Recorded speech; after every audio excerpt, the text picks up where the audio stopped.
Chapter 1. Rebirth. The golden finger has arrived. Xiao He, look at your brother. He is about to marry soon. You must show some understanding. Your aunt has taken care of you for many years. It hasn't been easy. Is it so wrong for your brother to have the house as a new home? Lin He, whose head throbbed painfully, suddenly jolted awake. To her astonishment, she found herself surrounded by a circle of somewhat familiar, yet strange faces, with a vibrant green lucky bamboo on the table colors that seemed impossible. In the apocalyptic world, she had actually been reborn a month before the apocalypse, right at the moment when her uncle and aunt were sweet-talking her into transferring her house to her cousin. In her past life, with both parents gone, she had yearned for familial affection. Remembering her brother's wedding, she had handed over the house left by her parents to her relatives, despite their mistreatment, as they were her only kin. When the apocalypse struck during her brother's wedding, her so-called caring aunt had cruelly pushed her into the chaos while they fled for their lives. On their way to the base, this so-called family had even offered her to the leader of a convoy in exchange for a mere biscuit. Upon reaching the base, they had used their familial connection to assign her a task that nearly cost her life. In the end, they had even gone so far as to forge her death certificate to claim her compensation. What a bitter hatred she felt. Even more infuriating was that her cousin, Lin Chong, had managed to latch onto the daughter of the base's second-in-command, leaving her with no opportunity for revenge. What's wrong, Xiao He? Don't worry. Even though this is your brother's new home, that room will always be yours. The door will always be open for you. We are family. Aunt Huang, you believed her smile to be benevolent, yet it could not conceal the calculating expression and greed in her eyes. Ha! Family indeed. Lin He cast a cold glance at the group. The apocalypse was imminent, and properties in the city center would fall the fastest. Just the sight of these people made her feel nauseous. This house is mine. Even if I sell it, I won't give it to you. Lin He seized a broom from the side, exclaiming, "You thought you could take advantage of me just because I'm orphaned? You think you can swindle my house with empty words? What kind of elders are you? Get out. Get out. All of you." After 10 years of survival in the apocalypse, Lin He understood all too well that mere face-saving would do her no good. When she had knelt down begging for food, she had been met with mockery and insults. Today, she would sell this house. There were plenty of potential buyers out there. Why would she choose these relatives who were unwilling to part with a single cent? "Hey, child, what are you doing? You really dare to hit someone? Have you gone mad?" Lin He stood her ground against 5, and when her cousin Lin Chong attempted to snatch the broom from her, she swung it with precision, causing his wrist to swell painfully as if his bones were fracturing. Standing at the door, Lin He's expression was fierce. She refrained from dealing with them severely only because of the current legal system. "If you want a house, fine. This property is worth $3,500,000. Bring $2,500,000, and I will give it to you." Everyone's expressions shifted dramatically. "Xiao He, what are you doing?" Lin He swung the broom again, declaring, "No money? Then get lost." With murderous intent gleaming in her eyes, her demeanor silenced the Lin family members who had wanted to protest further. Lin He turned and threw out the rotten fruits they had gifted her, shouting, "Get out!" With a resounding bang, she slammed the door shut and took a deep breath, savoring the long-lost fresh air. She had been reborn. She had been reborn, ding. Host's emotional state detected. The Doomsday base system has been installed. Please quickly select a base. Her hatred had not yet subsided when the system suddenly appeared, draining her emotions in an instant. She trembled. "System? Host, the system is here." It was truly a golden finger.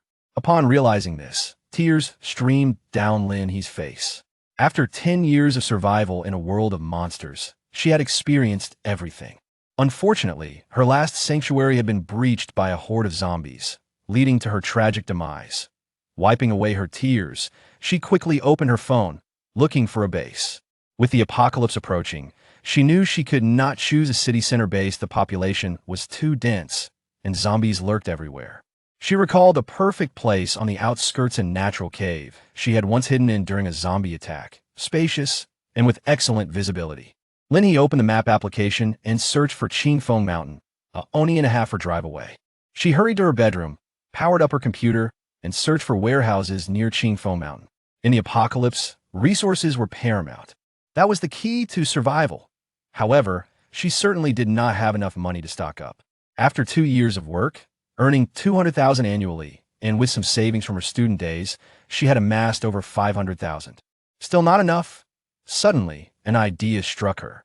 She quickly opened her phone, scrolling through her chat history to find an acquaintance. Zhang Xiaofei. Xiao, if you want to start a business, you can't do it without money. Trust me, this lending platform is excellent, with only 5 interest. A big fraud, Zhang Xiaofei, her college classmate. Only after encountering her in the apocalypse would Lin He learn that Zhang Xiaofei had engaged in illegal online lending before the apocalypse, leaving many people in dire straits. Wasn't this the best way to acquire money? Beep beep. Hello, Xiaoyi. Have you thought it through? Lin He tapped the table, suppressing her excitement. Of course, he'll use my property as collateral. What's the maximum I can get? Zhang Xiaofei replied with delight. Is it that property in the city center? Xiaoyi, given the market price, your house could be valued at over 3 million. In that case, as an insider, I can apply for a 5 million loan for you. How does that sound? 5 million in loans. I also have an SUV worth 300,000 for collateral, and my 1-bedroom apartment in City A, valued at 120,000, with 30,000 still unpaid on. The loan will use that too. Xiaofei, I trust you. I'll make a big deal this time. 5 million is still not enough, and I don't mind a higher interest rate. After all, she wouldn't be repaying it. Zhang Xiaofei's voice trembled with excitement. Really? All right, it'll apply for you right away. After hanging up, Lin He picked up the phone to call. Hello, is this the owner of the Victory Department Store warehouse? I see you have a warehouse for rent. Yes, I can come by right now. Grabbing her car keys, Lin He rushed out, the system persistently urging her to confirm her base, leaving no room for delay. As she drove, Zhang Xiaofei's call came in. Xiaoyi, good news. The headquarters has approved the application. You can secure up to 12 million in loans. Zhang Xiaofei's tone was both encouraging and persuasive. The interest is a bit high at 15, but you can pay in installments over 2 years, starting next month. What do you think? Lin He smiled, feigning excitement, of course. Xiaofei, you're truly a good classmate. I believe in you, I can accept it. Zhang Xiaofei quickly replied, when shall we sign the contract? Lin He responded, come to my house tonight to pick up the property and vehicle documents. I'm heading to check out the site. Now, the sooner you can transfer the funds, the better. Everything is ready, I just need you. To make a profit, oh no. To earn money, Zhang Xiaofei was certainly putting in the effort. Lin He gazed at the expansive street ahead and the mountains drawing nearer, smiling as she said, thank you, Xiaofei. Chapter 2. Selecting the base. An hour later, Lin He arrived outside the warehouse. The proprietor, a middle-aged man, was outside smoking, his brow furrowed with worry. Are you Ms. Lin? Upon seeing the SUV parked outside, the owner hurried out, his face breaking into a broad smile, revealing a multitude of wrinkles. Yes, let's get straight to the point. I need to know the specifics about this place and the rental price. I intend to lease the entire warehouse for a month. Lin He had no time to waste, and the owner noticed her urgency. Rubbing his hands together, he quickly led Lin He inside. I initially hoped to develop this area, but it's quite remote, and the agricultural yield in the nearby village has been poor. I couldn't establish a factory, and gradually, I ran out of goods. It has all been a fruitless investment. The warehouses spanned 200 square meters, impressively large, yet they had been emptied out. The owner was genuinely unable to continue, burdened by debts that had gone unanswered for over a month, leaving him in despair. Lin He was the only individual who had inquired about his warehouse. The owner genuinely wished to rent it to her. Name your price for a month. Lin He was satisfied the space was ample and the crowd sparse. However, she was no saint, only planning to rent it for a month. After all, the apocalypse was imminent, rendering this place useless thereafter. The owner rubbed his hands nervously. For a month, 50,000. How does that sound? Lin He nodded decisively. Agreed, prepare the contract. The owner was taken aback, anticipating some haggling, yet Lin He readily accepted. Such an accommodating partner could yield him 600,000 in a year, allowing him to settle his debts swiftly. Let's see how it goes. If all goes well, we can continue next month. Lately, the weather has been rather unfavorable. You should consider stockpiling some food and supplies. Lin He signed the agreement, promptly transferring the funds. Out of goodwill, she offered a few words of caution, and the owner cheerfully accepted the money. Indeed, it's been sweltering. The temperature is nearing 40 degrees. The apocalypse had its signs, But regrettably, humanity failed to comprehend the prophecies bestowed by nature. After handing Lin He the keys, the owner drove away with remarkable speed. Lin He closed the door, opting not to linger at the warehouse. Instead, she continued driving until she reached the mountainside. Looking up at the peak, she parked her vehicle and began walking along a narrow path. Before her, an expansive cave, adjacent to a mountain spring, appeared. This was her dream location. By sealing the entrance with a steel door, the sturdy mountain rock would be sufficient to thwart any zombie attacks. Excitedly, Lin He entered the cave, which was cool yet remarkably flat. A stream flowed in from outside, leading to a vast stone chamber illuminated by a hole in the mountain's summit, revealing the azure sky.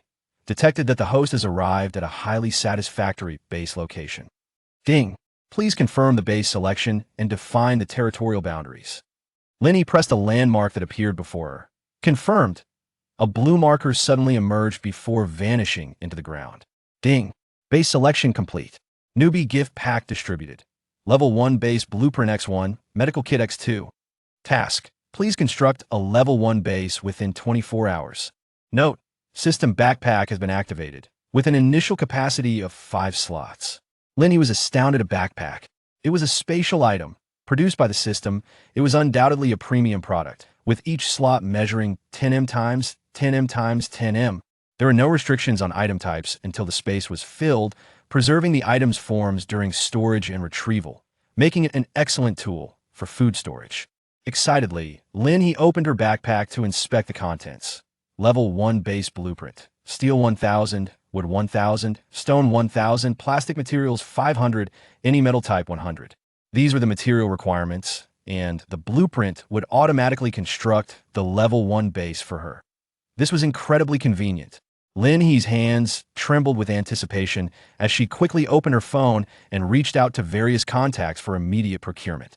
She indeed intended to establish a factory for business and had previously met numerous suppliers. Steel, wood, stone, plastic, and metals were all within her grasp. However, she was uncertain about the unit of measurement required by the system, so she decided to use kilograms as a reference. The cheapest steel was priced at 3 yuan.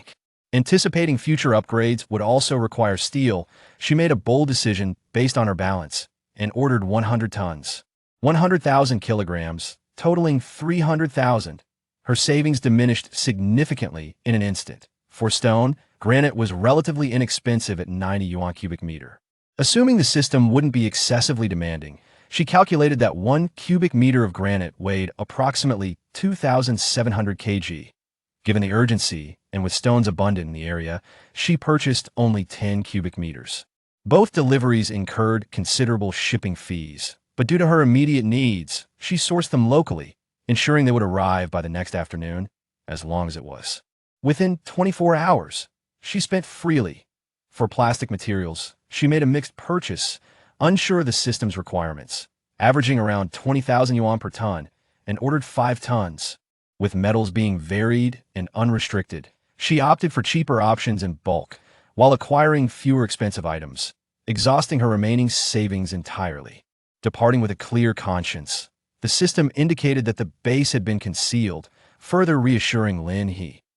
Rest assured, I will complete the process today and transfer the funds to you tomorrow. All right, Xiao Fei, I'm relying on you. The site is ready. I'm just waiting for the funds to commence work. Lin He grasped Zhang Xiao Fei's hand earnestly. Lin He activated a credit service and ordered some takeout. Gazing at the 20,000 yuan credit limit, her finger twitched with temptation, ultimately succumbing to the urge and ordering over 10,000 yuan worth of takeout. Fearing detection, she placed orders at 1,000 yuan per restaurant, scheduling staggered deliveries to the blind spots of the community surveillance, stealthily stowing the food into her backpack. After frantically placing her orders, she glanced at the bustling night market, feeling a thrill of excitement and a momentary daze. Why not place a bulk order directly? Indeed, ordering in large quantities would be far more convenient.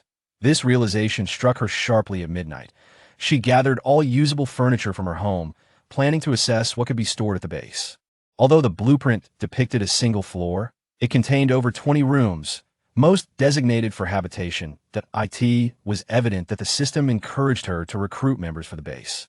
However, This was not an urgent matter. Human nature was unpredictable. Without absolute power, she would not entertain the idea. Chapter 3, Base Level 1. Lying in bed, she took out her phone and changed the addresses on Taba and Pinedo to the warehouse location. With an array of food, clothing, seeds, and more at her disposal, her hand never ceased adding items to the shopping cart. Particularly, there were some goods unavailable in M-City supermarkets.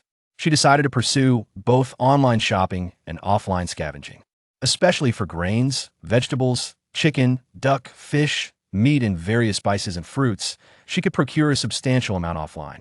Amidst prolonged turmoil, she had struggled through her previous life, only awakening her powers in the 5th year of the apocalypse with an inexpensive ability enhancement serum.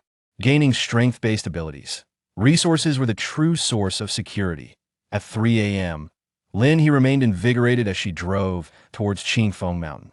The delivery person called to inform her that the first batch of stones was nearing arrival. Upon arriving at the warehouse, Lin He commenced the process of receiving supplies. At 8 in the morning, 12 million arrived punctually. Awaiting this moment, Lin He swiftly cleared her shopping cart, then located the WeChat accounts of the snack shop owners, ordering 1,000 of each item: steamed buns, pizza, hamburgers, fried chicken, and fries. Desserts and milk tea were also on the list, sourced directly from suppliers.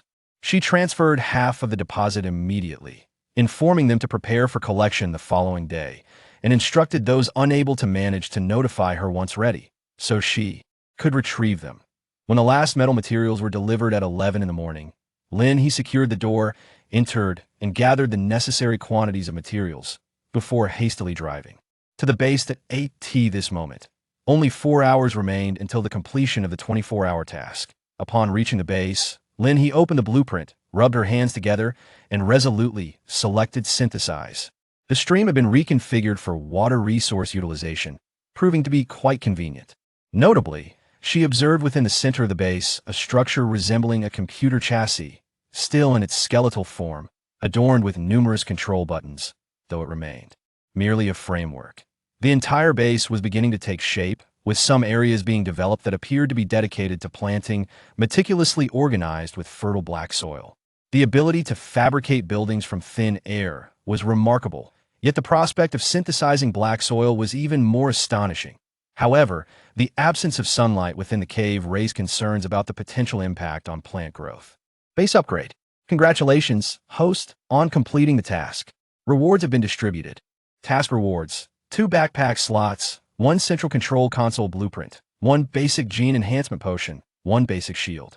The basic shield could withstand artillery attacks, covering an area extending 100 meters beyond the base perimeter, proving more effective than the main entrance.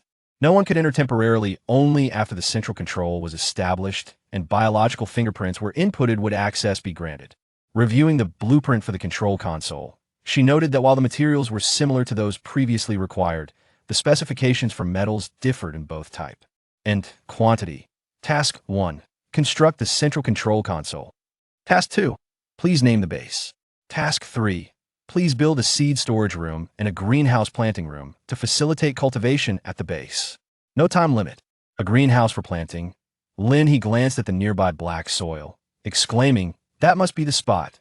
The system had presented her with 3 tasks simultaneously. The first 2 seemed manageable, and she could certainly handle the greenhouse. As for the storage room, she decided to prioritize the seeds. Now, Lin He retrieved the enhancement potion acquired from her previous task, a smile curling at the corners of her lips. If her assumptions were correct, this was the ability awakening potion from the 5th year post-apocalypse, and surely the system's version would surpass the quality of the one she had previously obtained. Recalling her past experience of being incapacitated for an entire day after consumption, Lin He prepared herself thoroughly. She arranged all the furniture in the largest room, her own, and once everything was in order, she leaned against the bed and injected the potion into her body. As the apocalypse loomed, mastering her powers swiftly was essential for self-preservation. As soon as it entered her system, a searing warmth spread from the injection site throughout her entire being. It was excruciatingly hot. Lin He gradually felt her consciousness fading, but just as she was about to lose awareness, a refreshing sensation radiated from the back of her head. Before her, a flicker of blue light appeared, followed by a hint of green, and finally, a faint purple glimmer that vanished from sight. Wow!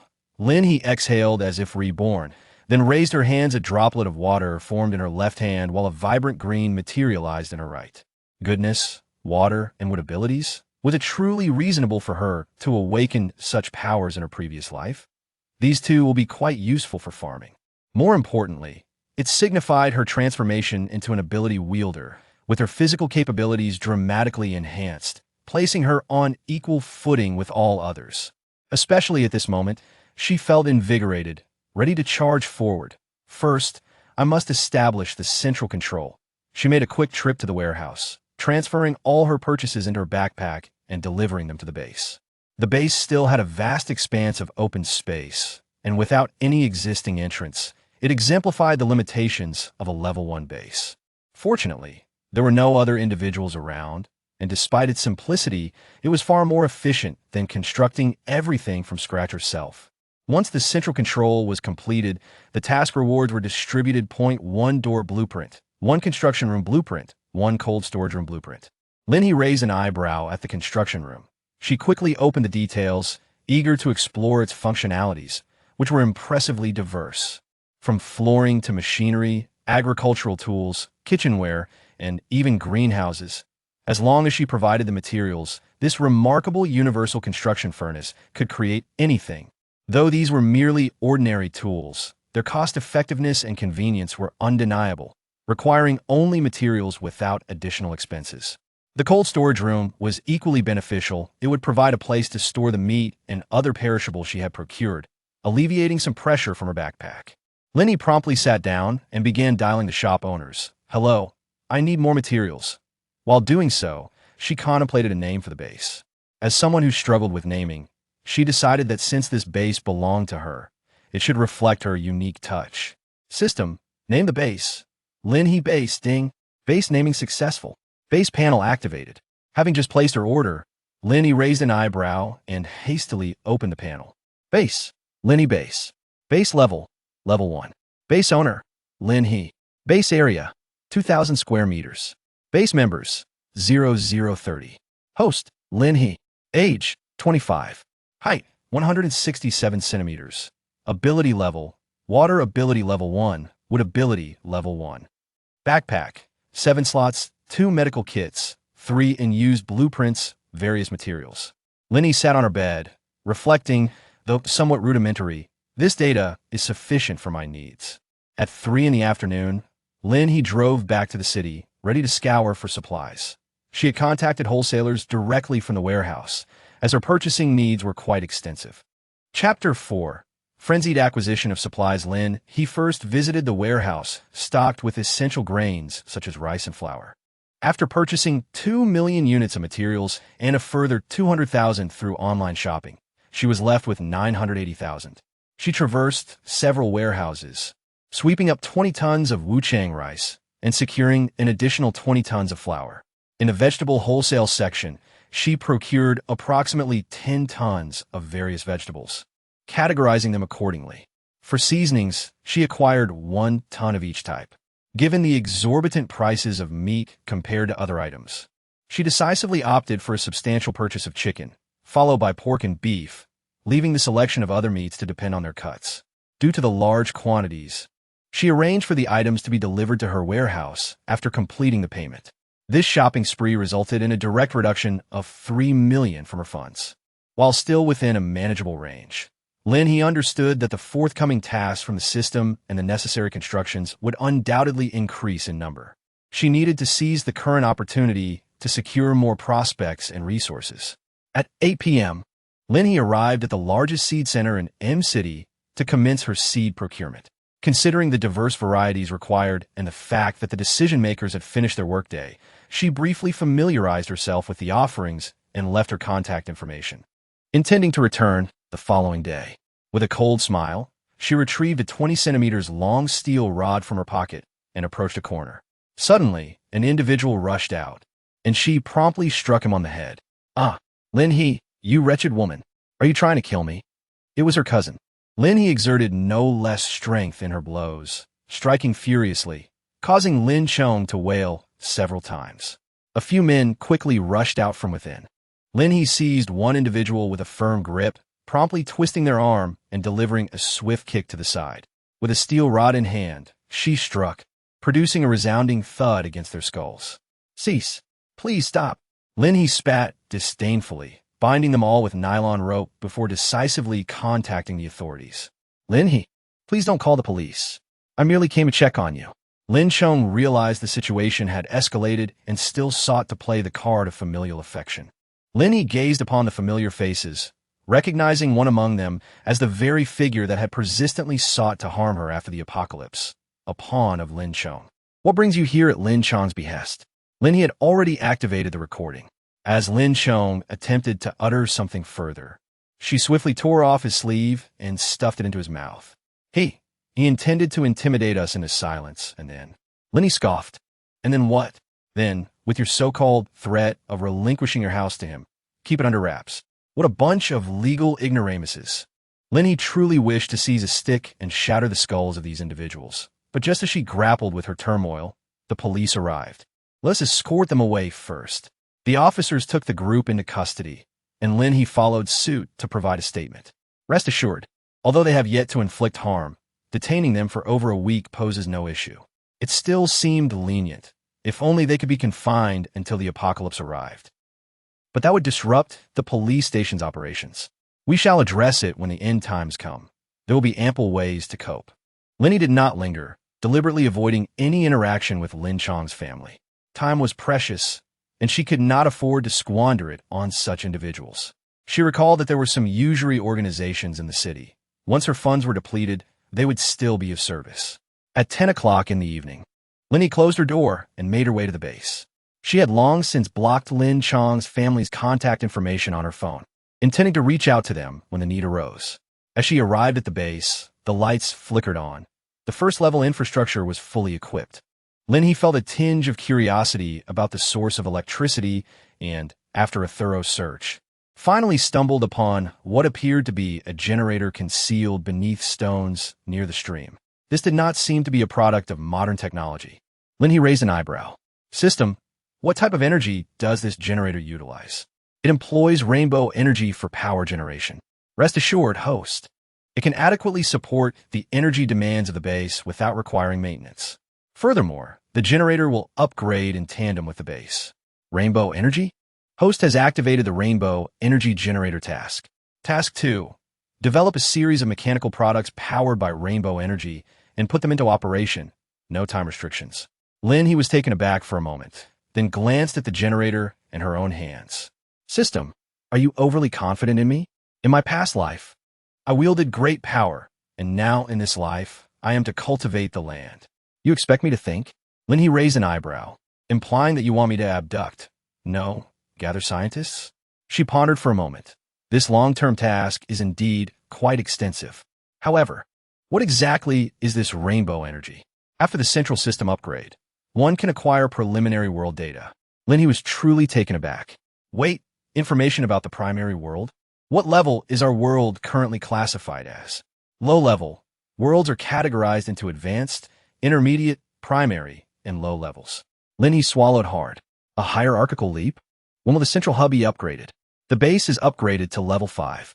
I can oppose. To believe it. How is that even possible? She doesn't even possess the blueprint for a level 2 base, let alone for level 5. Lin He resolutely departed from the generator and commenced an inspection of the current state of the base. Aside from her spacious room and the central control area, there are a total of 20 additional rooms, arranged in a row on either side, each covering an area of 40 square meters.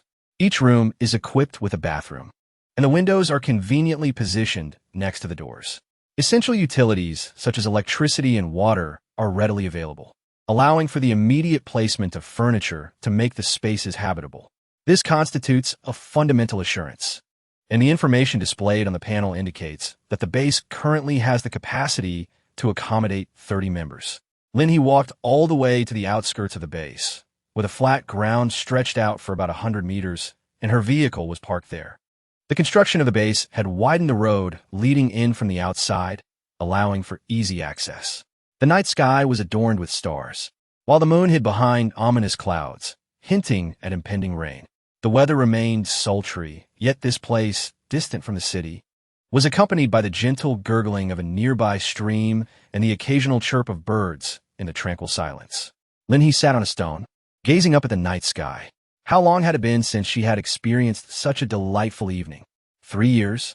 5 years? For someone like her, struggling for survival in the lower echelons of society amidst the apocalypse, she was merely cannon fodder.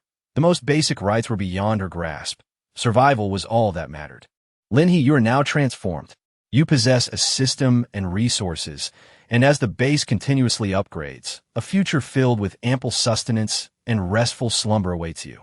A night devoid of dreams, the soft and comfortable bed resembles a fluffy cloud, allowing Lin He to sleep soundly. At 5 o'clock in the morning, she abruptly opened her eyes. The habits of her soul influenced this body.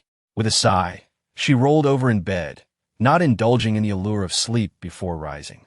Materials would arrive at 7, and her front door and construction room had yet to be built. Chapter 5. The Frenzy of Infrastructure. Hello, is this Boss Lin? All right, we have located the warehouse.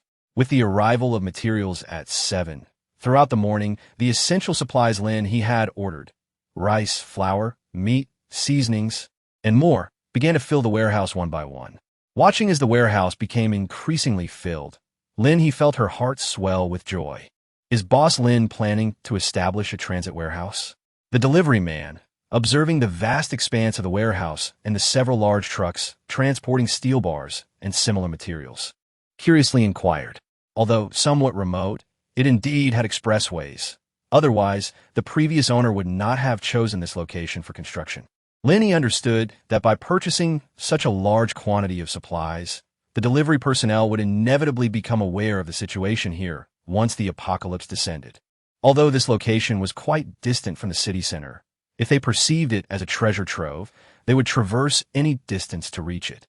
She could not afford to take such a risk, nor did she fear that these individuals would doubt her intentions, for she could indeed clear out the supplies in no time. By noon, with the next wave of deliveries not arriving until the afternoon, Lin He retrieved 2 portions of previously ordered takeout from her backpack, still fragrant and warm, the aroma quite delightful. Lin He suddenly realized that after enduring the trials of the apocalypse for so long, her culinary skills had likely regressed to the level of rudimentary cooking. Thus, she pondered whether she should recruit a few chefs. After finishing her meal, Lin He first gathered the necessary ingredients and headed to the base. The main gate, the construction room, the cold storage. Lin He first opened the blueprint for the large door. A steel gate indeed offers a greater sense of security. Please select a location. Beep. Selection successful. Lin He waved his hand, encircling the entire entrance. Despite the vast area, the materials required were minimal. In the next moment, a dazzling mosaic appeared as a colossal steel door erupted from the ground, swiftly ascending to the entrance and embedding itself deeply into the mountainside. With a click, lights illuminated the scene as the obscured sunlight suddenly streamed through a row of open skylights. The handles of the 4 doors began to rotate, and devices resembling access control systems emerged on the door. Ding! The construction of the door is complete. Rewards distributed. Reward: access card input device 1 for the door. Please select a location for placement. A truly seamless service experience. Lin He raised her hand to close her wide-open mouth, gazing at the imposing steel door that exuded a profound sense of security. Particularly striking was the skylight above the entrance, through which sunlight streamed unabated, illuminating the interior of the base and finally imbuing it with a semblance of home. After some contemplation, she decided to place the manufacturing device in her own room. Upon reviewing the instructions, she discovered that by simply removing a small amount of skin flakes or hair from the individual whose access card was to be created and placing it within the device, it could record their genetic information and generate a uniquely personal access card. Access to the facility was strictly limited to those possessing their own cards. Any mismatch between the biological data and the card would prevent entry. This mechanism effectively deterred any potential attempts to seize cards for unauthorized access. Furthermore, the protective shield employed a filtering process, ensuring that individuals not registered biologically could not enter the shielded area. In essence, It provided an overwhelming sense of security. Subsequently, Lin He determined the locations for the construction room and the cold storage room, and without hesitation, she set to work. Surprisingly, these two rooms occupied a modest space, each measuring merely 10 square meters. Upon entering the construction chamber, Lin He immediately observed an operational console, a dispatch platform, and a materials storage station. A materials storage station? Lin He hurriedly took a seat and promptly attempted to deposit the steel. In the next moment, a panel illuminated on the material storage platform, indicating Steel 1. The alleviation of her backpack's burden was indeed realized. She had been contemplating the limited space in her base for all these materials, only to discover that the system had already made provisions. These construction rooms, or rather the adjacent cold storage rooms, were equipped with storage capacity. She immediately dashed to the cold storage room, which was even more rudimentary, featuring merely a cold storage platform and a cold retrieval station. She proceeded to store the meat from her backpack within. The panel on the storage platform then displayed a clear and concise record of the various types of meat along with their respective weights in kilograms. Lin He activated the panel and selected 1 pound of beef. In the next moment, a circular opening on the platform was unveiled, and the beef gracefully slid onto the surface. Lin He was truly exhilarated. She understood that from this moment onward, there would be no limitations on the quantity of her stored possessions. As long as her finances were sufficient, storing dozens or even hundreds of tons would pose no challenge. However, she lamented, Lin He did not possess such wealth. Lin He took a deep breath, reassuring herself that in the aftermath of the apocalypse, monetary concerns would hold no significance. Lin He swiftly glanced at the rewards, her excitement palpable as she clapped her hands. What splendid treasures! Rewards: Blueprint for Greenhouse Planning Room 1. Blueprint for Cooking Room 1. Just a moment ago, she pondered whether to abduct a chef, but upon discovering the cooking room, she realized that with the system's automation, human intervention was utterly unnecessary. Moreover, with the blueprint for the greenhouse in hand, there was no need for her to toil away constructing a large shed. Resolute in her decision, she sprang into action, transporting materials and continuing the construction. Lin He had arranged to meet with the personnel at the seed center next Monday. Today is Friday, April 10th, Monday. This marks the 6th day of Lin He's rebirth. The blueprint for the seed storage room requires over 100 different types of seeds, which has caused her to pause temporarily. The most delightful surprise in the cooking room is, likewise, the storage platform. All her food can be stored there. However, the cooking room requires an internet connection to retrieve recipes from the web to input into the algorithm. To achieve this, Lin He followed the system's guidance and made a trip to the city to purchase a signal receiver. This device is to be installed in the control panel, but she lacks the skills for welding and installation, which has delayed her progress once more. What she did not delay was retrieving the food she had previously ordered from the city. She methodically swept through various shops. Even if the cooking room is currently unusable, it serves well as a storage space for her provisions, which are sufficient to sustain her for several years. At 8 a.m., Lin He's vehicle was already parked at the seed center. She had gathered information over the past few days and learned that the seed center in M-City is not entirely comprehensive. To acquire more seeds, she must venture to a larger seed center. Time is measured in weeks. Ms. Lin, we understand your requirements clearly. These crop seeds and plant seeds are categorized, but they do not come cheaply. Lin He smiled and said, your assistant has already sent me the price list. At present, I can accept all of these. 3 million. Merely for the seeds. Though Lin He felt a pang of regret, she understood that these seeds were the cornerstone of her future agricultural endeavors. Her unique abilities destined her to traverse the path of cultivation unwaveringly. Certainly, with the assistance of a system, the process would be far simpler than the current planting methods. She eagerly anticipated a bountiful harvest within her territory, even amidst the chaos of a post-apocalyptic world. With ample provisions, there would be no cause for alarm. Presently, Lin He possessed approximately 2,800,000. The forthcoming construction of the base would inevitably require even more resources. She hoped it would suffice. If not, she would have no choice but to resort to usurious loans. Chapter 6. Sister-in-law, run swiftly. Ms. Lin, we will deliver by tomorrow at the latest. Take care. Following the successful transaction, The manager of the seed center spoke to Lin He with increased courtesy. Indeed, while a house was temporarily unavailable, Xiaocheng had found himself in trouble due to this matter. Moreover, you are carrying a child of the Lin family. Have we not exerted our utmost efforts? How will you ever find a husband if you continue down this path? Lin had just picked up 1,000 buns from a delightful dumpling shop when he suddenly heard a familiar commotion. What's the matter? Your family can't even provide a house now.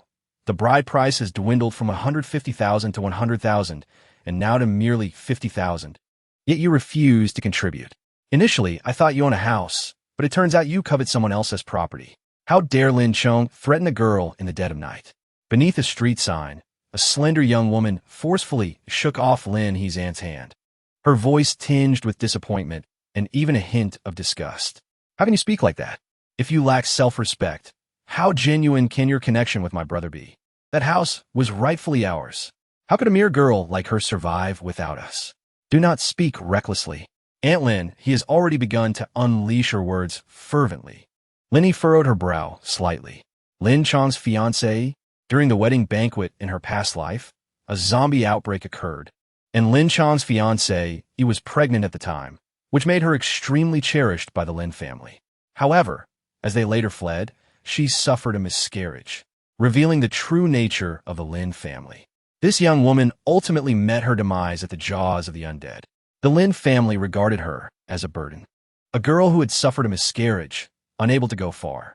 The apocalyptic era had only just begun a few days prior, yet sadly, this girl lost her life. Lin He's grandfather was remarkably handsome and tall in his youth. Thus Lin Chong inherited this trait, possessing a face full of deceptive charm. It was during that time that this very sister-in-law opened the door for Lin He, allowing him to continue his existence. Lin He pressed her lips together, donning her sunglasses with determination. Since fate had brought them together, she would repay the favor of that past kindness. Don't pull me, Qin Yu protested as she attempted to leave, but Aunt Lin He firmly grasped her bag, then seized her hand, declaring, "You shall not escape. The child within you still belongs to the Lin family." Qin Yu felt an absurd anger rise within her, almost laughing at their naivete. "Do you truly believe a mere child can bind me?" She scoffed. Yet, her strength was no match for Aunt Lin He's. And just as she was about to be yanked away, a pair of hands suddenly appeared, gripping Qin Yu's shoulder while another hand clutched the wrist of the older woman opposite her. Lin He suddenly exerted force, causing her Aunt Huang Yu to let out a cry of pain and release her grip. "Who are you?" "Lin He." Huang Yu recognized Lin He, her expression shifting from anger to obsequiousness.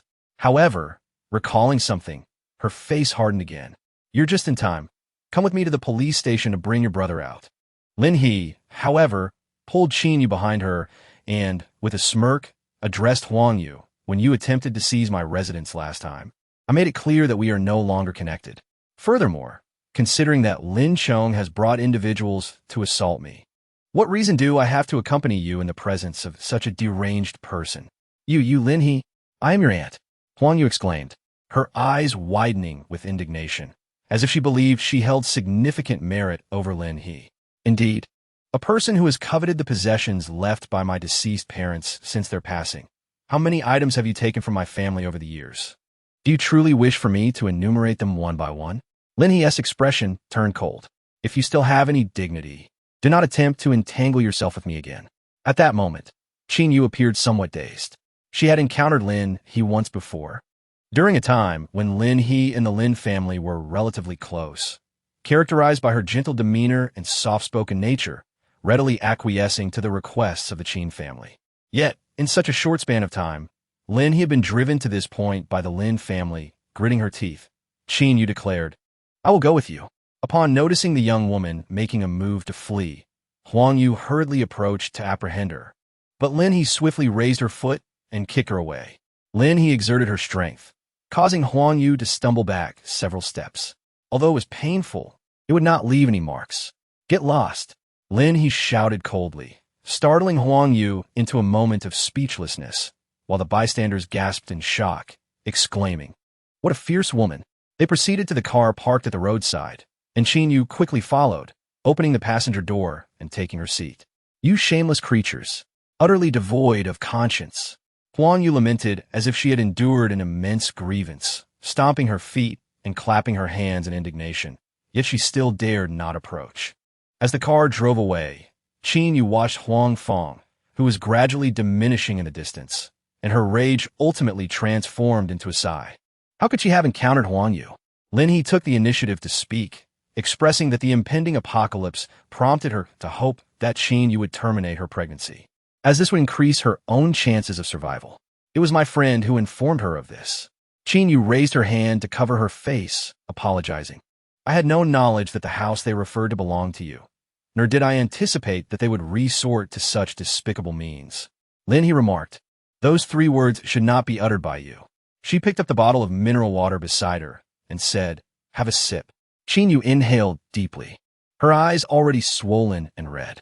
She took the bottle of water, unconsciously pouting in a manner that revealed her distress, tears cascading down her cheeks.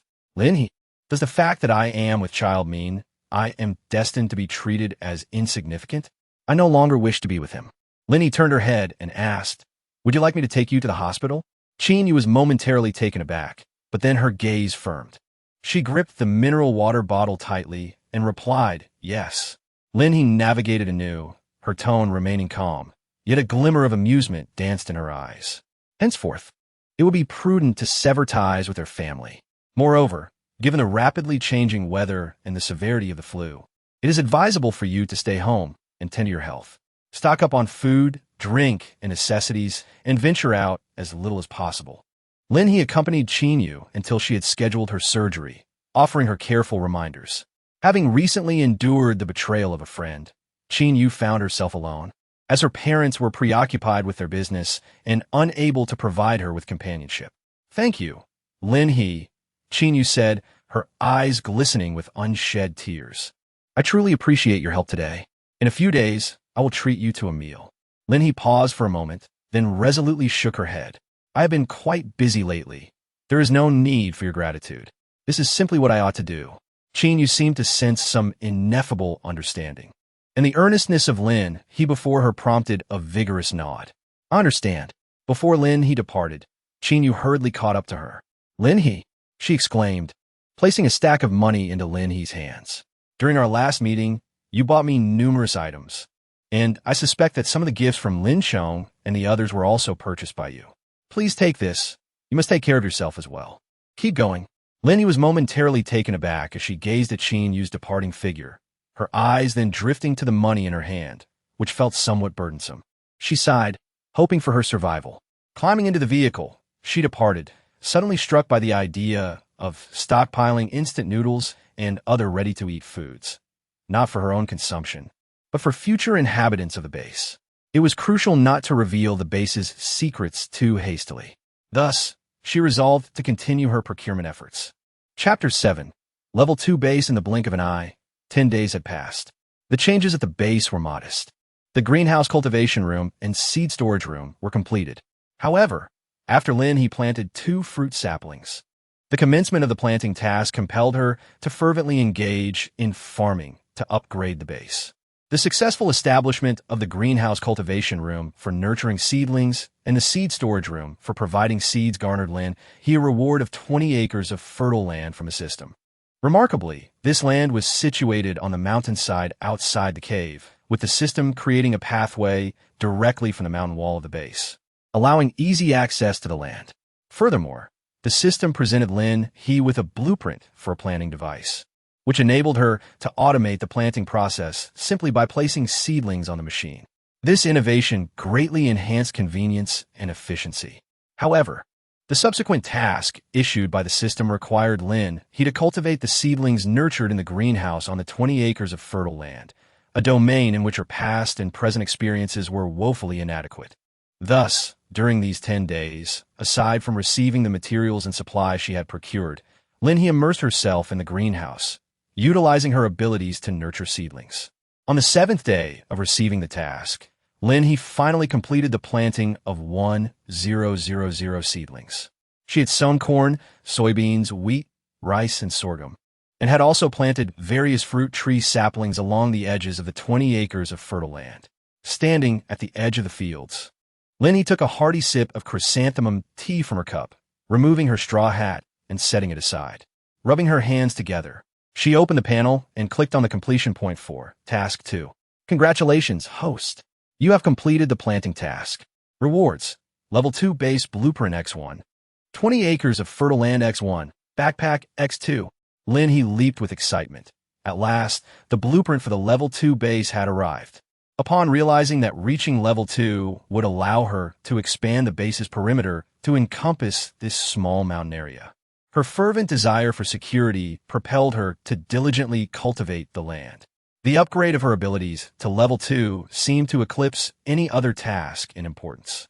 Once the base advanced further, the protective shield would also be enhanced, safeguarding this territory, including the newly awarded fertile black soil from the system, while internal security shield would fortify safety measures. Safety. It felt exceedingly secure. Sitting beside her control panel, Lin He pressed the upgrade button, and in the next moment, the base was enveloped in a mosaic. She heard a distant rumbling, feeling as though something above her was continuously ascending. When she looked up, she witnessed the mosaic steadily advancing upon the mountaintop. As it receded, beams appeared, followed by a ceiling. Remarkably, this upgrade process lasted a full half hour. Above the control panel, 16 surveillance screens flickered to life, each displaying a continuous stream of images. Lin He watched in awe as transformations unfolded both within and outside the base. She had not scrutinized the blueprint closely before, nor had she anticipated that the Level 2 base would feature a second floor. The rooms on this upper level were more spacious and designed for functional use. Perhaps a library? Lin He observed as shelves materialized one by one in the library, followed by tables and chairs. She couldn't help but place her hand over her mouth in astonishment, then opened the blueprints to examine them closely. On the second floor of the base, in addition to the library, a gym had also emerged along with a gravity room. A gravity room? What else was there? A laboratory, yet to be opened? Lin He looked up and indeed saw one of the 16 screens blackened. It was the laboratory surveillance. The central control panel housed 16 monitors, with 6 allocated to the second floor. In addition to the aforementioned 4, there were also the medical room and the observation room. An observation room? Its somewhat claustrophobic ambience, adorned with peculiar instruments reminiscent of torture devices, made Lin He's lips twitch. A torture chamber? Remarkably thorough. The functionality of a Level 2 base was nothing short of exhaustive, while the first floor had all rooms significantly enlarged. Aside from the unaltered central control room, all residential rooms, construction rooms, kitchens, greenhouses, and seed storage areas had doubled in size. Among the remaining 10 monitors, 4 were designated for special rooms, while the other 6 encompassed various angles of the base's first floor. 2 were positioned outside the base, one facing the main gate and the other surveying the expanse of barren land. Additionally, a colossal screen emerged on the control panel, displaying a comprehensive 3-dimensional view of the entire base, detailing everything from the floor plan to elevation and section views. To examine any area, one merely needed to click on it, prompting the map to automatically enlarge, and astonishingly, the monitors would magnify in tandem. As Lin He meticulously analyzed the blueprints, she felt an overwhelming sense of satisfaction. This was indeed a top-tier base. Only 13 days remained until the apocalypse. Level 2 base upgrade successful. Rewards have been distributed to the backpack. Task 2. Please recruit base members 01. Task 3. Please acquire books to enrich the library 1000. Task 4. Please procure medical equipment and supplies to fully stock the medical room. Value 1 million. Task 5. Please engage in physical exercise in the gym. Duration 4 hours. Lin He was taken aback. She had yet to examine the rewards when a multitude of tasks suddenly emerged before her. Taking a deep breath, she noted that tasks 3 and 4 both required a monetary investment. Fortunately, she had approximately 1.5 million remaining, which should suffice. However, the prospect of recruiting base members?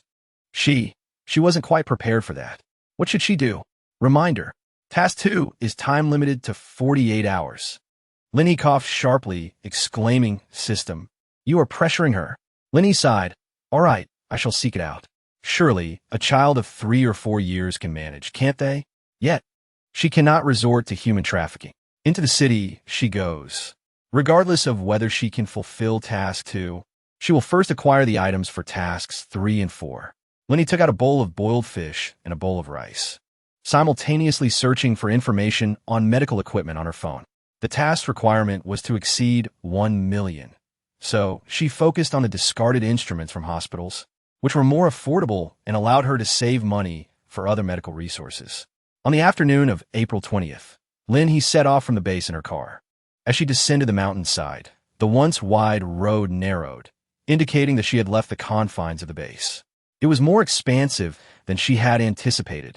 She felt certain that she would not encounter any toddlers, and even if she did, she could hardly justify the madness of stealing from them. Her conscience would not allow it. It was simply too much. Chapter 8. Great Wealth Mrs. Lin. Let's discuss this amicably. Lin He had previously negotiated a price with a medical equipment processing factory, but the owner unexpectedly sought to increase the cost. Lin He, unwilling to endure such an indignity, promptly declared, next.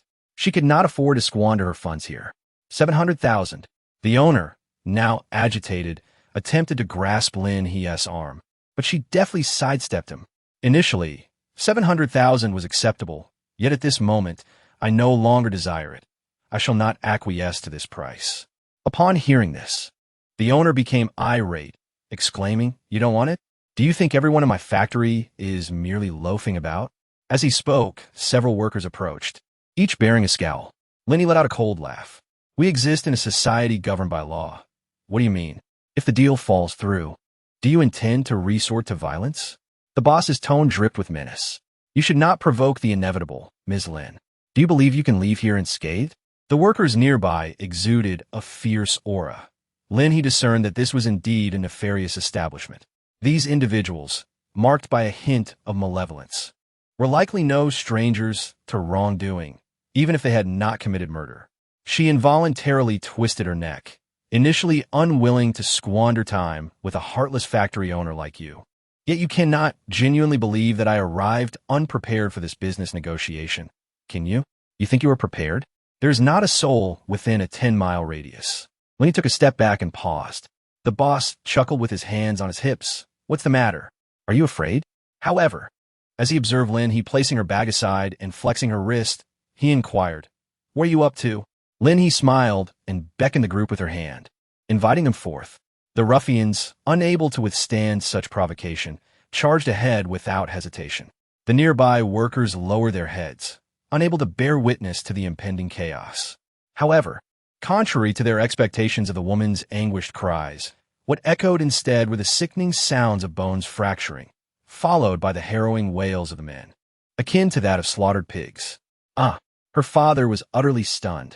His eyes wide as he watched Lin He dispatch one adversary with a punch and send another flying with a kick, advancing towards him with fierce determination. At the moment her fist descended, he instinctively shouted, Don't strike their faces. The other workers who had reported the incident nodded vigorously. Miss Lin, we refrain from assisting you out of fear of their retaliation. Lin He has already reported to the police, and the workers are now in a state of reckless abandon, acting as rather eager informants. Lin He paused, awaiting the arrival of the police. This hidden door led to a basement, housing a plethora of illegally trafficked medical resources. A factory repurposing discarded equipment. Such audacity. Does she possess some sort of magical ability to unearth such a clandestine operation among dozens? Ms. Lin, we are grateful for your report. Lin He shyly accepted the letter of gratitude, saying, I merely went to purchase a medical device. Look at this fine German shepherd, confined in such a manner. Before Lin He could leave the police station, he spotted an oddly familiar large dog being led by an officer. Could it be the one from the factory? Lin He suddenly had a thought and hurriedly stepped outside. She then quickly inquired of a system. System, do dogs count as members? It didn't specify humans, did it? Host, do not try to exploit loopholes. Canine creatures may serve as guardians of the base, but they do not qualify as members. Lin He paused momentarily, dismissing the thought with a huff. Where'd she even find members? Just as she exited the police station and was about to drive away, a young boy suddenly rushed towards her, exclaiming, "Big sister." He was clad in garments stained with grease, sported a buzz cut, and had smudges on his face. He was exceedingly thin, to the point of appearing skeletal, and appeared to be merely 15 or 16 years old, with a pair of bright, pleading eyes. "Who are you?" Lin He inquired. The boy immediately knelt before her, saying, "Big sister, I know you're looking to purchase medical equipment, and I know where you can find the most affordable options." His gaze was filled with earnestness as he continued, "Could you lend me 500 yuan? The factory has been shut down, and I have nowhere else to go." Lin He was taken aback for a moment, then quickly pulled the child up. "Are you the person from that factory?" The young man nodded. "Yes, I was guarding the entrance for them." He noticed Lin He's clean hands and couldn't help but feel that his filthy clothes had soiled her. Instinctively, he took a step back. Lin He pressed her lips together and inquired, "What about your parents?" The young boy lowered his gaze and replied, "I am an orphan." "Big sister, I'm not lying to you. I truly know where the factory director sources his goods." Lin He directly pulled the young boy into the car. "Hush! A witness to illicit transactions?" The boy was taken aback and soon became restless in the vehicle. "Big sister, allow me to take you out for a meal." Lin He instructed him to sit quietly in the passenger seat while she entered the vehicle. "How old are you?" The young boy began to feel a twinge of anxiety, but paused briefly before responding. "I am 16. You must have been in an orphanage before, right? Did you not attend school?" The boy hesitated for a moment, then shook his head. "The headmistress has already endured enough hardship. A child like me, who is not particularly likable, would only add to her troubles." "Big sister, Stop. I am here to purchase medical equipment, not merely to spend money. I seek to acquire something of value." She gazed at the boy. "Do not call me big sister. Refer to me as Lin He. What is your name?"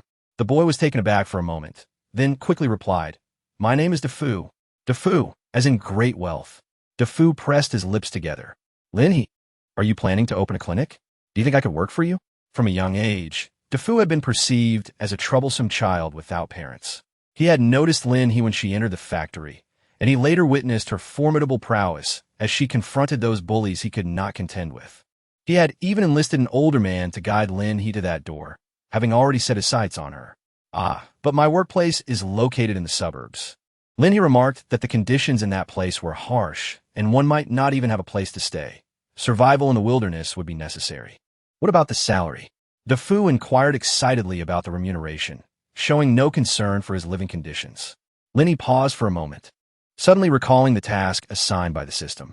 "System, could it be that you are doing this intentionally? Is it your desire for this youth to become a member?" What a coincidence that she happened to visit a medical equipment factory and found a suitable candidate. 1 month, 5,000. DeFu's eyes sparkled with excitement. "Wow. Sister Lin He, count me in." Lin He gazed at him and asked, "DeFu, are you not afraid that your sister might sell you?" The child was truly sincere. However, DeFu replied, "I have no more than a couple of pounds of flesh on me. As long as there is food to eat, that is sufficient. Moreover, my sister is so beautiful, I trust her completely." Lin He let out a sigh and suggested, "First, let me take you to purchase a change of clothes. After we finish our meal, you shall accompany me to procure medical equipment and supplies." It is truly absurd that such opportunities come to her so effortlessly. Chapter 9. Let us conduct an inspection. Dear Sister Lin He, the instruments within this collection are all outdated models and exhibit considerable wear and tear. Lin He purchased a new outfit for DeFu. In the mall, the child refreshed himself, and now he appears quite invigorated with a delicate countenance, though he is rather slender. After DeFu spoke, the female shopkeeper beside him coughed lightly and chuckled twice, surprised to discover that Miss Lin's younger brother possesses such discernment. Lin He curled his lips into a subtle smile, expressing a sentiment he himself barely comprehended. "You see, 55, it cannot drop any lower." Successfully negotiated a reduction of 30,000. Lin He smiled and promptly grasped the hand of the female boss, sealing the deal. "Here is the address of the warehouse. I would appreciate it if you could send someone to deliver it. Additionally, could you provide a price for those medical resources?" Upon hearing this, the female boss quickly turned to DeFu, who innocently blinked his eyes and replied, "Sister, I don't understand." Observing his clear and innocent gaze, which posed no threat, the female boss led Lin He aside and calculated a fair price for her. For 100,000, It cannot be lower, she stated. After uttering these words, she felt her negotiation skills were rather feeble today. Sigh, it was all due to Ms. Lin's stunning beauty. Let us add this as well. The total comes to 1 million. Lin He lightly tapped on the equipment priced at 80,000. The female owner was momentarily taken aback, then inhaled deeply. Ms. Lin. Very well. Let us become friends today. I will package everything for 1 million. DeFu could not help but admire Lin He indeed. It was still Sister Lin He. Lin He, accompanied by DeFu, departed and encountered an elderly man selling plum blossom cakes along the way. She halted the car and asked, "Would you like to try some plum blossom cake?" DeFu paused for a moment and then replied, "Sister Lin He, I have just had my fill." Lin He remarked, "It is I who desires to eat."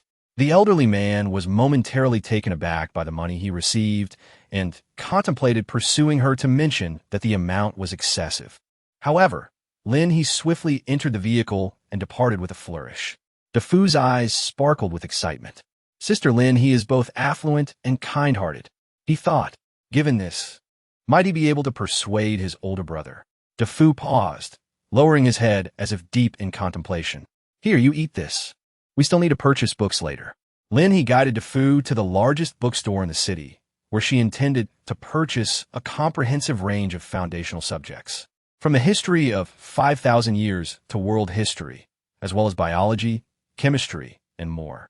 After all, she was determined to spend the entire 500,000, planning to test DeFu tomorrow to ensure he was up to par, and once he was integrated into the base, she would venture into the realm of usury in the city. However, the prices of these books exceeded Lin He's expectations. DeFu obediently sat in the reading area, engrossed in a book, while Lin He engaged in negotiations with the owner in the VIP room. "You see, I am purchasing in bulk. Could you offer me a discounted price?" Ms. Lin has been engaged in business for quite some time, and for the first time, she truly feels that money is insufficient.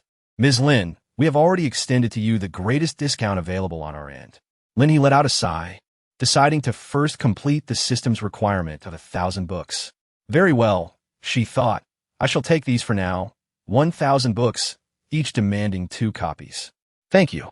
In total, that amounted to 2,000 books, which cost her over 100,000. What once was a business deal worth over 500,000 had dwindled to just a few tens of thousands. The manager maintained a composed smile, noting down Lin He's address before escorting her out. DeFu observed Lin He's discontent and inquired, "Sister Lin, did the negotiations not go well?" Lin He tapped on the steering wheel, feeling reassured, as if the wisdom contained within books indeed held treasures of their own. She searched for nearby hotels and said, "Today, I shall take you to a hotel for lodging. If you wish to accompany me tomorrow, you may remain there. Do you have your identification with you?" DeFu was momentarily taken aback, then shook his head, replying, "Not yet." "Do you possess a birth certificate as well?" Lin He nodded slightly. It was acceptable. The apocalypse had yet to arrive, and her base must remain concealed. DeFu's small dwelling was a bubble house, not particularly clean, and adjacent to a garbage dump. Yet this environment evoked a sense of familiarity within Lin He. Moreover, one could not depart without her consent. The labor was arduous, but it ensured sustenance, preventing hunger, although the accommodation was lacking. Despite the availability of materials, it required gradual construction, and only upon the completion of the probationary period would the conditions improve. DeFu nodded vigorously. For having a morsel to eat and the opportunity to accompany Sister Lin, he was sufficient. His eyes sparkled with trust, surpassing even Lin He's own faith in herself. Perhaps this stemmed from the time before the apocalypse? Lin He drove away, her mind swirling with thoughts, and she vented her frustrations at the system. "If I recruit DeFu and end up with a little traitor, it will all be your fault." Yet, Lin He understood that sooner or later, her base would need to be presentable. It was a sanctuary for survival. After realizing her situation, she compelled herself to find tasks to occupy her time, toiling over numerous projects until she established a small base of her own. Unfortunately, it was ultimately breached by a horde of zombies, and she perished within its confines. A base could not be a solitary endeavor, since she possessed the ability.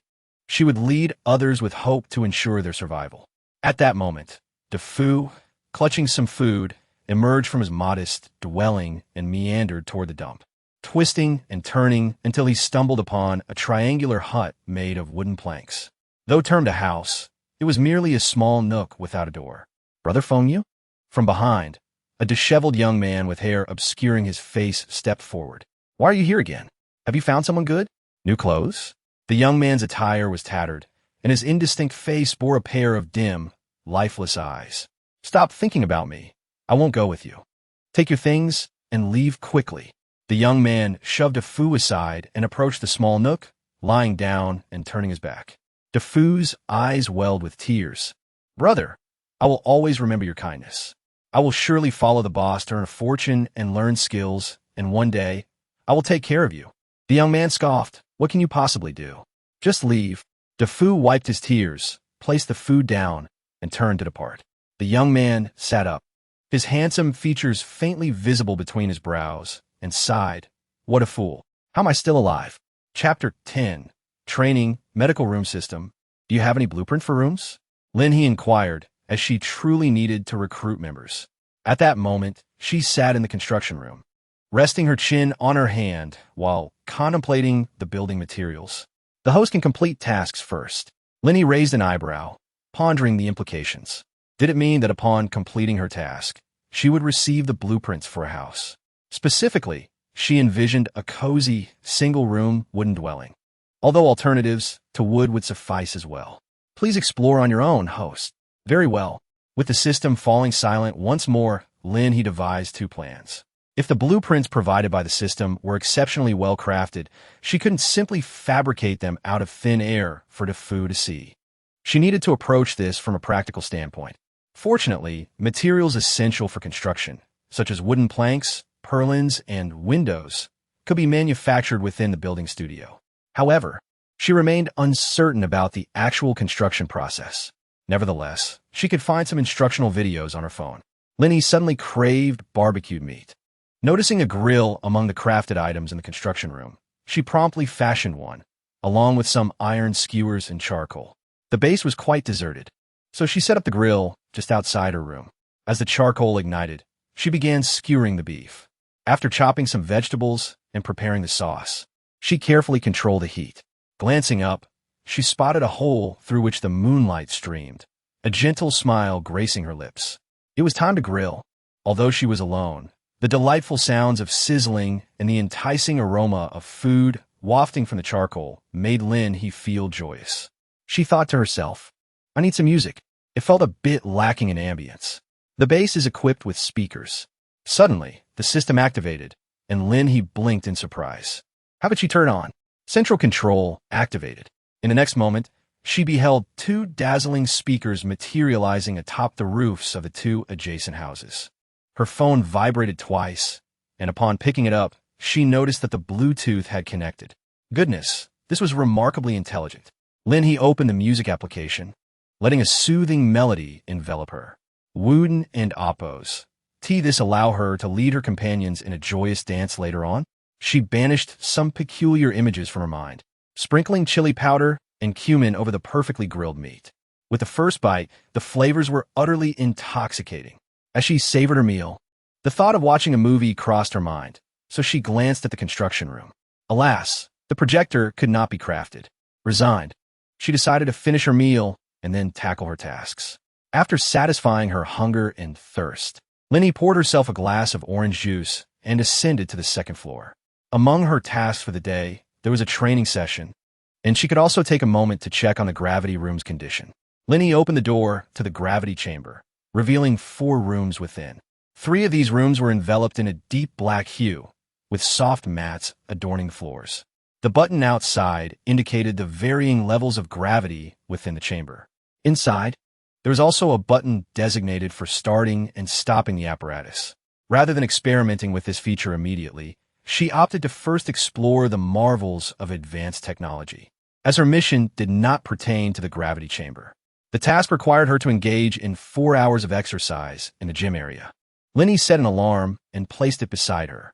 The gym equipment was of the most ordinary kind, yet the moment she grasped it, its weight became apparent.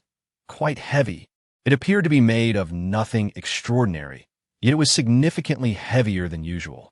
Taking a deep breath, she realized the importance and utility of this gym. 4 hours. Merely 4 hours. With determination, she surged forward, perspiring profusely. In the apocalypse, physical fitness is of paramount significance. She was not a wielder of brute strength, but rather attuned to nature, which had hindered the comprehensive development of her physique. Nevertheless, as a level 2 ability user, her body was far superior to that of an ordinary individual. While a common person might struggle to endure even half an hour, Lin He had already gritted her teeth and persisted for 2 hours.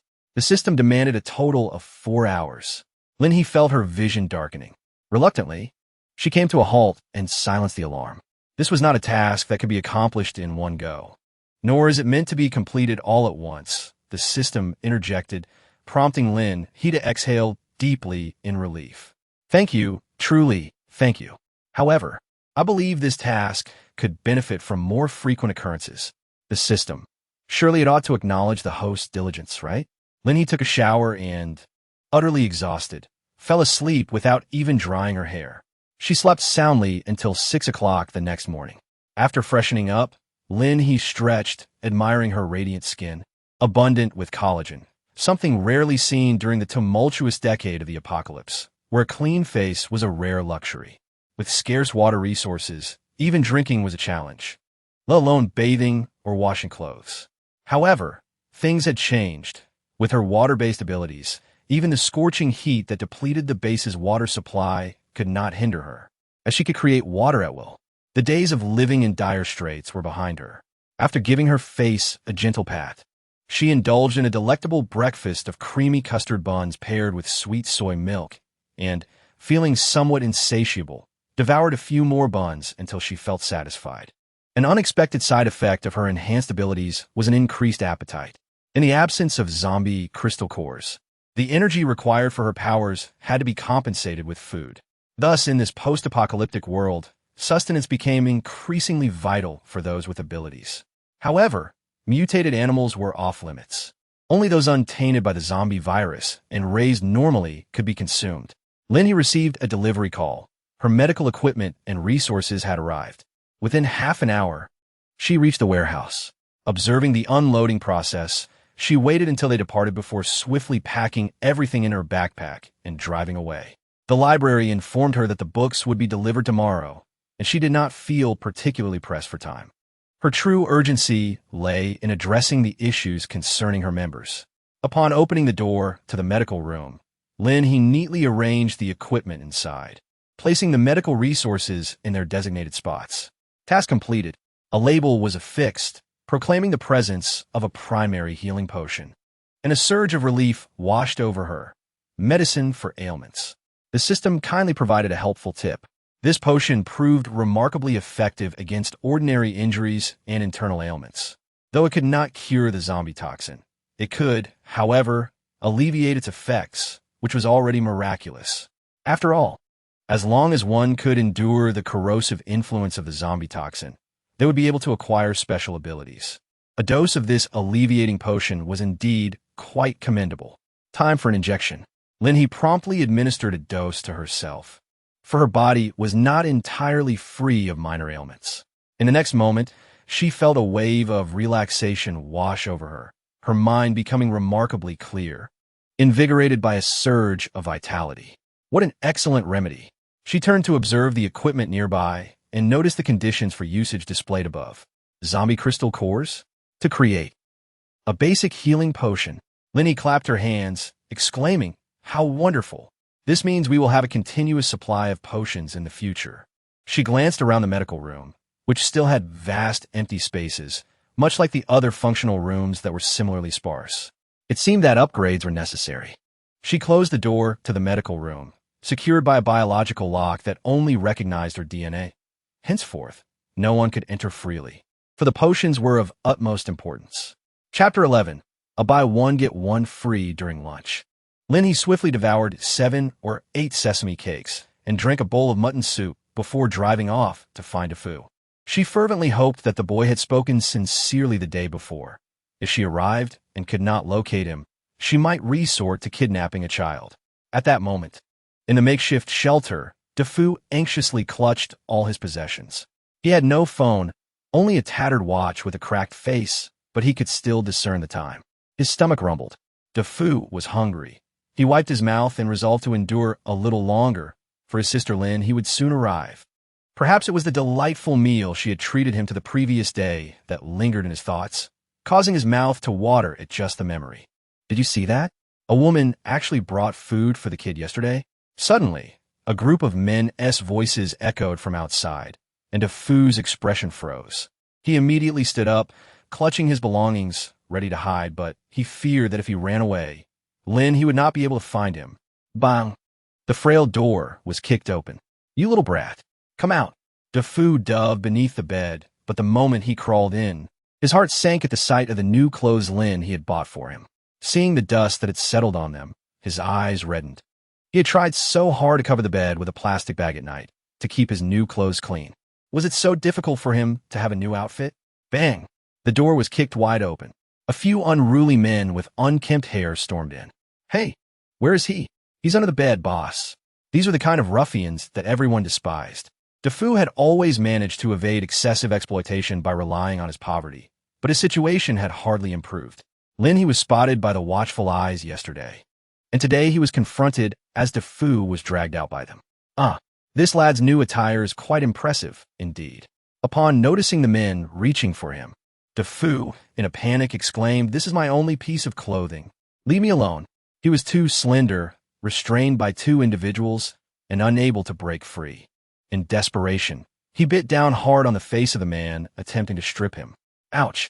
The man yelped, while another companion retaliated with a swift kick to DeFu's abdomen, exclaiming, "You little rascal, do you wish to perish?" DeFu was knocked down, blood filling his mouth. As the anguished wails of the man echoed, my face.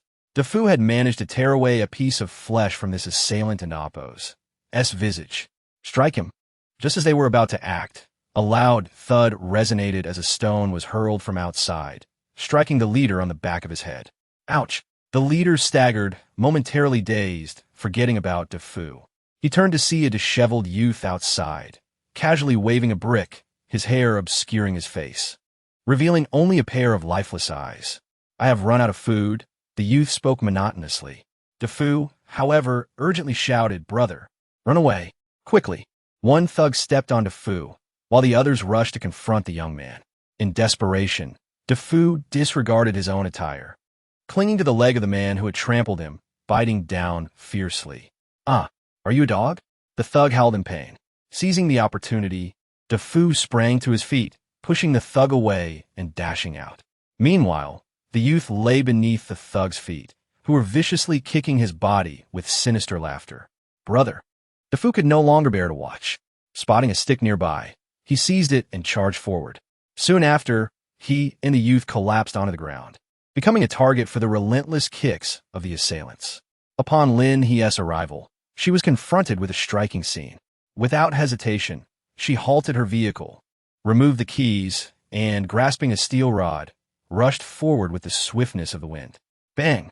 The resounding impact resulted in an intimate encounter between the steel rod and the thug, sending him soaring through the air and crashing heavily onto another thug nearby. Blood erupting forth. Who is that?" Lin He's ponytail swayed as she beheld DeFu, his face battered and bruised, bloodied all over, accompanied by a filthy bundle that was uncertain in its humanity, gazing at him with lifeless, fish-like eyes. "Damn you!" With a swift kick, Lin He struck, and the sound of cracking bones reverberated from the thug's body, sending him hurtling backwards for several meters. In that fleeting moment, the world seemed to fall into silence. The thug's lifeless eyes widened in astonishment. At this moment, the thugs finally grasped the gravity of Lin He's formidable presence, but alas, they had already fallen behind. With a swift kick and a forceful strike, blood splattered across the ground. "Grandmother, we were wrong. We were wrong." Before long, a scene of devastation lay before them. Lin He helped DeFu to his feet, noticing the lingering malice etched across the boy's injuries. "Sister Lin He, you have come," DeFu said, his voice quivering with a sense of injustice, his lips trembling uncontrollably, tears streaming down his cheeks. "I thought I would never see you again." Lin He hurriedly comforted, all right, sister has avenged you. No more tears. Then she added, this is Shang Fengyu, my very kind brother. DeFu attempted to help Shang Fengyu to his feet, but winced in pain, prompting Lin He to assist him instead. When the young man felt her touch, he seemed to shrink slightly, then murmured, sister. Lin He politely let out a soft sigh, suggesting that both of you are quite injured and should first visit the clinic for a checkup. DeFu could not help but glance at the nearby groaning ruffian, pondering about that sister and their situation. Lin He cast a glance, realizing that if one wished to survive, they must discern what to say and what to withhold. The leader of the ruffians nodded tearfully, acknowledging the truth of the matter. I understand. Let's go. However, Shang Fengyu subtly resisted, declaring, I shall not depart. Lin He furrowed her brows. Can you manage on your own? DeFuduan paused for a moment, then said, Sister Lin He, I was once a genuinely good person. However, our family has recently faced misfortunes, and now I am being pursued by those individuals. It is likely that I cannot make it to the clinic. In other words, Shang Fengyu cannot reveal his true self in public. Lin He raised an eyebrow, pondering if his family was pursuing him or if they might resort to violence. DeFu nodded affirmatively. Shang Fengyu lowered his head, asserting, I do not require your assistance. Lin He spoke first, indicating that he was, in essence, akin to a fugitive, unable to remain in the city, refrain from entanglements with others, and conceal his identity. Is that correct? DeFu nodded in agreement. Lin He could hardly contain her laughter. This youth, who seemed utterly despondent and had completely severed ties with society, was precisely the ideal member she sought. Along with DeFu, that maid too. What a fortunate gain for her. All right, allow me to escort you to my territory, where no one will discover your presence. Out in the suburbs, the only person you will encounter is me. Shang Fengyu wanted to utter something, but Lin He seized him, disregarding the dirt on his clothes, and urged him into the vehicle. Once seated, Shang Fengyu's eyes sparkled with a hint of vitality. Observing Lin He assisting DeFu into the car, he unexpectedly blurted out, What if I were a wanted criminal? Someone who has taken a life. DeFu was taken aback, but Lin He merely raised an eyebrow. That would imply you possess a certain audacity. I require such individuals in my domain.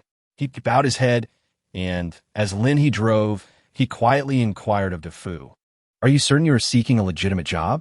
DeFu's lips twitched, yet Lin He responded with a smile, You will understand upon arrival. As for the legitimacy, I cannot guarantee, but rest assured, you too will have ample food, though it may be a bit taxing. Shang Fengyu lowered his gaze, muttering an "oh." Truth be told, he felt powerless to resist. His decision to follow Lin He was ultimately for DeFu's sake. Life had lost much of its allure, and if it came to it, he could even sacrifice himself for DeFu in a dark enterprise. Chapter 12. Successful Arrival. You too, pluck a strand of hair for me. Before they reached the mountains, outside the protective barrier of the base, Lin He set the two down and requested their hair. Huh? DeFu complied without hesitation, while Shang Fengyu appeared perplexed. Brother, just give it to Lin He's sister. DeFu promptly took action, swiftly plucking a strand, while Shang Fengyu was distracted. Ouch! Shang Fengyu, already injured, winced as pain shot through him. Are you all right, brother? DeFu quickly checked on him, noticing the flicker of frustration in Shang Fengyu's eyes. This is a prerequisite for entry. Both of you must be recorded before entering the base. Once the assessment is complete, you may gain access. For now, I shall see if there are any rewards for task completion. The rewards from the medical room were rather unremarkable. A backpack and a primary healing potion. Shang Fengyu, supported by DeFu, watched the off-road vehicle disappear into the distance. He glanced around and asked yet again, DeFu, you truly found a legitimate place, right? This was the third time he had posed the question, especially as he observed Lin He driving out of the city and further into the dense mountain forest. Shang Fengyu could not shake the feeling that they might be sold into servitude. DeFu, however, had bright eyes. I don't know, but Lin He's sister seems like a genuinely good person. The wounds on DeFu appeared more severe than Shang Fengyu's. It was likely that this lad had clung to his brother during the chaos of battle, shielding him from the blows of ruffians. Gurgle. Suddenly, DeFu's stomach rumbled. He licked his lips in hunger, only to accidentally taste the blood from his wound. There was little food in the vehicle, and Lin He could not openly retrieve anything from her backpack. It would be too conspicuous. They would have to wait, letting the two of them endure their hunger for now. Lin He entered the base and placed their hair into the machine. Shortly thereafter, the biological information was successfully recorded. Task completed. Reward has been issued. Lin He hurriedly clicked to receive the rewards, and 2 items appeared on the machine.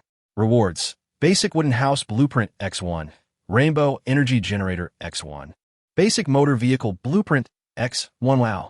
The wooden house is a welcome addition, but the generator is intended for the wooden house, as it is not connected to the base and lacks power. However, the motor vehicle, gazing at the blueprint resembling a motorcycle, it consumes no oil, but rather utilizes rainbow energy. This means there is no need to worry about fuel. What splendid treasures! Lin He first stored away the entrance key, which was the token of DeFu and Shengfengyu, intending to grant them access to the base only after they had successfully passed the test. She then hurried outside to the vicinity of the black soil, pinpointed an ideal location, and immediately constructed a rudimentary wooden cabin.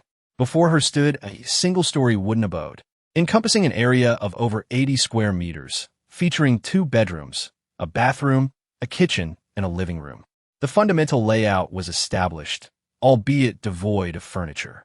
Additionally, a water channel had been drawn from outside, ensuring a reliable water supply. She positioned the generator at the rear of the house, confirming its safety from potential damage, as no one but her could move it. After a satisfied clap, she exclaimed, "Excellent! We have electricity." The blueprint, now in a state of exhaustion, caught Lin He's eye as she raised an eyebrow, contemplating another click. Blueprint has cooled down. Next usage time, 15 days.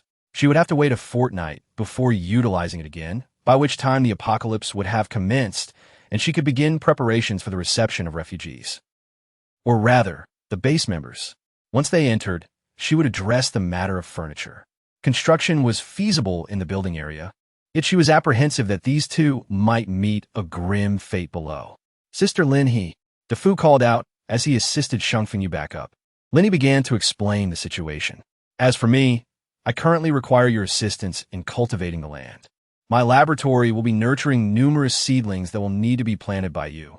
Lin He possesses 20 acres of fertile black soil, which also requires cultivation, irrigation, and various other tasks, both of which can be managed by them. Subsequently, they will send these two to fell trees, as these will provide her with the necessary materials in due course. "Excellent." DeFu, brimming with excitement, inquired, "Sister Lin He, aren't you involved in the medical field?" Lin He shook her head. "No, that is merely the medical equipment our base requires." "Oh." Shengfengyu pressed his lips together. "We do have a place to stay, right?" Lin He nodded, "Of course, but the interior is devoid of furniture. When the time comes, I will need both of you to drive with me to transport it to the base. By the way, your residence is not the same as my base, although it is not too far apart. The main task will be for you to take care of those seedlings." Yes, understood, Sister Lin He." DeFu is indeed the most likable employee, brimming with enthusiasm and vigor. Shengfengyu. Lin He gazed at the members of the base, nodding slightly. It was fine. At least those who had the courage to take a life could also confront the undead. Though this individual now resembled a zombie in spirit, they should still prove useful. "This is my stronghold." The imposing steel gates came into view, leaving DeFu astounded. "Heavens! Sister Lin He, how much did it cost to construct this base?" Lin He replied nonchalantly, "Perhaps tens of millions." DeFu gasped in astonishment. "That's impressive." However, Shengfengyu's eyes widened slightly, realizing the implications of such a wall. Not to mention tens of millions. Given the height and the design, the cost would undoubtedly be even greater. Who exactly is Lin He? Arriving at the destination, the off-road vehicle halted outside the wooden cabin. The expansive stretch of dark soil heightened DeFu's anticipation. "Sister Lin He, your seedlings appear remarkably healthy." DeFu bent down to observe the lush green plants on the left, distinctly categorized and labeled to indicate their types. "Come on, let us go inside and take a look at your room," Lin He encouraged. Shengfengyu made an effort to step inside, followed closely by DeFu. As they pushed open the door, they were met with an undeniable truth. Nothing but cleanliness greeted them, save for a solitary blanket on the floor. freshly placed by Lin He.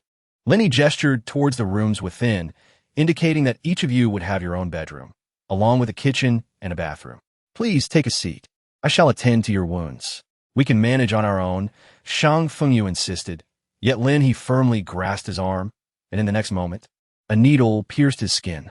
Shang Fengyu instinctively attempted to retaliate, but found himself utterly unable to break free from Lin He's grip. Her strength was remarkable.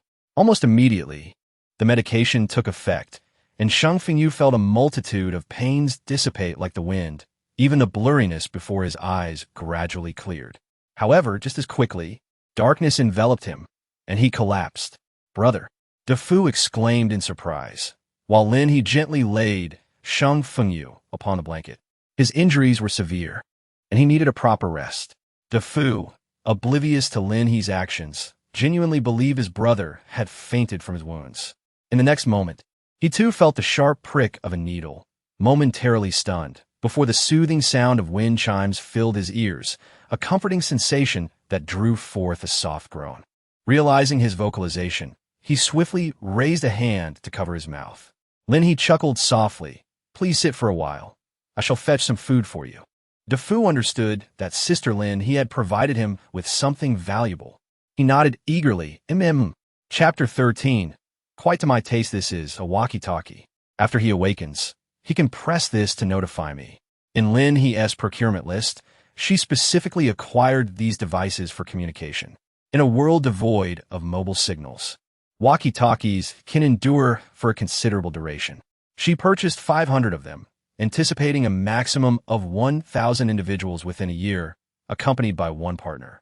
Clearly, 500 walkie-talkies would suffice. Within this year, she should be able to establish a robust operational mechanism for the base. De Fu, cheerful and in good spirits, has mostly recovered from his injuries. Yet, Lin He still offers him medicine, encouraging him to take more if he feels any discomfort. De Fu gratefully accepts, saying, thank you. Sister Lin He, MHM. Lin He went to create furniture for the two of them, while also distributing some clothing, bedding, and other essentials. Fortunately, her eclectic purchases included such items: a forklift, a splendid tool. Observing the icons in the construction room, she meticulously set the dimensions, ensuring they were manageable for the two of them to operate together. 2 meters by 1.5 meters should suffice. Given that the construction room cannot generate power devices, such ordinary mechanical structures require manual effort. No worries. This will serve to strengthen the bodies of these two men. A table, a bed, a wardrobe. Lin He sat on the stool, fervently placing orders, and first set down the forklift outside, gradually stacking the items she had created until they filled her backpack. One forklift was insufficient, so she acquired another. Once both forklifts were fully loaded, she gathered them up, recalling that there was still a vehicle among her rewards, which she promptly released outside the base. It was an exceptionally striking motorcycle, equipped with biometric recognition. She swiftly mounted it, her palm resting on the handlebars, and with a beep, the engine roared to life. Knock! Lin He adjusted the transparent, circular goggles hanging from the handlebars, raising an eyebrow. Was this a helmet? With a hint of skepticism, she donned the goggles, and suddenly, a display resembling a system panel appeared in her vision, located at the upper right corner. Scanning. Southeast wind, clear skies, sunset in 3 hours. Lin He couldn't help but widen her eyes in astonishment. Oh, high technology. Within her field of vision, a circle appeared around her, providing a panoramic view of 360 degrees. Was this, in another sense, akin to having eyes in the back of her head? A rearview mirror? She activated the helmet mode. Lin He raised her hand to press the button on the left, and in the next moment, a phrase appeared before her eyes. Subsequently, she felt as if something was shielding her head. She reached out to touch it, and indeed found something cool to the touch, resembling a helmet. However, from the perspective granted by her glasses, there was only this pair of spectacles atop her head. A transparent helmet.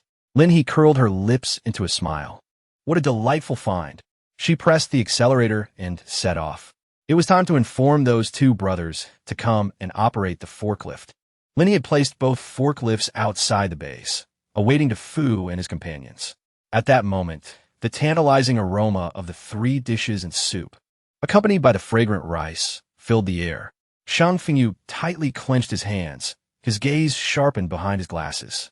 Brother Fengyu, please eat, De Fu urged. Upon awakening, Shang Fengyu seemed lost in thought, occasionally lifting his hand to touch his face and eyes.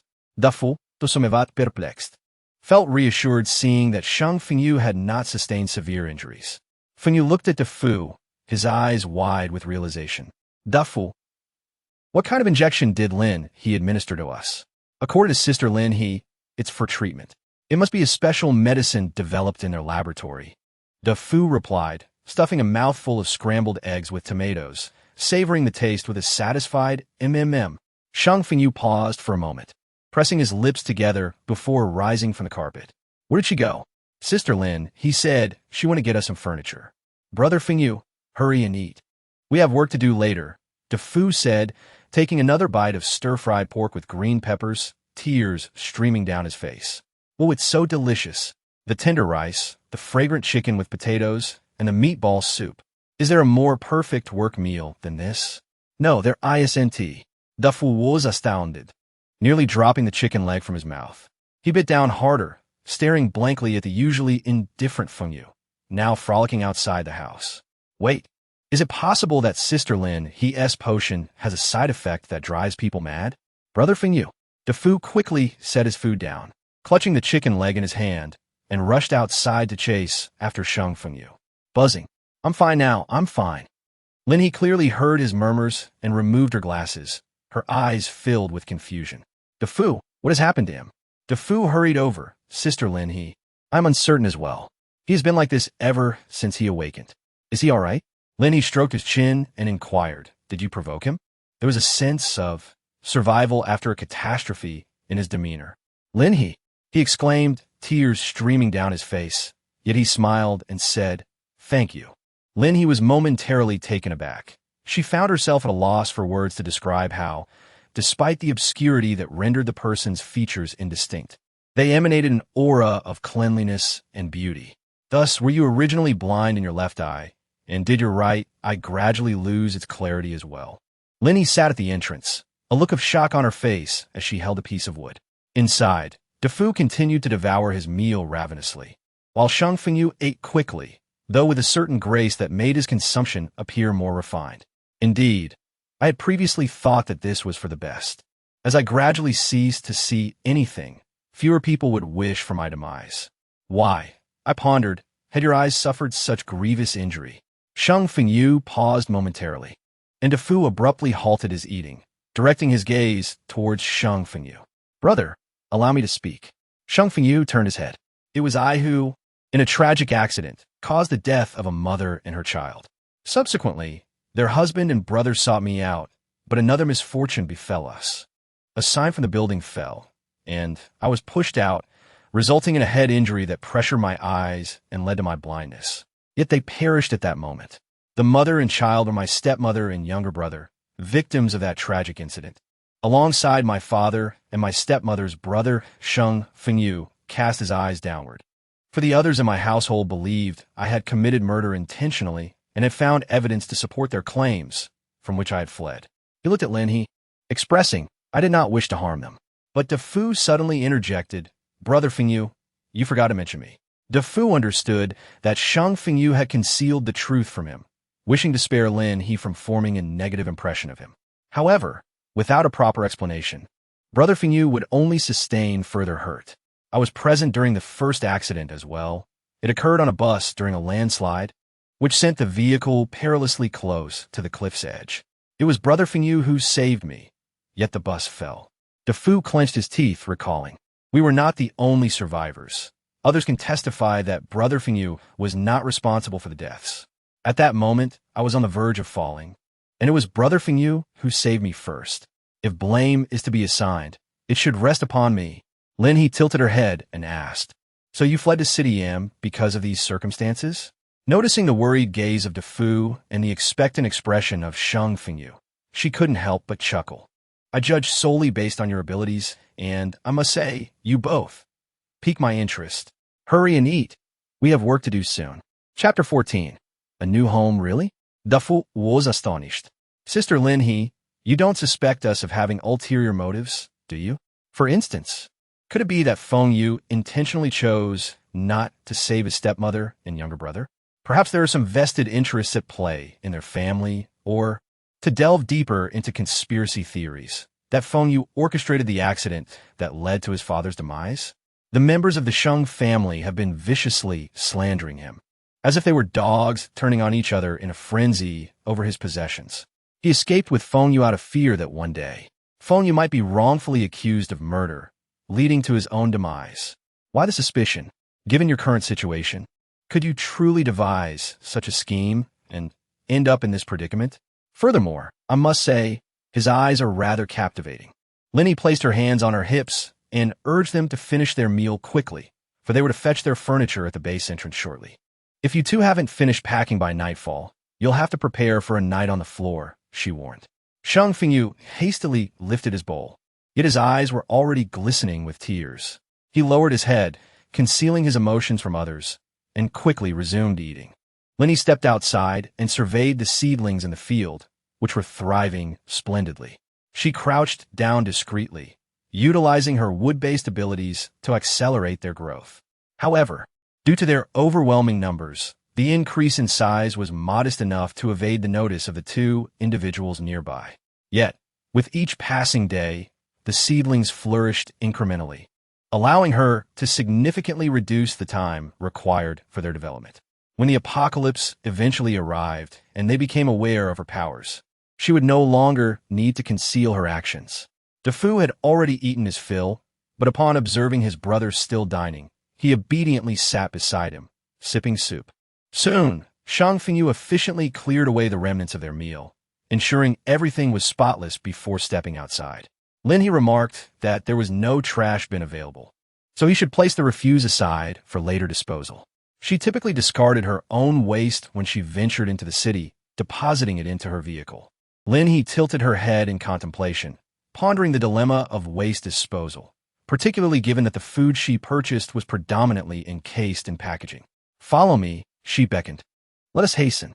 Lin He's motorcycle is quite substantial, with a rear seat spacious enough for two individuals. However, Lin He does not have the habit of accommodating passengers. Upon arriving at the entrance of the base, she instructed the two to attempt to maneuver the forklift, only to discover that one person alone was insufficient. With a raised eyebrow, she pondered whether one of the two forklifts was intended for her use. With a sigh, she said, "Wait for me a moment." She ventured inside to fashion a hook and nylon rope, securing one to the back of the off-road vehicle and the other to the motorcycle. Shang Fengyu, you drive, Dafu. You ride along. I will pull the motorcycle. Let us proceed swiftly. The forklift was remarkably stable. They unloaded the items, leaving Dafu to tidy up while Lin He and Shang Fengyu continued their transport. The furniture was nearly complete. Lin He painstakingly moved items into place, ensuring that essential daily necessities were arranged properly. The bedding was filled with goose down, providing exceptional comfort. Is there also a fan? Shang Fengyu observed Lin He as she, resembling a shopkeeper, extracted an abundance of items, taking a deep breath in awe. The base was inherently designed for habitation. Thus, it was naturally equipped with a variety of supplies.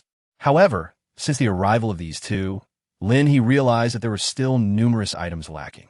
The quantity she procured was insufficient, and inevitably, they would run out. The construction facility could not produce clothing. What would they do when they had no garments left? The establishment of the base required further diligence. By the time all the items were transported and Lin He confirmed that nothing was amiss, it was already 8 in the evening. She prepared a dinner for the two, urging them to eat first. If they could not finish organizing everything tonight, they could rest and continue tomorrow. She could afford them a day of rest.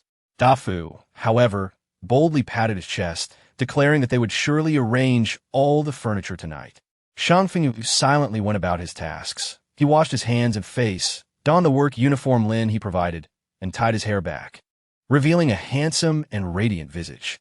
He only lifted his head and smiled brightly when conversing with Lin He. Lin He couldn't help but raise an eyebrow, surprised to discover that Shang Fengyu possessed such an attractive visage. One must rest when fatigued. Hot water is available around the clock, so remember to take a warm shower before sleeping. The furnishings are quite comprehensive, complete with a washing machine. And there's a rod by the window that can be utilized for hanging clothes. As for the clothes rack, Dafu has already placed it in the wardrobe. Lin He provided them with 4 sets of clothing, 2 sets of work attire, and 4 pairs of trousers, uncertain of their sizes. She thoughtfully selected 2 of each size, planning to retrieve any ill-fitting garments at a later date. Yes, Sister Lin He, please take some rest. At this moment, Dafu and Shang Fengyu were dragging a sofa, aiming to place it in a more suitable position. By the way, they both nodded in acknowledgement, fully understanding the task at hand. After Lin He departed, Shang Fengyu wiped away his sweat, only to discover a smear of black mud on the towel. He fell into a moment of silence, while Dafu had already begun rearranging the tables in the restaurant. "Brother, we will finally have a home," Dafu exclaimed, setting down a solid wooden table, panting yet beaming with joy. Observing Dafu, who had been his steadfast companion for so long, a smile crept onto Shang Fengyu's lips. Yes, he would have a home again. Although it was situated atop this remote mountain, it granted him a renewed sense of purpose in life. After his eyes were healed, the world around him had brightened significantly. As he thought of Lin He lowered his head and continued to wipe the coffee table, determined to leave it spotless. Lin He has already arrived at the gym. Prior to her arrival, she indulged in 2 bowls of steaming beef noodles, generously garnished with fragrant chili, along with 3 plates of delectable lamb. After taking a refreshing shower, she tied up her dried hair and settled onto the exercise bike, ready to tackle her 2-hour workout session. Onward. After 2 hours of strenuous exercise, Lin He found herself invigorated, while Dafu and Shang Fengyu tirelessly assembled the furniture. The arrangement crafted by Shang Fengyu exuded warmth and comfort. "Brother, let us dine first," he suggested. The final tidying up was left to Shang Fengyu. While Dafu heated the dinner Lin He had prepared earlier using the electric pot in the kitchen, inviting Shang Fengyu to join him for a meal. Shang Fengyu emerged from the bedroom, clutching his new clothes, having selected his undergarments, and carrying a towel. "You eat first. I'll take a shower," he said. Dafu nodded obediently, placing the steaming meal upon the dining table. The warm orange glow of the light bathed the table and the food, and he could not contain his emotions, tears streaming down his face. He tenderly caressed his abdomen, the memory of the morning's brutal encounter still vivid in his mind. Yet now, the Dafu who once resided beside a garbage dump was blessed with such a spacious home. He possessed new garments, a grand bed, exquisite furniture, and beautiful cookware, not to mention lovely bowls. The only thing missing was a refrigerator. Lin He had reasoned that meat could be stored in the freezer and that she would manage the allocation of food, deeming a fridge unnecessary. However, this was of little concern, as they likely would not have excess food. In truth, the home still felt rather empty. Lin He had only furnished it with the basics, leaving much for them to fill in themselves. The sweat had dried, and Lin He had completed her task. Task accomplished, rewards have been issued. Lin He lay languidly on the soft cushion, wearily opening her backpack, only to suddenly catch sight of an object that prompted her to sit up abruptly. "Hey, decomposer?" Lin He was bewildered. Such advanced technology, can it truly be revealed so casually? System, oh my heavens, you must love her dearly. Host, please exercise caution. Lin He chuckled softly. "Oh, don't be shy. I'll go ahead and install this right away." The garbage disposal unit occupied quite a bit of space, so Lin He chose a corner of the base, ensuring it would not interfere with other areas before placing it down. Following this, a flurry of visual effects ensued, and 2 objects resembling sewer manhole covers appeared on the ground, both serving as openings for waste disposal. Adjacent to the wall, there was an outlet approximately 1 meter high. The design featured numerous slender grooves for categorizing waste. Could it be that the garbage could be decomposed into raw materials? Chapter 15. To achieve wealth, first cultivate the trees. What on earth? Lin He directly retrieved the previous refuse, the manufacturing material of plastic bags. Plastic? Has this substance undergone any transformation upon separation? Can be repurposed? And what about the leftover food scraps? Once Lin He disposed of them and closed the lid, she heard a faint buzzing sound. She hurried over to investigate, only to discover an opening beneath the machine, a fertilizer outlet. So, These food remnants are being converted into fertilizer.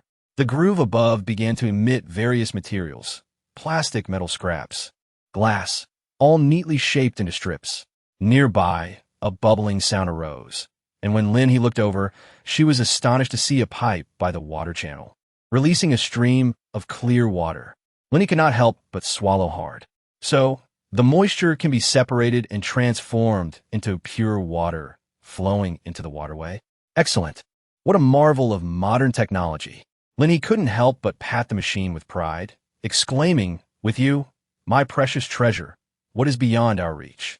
She had specially gone to the construction room to create various models of plastic bags, which she hung at the opening and secured with rubber bands.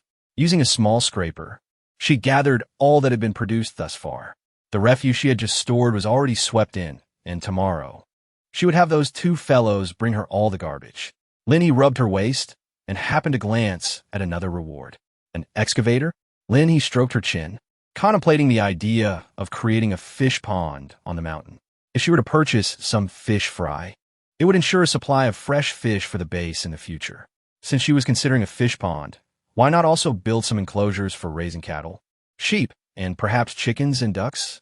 With a sudden clap of her hands, she exclaimed, "Yes, this is definitely a plan."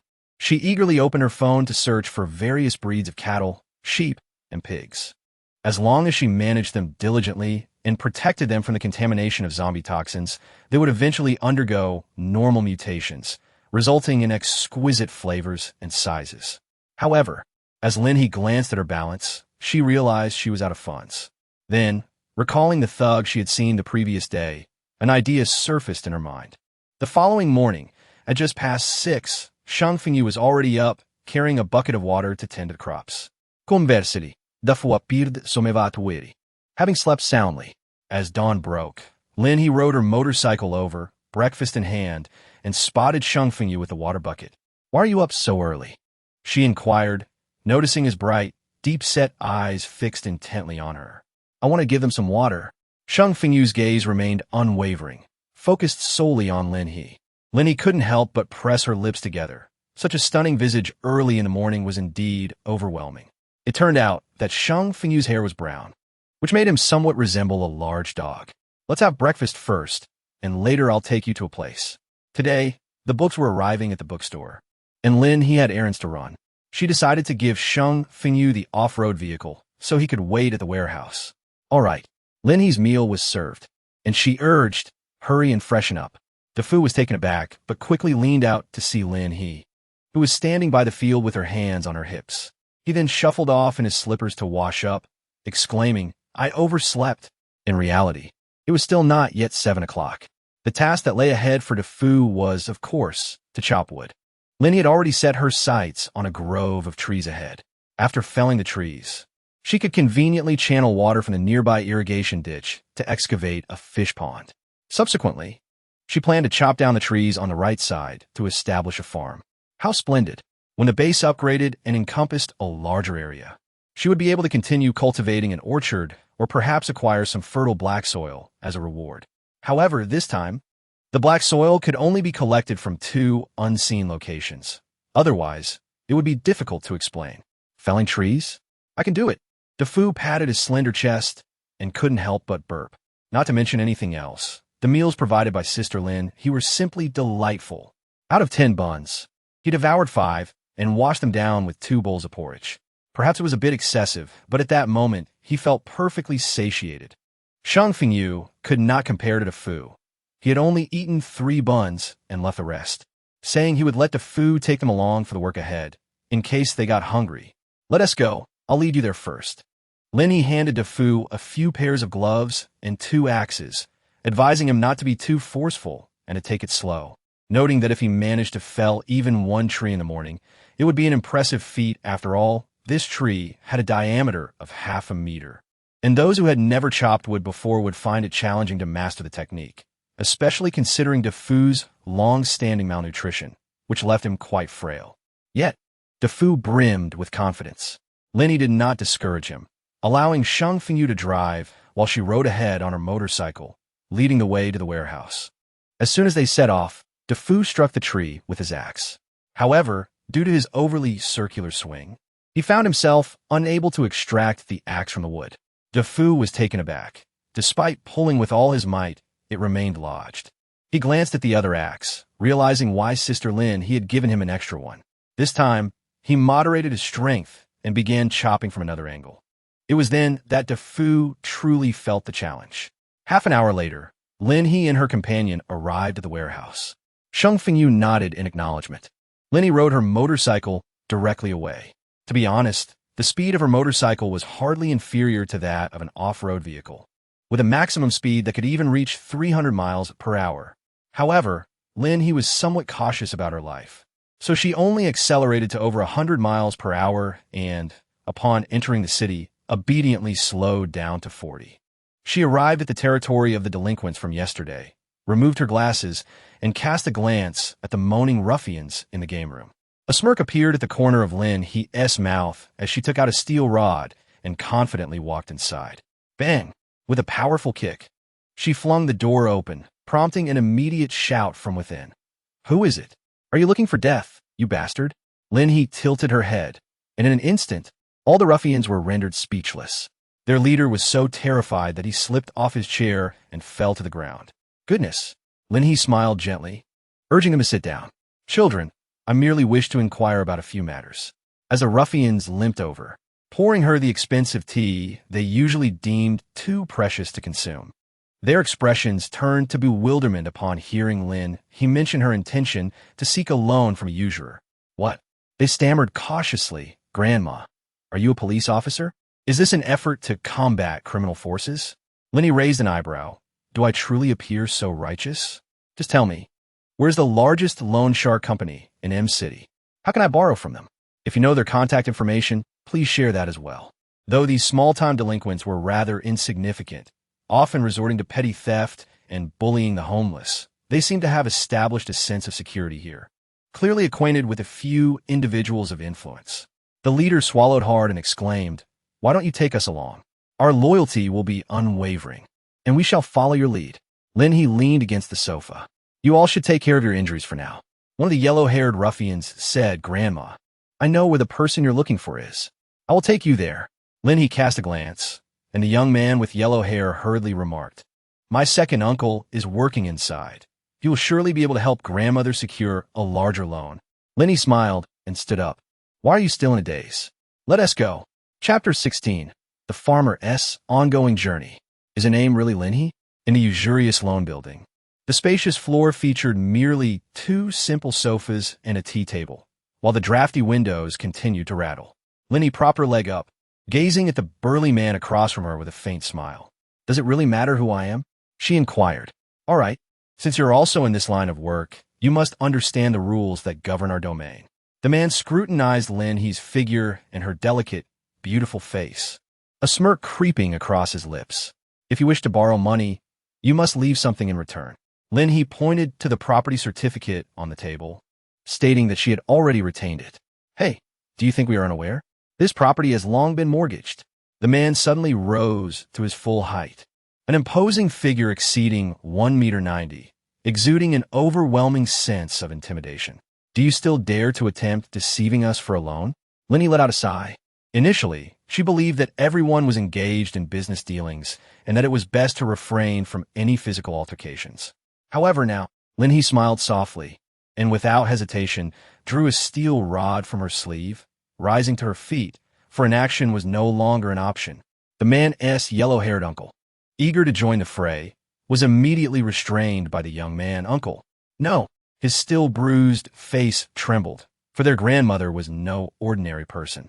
The uncle, wishing to assert that they too were not commonplace, found himself interrupted as the leader soared past him in an astonishing display, his robust physique and incredulous expression appearing to unfold in slow motion before the uncle's very eyes. Bang! He collided directly with the wall. Stiffly, the uncle turned his head, witnessing the most brutal scene of combat he had ever encountered.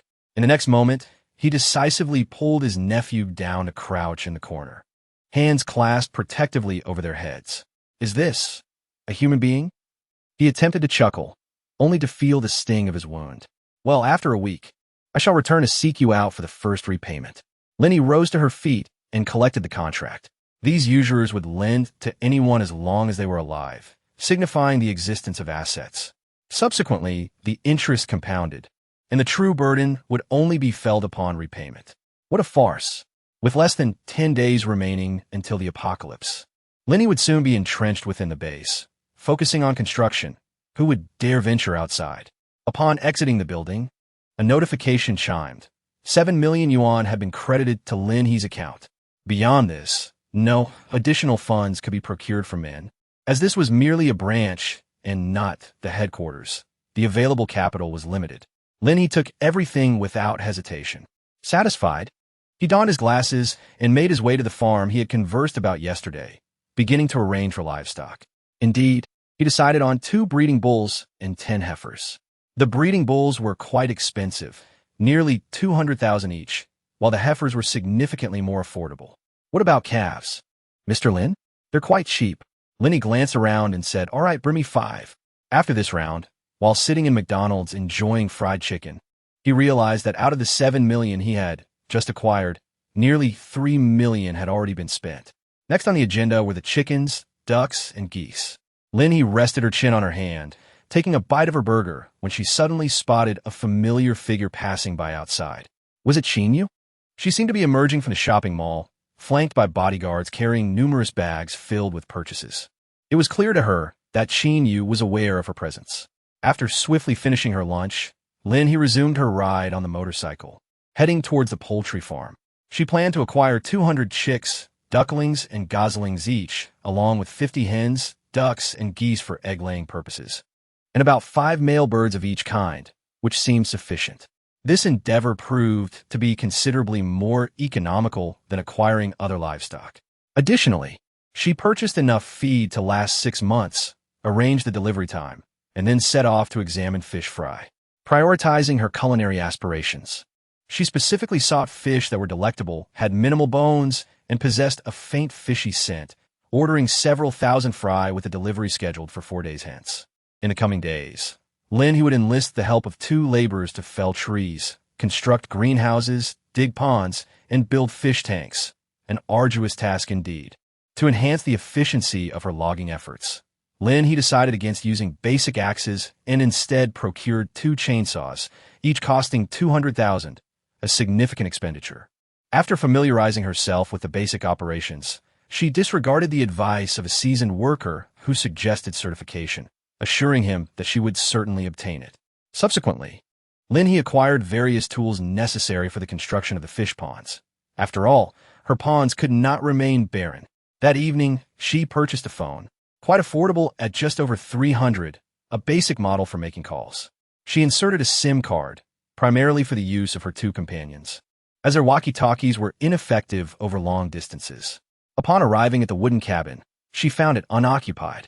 To her astonishment, the 2 men were still chopping wood. They had leaned against their axes, and Lin He noticed that 8 logs lay scattered on the ground. Although De Fu was visibly exhausted, his eyes misty and breath labored. He perked up upon seeing Lin He. "Well, I bought the chainsaws today. You 2 should take a break. I've left your meal on the table." After an hour and a half of rest, she planned to take them to fetch the chainsaws. "All right." Shang Fengyu wiped the sweat from his brow and nodded in agreement. Lin He casually took away the trash of the 2 and disposed of it at the base for decomposition. Afterward, she retrieved a hot pot. Today, the aroma of hot pot wafted through the streets, the rich fragrance of beef tallow mingling with the heat. She gathered an ample assortment of ingredients, including tripe, beef rolls, lamb rolls, bamboo shoots, and bean curd skin, all measured by the basin.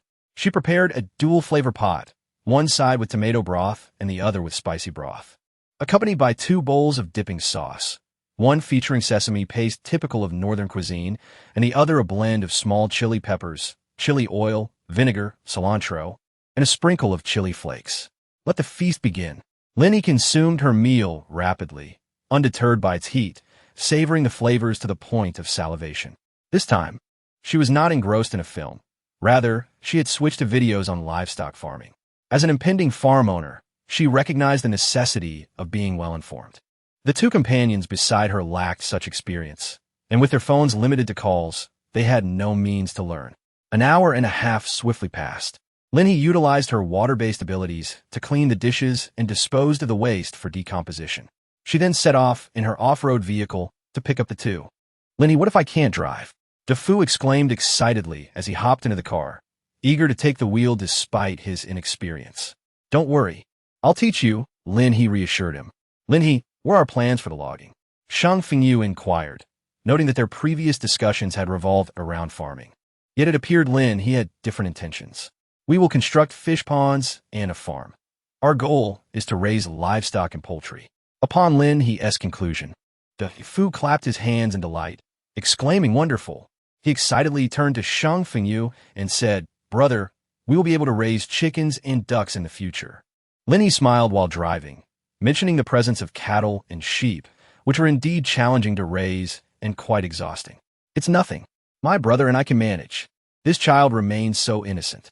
Lin He couldn't help but chuckle. Once the construction was completed and the livestock and poultry were settled, she would need to contemplate whether to recruit more people or enhance the abilities of the two brothers. The onset of the apocalypse marked the third day, a time ripe for the awakening of extraordinary powers. It would be ideal if the two brothers could awaken their abilities. However, if they could not, the potion she had prepared would then come into play. But it's still early. Let us first finish the tasks at hand. Chapter 17, A Determined Spirit. Let us get it done. Wow, this machine is truly magnificent. Before encountering the lumbering machine, all that occupied DeFu's mind were smaller machines. He never anticipated that this logging machine would be far larger than he had imagined. Just watch me operate it. Lin He quickly grasped the basics and adapted with remarkable speed. Afterward, DeFu and Shang Fengyu attempted to manipulate it as well, and to their delight, they discovered that both of them were quite intelligent. They could certainly manage it. Lin He decisively released her grip, leaving her two younger brothers in a state of bewilderment. Alas, is she truly so trusting? This is their first time driving after all. Lin He expressed her reassurance, and, during the process of packing the books, discreetly placed a few more in her backpack before loading them onto the car. It took merely 5 minutes, and the bag was filled to the brim. Shang Fengyu intended to offer assistance, but DeFu was still engaged in seeking guidance from his brother regarding the speed and the intricacies of this location. DeFu quickly took a breath, anxious that any misstep while driving might lead to complications, proceeding with utmost caution. Lin He slowed down a bit to tend to the two brothers behind him. After a bumpy start, he marked the area for the duo to give it a try while he made his way to the base. Upon reaching the second-floor library, with the books finally arranged, the task was at last accomplished. Lin He eagerly glanced at the rewards, her brows furrowing in surprise. Feed and a manufacturing machine. She could hardly believe it, her small hands trembling with excitement. It was simply perfect. System, you are truly my savior. She hastily descended the stairs, finding a suitable spot to place the manufacturing machine. According to the instructions, any food input would yield feed. For canines, felines, herbivores, and omnivores alike, a plethora of feed options was at her disposal. Lin He contemplated her next steps. First, she would fell trees, then construct greenhouses and fish ponds. Before the impending apocalypse, she aimed to cultivate the remaining 20 acres of land, anticipating that the acceleration of growth during the cataclysm would allow her to harvest the first batch of vegetables and grains. These could be utilized for producing feed or stored for distribution among future members. Additionally, she discovered a reward. Upon clicking, she was astonished to find a greenhouse for the breeding area. Lin He contemplated patiently and had to admit that the proposition was quite alluring. However, for the other two, it was far too shocking for the mundane world. Nonetheless, revealing it in such a manner allowed the brothers to comprehend the uniqueness of their base. It was a test. Indeed, one of time and speed. The apocalypse loomed ever closer, and there could be no delays. Detected host's farm plan. Mission initiated. Mission 2. Successfully construct a breeding area and raise at least 4 types of animals. Mission 3. Build a fish pond and cultivate fish fry. 0-2000. Mission 4. Harvest crops. Types. 0-5. Suddenly, 3 tasks appeared before Lin He. With hands on hips, she mused, System, let us ensure we receive ample rewards this time. Perhaps something like a level 3 base blueprint? Host, Please remain grounded. Lin He pouted, questioning how she had become so ungrounded. Nevertheless, she decided to focus on her work first. Lin He rode his motorcycle to find those two brothers. At this moment, DeFu observed Feng Yu's efficient and decisive lumbering, picking up the logs and setting them aside, while his own progress was slow. He took a deep breath. DeFu, Lin He has arrived. Let me take over. You all seem quite exhausted today, so please go and rest. DeFu has come down. Where is that brother? Sheng Fengyu remarked, I will accompany Sister He. Lin He settled into the driver's seat, asserting that by noon, she would take a break. For tomorrow would afford ample time for logging. By the following day, she would commence her excavation, while the two men would continue their timber work. Good, she remarked, as DeFu produced a bowl, placing it on the table. With determination, Lin He revved up her efforts, determined to complete the logging in this area today, digging out tree roots and constructing greenhouses. Thus, when Feng Yu awoke at around 5 the next morning and proceeded to freshen up before heading to the woods, he beheld a mere stack of remaining trees and a vast expanse of exposed roots. The area Lin He had marked out was down to its last few trees. Feng Yu, you're awake? Just give me a moment to finish this. Lin He undoubtedly noticed Sheng Fengyu. At this moment, she remained full of energy, her hands moving swiftly and her work executed with finesse. Sheng Fengyu was left astonished. Not only had she accomplished so much in a single evening, but she had also managed to transport the trees away. Lin He, of course, it is to pack the backpack. However, Sheng Fengyu is unaware. He currently feels that with Lin He's work enthusiasm and efficiency, he and DeFu are truly unable to keep pace. All right, let me take you to the other side to delineate some areas. Today, you and DeFu will be engaged in logging over there. Lin He instructed Sheng Fengyu to drive another vehicle, arriving at the location of the fish pond. From this point to that, a loop. Let us see if we can finish today. Sheng Fengyu nodded, affirmatively declaring that it is indeed possible, even if it seems daunting. Two individuals should not be outdone by Lin He alone. It is truly a source of embarrassment. Very well. I shall fetch breakfast for the two of you. Hey, Ijia, perhaps you should rest first. After all, you have been working late into the night, and Sheng Fengyu had never witnessed anyone so dedicated. It's nothing. Do I appear fatigued? During the day, while you two are engaged in logging, I will excavate the soil to extract the tree roots, ensuring the ground is level for the greenhouse. Sheng Fengyu's lips twitched slightly as he observed Lin He's relentless spirit, taking a deep breath and thinking, for the sake of a noble cause, I shall persevere. After having breakfast, Lin He proceeded to operate the excavator, while DeFu and Sheng Fengyu began their logging activities on the opposite side. A product of a system, undoubtedly a masterpiece, Lin He operated in the cockpit, skillfully excavating the roots. The soil was brought over, and with a gentle pat, the ground was leveled flawlessly. Lin He conveniently gathered the tree roots. With her current status as a level 2 supernatural being, her mental acuity is undoubtedly present. She can sense whether her brothers have come to visit her.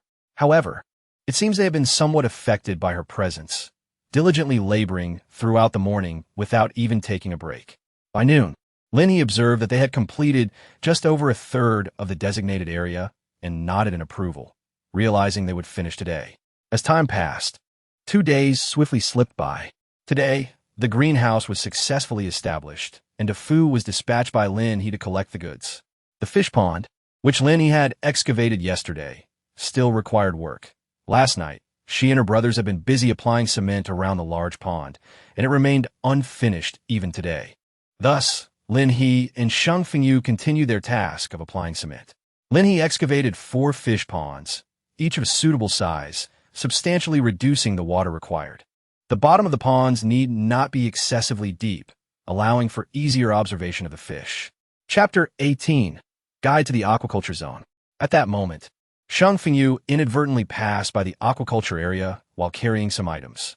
Initially, he merely glanced over, but in the next instant, he was utterly astonished. His hands trembled uncontrollably. So many greenhouses, where did they come from? Without needing to inquire, Lin He could tell that Sheng Fengyu had seen them. She was currently sipping water, seated by the pond, dressed in work attire with her hair tied up in a bun. Hijia, did you manage to cover that all by yourself? After a moment of hesitation, Shang Fengyu finally approached to ask. Lin He blinked in realization. Indeed, Shang Fengyu was once again astonished. He had known it all along. After leveling the ground, Sister He had gone without sleep for 2 entire days and nights. In such a brief span of time, could she possibly possess a shadow clone? How was she accomplishing this? Hurry and smooth it out. The food just called the fish fry have arrived. After she had finished covering the aquaculture area, rewards had reappeared, 2 blueprints this time.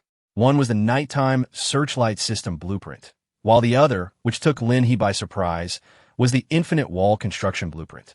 Remarkable, this first blueprint resolved nighttime illumination, extending from the base all the way here, from the black soil to the aquaculture area and the fish pond. Even as the base upgrades and expands, it will evolve in tandem. The latter blueprint was nothing short of a marvel, provided there are sufficient materials. It could construct any wall, not the type built from a combination of earth and metal abilities, but one that exuded 3 words: black technology. Its defensive capabilities, including fireproof, waterproof, and 50% resistance to physical attacks, were unparalleled. Wherever she found herself, she could conjure a steel fortress at will. This was her 3rd extraordinary ability. The potential for infinite use. How could such an extraordinary blueprint exist? However, she was still observing Shang Fengyu. He had begun to work with renewed vigor. A wise individual does not need to ask too many questions, and he must have already grasped Lin He's exceptional nature. Time swiftly passed, and by 5 in the afternoon, Lin He, accompanied by DeFu, drove to transport the fish fry. After the cement had set, Lin He decisively dried it, ensuring that it had absorbed nearly all the moisture and would not leak. Only then did she activate the switch connecting to the water channel. With the 4 fish ponds filled, she introduced the fry, completing her task. She did not rush to check her rewards. After all, aside from the fish ponds, there was also the breeding area to attend to. Although Shang Fengyu was aware, Dafu remained oblivious. Once they confirmed that the fish ponds were in good order, Lin He prepared dinner for the 2 of them, planning to take them to explore the marvels of the breeding area after their meal. Not to mention, the automatic feeding and cleaning functions were truly the epitome of her dreams. Satiated, Dafu clapped his hands in delight upon hearing Lin He mention that the breeding area was complete. Great, we'll be receiving the calves and lambs tomorrow. Shang Fengyu paused. Don't you feel something is amiss, Dafu? Sister Lin He, you are incredible. You completed the breeding area so quickly. How did you manage that? Yes, that's exactly what I want to know. Shang Fengyu felt a flutter of curiosity within, eager to learn the secret behind her accomplishment. Dafu, my dear brother, you are simply like a worm in my stomach. Lin He chuckled softly. Perhaps an engineering team had worked through the night and departed. Shang Fengyu coughed lightly, while DeFu blinked in response. Well, he wasn't particularly eager to know the details. But wasn't Lin He a bit condescending in treating him as though he were a simpleton? Let us proceed. Take those items and affix signs in every district today. When the livestock arrives, it will indeed be a substantial undertaking. Lin He spoke, and DeFu quickly nudged Shang Fengyu, urging, brother, you should talk to Sister Lin He.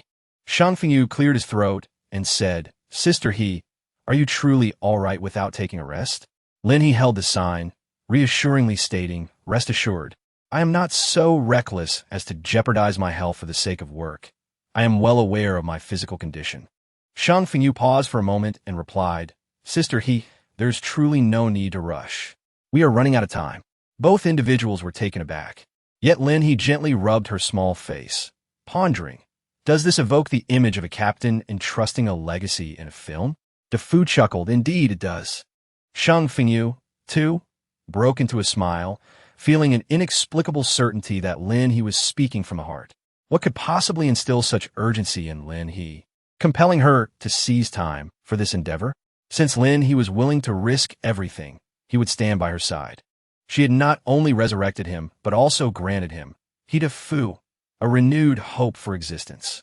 Regardless of the outcome, he fervently wished for Lin He's goals to be achieved swiftly. Perhaps then he would uncover more truths. The 3 of them ventured inside. The breeding area spanned a vast expanse, encompassing 7 large greenhouses. Although referred to as greenhouses, they were constructed from robust, translucent plastic materials, far surpassing the durability and strength of conventional greenhouses. This space housed cattle, sheep, and pigs. Lin He planted the two distinctive markers into the ground, carefully labeling the purpose of each respective shelter. On the side, designated for ducks and geese, there were ponds, shallow, merely half a meter deep, yet stretching the entire length of the greenhouse and approximately 2 meters wide, perfectly suited for their leisurely swims. DeFu, while affixing the labels, marveled aloud at the vastness and sturdiness of it all. Meanwhile, Shang Fengyu, standing beside him, felt a peculiar sense of unease, pondering why everything seemed somewhat amiss. For instance, on the left side of each greenhouse, there were troughs for feed distribution. Lin He began to explain the automatic feeding system to the two future administrators. One simply needs to pour in the feed, and the system will notify you when it has dispensed the day's supply, prompting a refill after 24 hours. There is also a button for automatic cleaning. When pressed, water pipes will flush the interior, and once the cleaning is complete, it will dry automatically. In truth, the laborious aspect here is not the feeding or cleaning, but rather the routine inspection of livestock and poultry. The foremost concern is to prevent these animals from contracting the zombie virus, which lurks in the very air. Lin He remained uncertain whether the protective barrier of the system could withstand it. On the day the apocalypse began, the transformation occurred without warning, with more than half the population mutating instantly, leaving no time for others or animals to react. What followed was sheer disaster. Should any issues arise, immediate isolation is necessary. This is the isolation room. Behold, a product of the system. It is indeed of exquisite quality, complete with individual sealed compartments. DeFu and Shang Fengyu attentively took notes, growing increasingly impressed as they beheld such an extraordinary breeding greenhouse for the first time. However, they were aware that replicating such a facility elsewhere would cost no less than 10 million. Chapter 19. The self-sufficient farm begins to take shape. Sister Lin He, you can trust us with these tasks. DeFu exclaimed, brimming with enthusiasm, completely unfazed by the substantial workload for a mere 5,000 a month. Yet Shang Fengyu, being slightly older and more experienced, sensed that Lin He's intentions might extend beyond what she had described as merely a laboratory project, steering the establishment towards self-sufficiency. Even living as a hermit in the mountains seemed feasible. However, he pondered why Lin He, despite her wealth, chose to remain in such a remote area, far from the city. It was perplexing, and he could not fathom it. All right, let us rest well tonight. Tomorrow will bring another demanding day. After guiding the two through a thorough tour, Lin He stifled a yawn, clearly reaching her limits. Sister Lin He, make sure to rest well. DeFu quickly. It was already past 11 in the evening when Shang Fengyu inquired as they were leaving, will it just be the three of us here from now on? Lin He raised her eyebrows slightly and then smiled, of course not. Shang Fengyu nodded. Then do we need to build a house? After all, at this location, aside from the structures within the base, there are only our 2 wooden cabins left. Lin He calculated the freezing time indicated in the blueprints and pondered for a moment. There was no rush. She decided to focus on the immediate tasks at hand. It was indeed necessary to construct some rudimentary shelters, simply wooden structures that could provide basic accommodation. This would allow her to gather those struggling in the post-apocalyptic world and facilitate their relocation. Moreover, it seemed she would require the assistance of scientists. Once the apocalypse descended, she would undoubtedly need to drive through the city or town, armed and on the lookout for zombies to eliminate in order to procure crystal stones, a resource of utmost significance. Furthermore, during the first 3 days of the apocalypse, the zombies would be at their most sluggish and least intelligent, making them relatively easy to dispatch. Alas, a plan must be devised. Additionally, it was essential for Shang Fengyu and DeFu to possess some combat capabilities as well. Lin He suddenly recalled the arms factory that had been plundered in the city during her previous life, and her eyes sparkled with realization. After the apocalypse, that could serve as a source of weapons. She walked away in excitement, prompting DeFu to exclaim, could it be that today, as scientists are truly this remarkable? Shang Fengyu paused, asking, what makes you think she is a scientist? DeFu tilted his head, replying, such advanced technology. Surely Sister Lin He is one? Shang Fingyu's lips twitched slightly, deciding it was best to let it go. You should hurry and take a shower before bed. The next day dawned bright and sunny, though the newly arrived young bull was rather fierce. Lin He provided the cargo driver with some deposit and took the truck up the mountain herself. While DeFu stayed behind to coordinate the drivers, she and Shang Fingyu focused on transporting the cattle. Sister He, the platform is ready. The truck halted in front of the cattle shed, where the gates had already been opened. Inside, each cow was housed in its own separate stall, and the space was quite expansive, resembling a suite. Rather impressive indeed. All right, Lin He gently led the cattle out of the truck. Each mooing creature transformed into a serene and obedient presence in her hands. They followed her dutifully down the ramp and into the barn. Shang Fingyu observed the diminutive stature of the animals, then glanced at Lin He, who remained remarkably composed and could not help but give her a thumbs up. These are our breeding bulls, residing in spacious accommodations. Please provide them with some water. Lin He gently patted the head of the breeding bull, which affectionately responded with 2 low moos. This was the native yellow cattle, robust and tall, representing an excellent specimen among beef cattle. Although Shang Fingyu had never engaged in such labor, he found no significant issues listening to Lin He's explanations. Once the bull was unloaded, DeFu called to inform that the poultry had arrived. The two of them were so busy that they hardly touched the ground, taking the truck down to collect the poultry and ushering them into their pens. Following that, they attended to the pigs and sheep.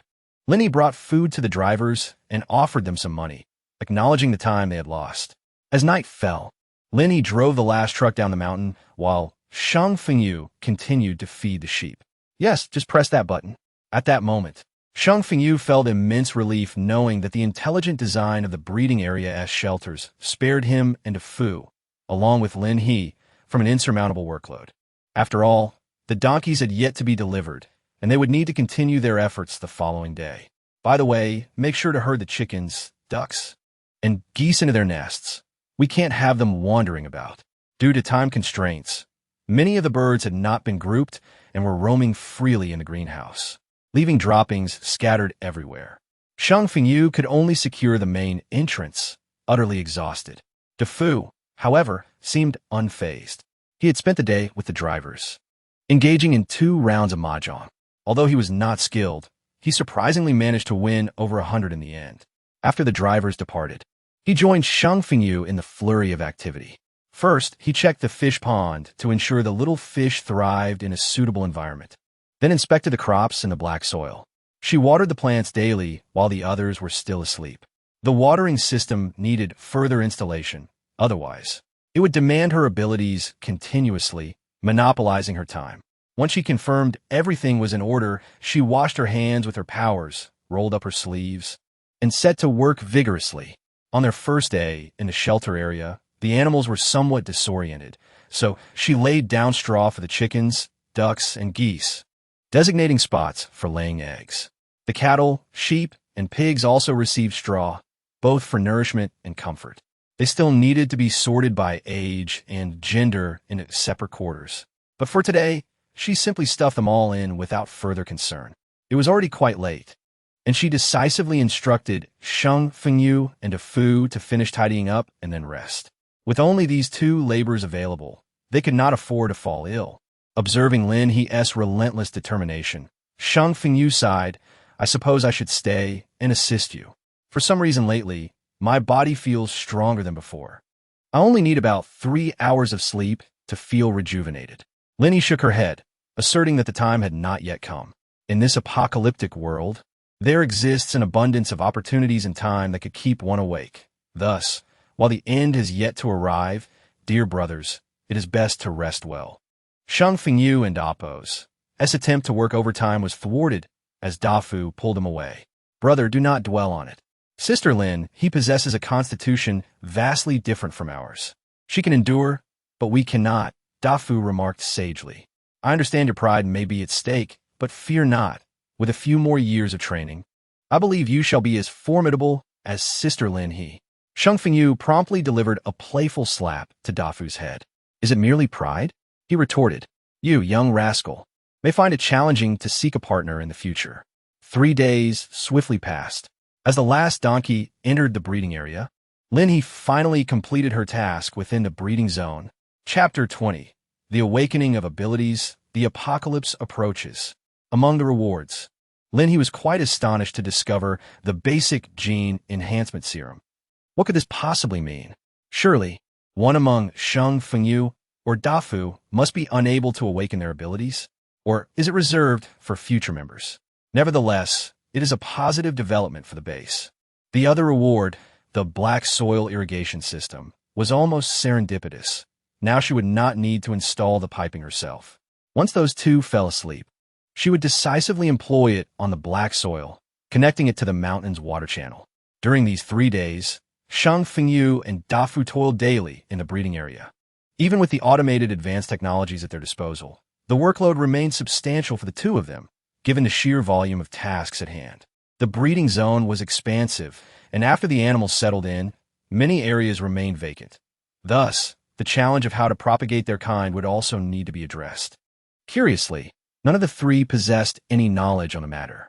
Lin He resolved that in the aftermath of the apocalypse, she must seek out individuals skilled in agriculture, scientists, breeders, adept cultivators, and physicians, supplemented by warriors capable of combating zombies. These roles represent the future direction she envisions. The operation of the base necessitates a diverse array of talents, constituting a grand undertaking. With the task of harvesting crops still pending, Lin He presently crouches in the soil, channeling her extraordinary abilities towards the plants. A soft sound resonates, the blossoming of flowers. Lin He wielded a small brush with determination to pollinate, subsequently utilizing her extraordinary abilities. The verdant leaves unfurled, and slender cucumbers began to sprout. As they grew plump and elongated, Lin He furrowed her brow, contemplating whether such growth was indeed normal. After some reflection, she surmised that it must be the influence of her powers and decided to disregard her concerns for the moment. With this cucumber, she had now harvested 4 varieties: cabbage, eggplant, chili, and this cucumber. Lin He fixed her gaze on the nearby tomatoes and reached out her small hand once more. Chang Fengyu stood outside the field, scratching his head in confusion. What was he Jie doing in the fields at such a late hour? Suddenly unable to sleep, he felt an unusual warmth enveloping him, prompting him to step outside for some fresh air. In May, the weather quickly grew warm. The wooden cabin had only a fan and no air conditioning, a decision she had not contemplated at the time of purchase. By the time Lin He plucked the tomatoes, she was drenched in sweat. How peculiar, it felt so hot. She wiped the sweat from her brow and stood to stretch her back, and as she lifted her head, she was startled to see the moon, seemingly adorned with a veil of crimson. Lin He was momentarily taken aback as fragments of memories suddenly surged forth, making her acutely aware that the apocalypse was imminent. Calculating the time, it had indeed been nearly a month. She inhaled deeply, the sound of the task reward no longer eliciting the excitement it once did. Although she had been anticipating the arrival of the end times, its actual onset signified the impending demise of billions in this catastrophe. She was no saint, nor did she possess the energy to save so many. All she desired was to escape the shackles of solitude, to enjoy good food, restful sleep, and a promising future. She longed for a sanctuary where she could exercise her own will, a personal base free from the confines of other strongholds. In this second chance at life, her heart had become but a sliver of its former self. So let it come. She cast aside her last vestiges of compassion, hands on her hips, recognizing the blood-red moon as the harbinger of doom.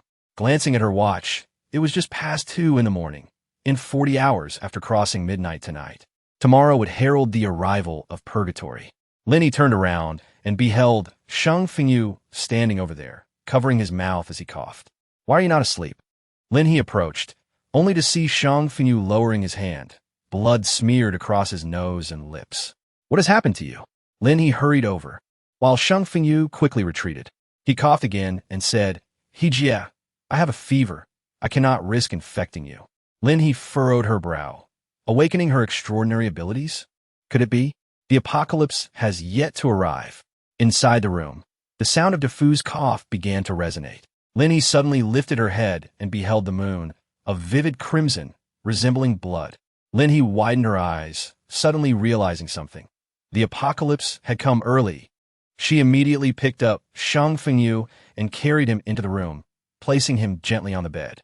Without hesitation, she splashed water onto his face, urging him to hold on as she went to check on DeFu. Subsequently, DeFu too was subjected to the chaotic splashes of icy rain upon his face. Lin He took out the healing potion and stood in the living room by the door, observing the two who were struggling and coughing on the bed. As soon as she noticed anyone unable to endure any longer, she would administer a dose. Why did the apocalypse arrive so abruptly? Is this merely an isolated incident? Lin He opened her phone and observed that indeed, there had been a surge of patients with high fevers across various platforms. However, incidents of violent behavior among the afflicted had yet to transpire. No, this was not a premature apocalypse. Rather, her understanding of time coincided with the moment the zombie virus would fully erupt. At this present juncture, the majority of individuals remained uninfected, while a small fraction had contracted the virus, experiencing merely elevated temperatures, yet they could still endure. Those who could not endure, if they were to transform into zombies, then I would have no choice but to eliminate the two of you. Lin He murmured softly, tightly grasping the vial of medicine in her hand. As the sun began to rise, she administered an injection to DeFu. The boy had previously suffered from malnutrition, resulting in a frail constitution. Although he had been receiving adequate nourishment here, the excessive labor he endured paled in comparison to Shang Fengyu's resilience. DeFu was on the brink of collapse from the heat, and Lin He could only give him a shot to preserve his life. Meanwhile, Shang Fengyu remained in a state of unconsciousness. Despite his high fever, his condition was significantly better than that of DeFu. Lin He remained vigilant, continuously monitoring the unfolding situation. She began posting warnings on social media, urging the public to exercise caution regarding patients with high fevers, for they could deteriorate rapidly. Though her posts were swiftly censored, her enthusiasm remained undeterred. Perhaps it was her last vestige of compassion that drove her to wish for the well-being of others. Not to mention, Lin He possessed a unique ability to create numerous accounts to sway public opinion, which indeed sparked a fervent buying spree. It seemed that the citizens of the Flower Kingdom had a tendency to stockpile supplies in times of crisis. Within just a day, every supermarket had been ransacked. During this tumultuous period, Lin He managed to provide some water to the two individuals. Though feeding them proved impossible, they could only endure the ordeal themselves.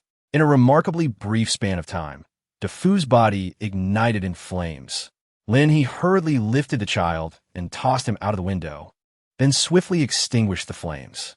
When DeFu, in a dazed state, clung to the window and asked Lin He, "Sister Lin He, how did the fire start?" Lin He, feeling helpless, exclaimed, "It's you who has caught fire." DeFu turned to see the flames and gasped, quickly making his way to the water channel. Lin He leaped out of the window, declaring, "All right, this is your special ability. I need you to relocate those overheated animals in the breeding area to the compartments. Your brother hasn't woken up yet. Once he does, I'll have him assist as well." DeFu, rendered speechless by shock, managed to extinguish the flames. Once the fire was under control, he excitedly called out, "Sister Lin He, how did I acquire this ability?" "Because we are in the apocalypse. If you don't act swiftly, those animals might mutate into zombies, and you could become their prey," she replied. Aware of the urgency of the situation, suppressing his excitement, he hurried off to manage the animals. Lin He stood by Shang Fengyu's bedside, administering a dose of healing elixir directly into him. "Shang Fengyu, I lack any enhancement syringes. If you cannot endure, I will be compelled to end your life." The state of Dafu's health was indeed concerning, leading to the absence of enhancement syringes for Shang Fengyu. As night fell, Shang Fengyu suddenly trembled a few times before opening his eyes. With a flutter, his eyelashes quivered, and he unexpectedly noticed a green mushroom sprouting from his ceiling. Subsequently, a series of popping sounds echoed as numerous green mushrooms began to proliferate on the ceiling. "Shang Fengyu, is this your psychic ability?" In Lin He's eyes, surprise flickered. Chapter 21. The training must continue, my dear brothers. What supernatural abilities? Shang Fengyu felt an odd sensation coursing through his entire being, as the air felt stiflingly hot. To put it simply, the apocalypse has arrived, young man. The times have changed, and if one does not rescue the Fu, he may perish in the breeding zone. Shang Fengyu was somewhat bewildered, yet profoundly shaken, obediently following Lin He to the breeding area. Upon discovering that both he and the Fu had awakened their powers due to high fever, he held a charming little lamb in his hands. It too was afflicted by the fever. There was a distinction. Those who could not endure transformed into zombies, whereas those who survived became normal mutated animals. Indeed, cattle, sheep, and pigs are precious. They must receive their vaccinations. For the sake of meat, Lin He reluctantly produced a healing serum, knowing that if they could deal with a few zombies the following day, prosperity would soon follow. Although Shang Fengyu remained in shock, he understood the urgency of the situation. The three of them embarked on a frenzied quest to capture animals, the process of containing them continuing until 3 in the morning. Are you truly not tired? Nearly all those exhibiting fever have been isolated, yet there were no vaccines available for poultry. Large livestock that appeared stable were rescued, while those in poor condition had to be confined for the time being. Not tired at all, the Fu merrily enjoyed the ice cream Lin He had given him, resembling the foolish son of a wealthy landowner. As Shang Fengyu gazed at the crimson moon, he felt a tightening in his heart. Is this truly the apocalypse? Lin He nibbled on an old popsicle, seeking solace from the heat with something cold. In this isolated place, they were the only ones left standing as extraordinary beings, thus shielded from the sight of zombies. She waved her hand to create a breeze, anticipating that by morning, some videos would likely emerge online. Regrettably, in her past life, she had been preoccupied with catering to her family and organizing a wedding banquet, completely oblivious to any other disturbances. As this thought crossed her mind, she reached for another popsicle, deciding to indulge a bit more to soothe her wounded spirit. Shang Fengyu took a seat again and asked, Hijia, how did you come to know that the apocalypse had arrived? Lin He smiled gently and pointed to her head. Have you ever experienced a prophetic dream? Shang Fengyu obediently shook his head, while the Fu looked over with a face full of curiosity. Sister Lin He, you possess such a unique ability? Lin He smiled and remarked, Indeed, my dream allows me to glimpse into the future for many years ahead. She pointed at the moon, pondering whether it was the heavens that disapproved of us or if extraterrestrials had indeed poisoned our world. The Earth to come would be a veritable hell, with order shattered and only restored through extraordinary powers, where human rights and lives would hold little value. She chuckled softly, her laughter failing to reach her eyes. Look at the moon. Doesn't it resemble a large crimson eyeball? Shang Fengyu furrowed his brow, while the Fu licked his ice cream, saying, I can't help but think it looks like a pomegranate. The pomegranates from my hometown are exquisite, large, juicy, and delectably sweet. Now that we have arrived at this moment, everything we needed to prepare has been set in motion. Lin He turned her head and gazed at the two individuals.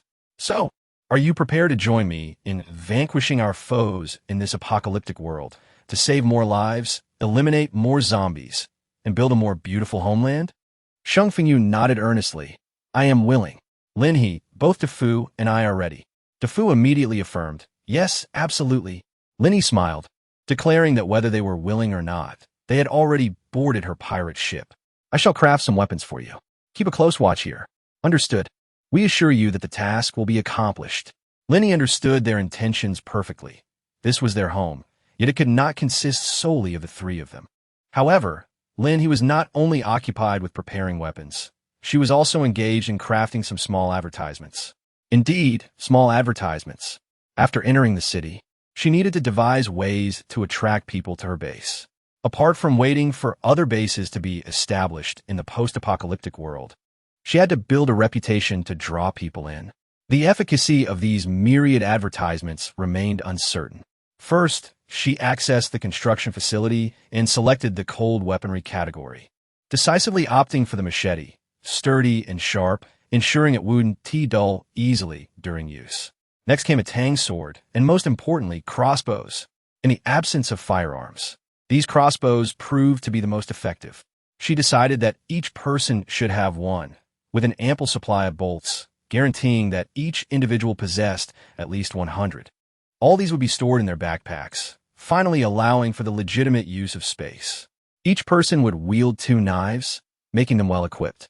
Following this, she turned her attention to armor, meticulously safeguarding the neck, arms, and legs, and adding gloves to provide as much protection as possible. For the head, a helmet was necessary, though it should not be overly heavy. This combination, while somewhat unrefined in appearance, undoubtedly instilled a profound sense of security. She even contemplated crafting iron shorts, but reconsidered, as they might impede movement. The shorts were too short, and the longer versions would hinder her agility.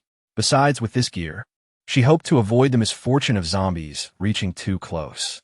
Finally, she gathered some strips of cloth for binding purposes. Lin He operated swiftly, and time passed in the blink of an eye. At the moment the sun rose, in a distant corner of the world, a patient who had succumbed to the fever emitted a ghastly, guttural cry. Its skin instantly turned a sickly gray, black veins rapidly spreading across its body, contorting it into a nightmarish form, with elongated, sharp nails. A copious amount of viscous fluid oozed from its mouth, cascading down as it gaped wide. As its eyes fluttered open, the pallid orbs fixated upon the human companion by its side. Hiss! The zombie lunged forward. Help! Hell had descended. The apocalypse had truly begun. By 7 in the morning, Lin He's farm had witnessed the mutation of several livestock. Whether due to the serum or some other cause remained uncertain. Yet none had transformed into undead creatures. However, the poultry had been affected, prompting Lin He to dispatch 2 fully armed individuals into the pens to eliminate the zombies. They opened the door and swiftly dispatched the threats with their blades, a task surprisingly straightforward. Lin He heard a Fu's loud shout and promptly opened the door, striking at the zombie creature with a fierce blow. He followed it up with several swift and decisive cuts, causing the thick, black blood to splatter in all directions. With a calm demeanor, Shang Fengyu quickly dispatched one before moving on to the next, his indifference reminiscent of a seasoned fishmonger at a bustling market. De Fu seemed to adapt swiftly as well, mirroring his brother's movements and fiercely taking down the creatures. Not bad. It appeared that neither of them had succumbed to fright. As soon as Lin He finished speaking with a beaming smile, the 2 suddenly bent over simultaneously and heaved. Lin He turned around decisively. All right, you 2 must continue your training. As for the fish, there was nothing amiss. Lin He used her abilities to change the water. Shang Fengyu and De Fu were left utterly astonished. Lin He, just how many types of abilities do you possess? Chapter 22. The Freedom to Hunt. Water, wood. Space? Lin He smiled lightly, then clarified the primary objectives for the day to the 2 individuals. The first goal was to eliminate zombies. The second goal remained the eradication of zombies, and the final objective was to gather resources. By around 9 in the morning, the entire city would be overrun by zombies. And during the night, it would be completely engulfed. Such a terrifying disaster. Yet in Lin He's eyes, it represented resources, crystals, and people. Understood. Shang Fengyu raised his Tang Dao, while De Fu lifted his crossbow, appearing particularly astute under the protection of their gear. Let's embark. De Fu was filled with unadulterated excitement, as if he had not screamed in fear that morning. Lin He reminded him that the zombies would only become more terrifying, but he dismissed her concerns, believing he had already grown stronger. Lin He could only say that seeing is believing. Let's take a nap first, and I will call you when we arrive. The 2 newly awakened abilities expressed that they were not tired, and the encounter with the zombies came even sooner than Lin He had anticipated. On the highway to the city center, numerous accidents had occurred. Lin He halted the vehicle, gazing at the trembling male zombie meandering beside the already ablaze car, and let out a deep sigh. De Fu, it's your turn. De Fu felt a wave of nausea wash over him. He had not anticipated that the transformation into a zombie could render one so grotesque. I will do it. Taking a deep breath, De Fu opened the door and stepped out, wielding his crossbow, aimed at the approaching zombie that had suddenly noticed him. Bang! The arrow struck the creature squarely in the chest. Aim for the head. Despite the arrow piercing its chest, the zombie continued its relentless advance. De Fu quickly readjusted his aim and lifted the crossbow once more. Bang! The arrow found its mark in the zombie's head. In an instant, the skull shattered, sending a chaotic spray of black, white, and red in all directions. Collect the crystals. Lin He pointed towards the direction of the zombie's head. suggesting that if one found it repulsive, they could incinerate it first. However, DeFu shook his head, his complexion pale, and rushed forward, crouching down to explore. He truly felt a hard crystal stone and picked it up, immediately turning away, daring not to cast a lingering glance. Yet, after taking a few steps, he succumbed to his defenses. Ugh! Shang Fengyu inhaled deeply. He was in a slightly better condition than DeFu. Lin He filled the tank for Shang Fengyu and said, "Let us go onward." The challenges along the way served as practice. After both successfully eliminated their targets and attempted the use of melee weapons with success, Lin He pressed the accelerator and drove straight into the bustling city center. The scene was one of devastation, with corpses strewn about, creating a chaotic tableau. The moment the vehicle entered, the zombies, which had been preying upon others, turned toward the off-road vehicle as if they had caught a whiff of fish. Today, I shall teach you the first lesson, the effective use of a utility vehicle. Lin He smiled faintly, and then pressed the accelerator once more, sending the zombies scattering in all directions beneath her iron beast. Lin He drove into a circular square, where the exhilarating rush of wind rendered both Shang Fengyu and DeFu utterly speechless. Whoosh! Lin He alighted from the vehicle and, with a sudden gesture, summoned the water from the nearby pool, transforming it into a cascading curtain that enveloped a designated area. If you're weary from slaying, feel free to enter. You may experiment with your abilities. The thought of not having dispatched zombies for an extended period thrilled Lin He. The two individuals within the watery veil also disembarked, observing the horde of approaching zombies, which would cause any person to tremble in fear. Yet Lin He charged forth. With a swift motion, the Tang Dao severed a zombie's head, prompting Lin He to whistle in delight. These zombies are incredibly sluggish, so easy to kill. Shang Fengyu swallowed hard and swiftly pivoted in another direction, aiming his crossbow at a zombie. With a decisive whoosh, an arrow was loosed. DeFu, fire away. Unlike Lin He, who sought close combat, he preferred to engage from a distance. Yet both were merely level 1 abilities users, while Lin He had already ascended to level 3. Indeed, through her endeavors, Lin He had achieved this elevation, marking her combat prowess as unparalleled. At that moment, the once bustling mall and streets teemed with zombies, and Lin He wielded her blade with precision, decapitating her foes as if slicing through watermelons. Amidst the splatter of flesh and blood, she claimed yet another head. She even maneuvered in a circular route around the pool, conveniently replenishing her companion's supply of crossbow bolts. Call me if you run low. With that, she surged forth once more. DeFu could hardly contain his admiration, exclaiming, "Bro, how is Lin He so cool?" Meanwhile, Shang Fengyu continued his barrage, urging, "Hurry up." He felt an overwhelming pressure as the zombies drew nearer, their numbers multiplying ominously. Lin He charged in again, attempting to engage in close combat. "I am right beside you too," he declared. With that, DeFu had already dashed forward, exclaiming, "Behold my strike." His strength had noticeably increased since before. With a single blow, he managed to seize the zombie by the throat. Yet, he did not rush. Instead, he delivered a swift kick that sent the creature sprawling, allowing him to retrieve his blade and deliver another decisive strike. Shang Fengyu had already positioned himself beside DeFu, guarding against threats from other directions.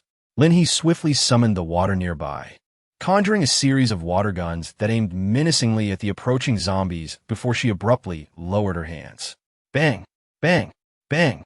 Though water may appear gentle, when wielded by someone with a certain level of supernatural ability, it transforms into a weapon of formidable explosive power. The impact sent the zombies scattering, with dozens reduced to mere fragments as a consequence.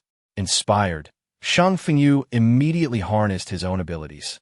In the next moment, a zombie charging towards him suddenly halted, shrieking incessantly yet remaining immobile. DeFu, seizing the opportunity, dashed forward and struck it down with a swift blow. "Brother, can you control him?" Shang Fengyu asked, a glimmer of excitement in his eyes. "I'm not entirely certain," he replied. "What about your fire abilities, DeFu? Perhaps you could try forming a fireball." Once again, Lin He manipulated the water, this time shaping it into an even larger water gun. DeFu quickly summoned his powers, and, as the fireball materialized. He hurled it at the head of a nearby zombie. Boom! Flames erupted, but the zombie merely staggered back a few steps before charging forward with a painful roar.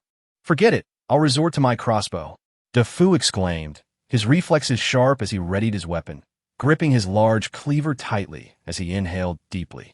"Let us continue." Lin He allowed the two to continue. Shang Fengyu controlled the zombies while Defoe charged forward with a knife, followed by Shang Fengyu delivering a finishing blow. Their cooperation became increasingly swift. However, their stamina was ultimately limited. Lin He glanced around, and after casting a large spray of water, rushed to their side, urging, "Let's move to another location." Lin He set her sights on a nearby pavilion, dashing towards it with the two companions while slaying zombies along the way. She then seized Defoe and tossed him up, while Shang Fengyu, fearing capture, climbed up on his own. Lin He chuckled softly as she observed the two engaging in shooting practice. She placed her crossbow arrows aside and, with both hands grasping her tang sword, began to entertain herself. Defoe swallowed hard, feeling overwhelmed by their prowess. Shang Fengyu, however, found a suitable position, aiming at the zombies below. "Stop daydreaming and assist sister," he in alleviating some of the pressure. Defoe inhaled sharply, pondering who was truly assisting whom. "Come on, don't overestimate yourself." At that moment, within the nearby shop, some individuals, witnessing the chaotic melee, cautiously opened the door, contemplating an escape, while others remained too fearful to venture out.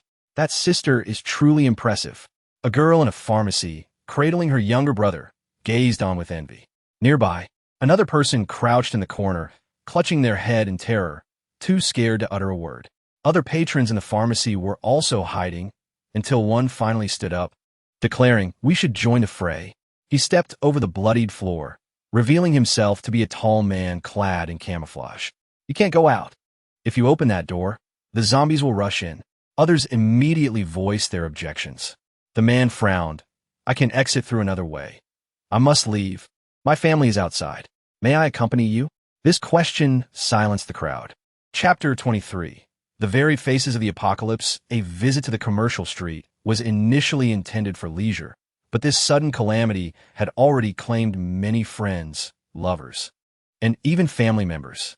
"I will go too."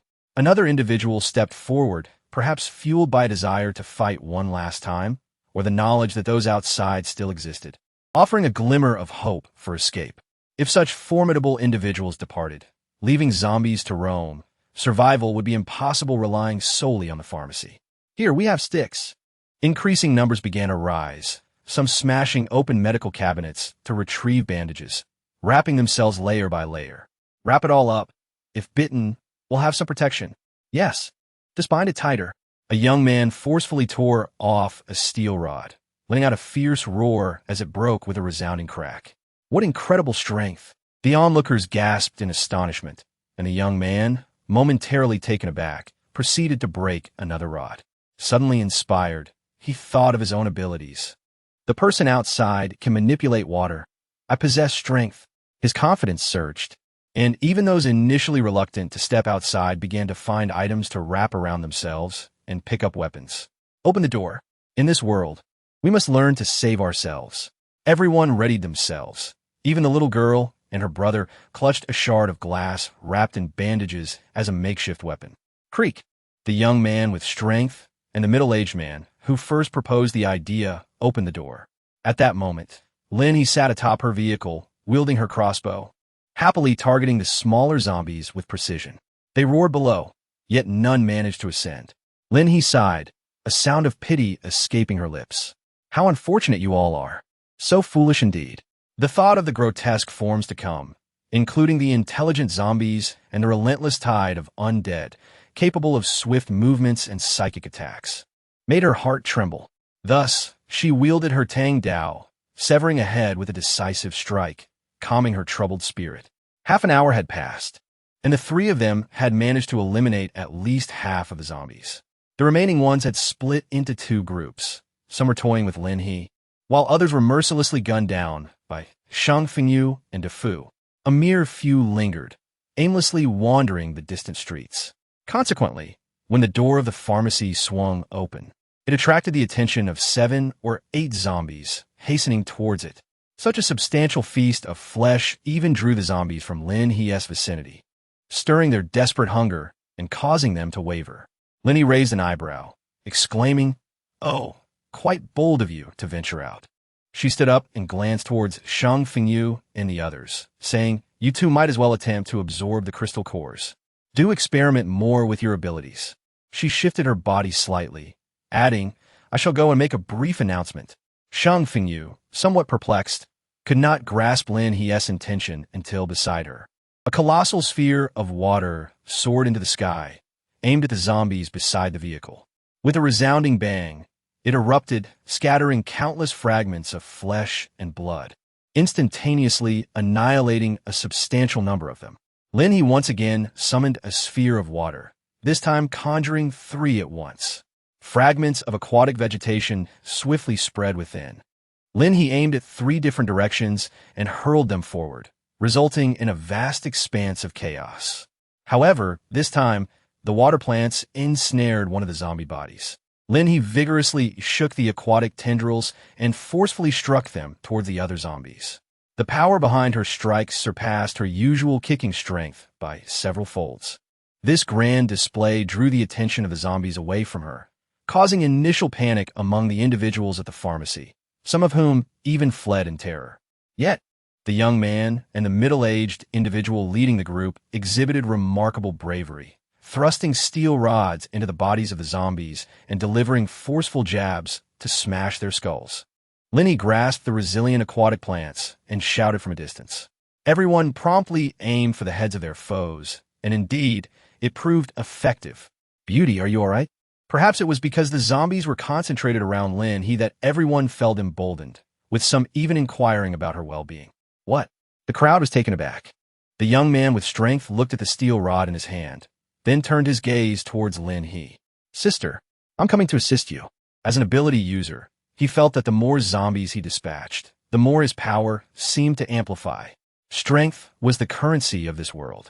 The young man's parents resided outside the city, and a friend had just attempted to take a bite out of him, only to meet with a fatal blow to the head. Having spoken, he turned and fled, deeply worried about his wife and child at home. A middle-aged man raced to his vehicle, eager to depart, but some individuals followed, recognizing he had a car. "Uncle, take us with you." The young man with strength was already engaged in battle, and behind him trailed 2 thoroughly bundled university students. "What are you doing here?" Lin He relinquished the widespread attack of the aquatic plants to prevent harm to her allies. Bang!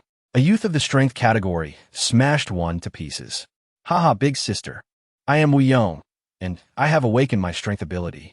We, the strong men, cannot just stand by while you single-handedly combat the zombies." The remaining 2 university students echoed in unison. "We wish to awaken our abilities too. In this apocalyptic world, who wouldn't envy your mastery of both water plants and water?" The absence of abilities among university students is a state of imperfection. Lin He chuckled as she severed a zombie's head with a single stroke, exclaiming, "Let us make it a clean kill." The more she employed her extraordinary abilities, the more they advanced, much like Shang Fengyu and DeFu, who had become quite adept at wielding their powers. Although Wu Yong possessed the most ordinary of abilities, a mere strength-based skill, he had diligently focused on upgrading them from the very beginning, ensuring he could at least safeguard himself and others during the early stages. Suddenly, a cacophony of a collision echoed nearby. Lin He cast a glance and witnessed a middle-aged driver being forcefully ejected from his vehicle, rolling several times on the ground, blood streaming from his head.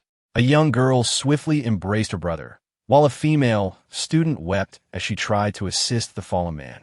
Meanwhile, the middle-aged man's vehicle was spirited away by someone else. Lin He clicked her tongue, observing the myriad of human experiences that had already emerged in this apocalyptic era. Wu Yong and 2 university students naturally noticed this, their brows furrowing in discontent. Just moments ago, they had fought side by side, and now, individuals were scrambling to seize vehicles and flee. Bang! Wu Yong's fury intensified. A middle-aged man, driven mad by desperation, attempted to pursue but ultimately fell short, collapsing by the roadside in tears. The female student sat in bewilderment, lost in thought, while it was the little girl who, having left her brother at the pharmacy, began rummaging through a corpse, soon emerging with a few chocolates and biscuits. As Lin He dispatched her foes, she couldn't help but admire the little girl. With a decisive crack, the horde of zombies lay defeated at her feet. Gripping her tang sword, she surveyed the exhausted university students and the panting Wu Yong, contemplating whether they might be interested in a haven where provisions were plentiful.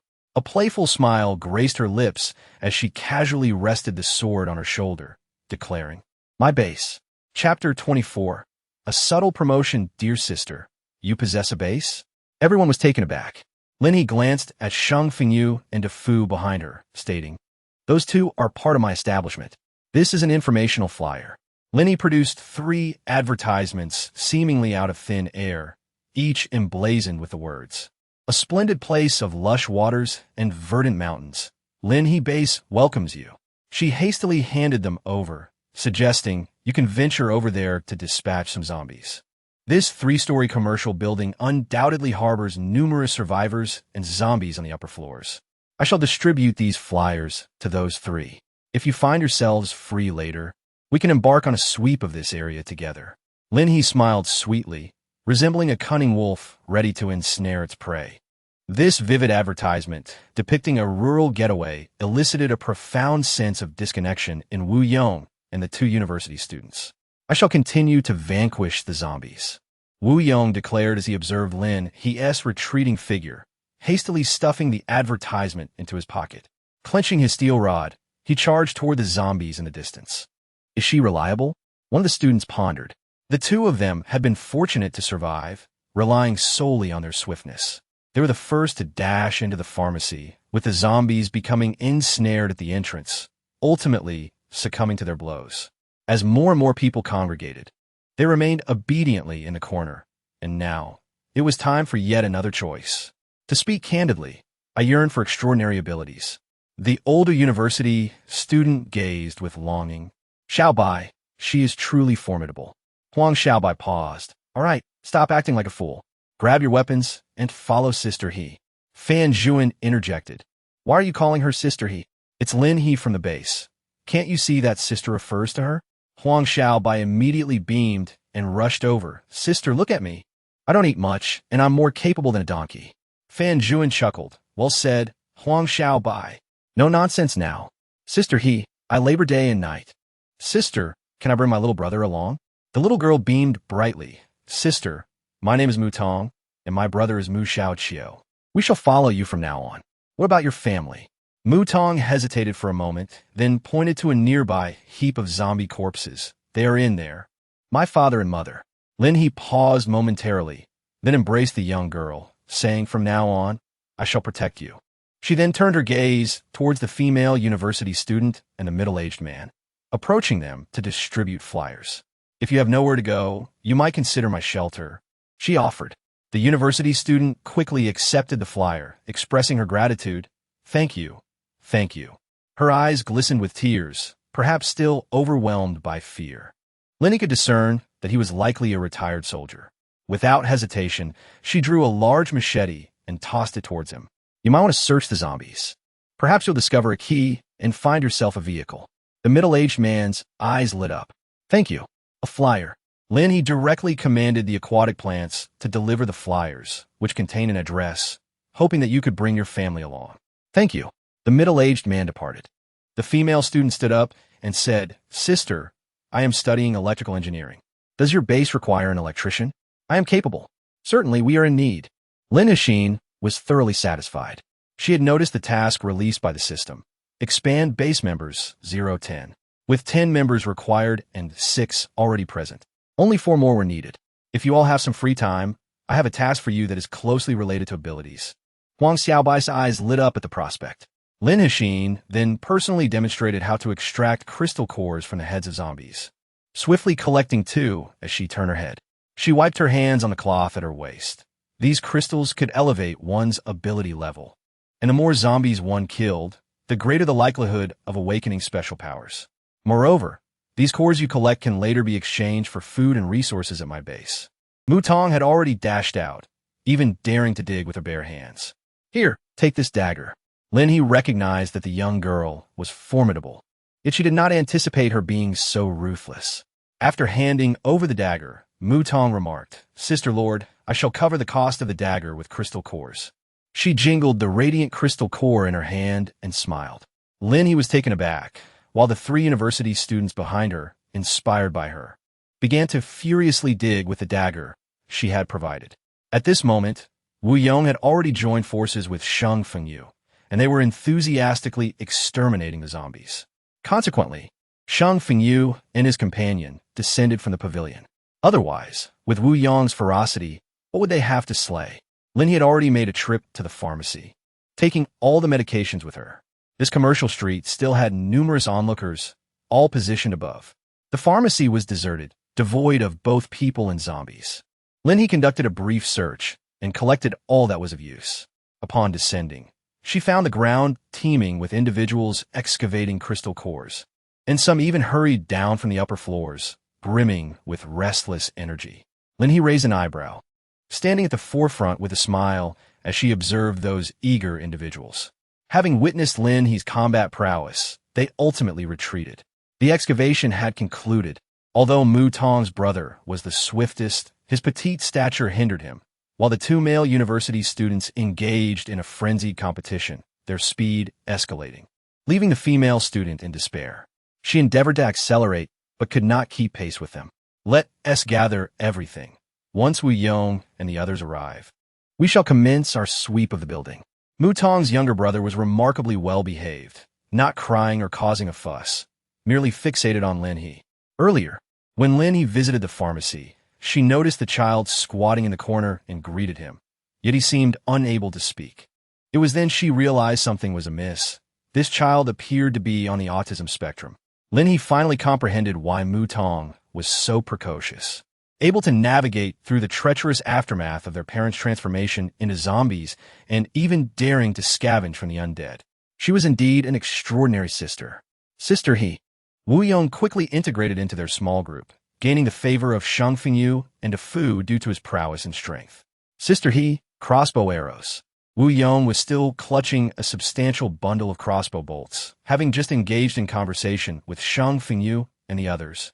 He learned of Lin He's remarkable array of abilities, which only deepened his admiration.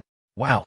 The crossbow arrows vanished instantaneously, prompting an exclamation of envy from Huang Xiaobai and his companion. Those who are weary may rest here, while the energetic may join me in sweeping the building. Not tired at all.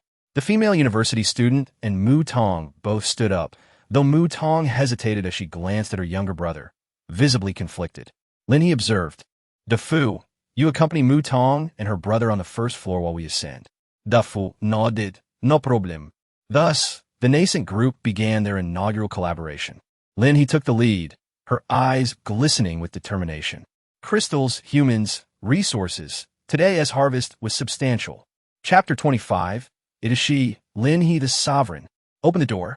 The water meter inspectors are here.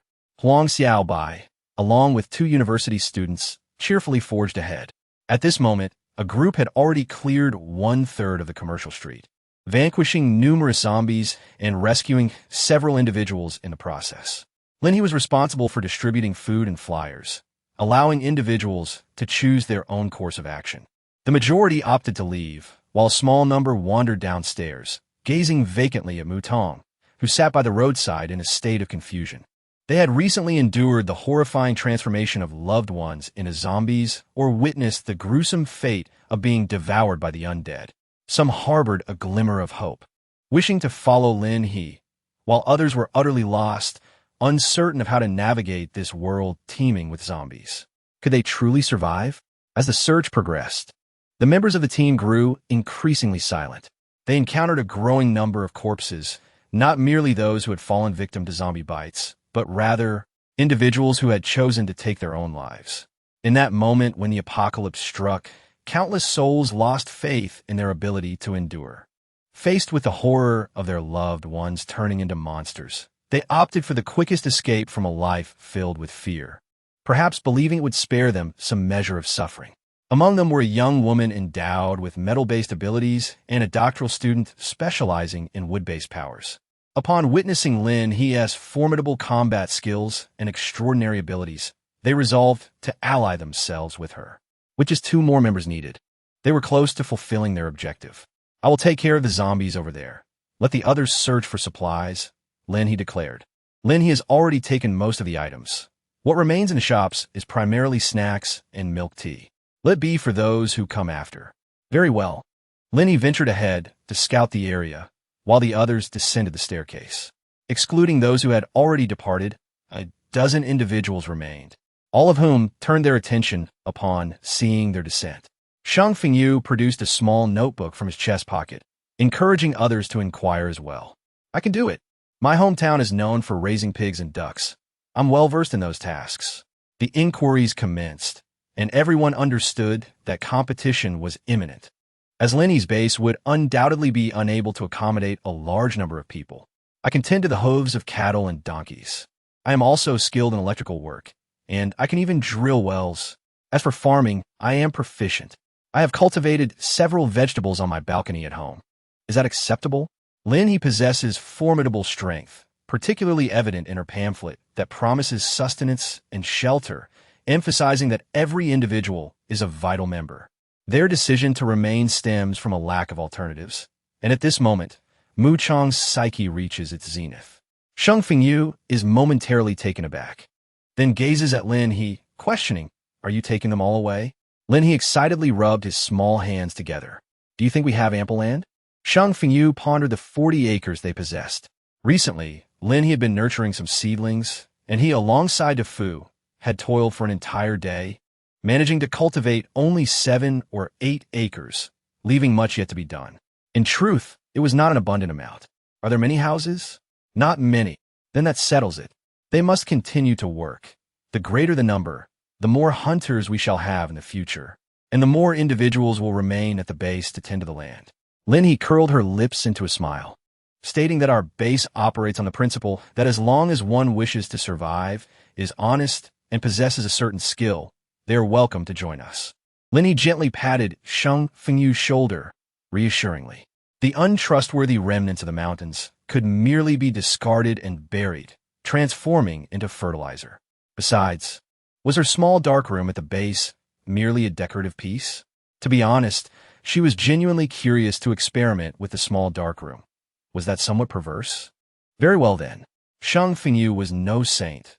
Before the apocalypse, he had endured a life devoid of humanity, at times contemplating whether death would be preferable. Apart from Lin He and De Fu, he was indifferent to the fates of others. Yet, whenever Lin He embarked on her endeavors, he would trail closely behind her. Everyone, listen to me. Let us search for any vehicles nearby. If we can find the keys, you all may proceed to the base. Upon hearing this, the crowd erupted in cheers. Thank you, Lord. Long live the Lord. Lin He blinked and then smiled, saying, "The Lin He base always welcomes everyone." She then discreetly inquired of the system, "Are there any additional rewards for exceeding the task?" Lin He chuckled softly, feeling reassured. This time, she would only require a maximum of 15 individuals. Others would not be permitted to enter the base. On the land outside the base, she could construct a living area with walls, while food would be distributed according to individual contributions. Among this small group, further selection was necessary. Ultimately, she indeed discovered 2 sets of car keys. Although the front ends of the vehicles were damaged, they remained operable. Lin He swiftly retrieved her motorcycle, while Shang Fengyu drove an off-road vehicle, and the others followed in 2 additional cars. Mu Tong, cradling her younger brother, settled onto Lin He's rear seat. "Fear not, this vehicle is remarkably stable." Immediately, the 3 cars behind extended several hands, waving Lin He's small flyers. The motorcycle roared to life, and Lin He's base was set to return triumphantly. The wheels traversed the blood-soaked streets, where distant echoes of zombie howls and human screams lingered. Yet Lin He's heart brimmed with joy. The fluttering advertisements, tinted with the scent of blood, gradually drifted away, while ahead, zombies drawn by the noise steadily approached. Inside the vehicle, De Fu had already loaded his crossbow, aiming at the encroaching undead. Meanwhile, Each of the other two cars housed an ability user, each armed with a crossbow, unleashing a barrage upon the advancing zombies as they crashed forward in pursuit of the leading vehicle. The evening glow gradually painted the horizon crimson, and Lin He reveled in the increasingly refreshing breeze, turning her gaze to the verdant landscape sprawling before her. Mutong, do you enjoy this place? Mutong smiled, for wherever her sister led them, she found delight. Her brother clapped his hands, exclaiming, "Beautiful, beautiful, beautiful." Lin He furrowed her brows. Has the child begun to speak? Mutong excitedly embraced her younger brother, exclaiming, "So beautiful, so beautiful." Her voice trembled slightly. The usually composed girl was utterly overwhelmed by these two sentences. Mutong, allow yourself to weep if you must. Your parents will be watching over you siblings from above. Henceforth, grow up well and thrive in my haven. Upon finishing her words, Lin He raised her voice in a loud call, as if the myriad sufferings and terrors of the apocalyptic trials from her past life, along with the myriad pains of death, had truly departed at this moment. Lin He profoundly sensed her rebirth. Although the zombies were still feeble and had yet to mutate, the exhilarating experience of effortlessly vanquishing them brought her to tears of joy. From this moment forth, she would be the sovereign of the Lin He base. She would be the one capable of safeguarding herself, seizing resources, and constructing a formidable stronghold. The strongest leader in history, Lin He, howling with excitement. In the backseat, DeFu coughed lightly, remarking how happy he Jia was. Shang Fengyu chuckled, suddenly rolling down the window and letting out a resounding howl. This was unstoppable. Not only would those behind join in the howling, but they would also emit sounds of delight and excitement. Amidst the mountains and wilderness, it felt as though a frenzy of monkeys had been unleashed. Chapter 26. The cabin has been erected. Please wait here. The vehicle did not ascend to the summit of the base, but instead halted at the roadside below the mountain. Lin He distributed some food for them to enjoy first. Good. Everyone behaved obediently, especially as they ventured deeper into the mountainous wilderness. Compliance was essential. Huang Xiaobai, you all come up. A few designated members boarded the vehicle, including Huang Xiaobai, Fan Jun, Wu Yong, the university student Lu Xiaoya, the metal ability user El Min, the wood ability user Qiu Nua, along with Mutong and her brother. Upon reaching the mountainside, Lin He requested a lock of their hair, instructing Shang Fengyu and DeFu to remain there with the dinner left behind, while she ascended alone. The preparations were complete. Lin He has crafted wooden planks and tools suitable for constructing houses in the building workshop, and she has also completed the furniture, such as beds and tables. In fact, if the house's structure were not so intricate, the workshop could even undertake the construction of wooden cottages. However, for now, it can only provide the materials, allowing the others to assemble them independently. As Shang Fengyu and DeFu prepare to reside in the base, Lin He finds herself lamenting to the system about the prolonged cooling time of the cottage blueprints. Isn't the cool-down period for the small cottage rather excessive, system? If it were shorter, we could resolve the housing situation for the members. The host can actually rest assured about sending them to the base. This presents a ready-made solution. Lin He resolutely refused, declaring it utterly impossible. Such a course of action is far too perilous. I have observed Shang Fengyu and DeFu for quite some time now. What can a system possibly do? The host is exceedingly cautious. In truth, if we set aside other considerations, constructing those makeshift shelters would be the most expedient solution. Once they have the time, they could even erect some brick and tile houses. Among them are individuals skilled in brickmaking, and with the provision of resources, they could certainly be kept occupied. Furthermore, the cultivation of farmland is essential. Relying solely on the land provided by the system is entirely insufficient. While we can indeed produce some plows, one must question the efficiency of such an approach. The plains below the mountain are more suitable for cultivation. I am aware that they cannot be permitted to continuously farm atop the mountain. The focus there should remain on afforestation. Suddenly, I find myself feeling as though I am engaged in a construction simulation game, as long as the host is content. Lin He, originally a solitary soul finding joy in her own company, now found herself elated with the presence of a system. "Oh, how remarkably human-like you've become," she exclaimed with delight. "All right, It's a success. Let S descend to fetch someone and perhaps enhance the construction of the outer walls in the process. Lin He went out to ask Sheng Fengyu to bring someone over, and then proceeded to the location of Sheng Fengyu's wooden cabin. Thus, the first lesson requiring your involvement has arrived.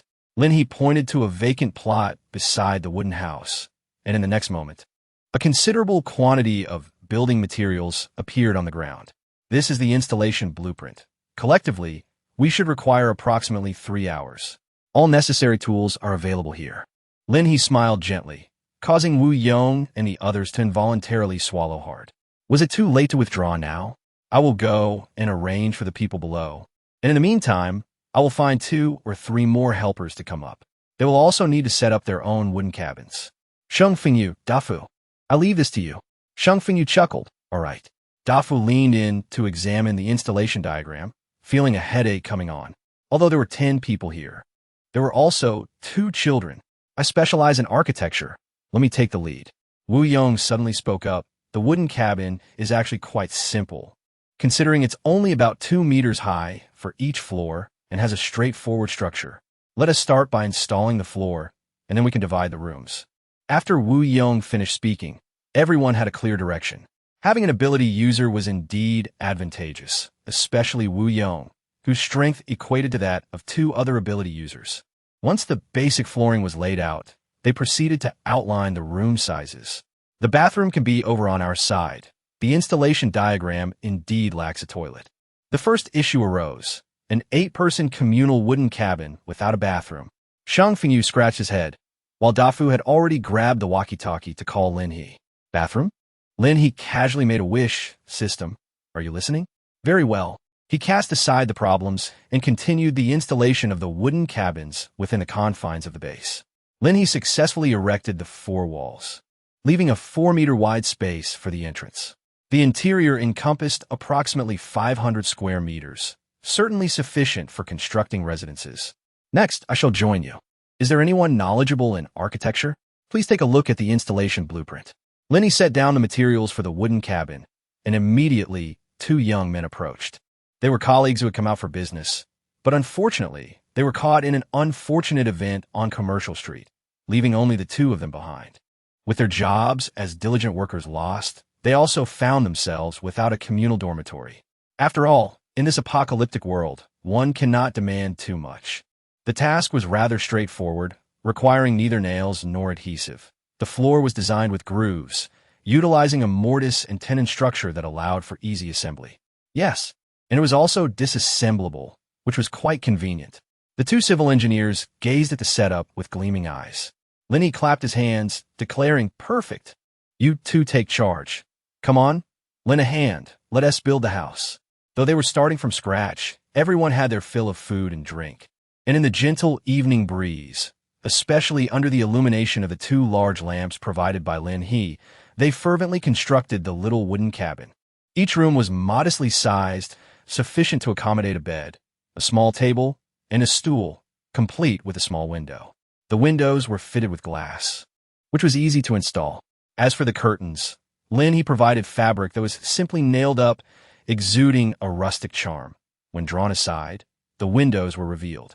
By around 10 o'clock in the evening, all 18 individuals had successfully completed the construction of 18 small wooden cabins, each furnished with beds, tables, and stools. Lin He meticulously distributed the 4-piece bedding set, subsequently recording the names and skills of the individuals. The 2 civil engineers from earlier had already been included in her recruitment quota. Following this, she selected 5 more candidates, each brimming with enthusiasm and promising potential for the future. "Please hand me your hair," she instructed. "Everyone, bring water over here." Once everything was prepared, Lin He allowed them some time to rest.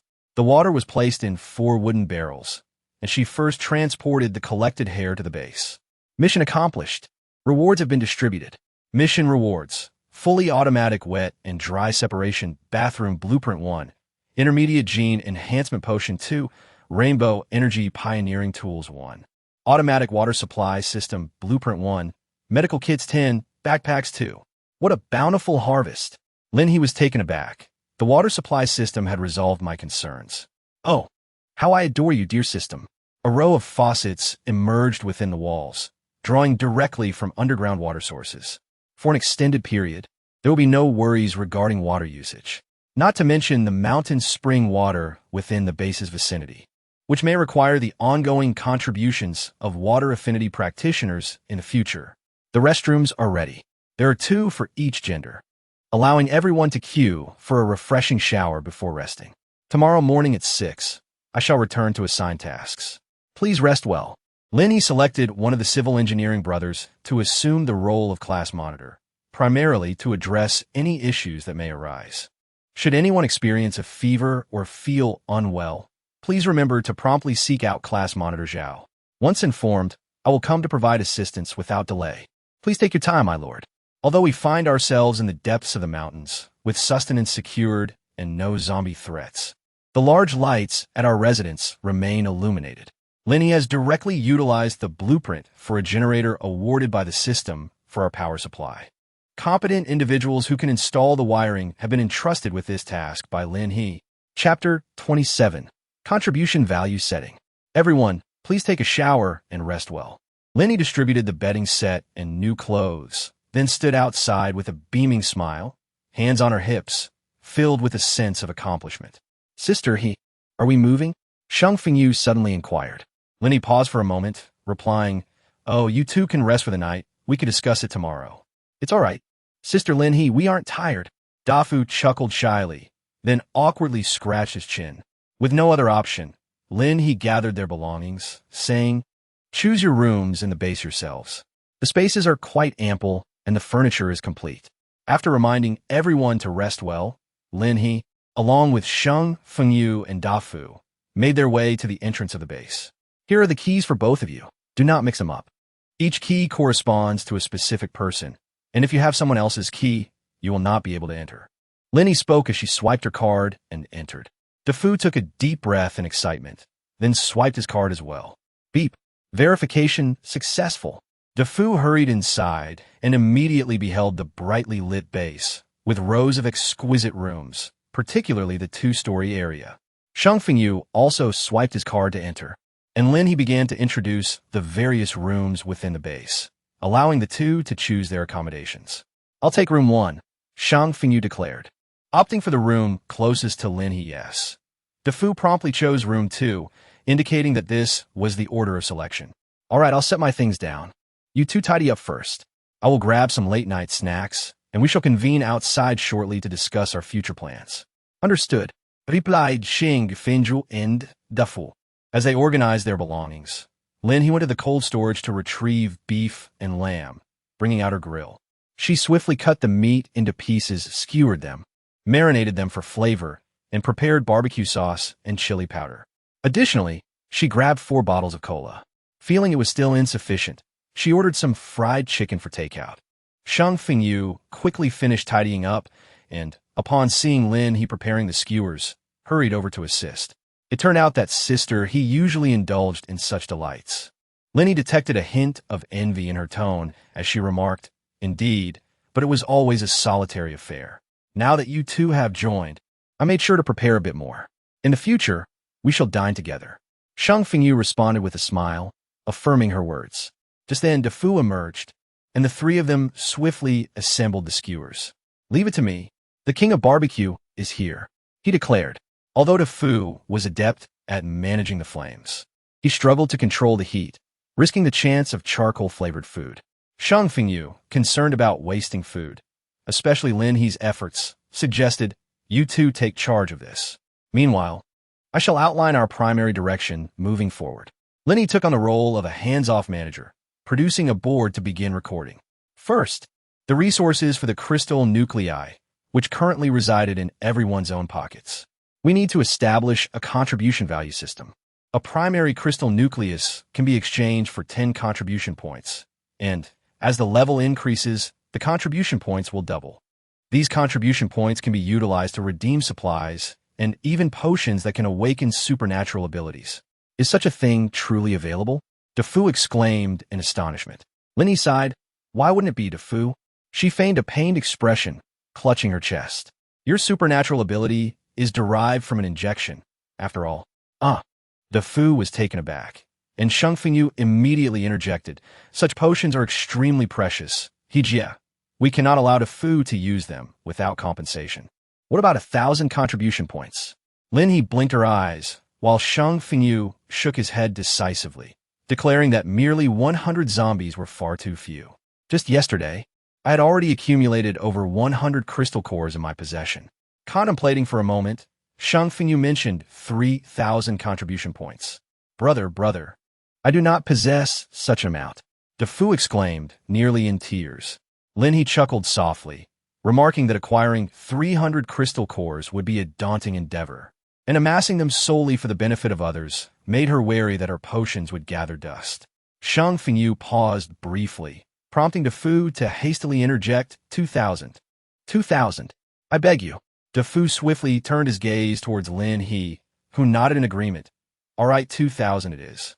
In addition to crystal cores, one could also earn contribution points by undertaking tasks at the base. For instance, taking care of livestock, managing farmland, and harvesting crops could all yield contribution points. Moreover, activities such as construction, cultivating land, and building houses were also viable means of accruing points. Lin He continuously engaged in writing, as well as collecting materials, logging, and quarrying. Submitting resources could also be exchanged for contribution points. While we encourage everyone to venture forth to battle for crystal cores and supplies, we must not overlook the fundamental infrastructure of the base. Before Lin He, a short-term plan gradually took shape. Shang Fengyu soon grilled some food, bringing it over for Lin He to enjoy first. Fu, let's start with these. Come and sit down. Lin He observed for a while and decided to let the two brothers take a break. Taking this opportunity, she brought out a whiteboard and set it up nearby, then wrote with a black marker, Lin He Base Annual Plan. Next, she emphasized the importance of ensuring our productivity. Although we currently have sufficient food to sustain us, merely consuming our resources will inevitably hinder our development. The surrounding mountains should not be left untended, especially the plains beneath them, which are ideally suited for wood and earth elementals to cultivate. Shang Fengyu approached and suggested, let us draft this according to the contribution value system. We will publish tasks and provide contribution points, alleviating any concerns they might have regarding food. We will handle that. Primarily, I believe we should form a small team.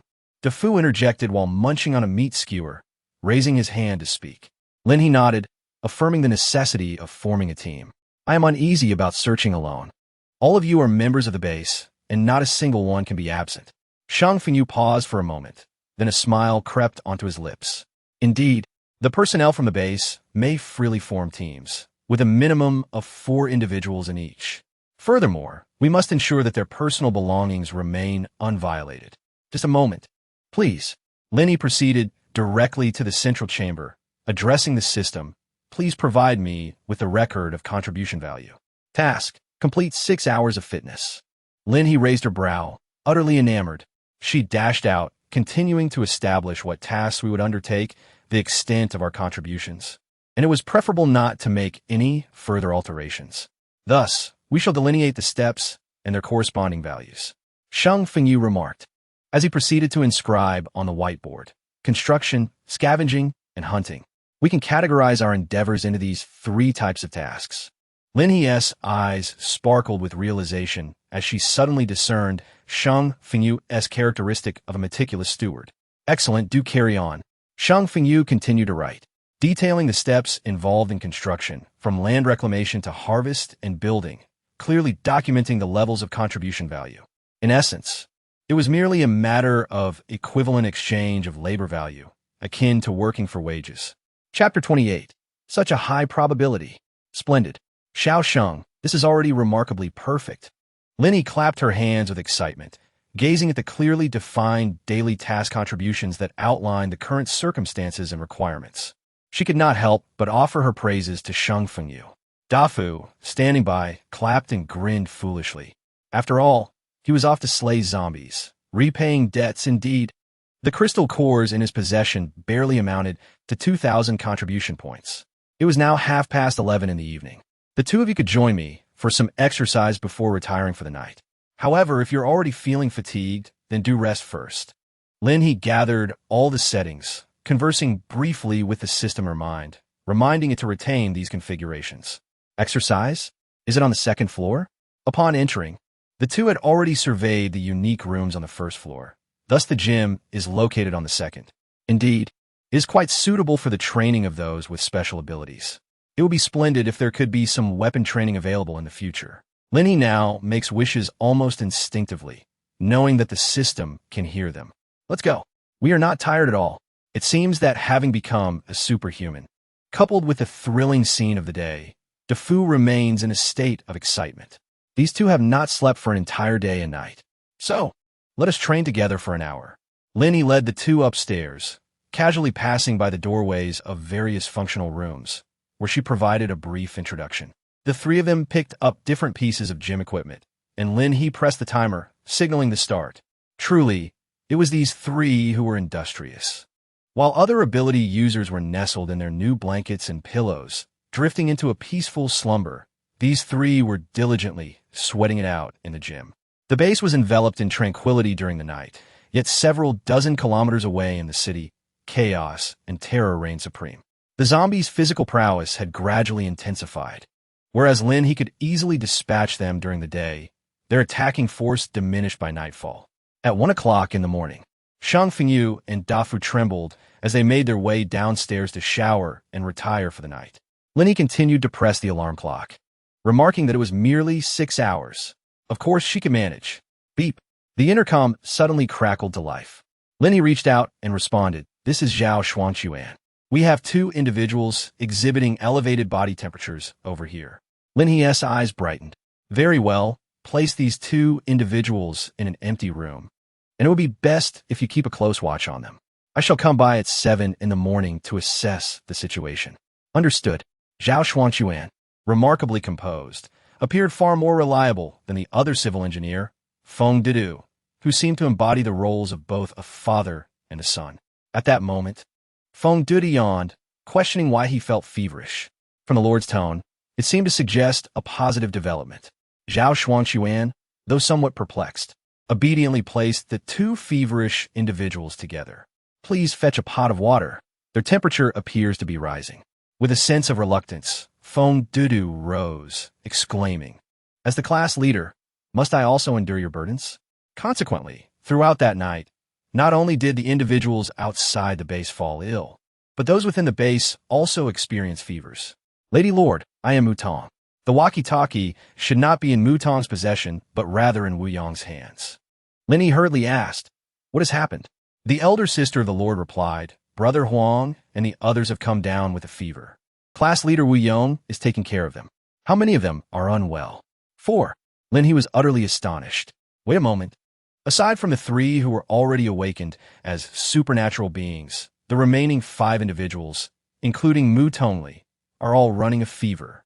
What an astonishingly improbable occurrence. Has your brother also succumbed to a fever?" Lin He hastily inquired. Lin He suddenly stood up. "Are you running a fever? Then, you child, you must go rest." Lin He vaguely heard someone nearby letting out a pained scream, followed by a reprimand, to which they responded with a resigned acknowledgement. It was unmistakably Huang Xiaobai. "Yes, please take good care of them and offer some comfort to Huang Xiaobai as well." After putting down the walkie-talkie, Lin He couldn't help but marvel at the odds. The level of abilities possessed by the base members determines the combat strength of the base, thus increasing the probability. The system suddenly emerged to clarify, and Lin He's eyes widened in realization.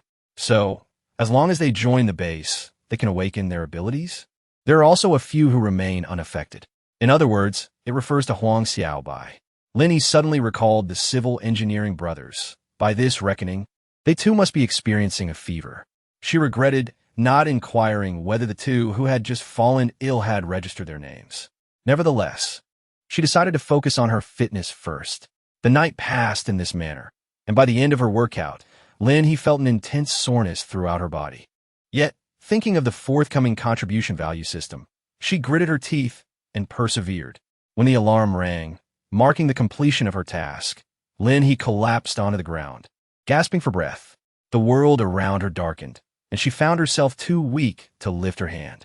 "Buzz, am I leveling up?" With one hand wielding water energy and the other wood energy, both surged with remarkable vitality at this moment. This scene astonished Lin He. After all, in her previous life, it took her 5 years to reach level 7 after awakening her powers. However, level 7 during those apocalyptic times was merely the status of a mediocre cannon fodder.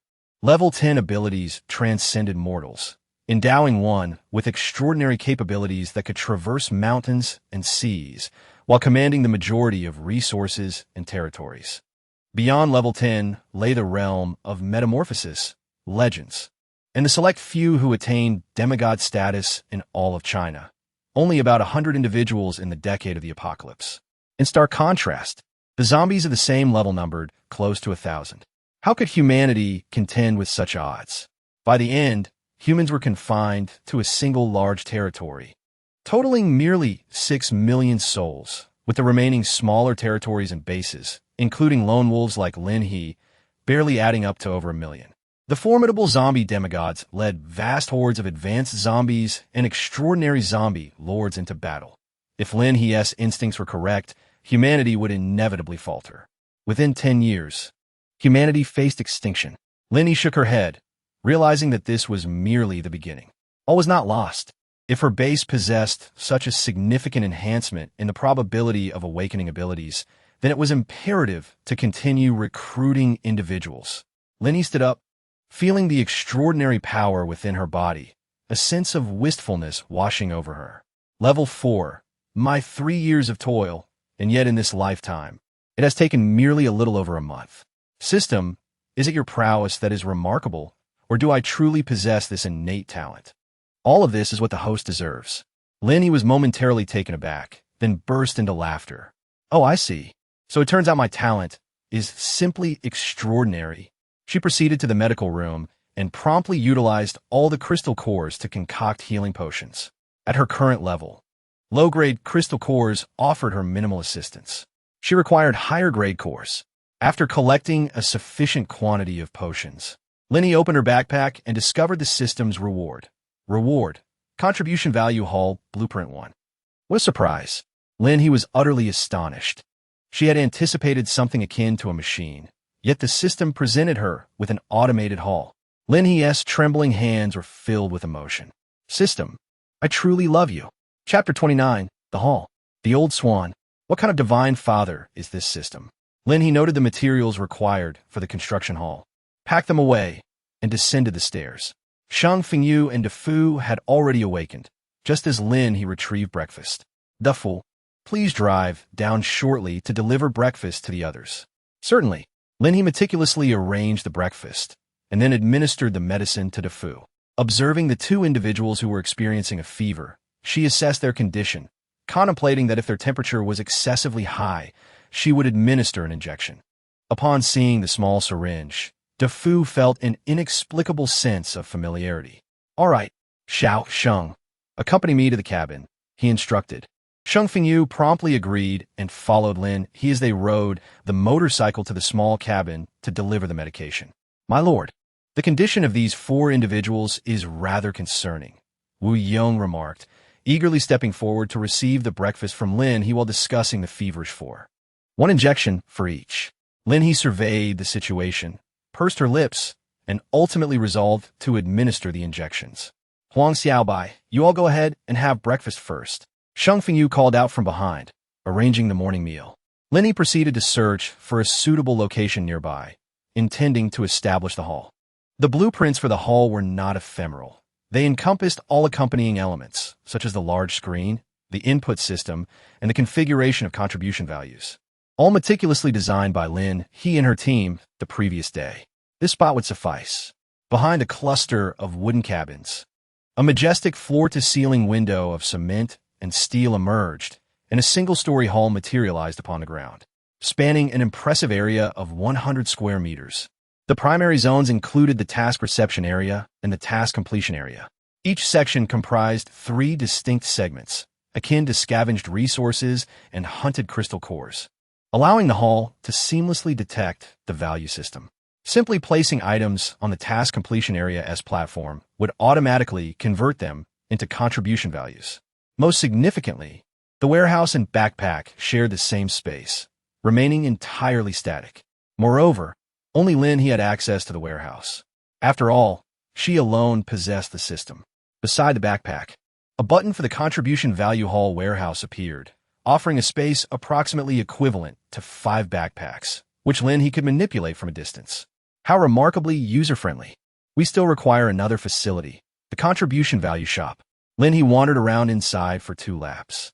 In the entire hall, only 2 items are required, a palm and a task object. By simply placing the palm on the designated platform, information will appear on the screen, documenting the tasks you have accepted and the outcomes upon their completion. Regarding construction, they surely will not provide me with all the information, will they? Lin He suddenly realized something. The settlement in construction required her to operate within the system from the moment the task was issued until its completion. Although the current tasks and personnel were limited, allowing her to manage them with ease, she pondered the implications of a future where construction tasks multiplied and personnel increased. It would be impractical for her to serve as a business operator at all times and in every location. Lin He raised an eyebrow. The moment had come to cultivate little Sheng. Or perhaps, system, could you possibly grant me a steward? An AI steward. One that does not require sustenance. Host. You can upgrade the base. Really? Quickly, provide me with a task. Lin He was already itching to get started. Suddenly, several piercing screams erupted from the entrance. And then Huang Xiaobai rushed in, his eyes wide with astonishment. My lord, what kind of black technology is this? It wasn't here this morning, and now it has suddenly appeared. By the way, take a look at the introduction over here. Lin He gestured towards the screen located at the entrance, which displayed a series of straightforward and comprehensible introductions. For the next couple of days, the food provided will be complimentary. Thereafter, you may exchange your contribution points for the items you require. This includes even the potions for awakening extraordinary abilities. After Lin He finished speaking, Huang Xiaobai's breath became heavy. Don't stop me. I must go and accept the task. He immediately went over to take a look and decisively abandoned scavenging and hunting, moving towards the construction area where he discovered 5 tasks. 1. Crop planting, maintenance, and land clearing, calculated based on working hours, yielding 20 contribution points per hour. 2. Animal feeding and inspection in the breeding area, also calculated based on working hours, providing 20 contribution points per hour. 3. Fish pond feeding and repairs, once daily, granting 50 contribution points per occurrence. 4. Construction of various buildings. Materials must be obtained from the Lord and constructed according to blueprints, with a guaranteed contribution value calculated based on working hours at 20 per hour and additional rewards of 100 to 500 contribution points based on completion. 5. Ground clearing tasks, including logging and leveling, with timber directly contributing to points, as detailed in the scavenging section, calculated based on working hours at 30 contribution points per hour. Note, requires skills in logging machines and excavators. If not skilled, one may learn for 100 contribution points. Huang Xiaobai's eyes widened, experiencing a DJ view of the arduous 996 work schedule. I shall first take on task 3, and then proceed to either task 1 or task 2. Filled with enthusiasm, Huang Xiaobai's gaze was drawn to the top of the adjacent screen, displaying a strengthening needle, worth 2,000 contribution points. His mind raced. With 20 contribution points per hour over 24 hours, he could accumulate 480 contribution points in a single day. Thus, working tirelessly for just 5 days would suffice. Though he had yet to endure the trials of a corporate grind or even graduate, Huang Xiaobai was already formulating such intricate plans. You can place yesterday's crystal cores over there. They can be exchanged for contribution points. Wu Yong noticed Huang Xiaobai's focus and surmised that the boy was eager to charge ahead. Yes. Huang Xiaobai recalled the crystal cores he had collected yesterday and hurriedly glanced towards the exchange area. A low-level crystal core, judging by its quality, was within the range of 10 to 20 contribution points. He dashed off, his mind still calculating. If one crystal core were worth 10 contribution points, and he had around 20, that would mean he could reduce his work time by 10 hours. Perhaps he could accomplish his goal in just 4 days. By the way, did his good friend need crystal cores too? Huang Xiaobai felt an urge to extend a helping hand to his brother, but ultimately decided to take his own first. His contribution points surged to 290. The quality of the crystal cores he had dug up was quite good. Most exceeded 10. My lord, I have accepted a task and mentioned that I require an introduction for beginners. Lin He has emerged, engaging in a conversation with Shang Fengyu about establishing a shop, for which a shopkeeper is still required. Shang Fengyu contemplated issuing a task among the base members, which could also reward contribution points based on work hours. This approach would be particularly suitable for those lacking combat abilities, yet possessing meticulousness. Thus, they decided to wait until another individual could be recruited. The current recruitment wave was initially aimed at finding detail-oriented young women without combat prowess or special abilities. However, since last night, their prospects had dwindled. All right, Xiao Shang. You take him to see how it's done. Shang Fengyu nodded, setting off with the enthusiastic Huang Xiaobai. Lin He answered the intercom from De Fu and descended. She intended to establish a contribution hall here as well. Chapter 30. One finds comfort beneath a mighty tree. De Fu had already administered the medicine. But it was not just these two who had fallen ill. During breakfast, a couple in their 30s also exhibited symptoms of fever. They had not felt unwell upon rising. But just as they prepared to take a bite of their meal, both suddenly collapsed, fainting. De Fu was alarmed, fearing they might have undergone some mutation. Upon checking, he found them to be burning hot. He hurriedly moved over and administered 2 more injections. Most individuals realized that this was, in fact, a precursor to awakening their extraordinary abilities, which led to a tinge of envy among them. However, De Fu and Zhao Xuanquan were apprehensive, wondering if the fever might lead to madness. Cough, cough. When Lin He arrived, Zhao Xuanquan was gently patting Feng Dudu's back, who had been coughing. I'm fine, he insisted. Zhao Xuanquan then took Feng Dudu's temperature. His face was slightly flushed, yet he felt no discomfort, merely reiterating that he was all right. My lord. Upon seeing Lin He, Zhao Xuanquan, and the others, Lin He approached with a smile. Feng Dudu quickly stood up, addressing him, my lord. Despite not having rested well, he still exhibited ample vitality. Has he come down with a fever? Lin He gazed upon the visage of Feng Dudu and couldn't help but inquire, what is it with me?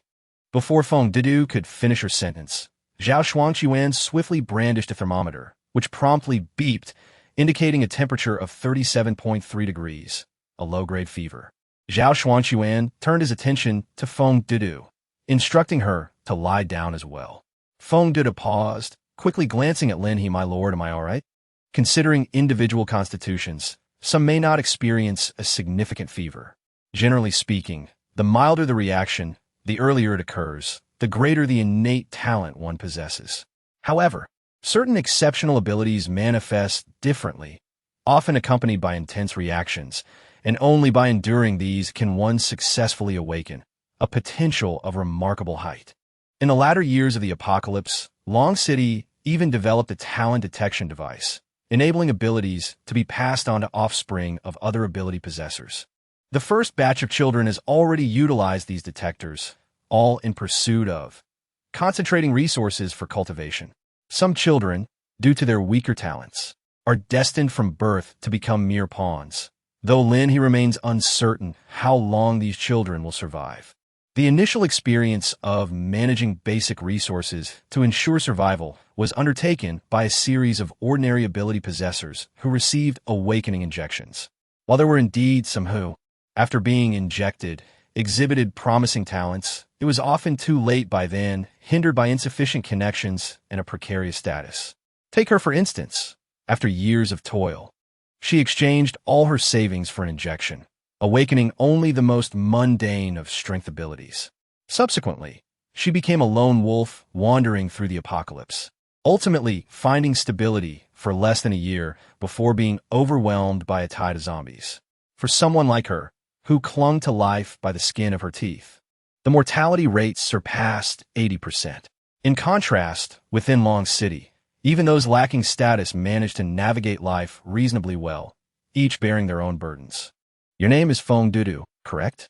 Lin He gazed at Feng Dudu with a gentle smile, suggesting, you might as well lie down. It would be for the best. Aye. Fine then. With the Lord's words in mind, Feng Dudu obediently reclined. After keeping vigil throughout the night, He finally succumbed to slumber the moment his head touched the pillow. Take a moment to assess everyone's condition, and once you're certain, come find me. After Lin He finished speaking with Zhao Xuanquan, she stepped outside, seeking a flat area. Upon surveying the expanse below, she deemed it sufficient and promptly set the hall down.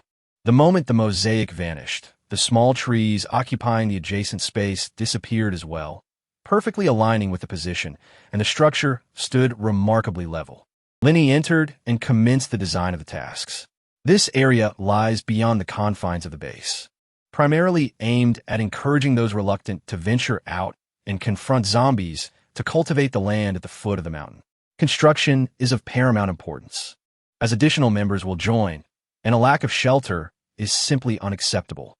Furthermore, the establishment of fundamental infrastructure is essential. Everything must begin anew. The teams for scavenging and zombie hunting must also be developed, and Lin He specifically adjusted the contribution values for these two sectors, increasing them to over half of the construction portion. Nevertheless, individuals lacking special abilities are still inclined towards construction. Lord Zhao Xuanquan emerged from a conversation with Dafu, only to be greeted by the sight of the expansive hall outside, his eyes widening in astonishment. Dafu hastened over, prompting him to follow suit. Upon witnessing Lin He adjusting the screen inside, Zhao Xuanquan's jaw nearly dropped. Captain Zhao has arrived. Come, there are a few matters you need to pay attention to.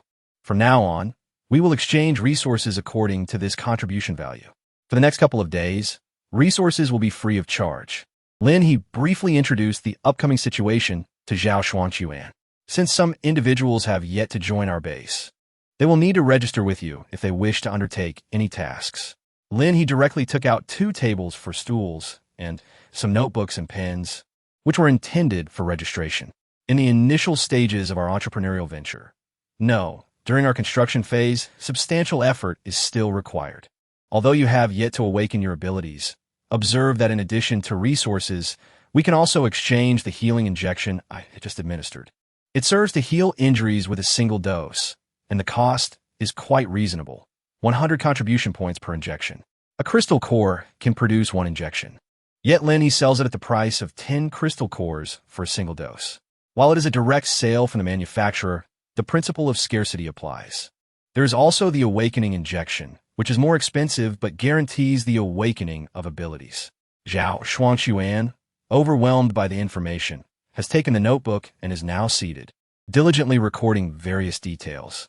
It will be prudent to encourage everyone to venture out these next few days, join the group in combating zombies, and gather some supplies. In a couple of days, the zombies are likely to mutate. Lin He paused momentarily. It was indeed more challenging during that time.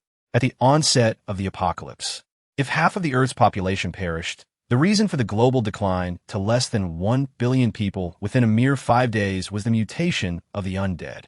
They resembled a collective awakening of extraordinary abilities, with even the least formidable among them experiencing significant enhancements in speed and defense, while their offensive capabilities surged dramatically. Lin He reflected on the tribulations of her past life and sighed inwardly. Very well, I have etched all of this into my memory. Zhao Xuanquan exhibited remarkable competence. In no time, the remaining dozen individuals grasped the situation. Aside from the 5 who were either feverish and unconscious or drowsy with a mild fever, the rest were evenly divided. To Lin He's astonishment, only 1 individual opted to remain behind, while the other split between joining the hunting team and scavenging. The allure was undeniable. The hunting team offered 2 weapons without charge. Just look at those exquisite items, Tang Dao and crossbows. Most importantly, this time, there was the protection of a lord. Moreover, the extraordinary beings from yesterday were also present. Such an opportunity could not be missed. Sister He, 2 individuals have already awakened, came the report. Fan Jun and Mu Tong had awakened powers, one possessing the ability of the metal element, while the other seemed to have a psychic ability. Sheng Fengyu observed Mu Tong, who was surrounded by levitating objects in a state of uncertainty. She could manipulate items to move. He set down the walkie-talkie, and in the next moment, Lin He's voice resonated. It is a control ability. What an extraordinary power! Lin He was almost splitting her face with laughter. With Sheng Fengyu being a psychic type and Mu Tong possessing a control ability. How fortunate she was to have two such extraordinary powers by her side. Judging by their timelines, the others should be awakening soon as well. It would be prudent to allow them both some time to acclimatize before heading to the hall to ascertain which tasks awaited them. Lin He rubbed his hands together, and by 8:30, with only one person remaining awake to keep watch, declared, "It is time for us to set off." Chapter 31. The hunt begins. Continue recruiting. Daily Task 1. Eliminate zombies 0-100. Daily Task 2. Expand base membership 0-10. Advanced Task 1. Eliminate zombies 0-500. No time limit. Advanced Task 2. Eliminate zombies 0-1000. No time limit. Special Task. Rescue members of the Qingyun Laboratory in City M. Time limit. 48 hours. The moment Lin He set off, a multitude of tasks were immediately released. She raised her hand to press her helmet, her brow slightly furrowing. So many. What a remarkable opportunity. Lin He rode alone this time, as her younger brother had yet to awaken. Mu Tong stayed behind to care for him while collaborating with the wood elementalist, Jonah, to complete planting and other tasks. Once the others awakened, they would be able to join in building the house together. Lin He prepared a sufficient amount of food for several individuals. The wooden cabin of Sheng Fengyu and Dafu was utilized as an activity room, equipped with a pot for heating the meals. Lin He also left behind the materials for the wooden cabin, stating that when Lu Xiaoya and Mu Tong's younger brother awakened, they would all come together to construct it, each contributing an additional 50 points of merit. Upon hearing this, Wu Yong and the others could not help but feel envious. However, the rapid progress made yesterday was largely due to Wu Yong's strength-based ability. Without his formidable power, the situation might have been quite different. All right, let us depart. On the mountain were Sheng Fengyu, De Fu, Wu Yong, Fan Juan, and El Min, all of whom possessed extraordinary abilities. Meanwhile, a person at the base of the mountain had awakened, discovering a water-based power that lacked significant offensive capability. After much deliberation, he ultimately chose to remain behind and assist in the construction of the wooden cabin, eager to explore the potential of his newfound ability. Lin He meticulously charted her itinerary for the day, guided by the map. She led the way in an off-road vehicle, which accommodated 8 individuals, including the driver. Among them were 3 individuals endowed with extraordinary abilities, while the remainder comprised a hunting squad from outside the base, devoid of such powers. Zhao Xuanquan was in one of the 2 vehicles dispatched yesterday, accompanied by Fan Juan and another ability wielder. The last vehicle also contained a Fu, ensuring a judicious distribution of extraordinary talents among the group. Each member bore a small advertisement in hand.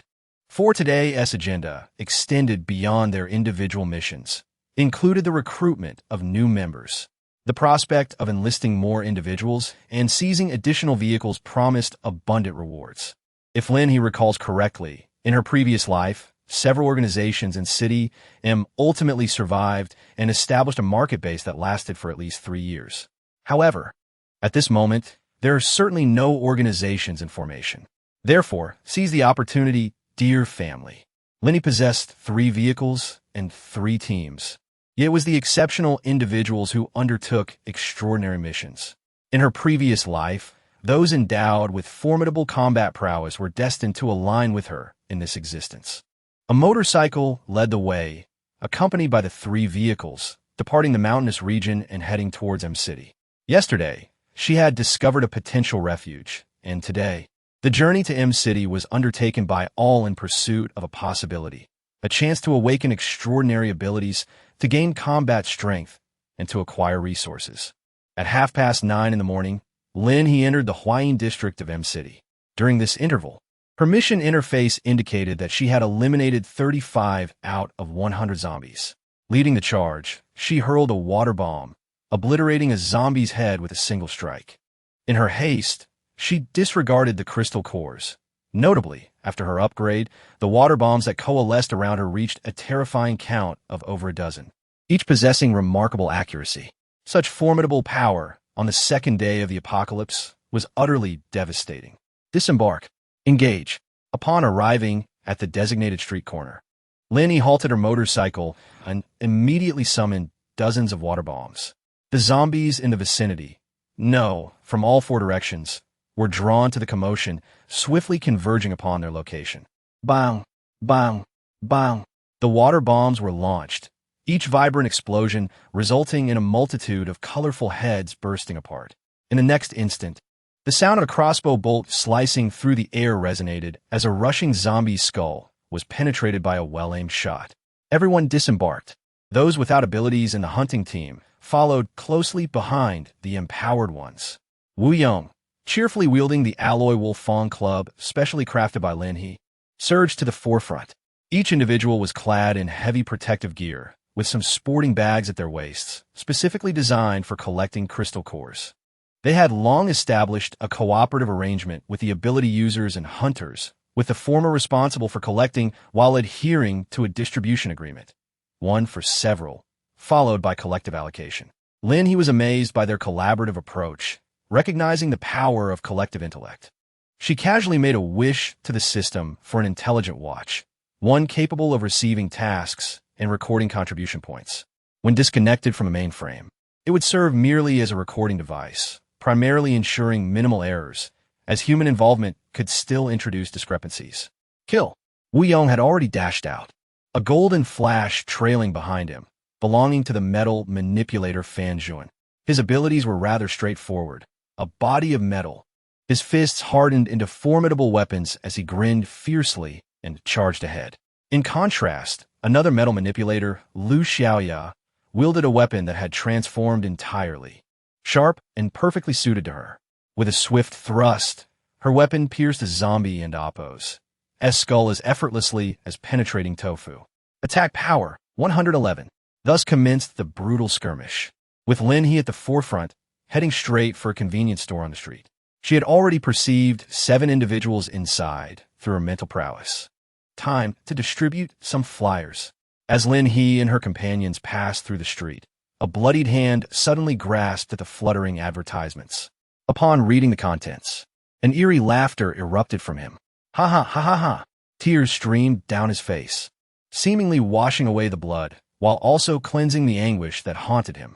Behind him loomed a large shopping mall, its entrance littered with the dismembered remains of zombies and humans, strewn across the ground and splattered against the walls. The young man raised his gaze to the sky, the distant green hills appearing just where he had hoped. Everything he cherished lay buried within the slaughterhouse behind him, each step leaving a bloody footprint. As approaching zombies neared, they would be obliterated in an instant. Though endowed with formidable powers, he resembled a mere shell of a man, his eyes devoid of light. The convenience store door swung open, and Lin He caught sight of the terrified patrons within, who cried out in fear. She smiled broadly, deciding not to disturb them, but to share an advertisement instead. The rustling of the flyers filled the air. Lin He swiftly inserted a flyer, and then, with a resounding bang, slammed the door shut. Wait! A burly man shouted fiercely, a knife pressed against the woman's waist. The woman trembled, recalling how those who had defied the burly man the previous day were brutally slain by him and his accomplices. Today, those who disobeyed were mercilessly thrown outside to be devoured by the zombies. With no other choice, she stammered, I won't. Big brother, this woman is about to betray us. A scrawny man lewdly groped the woman and added, let me teach her a lesson before he could finish his sentence. The door suddenly exploded open, and a torrent surged through the man's chest, blood erupting before the eyes of the onlookers. Lin He turned around, casting a radiant smile towards the person inside the door, suddenly recalling that this was indeed a convenience store. I still needed to gather some supplies and, incidentally, dispose of some refuse. In the next instant, a stream of water ensnared the strong man's neck. Can anyone enlighten me on his actions? And who else might be his accomplices? Lin He entered with a smile, stepping over the blood on the floor, yet her attire remained pristine and unblemished. Her beautiful face radiated kindness. Chapter 32. Healing and Thunder. After a moment of silence at the scene, a cacophony of screams erupted. The woman who initially called out to Lin He swallowed hard and then pointed at another plump woman, exclaiming that she had coerced a girl into serving them the day before, only for the girl to prefer jumping out of a window to confront the zombies. Though her hands and feet were icy, She felt an unexpected exhilaration now. It wasn't me. It wasn't me. The plump woman shouted in fear, I didn't do it. Yet others began to rise, declaring it was those three. They had even pushed out 2 boys. Anyone who defied them was destined to perish. Finally, others found the courage to speak up. However, just like yesterday, and even this morning, they had not dared to resist, choosing instead to be mere evaders. Lin He was unfazed. She smiled and reassured them. Do not fear. I shall help you avenge. With a swift motion, she seized the burly man and the plump woman, who had already taken a few steps away. Despite their struggles, they could not escape her grasp and were effortlessly tossed aside. At that moment, the approaching zombies surged forth, and the hunters, intent on attacking, were met with Lin He's command. Let them come. The 2 individuals, too terrified to approach, turned only to be swiftly overwhelmed by the zombies, falling to the ground.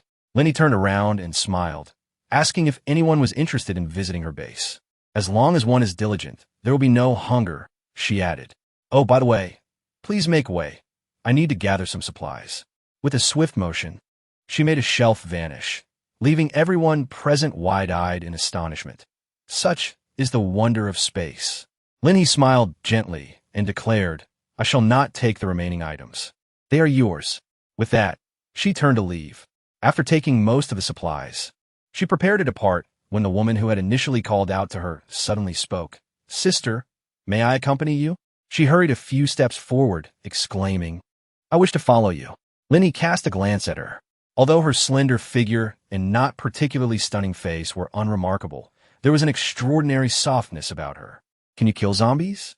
The woman paused for a moment, then turned her gaze to the nearby shelf and swiftly seized a handy kitchen knife. I can.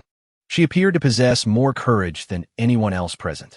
Outside, the chilling screams echoed, yet Lin He smiled, remarking, this won't be of any use. Lin He directly tossed a machete to the woman, declaring it to be far more effective. Aimed at the zombie's head, it assuredly would unveil a new world for her. By the way, I am Lin He, and you may call me the Lord. The woman grasped the machete and then smiled, saying, My name is Chun Mei Fun, Lord. Lin He was about to step outside when she suddenly paused. Wait, what was that? Chun Mei Fen, the pinnacle of healing energy. One of the extraordinary beings of the future, Chun Mei Fun. Lin He inhaled deeply when Chun Mei Fen suddenly called out, Watch out, Lord. It turned out a zombie was lunging towards them. Instinctively, Lin He grabbed Chun Mei Fen, who was rushing forward to strike the zombie. Beside them, water bullets surged directly at the creature, and with a series of explosive sounds, the zombie's head was obliterated. Chun Mei Fen's eyes widened in astonishment.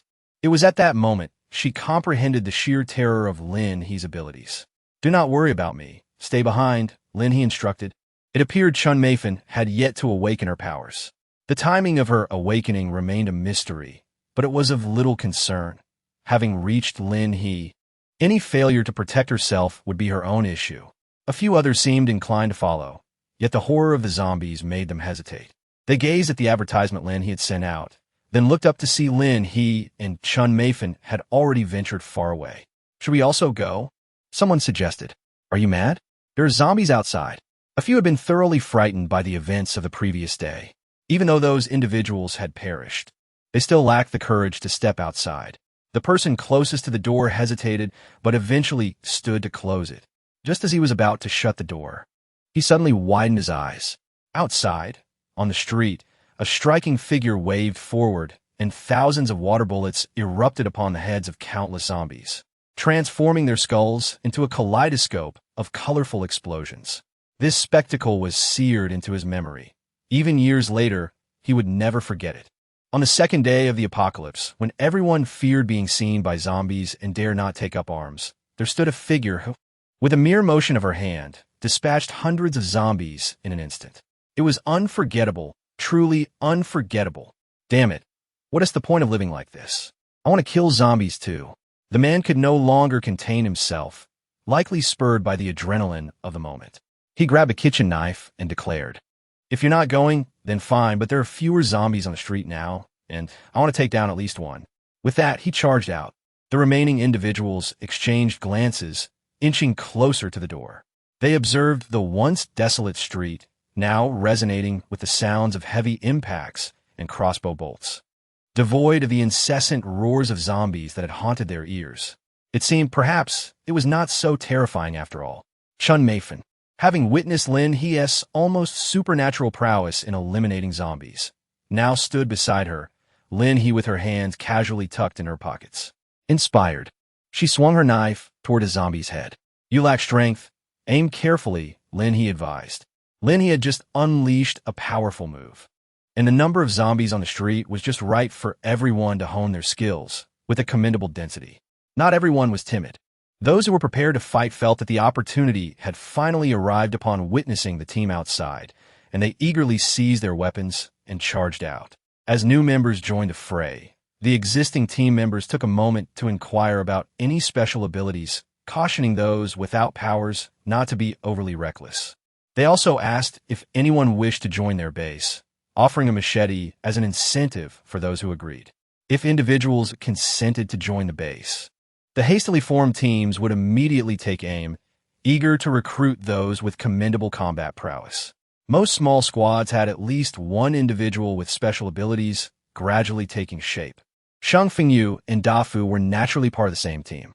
Earlier that morning, Lin He had encouraged the two to experiment with crystal cores to enhance their powers. Dafu now wielded flames in both hands, which spread to his weapon, allowing him to sear flesh before severing bones, with impressive accuracy as he consistently struck the neck, successfully decapitating zombies with each blow. Shang Fengyu's improvement was even more pronounced. He could now control up to 5 zombies at once. This control was currently limited to immobilizing their movements. Shang Fengyu's powers primarily derived from the illusion branch of psychic abilities, proving effective in bewildering both zombies and humans. However, he felt that his offensive capabilities were rather lacking. Consequently, his current objective was to strengthen his physique. After working out with Lin He in the gym yesterday, the results were quite evident, and he felt significantly stronger today. Indeed, more individuals, those who had been lurking in upper floors or shops, saw the sweeping team outside, observing their increasingly swift and coordinated efforts in dispatching zombies, prompting more cautious individuals and other empowered beings to emerge from their hiding places. Lin He observed a fleeting flash of purple lightning ahead, as a young boy clad entirely in black, his pale face etched with fear, raced toward her. Behind him trailed a dozen zombies, rendered immobile by the electric shock. "Help me! Sister, save me!" he cried, invoking his lightning-based powers. Lin He's eyes brightened instantly as she appeared beside the young man with a sudden flash. Bang! The boy was left utterly astonished. Is this the combat prowess one ought to possess? Chapter 33. Capture the person? No. Collect the person. Young man, you wield lightning abilities. Although she possessed 2 powers, they were more suited for farming. She longed for such formidable offensive capabilities. Esteemed one, you are truly remarkable. The boy immediately clung to her, exclaiming, "Sister, do you need a younger brother?" Chun Mei, who was running over, couldn't help but chuckle upon hearing this, her eyes sparkling with amusement as she observed the pair. "Why, yes, young man. I am Lin He, and I have a base under my command. Here, take this."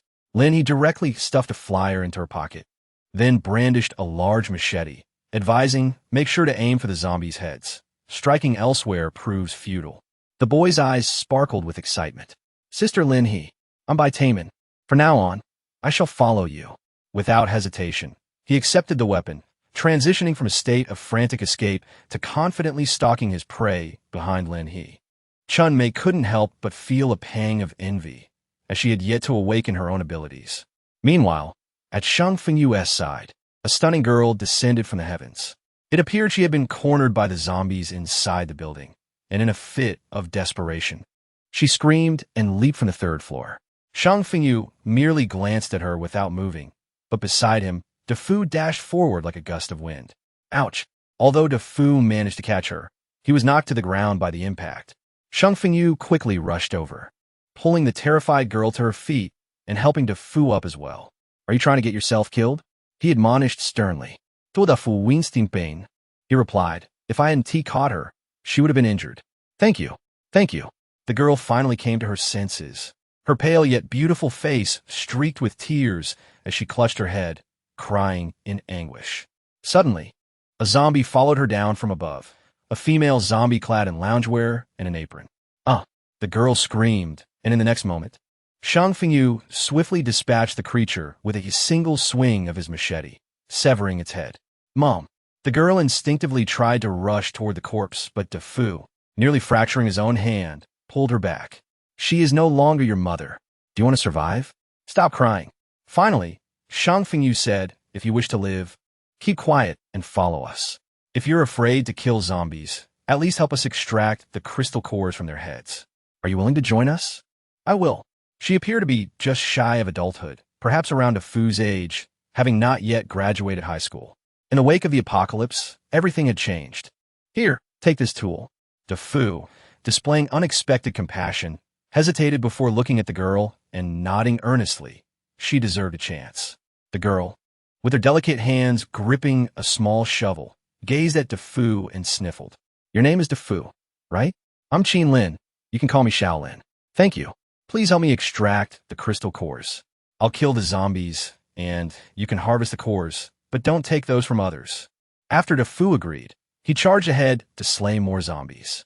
Qin Lin wiped her tears and hurried to keep up.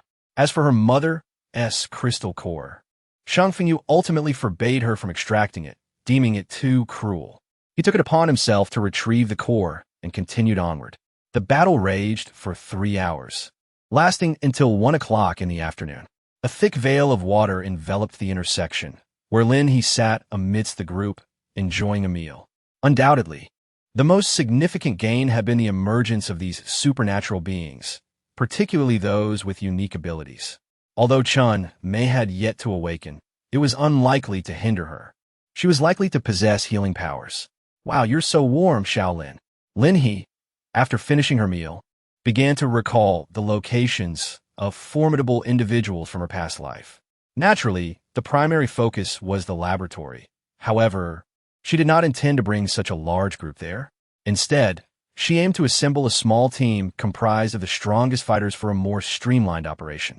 Suddenly, Chunmei noticed Qin Lin, who had been tirelessly collecting zombie crystal cores. She had been unable to eat a single bite during their meal, and now her face was flushed, swaying slightly. The Fulguruangshus. Lin He cleared her throat and approached for a closer look. Indeed, Qin Lin was awakening her latent abilities. Sister Mei Fun, please take her to the car to rest, she instructed. You can hold on to this. Lin He administered the medication to Chun Mei. Should her condition deteriorate further, she would be prepared to administer an injection. Lin He observed that DeFu's gaze was fixed on Qin Lin and couldn't help but chuckle. Ah, young man, it seems you're experiencing the stirrings of affection. DeFu's face flushed crimson. Sister. Lin He let out a hearty laugh, while Shang Fengyu gazed at DeFu. She had awakened her extraordinary abilities and would soon possess the means to protect herself, thus not wishing to squander your kind intentions. DeFu pursed her lips. She was indeed a remarkably resilient individual. Is love at first sight truly so abrupt? Although Lin He was filled with curiosity, several people quickly developed fevers. It was still those within the team. The others who had yet to awaken their abilities looked on with envy, fully realizing that slaying zombies could indeed lead to the awakening of extraordinary powers. We shall venture there shortly. Lin He chose the founding location of the Warm Sun base from her previous life. Although she had never been there, after several years in the apocalypse, their lord had already gained a respectable reputation in the Eastern Protectorate base. In contrast, when she accompanied her relatives to the Sirius base back then, it was still struggling to maintain a position among the dozens. It was quite a burden to take care of those afflicted with fever. Their contribution value would be calculated separately. They first sought a safe haven, leaving behind an ability user and a small team to rest temporarily and tend to the feverish individuals. A young man began to make bold proclamations, to which Lin He merely smiled and thought, well, currently, there are no zombies that could harm your lord. And so they set off. The journey would take approximately 40 minutes, with the streets populated solely by zombies and abandoned vehicles. Lin He rode ahead on her motorcycle, clearing the path as she went. Thus, upon reaching their destination, Lin He had already accomplished her 2 tasks of hunting zombies. Lin He rubbed his head, clutching a considerable number of crystal cores. having absorbed them all. Next, she needed to venture into the residential area, where many people were likely to be found. First, she would seek out vehicles. Second, she would search for survivors. And third, she would confront the zombies. Lin He's motorcycle vanished, and in her hand appeared a sharp tang knife. She resolved to safeguard herself, insisting that at least 3 individuals should band together, ensuring that their backs were not exposed to the zombies. Do you understand? Understood. The water curtain instantly dispersed, and a horde of zombies surged forward. Bang! Bang! Bang! Lin He took the lead, as hordes of zombies were obliterated. A scene reminiscent of divine wrath, slaying gods and blocking Buddhas. Chapter 34. Cultivating Zombies. Truly magnificent. Those who followed Lin He, armed with crossbows, shot down the undead, their eyes filled with envy and admiration. When would their powers rival that of the Lord? De Fu, overhearing the inquiries from others, cleared his throat and remarked, "You are merely at level 1 after your recent awakening, while the Lord surpasses you by at least 2 levels." He continued, "Slay more zombies and accumulate crystal cores. Opportunities abound." This statement ignited a fervor among the crowd.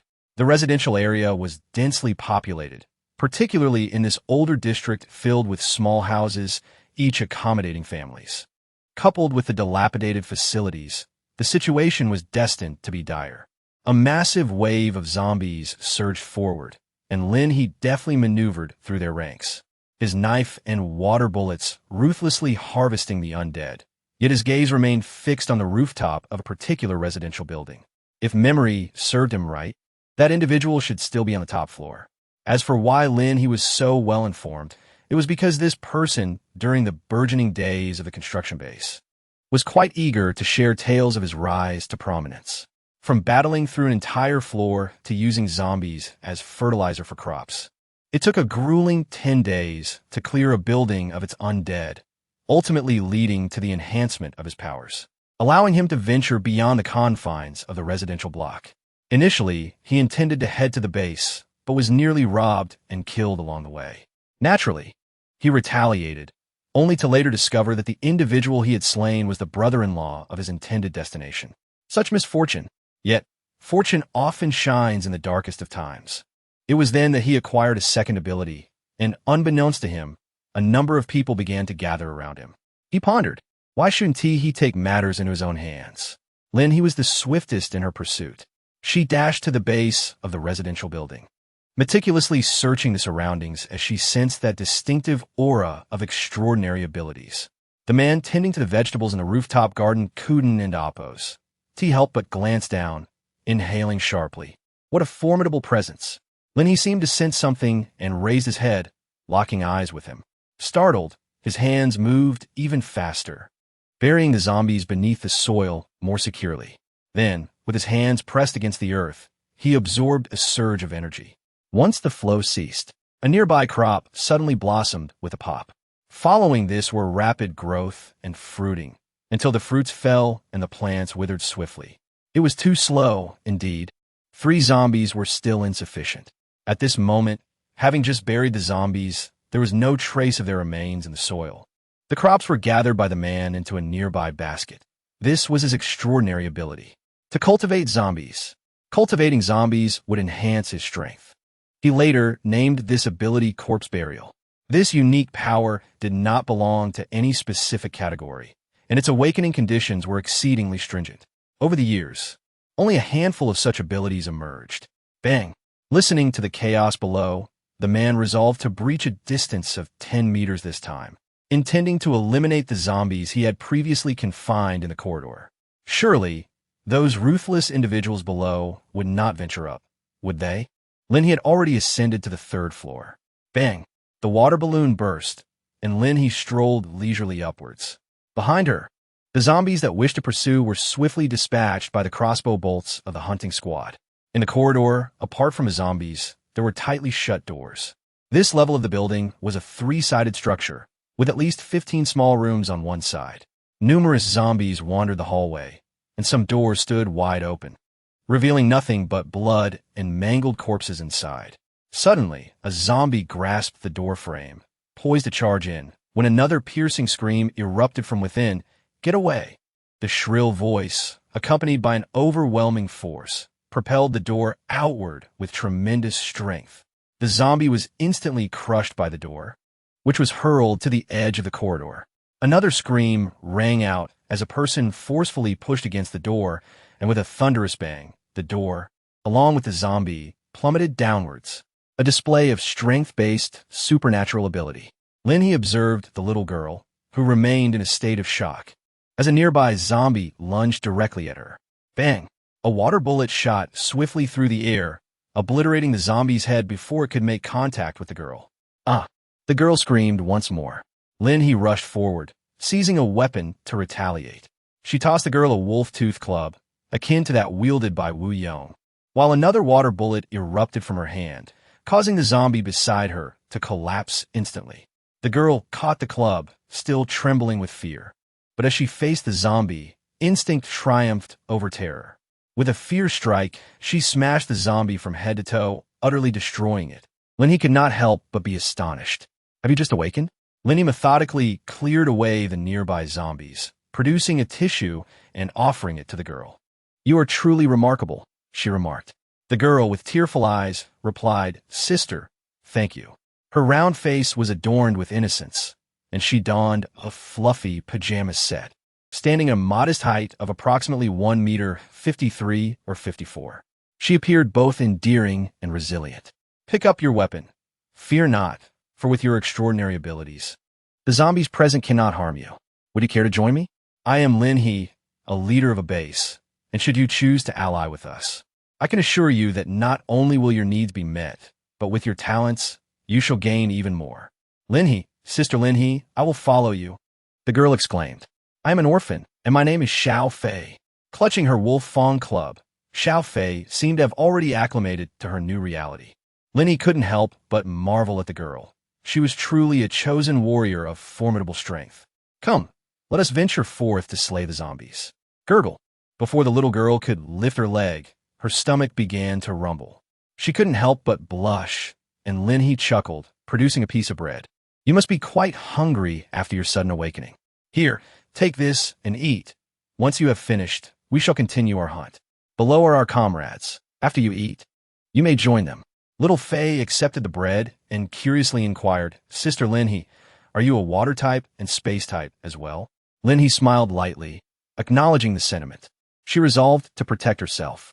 With an unexpected surge of power from a talented force user, her pace up the stairs quickened. Xiao Fei soon assembled with the hunting team. Having satisfied her hunger, she accepted the transformed nature of this world. Since she had already become Lin He's sister, she would wholeheartedly engage in the battle against zombies. With Xiao Fei's presence, Shang Fengyu felt an immediate alleviation of pressure, while Wu Yong experienced a profound sense of threat. This young girl seemed to possess strength that rivaled his own. He had already absorbed a crystal core and, by all accounts, should be at least a level 1 intermediate. Yet there was an unsettling feeling that this girl's power surpassed his own. The more Xiao Fei fought, the more invigorated she became. A stark contrast to her earlier state of nausea. Indeed, her strength only seemed to grow with each defeat of their foes. Lin He had reached the top floor. As he ascended, he beheld a young man laboriously dragging a corpse. Their eyes met for a fleeting moment. What the hell? The young man instantly stood upright. You arrived so quickly? Xiao Ruyun, come with me, Lin He urged. The young man was taken aback. How do you know me? As a reclusive enthusiast of botany, Xiao Ruyun believed his only companions were his plants. It astounded him that this striking woman recognized him. Follow me, and I shall provide you with countless corpses to bury, empowering you in the process. Lin He remarked with a smile, assuring them of absolute freedom in both sustenance and residence. Xiao Ruyun was already taken aback. How could she possibly know everything? Having just awakened her own abilities, it was beyond her comprehension. Well, Xiao Ruyun decided not to dwell on it any longer. After all, the individual before her could effortlessly eliminate her with a mere gesture. Who would dare to resist? Well, you mentioned you must provide an abundance of zombie specimens. Lin He raised an eyebrow, responding with ease, of course. Chapter 35. Scavenging completed. Let us take everything. Yet, one must admit, this child was kneeling far too swiftly. Lin He meticulously stored all the zombies he had slain into his backpack, having deliberately reserved a space solely for the corpses. What a remarkable utilization of resources, complete exploitation of the zombies. Xiao Ruyun was akin to a game-breaking character, as long as he was provided with sufficient zombie bodies. He could grow exponentially stronger. Unlike others who had to absorb crystal cores and improve gradually, if he could cultivate a mountain of zombies, imagine the crops he could yield, effortlessly advancing himself to level 3. There were no bottlenecks, especially since Xiao Ruyun awakened yet another ability later on, one that not only benefited himself, but could also assist others. However, after recruiting Xiao Ruyun, the individuals who once belonged to their base might not survive. Thus, Lin He needed to exert more effort. A significant recruitment was imperative. The entrance of the residential building had been secured by the team, not out of fear of the zombies escaping, but because the undead outside had indeed been lured in. With a sturdy door in place, they could efficiently eliminate the threats. Nonetheless, some members of the team had sustained injuries. Fortunately, they had taken adequate precautions, avoiding any bites or infections. Otherwise, they would have faced serious casualties. Lin He decisively eliminated all the zombies on the rooftop and discovered other survivors on the top floor. I will follow you. Before Lin He had a chance to extend an invitation, everyone's first instinct was to seek support from others. Having witnessed the cruelty of the apocalypse, those who once resigned themselves to the notion of perishing from hunger after consuming their last morsel of food now found their spirits rekindled with a flicker of hope for life anew. Lin He was undoubtedly overjoyed, welcoming everyone with open arms, as the individuals from the top floor pried open doors to gather supplies. Lin He descended to assist in eliminating the zombies. The team grew stronger, and by around 4 o'clock, they had nearly cleared the zombies from the residential area. Such a pace was commendable in the eyes of all present. The number of participants had escalated from a mere 20 or so to over 100. Nevertheless, this figure still fell far short of Lin He's expectations. It remained uncertain whether others had fled or if there were other reasons. In a residential building housing thousands, only a handful of survivors remained. Once the zombies were dealt with and the crystal cores extracted, Lin He collected all the bodies. Although others were somewhat puzzled, they trusted that the leader had her reasons. Xiao Ruyun couldn't help but salivate at the sight. Currently, he bore a hiking backpack, wielded a machete, and was wrapped in numerous bandages, his pack filled with the grains and vegetables he had cultivated, which he was reluctant to part with. Naturally, at this juncture, no one was willing to discard even a morsel of food. The rooms on the 3rd, 4th, and 5th floors remained uncleared, and Lin He allocated half an hour for the scavenging team or anyone else who wished to assist. Glancing at the time, she granted others the freedom to explore. After all, the area was vast, and she was preoccupied with collecting zombies and supplies. It was unfortunate, however, that among these individuals, there was not a single one with spatial abilities, underscoring the rarity of such powers. Leader, do we not have enough vehicles? Xiao Ruyun suddenly inquired. Regarding Lin, he has a veritable treasure trove. He was keenly interested in the number of zombie bodies in her backpack, to the extent that he would have called her mother if it meant gaining favor. So do you have any? Lin He gazed at Xiao Ruyun and smiled. I have. He leaned in closer. My lord, how about 100? Cough, cough, 50 zombie corpses? Xiao Ruyun was aware that cars were strewn all over, but they were rendered temporarily unusable due to the absence of matching keys. The prospect of trading his vehicles for zombie corpses was indeed rather appealing. How many do you possess? Despite the absence of zombie corpses on the ground, Lin He had at least 500 in his possession, enough to exchange for 10 cars. 10 cars! Xiao Ruyun just happened to have 10 available. Did this person truly keep track of the number of zombies Lin He had collected? Lin He chuckled lightly and said, All right, you bring it over, and I shall give you all the zombies I have collected today. This way, the contribution value will be directly offset. Sounds good. Xiao Ruyun grinned, realizing his calculations were just right. 50 corpses equated to 1 vehicle, and the contribution value for a vehicle is approximately 50. This exchange seems reasonable. In the future, for every task released, 1 contribution point could be redeemed for a single corpse, which is not a bad deal. However, it is certain that aside from Lin He, no one else would accept such an offer. They would rather utilize their strength to procure other resources. Unless there is ample space, such as a truck, or a space-type ability user. Hey, Sister He, Shang Fengyu approached, noting the varied caliber of the individuals present. It's fine. If it doesn't work out, we can always remain at the foot of the mountain. If mistakes are made, we can simply leave them to decompose in the soil. Lin He smiled gently, yet her words were laced with a fierce intent. Shang Fengyu paused, realizing that after ensuring the safety of certain individuals, they began to demand this and that, as if they felt their significance had increased merely by being associated with Lin He. Suddenly, Shang Fengyu felt the necessity to establish a law enforcement team to address these individuals effectively. In this apocalyptic world, the original order had disintegrated within the base. Lin He's was the law, the ultimate rule. DeFu inquired, Brother Xiao, how did you acquire so many vehicles? And you still reside here?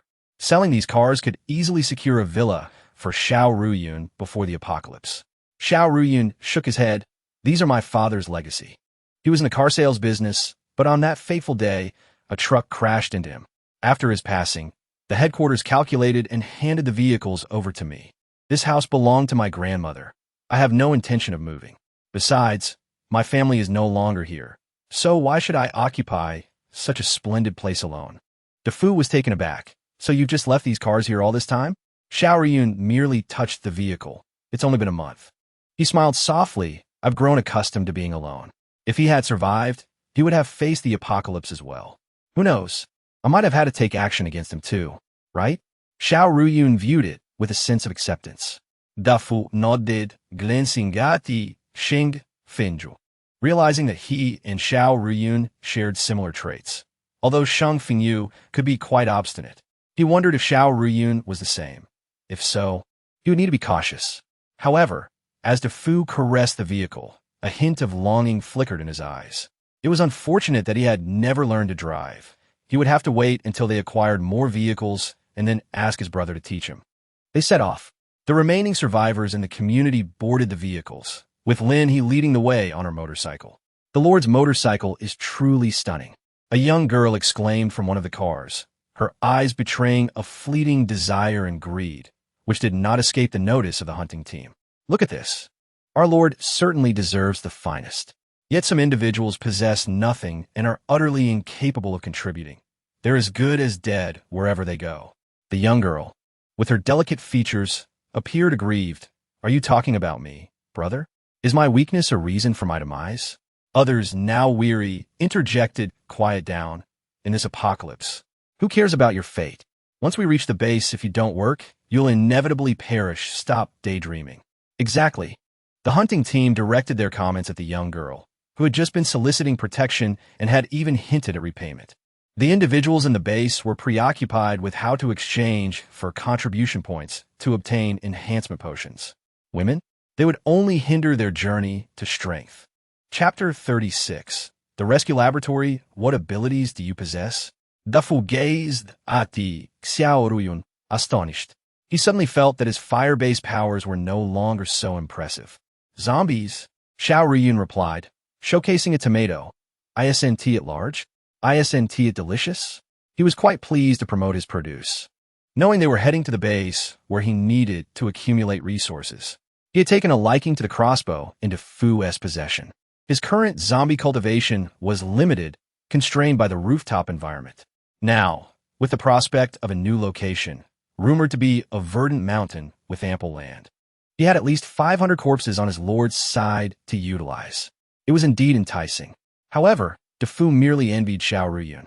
You don't even need to kill zombies. Just collect their bodies, bury them, and you can become stronger. I envy you. Shang Fengyu, who was driving ahead, chuckled. You're not weak either. DeFu shook his head. It's incomparable. It was a pity that the lightning-based youth, by Taman, was not present. Otherwise, DeFu would have envied him even more, for lightning was far more impressive than fire. With your fire, I think you could explore techniques like fireball, fire whip, and fireman Xiao Ruyun, a homebody who often indulged in novels and video games, spoke with confidence. Shang Fengyu perked up his ears, enjoying the cheerful exchange amongst them. As they traveled, Lin He continued to lead the way, effortlessly dispatching zombies with a wave of her hand, an endeavor that posed little challenge. Regrettably, due to time constraints, she could not linger to collect the corpses. The guard stationed there quickly emerged, relieved to see Lin He and her group exhaling in relief. Lin He leaned against the motorcycle, conversing with Sheng Fengyu. Moreover, regarding the equipment within the base, the device I introduced to you yesterday can integrate human tissue or hair for base inclusion. Once I have selected the individuals, I will provide you with some hair for input. Sheng Fengyu paused and replied, all right. He understood that he was more suitable than Defu. Let us select the candidates shortly. Aside from those who will accompany me, we must determine who else can join the base. I wonder how the cabins for the people at the base are being constructed. Everyone is aware of the mission now, especially after one visit, where the contribution value skyrockets to 500. This is a significant undertaking, indeed a colossal task. Sister He, I'm in. Lin He clarified that selecting individuals for this mission was fraught with peril.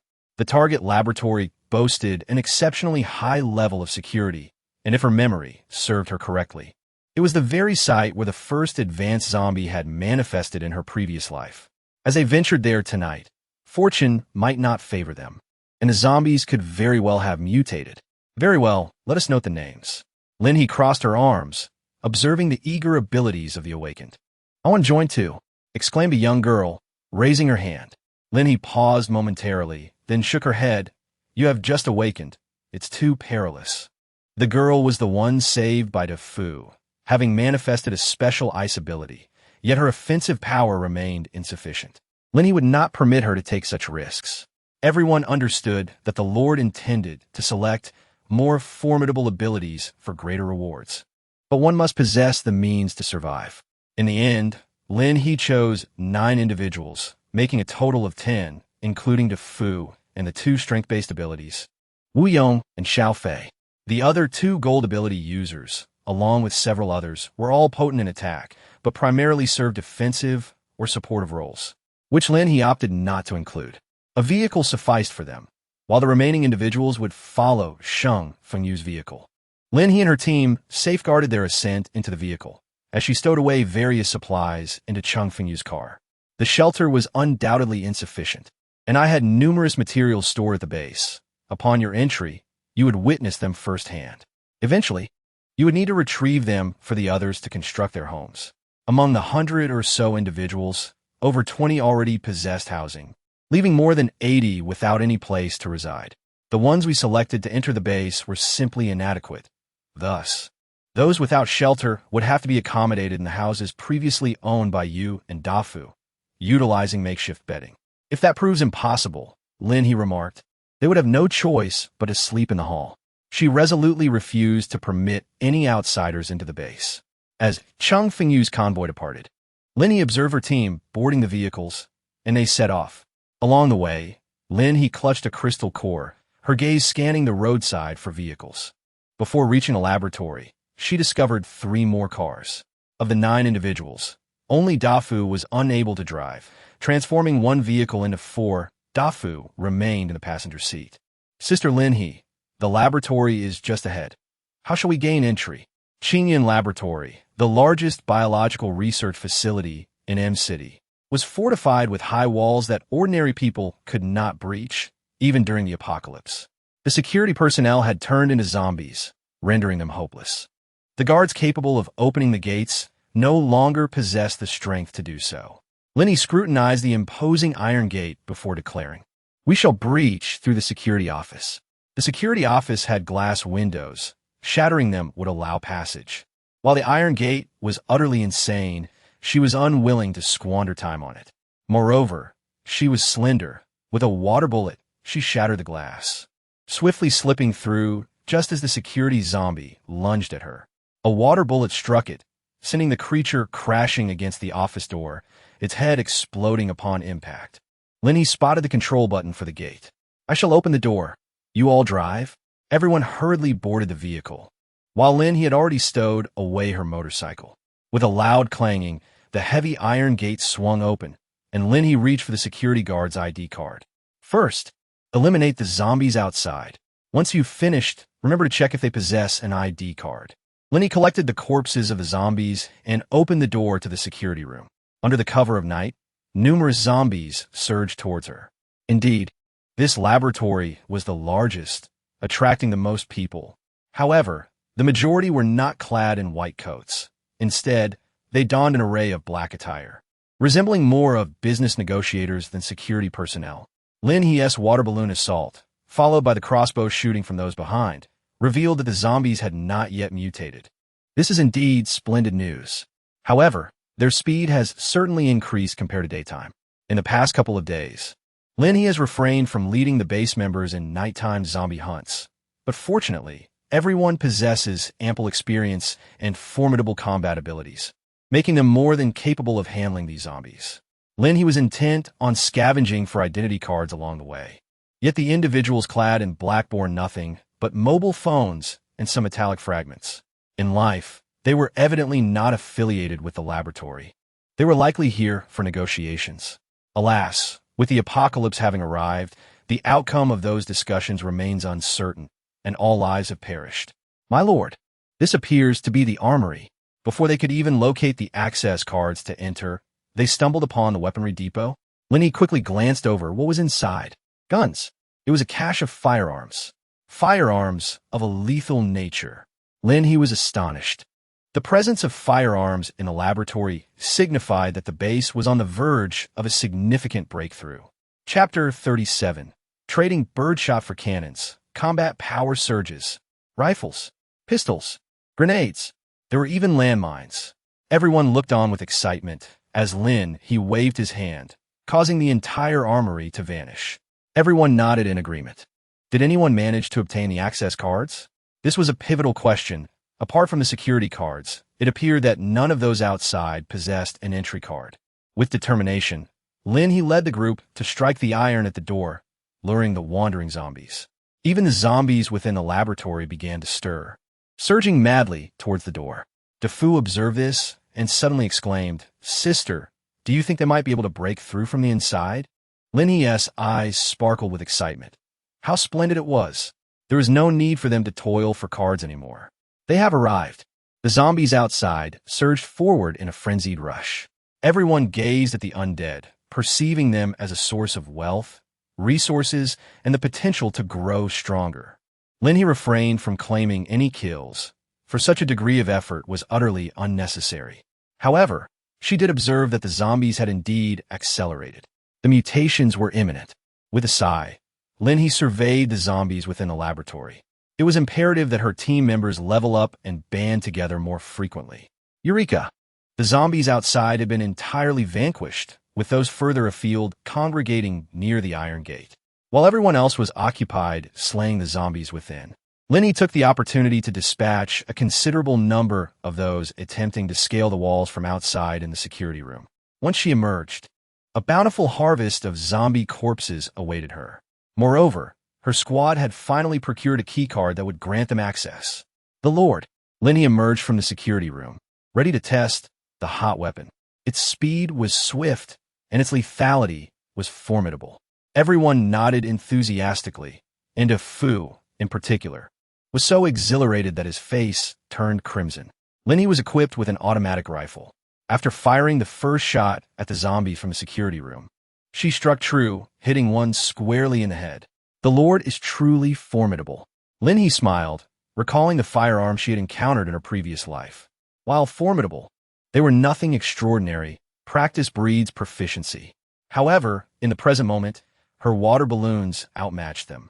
Let's attempt 3 shots. Should anyone manage to hit 2 targets, we shall proceed with the rifles. If accuracy proves insufficient amidst this horde of zombies, we shall revert to our old methods. Nonetheless, the collective skill of the group was commendable, likely a result of their prior experience with crossbows, which had honed their precision. Remarkably, 4 individuals succeeded in striking the head with all 3 shots. Very well, then. Let's exchange our small arms for heavy artillery and employ firearms. Lin He walked at the forefront. Ready? She opened the door, and a horde of zombies was about to surge forth. Everyone nodded in agreement, and Lin He promptly swiped her card. She then swiftly retreated, instantaneously joining her companions. Roar! The famished zombies, having been confined for so long, were finally unleashed, charging forward with wild abandon. Bang! Bang! Bang! The fierce gunfire erupted, with Lin He's water bullets flying out in abundance, showcasing a formidable display of firepower. Search the card. Lin He advanced forward. The zombies fell in an instant under the overwhelming firepower. The team quickly searched for their gear. There were already personnel from the laboratory. Lord, here's the map. Upon entering the first floor, they found not only bloodstains but also corpses. In the main hall, a large map depicted the layout of a laboratory. This is the monitoring room. Remarkably, the laboratory comprised 6 levels. No, the 6th level was the basement. There were still 5 levels above. The area was vast. Lin He had gathered both the zombies outside and the bodies within. She was truly considerate in ensuring that Xiao Ruyun had ample zombie corpses. De Fu, take the team to the monitoring room and carefully check for any survivors. We will proceed to eliminate threats above. Understood. The monitoring room was on the first floor, quite close. De Fu and another person kicked open the door. Finding it devoid of zombies, they had just fled. To the second floor, although Lin He entered with the intention of rescue. The safety of their own people must be ensured. It is imperative to cleanse each level thoroughly, leaving no room for concern. Accessing the basement via the elevator presents a perilous encounter with zombies, rendering it an unsafe option. Da Fu and the others close the door and observe the surveillance. Sister, there are few zombies on the second floor. The third floor has many, while the 4th and 5th floors are mostly silent. Understood. Lin He pressed the intercom, and a series of gunshots echoed on the second floor. They had already encountered zombies ahead. Lin He had just memorized the layout of the laboratory. Upon arriving at the archive room, she took everything away, including the equipment. Her backpack now had ample space. There was no other reason. Today's tasks had all been accomplished, and the mission of recruiting base members had also been fulfilled. With the rewards received, her backpack count had increased by 5. Lin He understood that the system required her to transport the materials and equipment from this place. Suddenly, a piercing scream echoed from the archive room. Don't kill me! Don't kill me! Lin He suddenly felt a spark of hope. At last, she had encountered a living soul. We shall not harm you. We are here to rescue you. The woman clad in a white coat paused for a moment, her expression shifting. You are here to save people? Yes, in the basement. Our team is in the basement. Blood stained her attire, suggesting she had endured a fierce struggle. We are aware. Lin He approached, gazing at the woman's delicate visage. Do not be afraid. We are here to rescue you, and we shall ensure everyone's safety, just as you are here. I also need to relocate the items from your laboratory and establish a new one for you. Could you guide us? The woman was momentarily taken aback, but soon realized she had no choice but to lead the way. In this apocalyptic world, she set aside any concerns regarding confidentiality and nodded vigorously. All right. While operations proceeded smoothly at the laboratory, Shang Fengyu was busy transporting a multitude of materials. He had anticipated Lin He would provide a substantial amount, yet he was astonished by the sheer volume. Outside the base, Shang Fengyu urged, hurry, load it onto the vehicle, and transport it over there to construct. Throughout the day, the individuals within the base had successfully erected a total of 8 wooden cabins, a commendable achievement. However, to his surprise, Lin He and her team had suddenly expanded their workforce by over 30 individuals. Was this truly sufficient? Moreover, there were already cases of fever emerging. Within moments of arriving at the base, 2 had collapsed from exhaustion. After a brief stint of work, another 4 succumbed to fatigue. Everyone labored diligently, understanding that failing to complete the construction would deny them rest. Despite the arduous task of building their own homes, there was a sense of joy among them. Once completed, these quaint wooden cabins would belong to them. An hour later, Lin He and her team had reached the 4th floor. I did not possess the key to the 5th floor, Huang Wenya sighed. Even during the end times, the boss did not come to the laboratory, or if he did, he was all ready. Lin He paused for a moment and said, It's fine. Let's proceed downstairs. Da Fu and the others had already reviewed the surveillance footage from the basement and confirmed that it was indeed a disaster zone. On the day of the apocalypse, the laboratory personnel had fortuitously gathered below, accompanied by over 100 partners who had come to discuss their findings. Among them, only 10% survived. and the casualties were devastating. Chapter 38. Could it be possible to research an antidote? Dafu declared, "Let us go." Having grasped the situation below, they decided to leave 2 individuals above to provide support. Dafu and his companion had just reviewed the surveillance, thus leaving the 2 behind. "Sister, please be cautious," Dafu advised Lin He and the others, emphasizing the complexity of the situation below. The surveillance did not cover every angle, and should there be any zombies lurking in the blind spots, a failure in defense could lead to dire consequences. Lin He smiled reassuringly. There was no need for concern. As the elevator doors opened, she launched a water balloon with precision, obliterating the head of an unsuspecting zombie that had yet to emerge. Swiftly, she collected the remains, while the others, armed with firearms, ventured inside one by one.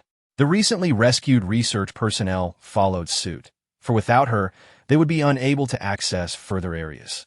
Lin He and her companions prepared to descend directly to the bottom and then ascend layer by layer.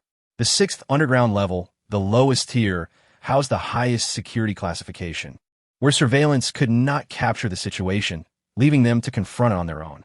Prior to the elevator's opening, Lin He had already utilized her mental prowess to assess the external circumstances. The commotion of the elevator had attracted a considerable number of zombies, estimated to be at least a dozen. As the elevator doors swung open, over 20 water bullets surged forth. The others remained unfazed. Yet the laboratory personnel widened their eyes in astonishment, exclaiming, This, so powerful. Over here, once the first wave of zombies was dispatched, it was notable that most were clad in black security attire, with surprisingly few in white lab coats. Lin He had no time to inquire about what was happening in the laboratory that day. Suddenly, she heard a roar, a sound that did not belong to the lower-tier zombies. She paused, gazing at the woman leading the way. What exactly was this laboratory researching? They arrived. It was exceptionally towering. Its skin had become remarkably smooth. With its limbs on the ground, its head still vaguely resembling a human form, its body had grotesquely swelled. Water bullets burst upon it, flesh and blood splattering. Yet it continued to advance. Lin He provided no opportunity for it to advance. She leapt into action, aiming for the zombie's neck. With a swift motion, the tang knife sliced through the flesh as effortlessly as cutting through tofu. The zombie emitted a final roar before collapsing to the ground, blood gushing forth, which Lin He promptly collected with one hand. The others breathed a sigh of relief, as the visual impact of such a zombie was indeed overwhelming. It was evident that the mutated zombies had escalated in this area. Lin He glanced inside the door, but found no other zombies. It seemed that they had all been consumed by this one. "Lead me to your experimental data and the essential equipment," she commanded. Upon hearing this, the woman quickly nodded. All right. At that moment, she was determined to follow Lin He, providing whatever was required, for the laboratory had never belonged to her, nor would it ever be hers in the future. "So, you are indeed researching a unique gene?" While others continued their search and eradication of zombies, Lin He examined the materials the woman handed her, her brow furrowing slightly. "Yes, I'm not entirely sure what we will ultimately discover." The woman paused, contemplating. "Perhaps the apocalypse should not concern you, yet there may be an underlying connection." Lin He speculated that perhaps the research conducted in this laboratory was related to the antidote for the zombie virus. In her previous life, as the final moments approached, Long City seemed to have developed some serums, but it was too late. The zombie tide had already overrun all regions, and in the end, those few serums had little to no effect. If this laboratory truly holds promise, Lin He's heartbeat suddenly quickened, and her breathing became noticeably heavier. Have I truly taken everything? Is there no one alive on this floor? The last mutated zombie, coupled with the sporadic sounds of gunfire from outside, left no trace of other voices or bodies. There were indeed not many people here. The woman sighed. The only one who could have come was Dr. Bai. Yet Dr. Bai, the woman cast a glance at the spot where Lin He had just slain the mutated zombie, and Lin He understood that Dr. Bai had just been the very creature she had vanquished. Let us proceed. After thoroughly searching, Lin He had not overlooked a single folder. But were there any zombies left? None. My lord, there are numerous cultivation pods over here. After dispatching the zombies on this floor, They discovered a series of cylindrical cultivation chambers nearby, filled with various animals and human tissues. Are these still of any use? Lin He exhibited a certain reluctance, candidly expressing her disinterest in taking them away. The woman shook her head, remarking that these were all unsuccessful specimens. However, Dr. Ba was unwilling to discard them. Thus they remained here. Lin He nodded and replied, "All right, let's proceed. We are heading to the 5th floor. According to the surveillance, there are survivors here." On the other side, Shang Fengyu took a deep breath, observing the few individuals sprawled on the ground in the hall. "It's getting late today. You should rest first. In the morning, we will continue building. Each of you will have your own wooden cabin." The individuals smiled in response, saying, "Sleeping on the ground is quite comfortable, Fengyu. You need not worry." They expressed their contentment with this primitive method of sleeping on the floor, remarking on the comfort of the bedding and linens. With a significant number of people below and their lack of integration into the base, Shang Fengyu contemplated and ultimately decided to allocate more materials for wooden cabins to those beneath. They were already teetering on the brink of insufficient combat power and awakening potential. If their basic needs of food and shelter were not met, dire consequences could ensue.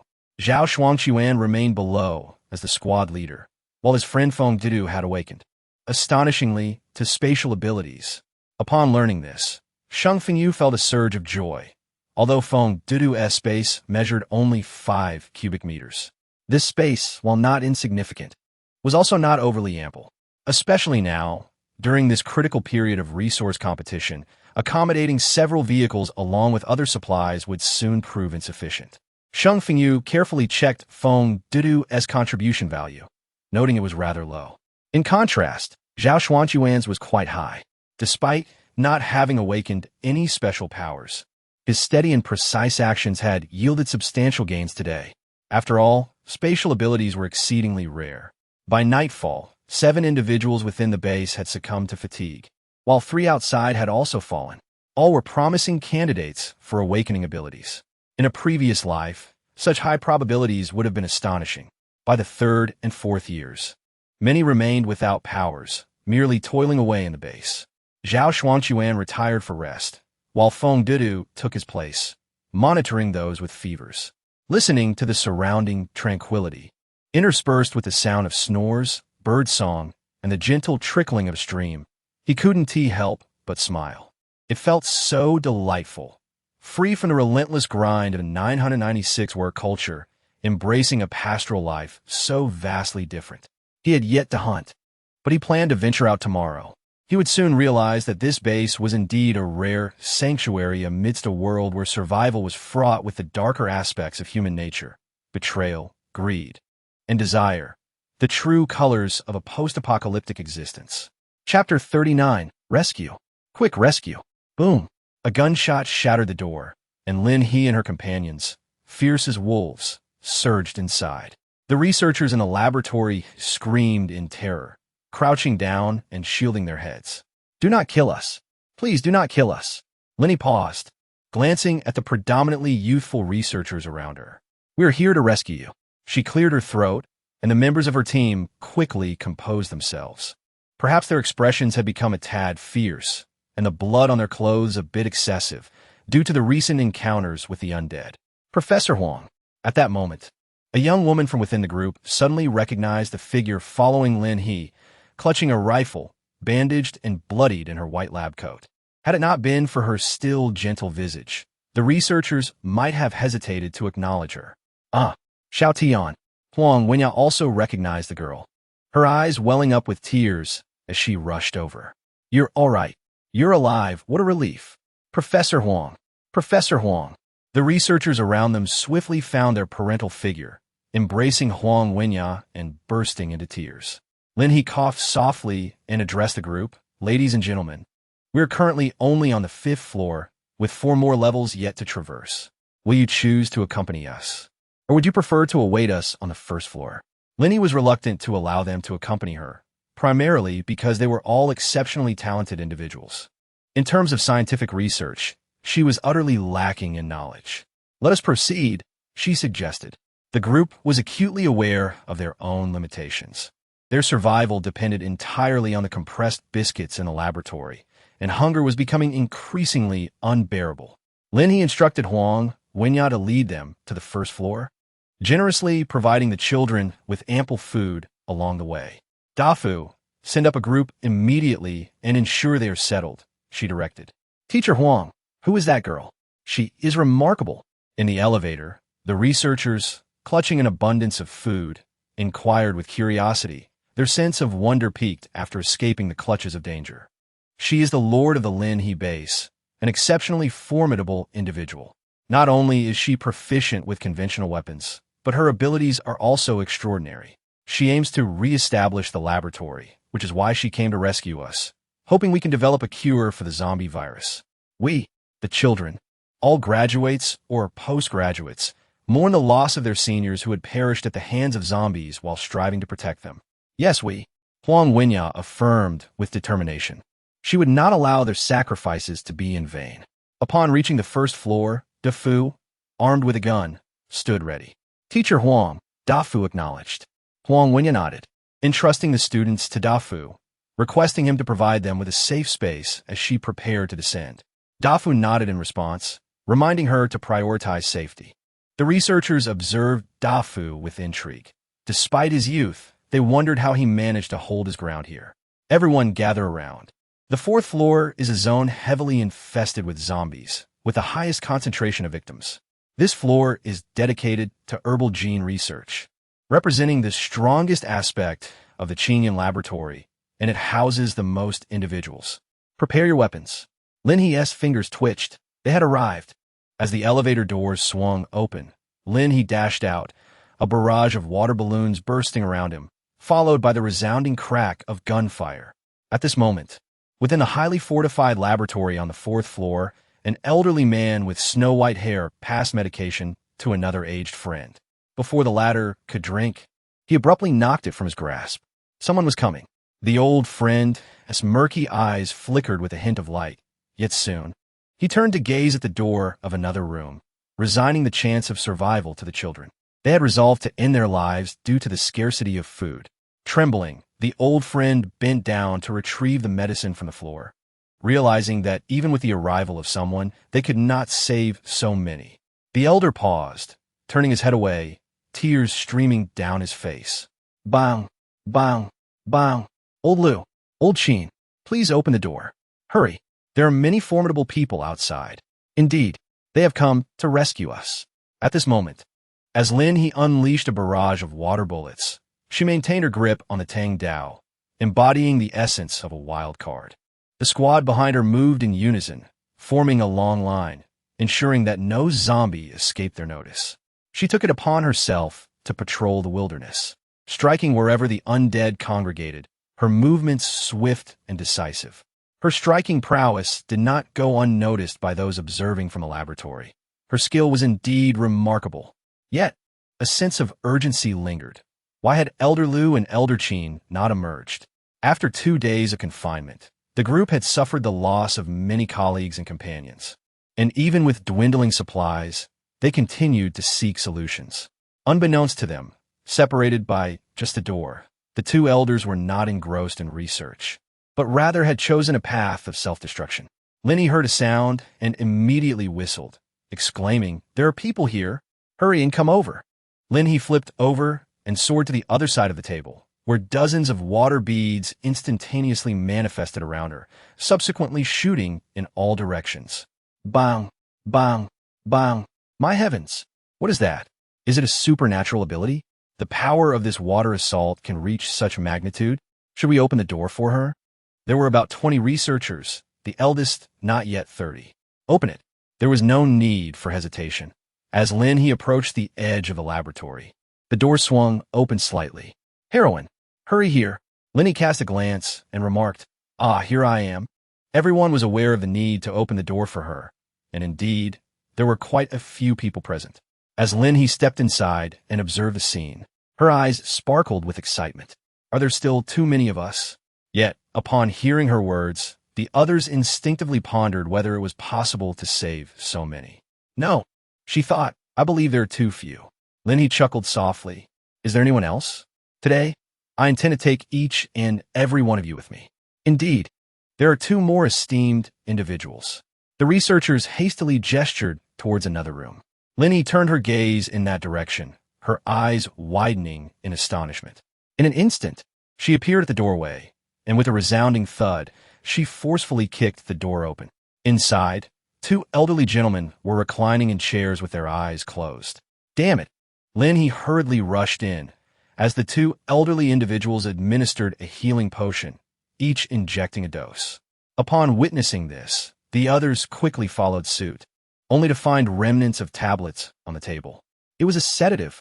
In an instant, their eyes filled with tears as the realization dawned upon them regarding the intentions of the two elders. Old Liu, Old Qin. The air was soon filled with the sound of weeping. Lin He pressed her lips together, reassured that there was still time. Gradually, the breathing of the two elders became steady, and they truly fell asleep. They were merely asleep, yet now you speak of what is important. We shall take everything with us. Do we even have enough vehicles for all this?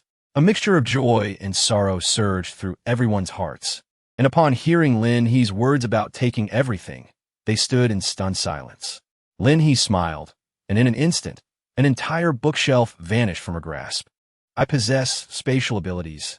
No matter the size here, I can accommodate it all. Heavens, this is extraordinary. Can herbal samples be stored as well? Lin He laughed and said, Of course. 10 minutes later, she burst out of the laboratory once more, embarking on a frenzied slaughter, swiftly collecting the corpses of the zombies to prevent them from occupying excessive space. Chapter 40. Teacher Huang. After clearing the zombies on the 4th floor, Huang Wenya once again gathered a group of students who called her Teacher Huang. Lu Lao, Qin Lao, they are still here. Huang Wenya could not help but shed tears of relief. Thank goodness. Thank goodness. Under the guidance of the researchers here, Lin He meticulously gathered all useful information. Huang Wenya, please lead them to the next floor. Lin He had already spoken with DeFu. Now, she excitedly rubbed her hands together, not for any other reason than the system task update at midnight, which required her to usher all those researchers into the laboratory of the base. It was yet another large influx of personnel. Moreover, could she perhaps contemplate the research issues surrounding the Rainbow Energy System? Although they were ostensibly a biotechnology company, surely all scientific disciplines are interconnected? Excellent. Huang Wenya wiped away her tears, and the group once again approached the elevator. Lin He glanced at the 4th floor. Not to mention anything else, the herbal research on this level might indeed hold the key to the antidote. Before her demise, she had overheard some discussions from the gathering place, suggesting that the serum was indeed related to the components of the herbs. As for replenishing ammunition, if anyone feels fatigued, they may take a moment to rest on the 1st floor. Lin He inquired, and everyone, out of respect, shook their heads, indicating no. Perhaps it was the constraints of urban life and society in the past. Now, the exhilaration of wielding firearms against the undead felt akin to receiving a few jolts of adrenaline. The group was brimming with excitement, entirely free of any fatigue or drowsiness. When Huang Wenyuan finally descended, she brought along 2 young men. Lord Lin He, we have awakened our powers. One of them conjured flames in his hand, while the other summoned bolts of lightning. Lin He blinked and asked, Can you handle a gun? They both shook their heads, clearly lacking that skill. Then let us use this. Lin He handed the large machete to the 2 of them, stating that their abilities were still too feeble. In the heat of battle, it was imperative to remain at the rear, lest they fall victim to the grasp of the zombies. Each encounter was precious, and should they sustain a wound, the pain would be excruciating. All right, the 3rd level of the basement. The fierce combat continued until the early hours of the morning, around 4 o'clock. When Lin He and his companions emerged from the depths, their bodies drenched in blood, and finally reached the 1st floor. The researchers accounted for a total of 90 individuals. Lin He was on the verge of laughter, having accomplished the exceedingly daunting task of exterminating the zombies. The researchers had already formed a close rapport with Dafu, while Elder Lu and Elder Qin remained asleep. Dafu, cradling the food provided by Lin He, approached the researchers, though most had already satisfied their hunger. Give it to the team. We are all quite full, they said. Despite having endured 2 days of hunger, their eyes were drawn to the formidable team particularly Lin He, who was squatting against the wall, relishing her box meal. A sense of hope for the future blossomed within them. Lord, will the zombies evolve to resemble what we witnessed today? The sight of the mutated colossal zombies still instilled a measure of fear in Huang Wenya. Indeed, not only will they transform in appearance, but their overall capabilities will undergo a tremendous enhancement. If humanity fails to keep pace with this evolution, it will inevitably lead to greater casualties, and the zombies will only grow stronger. Huang Wenya paused, taking a sip of water, her smile tinged with bitterness. Thankfully, we have our Lord. However, she mused, such strength is exceptional. Yet, as she surveyed the researchers and team members around her, she felt a renewed sense of determination. At the very least, there remained a glimmer of hope. My base is situated far from the city, free from zombie disturbances. And those of you conducting experiments can focus solely on research without the burden of missions. Lin He remarked, I shall ensure that everything is taken care of for you. Huang Wenya paused momentarily and replied, My lord, we shall not disappoint you. Lin He essentially moved the entire building, taking with her everything salvageable. With this equipment, along with the esteemed expertise of Lu Lao and Qin Lao, Huang Wenya felt a surge of confidence. All right, everyone, prepare yourselves. It's time to board the vehicles. As the respite came to an end, the group began to board in batches. Due to the large number of individuals, the vehicles were insufficient, leading to Fu and Huang Wenya to retrieve the laboratory's vehicles. Huang Wenya knew exactly where the keys were, for her standing in the laboratory was indeed significant. As for the remainder, I shall take care of that. Lin He certainly took all the remaining vehicles with her. It would have been a problem if she hadn't. Let's embark. Lin He once again unveiled her motorcycle, eliciting a chorus of admiration from the onlookers. Due to the crowd and the multitude of vehicles, the number of ability users was insufficient, which left Lin He concerned that they might fall behind. Consequently, each motorcycle was equipped with 2 crossbows and 2 rifles for close combat. Regardless of their accuracy, they possessed a measure of retaliatory strength. Let us depart. With Lin He leading the way, the vehicles behind her revved into action, their hearts a mix of excitement and trepidation.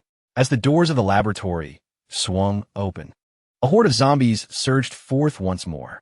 Lin He had already prepared the crystal cores, attaching the small pouch to her belt. At this moment, she had completely controlled over 50 water bombs in one hand and a crystal core in the other, causing the zombies to fall in droves. Qinyan Laboratory Rescue Mission completed. Lin He cast a glance at the reward, instantly swallowing hard. Level 3 base blueprints. They had finally arrived. 2 hours later, the convoy had exited the city and reached the highway. The mottled bloodstains on each vehicle bore witness to the perilous journey they had endured. The inhabitants of City M were numerous, and so were the zombies. The battle seemed endless, an insatiable tide that could not be quelled.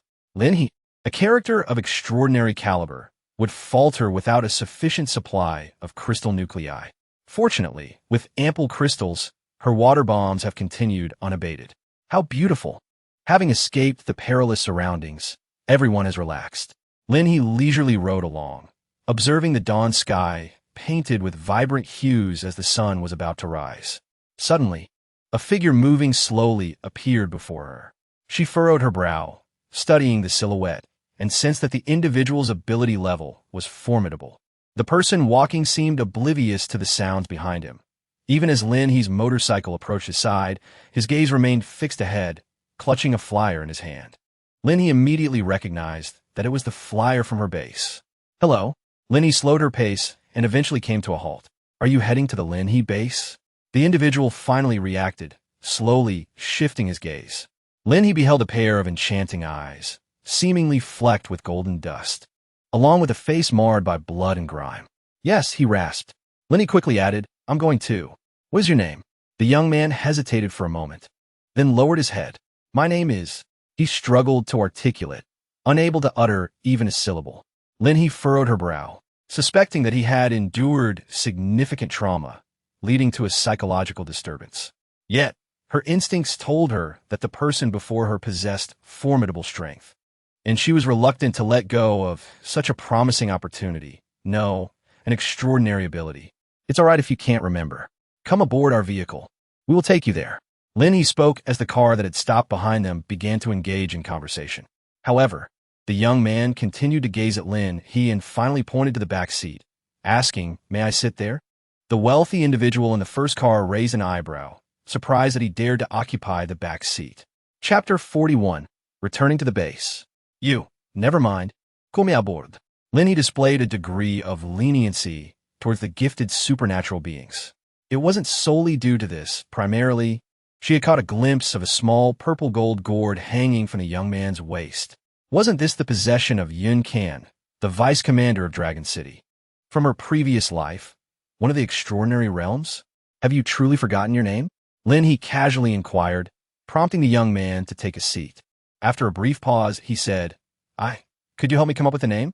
He grasped Lin He's clothing with a certain trepidation, as if fearing to tear it. Although the specifics of his plight remained a mystery, it was undoubtedly harrowing. Lin He chose not to respond further and simply drove on. DeFu gritted his teeth, exclaiming, "I've never even sat in the back seat of Sister Lin He's car." Others cast envious glances, echoing his sentiment. Indeed, that person is still covered in blood. Clearly, the leader must have her reasons. Wu Yong, being slightly older and more composed, held a firm belief that the leader's actions were always justified. Before they even reached the mountain, Lin He noticed a few individuals observing the wasteland below. Lin He glanced over and realized it was indeed someone from the base. What time was it? They were already up and preparing for the day's work. Have you eaten? Yes.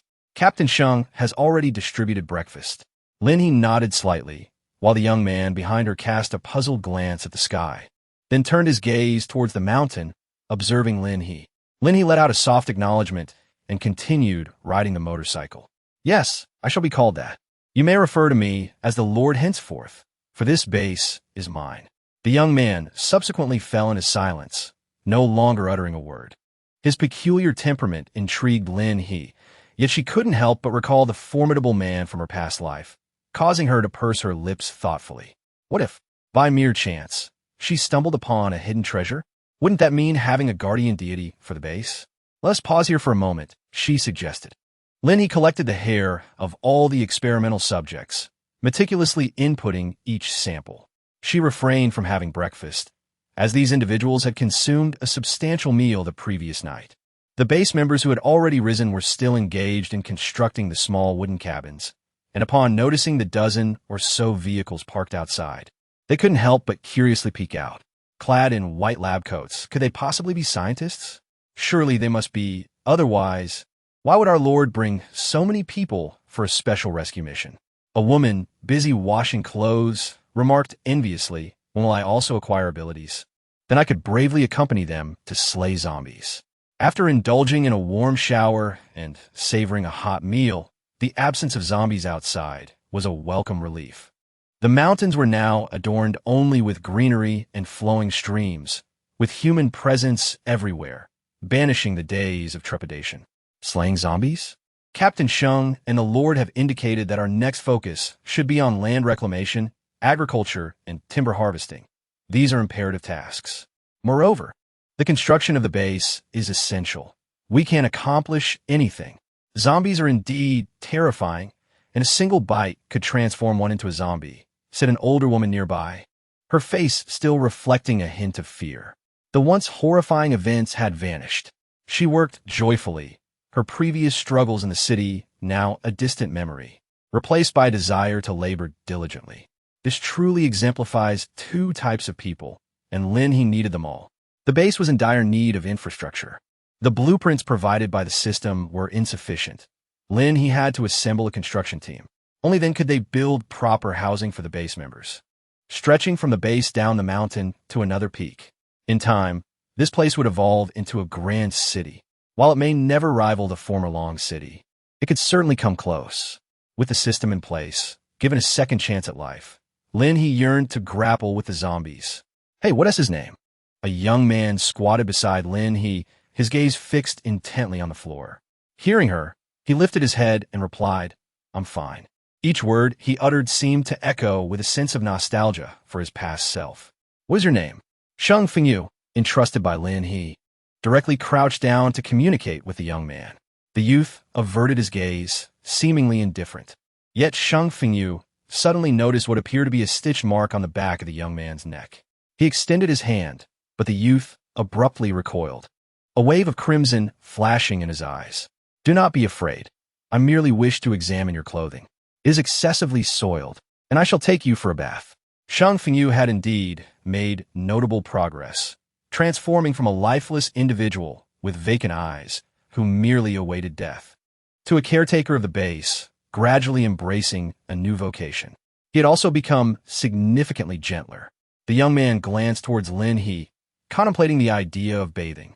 Lin He nodded and smiled, saying, "Change into some clean clothes, and later I shall treat you to a meal." Shang Fengyu paused for a moment, stepped forward, subtly obstructing Lin He's line of sight, and declared, "I will take him." Lin He continued to input information, and when Shang Fengyu received the young man's clothing, he discovered that sewn into it was a name, Yun Can. Lin He finally finished her input and called to Fu to bring Feng Du over, casually instructing Feng Du to pack the supplies and take them downstairs. The moment Feng Du manifested his spatial abilities, Lin He felt an urge to confine him in a room to hasten his absorption of crystal nuclei and expedite his advancement. However, being aware of the detrimental effects of such impatience, she merely entertained the thought in her mind. She handed Feng Du his token, advising him to seek her out after he had moved the supplies. Feng Du glanced at the mountainous pile of supplies at the base's entrance, involuntarily twitching his lips. De Fu looked on enviously, exclaiming, "Feng Du, spatial abilities are truly convenient." Feng Du, while busy with the task, responded with a hint of resignation. "De Fu, do you possess any enviable abilities yourself?" De Fu blinked, suggesting perhaps water abilities. Feng Du raised an eyebrow, teasing, "Are you implying the Lord?" De Fu hastily waved his hands. "No, Feng Du." Feng Du chuckled, and together with De Fu, they descended the mountain. He inquired, "Do you think I could advance some contribution points to obtain a strengthening potion for old Zhao?" Zhao Xuanquan still had not awakened his powers, although his friend remained tirelessly occupied. Seemingly unaffected by the circumstances, Feng Du felt anxious. Despite his friend being the unchallenged leader, managing everything and controlling the lifeblood of those outside the base, he feared that should others grow stronger while Zhao remained dormant, it could lead to repercussions for him in the future. "Why not? The Cooperative. Are you not aware of the rarity of your spatial abilities? Among so many, only you have awakened this talent." He continued, "Moreover, Sister Lin, he displayed the potions for you to exchange." Comforted by this reassurance, Feng Du approached his task with newfound enthusiasm. De Fu then caught sight of a young man with a small ponytail, cheerfully pushing a cart. Xiao Ruyun. Xiao Ruyun was preparing to approach Lin He for the zombie corpses he needed to bury that day. Upon hearing De Fu's voice, he nodded cheerfully. "Good morning, De Fu." De Fu grinned. "Feng Du, I'm going to hang out with Xiao Ruyun." Feng Du waved him off, heading to find Zhao Xuanquan with the supplies. Xiao Ruyun looked at De Fu and asked, "What? Do you want to see how I cultivate zombies?" De Fu nodded eagerly, yes. Xiao Ruyun puffed out his chest, proclaiming, "Follow me." Chapter 42. Preparing for Advancement. "Old Lu, Old Qin, you're awake." Researchers were diligently constructing wooden cabins, gradually forming a small village within the walls. "Where's this?" The two elderly men opened their eyes, initially believing they were on the brink of death. However, glancing around, they were astonished. Surely, the children could not have perished alongside them? A bustling group of scientists in white lab coats were nearby, and, among them, a woman in a trench coat was joyfully observing them. "This is Lin He's base." "Oh, the Lin He who rescued us yesterday." Old Lu and Old Qin had not previously met Lin He, as they had been unconscious. Huang Wenyue interjected, "The leader Lin He is an incredibly powerful ability user, and she even provided us with thermal weapons, those from our laboratory." Her last remark was whispered, yet a nearby young researcher overheard, his eyes widening in astonishment. "The leader's weapons are..." "Yes." Huang Wenyue gestured for him to cease speaking, covering his mouth. "Is our laboratory really that well endowed? The gossip I initially heard can't all be true, can it?" However, after so many days of apocalypse, uncertainty loomed about the state of the city. The two elderly men stood, having moved past their astonishment. Accepting that they had survived, they found solace in the fact that many others had also been rescued. Not well at all, old Lou replied. We just came from the city, where zombies were rampant and systems had collapsed. This world is likely in utter chaos. Indeed, the streets were filled with them. Thankfully, we had the guidance of leader Lin He. Her water abilities are exceptionally formidable, capable of producing up to 20 water bullets per second, each with a 100% kill rate against zombies. Given her a minute, she could transform an entire plane. The young researcher adjusted his glasses, speaking earnestly, his eyes alight with admiration. Professor Huang, I'm not suggesting. Before he could continue, he suddenly fainted, collapsing backward. Old Lou and old Qin, having moved a short distance away, were caught off guard by the elderly man's fall, their reflexes dulled by age. Huang Wenwei reached out, but everything went dark for him as he too fell to the ground. Xiao Huang, Xiao Qing, quickly. In the next moment, a throng of people rushed over, and the two elderly men felt a wave of relief wash over them as they heard the crowd express a mix of envy and frustration. Why aren't I fainting? Exactly. Scientists are incredible. They can just faint on command. Originally impressive. Now, they're even more so. Do you think scientists and our awakened abilities are the same? Who knows? You don't even know how you awaken yourself. The two elderly men were bewildered, questioning the state of the youth around them. It was only then that they noticed several beds in the nearby wooden cabin, occupied by those who had fainted, with even more sprawled out in other areas. Old Lou, old Qin, they fainted due to their awakened abilities. Let me take you to the base. Feng Du, having received new orders from Lin He, spotted the two elders regaining consciousness and hurried over. Who are you? I am Feng Du, a transport worker here at our base. And them? The two elderly men were still concerned about their students. Once the cabins were completed, they would seek out their students.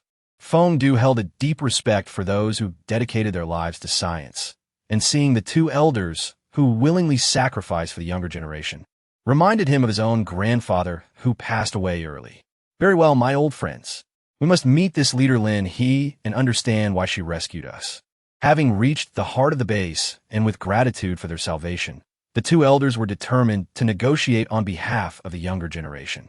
Meanwhile, Lin He found herself staring blankly at a young man seated nearby, enjoying a bowl of noodles, swallowing hard. As Shang Fengyu entered, he noticed Lin He's expression and frowned, but upon her gaze meeting his, he smiled. Everything outside has been arranged. Lin He was preparing to upgrade the base. Before proceeding, she was uncertain about the situation with outsiders at the base, and whether anyone would notice the astonishing changes if they had some idle time. She glanced at the level 3 blueprints and realized that the base had expanded threefold. Not only had the number of rooms increased and their sizes enlarged, but the structure had also added 3 additional levels.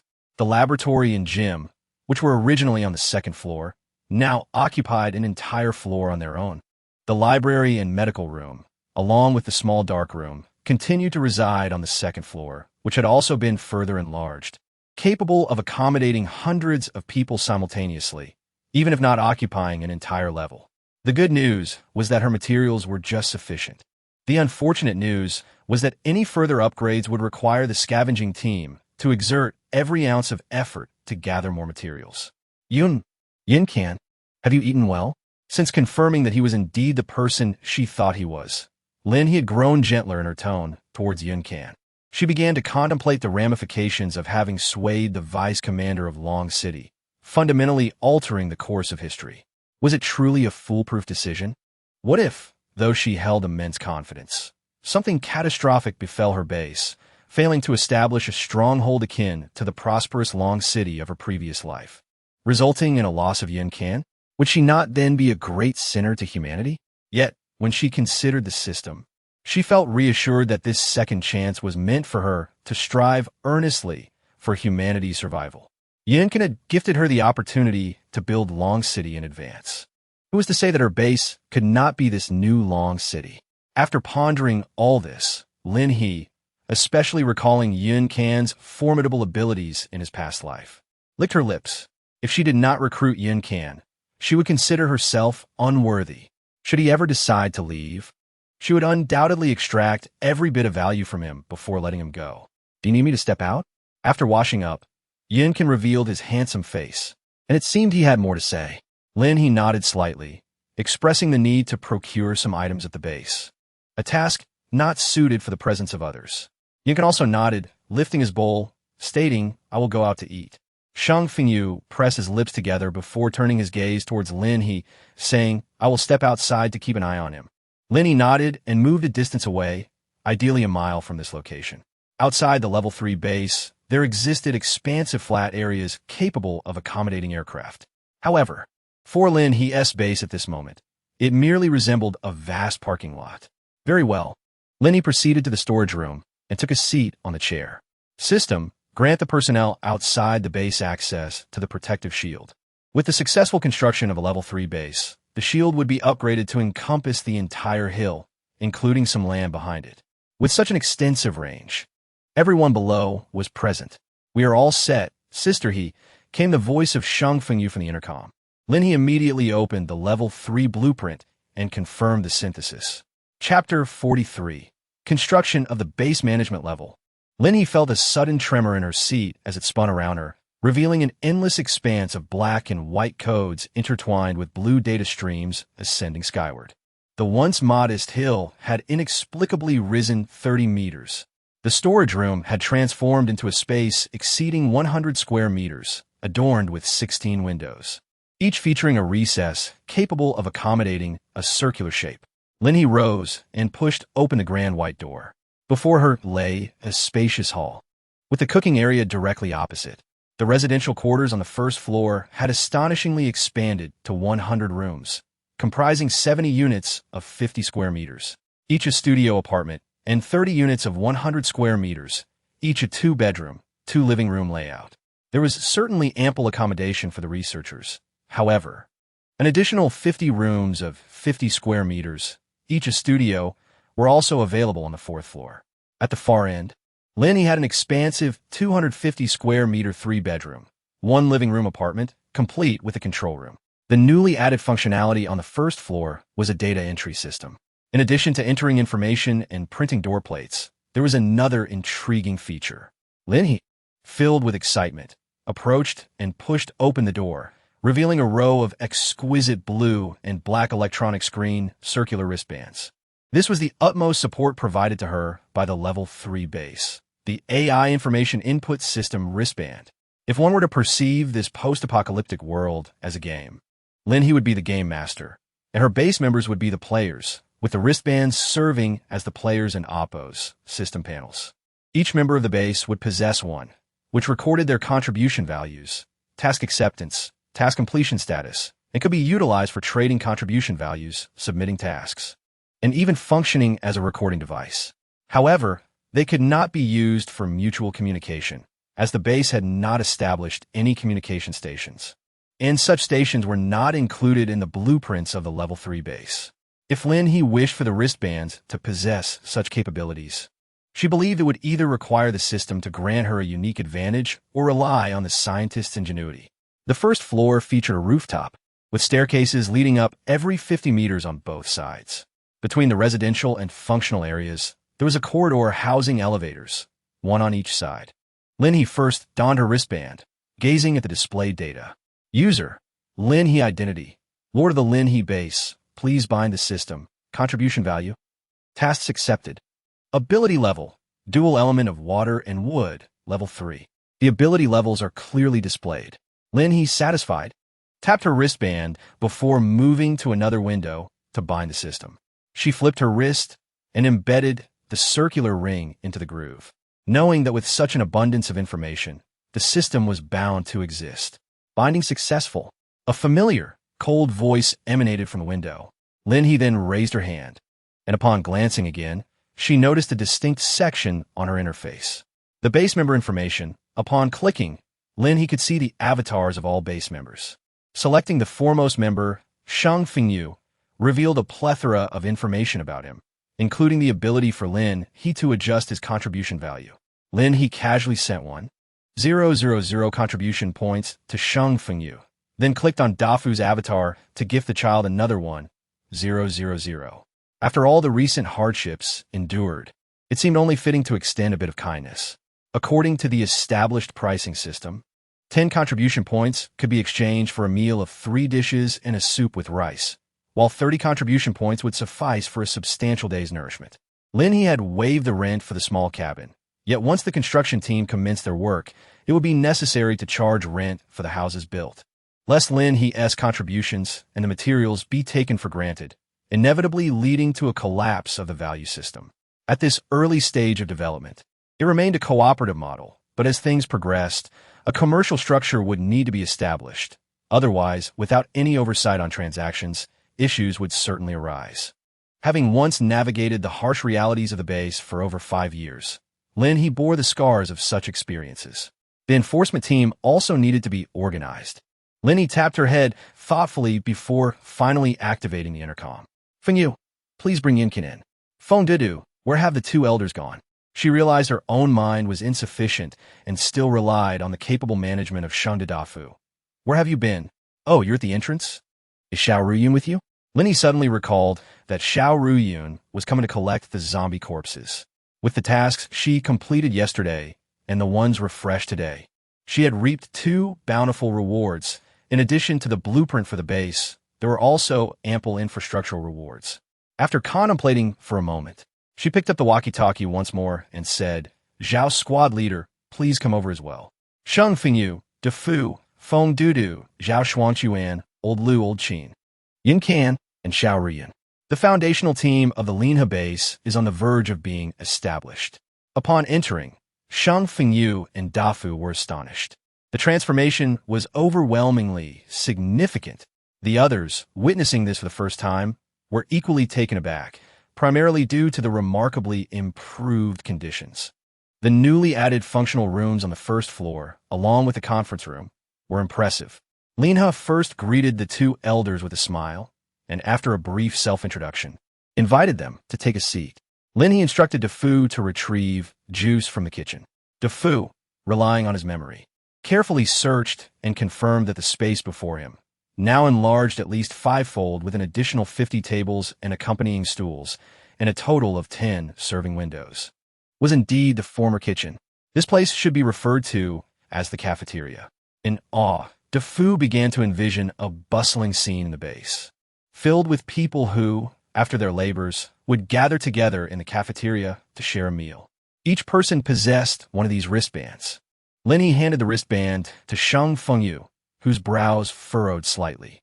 After a series of continuous shocks, he had become somewhat numb to the situation. Swiftly, he distributed the wristbands to everyone and donned one himself. Each member of the base possessed a wristband, equipped with a central system for information management, ensuring clarity and eliminating the possibility of errors. Lin He smiled as she gazed at the crowd, raising her glass of juice. On the 3rd day of the apocalypse, it was indeed a stroke of fortune for Lin He to have such esteemed individuals at her base. Each of you possesses remarkable abilities, making you indispensable to the Foundation. I raise my glass and salute to you all. Everyone, swiftly lift your glasses and join Lin He in a toast. Next, we shall delve into the future direction of our base. This was Lin He's inaugural experience attending such a meeting. However, the pressing nature of their needs alleviated any sense of awkwardness, as she truly required the assistance of everyone present. The base is currently divided into 3 residential areas. One is situated here, another rests on the mountainside, and the 3rd lies at the foot of the mountain. Lin He provided each person with a notebook and a pen. As she spoke, Shang Fengyu began to take notes, prompting the others to follow suit. The 2 elderly individuals observed, picking up their pens, yet they refrained from writing. They were acutely aware of their role. It was to study the experiment, and it was prudent for them to refrain from unnecessary involvement. Such a designation would be inappropriate. Thus, in the future, this place would be referred to as the main base, the mid-mountain area as the fundamental base, and the lower mountain as the Foundation gathering area. The primary responsibility of the base now lies in ensuring the efficiency of the hunting team, which would be overseen by Shang Fengyu. He nodded in agreement as Lin He continued, stating that the information regarding the hunting team would soon be synchronized with the wristbands. Our immediate focus is on establishing the team, with subsequent management measures to be refined later. Shang Fengyu would ultimately be in charge of the entire hunting sector, a position designated as the hunting administrator. Consequently, his identity information on the wristband was immediately updated to reflect this new title, Base Hunting Administrator. Lin He continued to gaze at Zhao Shuangqiuan, emphasizing that the gathering place would inevitably attract more individuals. However, we must firmly establish the standards for entering the base. You shall become the administrator of the gathering place, overseeing all affairs, regardless of the sector. Every matter pertaining to the gathering place must pass through your hands. Zhao Shuangqiuan was momentarily taken aback, surprised by the weight of the responsibility Lin He had bestowed upon him. He promptly nodded, vowing not to disappoint the Lord. Next, Feng Dudu was addressed. The scavenging team and hunting team complement each other. Your unique ability grants you a significant advantage in scavenging. In the future, you will serve as the administrator of the scavenging sector. Feng Dudu nodded eagerly, though a hint of nervousness crept in. Since beginning his work, he had always been a subordinate, and this would be his first experience managing so many individuals. Chapter 44, For All Humanity. Dafu, your abilities are actually more suited for the hunting sector.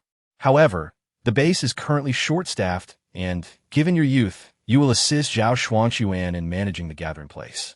Remember this. The base.S regulations must be upheld with integrity. Consider yourself a reserve member of the future law enforcement team. In addition to aiding Zhao Shuangqiuan, you must actively seek out capable individuals to bring into our base. Also, do not hesitate to consult Zhao Shuangqiuan with any questions. Keep your eyes wide open. Upon hearing that he had not attained the level of administrator, Dafu felt a twinge of disappointment. But then he heard what? A reserve member of the law enforcement team. His spirit soared. Yes. Dafu cheerfully touched his cup, reassuring the Lord, "You can rest assured. I will keep my eyes as bright as light bulbs." Laughter erupted among the others at his words. Dafu, the youngest among them, was also the most vivacious. Xiao Ruyun nodded eagerly, affirming his presence. He was actually more anxious. He had come to collect zombie corpses. He had prepared thoroughly, intending to specialize in corpses, cultivating items to exchange for contribution points, thereby leveling up while enjoying life. The future looked promising, but who would have thought he would find himself seated among the base's management? "My lord, would you like to reconsider?" He lacked confidence in himself. "Your abilities are exceptionally suited for our pioneering sector. From land clearing to planting and finally to harvesting, your talents will play a formidable role throughout the process." Lin He smiled gently. "You are in charge of the development sector. For now, let us categorize the tasks of clearing land and planting into one group, and we can differentiate them further in the future. What do you think?" Upon hearing this, Xiao Ruyun, realizing they had come this far, decided to set aside any reservations.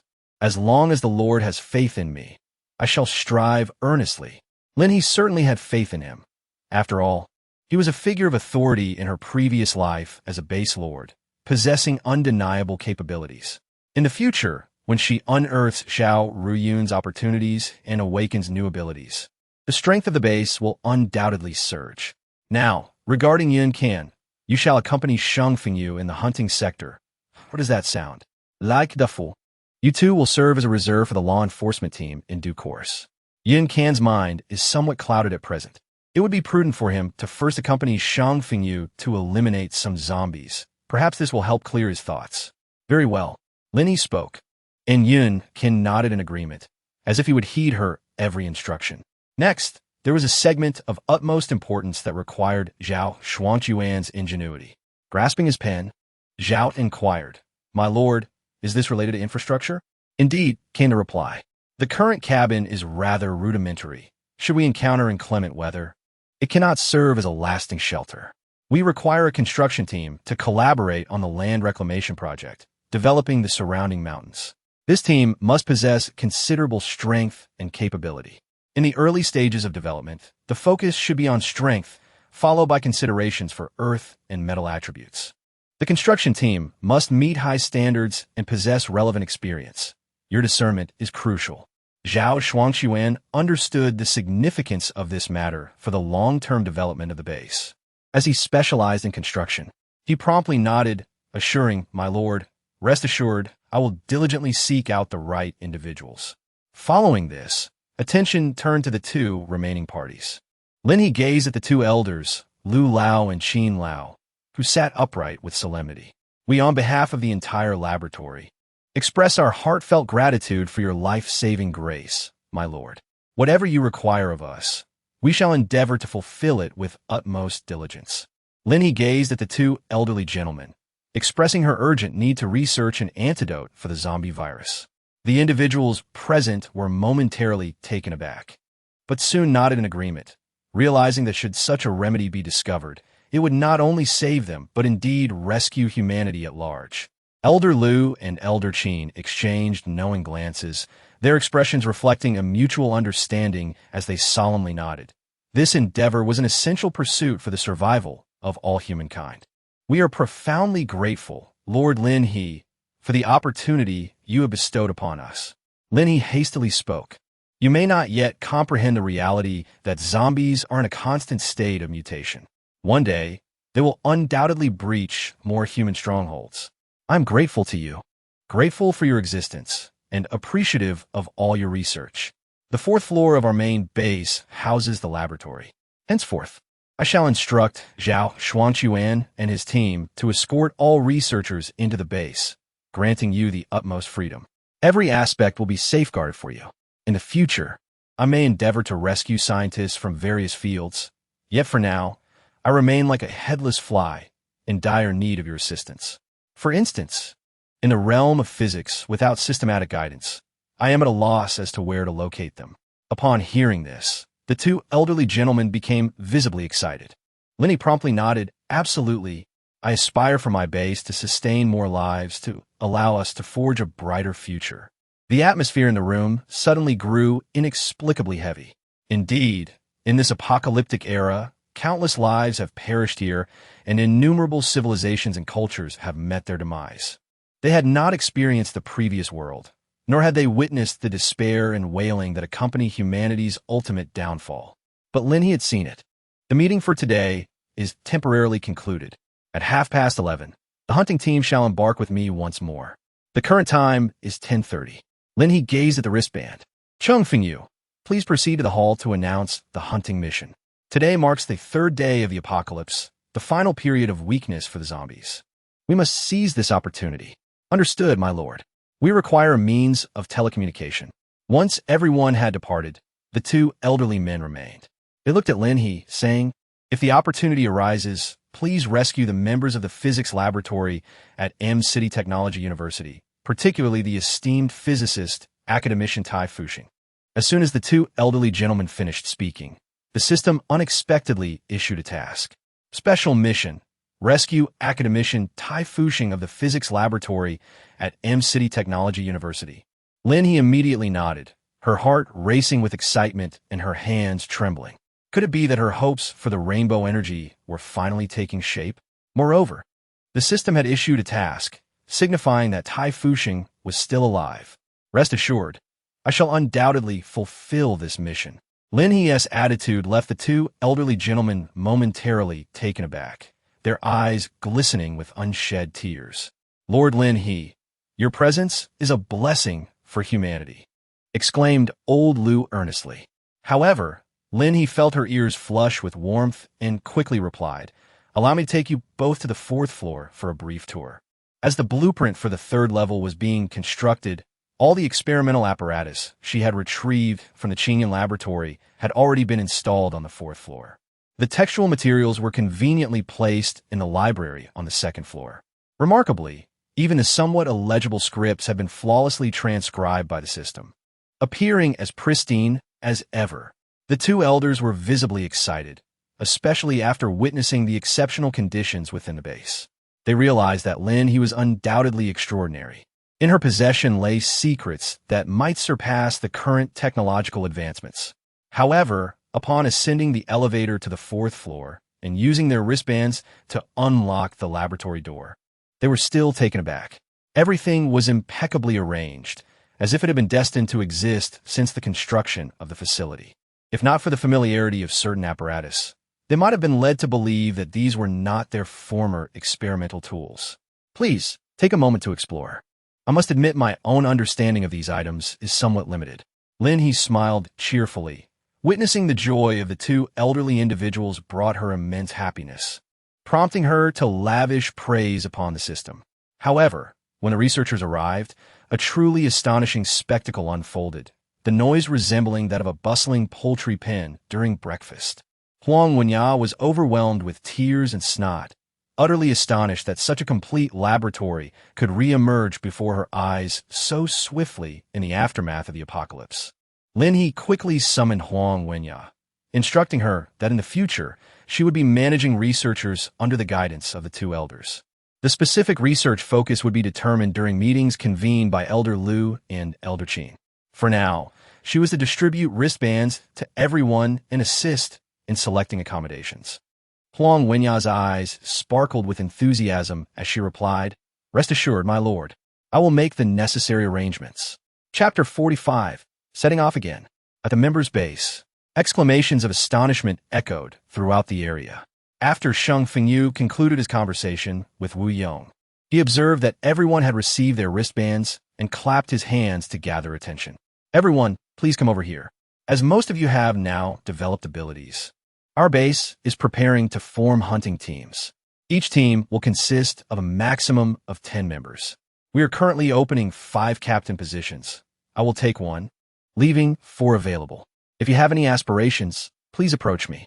At the members' base, 5 captain positions were being made available, while only 2 were open at the gathering site. Individuals who had not joined the base would not receive wristbands and could only rely on personnel records to track their contributions. Therefore, when Zhao Shuangquan mentioned the hunting teams and the current need for individuals skilled in land development and infrastructure, those present eagerly filled the space, ready to join the base immediately. Before the conclusion of the meeting, Lin He advised all administrators to recruit 1 or 2 assistants to enhance their management capabilities. For instance, Sheng Fengyu opted for 2 individuals, Wu Yong and Fan Zhuan. Zhao Shuangquan, who had DeFu under his command, selected another power-type ability user named Chao Hong, a tall and striking gentleman standing at 185 meters. However, the most crucial aspect was not merely his appearance. Rather, it was the remarkable affability of this young man. With him on board, Zhao Shuangquan felt entirely at ease when it came to disseminating information and organizing activities. Lin He has established the daily wage for each manager at 100 contribution points. This decision is due to the current stage of the base's development. A higher wage would lead to an excessive accumulation of contribution points among the administrators, complicating the establishment of a value system in the future. Once the base flourishes, the daily wage for administrators will be no less than 200 points. The assistants to the administrators will receive 50 contribution points per day. However, Lin He will not remain in this caretaking role indefinitely. She intends to lead a streamlined team on missions. The hunting and scavenging teams at the base require a cohesive and self-sustaining chain of combat and production capabilities. Nevertheless, during this initial phase of capital accumulation, specifically within the first 3 days of the apocalypse, Lin He feels compelled to guide the group, as the meager resources available are quite disheartening. Please refrain from any quarrels. There is no need for concern. As long as you possess a skill, our base will gladly accept you. Chao Hong reassured the disordered group, successfully calming them down. Watching from the side, DeFu felt a mix of envy and admiration. Apart from his slightly more impressive abilities, he found himself lacking in other areas. Yet, he realized that learning was an option. With a slight tremor in the corner of his mouth, he cleared his throat. Everyone can directly apply to join the pioneering team with Xiao Ruyun. You can enter the base right away. Xiao Ruyun was dutifully packing his hair into a bag beside him, having taken on an assistant who, despite lacking abilities, was diligently recording the names and information of the applicants. Upon hearing DeFu's words, his face involuntarily twitched. So many people were arriving. His mind was filled with thoughts of his own zombie body, although his little cart had been replaced by a mobile machine from a lord, allowing him to seek assistance whenever needed. He was currently too occupied to tend to his own corpse. Meanwhile, Zhao Shuangquan experienced a significant reduction in pressure. Xiao Yun had resigned himself to the situation, realizing he wouldn't have the opportunity to plant his body that morning, and thus scrutinized the newcomers with greater rigor. He nodded only after confirming that they were indeed hard-working and capable individuals. As for Yun Kan, he sat before the fertile black soil, gazing at the lush crops that were on the verge of ripening, his eyes sparkling with anticipation. With the presence of the base members, these 2 plots of land were now fully cultivated, promising an imminent harvest. Over in the breeding area, several individuals had taken up tasks, and everything was falling into place. At 11:30, Lin He sat atop her motorcycle, glancing back at the 7 vehicles trailing behind her. The hunting teams had all assembled, though not every team was at full capacity. For instance, Shang Fengyu's team currently consisted of only 5 members. However, everyone was equipped with wristbands. Her delay in emerging was due to entering data and distributing the wristbands. The scavenging teams comprised 2 groups, totaling 20 members. Feng Dudu led one of the scavenging teams, having meticulously selected experienced team members over the course of an hour. The gathering area and the member base were interconnected due to the expansion of the protective shield, encompassing the entire mountaintop. With the barrier between the 2 locations eliminated, tasks issued by the administrators could be accepted by members of the base, allowing them to assist in the gathering area. Today's tasks were twofold. First, to hunt zombies. Second, to conduct precise scavenging. The scavenging team must keep pace with the hunting team, as any delay would be unacceptable. Yes, the fully armed individuals inside the 7 vehicles responded in unison. In fact, 10 individuals had fainted from fever since their arrival. Yet among the departing teams, only the scavenging team included members yet to awaken their abilities. The rest were all endowed with powers. Let us depart. Xiao Ryun was already at the base of the mountain, using a shovel to dig into the soil, which was surprisingly moist. M-City, located in the southeast, was merely a few hundred miles from the ocean, ensuring a consistently humid climate. The vegetation at the mountain's base flourished abundantly. Behind him, a lumberjack, an excavator, and a tiller were slowly making their way down. The tiller, a product of the system S rewards, was an impressive technological marvel, regardless of the soil's prior state. It would efficiently level and clear the land, removing stones, roots, and debris with ease. Before departing, Lin He had issued a command to excavate at least 50 acres. Prior to witnessing the machinery, he had felt rather uncertain.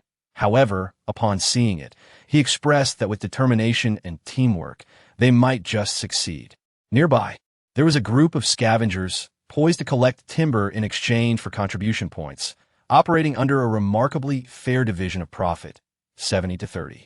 In total, 3 scavenging teams were formed, 2 of which followed Lin He, while 1 remained behind to assist with the land clearing. As motorcycles roared past, Lin He greeted everyone. "Keep it up, my lord. We love you, my lord." The wind carried their enthusiasm, and laughter erupted from the passengers in the vehicles. "Our lord belongs to us. Hurry up and work. Stop adoring the Lord and get to clearing the land. I want to eat the vegetables you grow." One vehicle after another rolled by, filling the valley with joyful sounds, creating a lively atmosphere far removed from the zombies and the dread that had once loomed. Everything was for the sake of home, for the foundation of their new community. Xiao Ruyun, chewing on a blade of grass, observed the scene and couldn't help but smile. They were awake now, engaging in banter. Could they truly accomplish the task of 50 acres? Just think of the 300 contribution points. Consider the enhancement potions. Had they amassed 2,000 contribution points yet? The administrator urged them to persevere, escaping from disaster and rising anew amidst adversity, with formidable adaptability and an optimistic outlook. This is perhaps the essence of humanity's endurance. Lin He inhaled deeply, letting the wind rush past her. The apocalypse? What is so daunting about it? In this life, she has come to conquer you. Chapter 46. Ascending again. At M-City Technology University, in the dormitory building. "Xiaoba, how much food do we have left?" A weary male student lay sprawled on the bed, while his companion, seated below, fixed his gaze on the wandering zombies outside, his eyes bloodshot. "Xiaoba." The despondent youth on the bed lowered his head, only to see his sole remaining good friend clinging to the window, poised to leap. "Xiaoba." He sprang from the bed, swiftly grabbing the other person. "Don't jump." The speed and reflexes, the outline of his arms, the faintly visible 8-pack abs beneath his white shirt. This was no slacker college student. He was clearly a handsome figure standing at 6 feet tall. And Xiao, let me go. The youth who was restrained crumpled down, clutching his head in despair. I couldn't help myself this morning. I ate all the remaining food, and Xiao was momentarily stunned. Huh? Wait. He crouched down to contemplate their predicament. On the day the apocalypse struck, he and Zhongba had missed their morning class due to an all-nighter, awakening to a drastically changed world. Their phones had quickly lost signal, and they had no idea whether the others in their dormitory were alive or dead. They scavenged for any food and drink available, conserving as much as possible, even avoiding the bathroom to retain every drop of water. But now, Zhongba's spirit had shattered. As a good friend, and Xiao stood up resolutely. Old Ba, rather than choosing to kneel and perish, we should charge out. The convenience store was just across from dormitory number 3. If we act swiftly and protect ourselves, once we reach the store, we can survive. Zhongba's eyes seemed to flicker with hope before dimming again. And Xiao, I am far weaker than you. So what? With me here, you will never die. And Xiao began gathering protective items, layering clothing upon himself. Noticing Zhongba's slow movements, he personally assisted him in dressing. Fear not, my brother. Together we will surely break free. And don't forget, I ranked first in the city for the 3,000-meter race during the college entrance examination. Zhongba finally smiled and nodded. At the entrance of M-City Technology University, a long line of vehicles came to a halt, followed by the sound of gunfire. Lin He and her group had arrived. Lin He sat atop his motorcycle, gazing at the chaotic dance of the university campus ahead, and let out an excited whistle. Brothers, it's time to gather the harvest. Assured that the zombies had not mutated today, Lin He was genuinely elated. It was the final day. He was determined to make the most of it. 2 teams to the left, 2 teams to the right, and 1 team follow me in the center.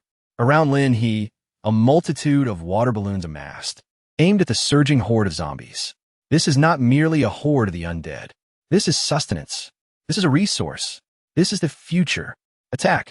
The sound of gunfire attracted even more zombies, as Lin He, like a valiant goddess of war, led the charge on her motorcycle.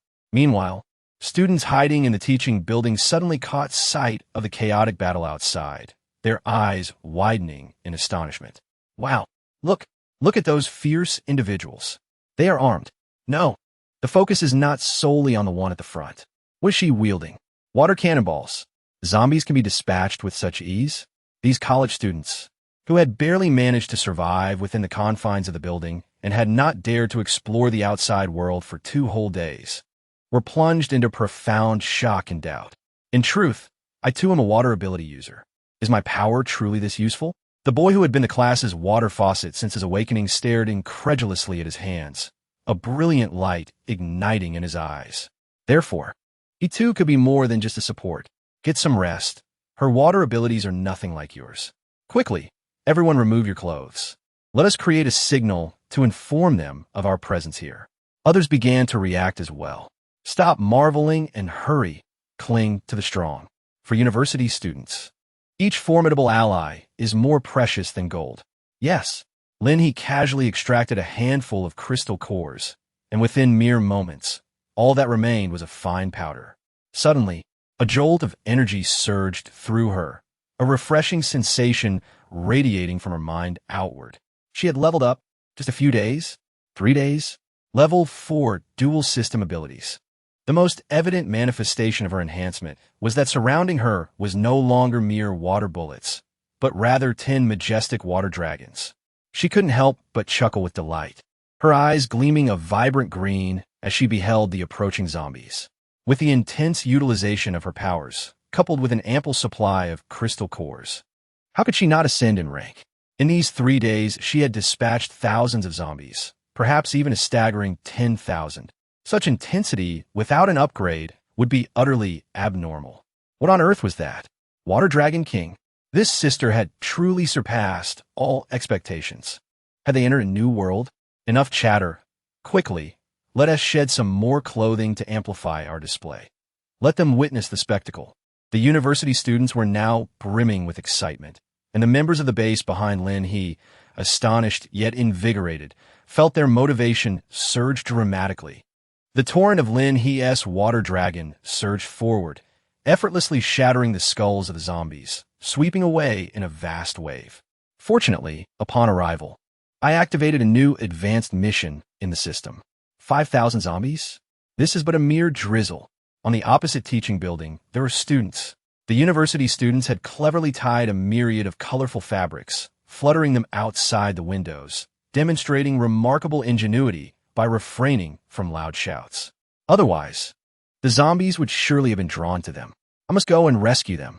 Upon observing the situation, Lin He realized the paramount importance of living beings. With her left hand aimed at the nearby towering tree, her wood-based supernatural ability surged to life, causing the tree to grow wildly in an instant. It then began to thrash about violently, sending the zombies flying. Do not approach the tree. I will head to the teaching building. You all proceed with caution. This nearly mystical wood manipulation astonished everyone. In their understanding, wood-based powers were solely for accelerating plant growth. Yet Lin He's abilities transformed these once harmless plants into formidable tree guardians.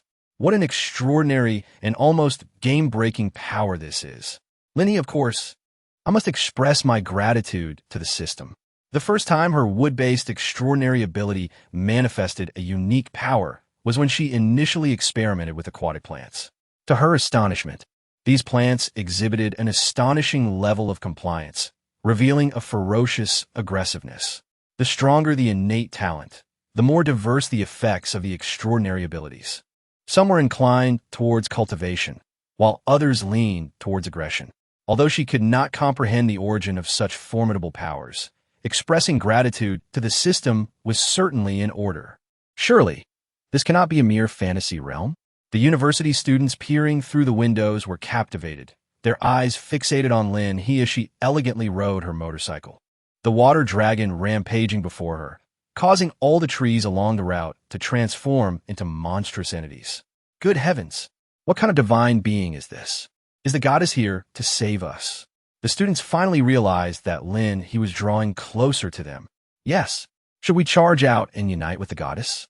Some were already feeling their blood surge, particularly one with water-based abilities. Hold on. Don't complicate her rescue mission. If you rush out, you might only burden the goddess further. It's best to wait patiently. A handsome young man with light orange hair sat at the podium, his gaze constantly following Lin He, his expression gentle, yet his words were sharp. However, when he spoke, none dared to contradict him. Indeed, the esteemed one is correct. Yes. Chapter 47. The rescue mission at the teaching building is complete. Bang! The motorcycle vanished in an instant, and Lin He deftly landed on the ground.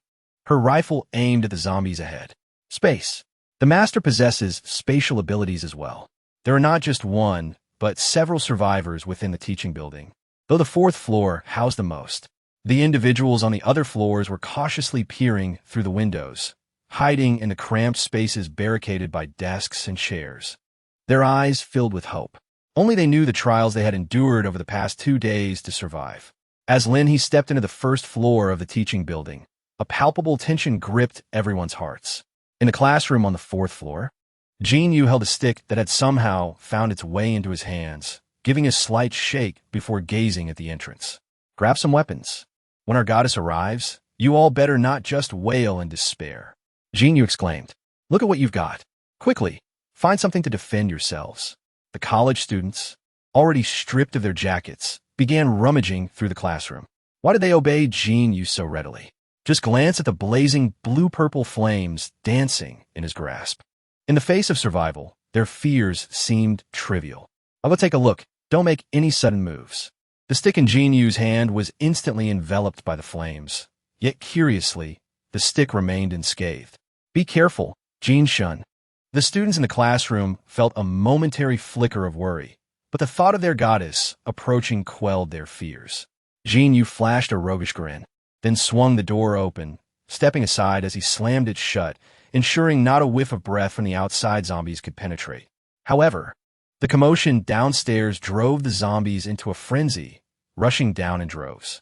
Seizing the opportunity, Jin Yu unleashed a devastating assault. He had once feared that noise would attract more zombies, but now, No matter how loud he fought, it paled in comparison to the allure Lin He held for them. The zombies surged forward, seemingly desperate to sink their teeth into her, as if doing so would grant them an upgrade. In contrast, Jin Yu's presence was far less enticing to them. Utilizing the chaos, he swiftly collected a plethora of crystal cores, wielding his stick to shatter the zombie skulls. The blue-purple flames rapidly consumed their heads, reducing their brains to ash within seconds, yielding crystal cores. This speed was remarkably formidable for a level 1 fire element ability user. Meanwhile, outside, the hunting team had just bid farewell to Lin He, only to be startled by Yun Can from the Confronting team, a walking harbinger of destruction. His ability could slice through zombies within a radius of several meters, reducing them to mere fragments. The team had scarcely noticed him until he suddenly surged forward, arms lifted, causing a massive explosion of zombies in an instant. Confronting, still armed, realized the significance of Lin He's high regard for Yun Can. What kind of ability is this? He pondered. At that moment, Yun Can was consumed by the thrill of battle, having supplanted Lin He as the vanguard. His clothes splattered with blood after previously lurking in the background. Wu Yong from Confronting's team turned to him in alarm. Captain, what just happened with Yun Can? Confronting, rifle in hand, barely dodged a zombie, urging keep up. If not for Lin He's unique perspective on Yun Can, he would have deemed him a highly effective team member. Yet, as Yun Can grew stronger, Confronting found himself increasingly silent. Wow, this guy is incredible. The college students, now armed, resumed their roles as keen observers. The water element user, Xiao, was persistently conjuring water bullets, only to find them ineffectual against the wall. Stop trying so hard. You're not like the others, someone advised. Xiao shook his head resolutely. No, I will strive to be like our goddess. The others ceased their protests, aware that while effort is commendable, the outcome remains uncertain. Lin He had ascended to the second floor, steadfast in her strategy of not proceeding upwards until the area was entirely cleared. Her backpack was brimming with the remains of zombies, and the first floor was a gruesome sight, resembling a vast slaughterhouse. The walls bore only a few bullet holes, and Lin He ultimately opted for a Tang Dao.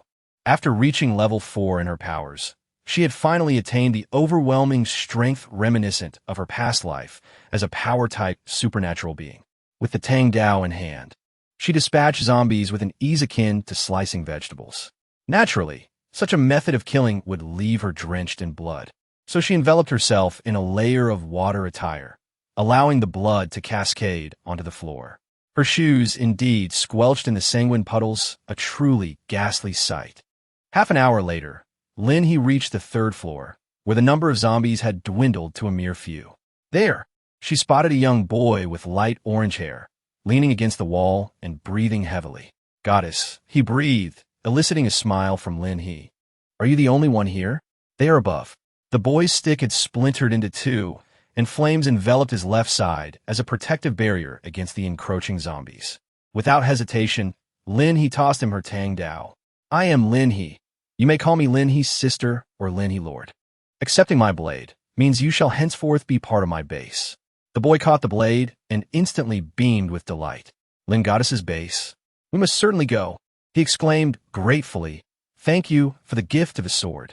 The sharp edge of the Tang Dao ignited with bluish-purple flames, prompting Lin He to nod in approval. This fire ability was indeed formidable, surpassing that of Defu. With a resounding crash, the boy struck a nearby zombie squarely in the head, shattering it into pieces as flames consumed the remnants, smoke swirling around them. Lin's eyes sparkled with excitement. Rather than seize the boy's spoils, she glanced toward a nearby room. With a door suddenly burst open, a young man wielding a stool rushed out, shouting hysterically, followed closely by two identical figures mimicking his every move. The trio charged at the sluggish zombies, delivering a merciless beating. Big boss, take us with you, they implored, their eyes brimming with tears as they gazed at Lin He after their valiant assault on the unfortunate zombies. Lin He hurried over and handed a stack of flyers to someone, stating that they were included in the mission. The objective was clear: deliver these to whomever they encountered next, with the goal of reaching as many people as possible. Jinyu, who had just felled the last zombie with a decisive strike, couldn't help but chuckle at the scene. The individuals upstairs were all waiting for the goddess. There was no need for such distribution. The other 3 university students quickly interjected, insisting, "This is something we can distribute, whether they want them or not. We are determined to hand them out." Lin He smiled and said, "All right, I will gather a few items." Under the watchful eyes of 4 individuals, Lin He collected all the corpses of the zombies, yet bestowed the crystal cores upon Jin Yu. While the cores from the one slain by the 3 university students naturally went to them. Let's ascend the stairs and take a look. The rescue mission at the teaching building is essentially accomplished. The main force has now traversed the teaching building and is advancing towards the dormitory buildings behind. Lin He did not delay, efficiently arranging food and water within 10 minutes at the teaching building, allowing them to rest in a classroom on the first floor while waiting to rescue the others. "Goddess Lin, I shall accompany you." Jin Yu recognized Lin He's intent to continue fighting. Her combat prowess indeed surpassed that of the others. After a moment of contemplation, Lin He nodded in agreement. Although others wished to join, Lin He assessed their fighting capabilities and ultimately shook her head. Chapter 48. Convenience store Yin Can. Would you like to take a break? After an hour of relentless battle, the other ability users in the hunting squad were beginning to feel overwhelmed, yet Yin Can remained at the forefront. Shang Fengyu called out to him loudly, "I will shield you." Shang Fengyu was momentarily taken aback, staring blankly at Yun Can, before eventually picking up his Tang Dao. His own abilities were on the verge of a crucial upgrade. "First and second teams, follow my lead in the fight. The others rest. We shall take turns." Yes, that was the main base. Everyone who entered consisted of administrators and researchers. If they could gain entry, the benefits would be immeasurable. A single room in the main base equated to the value of an awakening potion. In fact, aside from the hunting squads, the accompanying scavenging teams had little chance of qualifying. Even if one managed to enter without abilities, the monthly rent was a steep 1,000 contribution points, which was not easily obtained. They all understood that after today, the zombies would mutate and grow stronger. Only those at the forefront could reap the rewards. Otherwise, it would be those left behind at the base to engage in infrastructural work. Those in limbo would find little favorable treatment anywhere. "Ah, the Lord has arrived." The others, resting beneath the tree, noticed Lin He approaching with a young boy and quickly extended their hands in greeting. Lin He observed that they were indeed fatigued. Casting her gaze upon the squad ahead that was valiantly dispatching the zombies. "You should take a good rest," she remarked. This was Jin Yu, a fire elemental ability user, and all of them belonged to either the hunting team or the scavenging team of the base. "Hunting team?" Jin Yu raised an eyebrow. "Goddess, does that imply I can assume the role of captain?" Upon hearing this, the others were taken aback, acknowledging his youthful audacity. After all, among the 5 captains, each had already claimed the lives of at least 100 zombies. "It's hard to say." One replied, "You might want to start as a team member first." Lin He cast a glance at the formidable Shang Fengyu ahead and suggested, "Shall I take you over to Team 1? Jin Yu, oblivious to the goddess's underestimation of him, observed the ferocity of Shang Fengyu, Wu Yong, and Yun Can, and with a smile replied, "All right, I shall heed the goddess's words." As the duo moved forward, the others couldn't help but stroke their chins, murmuring, "What is it with this fellow calling her a goddess? Does he harbor an interest in our Lord? Our Lord is exceptionally handsome. It's only natural to admire such beauty. However, isn't our Lord paired with Captain Shang? Is that so? Do you really think our Lord has someone special in mind? But don't you think Captain Shang has feelings for our Lord?" As they idled about, the group began to indulge in gossip. Jin Yu entered the hunting territory of Team 1 and boldly seized a monster. Shang Fengyu glanced over and, upon spotting Lin He, broke into a radiant smile. "Jie, you've arrived. Has Yun Can not taken a break all this while?" Lin He's gaze lingered upon Yun Can, particularly noting the child's disheveled appearance, stained with blood and quite unkempt, prompting a sigh from her. Indeed, Shang Fengyu paused momentarily before nodding. His extraordinary ability lay within the realm of spatial manipulation, not merely a supportive form, but one characterized by spatial slashing, possessing formidable offensive prowess. As he advanced, Yun Can even mastered the art of spatial leaps. She had once viewed footage of Yun Can fiercely battling zombies. In a single bound, He appeared amidst a horde of zombies several kilometers away. Such a formidable skill truly justified his position as the vice commander of Dragon City. Is that so? He is still at level 1? Shang Fengyu's tone betrayed a hint of envy. Lin He nodded affirmatively. Ahead lay the dormitory building, where the number of zombies would likely increase. I shall proceed first to ascertain if any students have survived, urging them to take refuge. Despite their entrance into the university being rather noisy, the vast expanse of the technological university ensured that not all sounds could be perceived, and the students might remain unaware of their mission to provide assistance. Lin He immediately dashed out, while the Fu stood nearby, observing Xiao Fei as she battled with 2 spike clubs against the monsters. Another fiery orange creature emerged, its flames seemingly more formidable than his own. "Stop stealing.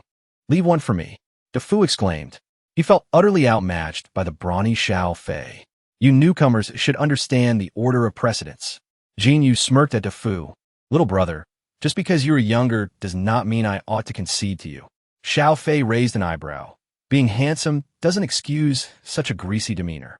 However, he does have a point, the Fu. You must strive harder. With a playful smile, she snatched yet another zombie from right under the Fu's nose. The Fu widened his eyes in frustration and, in a huff, turned to seek monsters elsewhere, muttering to himself that there were plenty to be found. Lin He had arrived at the dormitory building, and as her mental energy swept through the vicinity, she unexpectedly caught sight of a fierce struggle unfolding within the nearby convenience store. Raising an eyebrow, she propelled herself forward with a rush of water, finding herself at the entrance of the store in an instant. Another one. Kneel. If you don't kneel, I'll beat you to death." Inside, 2 university students were being pinned down by a burly man. The one desperately struggling was covered in injuries, writhing in agony. Old eight, don't." He had painstakingly descended from the dormitory with Old 8, believing that they were finally approaching a glimmer of hope. Little did he realize that in this apocalypse, the most terrifying creatures were not the zombies, but rather these very humans. By the shelves crouched several other injured university students, their expressions vacant, as if they had endured immense suffering. "I will kneel," cried Zhongba, bloodied and battered. Upon entering, and Xiao had fought to protect him, but this brute had awakened a power-type ability, and after taking control of the convenience store, he had thrown those students who had awakened their powers into the horde zombies. With his own strength, he and his ruffian companions had become tyrants of the convenience store, doing as they pleased, and Xiao had not awakened any abilities. He was now forced to witness his dear brother kneeling before these thugs. "Zhongba!"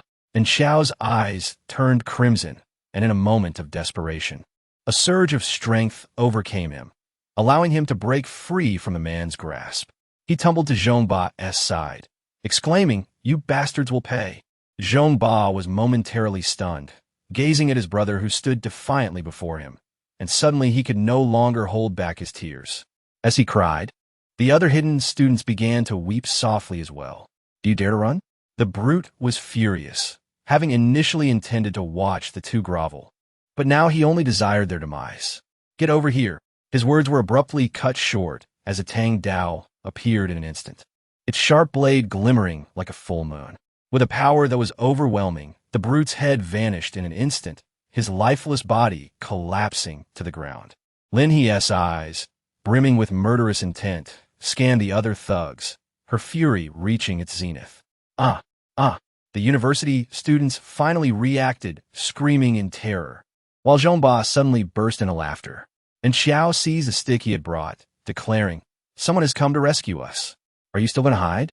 He aimed it directly at the ruffians, shouting, "I'll beat you to death."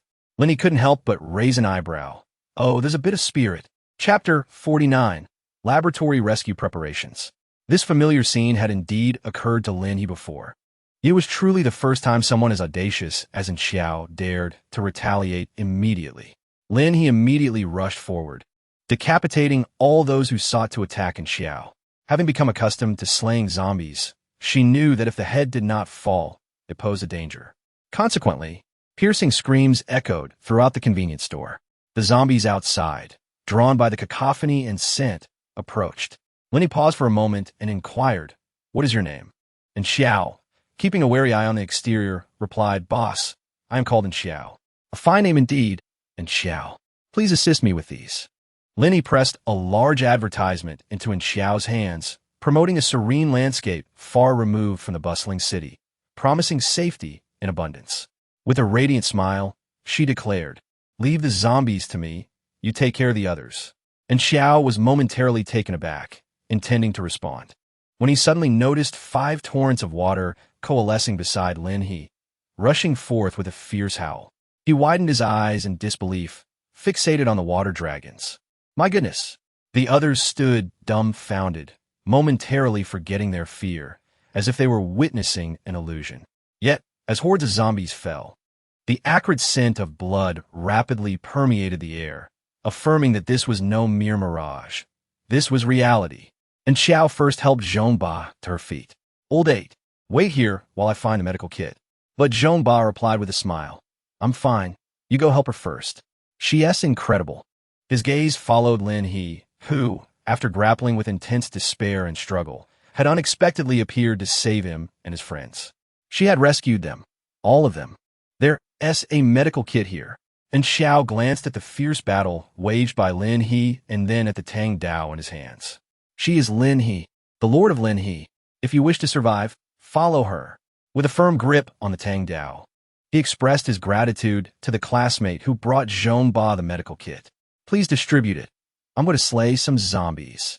He felt a surge of energy building within him, and he knew that if he did not channel it, he would miss out on so much, and he would regret it deeply. "And Xiao, be careful."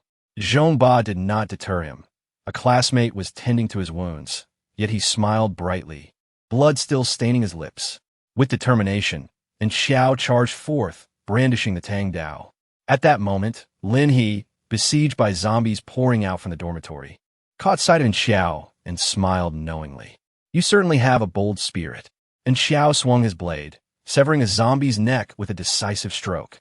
The force of it made Lin He raise an eyebrow. Had he awakened? And Xiao lifted the Tang Dao, addressing Lin He, "Lord Lin, you will lead us to survival." "One to you?" Lin He chuckled softly, and the crystal core in her hand swiftly dissipated.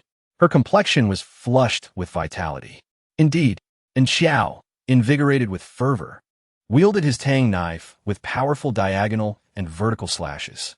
Lin He noticed that the knife in his hand was gradually undergoing some peculiar changes, emanating a faint shade of purple. Could this be a manifestation of a branch of metal-based abilities? How intriguing. It appears to be a promising prospect. In less than half an hour, the hunting team, having taken a brief respite, converged with Lin He and his companions. Lin He, accompanied by the fully awakened and Xiao, boldly charged into the corridor of the dormitory building. Simultaneously, the brave students from the convenience store took their first steps, activating the loudspeakers and microphones they had procured. Recruitment at Lin He Base. Recruitment at Lin He Base. Surviving students, please remain calm and await rescue from your hiding spots. Recruitment at Lin He Base. Recruitment at Lin He Base.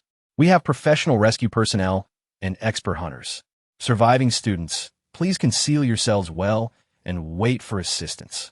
As Lin He absorbed crystal cores, she chuckled at the students' antics, thinking to herself that it truly was the ingenuity of university students. "Sister He, it is already 4:30 p.m. The eradication of zombies in the dormitory building was proceeding remarkably smoothly under Lin He's relentless onslaught. The hunting team had begun their ascent to rescue the students, and it was time for Lin He to visit the laboratory. After clearing this area, a student mentioned that there was a bus behind the teaching building. Lin He splashed water on Yun Kan, who stood dazed not far away, leaving him covered in grime. Before 5:30, they had to evacuate all students from the University of Science and Technology. As night fell, the risk of an anomaly loomed. Fortunately, most of the zombies within the vicinity had been dealt with. Lin He's backpack was now overflowing with the remains of the undead, and supplies were similarly abundant. "Do we still need the previous team?" Shang Fengyu inquired, referring to the individuals Lin He intended to bring along. Furthermore, there was also a student from the laboratory named Jin Yu who would remain. "Only the strength-based supernatural beings?" Shang Fengyu paused, then comprehended. While strength-based abilities might not significantly aid in travel, they could prove invaluable in Lin He's presence. I will search elsewhere for any remaining survivors. We must ensure sufficient food and water is distributed to prevent the students from going hungry. Shang Fengyu nodded in agreement. Among this group of over a dozen individuals were both students and staff, most of whom were sheltering in the cafeteria. Lin He managed to collect a considerable amount of rice and flour during her efforts. Initially, some attempted to resist, unwilling to allow Lin He to take supplies. But upon seeing the water balloon in her hand, they quickly capitulated. It was only after their submission that they realized Lin He was the lord of the base. Indeed, surrender was the wise choice. Goddess Lin, they murmured. Jin Yu approached, clutching his sword. This Tang Dao had felled at least 100 zombies in his hands, and, concurrently, his supernatural ability had advanced. Shang Fengyu's powers had also improved, while his abilities could easily bewilder nearly 100 zombies, rendering them defenseless. They paled in comparison to Lin He's formidable prowess. DeFu's abilities had certainly developed as well, yet, when compared to Jin Yu's higher temperature and greater destructive flames, his fire remained rather ordinary. We will head to the laboratory for rescue shortly. You may consider whether to join or not. After nightfall, zombies are likely to mutate, significantly enhancing their combat capabilities. Jin Yu chuckled. Goddess Lin, can the zombies truly match your strength? I feel far safer in your presence than anywhere else. Although there was a hint of flattery in his words, he spoke a truth that resonated. Lin He compared her current abilities with the evolving levels of zombies in the post-apocalyptic world. It would likely take about a year before most zombies could match her combat prowess. However, by then, she had no way of knowing what level she would have attained. Old 8. Make sure to rest well after you arrive. With these hunting teams, we will surely survive once we reach the base. And Xiao chuckled. You know I have awakened, right? Just look at my purple ghost blade. It slices through steel with effortless ease. He renamed his mutated Tang Dao, now a manifestation of his gold-based abilities. After awakening his weapon enhancement powers, and Xiao found that whether wielding a blade or a firearm, he could amplify their effectiveness. Yet, for the time being, he was enamored with his current weapon and had no intention of switching to another. The awakening of his powers also significantly enhanced his physical attributes, rivaling even those of strength-based ability users at the time of their awakening. Such talent warranted Lin He's admiration. This fellow was no less impressive than Yun Can. Chapter 50. Laboratory Rescue. Lord, please be cautious. As the bus departed, Lin He leaned against her motorcycle, hearing the concerned words of the hundreds aboard. She smiled, feeling a sense of triumph. This expedition into the realm of technology had yielded an impressive harvest. There were over 100 students, including several ability users among them, further expanding the base.A population. Goddess Lin, you seem to have a penchant for gathering people, Genie remarked, noticing Lin He's delight as he approached her with his blade in hand, engaging her in conversation. Indeed, in a world like this, people were of utmost importance. Genie paused, reflecting that during such resource-scarce times, bases typically streamlined their populations, selecting only the strongest. But I'm not in need. Lin He chuckled. My base can sustain food for tens of thousands of people. Although housing is not guaranteed at the moment, the construction team is not entirely complete. Today, there were 2 to 3 dozen students from the architecture department boarding the bus, so housing will surely be secure in the future. Jean Yu hissed slightly. If you're referring to my classmates, that might be somewhat challenging. Lin He chuckled softly. Haha, it's nothing. With a teacher around, are we all ready? It's time to set off. The others boarded a vehicle, while Lin He continued to ride her motorcycle. At 5:30, dusk began to cast its gentle shadows. All set. Wu Yong waved from the driver's seat, and Jin Yu had already opened the back door to take a seat. And Xiao greeted him with a cheerful smile, radiating warmth and positivity. Jin Yu, wielding a knife, maintained an air of aloofness but nodded in acknowledgement. The strong-willed girl, Xiao Fei, observed the interaction in the back seat and couldn't help but smile with a peculiar twist of her lips. What an encounter between the proud deity and the sunny athlete. Let us go. Lin He was oblivious to the subtle emotional currents within the vehicle. She had already discerned the location of the laboratory. The group encountered only a handful of zombies and reached their destination at the laboratory entrance in a mere 10 minutes. The first floor of the research building was teeming with numerous zombies. Lin He glanced inside the door, her mental energy sweeping across the 2 levels. The good news was that there were indeed survivors. The bad news was that they were likely few in number. And Xiao, Wuyong, please deal with the zombies over there and see if there are any usable vehicles. We will go in later to search for the keys. Understood. And Xiao and Wuyong immediately exited the vehicle, armed with knives and guns, to confront the zombies. Lin He called out to Jinyu, Jinyu, come and see if you can open this door. Jinyu approached, feeling for the access card in his pocket. Can I open it now? Numerous water hoses were prepared around Lin He, and she nodded in acknowledgement. Without further hesitation, Jinyu pressed the button. Bang, bang, bang. In an instant, a multitude of frenzied zombies collapsed. A smile tugged at the corners of Jinyu's mouth. This aesthetic of violence was, time and again, a sight to behold. 3 vehicles were available. Wu and his team arrived, and with only a few swift actions, they dispatched the few zombies outside. I will go in to rescue the people. You all search for the keys, Jinyu instructed, following closely behind me. The others nodded eagerly, and Lin He, armed with the water hoses and accompanied by Jinyu, ventured inside. Descending further, the survivors on the upper floors were relatively secure. Lin He fought her way down, encountering even more zombies on the first and second underground levels. Researchers, graduate students, and undergraduates clad in white lab coats. Each corpse Lin He collected deepened her sorrow. Had they not succumbed to zombification, they would have represented the future hopes of her base. Right here, Jinyu called out as he felt a zombie, pausing slightly as he noticed Lin He's position. Are they alive? Your senior? There are 2 still alive, but their vital signs are faint. Such laboratories were perpetually lacking in sustenance and water, a fact that compelled Lin He to descend so swiftly upon sensing human presence. Jinyu hurried to swipe his card, and the door creaked open, revealing a gruesome scene of bloodshed.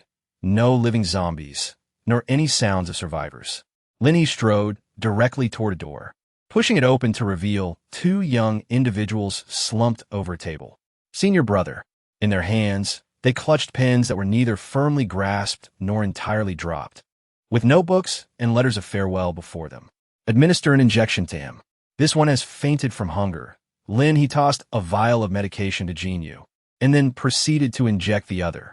A subtle shift in the typically unruly countenance of Jinyu revealed an undeniable surge of emotion as he hurried over to administer the injection to his other senior brother. Water? Let's provide them with water. I shall step outside to retrieve whatever can be salvaged. Lin He handed a bottle of mineral water to Jinyu, who nodded in acknowledgement, expressing gratitude towards the goddess Lin. It was evident that these 2 held a distinct significance for Jinyu, far surpassing that of others. One could surmise that prior to encountering them, he had perhaps felt a sense of despair. Otherwise, the stark contrast in his demeanor would not have been so pronounced. Lin He meticulously gathered everything that could be carried from this level, leaving no trace of the zombie corpses behind. In the process, she discovered 2 car keys, uncertain of their utility. Let's carry them along. You head upstairs first, and I'll go downstairs. The experimental building had only 2 underground levels, accessible by stairs. Jinyu, shouldering both of his senior brothers, nodded at Lin He. All right. He then took the elevator to ascend. Lin He waited until she saw him enter the elevator before descending to the 2nd floor. Upon opening the door, she was met with a sudden onslaught from a zombie, swiftly decapitating it with a single strike. However, she keenly sensed that the cut was not as smooth as it had been before. Crouching down to inspect the corpse, she noticed that the bones of the zombie emitted a faint glow. Was a mutation about to commence? Lin He furrowed her brow and quickened her pace. On the 2nd floor, she encountered only corpses and zombies, with no sign of the living. It was precisely as she had perceived with her mental acuity. With a sigh, she swiftly dispatched the zombies, collecting anything of value before hastily descending to the 1st floor. The main entrance was securely shut, and the zombies on the 2nd floor were unable to descend, as they had yet to learn how to operate an elevator. If I am not mistaken, there are 2 offices on the 2nd floor that harbor survivors. Xiao Fei, guard over Jinyu's senior brothers. The rest of you, let us proceed upstairs. Lin He swiftly collected the corpses of the zombies, while Wu Yong and the others rummaged through the remains on the first floor, discovering several car keys. They ventured outside to test them, and only one vehicle responded. With a smile, Xiao Fei held her rifle, and Jinyu looked at her with a sense of trust. Xiao Fei nodded reassuringly, and then Xiao encouraged her with a fist pump. The four of them entered the elevator and ascended to the second floor. Cough. From the furthest office on the second floor, a cough echoed, where frail researchers were meticulously dividing the remaining food. They were uncertain whether the rescue team for the campus had arrived today, and they doubted they would wait for another wave of salvation. To their surprise, they heard gunfire within the campus. However, during their time on the first floor, Lin He and her group had not fired their weapons, and thus they had not heard any sounds.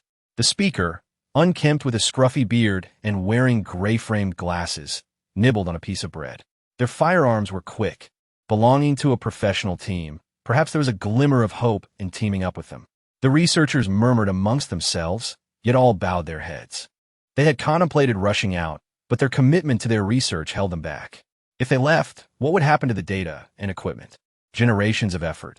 Was it truly worth abandoning so easily? Chapter 51. For the experiment. The researchers pondered, believing that fate would eventually favor them. Surely, there would be another opportunity to resume their work. What if there wasn't tea? They continued to nibble on their last morsels of bread, their food supplies dwindling to the brink. If they were not rescued this time, there would be no more chances. Dying alongside their results could be seen as a testament to their dedication. You are right. The efforts of these years have not been in vain. Not in vain. Enough of that. Just give me some water. They found themselves in a mindset of resignation. If death were to come, so be it. Living amidst their research achievements seemed a fitting tribute to their years of toil. Rather than survival, they yearned for their work to be acknowledged by the world, to be inscribed in the annals of history. Wait, did you hear that sound? Someone suddenly perked up, straining to catch the noises outside. It's something, perhaps just an illusion. It's been so long. No one has come to rescue us. So, do you know where the doctor went? Which doctor are you referring to? The student of academician Tai? You should be with him. They're likely better off than us. I recall they had plenty of supplies. The researchers engaged in conversation, their spirits slightly lifted by the remaining provisions. They wished to leave something behind for the future, sharing their thoughts as a final comfort. That's good. At least they might wait for rescue. They are far more useful than us. The researchers exchanged glances, sighing collectively.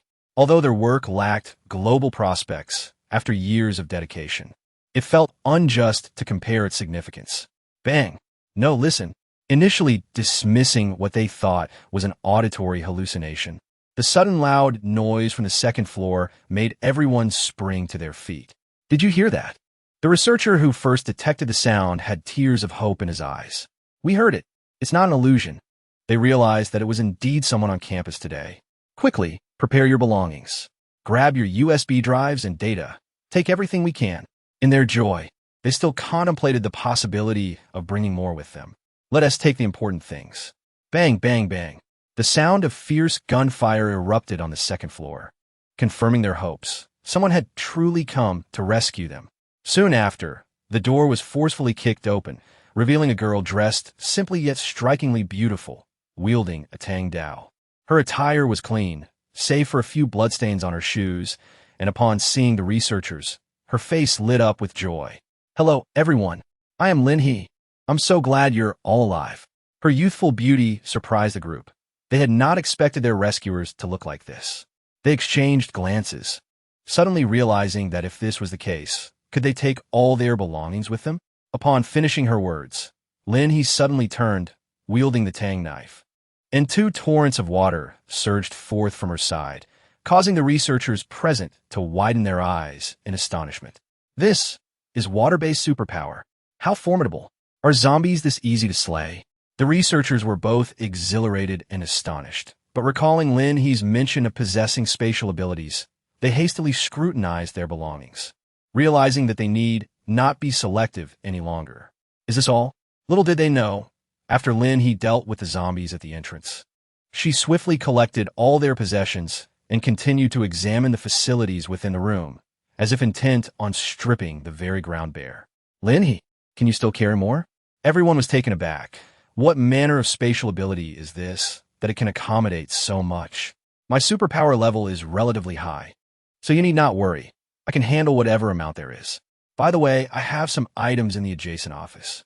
Observing the situation, everyone ceased to feign indifference. The presence of so many precious materials and data was invaluable, and if they could retrieve them all, it would be nothing short of marvelous. Lord Lin, are you looking for academician Tai? He should be on the 4th floor. I recall he had a lecture there at the time.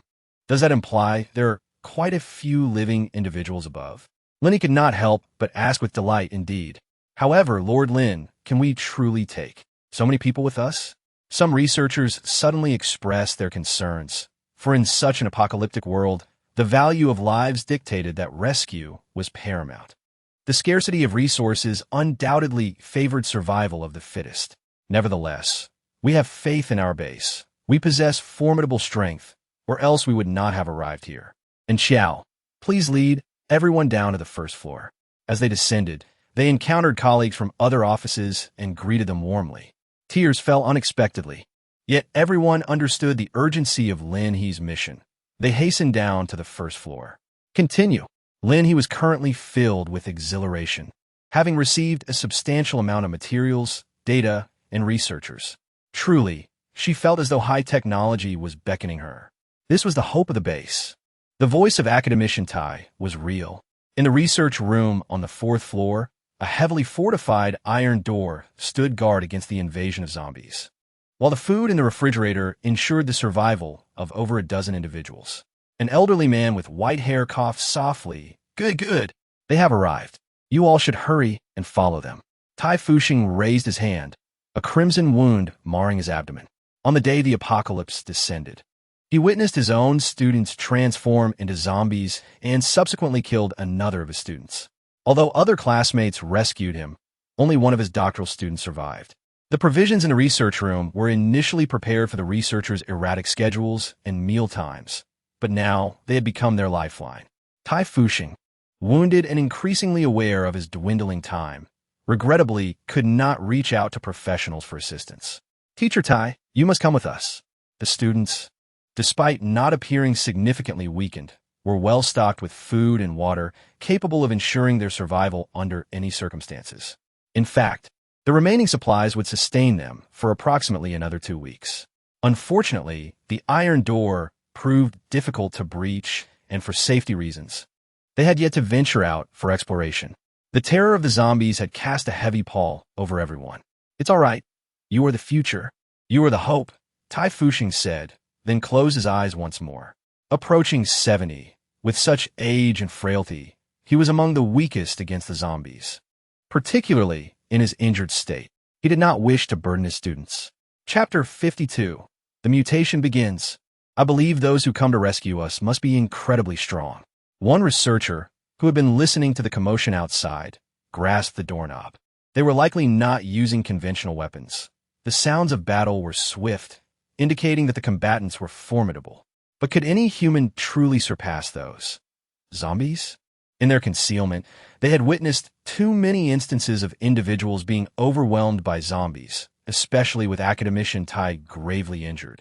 They were now hesitant to venture outside. We can only place our faith in them. The group exchanged glances, ultimately sighing in unison. Indeed, Tai Fuxing regarded his students with a slight pursing of his lips.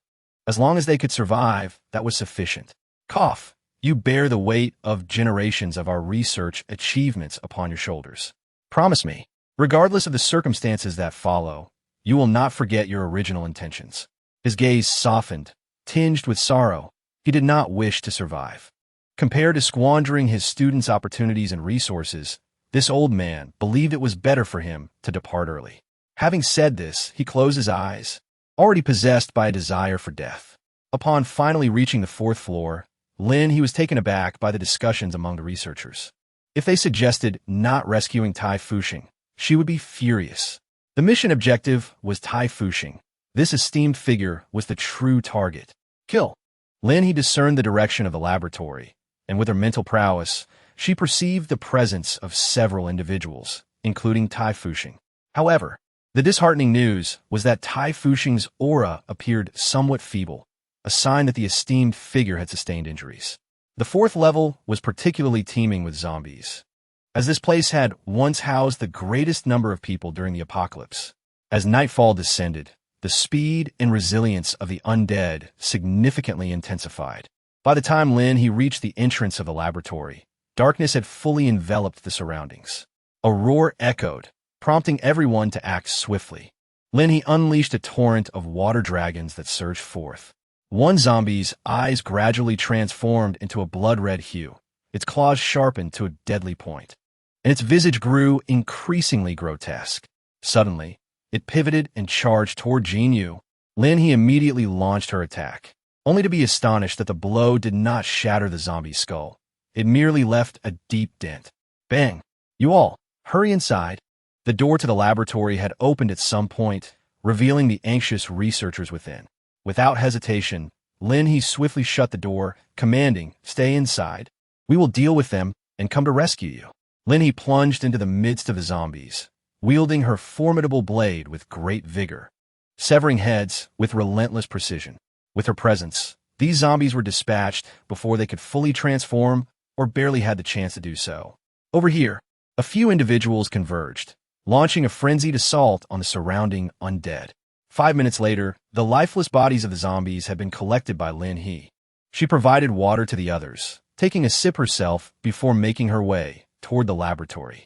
The door to the laboratory stood ajar, and all present gazed at her in astonishment, their reverence beyond words.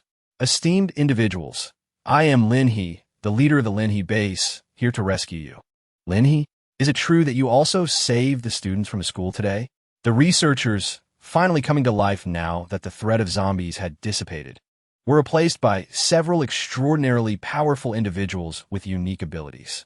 "Indeed, academician Tai, your injury." Lin He approached, and Tai Fuxing gazed at her with a tender expression.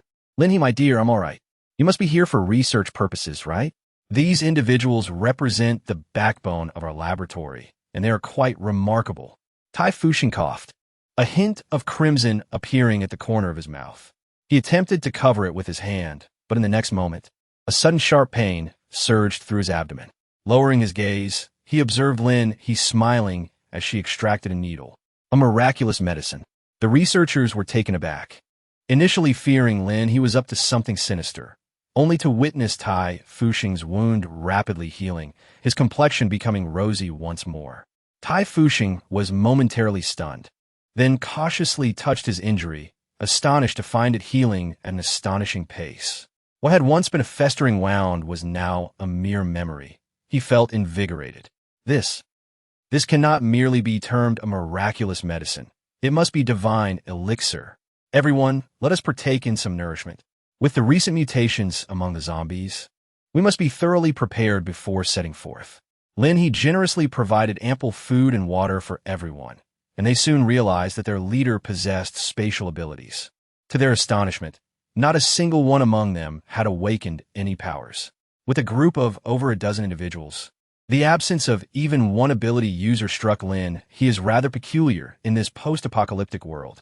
Perhaps it was because they had initially sheltered themselves in a laboratory, where the materials were rather unique. One researcher remarked, oblivious to the fact that Lin He's eyes had already begun to gleam with excitement.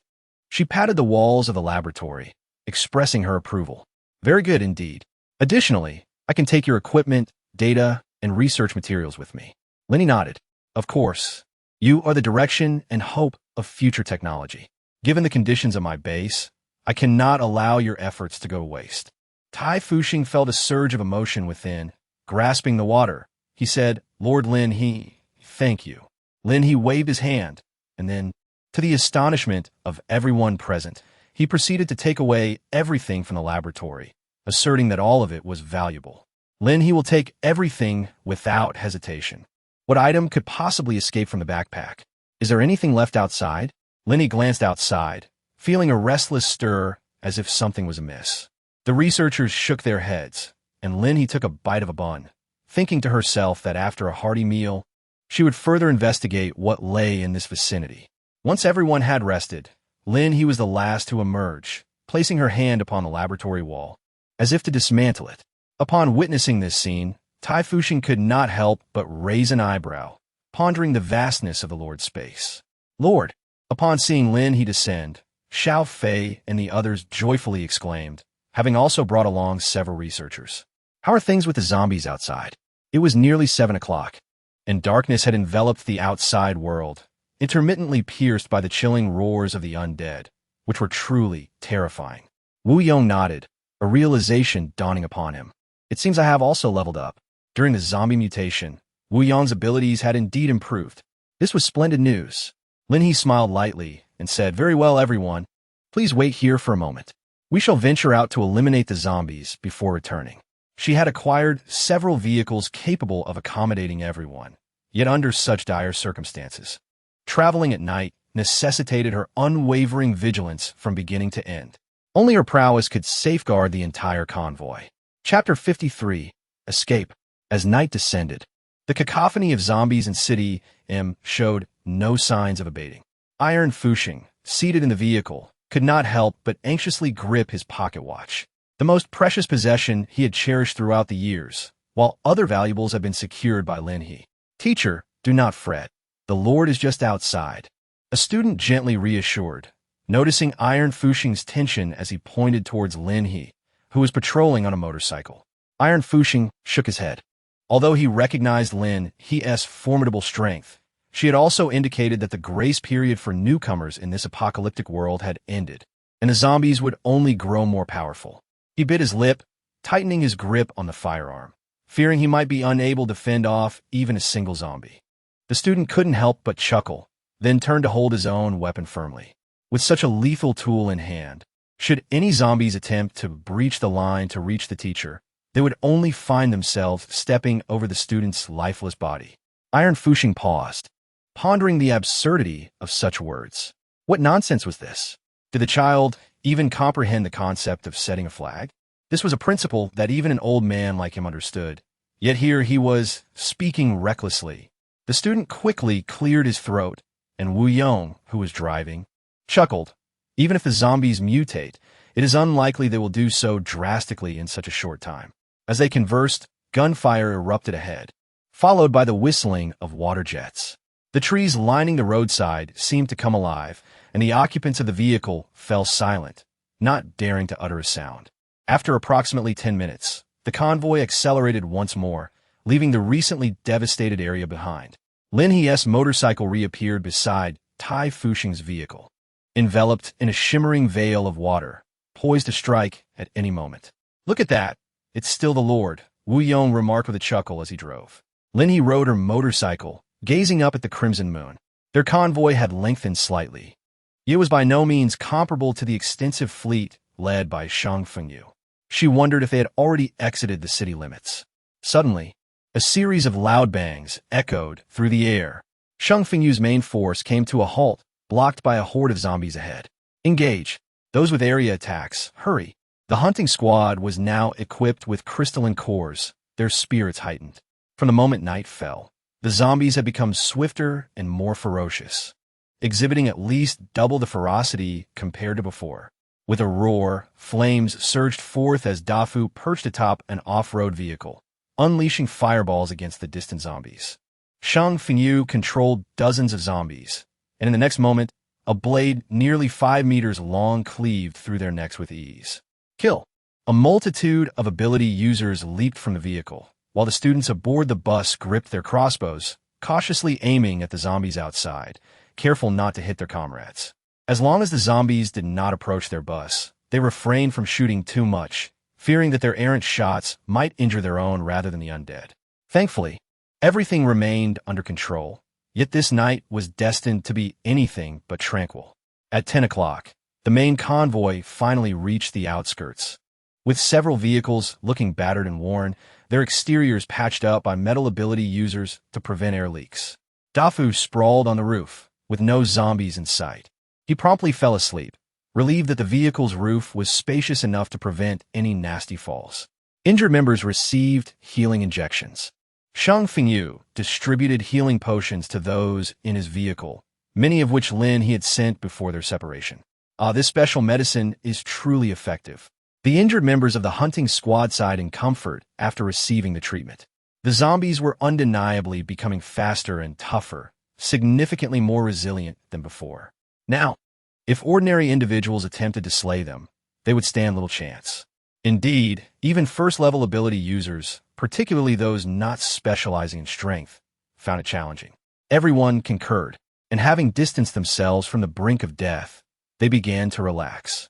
Shang Fengyu glanced at the sanguine moonlight, pondering that zombies would only continue to mutate. And if their ability levels did not keep pace with the speed of this mutation, it was only a matter of time. He left the thought unfinished. Yet everyone understood the implication. With a leader present, there would certainly be no issues. Moreover, wasn't the majority of them already at level 2? They had not fallen behind the zombies. With their crystalline cores gained from battles, they would only grow stronger. However, would others in different locations be able to match their pace? Some voiced their concerns, leading to a profound silence among the group. In this apocalypse, the time allotted to humanity was perpetually scant, and those who lagged behind were destined to be abandoned. Even if someone tried to pull them along, their survival would be brief at best. Then let us allow the leader to gather more people, a squad member exclaimed, thumping their chest. As it stands, the zombies are certainly no match for me, and the more we eliminate, the fewer there will be. Our base will only continue to grow, enabling us to shelter even more people. Shang Fengyu nodded in agreement. Indeed, the leader shared this sentiment. Humanity had endured so much suffering, and the apocalypse presented both peril and opportunity. His gaze remained calm, fixed upon the blood moon. Sooner or later, this world would belong to humanity. The blood moon hung unperturbed in the sky, indifferent to the world below. By 11 o'clock, Lin He and her companions burst forth from M-City. With her unique abilities clearing the path, their speed far surpassed that of the main convoy. Our base truly lies in the suburbs. How splendid. There's not a zombie in sight. The researchers, who had been apprehensive throughout the journey, suddenly found their senses sharpened as they beheld the open expanse before them, feeling somewhat unaccustomed to the newfound freedom. Of course, the leader had long been prepared. Out hunting, scavenging, and with plans for construction at home. It was inevitable that high walls would soon rise to shelter even more people. In the face of the apocalypse, such matters were trivial for the leader. Lin He, grounded in a systematic foundation, possesses an inexhaustible source of creative resources. The expansion and fortification of territories and bases are inevitable. One might ponder what she truly governs. In essence, she has merely redefined the rules for humanity in the apocalypse, where labor equates to reward. The apocalypse also presents opportunities as productivity, manufacturing capabilities, and myriad wonders continuously evolve and emerge. She was among the first to seize these prospects, gradually constructing a bastion of survival with minimal losses, envisioning a luminous future. Tai Fuxing paused momentarily, contemplating the experiments, which indeed consumed considerable resources. He remained rational, fearing that Lin He's base might inadvertently become a drain on their sustenance. No, our Lord's laboratory is remarkably robust. I trust she possesses a well-thought-out plan. If it were not feasible, she certainly would not attempt to rescue you, Mr. Tai.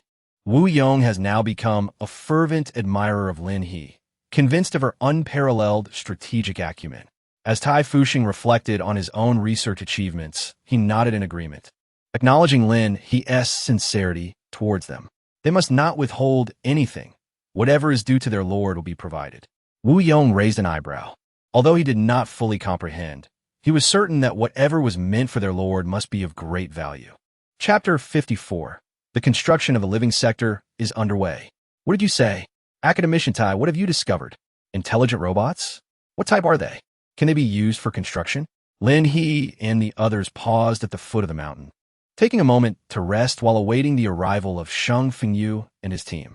After all, accommodating such a large number of individuals at once left little room above. Provided the materials are adequate, the response speed and other functionalities within our sensors can be executed promptly. My lord, the boxes you took contain the chips we developed through experimentation.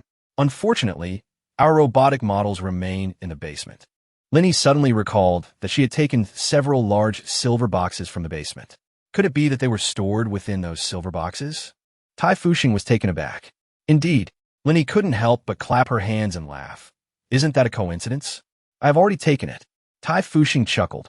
As expected of the Lord, Lin He continued to collaborate with Tai Fuxing on the intricacies of manufacturing these robots, aspiring to achieve a remarkable transcendence for the construction team. The number of individuals possessing construction skills was indeed limited. Unless Lin He ventured to rescue workers at construction sites, she might find some, though those workers might not necessarily be suitable for mountainous terrains. If these robots could be created to operate tirelessly, supplemented by the system's generated rainbow energy, it would be nothing short of perfection.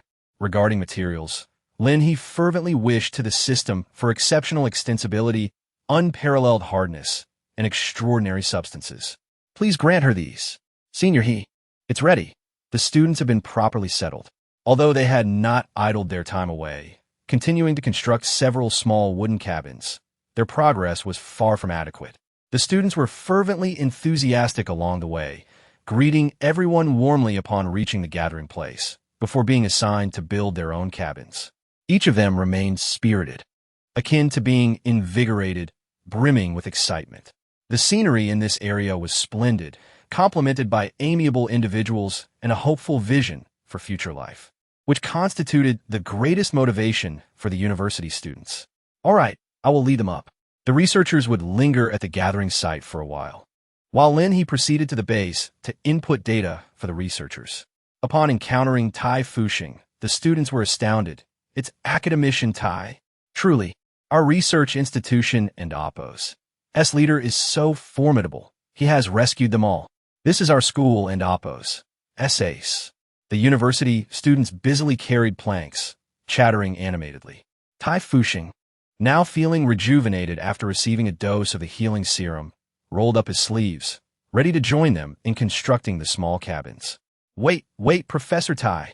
Let's handle it, they exclaimed. Indeed, Professor Tai, we can manage. Oh, Dr. Shun. No, we university students are quite strong. The others at the gathering place looked on at this lively scene, chuckling heartily. With so many people here, we must find a few strong ones to join our team. Indeed, they're all so enthusiastic. Just look. Dafu had already bathed and gone to sleep, while Shang Fengyu remained by her side. In the realm of biological experiments, 3 meetings had been convened today, during which they had requested some zombie corpses. In truth, it would be wise to allow them to rest properly for now. Lin He, upon hearing this, involuntarily lifted her gaze, only to be met by the ceiling, a reminder that it had already reached completion. Although they were reluctant, it seemed that a break was imminent. Shang Fengyu noticed individuals descending from the elevator, and indeed, it was the researchers. Is there sufficient accommodation in our base? Shang Fengyu harbored some concern. Rest assured, there is ample space. The researchers are settled in double rooms, and there remains enough room for over 20 individuals. The number of those eligible to reside and pay rent is quite limited. Lin He swiftly inputted the data, while Shang Fengyu stood nearby, inspecting the ring. That is reassuring, as I too was concerned about accommodating the members of the base. Are you aware of what academician Tai and his team are researching? Lin He spoke with palpable excitement. Robots. From the outset, I contemplated the immense challenges our construction team faces. Building in the mountains is significantly more arduous than in flat terrain. We must ensure that our structures are habitable in such rugged landscapes without compromising our layout, all while maintaining efficiency. If robots could be developed for this purpose, our future construction endeavors would progress remarkably. Shang Fengyu, equally astonished, exclaimed, Indeed, would I deceive you? Someone nearby interjected. They could also be utilized for farming. Lin He and Shang Fengyu then noticed Yin beside them. He sat obediently to the side, having already cleansed himself and donned new attire, smiling at the two. Lin He blinked. The clothes on Yin are yours, correct? Shang Fengyu nodded, acknowledging that they indeed belonged to him, as his garments wore out all too swiftly. Yin Kan, while battling the zombies, was drenched in tomato juice, leaving no part of his attire unscathed. It was utterly beyond salvage. I shall prepare additional clothing for him later, including raincoats that he can don in the meantime. Lin He chuckled softly. In her previous life, Yunkin was said to possess an extraordinary obsession with cleanliness while slaying zombies, always fleeing immediately after the kill, fearful of blood staining her. Yet now, it seemed that blood was drawn to her in abundance. I shall wear a raincoat. It spares my garments. Lin He sighed, acknowledging that with each passing moment, strength would grow at a steady pace. Thus, the urgency of taking lives and saving others has never been more paramount. The living system within the base necessitates development, and certain female ability users should engage in more observation. With the onset of mutations, the previous instances of collectively exterminating zombies are no longer feasible. The more formidable ability users must now be organized into small, elite teams to undertake their respective missions. Consequently, those with insufficient combat prowess will need to earn contribution points within the living sector. Various construction tasks for the base can be allocated to individuals in this sector. Meanwhile, Shengfengyu diligently took notes. There are still many who are yet to awaken their abilities or acquire enhancement potions, and this area requires your vigilant oversight. In recent days, Lin He has been tasked with acquiring an astonishing quantity of enhancement potions, exceeding the number that can be counted on both hands. It is indeed thanks to these assignments that she has been able to accumulate such resources. Now, let us proceed to bring the esteemed academician Tai and his colleagues here. The university students will need to reside in the gathering area for the time being, as the researchers are invaluable assets and must be accommodated within the base. With that, Shengfengyu, accompanied by Yun Kan, made their way toward the gathering area. The researchers from the biological lab, who were gradually heading off to rest, greeted the trio with palpable excitement. This elicited in Lin He a fleeting sense of stardom. Of course, she is not the superstar of the base. Who could claim that title? Chapter 55. The construction of the physics laboratory is complete. Academician Tai, over here. Lin He arrived at the gathering place, where a vibrant atmosphere enveloped her. Accompanied by numerous enthusiastic greetings, she made her way directly towards Tai Fusing. I'm here. Upon seeing Tai Fusing busily maneuvering wooden planks, Lin He couldn't help but recall the blueprint for the small cabin awarded by the system. This time, the time constraint was set to a single day, which meant she could conjure a wooden cabin out of thin air within that period. It would be a 3-bedroom layout. However, she had yet to decide whether to utilize it for the members' base or the gathering place. The Lord has arrived.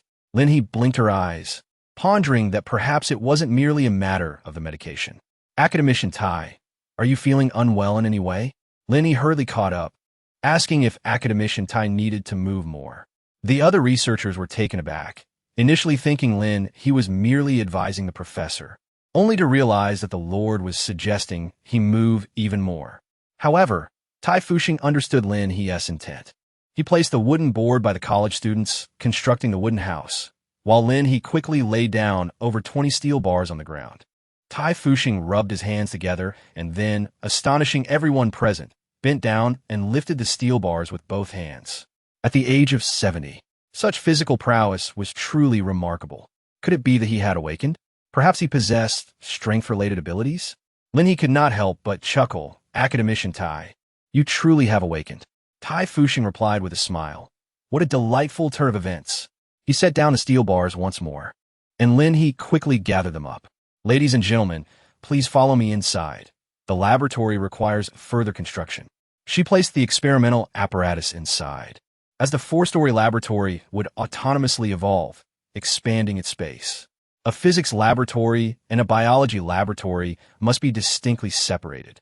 Very well, the researchers departed, and Lin He left behind a considerable amount of materials for constructing small wooden cabins.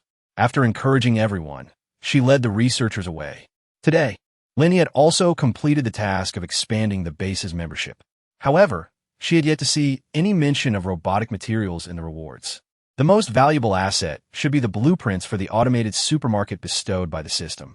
Once she had gathered sufficient materials, she could install this supermarket, allowing base members and residents of the gathering place to automatically check out and purchase goods using their wristbands. The establishment of the living sector would be far more effortless than she had anticipated. Excuse me, my lord, is the power system concealed? The researchers entered the base, their eyes darting around in astonishment, particularly intrigued as they explored each room, their minds abuzz with theoretical inquiries.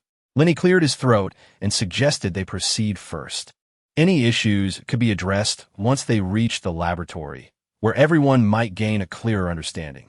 After all, the cutting-edge technology of the system, particularly in the realm of automated laboratory upgrades, would undoubtedly elucidate the concept of dimensionality reduction for the scientists. Academician Tai. A group of them took the elevator up and coincidentally encountered the personnel from the biological laboratory, all of whom were familiar faces. The two elder gentlemen from the biology lab greeted them with warm smiles. Tai Fuxing hurriedly approached, and the three of them were moved to see each other alive.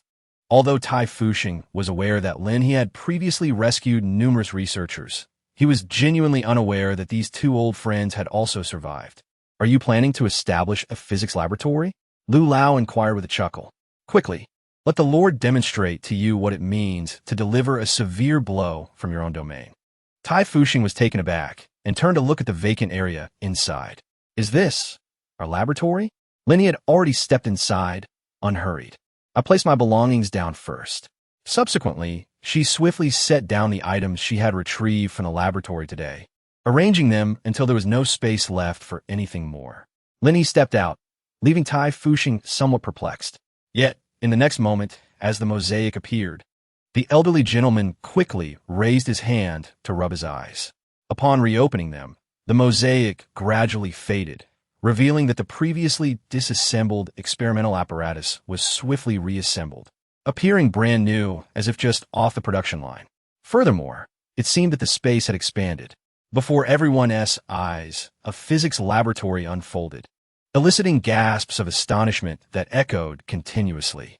With the grand entrance of the physics laboratory, the transformation was deemed complete.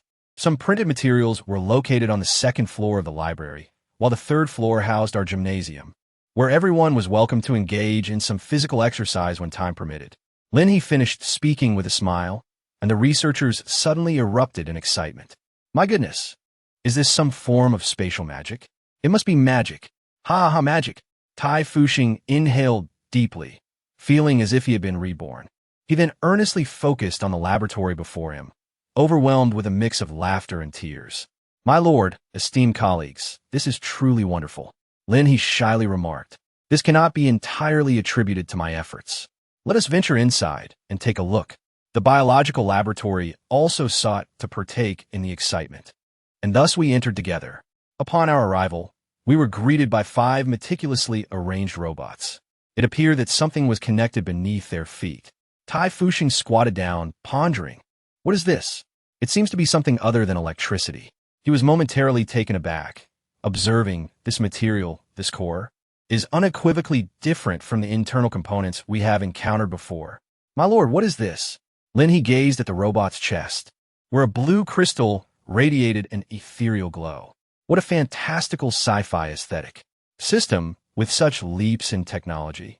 Are you not concerned about the indigestion it may cause among scientists? Just another form of the crystal core. Crystal core? Wait, you wouldn't be using my crystal core, would you? One crystal can deplete 50 cores and sustain the robot for a month. Utilize it wisely. Lin He clapped her hands, exclaiming, what a remarkable item. This extraordinary object, known as energy crystal, is merely another manifestation of crystalline nuclei. The onlookers could only salivate at this novel creation. My lord, we wish to assess the performance of this robot. In Tai Fuxing's eyes, the robot was of paramount importance. His desire to comprehend the advancements of this transformed machine surpassed the student's envy towards the energy crystal. Certainly, it appears that the testing room is over there. Lin He pointed ahead. The physics laboratory was remarkably spacious, leading her to suspect that mountains had indeed been excavated. The 2 senior figures from the biology lab couldn't help but feel delighted by the Lord's considerable support for humanity. Let's forego sleep tonight and experiment with the herbs first. One suggested. The 2 elders chuckled, only to suddenly witness Tai Fuxing, who was even older than they, effortlessly lift a robot that appeared to weigh several hundred pounds. He cheerfully urged his 2 old friends, yes, go rest. In that moment, the 2 seniors were utterly taken aback. Chapter 56. The importance of fortress construction, my lord. Just look at our laboratory. Lu and Qin, the two elders, insisted on dragging Lin He along to tour the facility, hoping for a glimpse of some advanced technology. However, the system was unyielding, and she couldn't conjure anything from thin air. You two should rest well first. We can discuss subsequent matters later, she advised. Although she wished to send everyone from the physics lab down to rest, bathe, and sleep, the excitement surrounding Tai Fuxing's robot testing left them all unwilling to slumber. Lin He had no choice but to inform everyone that when they descended, they could locate an unlocked door on the first floor and bind their wristbands to check in. As for their clothing, they could notify Shang Fengyu or anyone else below when they arrived. Ultimately, Tai Fuxing suggested that the clothes, all in standard size, could simply be left here for them to collect when they went downstairs. Lin He thought it was quite acceptable, so she set her clothes aside and advised that it was indeed important to rest early. Afterwards, she would delve into the system rewards accumulated over the past few days. It could be said that there had been considerable innovations and an accumulation of tools across various aspects, from daily life to architecture and even farming. "Hey, Sister He," I inquired about Chunmei's division, and she expressed her delight at being appointed as the head of the lifestyle sector. Yin Can, noticing Lin He engrossed in studying the feed manufacturing machine, couldn't help but smile. "Is she awakening now?" he asked. "Not yet," Shang Fengyu replied, shaking his head. Lin He raised an eyebrow, pondering how such a rare healing-type ability user had yet to awaken. When had she herself awakened in her past life? I'm not sure. By the way, Xiao Riyun asked me to convey a message to you. Sister He, tomorrow you can plant zombies for him. Lin He nodded. I observed the path we took. The trees have been thoroughly uprooted, and the ground is quite level. They did an excellent job. It is just right for the plant manipulators to accompany us tomorrow. Xiao Riyun's ability to cultivate zombies will also be beneficial to them. Shang Fengyu raised an eyebrow. He possesses such an ability? Of course. Otherwise, how could he absorb the energy from those zombies? Lin He, are you not fatigued? Shang Fengyu had always kept Lin He's situation in mind, yet he felt a sense of weariness creeping in, relying solely on his willpower to endure. Lin He had charged through the horde of zombies, consistently leading the charge, having exhausted her abilities countless times. Are you truly not tired? I am fine. This is merely the beginning. If the zombies undergo complete mutation and differentiation, and our fortress is still not constructed, that would indeed be. Lin He recalled the years when the zombie tide gradually encroached upon humanity's living space. The mere presence of human life within a 100-mile radius was enough to alert those advanced zombies, leading them to rally their hordes and breach the defenses. This thought made Lin He sigh. A fortress? Yin Can tilted her head. Are we really going to build a fortress? Lin He nodded in agreement, affirming her decision not to rest this evening. She intended to survey their surroundings. The construction of the city walls was non-negotiable. She possessed blueprints for an advanced wall construction technology, yet she found herself lacking in materials. The walls must be erected to a height of at least 10 meters to adequately protect the base, ensuring that the zombies could not easily breach their defenses. However, the variety of mutated zombies was bizarre and diverse, with many developing wings, though that would occur years later. Proactive measures were essential, and such issues required consideration. I shall accompany you, Shang Fengyu declared. Though weary, he felt compelled to support Lin He in her significant endeavor. Yin Can, on the other hand, stifled a yawn, suggesting that it would be better to undertake this during the day. You can't manage it alone. Yin can appear to have regained some vitality, possibly due to a degree of recovery. Lin He chuckled. How do you know I cannot see?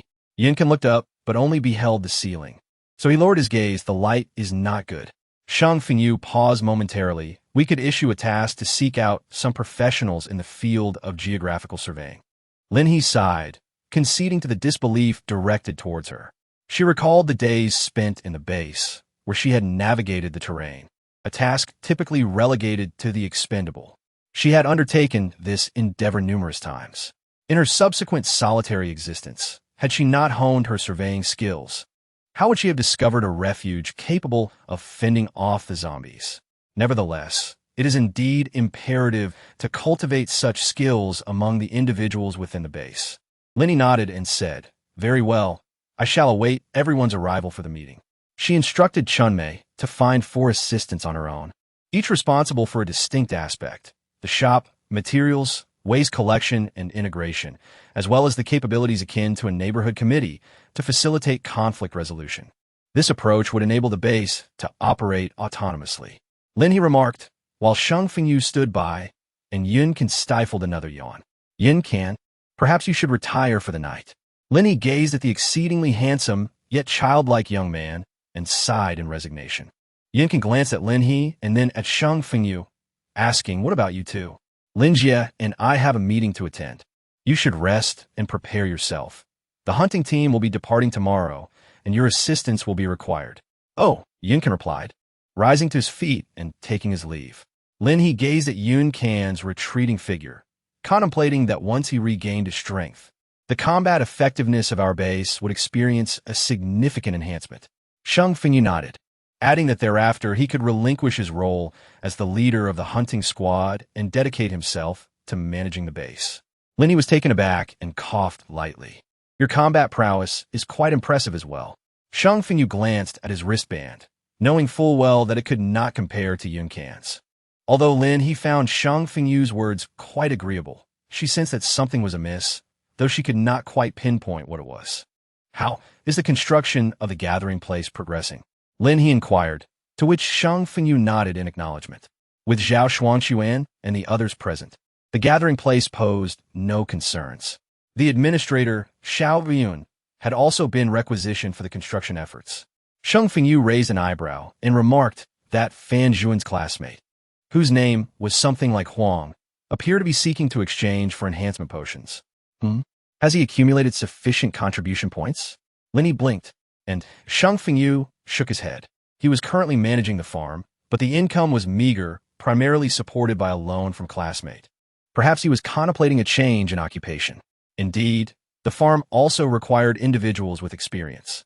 While awaiting Chun Meifin's arrival, Lin He and Shang Fengyu continued to delineate and establish various sectors within the base, with the primary objective of fostering self-sufficiency. From sustenance to shelter, every individual would have the opportunity to contribute through their own efforts, thereby earning contribution points. Each person represented valuable labor. As a capitalist, no, as a noble lord, Lin He would not permit any situation within his domain that resulted in insufficient sustenance or warmth. Moreover, the surrounding mountains were destined to expand, necessitating the construction of a city capable of accommodating at least 100,000 inhabitants. The living populace of M-City must swiftly relocate to her base. Meanwhile, on the fourth floor, the researchers studying the experimental robots gazed in astonishment at the extraordinary data, gasping at the sight of such a marvel that defied modern technological standards. Tai Fuxing's eyes were drawn to the robot's chest, and he felt an insatiable desire to acquire the precious energy crystals. Having successfully experimented with the robots, he realized just how vital these crystals truly were. Perhaps he should request one from the Lord. Chapter 57. The Construction of the Living Sector. My lord, Chun Meifin has arrived with her group. She had chosen to bring along only young women, including a courageous girl named Qin Lin, who had been rescued by Dafu. It was said that she had witnessed her mother transform into a zombie and had bravely fought alongside Dafu against the undead. She had already awakened her abilities, specifically water manipulation. While her offensive capabilities were limited, her attention to detail was commendable. Please, take your seats. In the conference room, apart from Chun Meifin and her companions, there was also Huang Wenya, a researcher who had foregone rest to attend the meeting. Shang Fengyu stifled a yawn, though he was relatively alert. The remaining individual, Xiao Ruyun, was struggling to stay awake, while Feng Dudu accompanied Zhao Xuanquan and did not attend. As a pioneer in the agricultural sector, he needed to collaborate with the living sector. First, let us examine the current state of the base. We shall not discuss external matters. Instead, we will focus on the internal situation. Starting today, all items will be clearly priced: food, water, weapons, and housing, such as the small wooden cabins, will be provided free of charge, one per person. Lin He spoke, and the others nodded in agreement. It was indeed necessary. To be candid, if the base were to perpetually provide for everyone in a charitable manner, it would inevitably lead to its demise.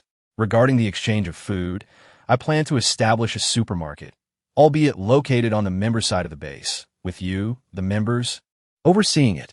Visitors will exchange their contributions for food.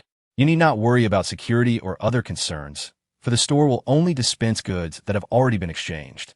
Lin He remarked, however, warm food still requires you to sell in the store. The food from the kitchen also needs to be delivered to the shop, essentially establishing a cafeteria within the store. However, considering the size of the shop, I have decided to construct a small hut nearby, dedicated solely to the cafeteria. Additionally, a cafeteria is also necessary in the gathering area. Lin He sketched a diagram on the blackboard, emphasizing the necessity of human involvement. We can mobilize individuals for this task. Chun-Mei took on this responsibility. The essentials of life, encompassing clothing, food, shelter, and transportation, require organization. Clothing stores can manage apparel, while food shops and cafeterias cater to nourishment. Currently, we have small cabins for shelter, but we will require a construction team for future developments. Lin He has already planned to primarily utilize robots for these tasks. What remains to be addressed are the exchanges for weapons and farming tools. These items are not available in the stores. Rather, they're situated in the construction room. As the population grows, it will become imperative to have someone accountable for the production and transportation of tools within the construction room. I believe Fan Zhuan is capable of handling this. Although Chun-Mei is not among the initial group of members, she will reside in the member base thereafter. Both Fan Zhuan and Huang Xiaobai are exceedingly enthusiastic individuals. Fan Zhuan, possessing abilities related to the metal element, has a commendable offensive capability. Sheng Fengyu suggested, perhaps we should consider Huang Xiaobai. His work in the breeding area has been satisfactory. Recently, while he was managing the incubation of chickens, ducks, and geese, he did exhibit some clumsiness, but the losses were not excessive. Is this a compliment? Chun-Mei was left both amused and exasperated. Do we really need to open another shop? Huang Wanyi inquired. Lin He nodded, considering the exchange of weapons and equipment, as well as the rights to utilize the apparatus of your exploration team. Xiao Ruyun suddenly became alert. Wait, my lord, do you mean that in the future we will still need to purchase those instruments from the shop for our use? Or can you acquire them for us right now? Lin He offered him a smile, yet Xiao Ruyun sensed an impending depletion of his wallet. Oh dear, how many contribution points would that require? Lin He contemplated the prices of goods prior to the apocalypse and compared them with the current contribution value of food before finally speaking. I asked for no more than 3,000 contribution points for a machine, but the awakening potion is only 2,000 contribution points. Xiao Ruyun felt an urge to vomit blood, while others suppressed their laughter. My lord, this is exceedingly expensive. What about the maintenance of this equipment? And the oil? Some do not require oil. Lin He spoke, while Xiao Ruyun's eyes glistened with tears. However, this is indeed exorbitantly priced. He still needs to exchange his own zombie body. You too can earn contribution points. Lin He rested her chin on her hand, pondering. How about I collect the food produced by your extraordinary abilities at a rate of 5 contribution points per pound? Xiao Ruyun's hands trembled in response, my lord. In the scavenging team's tasks, the food is valued at a minimum of 10 contribution points. Lin He chuckled softly, yet you are a glitch. With an ample supply of zombies and seeds, and even with the assistance of others to dig pits, you could reap a bountiful harvest of crops. Xiao Ruyun's hands trembled, while beside him, Huang Wenya began to calculate. Considering the current price of seeds, our lord is selling them quite cheaply. 10 contribution points for a seedling and 5 contribution points for a seed. Each crop utilizes 1 zombie corpse, costing 5 contribution points. And with your own labor, digging a pit incurs an additional cost of about 1 contribution point. The total expense hovers around 11 contribution points. However, a single plant can yield a considerable amount of produce. As long as it exceeds 3 pounds, it becomes profitable. What crop yields 3 pounds per plant? I'm truly a loss. Xiao Ruyun continued to lament, while Sheng Fengyu quietly interjected, I have previously observed your crops. Each plant can indeed produce at least 4 or 5 fruits, and their size is remarkably larger, nearly twice that of ordinary crops. The output should stabilize around 3 pounds. What are these people calculating? Xiao Ruyun couldn't help but cough violently. I can't even comprehend the calculations. All right, fine, that works. although he was acutely aware that this glitch had caught the Lord's attention. Given the vast expanse where he could plant zombie corpses and a number of laborers at his disposal, what else could he do? He could only endure. All right, let us raise the price a bit, to 7 contribution points per pound. Huang Wenya did some calculations, and Lin He realized, oh dear, the costs are quite high. Perhaps we should allow manager Xiao to profit a bit more.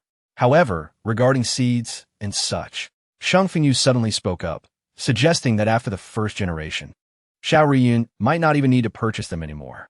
Xiao Ruyun coughed vigorously again. Just 5 contribution points per pound.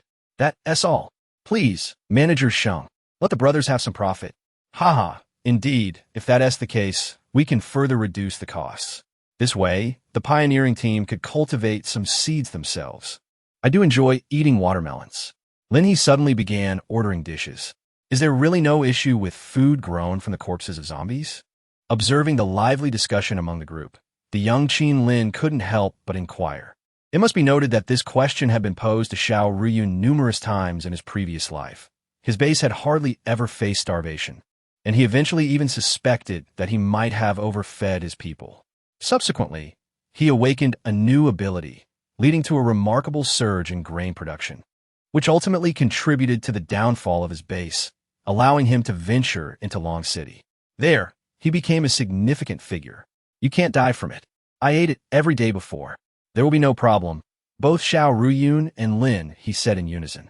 In the next moment, Xiao Ruyun gazed at Lin He with deep appreciation. My lord, you are truly wonderful. Lin He was so certain that Xiao Ruyun's food posed no issues due to memories of her past life. However, articulating this would undoubtedly surprise Xiao Ruyun. Ahem, very well. It is time for us to meticulously plan the breeding area. As our numbers continue to grow, ensuring the reproduction of livestock in the breeding zone is of paramount importance. Lin He suddenly recalled a person, no, rather, a form of extraordinary ability. This ability could significantly enhance the reproductive capacity of animals and even allow one to dictate the direction of their evolution. Chapter 58. The store has settled. What a talent. Will they all arrive at our base? Lin He felt a profound sadness for the extraordinary individual who was so well-suited yet impossibly distant, eluding her grasp. My lord, is there truly a shortage of talent? Xiao Ruyun chuckled enigmatically. Our unique awakening elixir is undoubtedly the primary allure for those from far and wide. Shang Fengyu involuntarily lifted his gaze. Indeed, it was quite enticing. However, he cautioned, our base is currently unstable.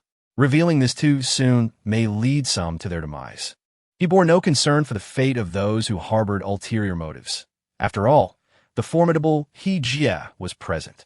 Yet, if these individuals were to cause turmoil within the base, even if they ultimately faced retribution, it would still inflict damage upon the Foundation. He Jie's objective, this crucial development of the base, must not be hindered by such interlopers. I merely suggested it could be done. Of course, we could postpone the timing. Xiao Ruyun quickly conceded.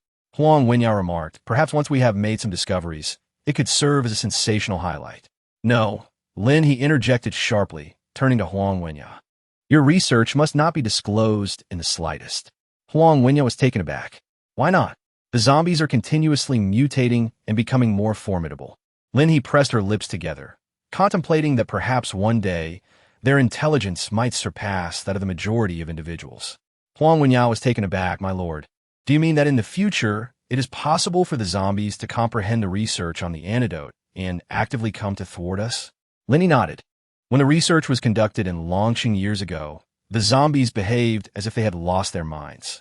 In the end, what was the outcome of that research? A method for mass production had yet to be developed, and the people outside would soon be wiped out. It was truly terrifying. Everyone was stunned by this news. They had never considered that zombies could possess intelligence. Yet their brains, those present had encountered the brains of zombies during their attempts to eliminate them, finding them no different from a puddle of mud. How could such a state evolve? This is the frightening aspect of zombies. Their evolution is remarkably targeted. Lin He sighed. This was a calamity that threatened the extinction of humanity, was it not? Shang Fengyu paused for a moment, asserting, we shall emerge victorious. Xiao Ruyun also nodded, affirming, indeed, we shall intensify our research. Lin He observed the atmosphere in the conference room grow increasingly somber. It's all right, she reassured herself. It's still quite early. By the time they come to their senses, we might have already ascended to greatness. She continued, let us focus on our infrastructure. I have several points to address.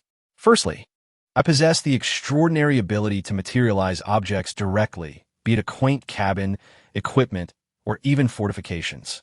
However, this necessitates a substantial supply of materials, steel reinforcement, plastic timber, and beyond.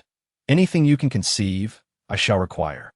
Therefore, moving forward, I will be assigning more scavenging tasks for everyone, and I will also take the initiative to scavenge myself. In addition to the infrastructure activities I can undertake, the robots, those being developed by the Iron Academician, will also be able to contribute a portion of the work. Lin He stated, I can take the lead in building the infrastructure team, but we still require a coordinator with ample experience. Could you assist me in identifying such a person? Everyone nodded in agreement. Mayfun, your task is to rapidly establish the trading and exchange system at the base. Seek meticulous individuals, but remain vigilant to avoid those who are deceitful. It is best not to engage with them. Chun Mei Fen quickly nodded, understanding the assignment. Xiao Ruyun, your responsibility is to continuously clear the land, relentlessly. I expect to see at least 300 acres cultivated in the area beneath the mountain. Xiao Ruyun nodded, affirming, sure. With the equipment, I can manage it. Lin He added, furthermore, we will calculate your contributions based on hourly performance, ensuring you will not incur losses. Xiao Ruyun nearly bit his hand in excitement, but Lin He swiftly reassured him with a smile. I was just teasing you. This is a pivotal moment for infrastructure. All your tools will be provided at no cost. At that instant, tears welled in Xiao Ruyun's eyes. My goodness, the Lord is simply too generous. I hope you can bring along more people to expedite the cultivation of those 300 acres. Our base will only grow in numbers, and the consumption of food will increase correspondingly. Rest assured, we need not worry about food storage at the base. Thus, while it is free, plant as much as you can. Xiao Ruyun nodded, both moved and exhilarated, vowing to live up to the Lord's expectations. The others couldn't help but chuckle. Xiao Ruyun, you've been KTV'd. All right, Xiao Sheng, if you're not tired, accompany me to construct the shop and cafeteria. Let's work through the night to establish the foundation. Yes, the meeting was adjourned. Sheng Fengyu, feeling energetic, followed Lin He. Sister He, shall I survey the area with you tomorrow? Lin He nodded in agreement. Soon, Lin He identified the locations. She decided to place the shop in the gathering area and the cafeteria within the members' base, each having one. Her little wooden house had already accumulated 3 blueprints, one with an extended deadline and 2 that could be constructed daily. Observing the wooden house steadily extending, the gathering area was beginning to take shape. Lin He couldn't help but smile with satisfaction in front of the shop. This is splendid. Zhao Shuangquan approached, and Sheng Fengyu took the opportunity to discuss the shop and cafeteria issues with him, as Chun Mei Fen was still busy with the foundational work. Excellent. This is truly encouraging. Zhao Shuangquan felt the base's development unfolding step by step. I'll go dismantle a wall. You all carry on. The previously erected walls were proving inadequate. As the population grew and more wooden houses were constructed, the walls were obstructing the community's interactions. Clearly, it would be necessary to designate some residential areas. The wooden houses were merely temporary accommodations, and the construction team needed to plan meticulously. Currently, some wooden houses were situated very closely, while others had ample space in between. However, adding another wooden house in the wider gaps would certainly make the area cramped. Lord! Even late into the night, most were still lively. Lin He smiled, I'll take down this wall, and you all can continue building. With that, she placed her hand against the wall, and in the next moment, the structure vanished swiftly. If she wished to stop, she merely had to withdraw her hand. Such remarkable ingenuity. Lin He was quite pleased.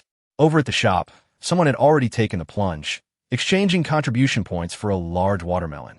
In these tense days when even meals felt like a luxury, who could still indulge in fruits? Yet there were indeed those who could. After the walls were cleared, Lin He turned around and beheld the lively scene of individuals with wristbands bustling into the store to make their purchases. Meanwhile, Some university students without wristbands could not help but display expressions of envy. Lin He couldn't help but blink. She had inadvertently forgotten about the university students. Of course, there were some who had not been forgotten, such as Jin Yu and Xiao, those exceptionally capable individuals who had already established their own little cabins at the members' base. However, the majority of the university students remained here. Chapter 59. The Printer Construction Robot. Once everyone is finished, they may take a well-deserved rest. Lin He observed Zhao, Xuanquan, and the others weaving through the crowd tirelessly. It was impossible for them not to feel fatigued, as the manpower was evidently insufficient. Fengdidu, transporting items, passed by and inquired, "My lord, shall we expect no more individuals to arrive after this?" Lin He gazed at the hastily styled Fengdidu, pondering the extent of the child's busyness today. He indeed. Fengdidu let out a sob, expressing a deep reluctance to continue working, feeling utterly exhausted. "This is even more tiring than my 996 work life." However, it seemed that the workload would ease in the coming days, as our base was running out of tasks. Upon hearing this, Fengdidu was instantly moved. All right. Most of the arrangements were already in place. Just waiting for tomorrow, when everyone would awaken to implement the new regulations. Indulging in food and drink was hardly a significant concern, right? Surely, there would be no issues, would there? Lin He cast a final glance at the gathering place. The increasing number of people undoubtedly heightens the potential for complications, which left her feeling somewhat anxious. Ultimately, she advised Shang Fengyu to select more ability users the following day to bolster the enforcement team. Shang Fengyu, discerning her concerns, readily agreed. After taking a shower, Lin He perceived activity still occurring in the laboratory, prompting a soft chuckle. Her hair was instantly dried by her powers, and the droplets of water in her hand danced lightly as she controlled them to sway in a circle. Why is my ability so aggressively potent? The droplets scattered, and she flopped on her bed, yet felt unperturbed, allowing things to unfold as they would. Before long, Lin He drifted into slumber. Over the past 3 days, she had scarcely rested, vying for time, resources, and personnel. The foundation of the base had been established, and the next step was rapid development. With more people, the pool of talented individuals would inevitably expand. After attending to some matters, Shang Fengyu took a shower and went to bed. He suddenly comprehended why Lin He had been so driven before the apocalypse. Who wouldn't strive in the face of an impending catastrophe? Nevertheless, he was even more curious about how Lin He had foreseen the arrival of the end times. Yet, despite his intrigue, he refrained from probing into her secrets, recognizing that everyone harbors their own mysteries. To pry into another's affairs would be the height of impoliteness. The night swiftly elapsed. At 6 o'clock, Lin He abruptly awoke, her biological clock having conditioned her to rise after merely 3 hours of sleep, feeling invigorated. After freshening up, she made her way to the kitchen, where Chun Meifan had already gathered a team to prepare breakfast. Her wristband displayed the 20,000 contribution points Lin He had provided, specifically allocated for purchasing meals. "Lord!" Chun Meifan greeted Lin He with a smile. Lin He observed her and inquired, "Did you not rest at all last night?" Chun Meifan shook her head, admitting to having only briefly slept, but feeling it was time to get breakfast ready. Her eyes radiated a gentle warmth, ensuring that everyone could enjoy an early meal. Lin He paused for a moment, reflecting on the meal, and took a well-deserved rest. All individuals within the living quarters enjoyed complimentary accommodation and meals, as they were part of the staff, burdened with numerous responsibilities.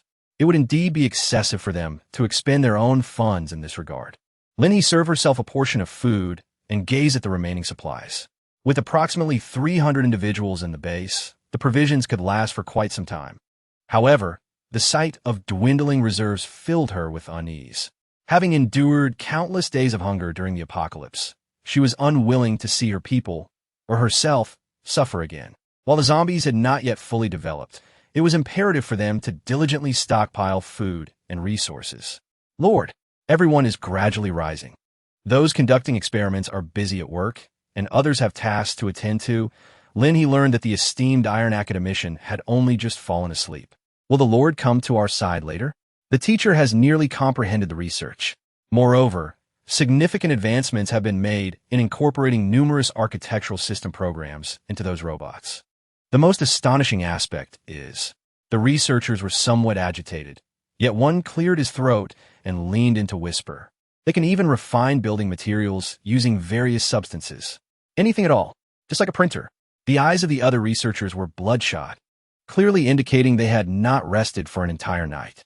Lin He widened her eyes, which meant that by simply setting up the program and providing the materials, the robot could autonomously construct buildings. Indeed, the teacher had conducted a special experiment, allowing the robot to create a model house with remarkable accuracy in proportion. Moreover, the speed was astonishing. Unfortunately, they hadn't conducted a field experiment. My lord, shall we find a suitable location to conduct a thorough test shortly?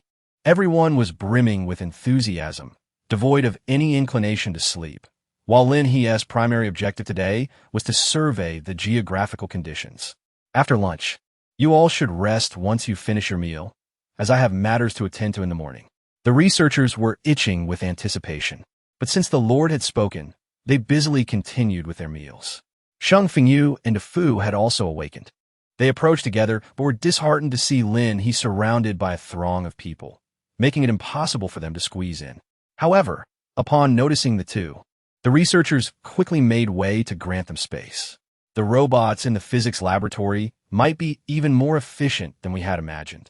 The construction team truly has a promising future. Lin He's eyes sparkled brightly as De Fu, while savoring a bun, inquired, "How many are there in total? With so many people in our base, how many houses can we construct?" Lin He was taken aback. "5, just 5. She inhaled sharply, realizing that it was far too few. "System, is there any possibility of rapidly transforming these robots?" She hastily inquired.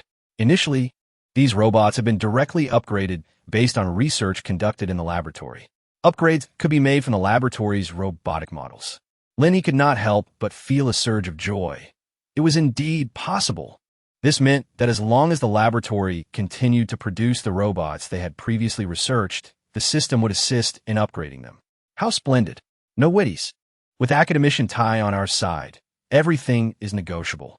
Lin He relaxed, and both De Fu and Shang Fengyu sensed this, naturally understanding that Lin He had a solution in mind.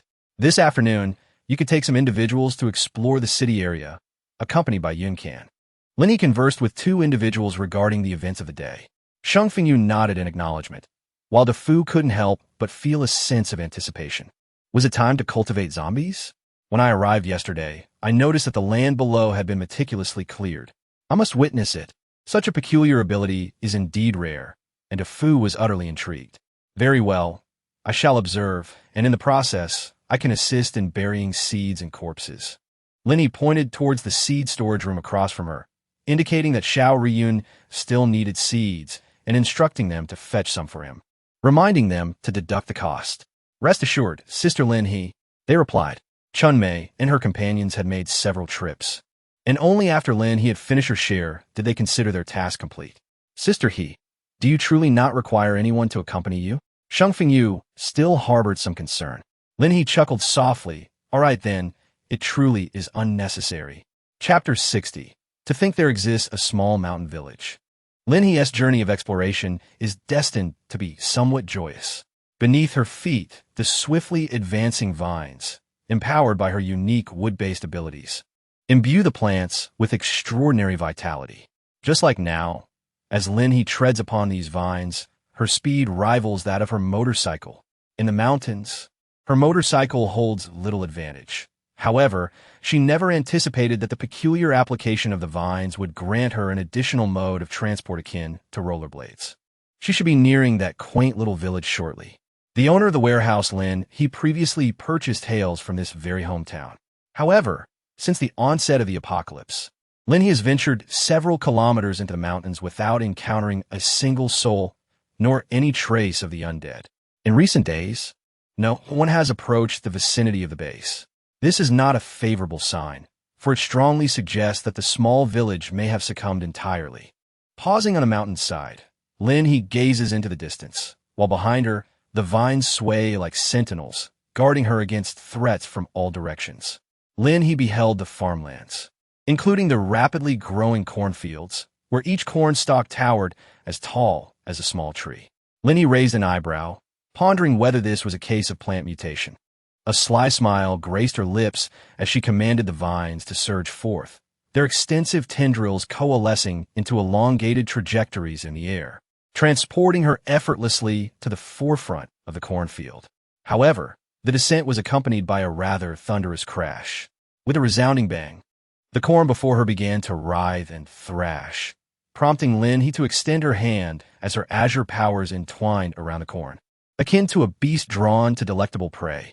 In an instant, the once fearsome corn transformed into charming entities, with some cobs tumbling down from heights of half a meter. Lin He stood astounded. How could you grow so splendidly? Lin He's manipulation of the plants, while aggressive, did not reach the threshold of inducing genetic mutations. She sensed a peculiar fluctuation within the corn. Suddenly, the corn parted to create a pathway, revealing a striking stalk resembling bamboo before Lin He. It was exquisitely crafted as if sculpted from jade, standing resolutely while the other corn stalks quivered in fear. Lin He raised an eyebrow and immediately glided over on the vine, arriving in front of the unique plant. "Hello, little corn," she greeted. Lin He was astonishingly friendly. The corn stalk remained still, yet Lin He sensed its surprise. "I'm not a villain. You are remarkable. The corn here flourishes splendidly. Would you be willing to accompany me? If you choose to come with me, I can provide you with as much of this as you desire." In Lin He's hands lay a multitude of crystalline cores. At that moment, even the corn stalk ceased its haughty demeanor, its leaves trembling slightly before shuddering once more, ultimately swaying as they rustled softly. A gentle tap on the leaves, just 2 taps, signified consent. With a rustle, the corn stalk obediently tapped twice, and the poor child was thus cleverly led away by Lin He. "Can you shrink? How about leaping directly into my hands?" In the next instant, the corn stalk shot up from the ground, swiftly diminishing in size to a mere 10 centimeters, and leapt into the pile of crystalline cores held by Lin He, its roots embedded within the crystals. Yet in the blink of an eye, the crystals crumbled into powder. Burp. Lin He seemed to hear it hiccuping. "Are you all well here? Just wait a bit longer, and I shall take you with me." The large cornstalks lacked such capability. Their mutation was merely a consequence of the small cornstalk's presence. "From now on, I shall call you Xiaomi. How does that sound?" The tiny Xiaomi trembled its leaves slightly, and Lin He smiled. "You can wrap around my wrist. If you wish to eat, just give me a gentle poke." Xiaomi, quite clever, promptly coiled itself around her wrist, resembling a genuine jade bracelet, albeit in the form of a cornstalk. Such a good little one. Lin He never anticipated that she would come across such a remarkable plant. Once there was a similar specimen in Dragon City, a climbing vine that encircled the outskirts, standing guard alongside humanity. Its owner was none other than the Lord of Dragon City. This type of plant, much like humans, possesses the ability to evolve and upgrade, requiring only sufficient crystal cores. At a glance, it was evident that this was a plant of considerable expansion, and Lin He found herself in dire need of such a botanical ally. In the vastness of the world, nothing surpasses the importance of sustenance. The vine continued to lead Lin He towards the periphery of a quaint village, where a horde of zombies lay in wait. As soon as they caught wind of her presence, they charged forth. Without hesitation, Lin He unleashed 3 water dragons upon them, enhanced by the vine's own water dragon. Their attacking prowess was significantly amplified. As the zombies were vanquished, Lin He collected their remains, standing at the edge of the village, sensing the presence of the living. Indeed, it was there. Lin He was taken aback, sensing that somewhere within the village, 3 to 4 meters underground, there were indeed people, living beings. Lin He hurriedly rushed into the village, arriving at what appeared to be an ancestral hall. A zombie charged at him, only to have its skull shattered by Lin He's punch. A cascade of water swept away the blood, and the corpse vanished. Lin He then noticed the entrance to the ancestral hall. Was this a cellar or something else? Lin He lifted the panel beneath the table, revealing an abyss of darkness, devoid of sound. Is anyone there? Is anyone present? I have vanquished all the zombies outside. I assure you, I do not jest. The village harbors no more than 200 souls. Having made my way here, I have already laid low nearly 100, and those who remain are hidden deep within. Nevertheless, Lin He resolved to descend. Is anyone there? In her grasp was a torch, and upon descending, she discovered that it was not a cellar, but rather a tunnel. As she turned a corner, a zombie lunged at her, and Lin He promptly rewarded it with a gruesome demise. Continuing deeper, she illuminated the walls with the torch, igniting the lamps along her path. Is anyone there? I have slain all the zombies. Lin He finally halted before a stone door, pondering the remarkable nature of this quaint village. When was this underground passage constructed? Observing the state of the zombies and corpses, it became evident that the retreat had seen a gradual transformation of individuals, resulting in ongoing casualties. Beyond the stone door, Lin He sensed the presence of no fewer than 10 individuals. Creak, creak, creak. A sound reminiscent of a wooden wheel turning echoed through the air, and soon, the stone door before Lin He began to open slowly. What if it were deception? Yet, even deceivers are human, not zombies. Before she could see anyone, she first heard the sounds of an argument. Tilting her head, Lin He smiled as the door fully opened, revealing a dozen or so people inside. Greetings, everyone. I am Lin He. I have a base outside your village and have come to rescue you. The zombies outside have been eradicated by me. Lin He held a torch aloft, her attire impeccably clean, as she tread upon the tendrils of vines beneath her feet. Behind her, creeping vines swayed, casting an eerie yet potent beauty, especially illuminated by the flickering flames. Lin He. Lin He suddenly heard a familiar voice and turned her head to find a well-known figure. Her boss, the owner of the warehouse. He appeared to have lost quite a bit of weight and sported an unkempt beard. Overwhelmed with emotion, he exclaimed, "Oh my God, it's really you. You. Oh, this is my ability. I control them, and they won't harm you. I truly have a base, and you can gather your belongings and come with me. This place is not safe at all. The cornfields outside your village have mutated. The cornstalks now reach heights of 5 to 6 meters and can be aggressive. Let us go." A robust man who had been shaking the stone door spoke up. "Lin He, my lord, I am the son of the village chief, who has passed away. You saved us, and we will follow you." The others paused for a moment, but nodded in agreement. Indeed, such a powerful individual must have a means to survive in this terrifying world of zombies. All we need is to stay alive. Chapter 61. The great zombie cultivation scene. Their resolve to follow her was so swift that Lin He raised an eyebrow at them, only to realize that the food not far away had been completely consumed. If they did not accompany her, it was likely that some of the villagers would perish as a consequence. "Lin He, my lord, I never expected you to be here," the warehouse owner, still brimming with excitement, remarked. Lin He smiled and replied, "In fact, I rented your warehouse as my laboratory, which is not far from here. I truly appreciate your space." The warehouse owner quickly shook his head, saying, "No, thank you. You provided me with those funds and advised me to stock up on supplies. My family is still in the city. The food I left should sustain them." Yet, despite his words, uncertainty lingered in his heart. Lin He surveyed the villagers and inquired, "Is there anyone among us who has awakened their abilities?" The warehouse owner, Chun Lusheng, introduced the sturdy man as Chun Zide. Their hometown was known for its agricultural trade, with numerous terraced fields surrounding the village. However, apart from the cornfield, no other crops had mutated, only appeared to be more vibrant. This was the normal transformation of the apocalypse. "No one has mentioned anything," Chun Lusheng replied, uncertainty evident in his voice. Lin He gathered from him that since their escape, Chun Zide had been distributing food to everyone. All the provisions in the tunnels beneath the ancestral hall belonged to the former village chief's family. Lin He curiously inquired about the origin of this tunnel, only to discover that it was constructed by the villagers in the last century as a refuge from bandits. Perhaps the zombies are akin to those marauders of yore. However, back then, even if one were injured, survival was still a possibility. In this present era, a mere scratch could lead to transformation into a zombie. Chun Zide is a commendable individual. Outside, not a single zombie remains. Initially, those who ventured out were somewhat apprehensive, but they soon realized that there were indeed no losses to be found, prompting them to hurry back to their homes. The villagers who remained were predominantly of advanced age, with not a single child in sight. The corpses of zombies were also absent, indicating that this village had long been on the brink of obsolescence. My lord, these are the provisions for my household, all destined for our base.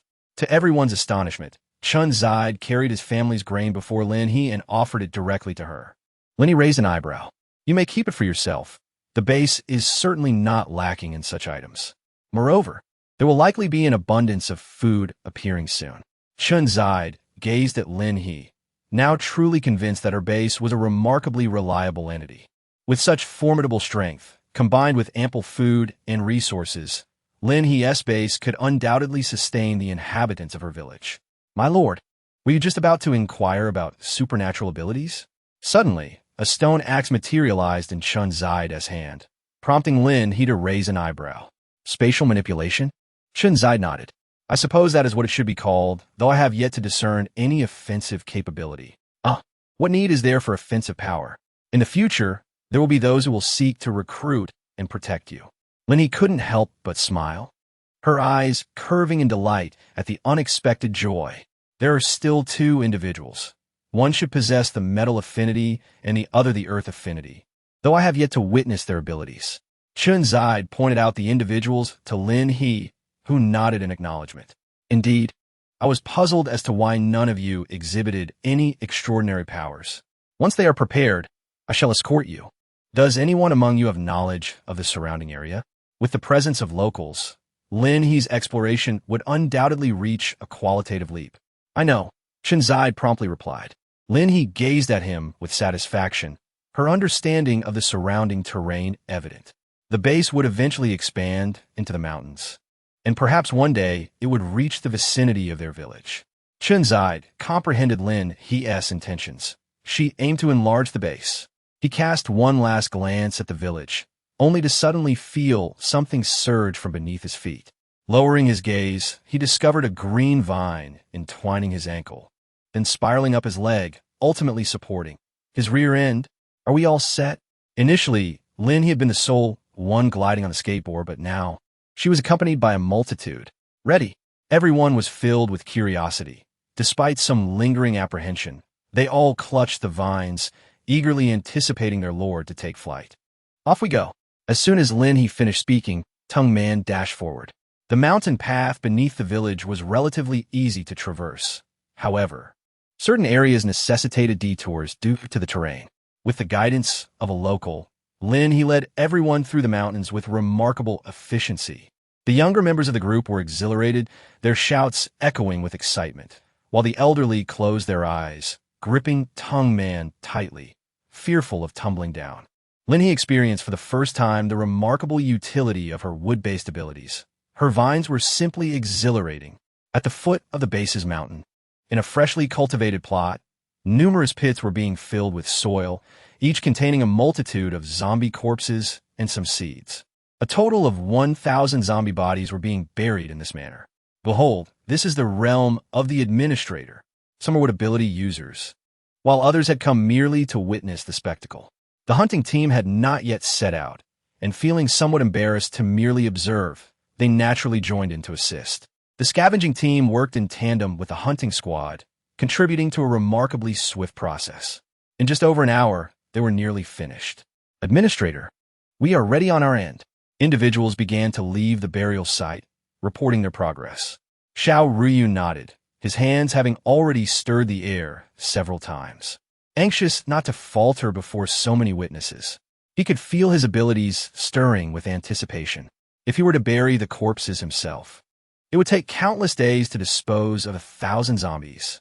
Now, he was truly benefiting from the situation, and he silently praised the Lord of the Realm.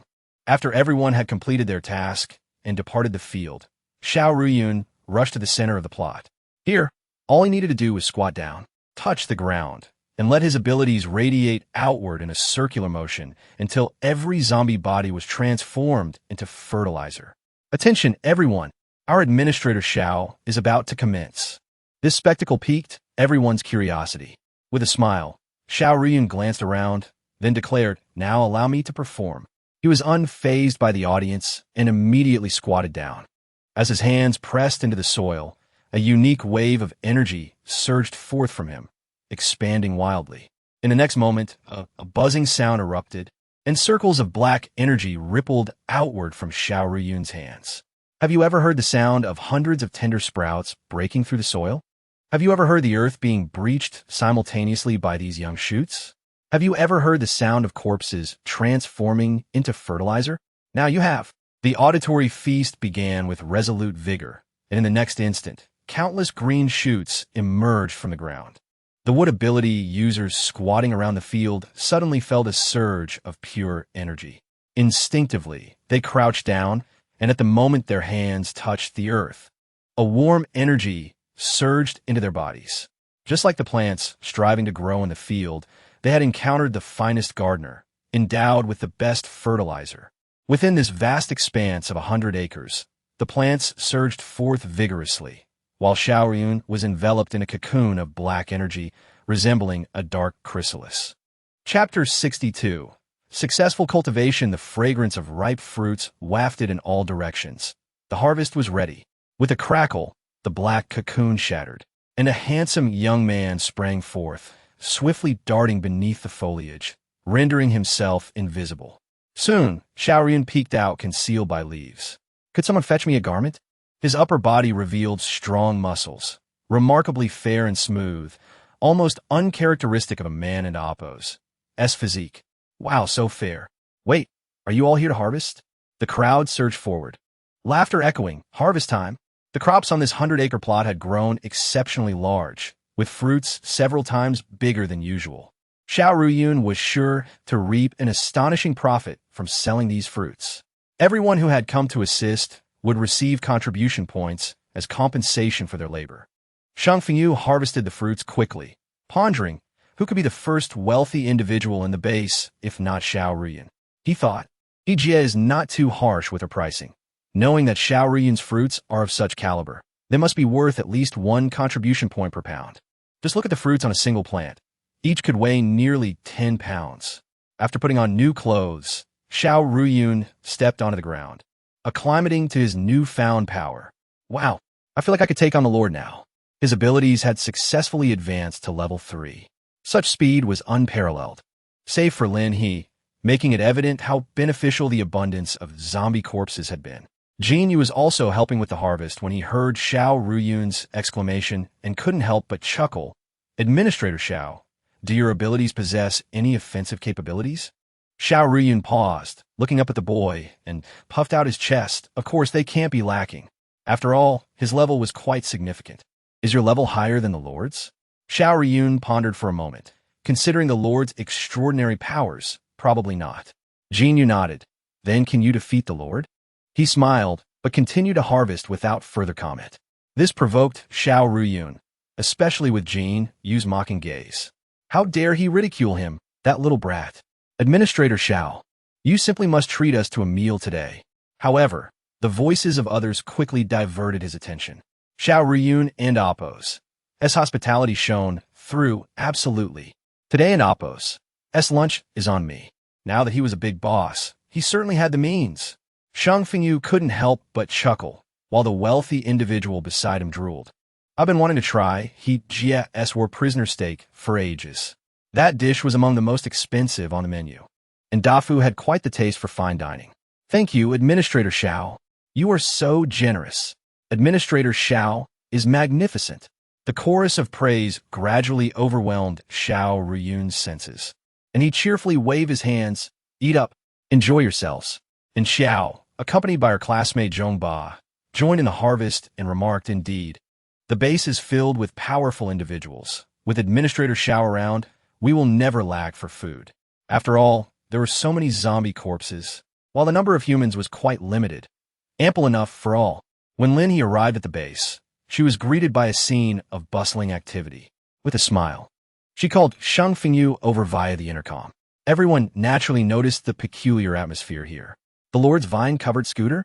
It can accommodate so many people. He and Chun Zide exchanged friendly handshakes, discovering that Chun Zide and his companions hailed from a village nestled in the mountains. They had everything organized, and the atmosphere over there appeared quite lively. So how did it turn out? Lin He inquired. Shang Fengyu replied with a grin. Quite well. Xiao Ruyun's abilities exceeded my expectations, and Jia, you have underestimated him. Each of his plants yields at least 10 gene. Oh, is this not the rise of a burgeoning tycoon? Lin He smiled, and once he settled the accounts, he would treat the people at the base to a sumptuous feast.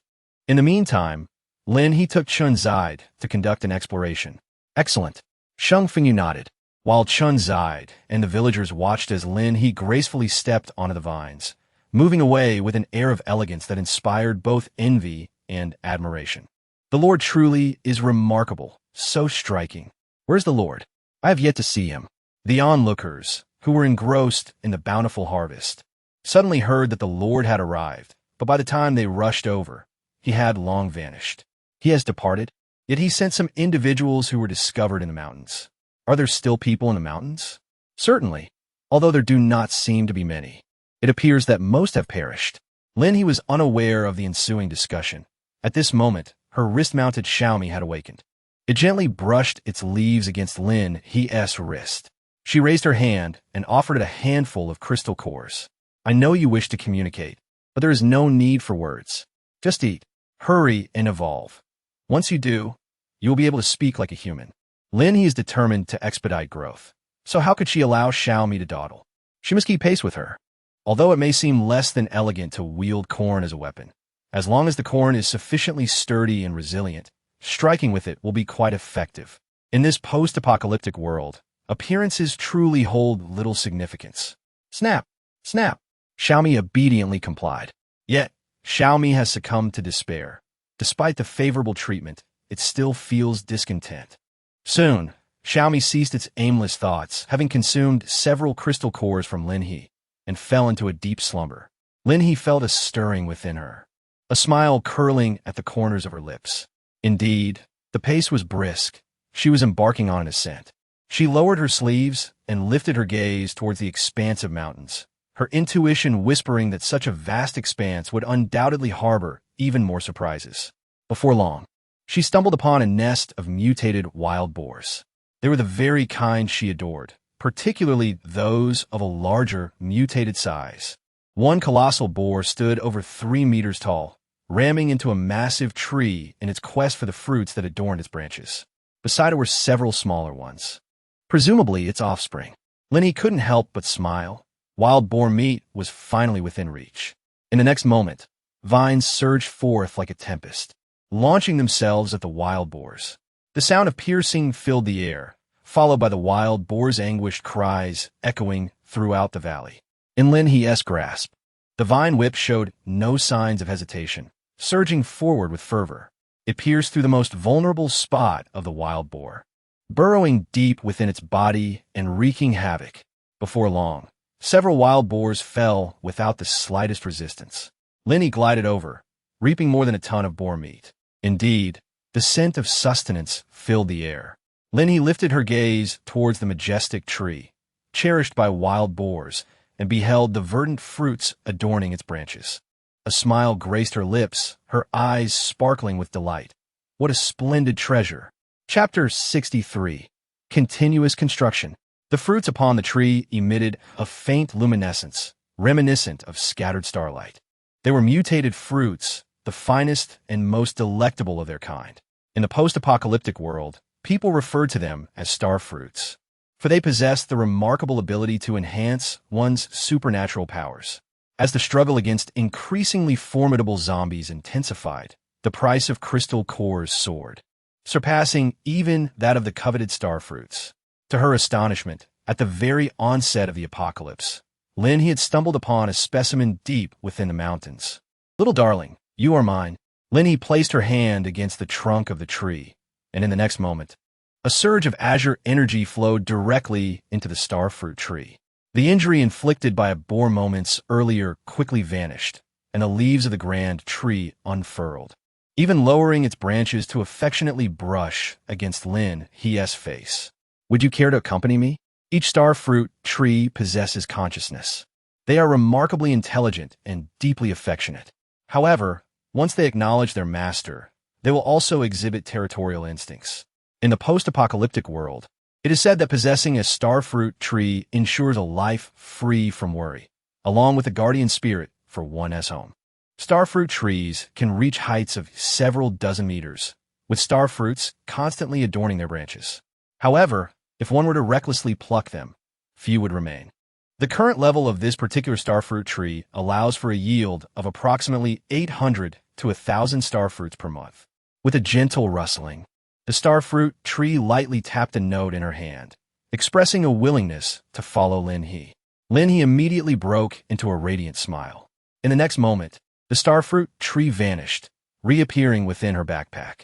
Her backpack possessed the unique capability to contain living entities. However, Lin He had previously grown accustomed to eliminating them before storage, as it was rather uncomfortable for the creatures. Yet, to transport the starfruit tree, this was the only viable method. The ceiling of the base had been sealed, leaving no suitable place for planting the tree. Thus, Lin He intended to establish it on the hillside, where a stream meandered nearby. She planned to bury an ample supply of crystal cores beneath the tree to ensure the starfruit tree's swift progression in levels. The hunting and scavenging teams had already set forth. Upon learning that Chen Zide possessed spatial abilities, Shang Fengyu felt a pang of longing, knowing that Chen Zide would accompany Lin He to survey the terrain, which was indeed a regrettable circumstance. The hunting party had departed. The inhabitants of the base gazed enviously at the convoy as it roared away. Some were clearing land, others were transporting timber, while a few were engaged in shattering stones. All of these tasks contributed to the base's resource quota. Though their combat prowess was lacking, these efforts allowed them to secure their daily sustenance, and even some surplus. Naturally, many who had yet to awaken their abilities still aspired to purchase awakening potions. Currently, 5 individuals in the base had procured such potions, and the outcome was anticipated to be revealed by afternoon. Feng Dudu followed the scavenging team, and in recent days, his time had been consumed either by work or by absorbing crystal cores, which had successfully elevated him to level 2, expanding his spatial capacity tenfold. Chun Mei led the villagers from Chun Family Village. They had completed their preparations and received their wristbands, now poised to embark on a new chapter of life. Lord, Lin He first planted the starfruit tree, and beneath it, he laid a generous layer of crystal cores, numbering at least in the thousands. This would be more than sufficient nourishment for the starfruit tree for an entire year. Subsequently, he set off to find Chen Zide. On his way, he noticed that the members of the base were bustling with activity. Although the majority were members of the hunting and scavenging teams, there were also individuals from other sections. Everyone in the base was diligently occupied, striving for the betterment of their community, including Academician Tai and Administrator Wang. Lin He observed the crowd engaged in experimentation by the roadside and approached to find a remarkably well-constructed foundation. 5 robots were working in harmonious coordination, transporting materials and swiftly printing walls made of concrete and steel reinforcements. Their pace was impressively rapid. Lin He's eyes sparkled with excitement. In the brief moment she stood there, 5 robots had already erected 5 centimeters of walls for the 3-room, 1-hall structure. Indeed, we anticipated that such a building could be completed in no more than 5 hours. The blueprints that Tai Fuxing showed Lin He depicted a charming 3-story villa. Such audacity! Lin He has transcended the level of mere brilliance. Her eyes now gleam with a verdant light. For 24 hours a day, the robots toil ceaselessly, constructing no fewer than 4 charming villas daily. She raised her hand to wipe the corner of her mouth, exclaiming, "Excellent, truly splendid. Henceforth, we can completely dismantle the wooden cabins in the gathering place and erect robust, reinforced concrete residential buildings. Soon, we shall establish a community at the foot of the mountain. When the time comes, everyone will move into well-heated homes, fortifying themselves against the harsh climates of the future. Furthermore, I kindly urge the esteemed Iron Academician and everyone to produce more robotic models, thereby increasing our arsenal of construction robots." Lin He did not explicitly state it, yet all present were astute individuals who immediately grasped the underlying profundity. Tai Fuxing rubbed his hands together, pondering if the creation of more could lead to further research in the future. Lin He, noticing Tai Fuxing's anticipation, nodded affirmatively. "Of course. I too sincerely hope that you can achieve breakthroughs in your research. Mastering this technology to elevate civilization should indeed be the ultimate goal of the system. Thus, I genuinely wish for the scientist's success." When the time comes, the system's advanced technology will truly transform into humanity's own cutting-edge innovations. Please continue your work. I shall attend to other matters for now. Do remember to take breaks for meals, and do not overexert yourselves. Lin He gently advised these hopeful beings of the future, displaying remarkable consideration. Subsequently, she sought out Chun-Zide and discovered him in the communal hall, diligently submitting tasks alongside others. Upon closer inspection, Lin He realized that Chun-Zide and the members of Xiaoruyin's team had reached an agreement, utilizing their spatial abilities to assist in transporting goods while discreetly earning a commission from the process. Just look at how swiftly they grasp the significance of profit, having only recently arrived at the base. Once they completed their task, Lin He beckoned to Chun-Zide. Upon noticing Lin He, Chun-Zide promptly turned to his collaborators, exclaiming that the Lord was seeking him, urging them to contact him for any future endeavors. The collaborators' eyes sparkled with excitement, urging him on, "Go on now. My esteemed brother, the Lord is calling for you." However, Chun-Zide sought a promise in return, only to be gently pushed by his companion, who remarked, "You possess spatial abilities. You are a prized asset at the base. Opportunities will abound. Moreover, consider the Lord. With her presence, your future is bound to be prosperous." My brother, Chun-Zide, seemed to grasp the implications, merely nodding before hastening towards Lin He. "My lord," Lin He smiled gently. "Are you so eager to earn money because you're concerned about the villagers? Not everyone can become a member of the base. Some villagers are older and lack special abilities. In the future, they will reside in the gathering place. Chun-Zide remains as responsible as he was in the village." "Indeed," Lin He remarked, "you need not worry. As long as this person can move, there is no shortage of tasks at the base. If there are no tasks, I shall create work for everyone. Furthermore, as a spatial ability user, there will be ample opportunities for you ahead, even if you choose not to take on tasks. The base will not neglect you or your villagers." Chun-Zide's eyes widened in realization. Having just toured the base, he understood the true value of 2,000 contribution points. At that moment, it dawned on him that the lord before him was indeed the ultimate authority, the one with the most lucrative opportunities. Chapter 64. Could this be a scam base?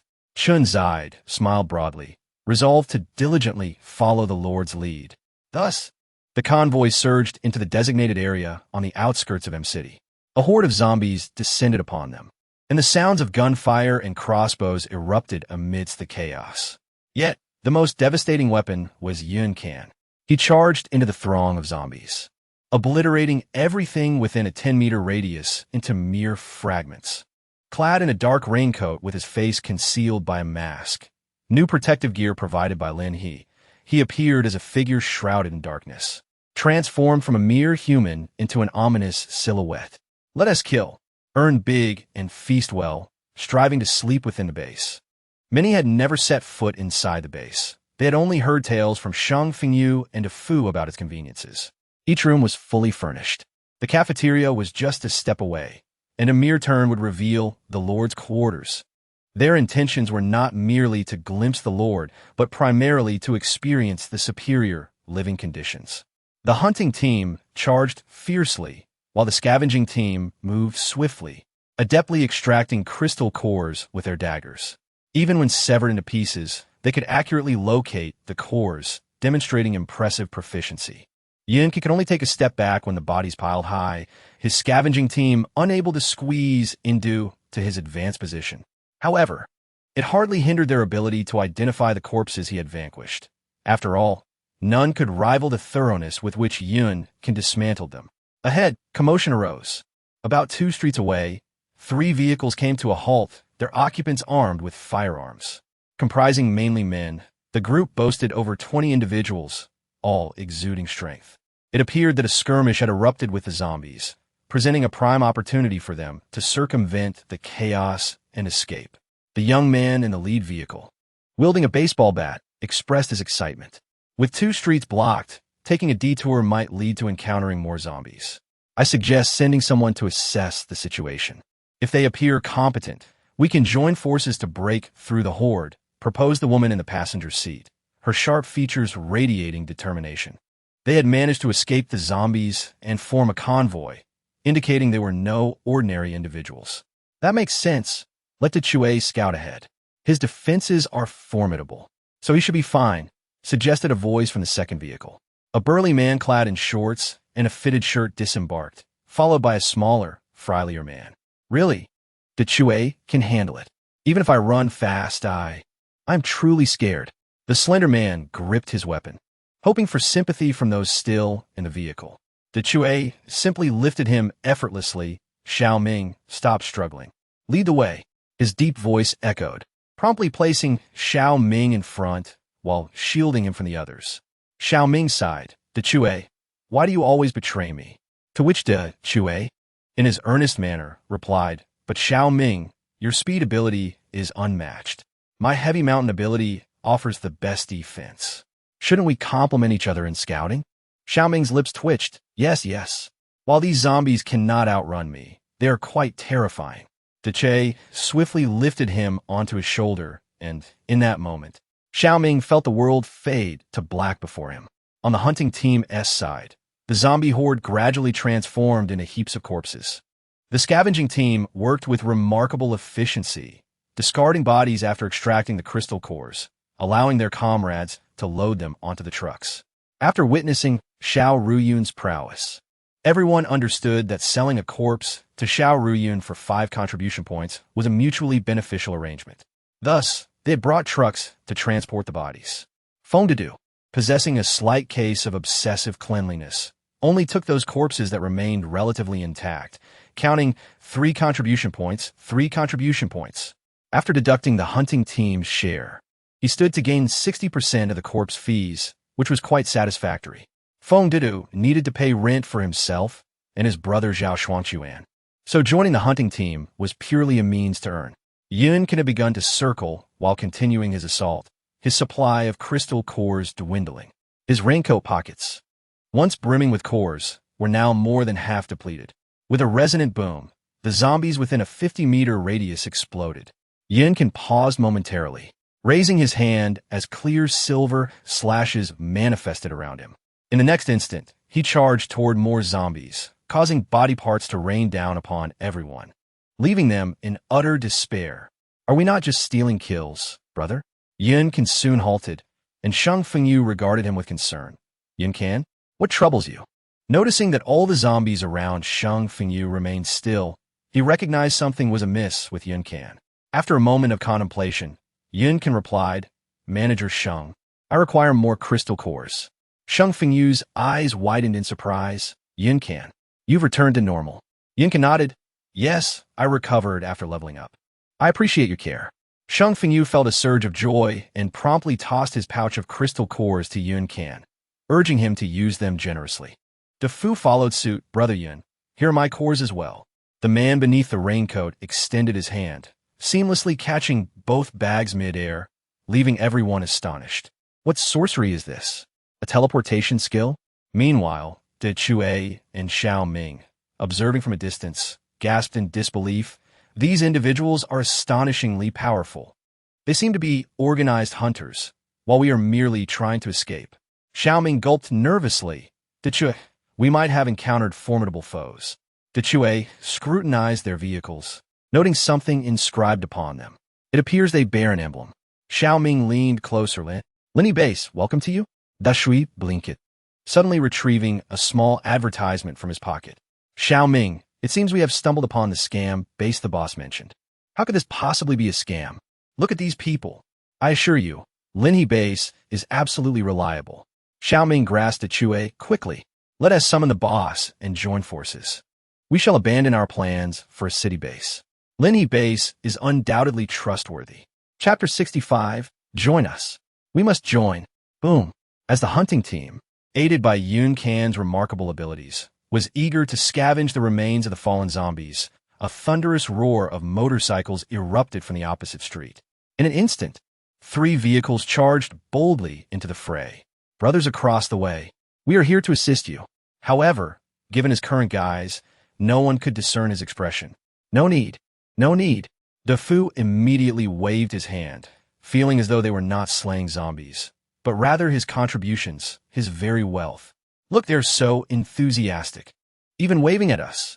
Fangming cackled with a strange laugh. Amidst the cacophony of vehicles and weaponry, the members of the convoy could hardly make out what was being shouted from across the way, yet witnessing such formidable allies brought them joy. Their original intent was to seek out a base, for the number of zombies within M City had become overwhelmingly vast. It was only a matter of time before they could no longer reside there. With a dearth of food and resources, the threat of being trapped was ever present. Thus, those with capability and foresight, upon recognizing the increased strength of the zombies, decisively chose to ally themselves with a base. The advertisements spread by Lin He and her companions have indeed circulated widely with the wind. Yet who truly knows who Lin He is? Just because she claims the base is excellent, does that make it so? Those with capabilities disdain to venture there, while those without are unable to do so, creating a rather awkward situation. Consequently, the hunting team of the base must venture out daily to hunt. Otherwise, the rate of new additions to the base would undoubtedly lag behind. Wait, brothers, don't engage. As the two sides drew closer, the team members disembarked from their vehicle. Chue was the first to demonstrate his might, seizing a zombie and tearing it apart with his bare hands. The others, without hesitation, brandished their weapons to showcase their prowess against Shang Fengyu and his team. To their surprise, upon approaching, they were met with the unexpected exclamation, "What? Are we not allowed to kill zombies? Don't speak carelessly." Shang Fengyu interjected sharply. "Thank you, brothers, for your assistance. Let's expedite the clearing. How pleased Lin He must be. No need for formalities. This is the norm." Following this, Yun can remain still, resembling a statue. Shang Fengyu, perceiving something amiss with Yun Can, ensured no one approached his position. Within 10 minutes, the area was cleared of zombies. The convoy encircled Yun Can, shielding him, while everyone sat atop their vehicles engaging in conversation. Shang Fengyu and Jinyu began to converse amicably with one another. This truly is Lin He's base. We've seen the advertisements, but hesitated to believe them. The leader of the opposing convoy, base.A, a burly man wielding a gun, appeared fierce in demeanor. Yet his smile was radiant. "We are from a security company and have encountered like-minded partners on the road. Initially, we planned to head to City A, but seeing your base's capabilities, is it truly situated in the mountains? Are there no zombies?" Shang Fengyu chuckled. "Not only are there no zombies, but we also have vast arable land. We possess the capability for self-sufficiency with ample resources, and we're not too far from City M, allowing us to hunt monsters daily." The mere mention of hunting monsters left the opposing group astounded, as others desperately fled, treating the area as a toxic zone for fear of demise. They could hardly fathom that some people came here to hunt monsters, revealing a truth. They genuinely need not worry about basic necessities. Lin He's base is indeed promising. We happen to be traveling along a shorter route now, Brother Shang. What do you think? Baitu, direct and unambiguous, laughed heartily. "That would be more than welcome." Shang Fengyu's expression brightened with genuine enthusiasm. "If you're not in a rush, you can accompany us for the hunt. The zombie corpses and crystal cores can be exchanged for supplies at the base." Shang Fengyu beamed, for the base was well equipped in this regard. "What? Crystal cores can be exchanged for resources? Have these individuals amassed such a quantity of crystal cores?" The convoy members were once again taken aback, and Baitu nodded in agreement. "All right then, together." Subsequently, the convoy received a bountiful lunch and at least 2 bottles of mineral water each. Such generosity left them astounded once more. They truly felt these were good people, capable and kind. When Yun Can finally stirred, Shang Fengyu hurried over. "How are you feeling?" Yun Can raised his hand and forcefully removed the mask from his face. "I'm well." A water-type ability user nearby stood up. "Brother Yun, would you like to rinse off?" Yun Can nodded affirmatively. Shang Fengyu stepped back as the bloodstains on Yun Can were swiftly washed away. He then handed him some food and joined him on a bench. "You've successfully leveled up. Your mind is clear now?" Shang Fengyu asked with a smile. Yun Can gazed at him, a slight smile gracing his lips. "Thank you for your efforts these past few days, Administrator Shang." Shang Fengyu tilted his head. "I'm still getting used to your normal state." Yun Can paused. "The apocalypse has dealt me a significant blow, especially with the overwhelming power I received upon awakening my abilities. I've only just regained my composure." Yunkin laughed, a softness in his eyes. Lin He is truly a remarkable person, altruistic and a formidable leader. Yunkin felt fortunate that prior to his mental collapse, he had chosen to go to Lin He's base, clutching the advertisement as he followed its guidance. Shang Fengyu raised an eyebrow, so they too noticed the advertisement. It seems it is indeed quite effective. The members of the convoy engaged in animated discussions. Did you see that one in the raincoat? His ability must be spatial. My goodness, he could slice through innumerable zombies effortlessly. Fong Ming exclaimed animatedly. De Chue nodded vigorously in agreement. Absolutely. Despite some apprehension, the convoy's members felt encouraged to join these powerful individuals in vanquishing zombies and gathering crystal cores. Before long, everyone had finished resting, and a few zombies inadvertently wandered into their vicinity, meeting their demise on the spot. Shang Fengyu circled an area on the map, and everyone brimmed with enthusiasm. Excellent. Bai Tu was deeply astonished, but, as a newcomer, he could not show any signs of weakness. If some are not adept at combat, they can accompany our scavengers to collect crystal cores and tidy up the battlefield. Shang Fengyu explained, and Bai Tu nodded. I understand. Thus, the two teams successfully merged and continued their journey. At this moment, Lin He had already taken Chen Zide on a brief tour.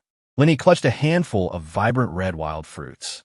Although they lacked the extraordinary properties of the star fruit, they had become larger, sweeter, and juicier following the mutations. My lord, the fruits on the mountains behind our village are far more delectable. Before the apocalypse, during May and June, the mountains were adorned with wild fruits. Chen Zide remarked, pausing to reflect on how things had changed since then. During the brief excursion with the Lord, he had witnessed numerous mutated plants and animals, and the danger level had escalated significantly. It was uncertain if they were even safe to consume. The fruit in the Lord's hand was the only one among the many that was not prone to exploding, splitting open, or attacking. Truly edible and remarkably delicious. I noticed a few fruit trees thriving quite well. When you have the time later, I shall take you to see them, he added. Lin He grasped the map in his hands, contemplating the possibility of sealing off the entrances to these valleys to prevent an onslaught of zombies. Watchtowers and outposts must be constructed. I intend to encompass the entire mountain range from here to there. The scope of Lin He's drawings is indeed vast. My lord, if we were to construct the city walls in this manner, how long would it take? Chen Zide had previously ventured out for work, engaging in various tasks and acquiring a diverse skill set. However, the prospect of erecting city walls, which evidently demands substantial time, materials, and expertise, particularly over such an extensive area, raises concerns about the duration of the project. Lin He chuckled softly, then pointed to a certain edge on the map. Fortunately, I still had the materials at hand, so I shall show you how our base's city wall was constructed. Before Chen Zide could react, Tung Man promptly lifted him by the waist, and with a swift motion, Lin He whisked them away. Chen Zide quickly grasped Tung Man tightly. Despite having ridden the vines numerous times, he still felt a twinge of fear at such speed. Before long, Lin He arrived at the designated location. It is a pity that the mountains here are too numerous and the land too scarce, but constructing a city wall in this area is still quite feasible. Lin He stood on the road, the only path amidst the mountains. There were once several villages nestled within the hills, but as development stagnated, the inhabitants relocated, leaving only Qinjia village untouched. Chen Zide nodded in agreement. His curiosity piqued regarding how the Lord would proceed.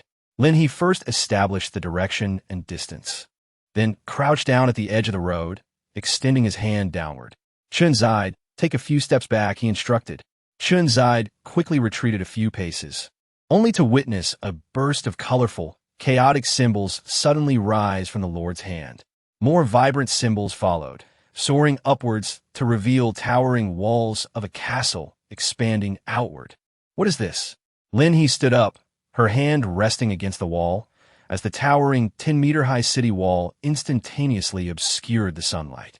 The area to her left was plunged into shadow, while the right side basked in radiant light.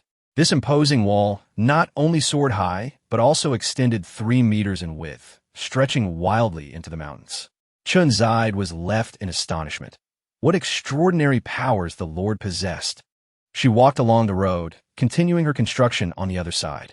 Seizing the opportunity, Chun Zide stealthily approached the left side of the wall. Reaching out to touch its surface, it felt remarkably cool to the touch. An alloy. Not just any alloy, but a superior one. Intrigued, he tapped it lightly. The sound was not crisp, rather muffled, yet reverberated swiftly to the side. The resounding clang of the alloy echoed every second, carrying a considerable distance. In an instant, Chun Zide realized the implications. Should any disturbance occur, the guards nearby, even those stationed kilometers away, would be alerted to the presence of an unwelcome visitor. How exorbitantly expensive would such materials have been to procure before the apocalypse? Yet now, they lay effortlessly in the Lord's hands, as if they were of little value. Effortlessly constructing the formidable wall. Lin He paused, gazing at the towering walls flanking the highway. The city gate needed to be constructed promptly. If this passage were to be obstructed, the base would undoubtedly suffer from the lack of an alternative exit. In the event of an unforeseen circumstance, it was imperative for everyone to have a means of ingress and egress. The gate must match the formidable strength of the walls. Given the current technological and construction capabilities of the base, such an endeavor proved to be rather daunting. While sealing off this area with only a single opening might not pose immediate issues, the absence of a gate in the short term remained a significant concern. Lin He smiled as she glanced at Chun Zide. "What do you think?" Chun Zide immediately gave a thumbs up. "My lord, remarkable." The admiration in his eyes was unmistakable. Lin He chuckled softly. "Let's continue from here. We shall first erect some walls. This evening, I will venture into the city to seek materials." Chun Zide had no objections. He obediently sat on the wrought-tan chair, delightfully watching his lord construct the walls with astonishing speed. The total area delineated by Lin He on the map is quite substantial. By evening, Lin He had completely exhausted the materials at hand, managing to construct approximately a quarter of the city wall depicted on the map. However, there is good news. Today, 3 villas were successfully built, all of commendable quality. The researchers at the physics laboratory are brimming with a sense of accomplishment, and the members of the base are applauding in admiration, pondering the prospect of residing there. Each villa boasts 3 stories, with 3 accommodation rooms on the first floor, capable of housing 9 individuals. Members with contribution points are already considering the possibility of pooling their resources to rent the space, thinking that surely they can manage to stay there together.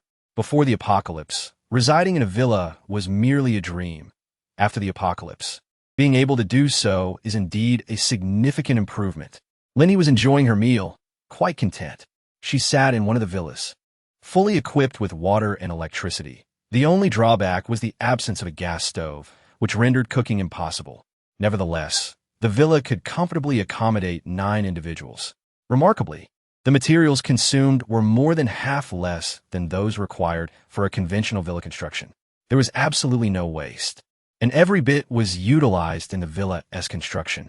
At this moment, the robots were still laboring on the mountain, while Zhao Shuangquan had awakened his extraordinary ability, Earth-based. Although it appeared unremarkable at the moment, it was undoubtedly not of a weak nature. The Lord, at this pace, once construction was properly regulated, the small wooden houses on the mountain would soon be upgraded. Zhao Shuangquan felt elated as he gradually witnessed the enhancement of the base. This sense of achievement surpassed that of his prior projects before the apocalypse. The researchers required nothing. They had everything at their disposal, all free of charge. Thus, there were no labor costs. The robots were tireless and did not necessitate compensation. For Lin He, this translated to a highly profitable product that required only the expenditure of materials. Indeed, Chun Mei's eyes lit up at this prospect, as many members of the base shared this enthusiasm. "My lord, I wholeheartedly agree," she declared. Of course, Administrator Chun would still reside within the base, while the villas would be allocated to others.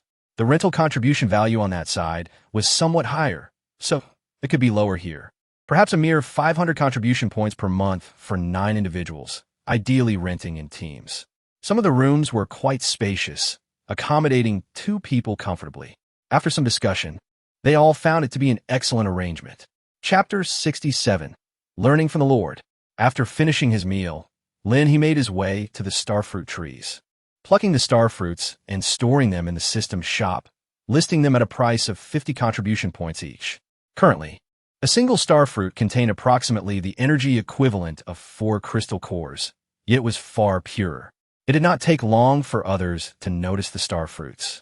Their price was indeed not inexpensive, particularly for those who were neither hunting teams nor scavenging squads, making it quite costly. However, there were those who were extravagant. Xiao Riyun, observing the fruits capable of enhancing abilities, promptly purchased 100 pieces. Whether he consumed them himself or not, he intended to allow his subordinates to have a taste. His pioneering team had now grown to 50 members. This morning they cultivated the land, and by afternoon they had opened up several hundred acres.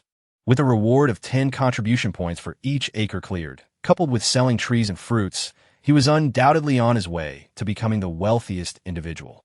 Xiao Ruyun waved his hand grandly, envisioning the complete reclamation of the lands at the base of the mountain. On the opposite side of the road, the terrain was slightly elevated, suitable for residential construction, a rational use of land. 2 fruits per person, just to let everyone have a taste. He instructed his assistant to distribute the fruits while he leisurely made his way to the base. As the administrator, it was imperative for him to reside within the base. Passing by the villa area and observing the robots still at work, he marveled, realizing that these villas could be rented out, and immediately thought of his own people.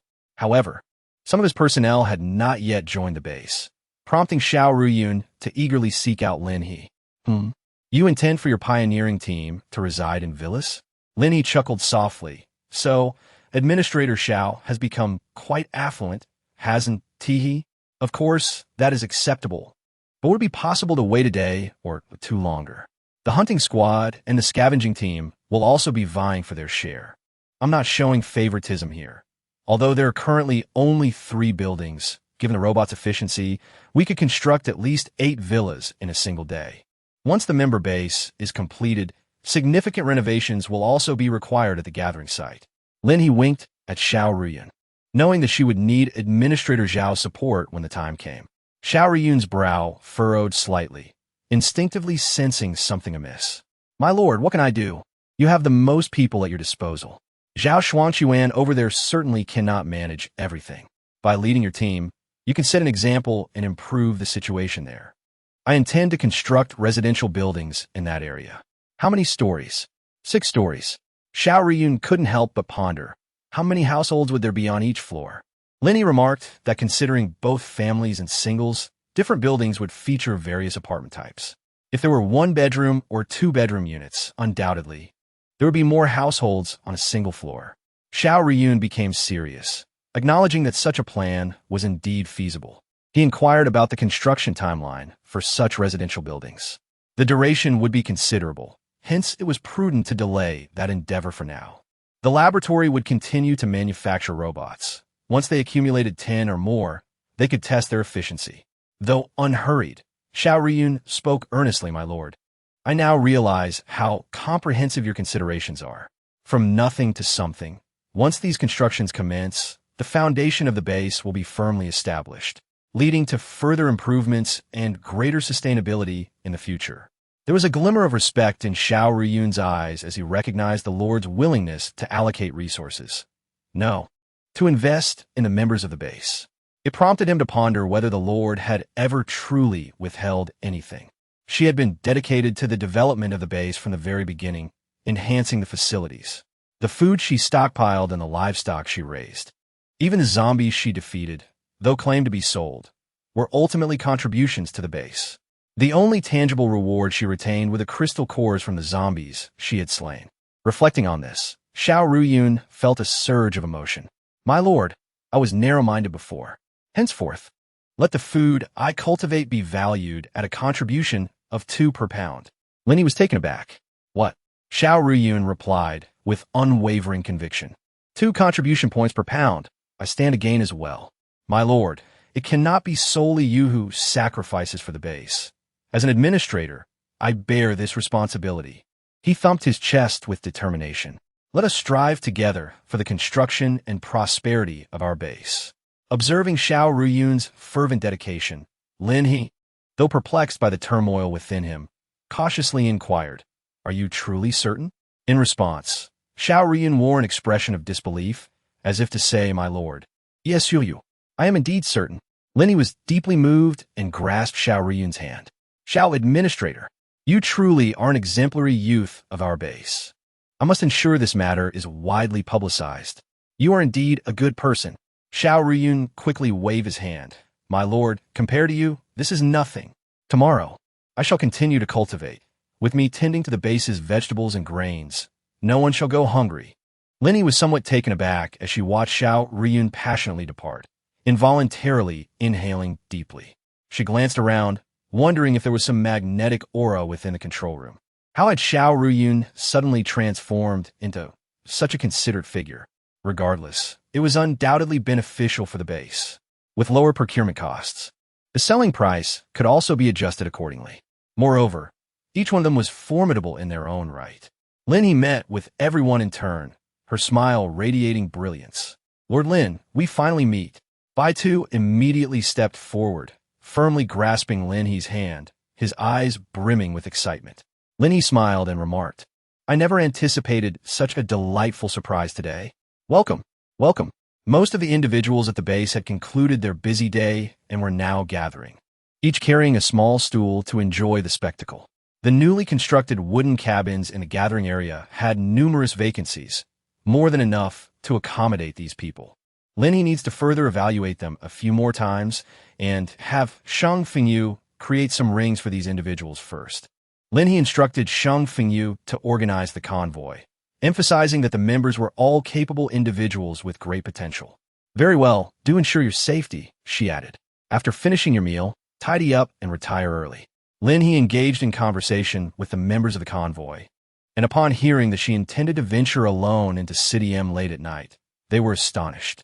Despite having heard much about the formidable nature of this lord along the journey, the notion of her embarking on such a solitary nocturnal expedition was truly remarkable. At 8:40, Lin He mounted her motorcycle and departed from the base, setting her sights on City M. Her primary objective was to fulfill her routine task of exterminating zombies, and subsequently, to gather all the materials she could salvage. For instance, the vacant buildings destined for abandonment would be far better dismantled and repurposed as resources for her. The system's blueprints were exceedingly intelligent, as long as the requisite materials were present. Their shape was of no consequence. Thus, Lin He could effortlessly uproot the buildings and collect them without any issue. This method of accumulation was undoubtedly rather forceful. Chapter 68. Why are you feeling shy? In the outskirts of City M, as Lin He entered the urban area, she noticed zombies rushing out from several nearby buildings, a faint smirk appearing at the corner of her lips. Within her daily tasks, she was required to eliminate a considerable number of zombies, regardless of the circumstances. A day without vanquishing some would leave her feeling quite unsettled. Suddenly, a torrent of water surged forth, seemingly intertwined with some green tendrils. Lin He's wristwatch, a Xiaomi device, gently unfurled its leaves as she continued to manipulate the water dragon, simultaneously feeding the child some crystal cores. "Do not rush. You are still young and unable to combat the zombies. Consume more crystal cores to ensure proper growth." Upon hearing this, the Xiaomi obediently indulged in the crystal cores, eagerly yearning for strength. The water dragon rampaged nearby, its cacophony drawing more zombies towards them. Lin He sat atop her motorcycle, her gaze fixed not on the approaching zombies, but rather on the map.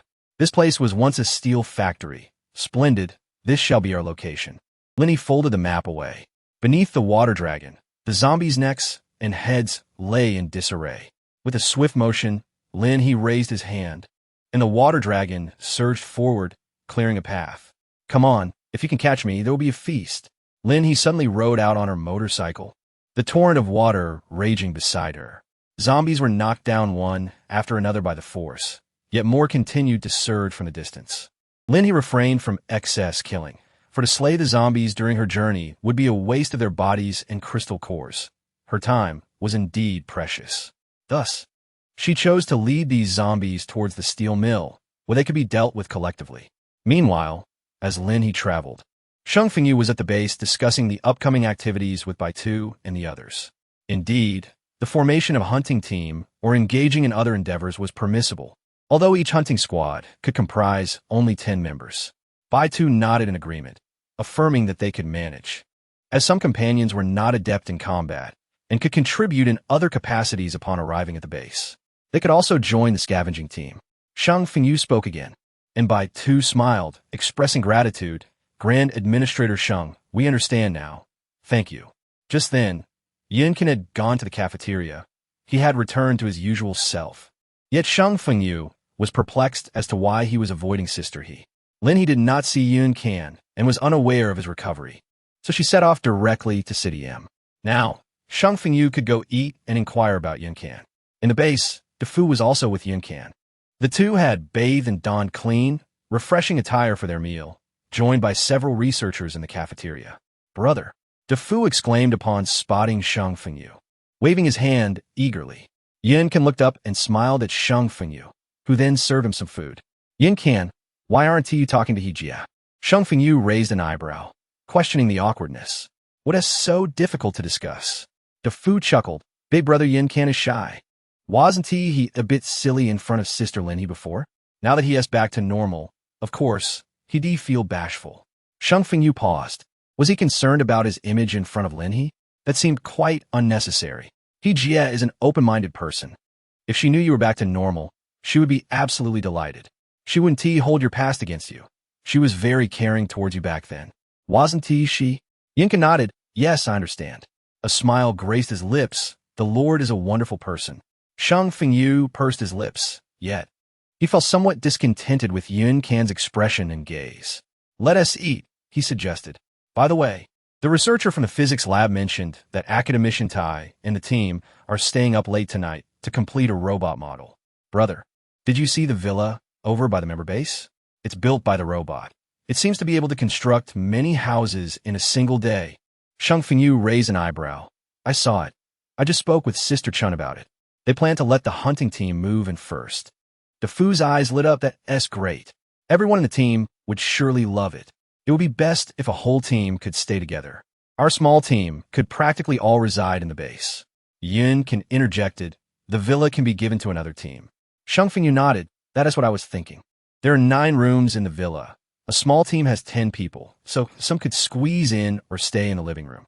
We could even partition the largest room. Yinkin suggested, using foam boards or wooden panels would work. DeFu nodded. I think that is feasible. Sheng Fengyu contemplated. I'll discuss it with Sister Chun shortly. Lu Xiao's team was just considering it. The villa's rent is quite affordable, and it allows an entire team to live together, which would only deepen their bonds and enhance convenience. I'll accompany you, Yunkin said, curiosity piqued. DeFu quickly raised his hand. Then I can't miss it. Just as Sheng Fengyu was about to advise DeFu to rest, DeFu casually remarked, I haven't met with Qin Lin yet today. Sheng Fengyu paused. All right then. Yinkin couldn't help but chuckle. DeFu. It's not that I disapprove of your early romance, but you two are too young. It's unstable, you know? Sheng Fengyu nodded in agreement. Exactly. You've articulated what I wanted to say. DeFu si face flucid crison. No. Brother, Yin Can, where are your thoughts wandering? Qin Lin and I are just friends. Flushed, DeFu hurriedly finished his meal, deciding to go off on his own. Sheng Fengyu raised an eyebrow as he watched DeFu scurry away. Oh, his audacity is certainly growing. Yinkin laughed. Quite normal. Youth is often naive yet romantic. Many are less fortunate than DeFu and lack his courage. It's rather commendable. In this apocalyptic world, while others are struggling for survival, they can still witness a younger brother pursuing his affections. Isn't that a kind of fortune? The two men exchanged glances before finally raising their glasses. To celebrate your recovery and wish for Hejia and the base to flourish.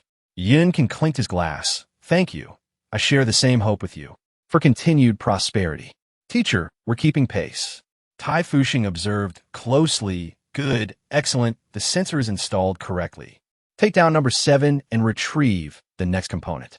Every individual in the physics lab was diligently occupied, especially Tai Fuxing, who knew that once the model was completed, they could automatically upgrade, becoming robots capable of constructing villas. No matter the cost, he was unwilling to rest. The Lord's urgent need for construction was evident, and since he had no means to repay the Lord, he was eager to resolve the challenges faced by both the Lord and the base, wishing only for swifter progress. The biology lab was equally tireless in its efforts. The antidote for the zombie virus was indeed a formidable challenge, a long-term endeavor. The two elderly gentlemen lacked the physical resilience that Tai Fuxing, who had awakened abilities, possessed. At best, they could endure until 11 before requiring rest. However, witnessing Tai Fuxing's relentless determination, they were reluctant to yield to fatigue. One aimed to keep pace with the base.A development, while the other sought to save the world and humanity with an antidote. Burdened with their responsibilities, yet confined within their aging bodies, it was a profound discomfort. In fact, the two elders were even discussing the possibility of purchasing awakening serums. At this moment, Lin He had arrived at the steel factory. Even before entering, he could sense the overwhelming presence of resources and steel. The grand entrance seemed to declare, "All shall be taken away." Chapter 69, Gathering Materials. Did you hear something? A man, awakened by a sound in the factory, tightened his grip on the steel pole. His most effective weapon against the zombies. A precise thrust to the brain guaranteed to kill. Is there a sound? Another man yawned, glancing down, only to realize the zombies that had been aimlessly wandering beneath the tower had vanished. The man pursed his lips, suddenly noticing faint flames rising in the distance, accompanied by something elongated dancing in the air. Someone is coming. His face lit up with surprise, incredulously exclaiming, "Someone is here?" Those resting in the back room heard the commotion. They had attempted to break free in the past few days, but with only 5 of them having managed to escape. They relied on the dwindling supplies within the factory to survive. Their most intense skirmishes involved zombies making their way up the tower stairs. They would swiftly retreat after dispatching them. During the apocalypse's onset, they had all been at work. Countless souls had perished at the jaws of the undead. Their survival depended solely on their speed and their instinct to find the right refuge. What is that? A dragon? No, that is not right. It resembles water. How extraordinary. She is remarkable. They were uncertain about what they were waiting for, yet, if they did not wait, what else could they do? Now, someone was coming. Though the number of individuals remained unclear, those capable of wielding such power were undoubtedly formidable. Hey, what happened to that section of the factory? Others noticed as well. The vast expanse where they had once worked now lay in stark emptiness. Lin He stood in the open space, surrounded by 5 raging water dragons. With one hand, she fed the crystal cores to Xiaomi when she sensed a gaze upon her. She lifted her head and looked in that direction. Indeed, she spotted someone. They saw her. Wave. Quickly. Wave. 5 individuals now gazed at Lin He, embodying hope, embodying the future. Lin He couldn't and oppose. T helped but chuckle. How remarkable to find someone at such a late hour. With a smile, she waved at them, but she couldn't help but wonder, in such a vast steel mill, were these the only souls still alive? Lin He felt an increasing weight of responsibility upon her shoulders. She swiftly dispatched the remaining zombies and continued to collect the steel materials. At last, the 5 individuals mustered the courage to descend from the tower. They intended to approach Lin He, but she called out, "Over there. Stay put. There's still zombies around. Not a single one of you can perish. These are invaluable technicians on our base's steel production line." Lin He ensured that all the zombies had been dealt with before approaching the group. "Are you all right?" The 5 individuals nodded obediently. "Hello, my name is Lin He. I have a base," Lin He said with a smile. "Would you be willing to accompany me?" The 5 nodded eagerly. "We are more than willing." Who wouldn't be tempted after witnessing Lin He's battle against the zombies? It's as if the apocalypse has transformed into a realm of fantasy. Now, do we have any operational vehicles at our factory? Lin He glanced around, and several others quickly exclaimed, "Yes, indeed. The garage is over there." Lin He accompanied them as they drove the vehicle out, effortlessly dispatching the zombies within. The garage still housed a considerable number of cars, and aside from the one driven by the 5 of them, Lin He collected everything else in his backpack. Witnessing Lin He's remarkable ability to gather items, the others felt a mix of envy and admiration. Do you all lack special abilities? The five shook their heads in unison, prompting Lin He to sigh. The situation was far from optimistic. The proportion of those with abilities among the rescued was strikingly low. In his previous life, those who managed to reach the base had already been reduced by at least half. At that time, more than half of the individuals lacked any special powers. Moreover, the current selection process had barely commenced. We do not possess any abilities, my lord. So what shall we do? They began to express their concerns. Lin He quickly reassured them. This does not pose a problem. Our base has awakening serums. And with your skills in metallurgy, once the base's smelting factory is established, you will play a significant role. Upon the completion of Lin He's statement, a palpable sense of fear and concern enveloped them. However, the man who first recognized Lin He, named Lin Zong, grasped their arms firmly. He had been employed at the steel mill for over a decade. With the passage of time, not only had his skills matured, but so had his wisdom. It was indeed commendable that Lin He was able to escort them thus far. Furthermore, observing the lordly demeanor of Lin He, it was clear that genuine apprehension for their safety lingered in his heart, as he ardently wished for their survival until they reached the base. Let us proceed, he urged. Lin He guided them to the main road, providing them with crossbows and machetes. Continuing along the path through the mountains, our base awaits. Upon arrival, use this to establish contact. Lin He handed the walkie-talkie to them for the purpose of contacting Shungfengyu. All right, my lord, please exercise caution. Lin He chuckled softly, assuring them not to worry about her. Once she observed them drifting away, she turned back and resumed her charge towards the zombies and the materials. By the time the clock struck 12, Lin He had far exceeded the hunting mission requirements, reaping substantial rewards. However, these accolades held little significance for her growth in strength, as the system's provisions were ultimately designed for the benefit of the base. Crack. The usable materials from a single building were rather limited. After exhausting herself collecting from 2 buildings, her vision had begun to blur.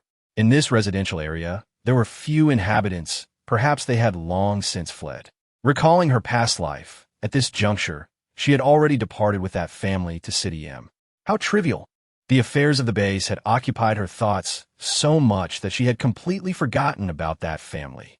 She had yet to exact her revenge. Lin He swallowed the star fruit in one bite. This time, without her and without Qin Yu, the Lin family, if they were to continue on their original path, would likely not encounter those lecherous individuals.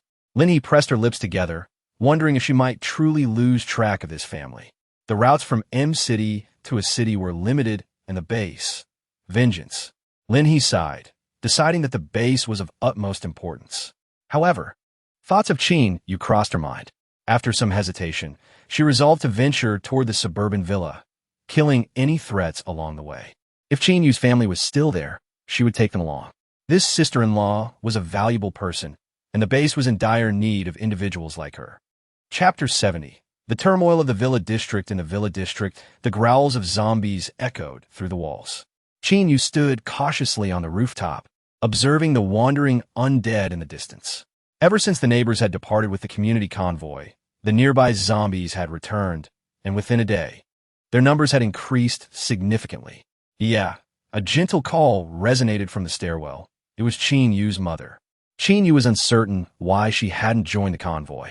Her parents had supported her decision, believing that if they were to perish, they should do so in their own home rather than on the road. After awakening her fire-based abilities, her mother had also awakened water-based powers.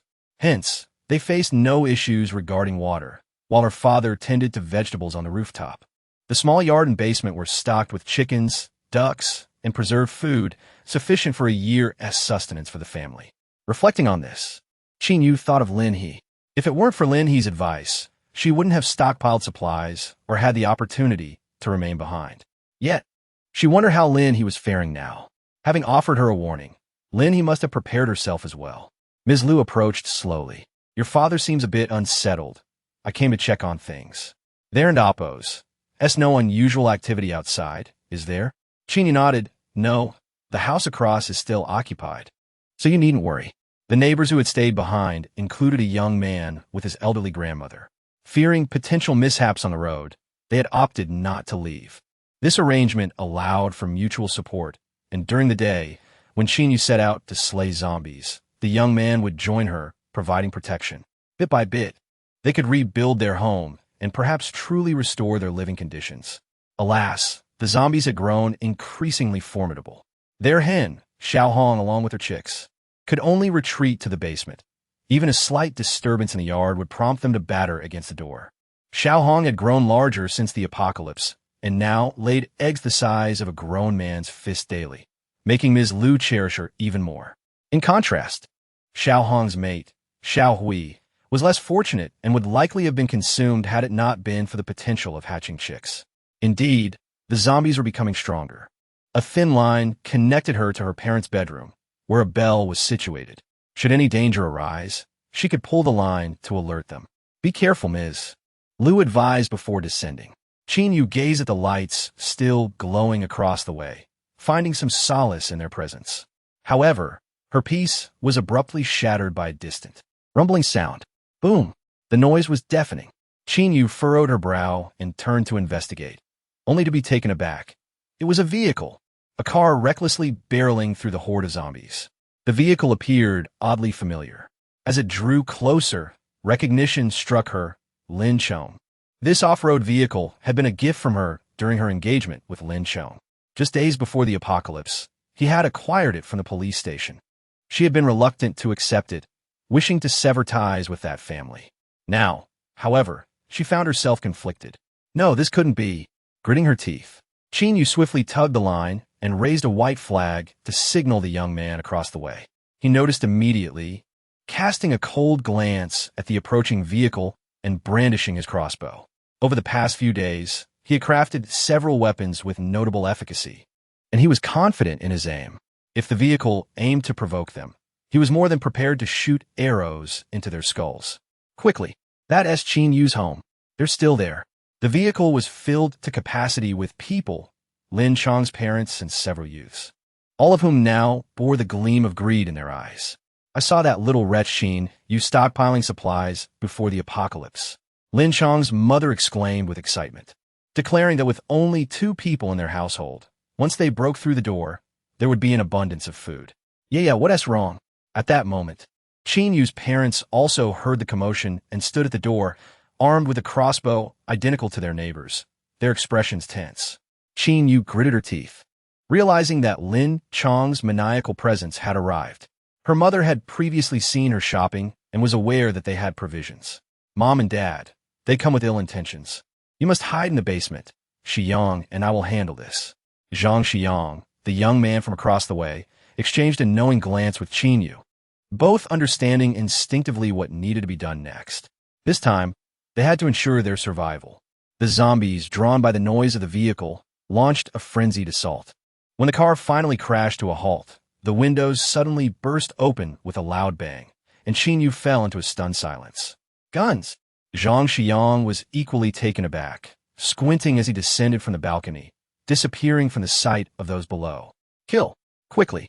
Among the individuals disembarking from the vehicle, 3 wielded firearms while the others brandished knives, their strength overwhelmingly formidable, an embodiment of power-based abilities.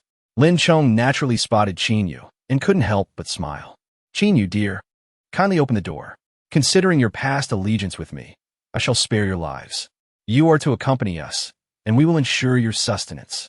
Chinyu let out a cold laugh, confirming that her parents had indeed gone to the basement. Lin Chong, you are as shameless as ever. Lin Chong did not display anger. Instead, he chuckled and remarked, Chinyu, if you still believe yourself to be some esteemed young lady, you are profoundly naive. Beside him, a youth was engaged in a fierce battle with the zombies. Yet Lin made no move, clearly holding a position of dominance in the fray. It seemed there were others nearby.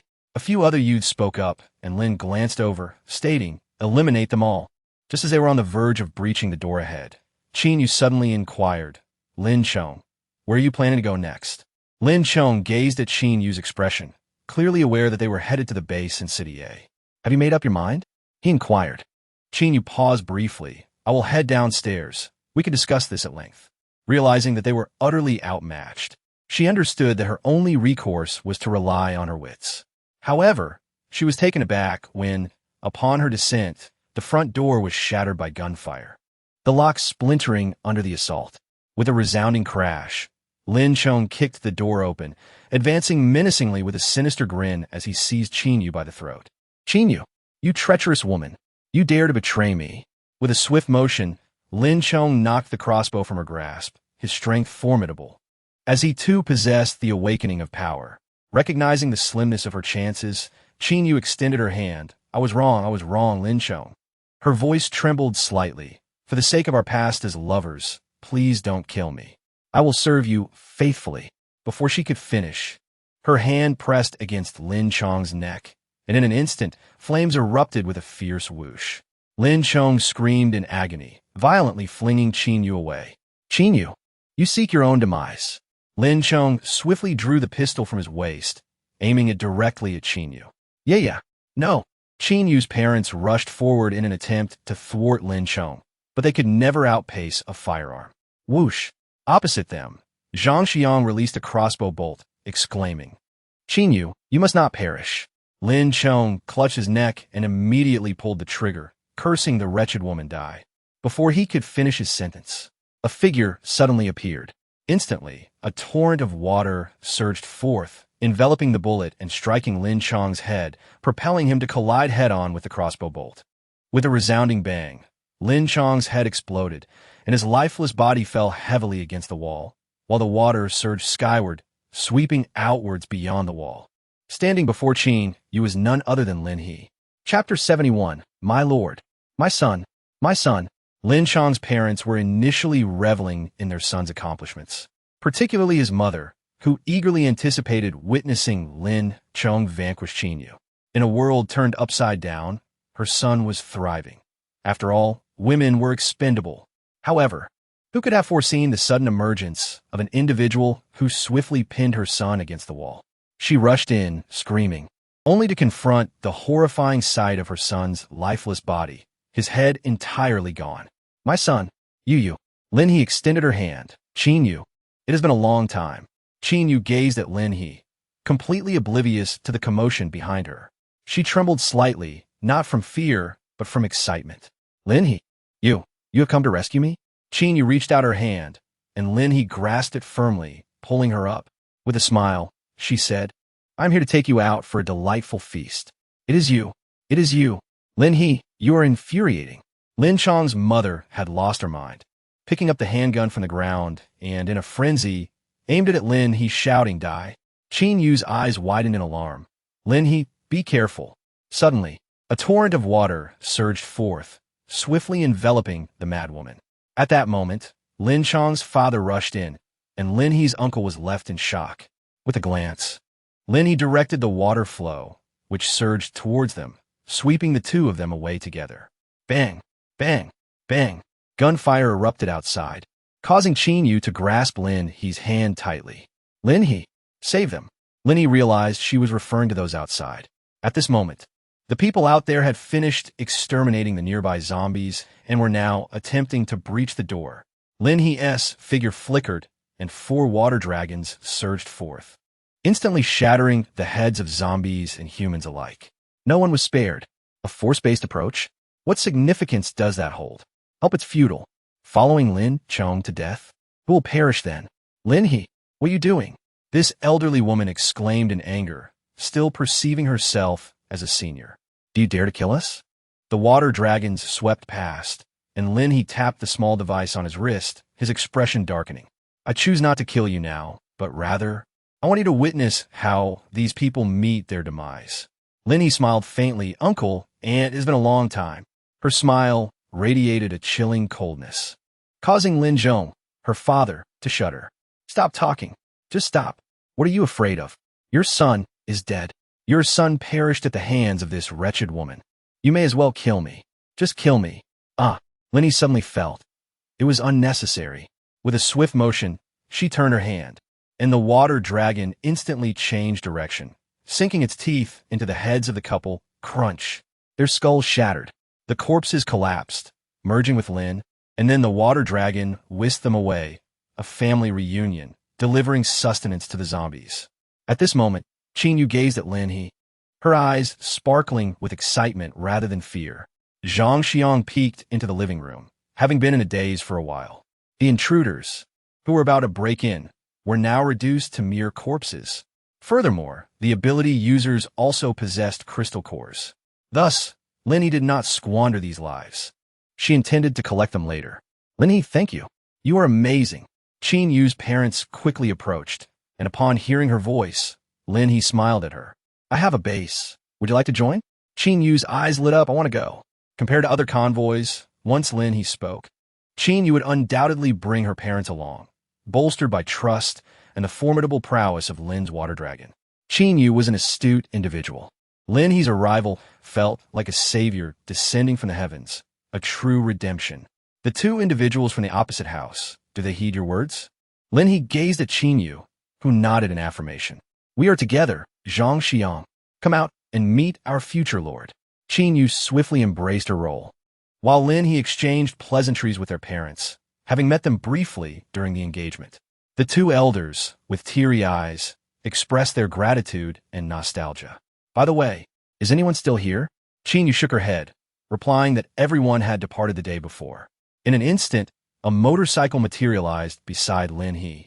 She swiftly mounted it and flashed a smile at Qin Yu, reassuring her, do not worry about leaving anything behind. I possess spatial capabilities. Qin Yu's eyes widened in awe, sparkling with admiration.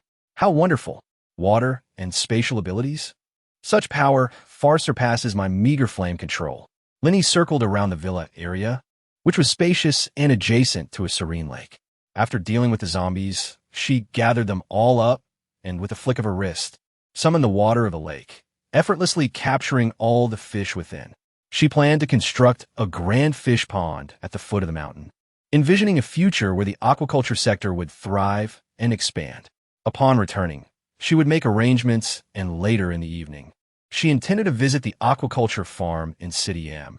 If there were any other animals available, that would be splendid.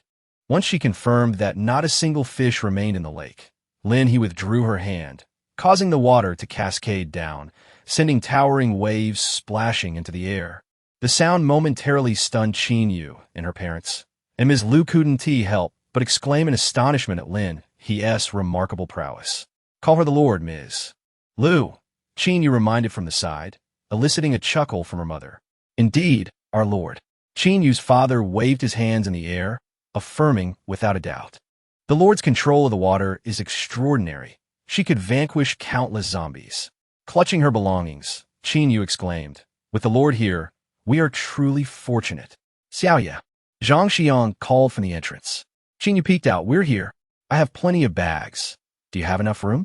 Zhang Xiang, aware of the abundance in Qin Yu's household, inquired. Qin Yu shook her head. No need. We can wrap them in bed sheets. It will be fine. Zhang Xiang nodded and then glanced toward the lake. His grandmother approached. Xiang, have Xiaoya and the others finished packing? With his grandmother nearby, he felt reassured.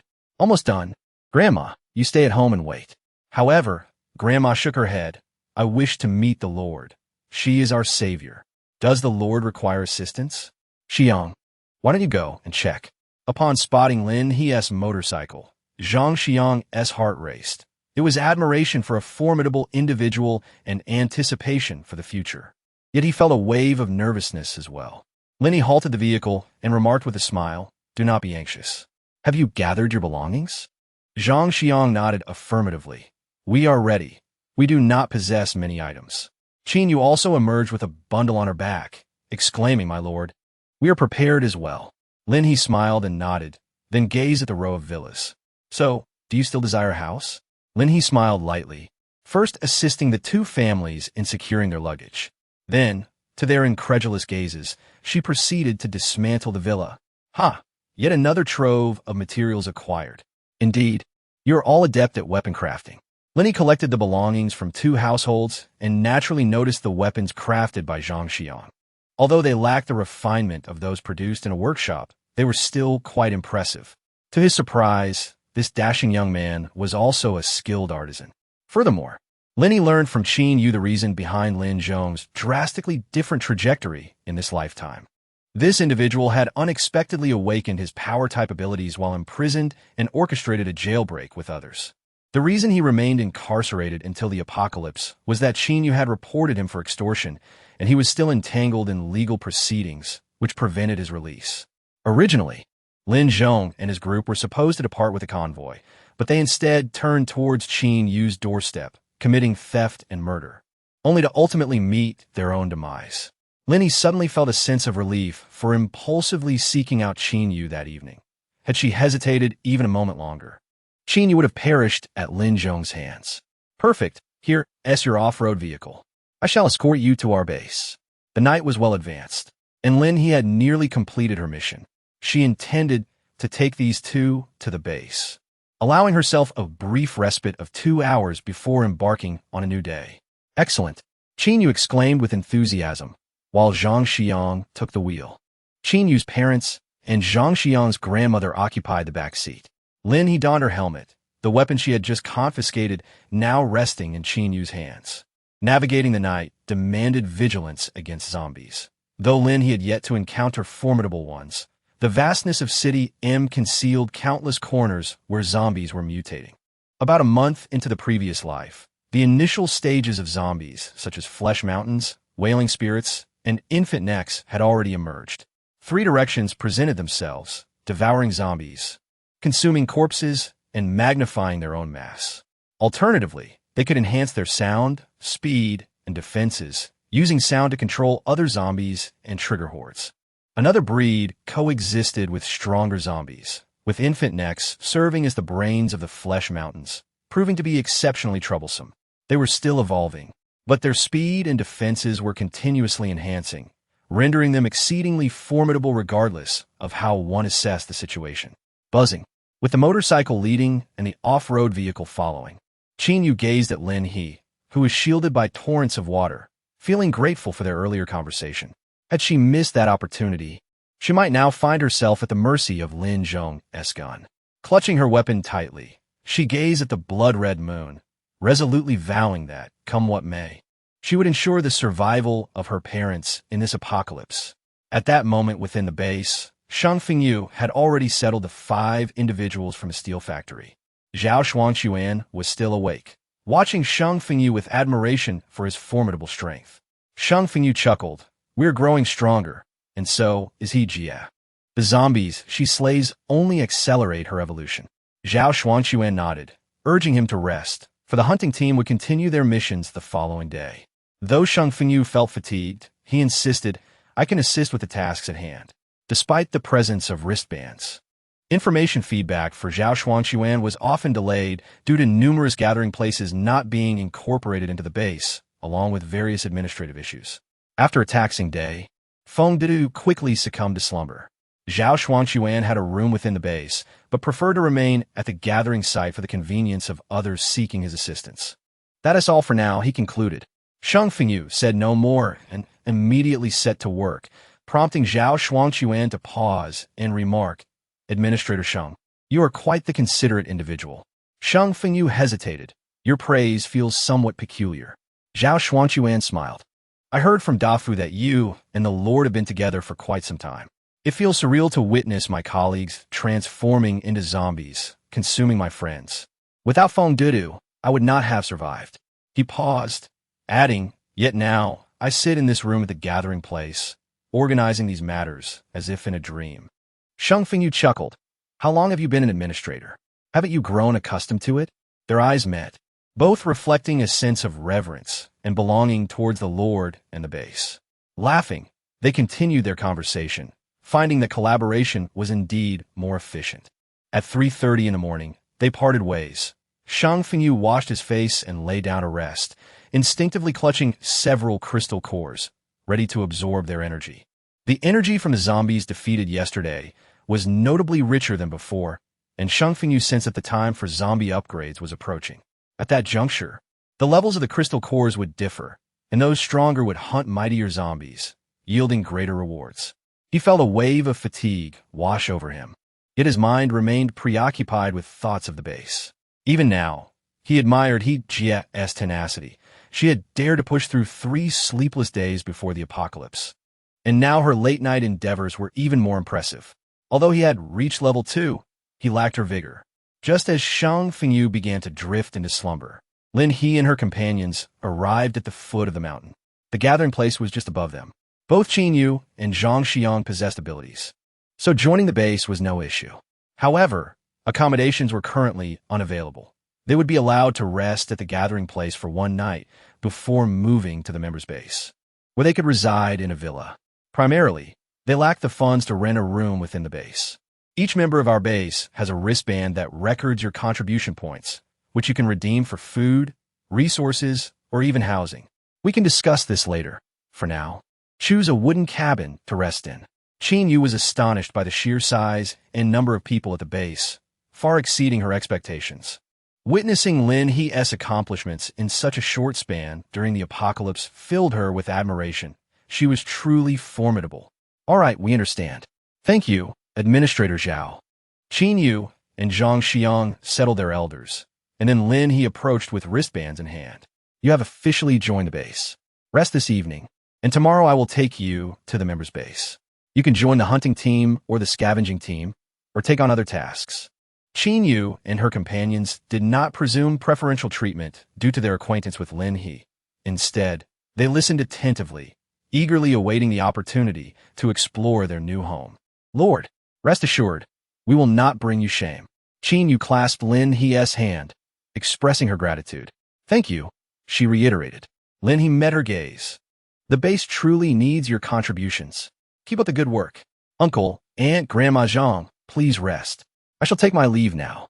Lin He and Zhao Shuangquan walked together, and Zhao Shuangquan curiously inquired, My lord, are they your friends? Lin He nodded in affirmation, acknowledging that they were all splendid individuals.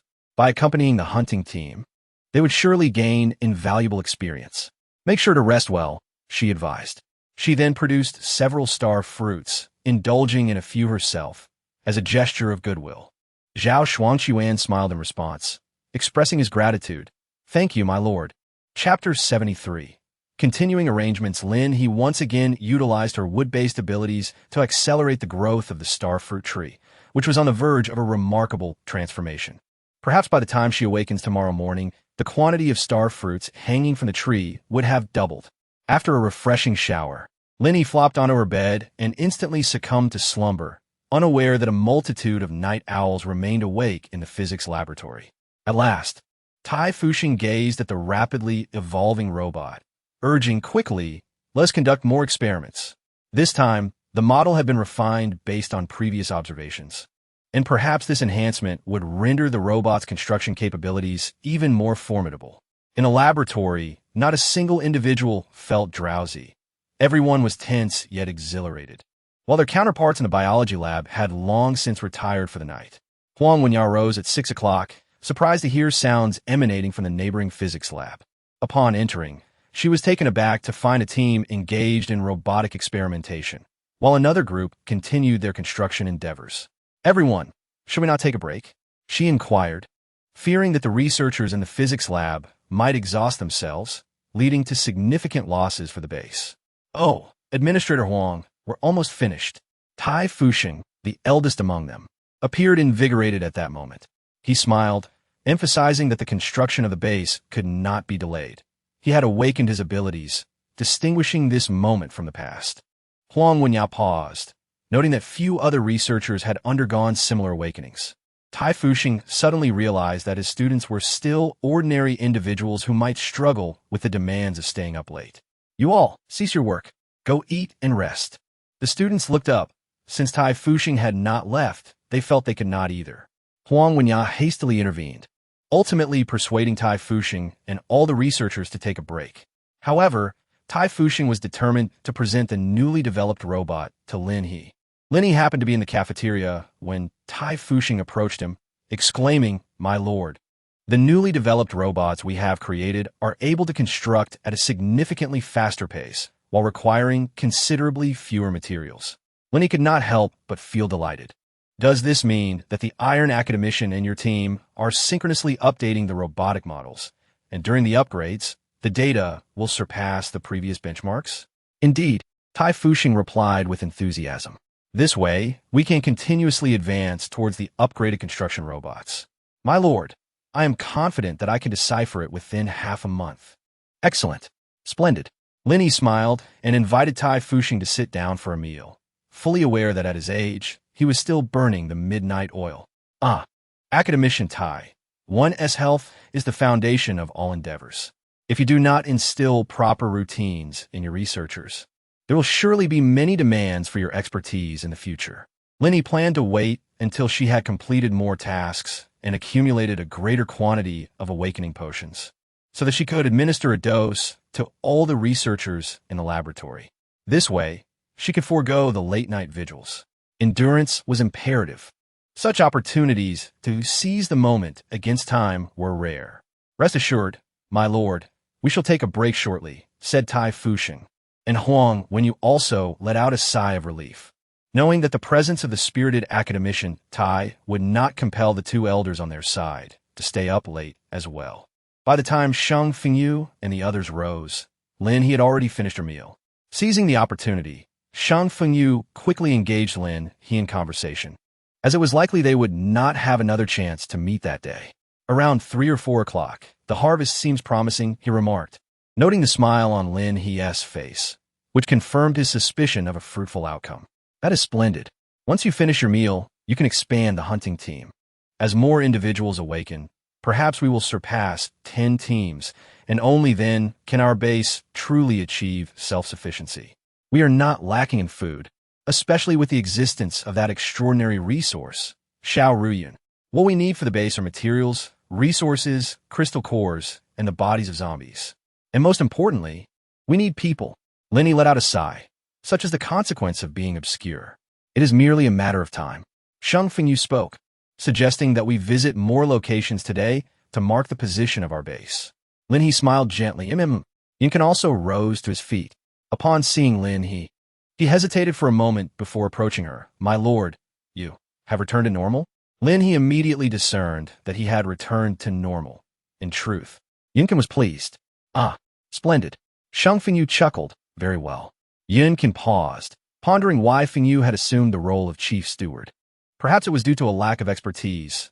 Yet Shang Fengyu had managed the hunting team quite adeptly. He was indeed capable. Previously, Yinkan had envisioned him as the administrator of the hunting sector, and now that he had regained his composure, it was a joyous occasion for all. Shang Fengyu would henceforth be responsible for the enforcement team. The latter statement struck a chord with Yinkan. The enforcement team was undeniably significant and required strength, making Shang Fengyu a fitting choice. Upon reflection, it seemed that the hunting sector was also a venture he could explore. Jin, you could serve as your assistant. And Xiao Sheng, you might consider in Xiao. He is quite commendable as well. The Lord, Administrator Sheng, and Yun Ken Chun Meifan arrived with her assistant. Just as Lin He was discussing the matter of robots. In the future, the presence of robots will increase. You need to identify individuals who can oversee them. 3 would suffice. The primary tasks involve material placement and positional selection. Chun Meifan nodded. Understood, my lord. I selected the personnel yesterday. Excellent. With so many proactive administrators eager to work. What is there to worry about? By the way, Chun Zide can collaborate with Feng Dudu in the scavenging sector. As Lin He spoke, Zhao Shuangquan and Feng Dudu had yet to arrive for breakfast. Chun Meifun and her companions were busy transporting the morning meal. Lin He took the opportunity to check on Zhao Shuangquan at the gathering place, then planned to visit Qin Yu and her group. The Lord certainly had a lot on her plate, the researchers in the laboratory remarked, watching Lin He's retreating figure with a sense of admiration.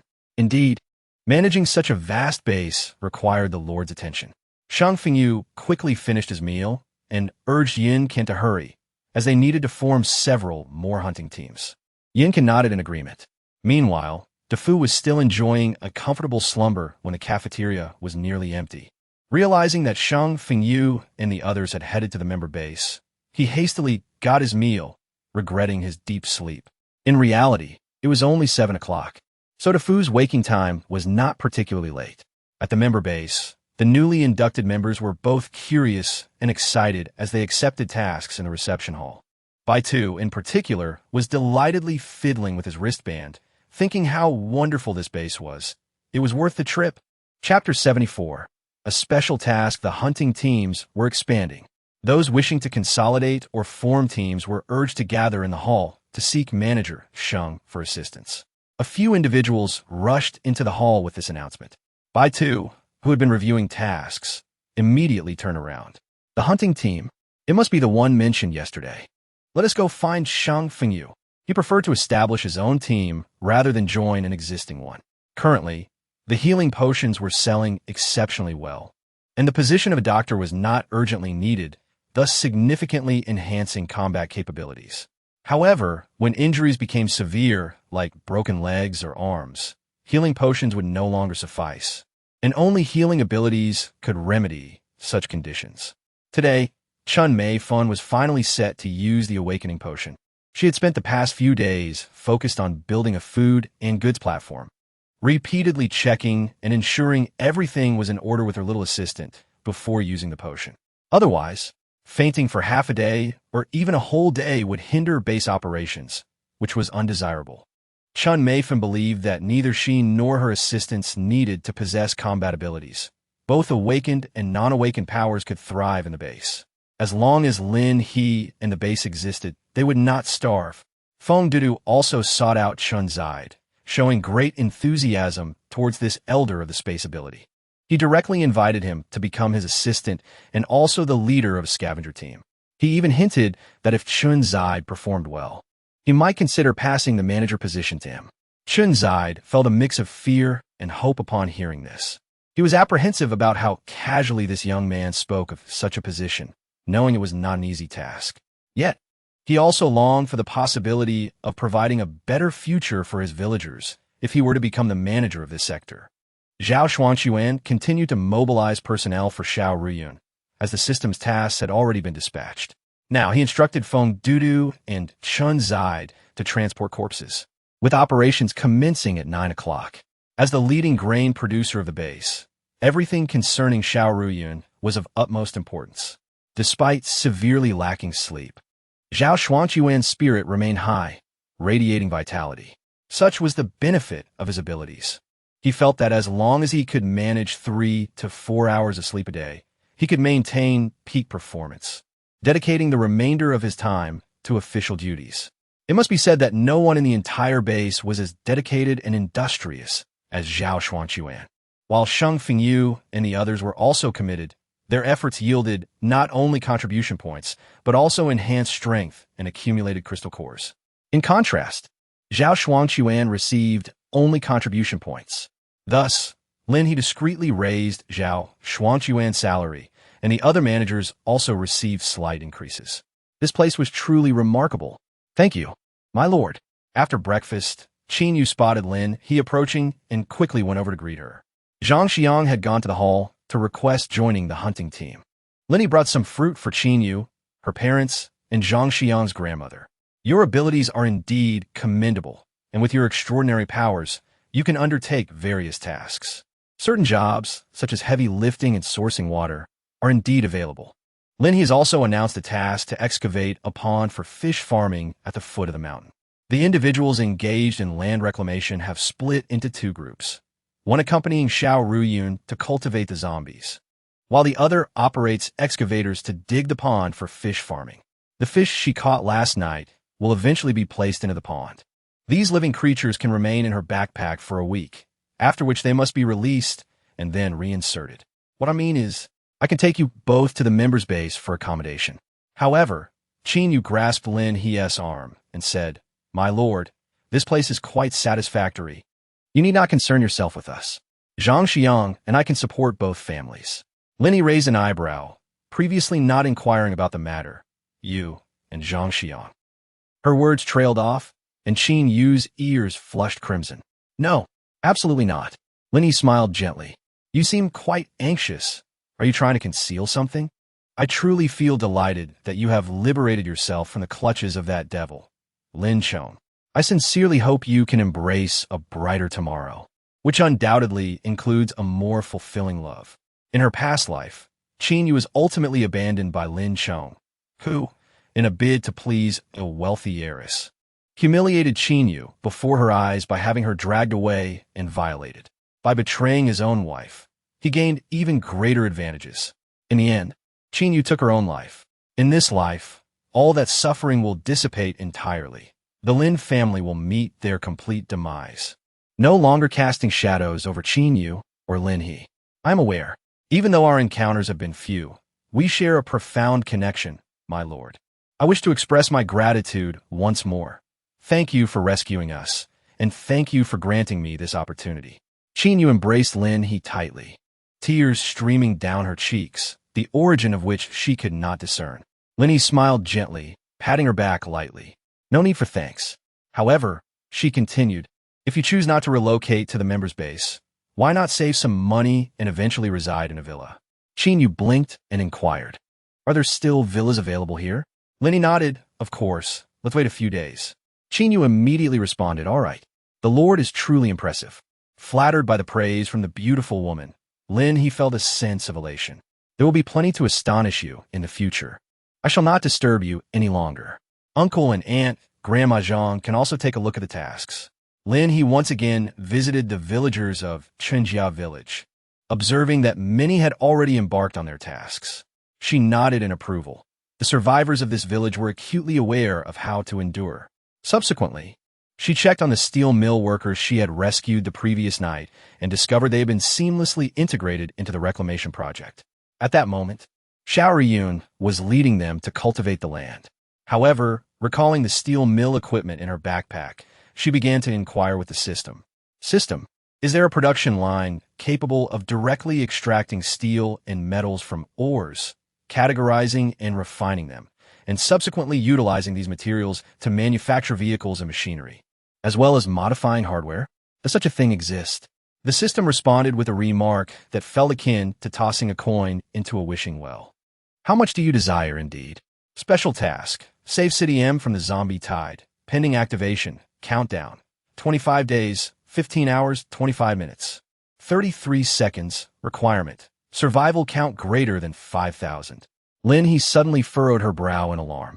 A horde of zombies?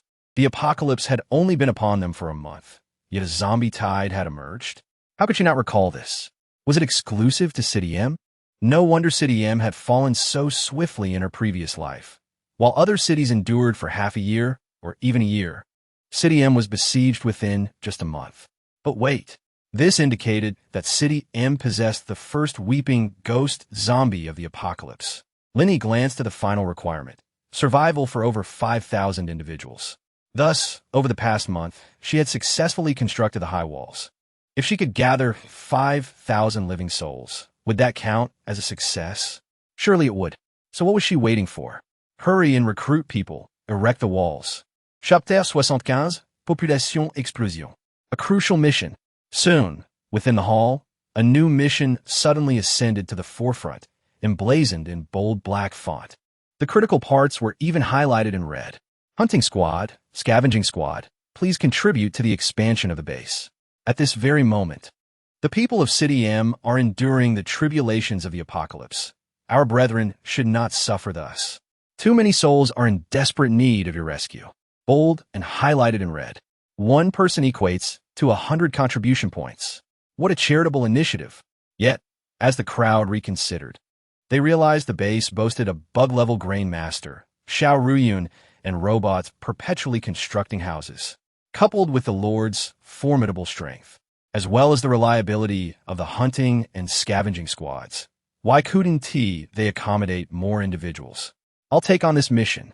I wish to join the scavenging team. Don't push, I want to join too. Ever since Lin He announced this task, the people at the base had gone wild. However, Feng Dudu and Sheng Fengyu were exceptionally stringent. It was not simply a matter of wanting to join the hunting or scavenging squads. One had to consider their experience, character, and capabilities. If one lacked experience and had questionable character, what would happen if they betrayed their teammates? They would rather have a slightly weaker individual following them than risk a liability. This was the survival manual. Don't rush, everyone. Please form an orderly line. Feng Dudu was nearly overwhelmed, but with Chun Zai's assistance, the situation quickly stabilized. Due to the gradual standardization, Lin He had even constructed a wooden hut for Feng Dudu and Sheng Fengyu to manage their recruitment, rather than leaving them exposed. The queue stretched long, which could delay the mission. After conversing with Zhao Shuangqiuan, Lin He paused and discreetly increased the contribution points for other construction and land reclamation tasks. She was right. While her goal was to boost everyone's enthusiasm, it was wiser not to allow them to act too impulsively for the sake of their own safety. Soon, someone emerged from the crowd. No need to queue. The contribution points for tasks at the base have all increased by half. Those who wish to venture out, be cautious for your safety. If you fail the review, come quickly to claim a task. Otherwise, you may miss out. This prompted a rush of individuals. They were indeed tempted by the generous contribution points, but upon considering the scarcity of resources and the abundance of people, along with their own weaknesses, they realized it was best to remain at the base. How many tasks would they need to undertake for the base? Lin He quietly amended the task criteria, indicating that newly born individuals within the base could also be considered. However, this extended the time frame significantly. From inception to harvest, it would require at least 10 months. Shang Fengyu swiftly filtered through a multitude of candidates. The team was nearly assembled, yet now it was imperative to select the finest among them. The hunting squad was not merely a scavenging group. The requisite qualities were considerably higher. His pace of selection was rapid, while Feng Dudu and Chun Zide lagged behind considerably. Lin He ignited a fervor within the base, yet quietly busied herself with the construction of the city walls. Do not search for her. The administrators are more than capable of handling these minor issues. Indeed, they can manage. Presently, the inhabitants of the base remain oblivious to Lin He's endeavors. However, once she completes the gate, they will finally see the fruits of her labor. The area she is working on is quite expansive, which will undoubtedly have travel time in the future. Subsequently, with a shift in focus, newcomers to the base will be able to construct their residences within the confines of the walls. Her base, nestled in the mountains, is remarkably secure. Capturing individuals, no.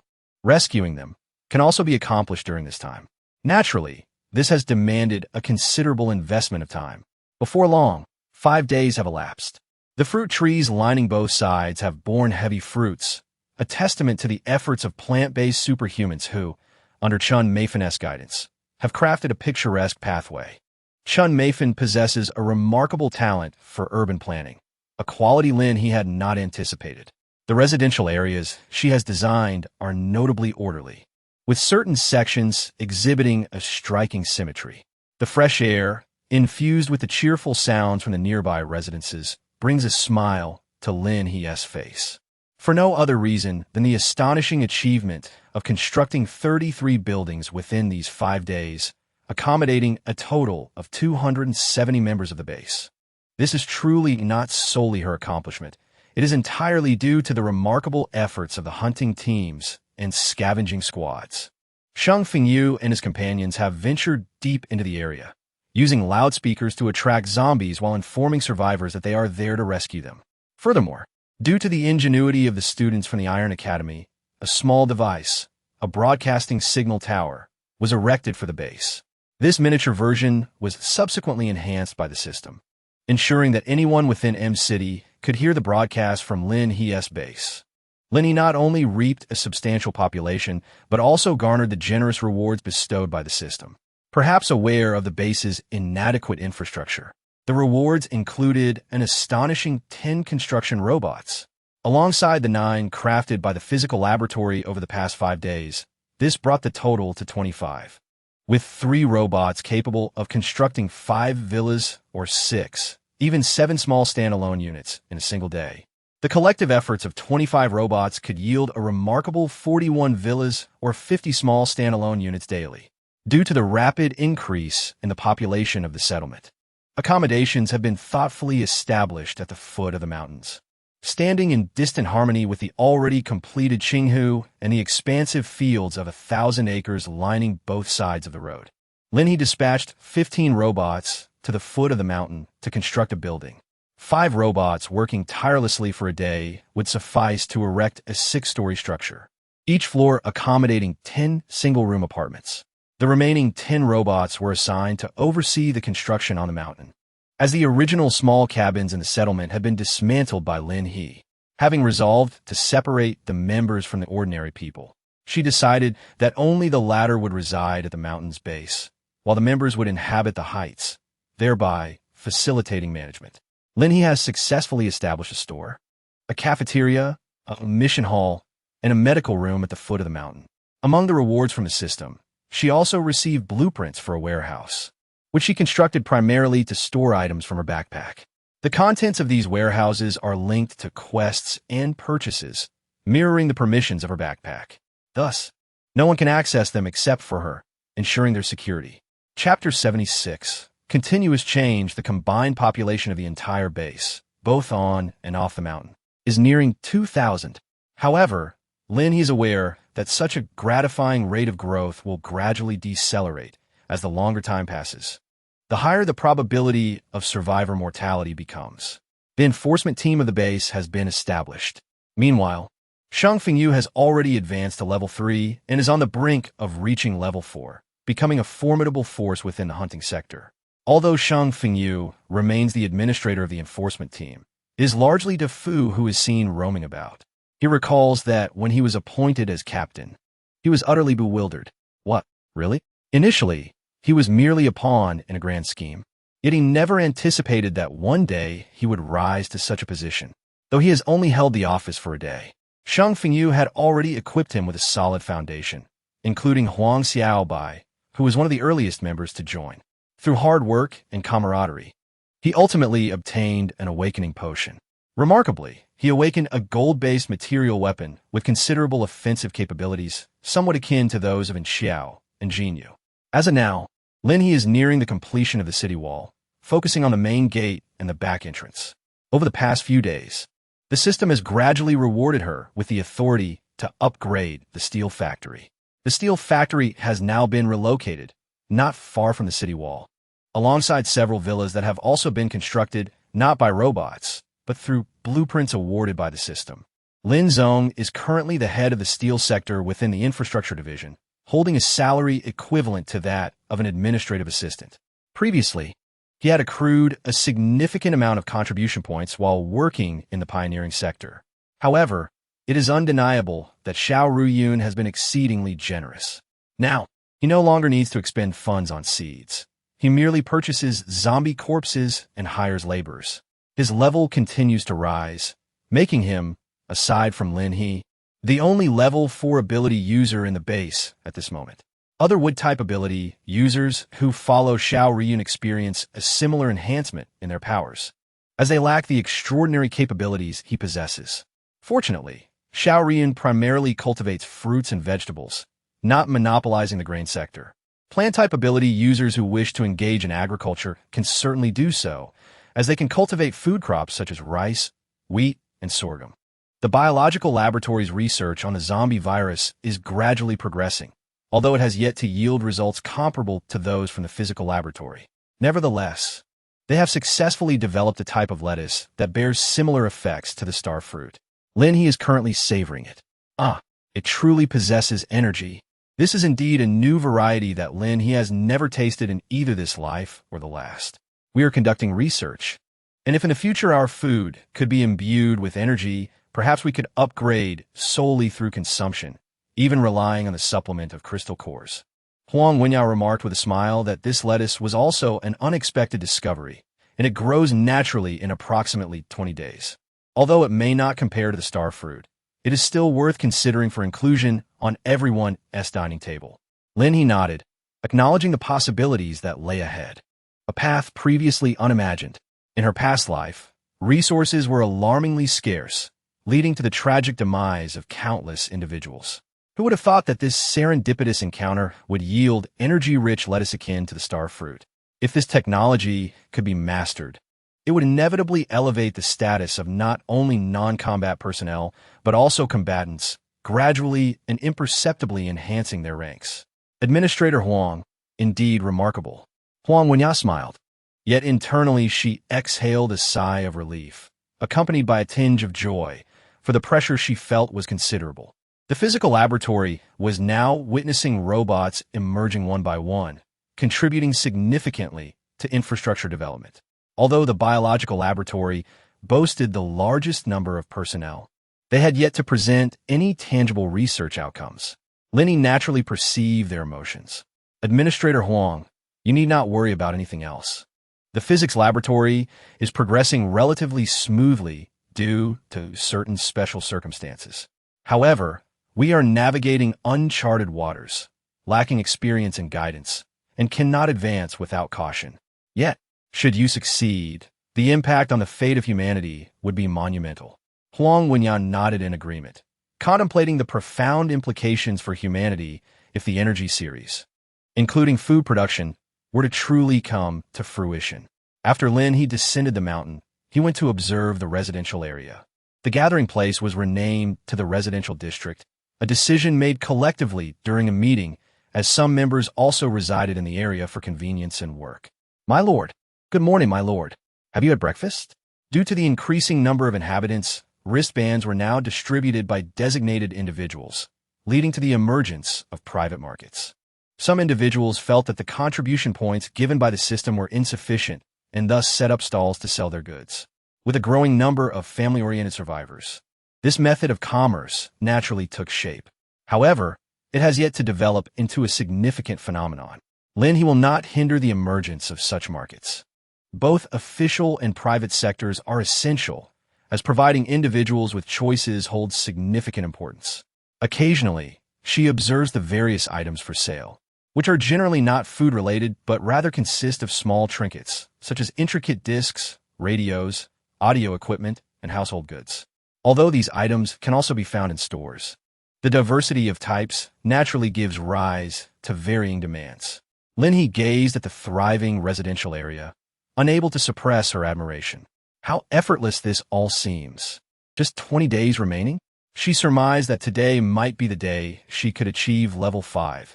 Such progress was unattainable in her previous life, yet in this existence, she felt as though she were propelled by a rocket. Across from the residential area lay vast expanses of cultivated fields, and the mountains were gradually being cleared for farming. Xiao Ruyun spotted Lin He and greeted her with a smile. My lord, would you care for some strawberries? Visitors from outside had brought strawberry seeds, and these were of the mutated variety. One of the strawberries beside Xiao Ruyun was astonishingly the size of half his head, not only large but also delectable. He had just tasted one, and it was indeed delicious.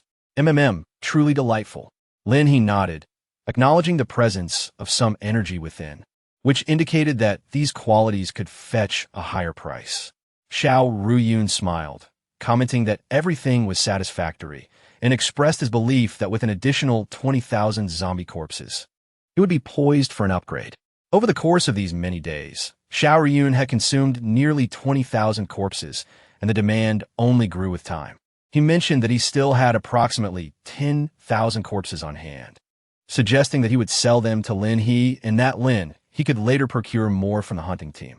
Due to the recent efforts to gather survivors, Lin He had managed to collect even more corpses throughout much of M City. All right, I knew the Lord would have plenty, Xiao Ruyun exclaimed, his excitement palpable at the prospect of reaching level 5. There was a possibility he could become the strongest combatant in the base. Hey Lord, given the vast expanse of our territory, should we consider expanding the breeding grounds? After Xiao Ruyun made this suggestion, Lin He nodded in agreement, acknowledging the need for such an expansion. However, he noted that the construction robots were currently overwhelmed with tasks and could not assist at the moment. Moreover, many of the livestock within M City had mutated, and a significant number had already fallen prey to various threats, leading to a scarcity in numbers. Chapter 77. Steel construction. This task, while seemingly straightforward, presented its own challenges. My lord, have you ever contemplated taming the mutated animals? Xiao Ruyun inquired. Lin He raised an eyebrow at this suggestion, pondering the intelligence of these mutated creatures. He pointed out that they would not simply allow themselves to be domesticated for sustenance. Xiao Ruyun blinked, clarifying that he meant to utilize them as helpers, delegating the management of their own kind to them. Lin He paused, exclaiming, Your ruthlessness is truly astonishing. You intend to have animals govern their own kind, raising them only to be consumed by humans? While it is true that after the apocalypse, zombies and the mutated flora and fauna are sworn enemies, in comparison to humanity, these aberrant creatures exhibit a remarkable lack of resistance. They would rather conceal themselves in the depths than confront the undead. However, Xiao Ruyun oppose, S inquiry has indeed sparked a flicker of inspiration within her. Perhaps you are correct. Mutated animals could serve as allies. It is not entirely implausible. You may continue with your agricultural endeavors while I venture to the steel mill for a look. Xiao Ruyu nodded in agreement, saying, absolutely. If I can assist the Lord, that is all that matters. Ah, Lord, one more thing. You are truly remarkable. The walls of our base instill a profound sense of security. Those towering walls, exceeding 10 meters in height, are visible from afar, standing as a guardian over our base and offering protection to many. Numerous individuals in the base have ventured out to witness this sight, akin to a miracle. Lin He, having received an abundance of praise, secretly resolved that when she acquired more materials, she would construct a 100-meter-high wall. In her past life, the city walls of Dragon City comprised 3 tiers, each ascending higher than the last, with the final tier reaching a height of 80 meters. Yet it still fell short of the 100-meter mark. This was her foundation. If she were to undertake this endeavor, she would strive for nothing less than the foremost position. Lin He mounted her motorcycle and swiftly arrived at the steel factory, where a cluster of low-rise buildings stood, towering smokestacks punctuating the skyline in the distance, with a residential area not far off. My lord, you have arrived. A little girl emerged, her eyes strikingly beautiful in a rare shade of gold. This child possessed a psychic ability as well, though her power was more straightforward, a manifestation of the ocular realm, in contrast to Shangfengyu's more illusory abilities. With a mere glance into those captivating eyes, one could be compelled to submit, even the undead. In comparison, the illusionary powers were far more lethal. Good morning. Zai Zai. I came to observe the interview proceedings. How is your uncle Lin Zong faring? Lin He truly cares for this child. She is remarkably strong. After rescuing the child from the high building, she tightly grasped Lin He's hand, her body covered in blood. The child's name is Ku Zai, a forsaken soul who, on the brink of death, was cradled in Lin He's embrace. Lin He remarked on the beauty of her eyes. But little did she expect that upon regaining consciousness from her coma, she would awaken to extraordinary abilities. A third of them have already departed, yet the number of those who remain is scant. Lin He held Zai Zai's hand and reassured her, it's all right, there are plenty of people at the base now. We cannot afford to lower our standards, can we? However, Zai Zai interjected, but Lord, you need to build the main gate. Zai Zai had been here for 3 days and adapted remarkably well. The administrators were fond of her for her cuteness and eloquence. Who wouldn't desire a daughter like her? Kazai looked up and asked, Lord, are you going out? In her previous life, it was the military that restored the communication system, uniting the bases through broadcasts and establishing a base alliance. They ranked and connected the subsequent bases. However, this occurred a month into the apocalypse. Therefore, Lin He could not utilize this method to inform others of the existence of her Lin He base. Her channel could not synchronize with the official one, and she had yet to discover a means to communicate with the authorities.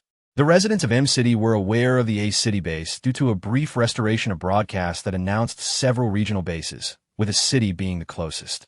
However, the broadcasts soon malfunctioned again. Lord, Lin Zong noticed Lin He's arrival. This is the recently approved list, and I have already instructed them to gather their belongings and come here. We aim to commence operations at the factory this afternoon. Most of the technology at Lin He's steel mill is cutting edge, requiring significantly fewer personnel compared to traditional steel mills. One individual can operate an entire production line.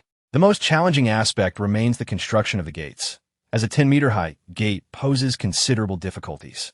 Therefore, Lin He and Lin Zong have agreed to construct a 5-meter-high gate, with the higher sections to be supplemented by walls. However, the gate's width spans several meters to facilitate entry and exit, necessitating multiple smaller doors alongside the main entrance. Lin He has already provided them with the blueprints and naturally hopes for the installation to occur this morning. All right, it's nothing significant. I merely came to take a look and will proceed to M City on my way. Lin He smiled gently, expressing her appreciation for your hard work.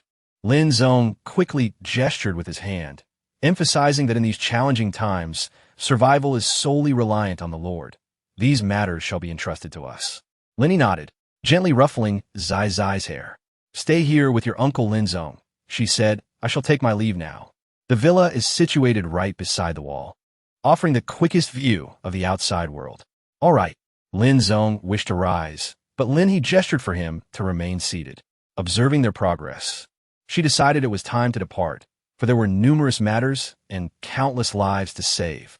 Currently, the population of City M had diminished even further. One reason was the reduced number of survivors, and another was that more living souls had flocked to base.A in search of a glimmer of hope. 5,000 individuals. Lin He was uncertain if they could gather enough in the ensuing days. If necessary, she would have to venture into the neighboring district to rescue people.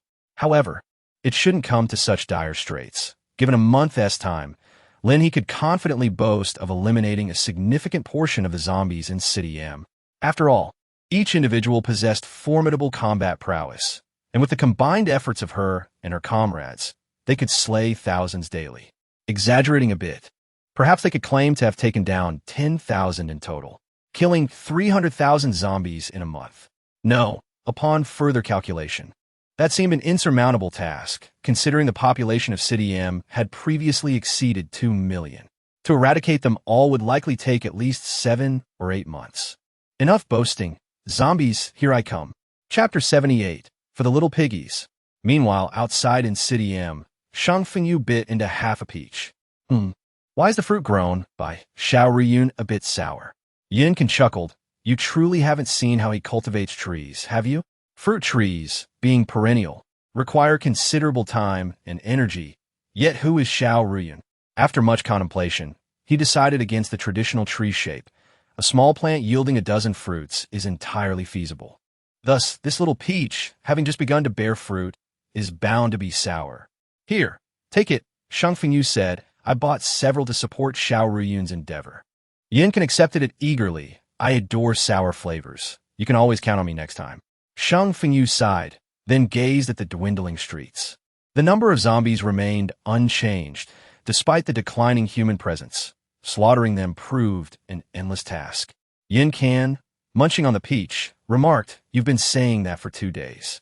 If zombies were so easy to kill, would so many people be risking their lives to escape City M? The mall we conquered today was decent. Though empty, it was stocked with supplies. I wonder how Wu Yong and the others are faring with the radio repairs. Their abilities had been rapidly evolving, and luring zombies en masse had become their primary hunting strategy. They feared not the sheer number of zombies, but rather their absence. Yin Kan was on the brink of an upgrade, so when Shang Fengyu planned to broadcast a call for help, he intended to simultaneously attract zombies from a 100-mile radius. The Lord had previously mentioned the direction of the mutated zombies, and the two they had slain yesterday exhibited distinctly different reactions to their surroundings. Yin Kan paused momentarily, anticipating fierce battles ahead. As long as we upgrade swiftly enough, everything else pales in comparison. Besides, I am here. Shang Fengyu's powers allowed him to control thousands of zombies, and their coordination was seamless. In contrast to Lin He, who fought alone, their combined efforts could rival her zombie kills. Although only 2 hunting teams could match the prowess of their elite squad, other hunting teams, acting independently, dared only to hunt within limited confines. Dear friends and family of City M, greetings from the Lin He base. Are you still holding out within the city? Do you long for a world devoid of zombies? Prepare yourselves and await our rescue. We are the Lin He base, equipped with ample resources and provisions, alongside formidable enhancers. Trust in our capabilities and remain in a safe location while we come to your aid. The broadcast has truly been repaired. Shang Fengyu chuckled every time I hear it. I can't and oppose. T help but smile. By 2 and the others are genuinely talented. Once Yin Kan finished her peach, she expressed admiration for their efforts. Let us gear up. I sense an upgrade is imminent. Shang Fengyu nodded in agreement. They were in the northern part of the city, while Lin He raced through the eastern district on her motorcycle, her speed increasing, but the zombie corpses dwindling. However, her efficiency in collecting materials had notably improved. Today, her mission was straightforward, to exterminate zombies, as her other daily tasks were well managed by the administrators, relieving her of any worries. Each day, numerous individuals applied for formal membership at the base, consistently surpassing their tasks, allowing Lin He to focus solely on her responsibilities. Her destination today was a pig farm in the eastern district. Having resolved to search, she knew diligence was essential. Xiaomi, do you sense any companions nearby? Xiaomi had grown significantly, now wrapping multiple times around Lin He's wrist, imbued with spirit and strength. No, Xiaomi shook its leaves, none here. Aside from the starfruit tree and Xiaomi, Lin He had encountered no other mutated plant species. Anything of Xiaomi's caliber was deemed unsatisfactory in her eyes. What a pity. Let us proceed inside and investigate. Xiaomi leapt from her wrist to her shoulder, entering a combat stance. With Lin He's water dragon by her side, they were an unstoppable force. Bang! The water dragon effortlessly swept through the zombies, revealing a gruesome scene of blood and pig carcasses. These pigs had not transformed yet. How could zombies reduce them to such a state? In the early days of the apocalypse, zombies were supposed to target humans exclusively. The sight of pigs being slaughtered in such a manner made Lin He ponder. Water dragon, clear the corpses ahead, she commanded, as the remains were gathered and collected by Pei Qinghe. Any energy from the mutated bodies could be sold to Xiao Ruyun, frugal and resourceful. Lin He would not allow such corpses to go to waste before her eyes. Look, pigs! Xiaomi exclaimed suddenly, pointing in a direction with its leaves. Lin He could not help but chuckle. I knew it. The pig has mutated. At that moment, deep within the pig farm, an extraordinarily enormous pig was opening its fearsome maw, its blood-red eyes fixated on the piglets below. It then devoured one whole, emitting a joyful grunt. Among the piglets, a small white pig was desperately trying to conceal itself, trembling amidst the others, terrified of being discovered by this voracious creature. Its parents had already fallen prey, and it relied solely on its diminutive size to remain hidden among the larger pigs. However, the day would inevitably come when that giant pig would finish off the other piglets. Its situation was perilous. Lin He swiftly arrived at the location indicated by Xiaomi, where she was met with an overwhelming stench of blood. Suddenly, memories of the bloodthirsty pig king from her previous life flooded her mind as a semi-zombified creature. Its instinct for bloodshed was innate, embodying cruelty and malevolence, making it the most terrifying among the mutated pigs. However, she had not heard of such a creature emerging from M-City. Glancing at the pig lying on the ground, its skin darkened, towering 3 to 4 meters high, she noted that the pig king was still nowhere to be seen. It was exceedingly grotesque. Perhaps it was best to eliminate it. Observing that the pig was devouring tender white pigs, Lin He's eyes widened in shock. Xiaomi, attack! Immediately, Xiaomi leaped backward, and with a resounding crash, its form expanded exponentially. The Xiaomi leaves, now towering 7 to 8 meters, began to flap violently, conjuring a whirlwind that swept the roof of the pigsty away. The mutated pig snorted in fury, flicking its enraged tail, and upon rising, it proved to be no less formidable than Xiaomi. Lin He couldn't help but feel a pang of regret. If only there had been no zombie transformation, how much meat could be savored. Her heart ached at the thought. The enormous mutated pig, with its blood-red eyes, spotted Xiaomi and charged forward with a deafening roar. In that moment, the earth trembled as if shaken by a great force, a literal quaking of the ground. It was evident just how many of its kin it had devoured in recent days. Lin He, filled with compassion, slipped into the room and beheld the scattered little pigs fleeing in all directions. A chuckle escaped her lips as she swiftly unleashed a torrent of water, ensnaring these pigs and drawing them towards her. Victory was hers. However, her attention was captured by a remarkably swift little white pig, and in that instant, she sensed an extraordinary energy. A mutated little white pig. She could hardly contain her excitement. Could it be that she had truly found what she sought?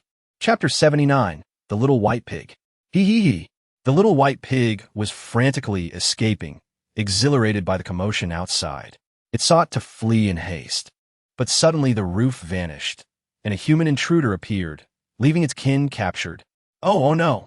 The little white pig, now unable to run, was filled with dread as it discovered water beneath its feet. Lin He suddenly appeared beside it, swiftly seizing the little white pig's waist. Wow, you are so white. Dear pig. The little white pig let out a piercing scream, trembling like a leaf in the wind. Help! Help! The pig is going to die. I'm going to be devoured by terrifying humans. From a moment of its birth, its parents had instructed it to eat well, sleep soundly, and grow plump in order to reincarnate sooner. Yet, it could not comprehend why it shouldn't resist. Must pigs inevitably be consumed by humans? It had not yet matured, and its parents had not grown sufficiently fat. With the advent of the apocalypse, that most wicked pig had transformed into a horrifying monster that devoured its own kind. And now, it had become what it was. Begin now, don't scream. Lin He revealed a glimmering crystal core at the sight of it. The little white pig was momentarily entranced. What enticing aroma! Is it meant to be consumed? For the first time, the little white pig felt a longing to indulge in something. Since gaining consciousness, its sole aim had been to evade a fate of slaughter, surviving on minimal sustenance. Determined not to gain weight, although food often smelled delightful, it had no desire to partake, possessing great control over its appetite. Yet now, it found itself unable to resist. Oh, how it yearned to eat! Well, if you wish to dine, then you must accompany me. If you refuse to follow, then how about I turn you into a meal? The little white pig trembled uncontrollably at the thought. Lin He chuckled heartily and extended a hand. I jest. There is more than enough of this for you. A unique little pig like you must not be consumed. Unable to resist. The little white pig lowered its head and nibbled on the crystal core in Lin He's palm. Lin He, observing the entirely white little pig, found its texture reminiscent of smooth, white jade, slippery, and cool to the touch. Little white pig, aside from your remarkable speed, what other talents do you possess? Lin He had just inquired when she discovered that the little white pig had devoured the crystal core in her hand. At that moment, it gazed up at her, its beady black eyes brimming with joy and anticipation. Oof! It possesses a multitude of talents. The next instant, the little white pig in Lin He's hand suddenly vanished. Lin He was momentarily taken aback, applying a slight amount of force to her hand. The sensation lingered, yet the pig had vanished. The little white piglet grunted twice, reappearing before Lin He, its small eyes brimming with pride. Lin He maintained a stern expression. Is this all there is? She pointed to her little white pig, which could effortlessly engage in a struggle with the wild boar. And what about you? The little white pig began to tremble in fear again. Don't kill it. It hurriedly raised its hooves and suddenly pointed in a certain direction. Lin He raised an eyebrow and, accompanied by the little white pig, teleported to the location. After delivering a powerful punch that shattered the wall, they discovered a small grass emitting a blue glow. Blue transformation grass, the advanced version of the star fruit. Consuming just one of these can reportedly elevate a level 1 ability user by half a level, or even a full level. Lin He exclaimed, "Oh, you can find treasures?" The little white pig nodded vigorously, its tiny hooves clasped together in an endearing gesture of reverence towards Lin He. Lin He smiled as she gently patted the little white pig. Will you accompany me in the days to come? I shall provide you with these crystal cores each day. Lin He made a gesture with her other hand, causing the little white pig to light up with excitement, nodding joyfully without hesitation. She tucked away the bluegrass and, cradling the little white pig, took a few steps to the door. Xiaomi and the pig had already turned the surroundings into a shambles. Xiaomi's body was remarkably sturdy, resembling a genuine jadeite spirit rather than a mere mutated plant. When the pig took a bite, its teeth nearly shattered. However, Xiaomi's defenses did not inflict significant harm on the pig. Both were evenly matched, unable to breach each other's defenses. Henceforth, Xiaomi shall be your elder sister, and you shall be the second, named Xiaobai. How does that sound? The little white pig nodded eagerly, affirming its approval. In its hooves, it held several crystal cores, savoring them with delight that made its eyes sparkle. Here, rest assured, as your master, I have alleviated the need for you to consume your own kind. Lin He brandished 2 long blades and leapt forward with great force. In a moment of descent, the water dragon transformed into a curtain of water, crashing directly onto the mutated pig. The next instant, a sharp sound pierced the air as the blade penetrated flesh and bone, unleashing a foul stench that assaulted the senses. Lin He furrowed her brow, exclaiming in disgust at the grotesque transformation of the zombies. Yet, it was undeniably a promising opportunity for acquiring crystal cores. Bang! Ah!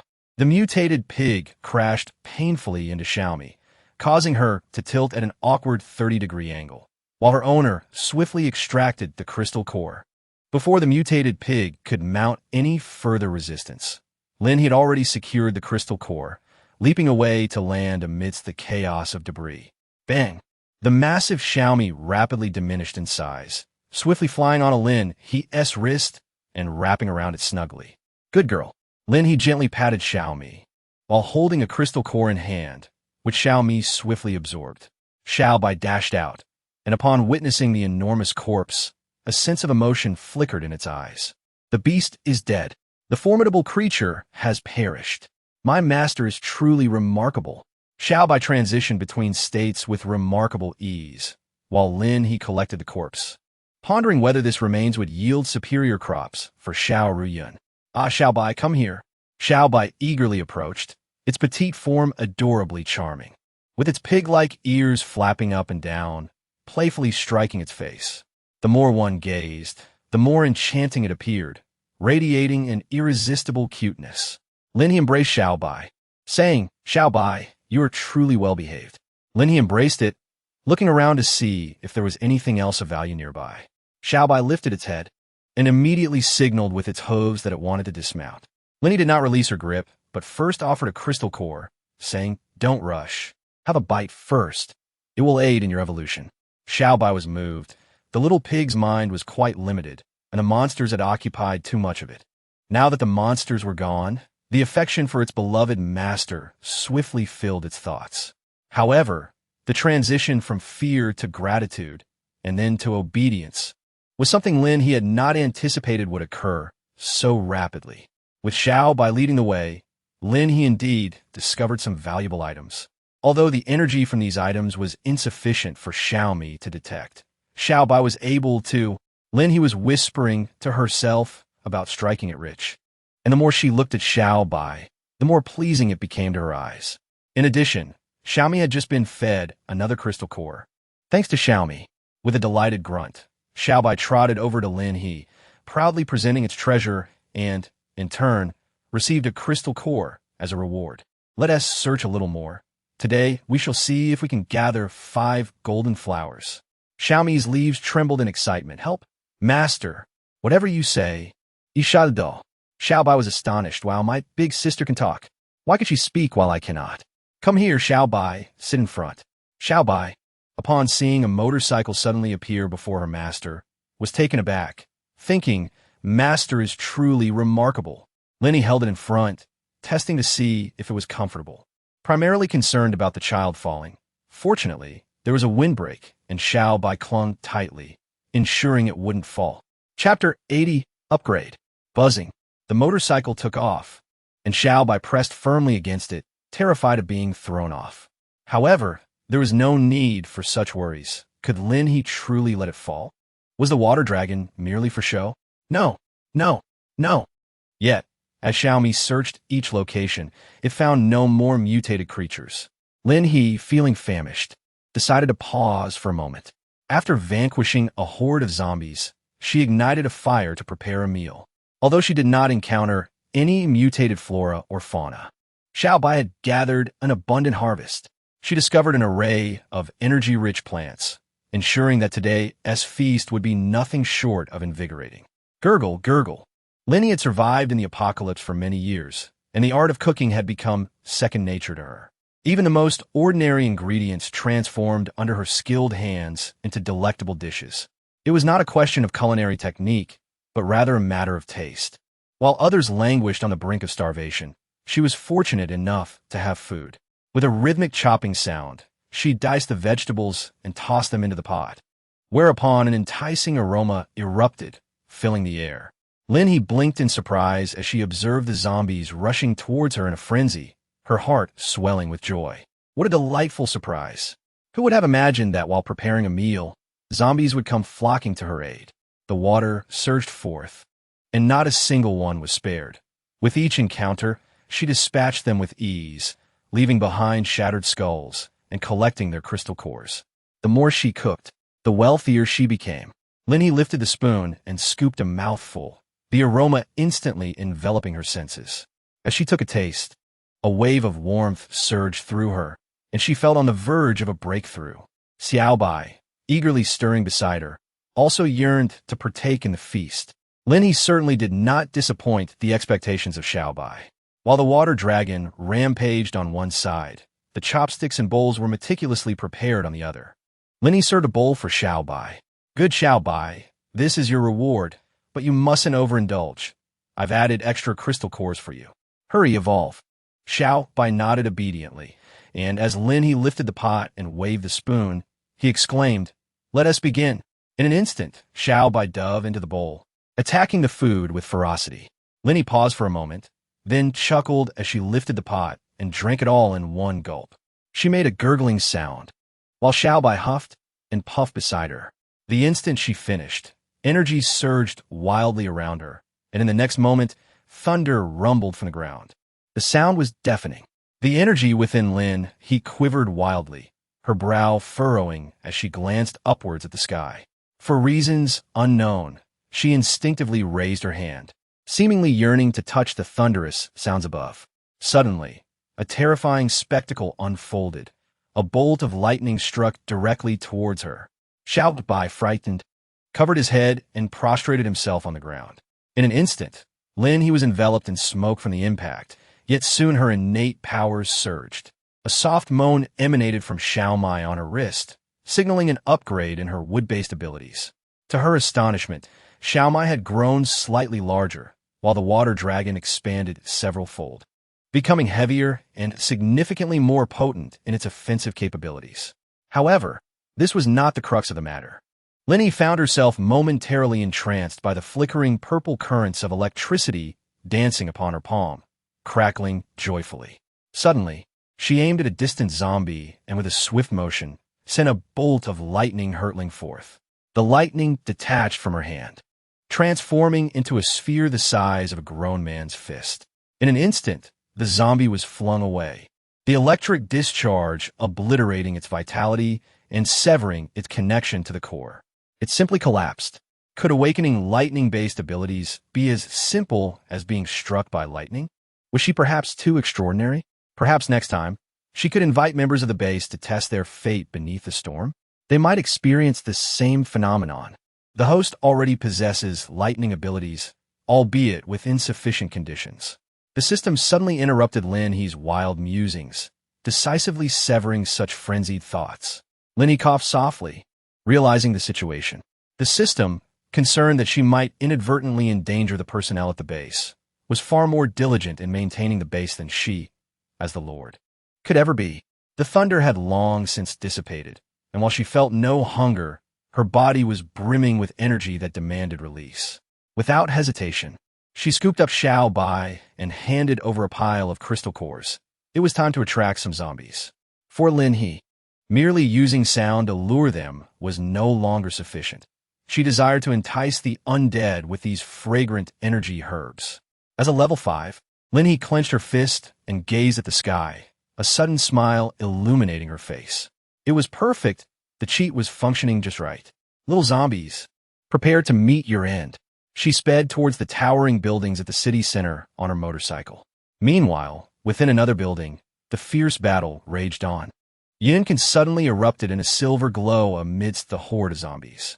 In the next instant, a vast area around him was engulfed in an explosion of undead, annihilating over 1,000 zombies in an instant. Damn, Vice Captain Yin is extraordinary, someone exclaimed. The Vice Captain has leveled up.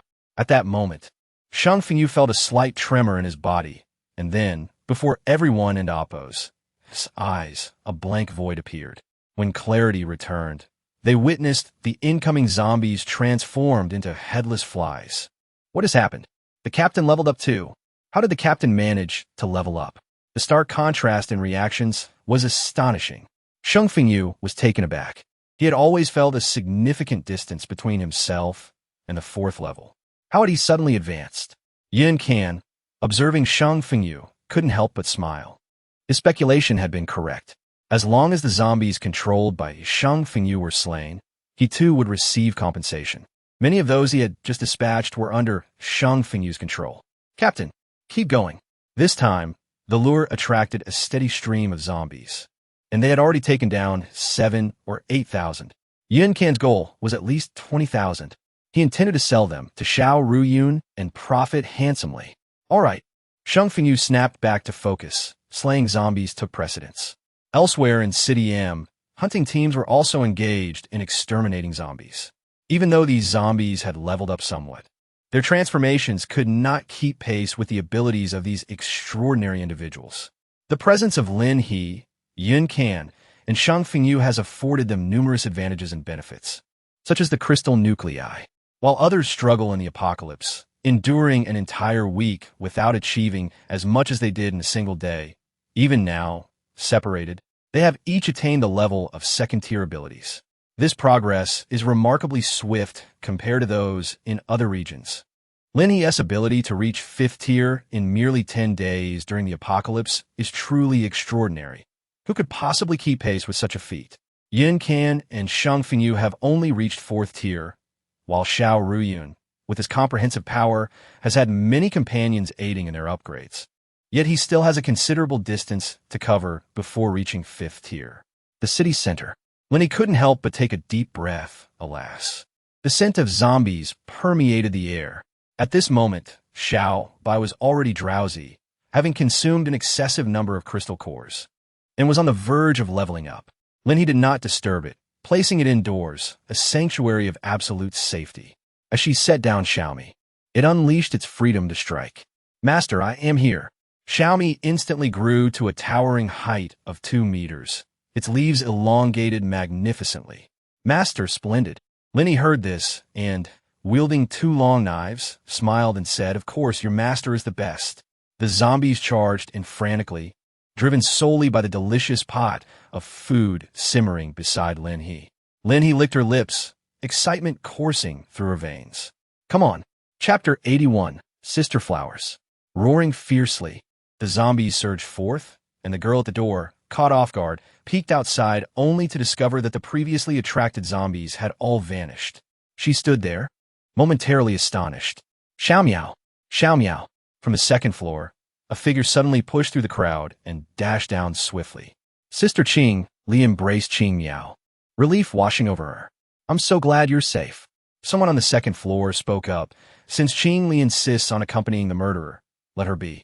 It's not that we abandoned her. She has chosen her own demise. Indeed, those shameless sisters are just perfect for each other. Don't come back up. This was a school, and both Qing Miao and Qing Li were seniors. Among the remaining individuals were university students, high schoolers, and teachers. Some wore expressions of complexity, while others were filled with malice. Qing Li covered Qing Miao's ears, whispering, "Don't be afraid, Miao. We will definitely survive." Qing Li was a repeat student at a training institution, where her boyfriend was a teacher. Sadly, in the aftermath of the apocalypse, love proved to be a fragile thing. Her boyfriend had awakened his powers, whereas she had not. Qing Miao, with her stubborn temperament, had witnessed numerous conflicts erupt among the diverse individuals in the institution. Her ex-boyfriend was now surrounded by other women, and what was once a utopia constructed after the apocalypse had devolved into a hellish nightmare in merely 10 days. After confirming the man's decision, she dashed down, grateful that her sister was still alive. "Sister, the zombies are gone. Shall we go out?" Qing Miao's eyes glistened with tears. "Sister, trust me. I have Alan. I can protect you." Qing Miao had awakened her wood-based powers, having nurtured an orchid before the apocalypse. After the cataclysm, the orchid mutated, gaining formidable offensive capabilities, and Qing Miao bestowed upon it the ability to leave the earth. Qing Li wiped her sister's face with teary eyes. "All right, I'll follow your lead, Miao." Understanding her sister's feelings for that man, Qing Miao held her hand tightly, gazing at the expressions of those around them. "One day, we will be your future." She pulled her sister and boldly opened the door to step outside. At the staircase of the 3rd floor, a young man stared down below. A beautiful girl approached him, saying, "What are you still watching for, Huage? With me and the sisters here. Why fret over those ungrateful sisters?" Because Qing Li disapproved of his relationships with multiple women, she had left him. Furious, he thought, in this apocalypse. He had stated that Qing Li would be his main partner. Why was she still causing a scene? Eventually, wouldn't anyone want to be with him when they desired? Brother Xiong, isn't enough for you? Several attractive women gathered around, and soon, the third floor was filled with indecent sounds. Qing Miao resolutely held onto her sister. The glowing orchid entwined around her arm, its leaves sharp and pointed. Sister, do you believe in me? Qing Miao looked at Qing Li, a hint of madness in her eyes. Of course. Qing Li smiled, gripping her sister's hand tightly. Miao, I will always believe in you. Gritting her teeth, Qing Miao declared, then let us seize our opportunity. She sensed that the one attracting the zombies was undoubtedly powerful.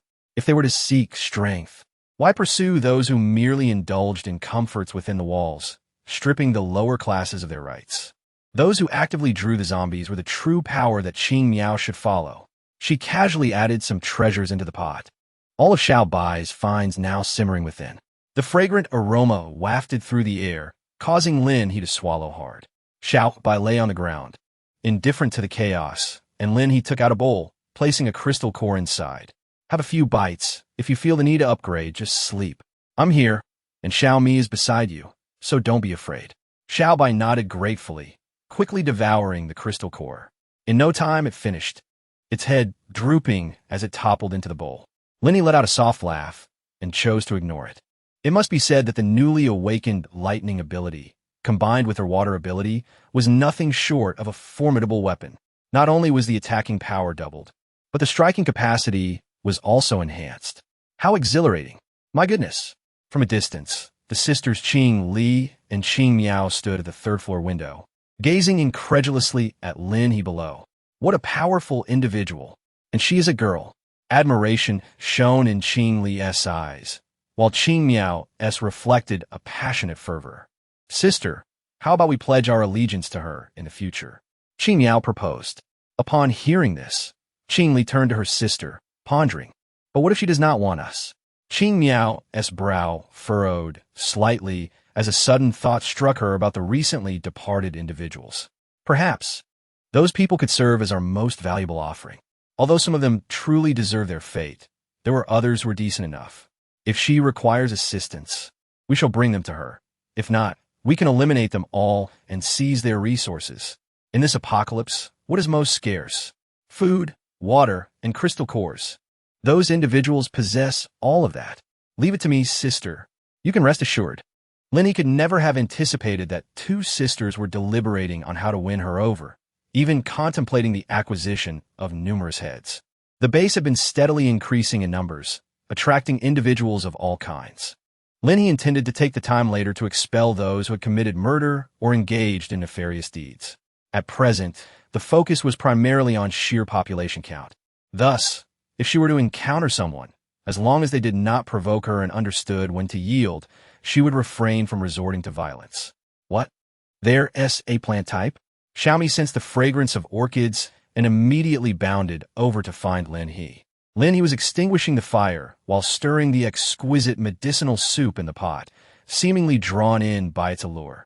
Lin He couldn't help but rub her hands together, eager to resolve the zombie situation before setting off to find it.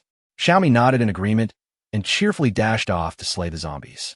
Once a mutated plant with the ability to expand, she had now developed a fondness for the sensation of slicing through flesh with her leafy appendages, delighting in the thrill of annihilating the undead. Lin He had once mentioned her intention to plant in the ground, but Xiaomi resolutely opposed the idea. With no other option, she reluctantly joined Lin He in the battle against the zombies. Within a radius of 100 miles, the zombies seemed to have gathered in full force. In just half an hour, Lin He had once again collected over 1,000 zombie corpses. It was akin to sitting back and reaping rewards. Delightful. Chapter 82. Has he always been this courageous? Where? Lin He and Xiaomi whispered to each other and located the position of the orchid. However, upon realizing it was upstairs, Lin He began to suspect whether there were others nearby. Yet, for Lin He, this was a moment of double delight. The Lin He base was recruiting, and there was a guaranteed minimum. Wasn't that an advertisement right on the spot? After Qing Miao and Qing Li discerned the loudspeaker's announcements, the aura of an otherworldly expert and invincible strength suddenly shattered in some aspects. Qing Miao paused, gazing at the individual below who was playfully toying with a pig while enjoying a bowl of soup, took a deep breath, and said, "Sister, let us go." Regardless of the circumstances, today she had to follow her. Oh, they truly arrived. Lin He swiftly devoured the contents of the pot, gently placing the still, slumbering Xiao by his side, and greeted her new friends with a smile. Approaching her were two somewhat shy, yet exquisite and charming young ladies, one of whom had an orchid delicately entwined around her hand, the very one that Xiaomi had noticed. Lin He sought these extraordinary plants not solely for her own use, but for the benefit of the base.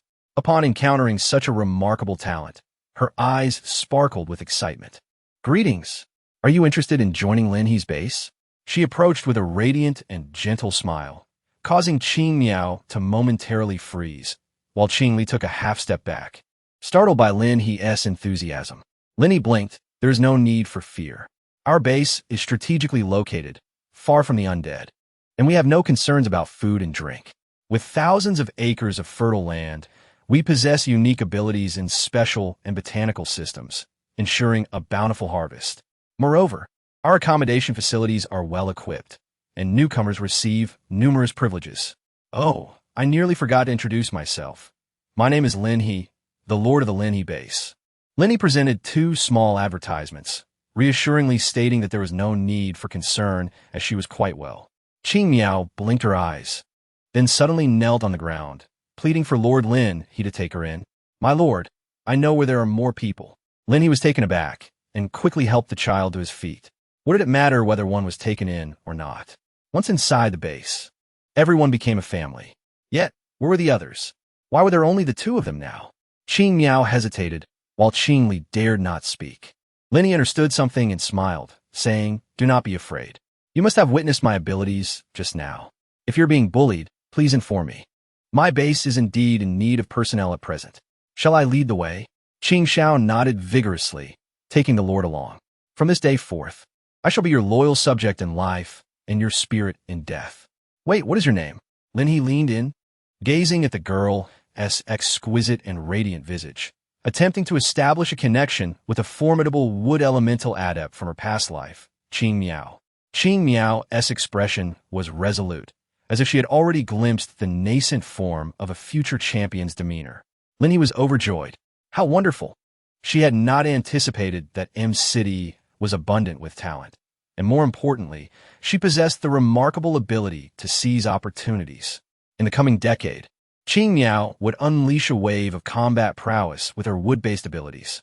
The plants under her command were not only exceptionally powerful, but also possessed considerable intelligence, exhibiting unparalleled obedience. She alone could be likened to an entire legion. Wherever she went, extraordinary flora would follow. Splendid, splendid. A bountiful harvest. Let us proceed. It is not the abundance of talent that troubles one, but rather the scarcity of it. These individuals represent the formidable fighting force of the future base. Just the thought of having Lin He on board instills a profound sense of comfort within me. Ah, so he turns out to be a scoundrel. I have encountered many such individuals. During the apocalypse, they believe themselves to be powerful enough to dictate the rules. Lin He scoffed, for she held such individuals in the utmost disdain, having once suffered greatly at their hands. He, too, had been ensnared by the intoxicating allure of power. Qing Li paused momentarily. After conversing with her sister Lin He for some time, she realized that this formidable lord was, like them, merely human, and her fear diminished significantly.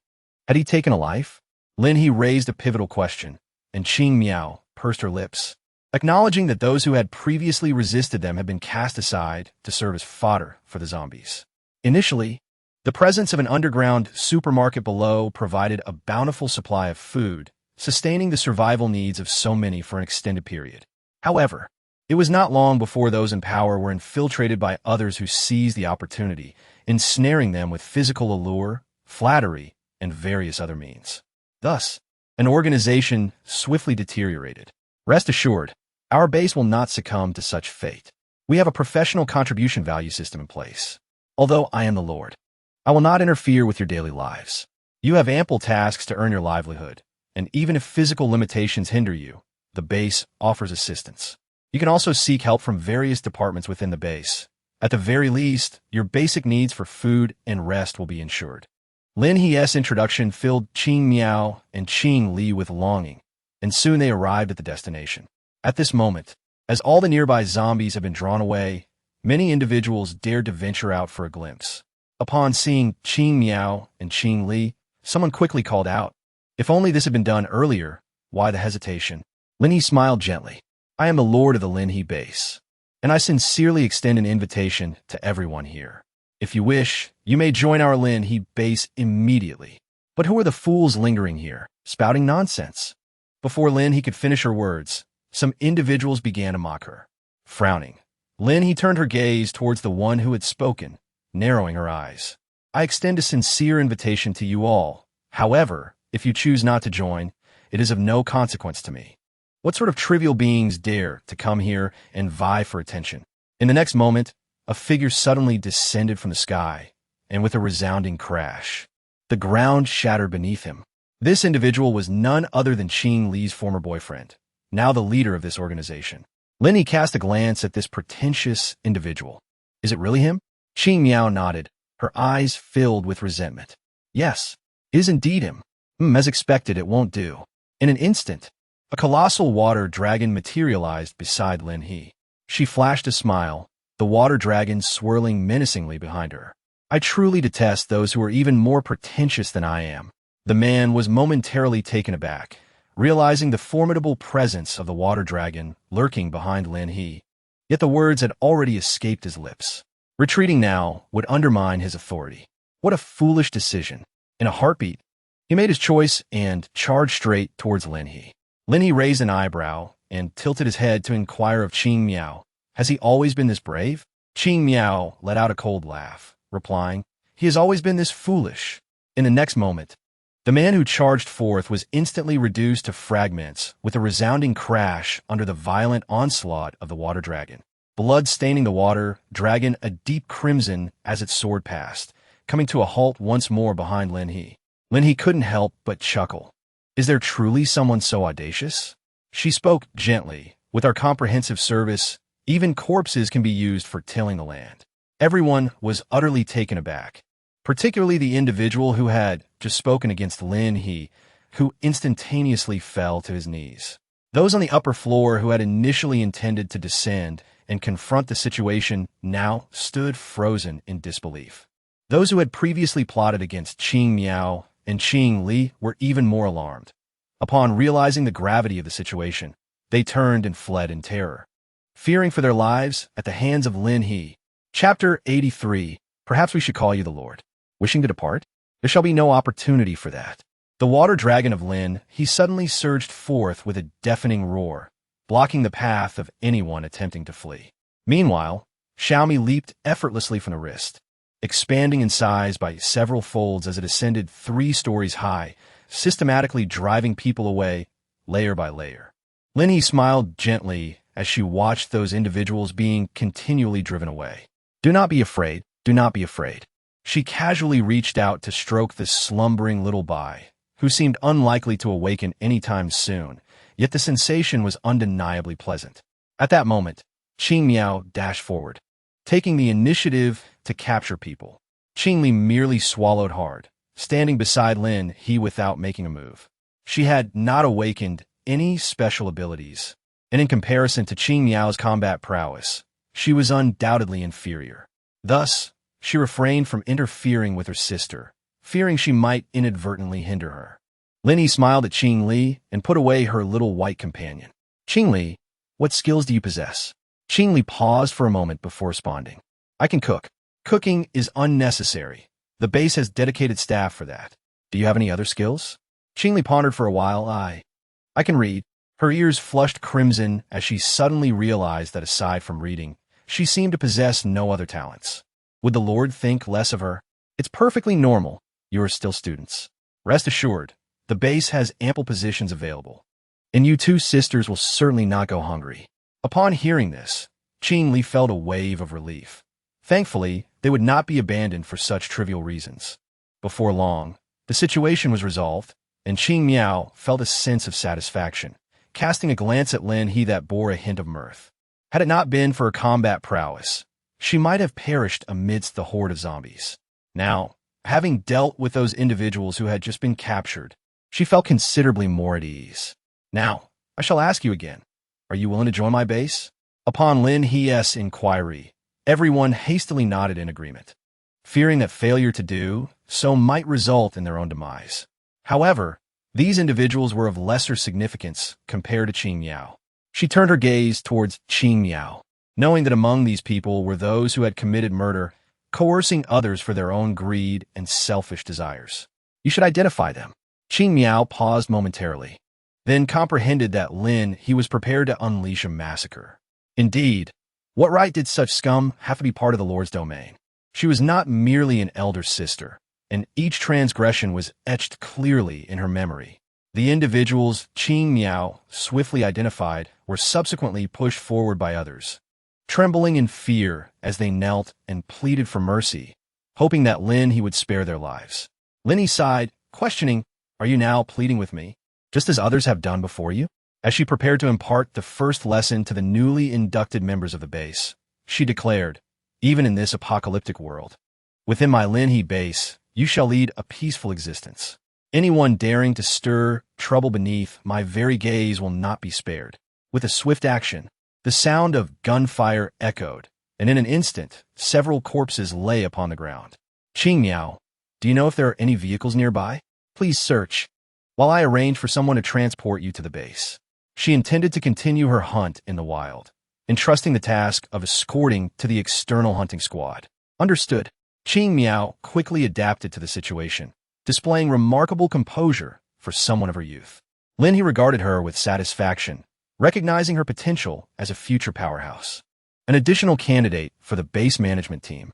Once a vehicle was located, Lin He permitted them to procure some resources.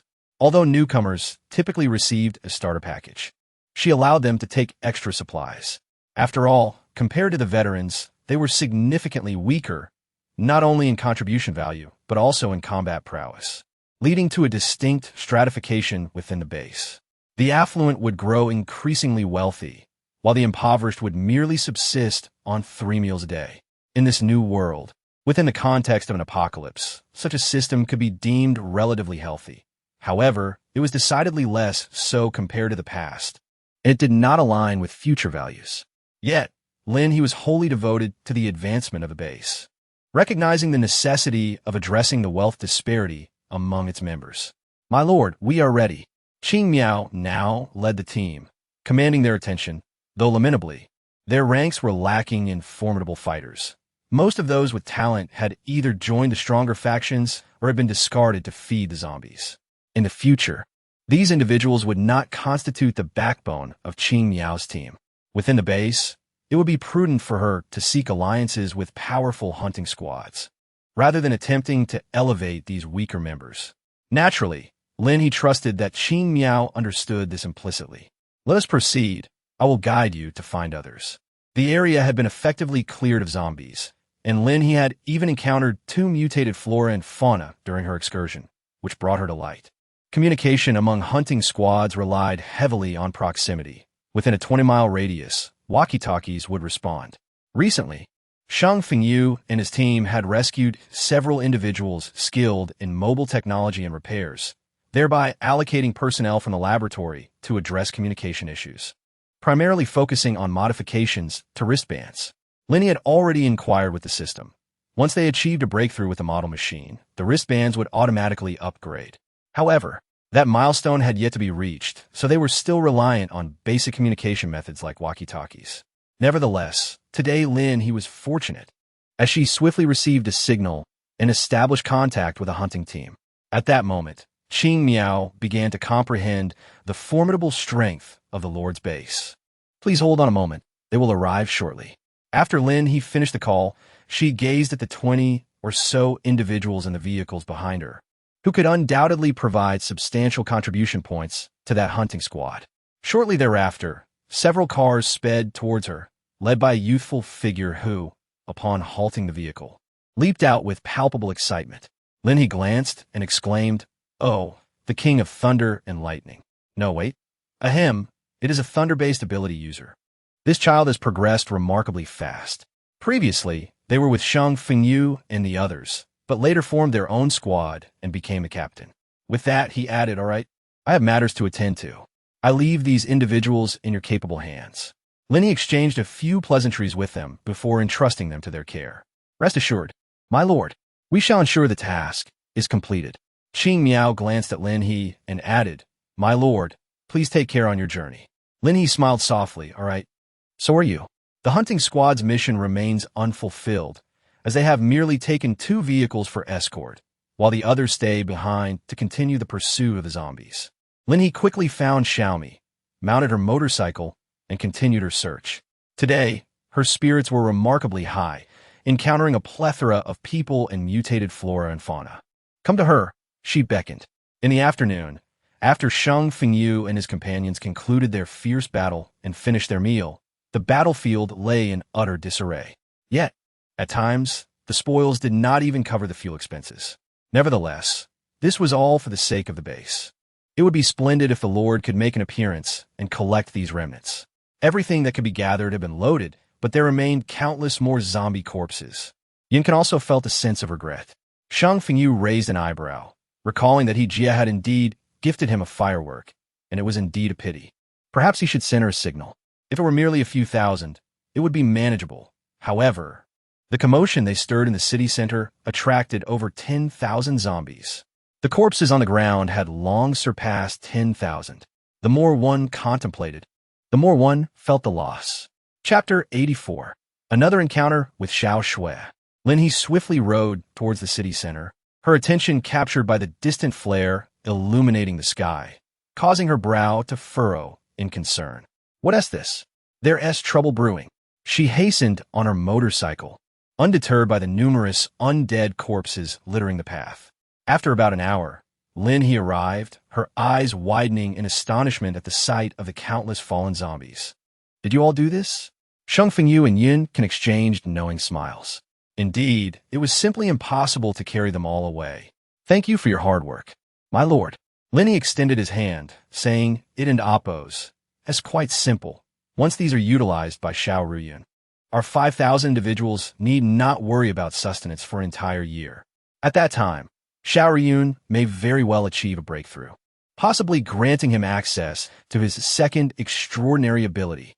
By the way, I have awakened my lightning-based powers. Where shall you all head next? Lin He felt an irresistible urge. She was determined to orchestrate a grand hunt today, luring in countless zombies for an extensive purge. Shang Fengyu raised an eyebrow, exclaiming, "Jia, you have awakened once more?" "Indeed, I wish for us to eradicate as many zombies as possible together," she affirmed. "Shall we summon the nearby squads to join us in this endeavor and hasten the extermination of the undead?" Yin Can raised both hands in agreement, displaying his eagerness to engage in the slaughter of zombies. "Absolutely." Lin He contemplated something. She devised a method to attract the zombies. "However, the little creature assisting me in the quest for treasures is currently leveling up." Lin He took out the little white pig, and this tender, snow-white creature instantly captivated everyone in Appos' attention. "Goodness!" Someone in the crowd exclaimed, "How adorable!" Lin He smiled, introducing Xiao Bai, a mutated little pig capable of treasure hunting. Once it has completed its upgrade and they have taken a moment to rest, they shall commence their pursuit of zombies. The central district has been nearly cleared, yet numerous other areas remain. Within this vast city, there are still at least 1 million zombies awaiting their hunt, each eager and ready. While others shun the undead, they yearn to chase them down and feast. Ahem, perhaps feast is an exaggeration, but the sentiment is undoubtedly conveyed. Very well. Indeed, there are not many unusual occurrences in the central district. The steel and concrete abound, and treasures or mutated flora and fauna are rather scarce here. Lin He drove into a small park, and at last, Xiaomi reacted. Eureka! Lin He couldn't help but feel a surge of excitement as she moved toward the direction indicated by Xiaomi. However, before she could arrive, she was once again overwhelmed by a strong metallic scent of blood. Lin He immediately furrowed her brows. If such bloodthirsty, mutated flora and fauna were to emerge, she certainly did not want them, for it would pose a threat to her base. However, she did not anticipate that upon entering the forest, a white figure would tread upon the crimson ground, its long tail held high, and its striking blue eyes exuding a captivating beauty. It was a mutated white fox. The creature's splendid and robust physique instantly captivated Lin He, especially as she noted that the majority of the carcasses scattered around were animals. She couldn't help but breathe a sigh of relief. Well, as long as it doesn't prey on humans, how could she resist nurturing such a beautiful little fox? Little fox, do not be afraid. The white fox remained highly alert, continuously signaling Lin He, attempting to intimidate her into retreating. Had it encountered anyone else, the white fox would have surely lunged at them, but Lin He, a level 5 ability user, exuded an overwhelming aura. I mean you no harm. May I inquire if you would consider following me in the future? If you choose to accompany me, I can provide you with as much meat as you desire. And there's also this. Lin He held a vibrant array of colorful crystal cores, a guaranteed success for all mutated beings, whether human or flora and fauna. The crystal cores were indispensable. The white fox indeed twitched its tail, its gaze completely captivated by the alluring crystal cores. Lin He smiled and said, "Come, would you like a bite?" She resembled a peculiar elder sister. The white fox was not like the little white pig that could only run and hide. It possessed both the fierceness of spirit and the instincts of a wild beast. Lin He allowed a sigh. "If you're going to act this way, must we resort to conflict?" She shook her head, and in an instant, several water dragons adorned with violet lightning materialized. The white fox's fur bristled as it let out a fierce roar towards the water dragons. Lin He smiled gently. "Do not be afraid, follow me, and I shall guide you in your ascension. You may indulge in these crystal cores at your leisure." Under the shimmering reflections of water and lightning, a purplish glow flickered across her face, causing the white fox to tremble in fear. Lin He let out a sigh and approached. The white fox, indeed, dared not move. Its instincts were remarkably accurate. A mere moment of carelessness could result in its body being torn apart by the roaring water dragons. Remarkable.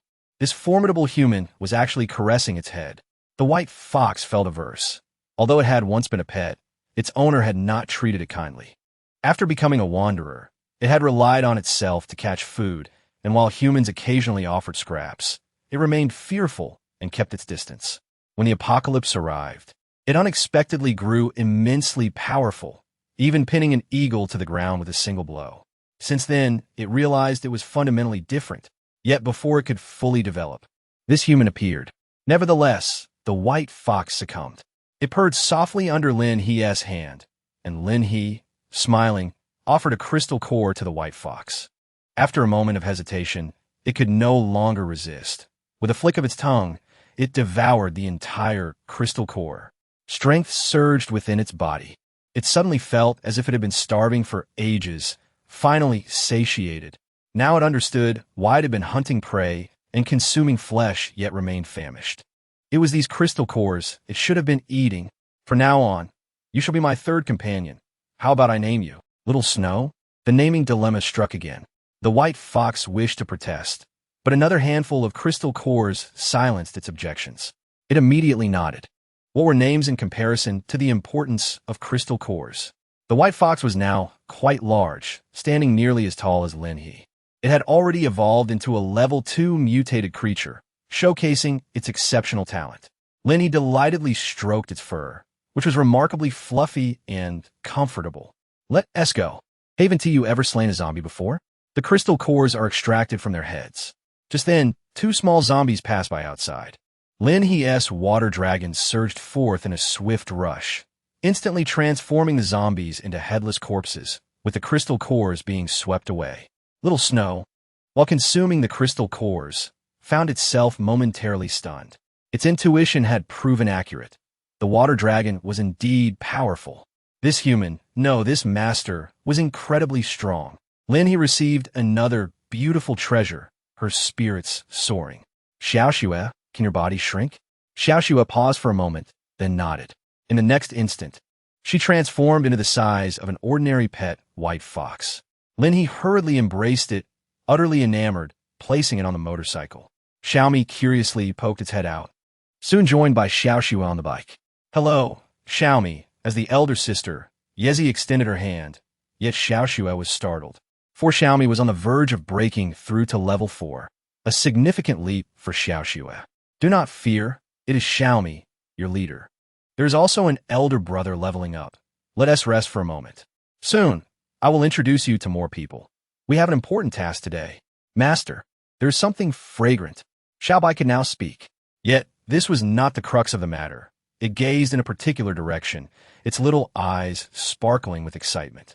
Lin He couldn't help but feel gratified. All right, let us go gather the fragrance. Chapter 85, Countdown to the Siege. Where's the Lord gone? As it approached 4 o'clock, Yun tilted his head and inquired of Sheng Fengyu, who was currently polishing 2 blades. I mentioned I was looking for something. Just wait, he replied. Yun reclined in the vehicle, gazing at the sky, and suddenly comprehended the purpose behind their Lord's efforts in constructing this base. Sheng Fengyu looked up. Is that why you've been so talkative lately? Yun raised an eyebrow, then turned to Sheng Fengyu. I say, the Lord is fully invested in the base and its people. Don't you feel any sadness at all? When I first arrived at the base, I realized that he Jia is not easily swayed by emotions. Moreover, in this current world, your words reflect a lack of ambition. Don't listen to my gossip in the future. The base often buzzed with tales of him and Lin He. Yet the daily hustle left him little time to clarify anything. He hadn't expected Yun to become so inquisitive. I can see that some gossip is indeed true. Yun's handsome face bore a hint of yearning. Before the apocalypse, I was someone who found emotions quite troublesome. Yet, when the world fell apart, I witnessed my loved ones perish before my eyes. I had thought this world would only be shrouded in darkness, but I never anticipated meeting you, a group of saviors. I suddenly feel filled with hope for the future. The base and everyone here are truly wonderful. Sheng Fengyu glanced at him, a sudden smile breaking across his face. When I first encountered you, I never would have imagined you lying here, speaking such sentimental words.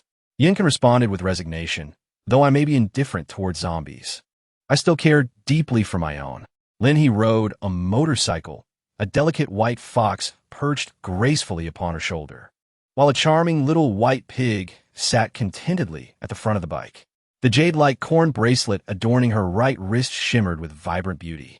Stepping out on this excursion, she had effortlessly transformed into the director of a whimsical zoo. Are you ready? Lin He halted his motorcycle, and several gathering teams swiftly approached, their eyes sparkling with wonder as they beheld the 2 adorable creatures. Xiao Shui and Xiao Bai both possessed amiable temperaments, undoubtedly influenced by Lin He and Apos, as prior admonition that these individuals were allies and must not be harmed. Sheng Fengyu, intrigued, reached out to gently caress Xiao Bai, the recently discovered white fox, finding it rather endearing. Although its combat prowess was commendable, it would not engage in battle later. However, the treasures it unearthed would prove exceedingly valuable. Have we selected an appropriate location? Lin He's backpack is now brimming with treasures. Consequently, she has resolved to take out a large pot to cook, as there simply isn't enough room to prepare everything. I must warn you in advance that the dishes I am about to create will possess a tremendous allure for the zombies. So you all must be prepared from the very outset. Lin He concluded her remarks, and both Sheng Fengyu and Yun nodded in agreement. All right, that sounds good. The location we have chosen is relatively unoccupied, and the terrain is uncomplicated, facilitating our encirclement. Now, hand me the map. I shall proceed first, and you may follow behind. Lin He contemplated her forthcoming actions, filled with exhilaration and anticipation.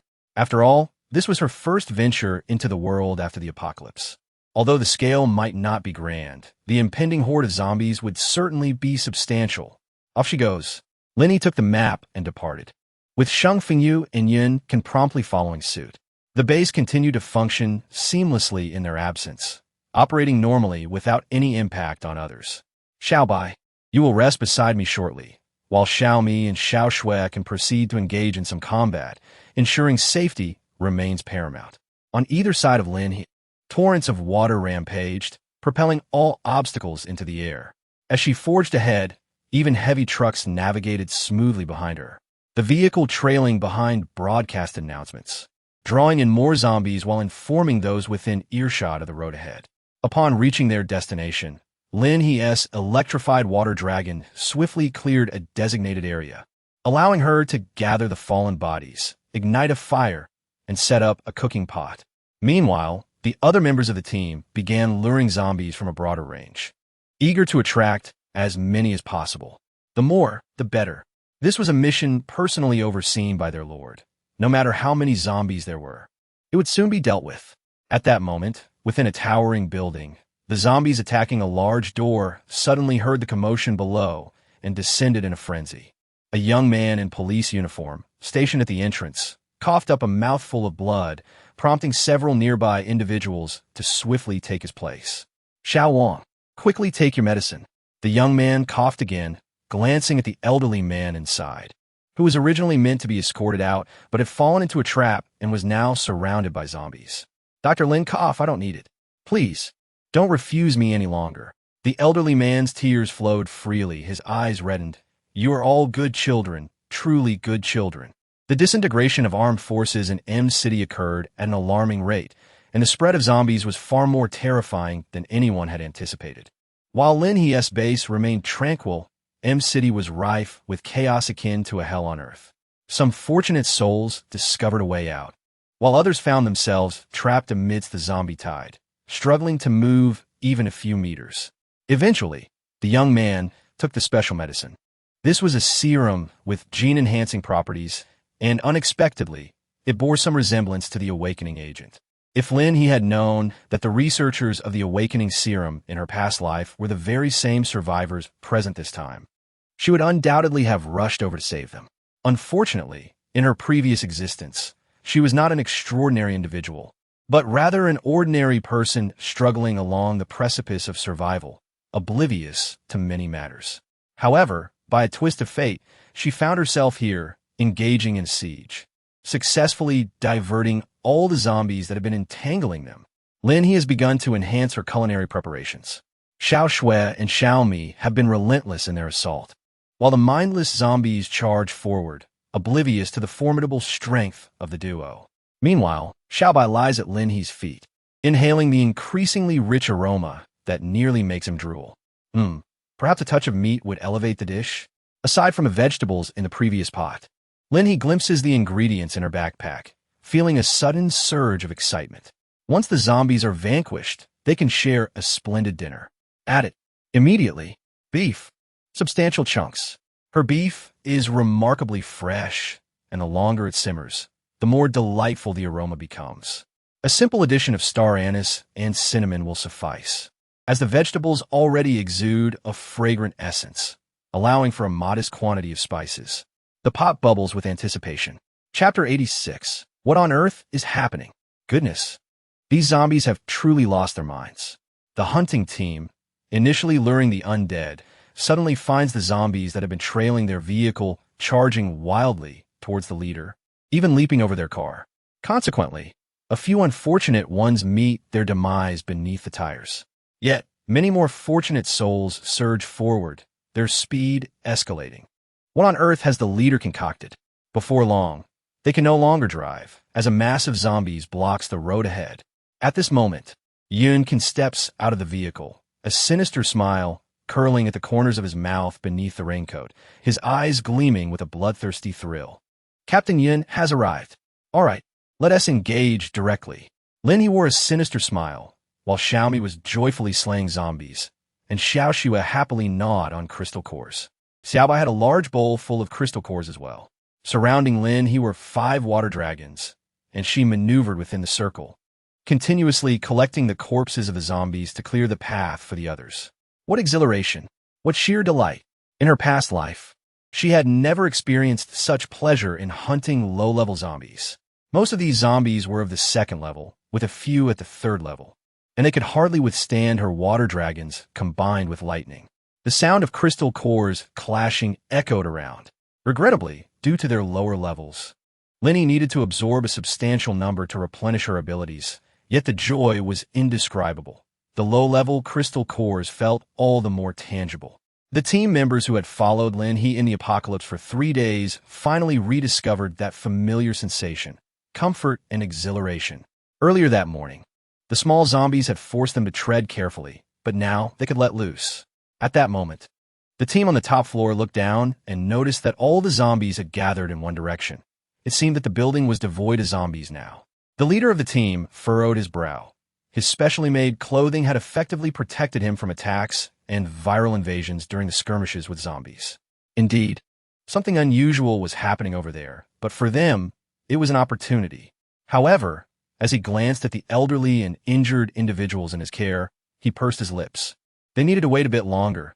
The helicopters and city had been seized by those madmen. If they descended now, it would merely be to find a vehicle or another means to leave City M. With a sigh, the young leader said, "I will go down to find medicine, so we can tend to our injuries." There is a pharmacy located beneath the building, and due to the concentration of zombies in the area, very few people ventured out for supplies. The young man anticipated a bountiful harvest. "Captain, I will accompany you," offered another team member whose injuries were not too severe. The young leader shook his head and turned to the elder, Lin Lao. "I entrust them to you." The elder nodded, reassuring him, "Do not worry. I will not let them go out." The massive iron door had several dents from the zombies that had previously battered it. The young man cautiously opened the door, and indeed, there was not a single zombie outside. Apart from the distant growls, the building was eerily quiet. Gripping his firearm tightly, he opted for the stairs instead of the elevator, as it had long since lost power. Unexpectedly, he encountered a misfortunate zombie stuck in a crevice on the staircase, and he swiftly dispatched it. Suddenly, he realized that zombies didn't seem so difficult to kill after all. Among them were those who had awakened their abilities. But due to the scarcity of crystal cores, the highest level among them was merely 3. Without a solid foundation, they could not bring Lin Lao out from the horde of zombies. Before long, the young man reached the first floor and cautiously peered outside. The building's door had long since cracked open, unable to keep the zombies at bay. Outside, a sparse number of zombies were excitedly howling and rushing into the distance. As he stepped outside, he inadvertently stepped on something, creating a noise. In an instant, his heart raced. Surprisingly, the zombies seemed utterly indifferent to the sound, continuing their frantic charge into the distance. The young man raised an eyebrow. Although he could not ascertain what had transpired, this was indeed an opportunity. He dashed into the pharmacy, quickly gathering the necessary medical supplies before sprinting back upstairs. "It's me," he exclaimed as the door swung open, hastily placing the supplies down alongside some food he had grabbed. "Those zombies are strange. They seem completely oblivious to us and are instead fixated on a particular direction." He paused for a moment before speaking again. "I want to go check that out." The others present were certainly opposed, especially Lin Lao, who could not allow these young individuals to sacrifice themselves further. "I have a premonition. That may be our way out." The young leader gazed at his team. Before the apocalypse, military orders were absolute, but afterward, human intentions became difficult to discern. He could not let them venture out any longer. "Let us go to the rooftop to have a look." Eventually, one of his team members said, "Captain, if we can ascertain the situation from above, and if it poses no danger, we may proceed." The young man smiled. "Very well. You all tend to your wounds. Huzai, come with me." Soon, the two climbed to the rooftop and cast their eyes in that direction, both utterly astonished. There were layers upon layers of zombies crawling. Nearly the entire street was teeming with them. They were climbing over one another in a frenzied rush. "Wait, Captain. Do you smell something?" Huzai and Appo's nose twitched as his stomach growled. The young leader noticed it too. Indeed, there was a scent. "Are you suggesting that this aroma is the reason behind the zombies' madness?" Huzai swallowed hard. "If we can smell it from this distance, it must be enticing enough for the zombies as well." And there in Appo's gunfire. Did you hear that? As an awakened individual, the young leader had exceptional physical attributes. "Yes. Hiss. Captain, you don't think those sounds are made by humans, do you?" Before Huzai could finish, he shook his head. "Impossible. If that were the case, they wouldn't have survived for long. Who would willingly seek death?" However, the young leader furrowed his brow, his line of sight blocked by a building. "Huzai, let's go over there and investigate." The two buildings were not interconnected, so they would need to descend and ascend again. Yet, upon seeing the captain's determination, Huzai hesitated for a moment before saying, "All right, I will follow you, Captain." At that moment, the hunting squad was also nearing their limit. They urgently requested Yunkan and Shengfengyu to clear a path to find Lin He since they were utterly exhausted from the overwhelming number of zombie corpses. Thankfully, they had been pushing inward since the beginning, and by the time they regrouped, Many were completely worn out. Lin He continued to collect the corpses with a smile, her crystal cores swiftly turning to ash in her hands. Meanwhile, Xiao Shui had succumbed to slumber, preparing for an upgrade. Xiaomi also took a respite, rejuvenating itself with several thousand crystal cores, radiating brilliance, while Xiao Bai, having overeaten, lay on the ground, curiously observing the humans. As Yinkan regrouped, he was filled with determination. With Lin He gathering the corpses, he too unleashed his potential, vanquishing zombies in every direction. Shang Fengyu was engrossed in devising strategies to utilize his mental prowess and abilities to deliver lethal blows to the undead. For his powers had always been of a supportive nature. With Lin He present, the others took a brief respite before re-energizing themselves. There was no need for artillery. They relied solely on their abilities, for they had a leader. The crystal cores were abundant. Chapter 87. 5 hours of encirclement. Success. Huzi, the youth, and Huzi finally ascended to the rooftop of another towering building, casting their gaze across the expanse, both astonished. How many zombies were there? That individual. Due to the distance, all the youth and Huzi could see was Yun Kan, soaring through the air. Yet, his formidable cutting ability rendered them speechless. He was incredibly powerful. The youth felt as though he were witnessing a beacon of light. With such a strong ally safeguarding their team, what was there to fear? However, where all these zombies headed? Was there any possibility of truly finding a glimmer of hope? Under the youth and Appo's watchful gaze, he beheld countless zombies surging inward. An unending tide. Some corpses lay abandoned on the ground, while others were swept away by the relentless wave of undead.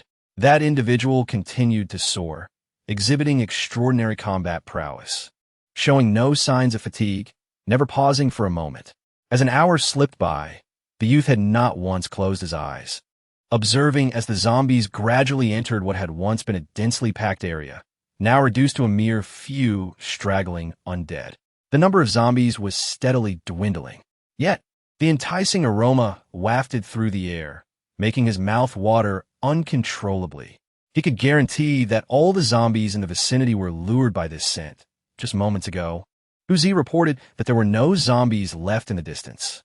The hunting team was exhausted from their efforts. 2 hours passed, with some individuals breaking through while others could no longer contain themselves, retching amidst the pervasive blood and corpses. Even though Lin He was actively collecting the bodies, the blood still stained the ground. After a brief respite, Xiao Shui and Xiao Mi rejoined the fray, particularly Xiao Shui, which progressed much more swiftly than Xiao Bai, successfully reaching level 3 in just an hour and a half. Lin He's electric water dragon has grown increasingly powerful and agile, effectively encircling the surroundings, leaving no room for a single zombie to breach their defenses, thus granting their own team a precious opportunity, completely disregarding the fate of the undead. The most notable progress has been made by Shang Fengyu, who has finally harnessed his mental prowess to shatter the brains of the zombies. However, the depletion rate of crystal cores is alarmingly high. From 100 brains obliterated, only 80 yield cores, a fact that is utterly disheartening. Consequently, Shang Fengyu ultimately assumes the role of a supporting ally, directing his control over the zombies toward whichever squad faces greater peril, commanding up to 1,000 at a time to charge forth. 3 hours have elapsed, and at last, a glimmer of hope has emerged. Yunkin is now approximately 500 meters away from them. What does this signify? It indicates a continual reduction in the number of zombies, and they are on the verge of annihilation. The youth has become numb to the chaos. He musters his courage to ascend another tall building, finally gaining a clearer perspective of the situation. At that moment, he found himself at a loss for words.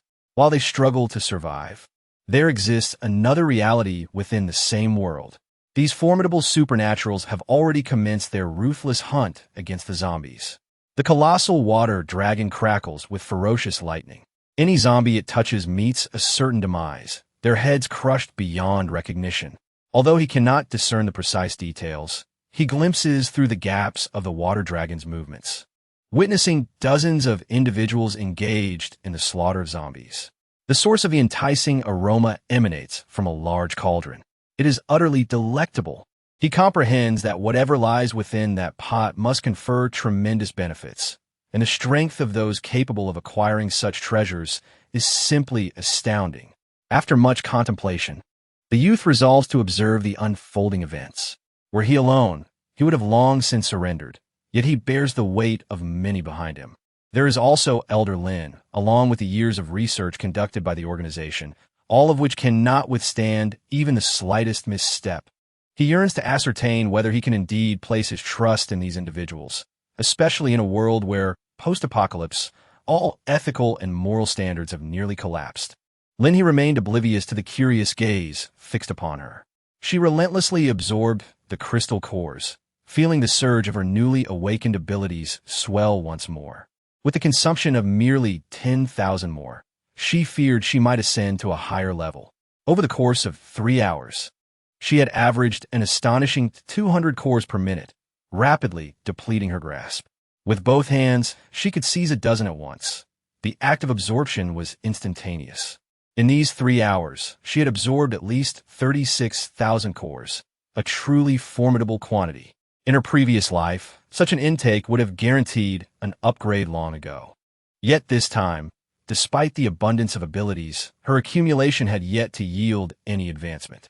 Other ability users had progressed swiftly, with many already surpassing level 3 and advancing towards level 4. Even an ordinary pig, under such circumstances, could be inflated to greatness. Those at level 3 were now perilously close to level 4. Meanwhile, individuals like Shang Fengyu and Yun Can, already at level 4, were steadily progressing towards level 5. If Lin He were to estimate how many zombies they would need to vanquish in this endeavor, she would venture a guess in the 6-figure range. For those lacking in crystal cores, it was imperative to remember to replenish their supplies. One must not let their enthusiasm lead to recklessness. As Lin He wandered about, she did not forget to remind the others. Of course, they were already aware. Lin He had placed a large box in the circle, filled with crystal cores, which she continued to replenish as they were taken. In the night, flames flickered nearby, illuminating the dark sky, courtesy of the fire elementals. Notably, Lin He's electric water dragon radiated an exceptional brightness, as the lightning not only possessed formidable offensive power, but also a luminosity that rivaled that of a several hundred-watt light bulb. As the 5th hour commenced, the zombies were reduced to a mere thin layer, and Lin He had settled down before the large pot, ready to serve the meal. The beef had been simmering for so long that it was practically mush. There was an abundance of rice, more than enough to satisfy everyone. After all, the moment of slaying zombies was also an opportunity for enhancing one's abilities, akin to the exhilarating sensation of gaining experience points in a game. Lin He took a bite, and it was simply a feast for both body and soul. It was already past 9 o'clock. Although everyone had pushed through, the crystal core did little to quell their hunger. Their spirits remained high, but their stomachs grumbled audibly. Yinkin approached, and Lin He waved him over to wash his raincoat, then gave the child a refreshing cold shower. After Yun had cleaned himself, he glanced at his hands. Almost there. When the zombies were down to a sparse few, Shang Fengyu also arrived. Almost what? Yinkin looked up and smiled at him, almost leveled up. Lin He took a bite of beef, hoping to absorb more crystal cores. I was nearly there too. Suddenly, Shang Fengyu felt as though his head might split open. Why was everyone leveling up so rapidly while they were all engaged in slaying zombies? He sensed that he was not merely a step away. He had barely covered half the distance. After finishing the meal, they would continue the hunt. Yinkin exclaimed, his eyes sparkling with excitement. Lin He chuckled, sure. I'm all in. Just leveled up. Shang Fengyu gritted his teeth. I'm going too. Chapter 88. Lin Yu. In the span of 5 hours, a thorough extermination was successfully accomplished.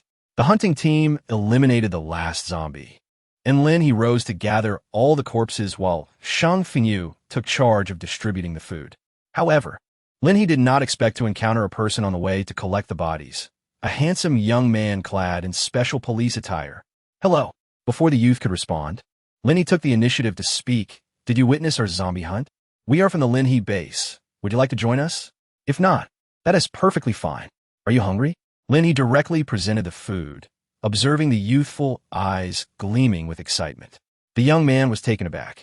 He had not anticipated such a turn of events. He paused for a moment and said, "Hello, I wish to seek assistance from you and your companions. Initially, I intended to offer you the opportunity of the city base, but I now realize that you must have already established your own base." The young man felt somewhat embarrassed. "I need to escort an elderly person to a city, and today I fortuitously came across you. Your strength is truly remarkable." Lee smiled. "Are you going to City A? That is certainly a possibility. However, we need to take a moment to recuperate. There are still some matters to attend to at the base.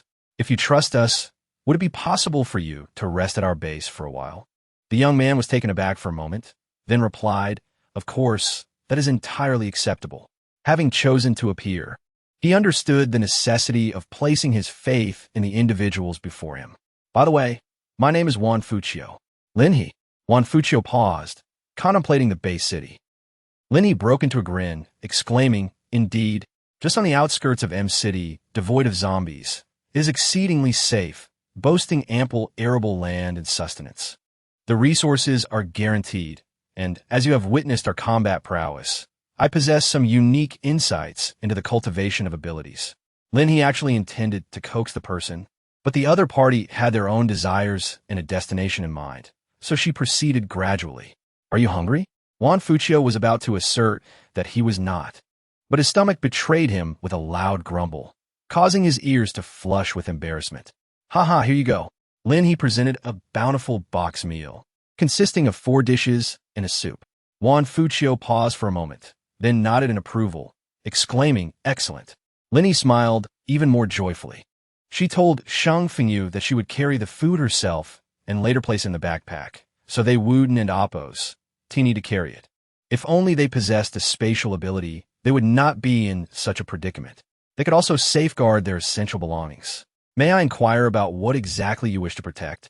Lin He inquired, and Juan Fuccio hesitated for but a moment before responding directly.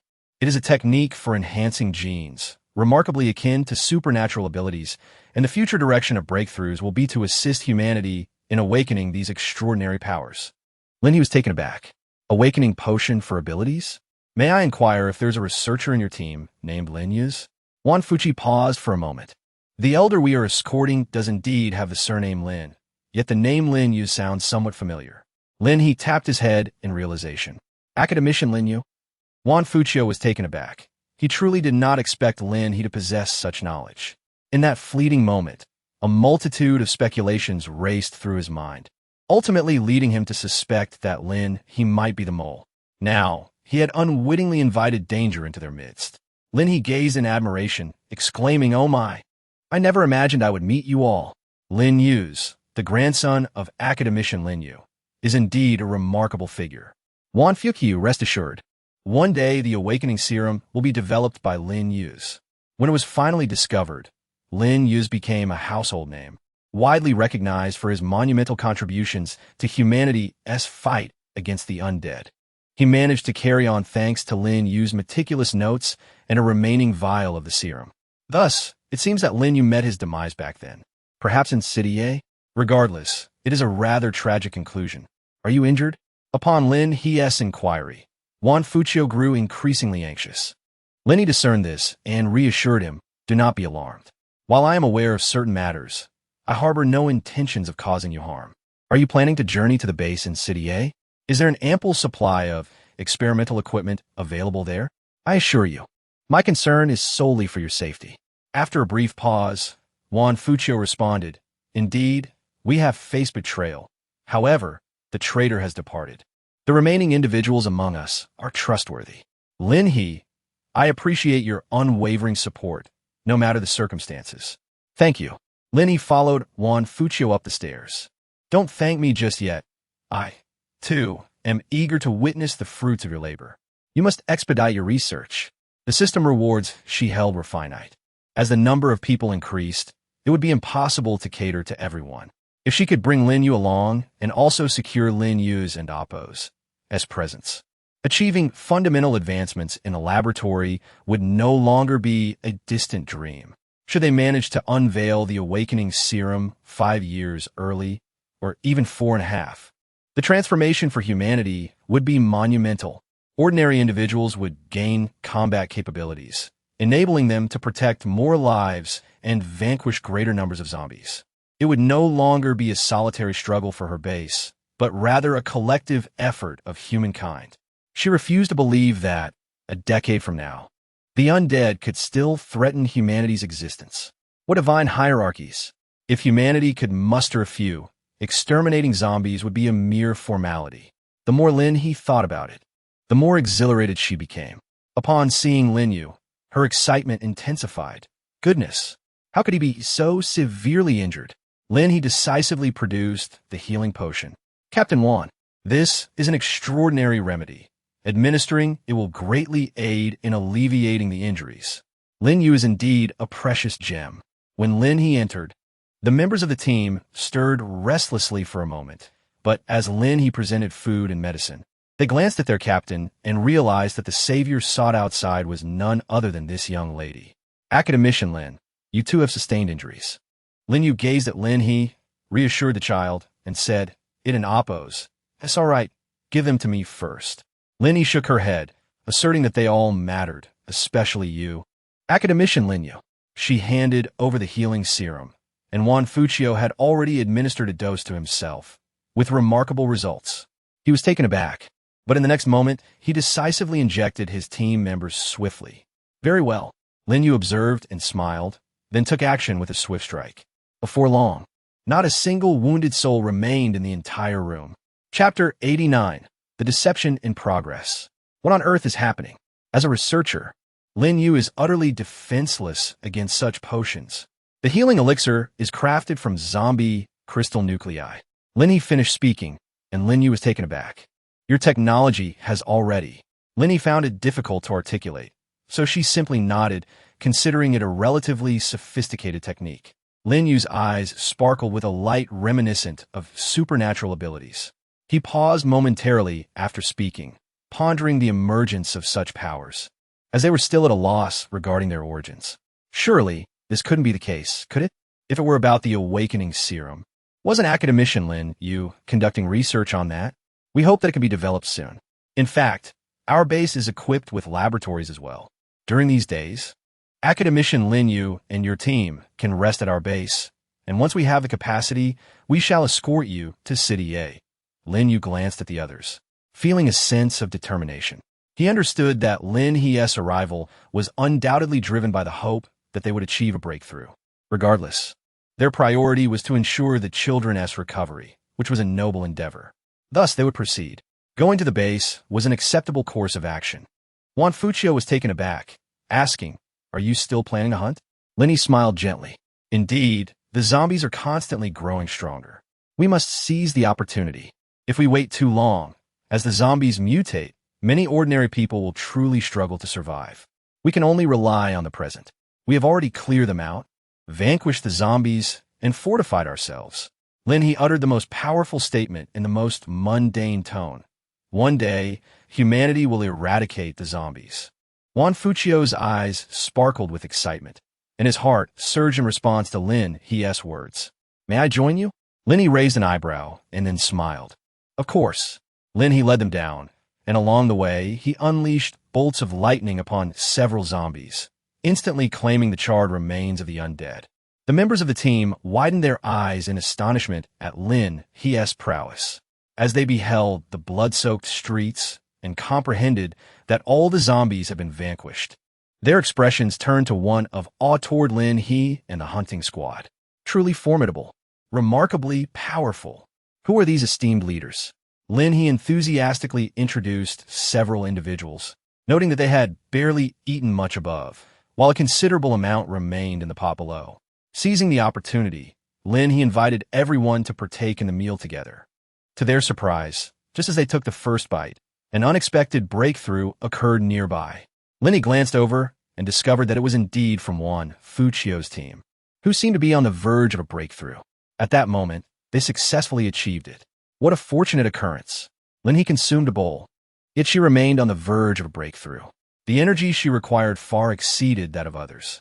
As night fell, human vitality waned. Should an unfortunate mishap occur resulting in casualties, Lin He would be heartbroken. Very well, My lords, do exercise caution. The hunting team had lost more than half of its members, but Wan Fukiyu and his two companions chose to stay. All three had awakened their extraordinary abilities, and now was indeed the time to assist. During the upgrade. Xiaobai, let us proceed. Lin He led them along, allowing them to witness firsthand how Xiaobai discovered treasures. One beautiful, energy-rich plant after another was unearthed. After wandering for quite some time with Xiaobai, they had gathered a sufficient amount, while Sheng Fengyu and the others had already chosen their location. Wan Fuqiu suddenly felt a twinge of anxiety. He had never experienced such a scene before, and, to be honest, he was frightened. After all, the zombies that they once dispatched with ease in just a few blows now stood before them in hordes.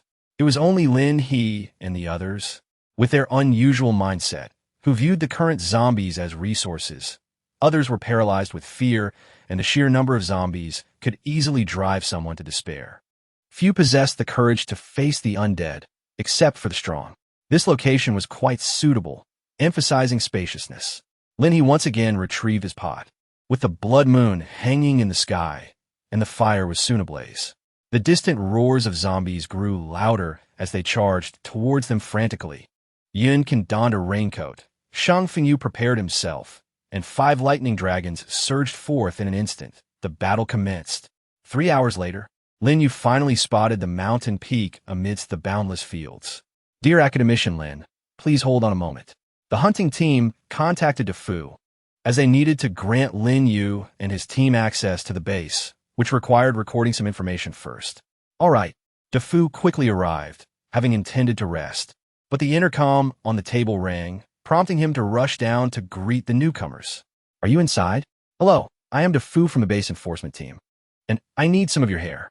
The others were momentarily taken aback by the request from the young boy outside, but they complied and provided strands of hair. Placing them into a bag, DeFu smiled. Please wait a moment. We have a store nearby and free food for you to sample, or you can take a break. Upon entering, they were astounded. They had only known that the base was on the outskirts, but they never imagined it would be so vast. The towering walls were impressive, and after entering, they first encountered a steel factory. After traveling for some time, they saw fields, several residential buildings, and even robots still under construction. All of this was beyond their wildest imagination. As they alighted from a vehicle to glance at the nearby store, they noticed many individuals wearing wristbands, using them for transactions. The free offerings included freshly cut fruits and water, genuinely complimentary. They were continuously replenished, although the small cups were not large. Such resources in a post-apocalyptic world were almost unfathomable. The store was filled with a plethora of goods, but unfortunately, all transactions required the wristband.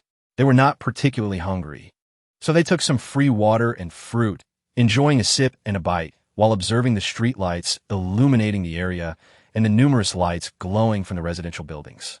This sense of tranquility seemed utterly impossible in a world ravaged by disaster. Yet now, it unfolded before their very eyes. The astonishment lingered as they recorded their information and proceeded up the mountain to the Villa District, the robots, the base. Upon entering the base, they were captivated by the array of rooms and buildings, each resembling advanced technology, leaving everyone in awe. Meanwhile, Academician Tai Fuxing, who had been up late, learned that another academician had arrived and hurriedly awaited below, only to find Lin Yu. Lin Yu? Tai Fuxing exclaimed, astonished to see his old classmate, whom he had not encountered in ages, unexpectedly reunited in this place. Tai Fuxing. Lin Yu was astonished. His thoughts still lingered on the matters concerning the robots. Now, upon witnessing Tai Fuxing, he could not help but feel exhilarated. Your robots have advanced to such an extent. Tai Fuxing paused for a moment, then scanned the surroundings. Never mind. Let me take you to see them directly. It's too complicated to explain. With Tai Fuxing leading the way, Dafu stood nearby, stifling a laugh as he anticipated. Just wait, Sister Lin He, Academician Lin, you will undoubtedly be ensnared. Chapter 90. Significant Enhancement of Combat Power. What is this? Lin Yu's hands trembled as he stared in disbelief at the scene before him. Tai Fuxing chuckled softly. The once venerable elder academician had undergone a transformation. awakened to extraordinary abilities and now infused with cutting-edge technology. The sight of his old friend filled him with an overwhelming sense of pride. This was merely the first step. Yet, indeed, no other place had achieved such a milestone. Tai Fuxing instructed his students to take the successfully upgraded robot for further adjustments while he guided his old friend on a tour of the laboratory. Can you believe it? This laboratory was constructed in an instant. Our leader possesses abilities far beyond your imagination. Old Lin, I see the hope of the future here. As Tai Fuxing spoke, genuine emotions surged within him. Had it not been for this place, my robots would have languished in technological stagnation for years. But now, we are iterating our technology nearly every week, continuously drawing closer to these self-upgrading robots. A glimmer of determination shone in Tai Fuxing's eyes. One day, we too shall create such robots. Lin Yu's hands trembled slightly as he inhaled deeply. Tai Fuxing, I ask you, is it possible for the potion to also evolve? His hands were indeed shaking. It was not just his hands, his entire body quivered. If such a phenomenon were feasible, then what of his potion? What direction does your potion actually take? Potions differ from physical phenomena. Thus Tai Fuxing hesitated to affirm anything until Lin Yu elucidated the future and Oppo's as trajectory. Tai Fuxing was momentarily taken aback, then raised an eyebrow. Are you referring to the awakening potion? He paused, uncertain whether to disclose this potentially disheartening information to his old friend, especially since his robots were capable of self-construction and learning through observation. In truth, there were similar resources available within the base as well. Lin Yu was momentarily taken aback, uttering a soft gasp. His hand instinctively clenched tightly. Is it true?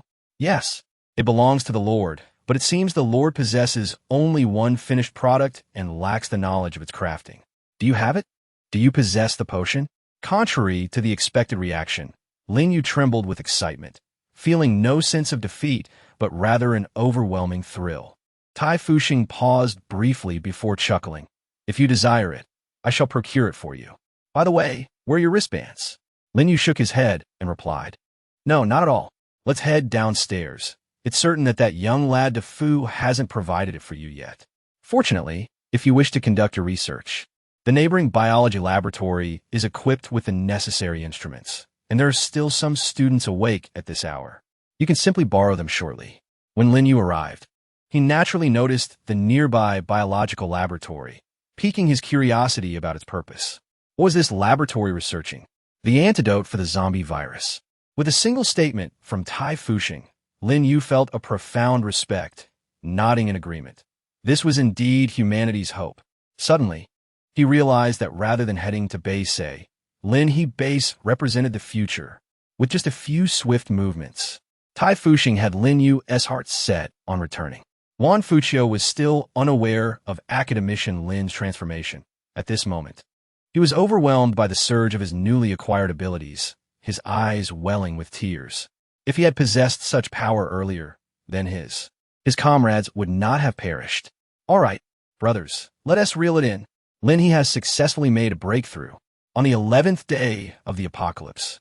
After slaying countless zombies, she has ascended to the 6th level of her abilities. Truly, she has reached the pinnacle. Meanwhile, Yunkin has also achieved a breakthrough to the 5th level. At this moment, aside from teleportation and flight, he suddenly discovers that his cutting ability can now be thrown. Shang Fengyu is on the verge of reaching the 5th level but has yet to break through.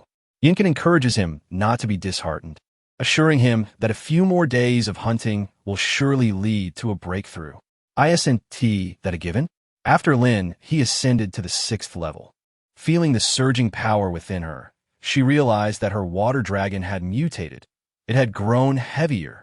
Her water-based abilities had transformed, evolving towards heavy water, significantly increasing her attack power while diminishing her conductivity. Thus, in the future, Lin He's attacks would consist of a blend of water and electric dragons. Furthermore, she suddenly realized that she was exponentially stronger than her past self at the 6th level, capable of easily defeating 100 versions of herself. What is this? Is this the reward for being the first to break through? However, now that she has reached the 6th level, Lin He is tempted by the prospect of a life leap at the 10th level. It is a height she struggled for years to attain in her previous life. This time, she must endeavor to reach it. The Lord has cleared the area. Xiao Xue and Xiaomi, accompanying the remaining hunting team, have thoroughly eradicated the zombies, allowing Lin He to joyfully collect the corpses. Soon, Xiao Xue nestled on the ground, emanating a soft glow. After about half an hour, her aura surged, revealing her as a freshly transformed 4th-level mutated creature. Xiaomi had already surpassed the 4th level, now having a clear path towards the 5th, and she would reach it soon. Xiaobai, on the other hand, is preoccupied with eating just a hair's breadth away from the 3rd level. It seems she must continue hunting zombies to make significant progress. The overall strength of the hunting team has averaged an upgrade of 2 levels. This is an astonishing result. Lin He stretched her back and performed a series of stretches under the night sky. The Lord, there is actually an automobile factory nearby. It is not that she lacks vehicles. Rather, the base is in dire need of them. What is most critical is the absence of a production line. An automobile factory adjacent to a steel mill. What a perfect match that would be. Juan Fuchio, though somewhat fatigued, quickly regained his spirits in the face of everyone's enthusiasm and eagerly joined them. However, as he observed Lin He and her group strip everything away, leaving the ground bare, he fell into a moment of dazed contemplation. What does Lin He's base lack? No, what does Lin He intend to do with so many resources? The structures within the base should predominantly focus on ensuring sustenance and shelter. So, does Lin He aspire to establish an automobile factory within his domain? Yet, can such a crude endeavor truly succeed? It is perplexing, but Juan Fuchio diligently clears the surrounding zombies. Dealing with the undead remains a straightforward task. Lin He was utterly delighted, for she had just completed her daily tasks, and the system had rewarded the automobile factory. Hooray! This meant they would soon be hiring again. Sheng Fengyu nodded in agreement. Juan Fuchio perked up his ears, wondering if they were about to establish a leadership team. In his understanding, it would typically take at least 10 days to build a factory. However, he refrained from voicing his thoughts, recognizing that Lin He's base undoubtedly had its own operational methods. He chose to remain silent.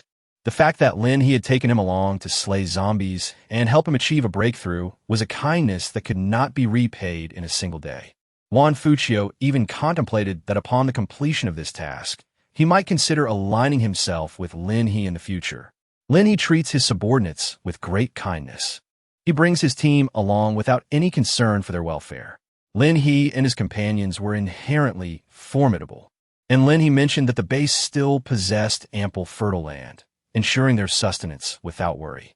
In this apocalyptic era, such a circumstance is undoubtedly a remarkable privilege. Chapter 91. The Awakening Potion. Success. Yet, at this moment, the 2 elderly gentlemen in the laboratory had yet to rest. After repurposing the biological laboratory, both Elder Liu and Elder Qin remained awake, rising in the dead of night to observe Lin Yu's experiments. The mentors were sleepless, and the students dared not succumb to slumber, each one rising to labor diligently. Just a few days prior, they had promised themselves a healthy routine. Yet now that commitment had vanished entirely.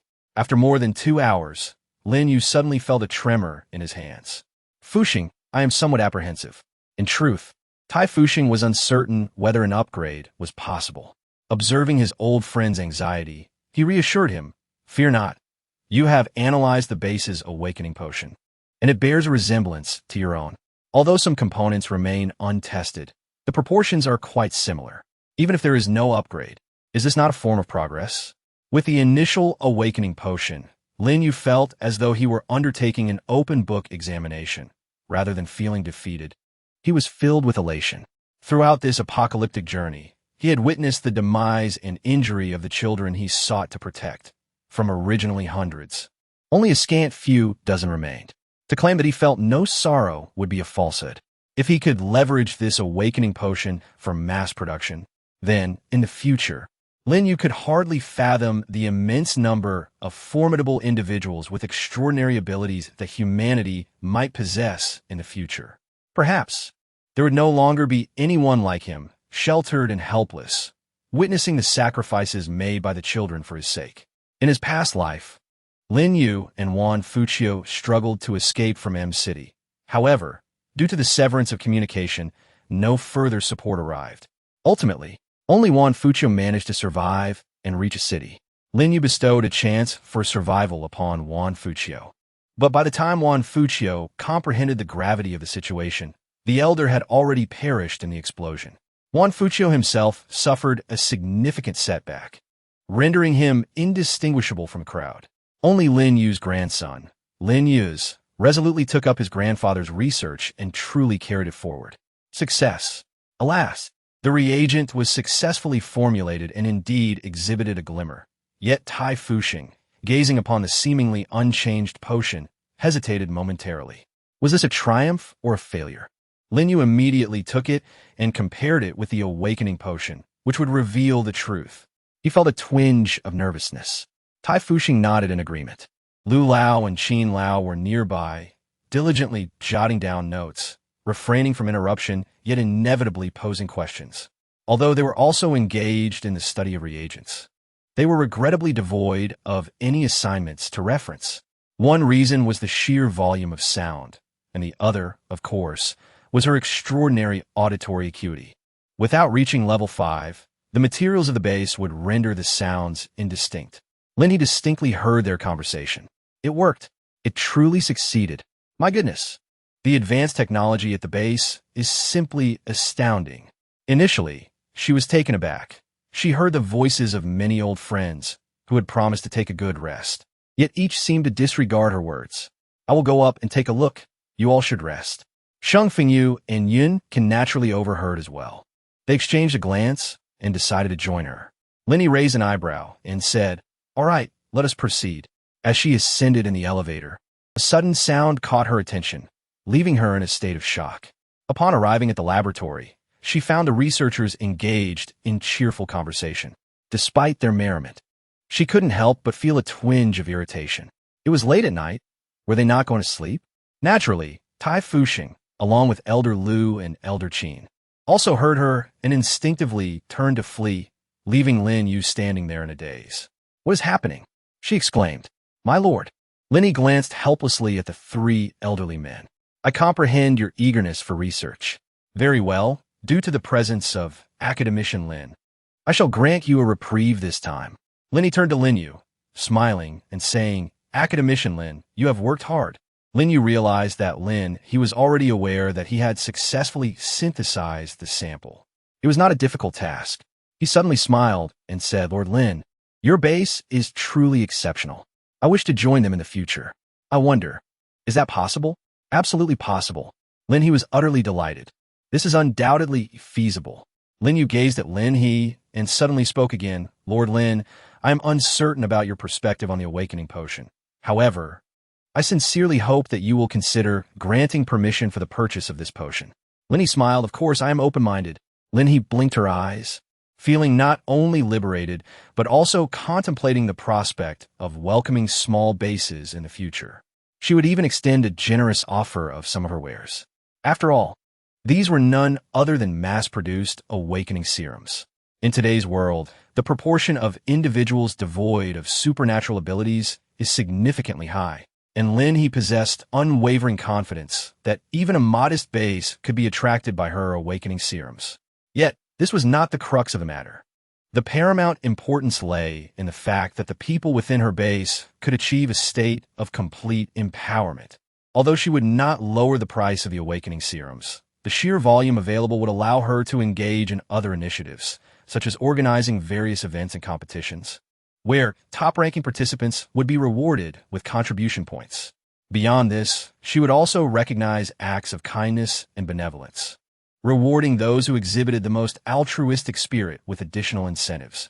When resources were abundant, she felt free to indulge in such whims. Thus, even without a price reduction, she could ensure that a considerable number of individuals would have access to the awakening serums. However, I am quite curious about what materials were used to create the samples. Lin Yu chuckled and said, Here, my lord, please take a look. Lin Yu brought not only his own samples, but also materials. Some plants and herbs in the base happened to meet the requirements. After Lin Yu and a laboratory team exchanged their findings, They swiftly proceeded to sample and concoct the mixtures at an impressive speed. Naturally, this was also facilitated by the availability of reference work. The Awakening Potion truly excels at enabling one to circumvent the rigors of original research. System. I adore you. Lin He's daily praise system. Lin He chuckled softly, but soon her expression soured. Everyone, please take a break. Lin Yu has finally come to understand why everyone is so fearful. It turns out to be due to their irregular schedules. Lin Yu's bedroom was conveniently allocated next to the laboratory. The other teams were situated downstairs and had long since retired for the night. Yin Can and Shang Fengyu stood not far away, observing Lin He as she shooed everyone away, hands on her hips, and they couldn't help but smirk. As she narrowed her eyes, on the verge of losing her temper, Shang Fengyu promptly remarked, "The base will only grow stronger from here on, my lord." Yin Can quickly nodded in agreement. Indeed, it is for the future. Lin He suddenly burst into laughter, exclaiming, "Yes. From now on, our Lin He base shall soar." Lin He took a deep breath and said, "Let's go down and have something to eat. You all can take a break." However, Yin Can raised his hand and replied, "I can manage without rest for a month." Although Shang Fengyu did not possess the same resilience as the other two, he nodded in agreement. "I can do with half a month." Lin He blinked her eyes. "What does it mean? Do you want to accompany me in my endeavors?" The car factory has yet to be established, and Lin He will not rest until it is. Indeed, Lin He nodded, conceding that she was not the only one occupied. "Let's go and have a late-night snack." She had arranged for Xiao Shui and Xiao Bai to rest in their room. Xiaomi still clung to her wrist. Chapter 92. The Armored Vehicle Factory. 3 combat pets. 3 distinct methods of nurturing. Lin He and a few others had a late-night snack, yet they had not ventured outside. Lin He first took a moment to admire the starfruit tree. The starfruit tree had flourished remarkably, having recently undergone an upgrade, and now its branches were laden with an abundance of fruit, yielding over 10,000 pieces. This was more than sufficient to supply the current base. The daily task of harvesting fell solely on Lin He. Not only was it convenient for her to gather the fruit with a single touch, but the starfruit tree recognized only her presence.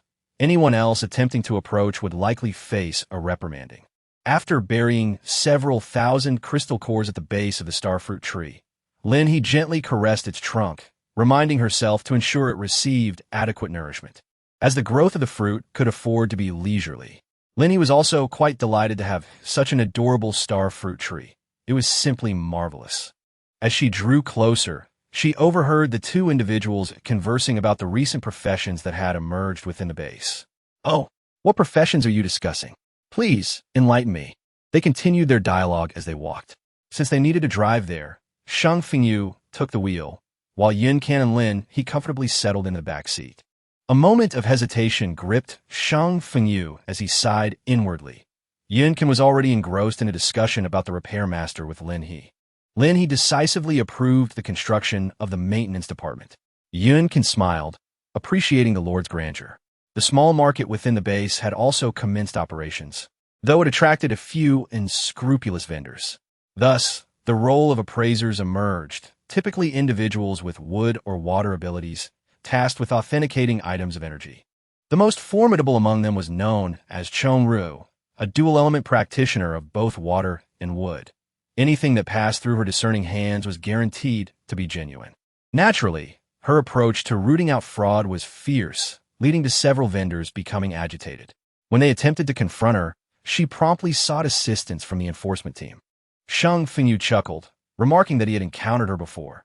She was merely 19, a history major, who had innovatively inherited her family's appraisal craft. In Lin He's eyes, there is a bubbling enthusiasm. Such talents would greatly enrich our base. In truth, I have always yearned to organize an event where individuals from various professions, possessing diverse skills, can compete against one another. We could have our base members cast votes to elect the winners, and those who rank will be rewarded. Lin He blinked her eyes and asked, "What do you both think?" Outside, a tempest of bloodshed raged, yet within the base, it was as serene as spring. The other 2 individuals simultaneously raised their hands in agreement, particularly Shang Fengyu, whose mind was already brimming with numerous ideas and pivotal concepts. Thus, Let us convene a meeting in the morning, starting from the current state of the base, to outline our developmental direction and plans, followed by activities that can invigorate and inspire us, especially now that the awakening potions can be produced in abundance. In Lin He's eyes, there resided an ambition. Henceforth, the Lin He base must resonate with prominence. Sheng Fengyu and Yun can exchange knowing smiles, naturally, as the conversation shifted towards the development of the base. It soon gravitated towards the vicinity of the steel mill. The clock now approached 5 o'clock, and some of the villas had already begun to glow with light. Having risen early, Lin He surveyed the similarly styled villas and realized that yesterday's recruitment had been quite successful. It was best not to disturb them for the time being. Lin He commenced the task of surveying the land. The materials dispatched from the steel mill were directly integrated into the automobile factory for fabrication. The aesthetic design is of little consequence. What truly matters is combat effectiveness and defensive capability. The automobile factory requires not only a factory director and assembly line workers, but also an exceptional designer. Now, Lin He is poised to construct the framework of the automobile factory. System, do you claim you can provide the blueprints? Lin He tentatively inquired. After constructing the automobile factory, will a blueprint for a battle vehicle and a production line be provided? Lin He was positively jubilant. The system's father has always been based on the foundation, and now that the base has grown in population, housing has indeed improved. However, the issue of vehicles remains a persistent challenge. In the quest for automobiles, some of the second-hand cars come with their share of troubles, while others, subjected to the rigors of the team's relentless pursuit against zombies, have suffered considerable damage. If only the automobile factory, nay, it should now be referred to as the war vehicle factory, could establish this production line. Would there be any doubt of the availability of war vehicles? Lin He had determined the location, particularly confirming several nearby structures: the employee dormitory, shops, and the contribution hall. These facilities were essential to construct, as it would not be feasible for our workers to traverse far to the base of the mountain each day. You may step back now. The two swiftly retreated, halting only upon reaching the road. Then a vast industrial building, no smaller than the steel mill itself, materialized instantaneously. With a swift covering of mosaic and subsequent refreshing, a new industrial park completed its transformation in the blink of an eye. The steel mill bore no signage, and naturally, this place did not either. Naming or signage could only follow the establishment of the structures. However, the industrial park, adorned with high-tech steel and glass, was visually striking in its simplicity and elegance, showcasing both style and grandeur. Lin He promptly arranged the shop and hall in other locations, nodding in satisfaction. In the future, constructing additional factories here to produce weapons would be quite advantageous. The blueprints had already taken shape in Lin He's mind when she suddenly realized the presence of something both unfamiliar and significant. Crystal oil? The armored vehicles do not run on gasoline. What then is this crystal oil? The system immediately elucidated, providing an explanation: a combustible material derived from crystal cores. It subsequently issued a task, special mission: collect 50 tons of gasoline, time limited, 48 hours. The reward would undoubtedly be the crystal oil generator, yet 50 tons? Lin He glanced at the inventory from recent days, which amounted to merely around 10 tons. This suggested a clear intention to completely seize the remaining gasoline in M City. M City had already endured extensive suffering, with the gasoline that had previously escaped being taken away barrel by barrel. Lin He had never aggressively sought to gather gasoline, as she believed that merely having enough was sufficient. Well, there was work to be done. The two of them were unaware of how they had ended up outside the armored vehicle factory, yet the main gate was locked, although tools were at their disposal. Without resolving the fuel issue, they were rendered useless. Lin He decided to refrain from opening the door for the time being. My lord, you truly are remarkable. No matter how many times Yun can gazed upon such craftsmanship, he could not help but give a thumbs up. After all, it was undeniably impressive. This level of skill led him to ponder whether the Lord had perhaps usurped an entire civilization. Whatever was desired could be manifested, and upgrades were executed with ease. Henceforth, this factory would produce war chariots. Lin He smiled, capable of sending zombies flying and bravely charging through hordes of the undead, a resilient war machine. Yin Can's eyes lit up. While he himself had no need for it, his teammates certainly did. However, we have tasks at hand now. I require 50 tons of gasoline. Lin He raised her hands in exasperation, declaring that there would be no rest today. After the meeting, she and her team would continue to forge ahead. Chapter 93. The bi-monthly planning meeting.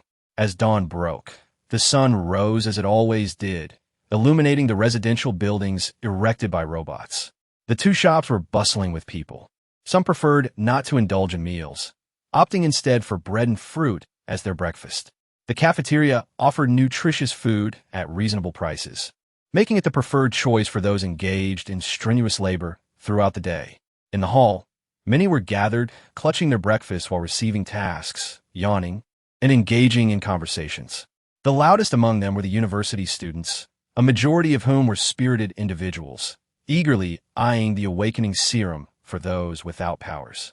They toiled relentlessly to accrue contribution points to purchase the serum. Currently, by undertaking 3 tasks daily, exploration, construction, and development, one could earn over 200 contribution points. Naturally, this meant working tirelessly from morning until night. Yet, the enthusiasm remained unabated. The most sought-after team was led by Xiao Ruyun, particularly for those with wood-based abilities. If one had accumulated a portion of contribution points, exploration and planning tasks awaited them on the exploration interface. The land one cultivated would not incur rental fees for a month, and the seeds for the first planting could be provided free of charge, with reasonable purchase prices for the harvested vegetables or grains. This represented the agricultural faction. Harvesting was also a significant endeavor, particularly under Xiao Ruyun and Oppo's guidance, which involved tasks such as burying bodies, transporting them, and gathering crops. If the team was at capacity, construction work could also be considered. Currently, the simplest task was the transportation of materials, as construction supplies had to be exchanged at the base. Those with spatial abilities found this task effortless, while others had to drive up and down to transport goods. Supervising robots and replenishing materials were also highly sought-after positions, with each robot assigned a dedicated overseer to ensure adequate supplies. This entire process yielded substantial contribution points. The scavenging and hunting teams were even more lucrative, generating considerable income. For instance, among the spatial abilities, there were 2 individuals at the base, both of whom held administrative roles. Their presence during missions was immensely advantageous. Of course, the Lord was not included in this count. The Lord's abilities were akin to possessing infinite space, as reports indicated that they had never encountered a situation where the Lord's capacity was inadequate. Truly a formidable presence. Moreover, the most gratifying tasks remained in aquaculture and livestock farming. The breeding zones on the mountain thrived daily, while the newly established farms at the foot of the mountain quickly became bustling enterprises. Poultry such as chickens and ducks were abundant, and numerous piglets, calves, and lambs were born recently, coupled with the pig Lin He captured yesterday. The farm at the base had developed into a considerable operation. Lin He has been yearning for a special animal type, supernatural being, yet there has been no sign of one thus far. The caretakers in the breeding area dedicate their days to cleaning, feeding, and collecting fertilized eggs, while also checking for any newly pregnant livestock. The daily contribution value has risen to 150 and is expected to continue increasing as the livestock population grows. However, the primary issue that needs addressing is the improvement of the law enforcement team. Thus, as all the administrators finished their breakfast and the base settled into its daily rhythm, the first thematic meeting of Lin He's base plan for the first half of the month commenced. Lin He sat at one end, while the other administrators were arranged on either side, commencing with a report on the progress of each sector. My lord, esteemed administrators, allow me to begin. There is little else to convey, merely my excitement. If he succeeds in cultivating 100,000 zombie corpses, will he not achieve level 5? It is undoubtedly possible. Perhaps even level 6 is within reach, he exclaimed, revealing his gums in a broad smile. In truth, our pioneering sector is quite straightforward. First, let me introduce my team of pioneers comprising 50 members. From task assignment to cultivation management, this group has entirely supported my pioneering endeavors. Xiao Ruyun's team is the largest among all the administrators in the base, and this figure does not even account for the laborers. The laborers are all personnel from the base engaged in task completion. Since my appointment as the administrator of the pioneering sector, it has only been a mere 7 or 8 days. Xiao Ruyun wore a proud expression, having cultivated approximately 3,300 acres, with the sale of agricultural products nearing 500 tons, contributing millions in value. The workforce involved averages over 500 daily, yet remains below 1,000. I have not calculated the exact number, but yesterday we had over 700 workers. Furthermore, our wages are generous, with each worker earning no less than 200 contribution points, and those who toil harder receiving at least 250.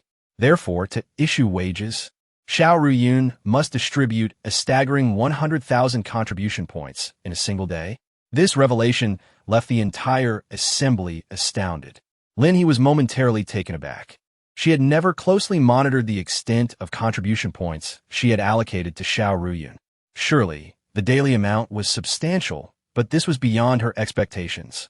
Upon closer examination, it became evident that Xiao Ruyun encompassed over 80% of the base's non-ability users. With his presence, the base faced no concerns regarding sustenance or job placements. He cultivated crops in the morning, harvested in the afternoon, and once the harvest was complete, there were dedicated individuals to manage the sales, allowing workers to pursue other tasks. This was a pillar of industry. In the future, Lin He would not only be selling awakening potions, but also the produce cultivated by Xiao Ruyun. Xiao Ruyun's ears flushed crimson, an indication of either excitement or anxiety. After all, this was his first report of such significance, with the core figures of the base in attendance. Once a reclusive homebody, he had now transformed into the esteemed boss Xiao, with prospects soaring in merely 10 days.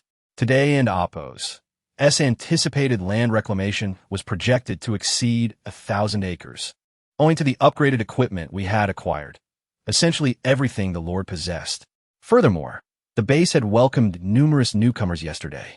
Xiao Ruyun smiled, stating that his plans for the upcoming fortnight were straightforward. The output must multiply by at least 50 times. The acreage should exceed 10,000, aiming to encompass the daily tasks of the 2,000 individuals at the base. As the wealthiest individual, Boss Xiao was extraordinarily generous, offering salaries recklessly and recruiting with abandon, focusing on ensuring that no one at the base was left behind. No abilities? Come here. Once you earn money, once you acquire abilities? Excellent. Lin He led the applause, while the other administrators chuckled wryly, pondering who could possibly match her prowess. Indeed, there was one who dared to compete. Huang Wenyue stepped forward, proudly presenting herself. As an administrator from the laboratory side, she wielded direct control over infrastructure, with the construction of robots being a notable product of their lab. I hesitated for a moment before mentioning our physics and biology laboratories. Given that infrastructure falls under the domain of robots, it naturally also pertains to Huang Wenyue. With her background as a data manager, she is far more suited to administration than research. She has assembled a team of 5 assistants, with only one dedicated to laboratory tasks, while the remaining 4 focus on infrastructure. At this juncture, my lord, I believe it is essential to appoint an administrator with relevant experience for the infrastructure sector, as I'm not a specialist in this area. My assistants will handle task assignments for the robots, and we will endeavor to keep pace with the base's construction. Allow me to briefly summarize the robots' achievements over the past 5 days. The member base has constructed over 70 villas, and by today, the total should exceed 100, thus completing the planning for the member base. The 6th residential building in the base's living area is currently under construction and is expected to be completed by noon. However, due to the awakening potion research conducted by the 2 laboratories last night, the robots will not be operational until afternoon, which will inevitably affect their output today. Huang Wenyue prepared a PowerPoint presentation, which appeared far more formal than that of Xiao Ruyun. As everyone gazed at the ever-evolving images of the base, their eyes sparkled with excitement. Chapter 94, Phase of Rapid Development. Applause erupted throughout the room, as Huang Wenyue outlined her bi-monthly plan, which aimed at mass-producing the awakening potion and manufacturing robots in alignment with the base's strategic direction. Remarkably succinct. Once Wang Wenyue concluded her presentation, Chun Mei Fun from the living sector cleared her throat. Allow me to continue. We do not have much to report on our end, as I have a larger team of 7 assistants. The cafeteria outside the base requires personnel, and it is crucial to ensure adequate staffing in this area. There are no significant issues with the cafeteria. Once the staff is arranged, we can rest assured. Chun Mei Fun then addressed other matters related to daily life, such as healthcare and clothing. The healing potion is indeed remarkably effective. A single injection suffices for many ailments. However, some individuals contend that their conditions are not severe enough to warrant the use of such a potent remedy, deeming it a waste. As for the garment factory, Lin He suddenly recalled a mutated creature, a spider from Longcheng, renowned for its exceptional skills in garment making, along with its offspring. However, the base currently lacks these small spiders, which presents a significant dilemma. While the base has made commendable progress in resource acquisition, relying solely on scavenged clothing is unsustainable. Humanity inherently possesses certain needs regarding food, clothing, shelter, and transportation. Thus, it is imperative to expedite the establishment of a garment factory. Additionally, I am preparing to launch a medical sector, beginning with physicians and healing-type abilities, followed by the procurement of medicinal supplies. Lin He gazed at Chun Meifan, who had awakened her healing abilities. What I mean is, if you currently possess the energy, I hope you can also take charge of a medical sector. As for the lifestyle segment, I aspire to see further subdivisions. Our administrators could be classified from level 1 to level 3 or 4, with each level overseeing different responsibilities and wielding varying degrees of authority. As Lin He spoke, Shang Fengyu and the others fervently took notes. The first level signifies the highest tier, with subsequent divisions based on functionality and responsibility. What are your thoughts on this? Agreed. Agreed. Very well, let us take the living sector as an example. The cafeteria and the shop fall under the culinary category. If anyone in the base encounters an issue, we require a consultation measure as well. I believe we can establish an additional aspect for this. Agreed. Lin He expressed her agreement with everything, a smile escaping her lips. Furthermore, there is another matter I wish to bring forth today, the incentive measures and event planning, which also require some talent. She tapped her fingers on the table, as if the awakening elixir was about to be mass-produced. Our priority must be to ensure that the members of our base receive the awakening elixir before anyone else. However, some individuals joined later and will require time to accumulate contribution points. Additionally, events are essential. They not only provide a means for everyone to unwind, but also serve to uplift spirits. Upon Lin He's conclusion, a wave of applause erupted. She raised her hand to her forehead, exclaiming, "Wait a moment, are we indulging in formalism here?" Regarding the event, for instance, in various industries, the top contender in the architectural category not only receives a reward, but also has the opportunity to be integrated as an administrator. Lin He couldn't help but applaud herself, feeling quite pleased with her performance. The others burst into laughter, prompting Lin He to cough and ask, "Is there any issue?" De Fu, observing the scene, promptly stood up and declared, "Let me take the stage." As the acting administrator, he noted that the enforcement team had only recently been established, and his report was succinct. Currently, the members of our enforcement team are drawn from the hunting and scavenging squads, individuals we trust and who possess the requisite skills. Although my brother still oversees the hunting squad, he is equally committed to this initiative.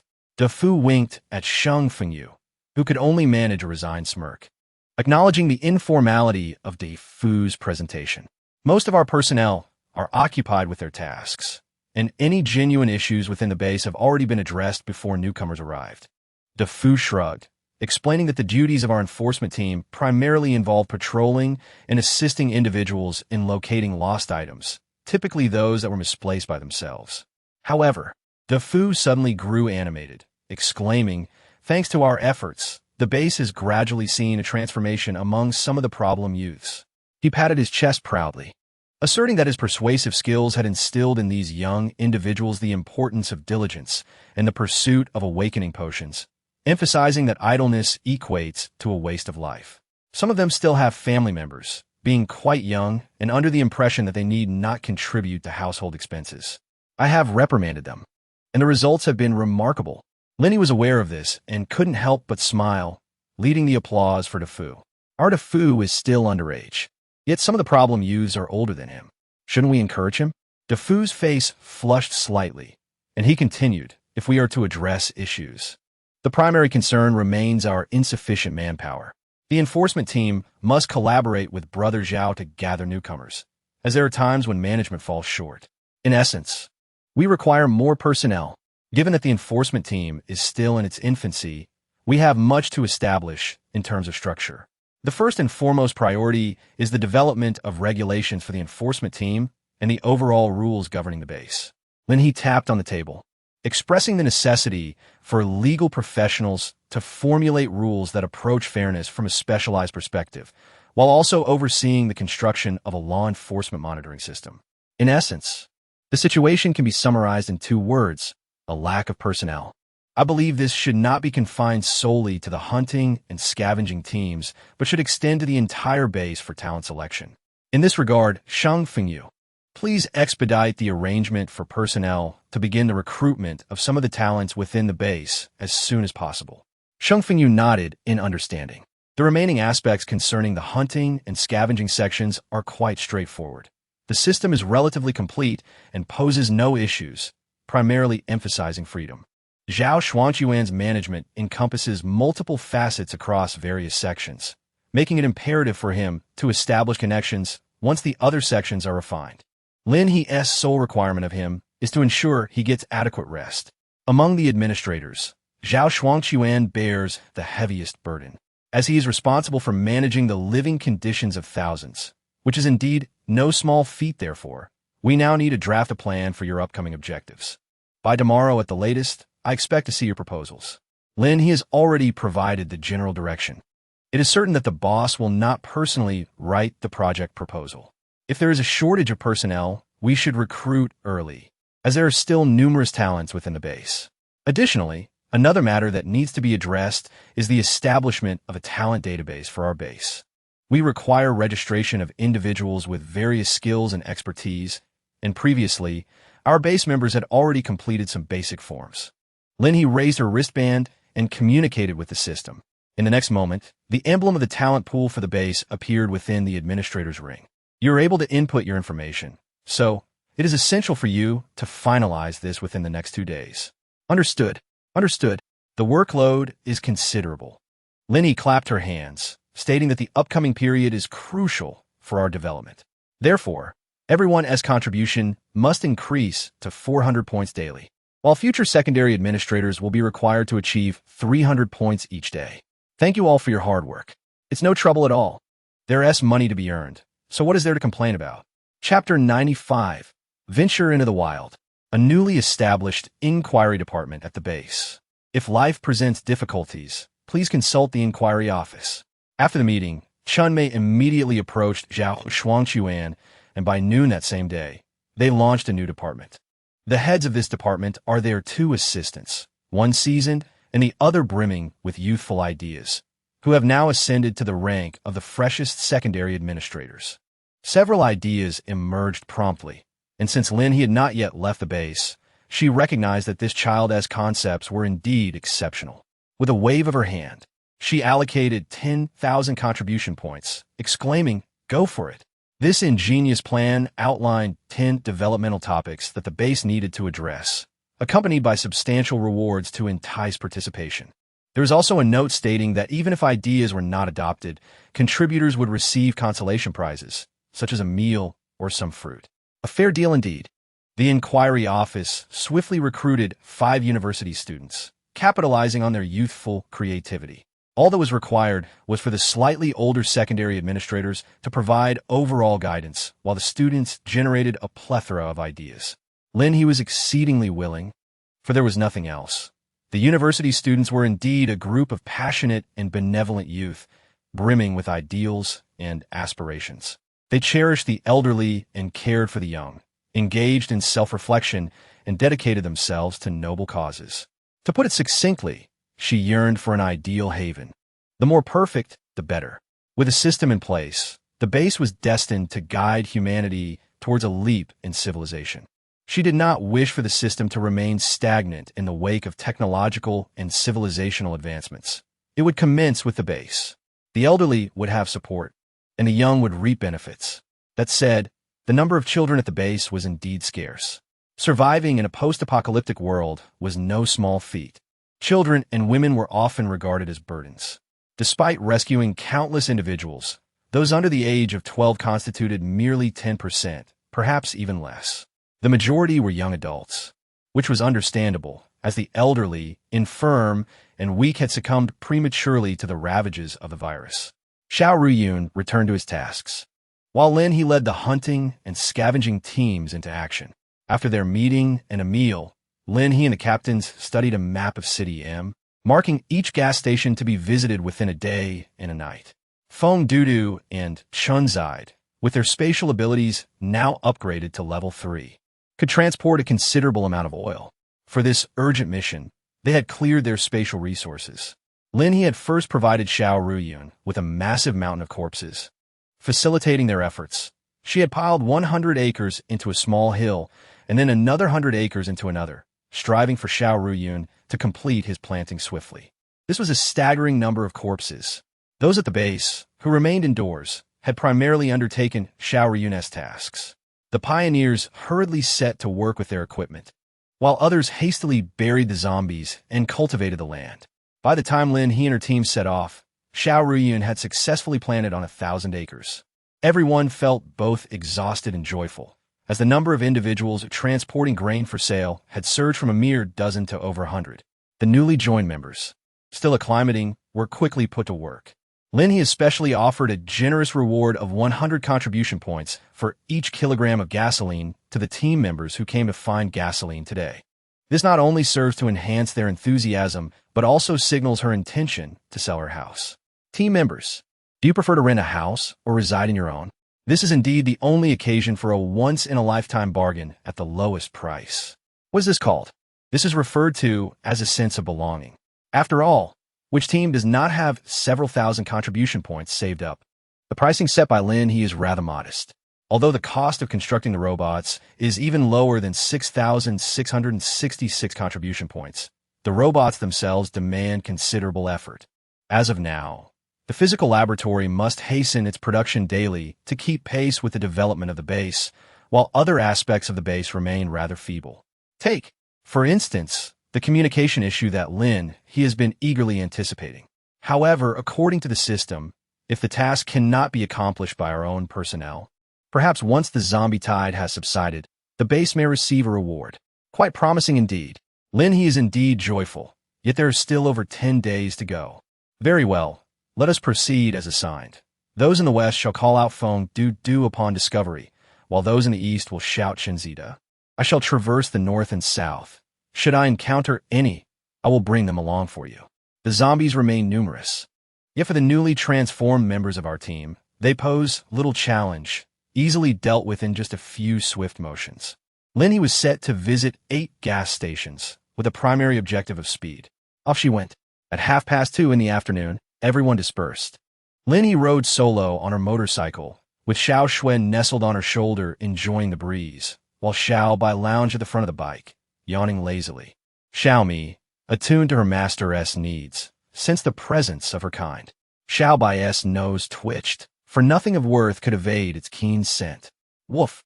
By 3:30 in the afternoon, Lin He arrived at the first gas station. Before she even opened the door, the sounds of barking dogs echoed from within, accompanied by a pungent scent of blood. Lin He, without the need to open the door, instinctively sensed that the dog had likely succumbed to a state akin to zombification. With a sudden force, she swung the large door open, and a colossal zombie dog, its lower half skeletal and upper half decayed, lunged out with ferocity. In that fleeting moment, a flash of lightning illuminated the scene, and the dog let out a pitiful whimper before its head was shattered, collapsing lifelessly to the ground. Lin He had just collected the corpse when suddenly he heard the faint sound of a dog barking. Woof, woof, woof. It was the same kind of small puppy. Lin He was momentarily taken aback, but quickly stepped inside, only to be greeted by a vast expanse of skeletal remains and several diminutive, plump black puppies nestled beneath the shelves. They appear to be merely a few weeks old, their eyes yet to open. Yet, they were unmistakably normal dogs. Alas, their protective mother has departed. From this moment forth, I shall assume the role of your new caretaker. The zombies are powerless against their innate desire to consume their own kind. Yet this particular dog resisted that urge, clinging to the last vestiges of its maternal instinct, refusing to harm its offspring. However, it was no longer a dog. These fragile puppies, weakened from prolonged starvation, remain alive, signifying a profound transformation. Thus, it was straightforward. Lin He promptly began to feed them with crystal cores. The puppies, sensing the presence of the crystal cores, rushed over eagerly, despite their eyes still being shut, clamoring over one another in their eagerness to partake. Lin He separated them, ensuring that each had an ample supply of crystals. Xiao Shui gazed down at the puppies, her eyes filled with curiosity and an endearing fondness. Do you truly like them? Xiao Shui nodded her small head, her ears twitching, revealing her genuine affection. While you watch them eat, I shall go in search of some gasoline. Suddenly, Xiao Bai appeared from nowhere, excitedly barking twice at Lin He. Something wonderful is here.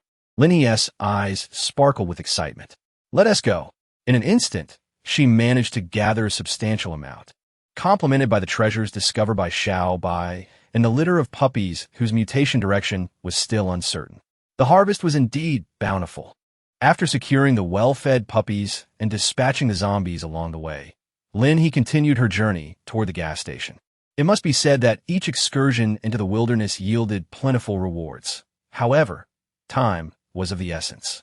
The base was evolving rapidly, and Lin He could not afford to linger in the city for too long. Perhaps as the base became more developed, she would enjoy greater freedom in the future. Chapter 96. Arrival at the gas station. A gas station typically contained around 80,000 liters of gasoline, which translates to approximately 58.4 tons. Lin He required 50 tons of gasoline, which was indeed sufficient. Yet, if she was to collect, she might as well take it all. Leaving it behind would be less beneficial than transporting it to the base, ensuring that they would not have to search for fuel in the future. Constructing another gas station within the base should provide for an extended period of use. Captain Chun, over here. Manager Foam, here. Gradually, everyone arrived at their designated spots, with Foam Dudu and Chun Zide busily moving about. The desire for communication capabilities grew increasingly strong. By 8 in the evening, all were gathered and headed toward the city center. In this consolidation, Lin He was pleasantly surprised to discover that they had nearly acquired half of the gas station as fuel. Indeed, many gas stations had been breached, resulting in a significant reduction of available gasoline. As they integrated this into Lin He's backpack, she found herself with over 300 tons of gasoline. She mused that even if the base possessed 10,000 vehicles, this would likely suffice for a year. Moreover, once they established armored vehicles and produced crystal oil, gasoline would gradually become obsolete. All right, he gathered nearly enough gasoline. Let us have dinner first, and afterward I'll take you all to hunt zombies. Upon uttering these words, Lin He was met with an eruption of cheers from the team. Those who had not accompanied Lin He on the hunt the previous day were filled with regret, their hearts heavy with remorse. Now presented with an opportunity, they were overwhelmed with joy. Lin He, with a bright smile, cradled the little white creature as she ventured out to see if there were any remaining opportunities. Shang Fengyu observed her retreating figure, eagerly rubbing his hands together. You can slay a few more today. I want to compete with you. Yin Can suddenly interjected. Shang Fengyu raised an eyebrow, questioning the need for such pleasantries. There's no need for these theatrics. You should focus on leveling up. Yin Can chuckled, taking a bite of his meal. Don't you wish to catch up with me? Shang Fengyu, feeling somewhat helpless, thought it odd not to desire that, yet deemed it unnecessary to voice such sentiments. When he Jie takes action, do you think there will be a shortage of zombies? Certainly not. Yin Can laughed heartily, adding, as long as you understand my intentions, I genuinely welcome you to surpass me. This statement echoed the sentiment of a top student expressing a desire to attend prestigious universities like Tsinghua or Peking University alongside another. Shang Fengyu, however, chose to quietly enjoy his meal, ignoring him.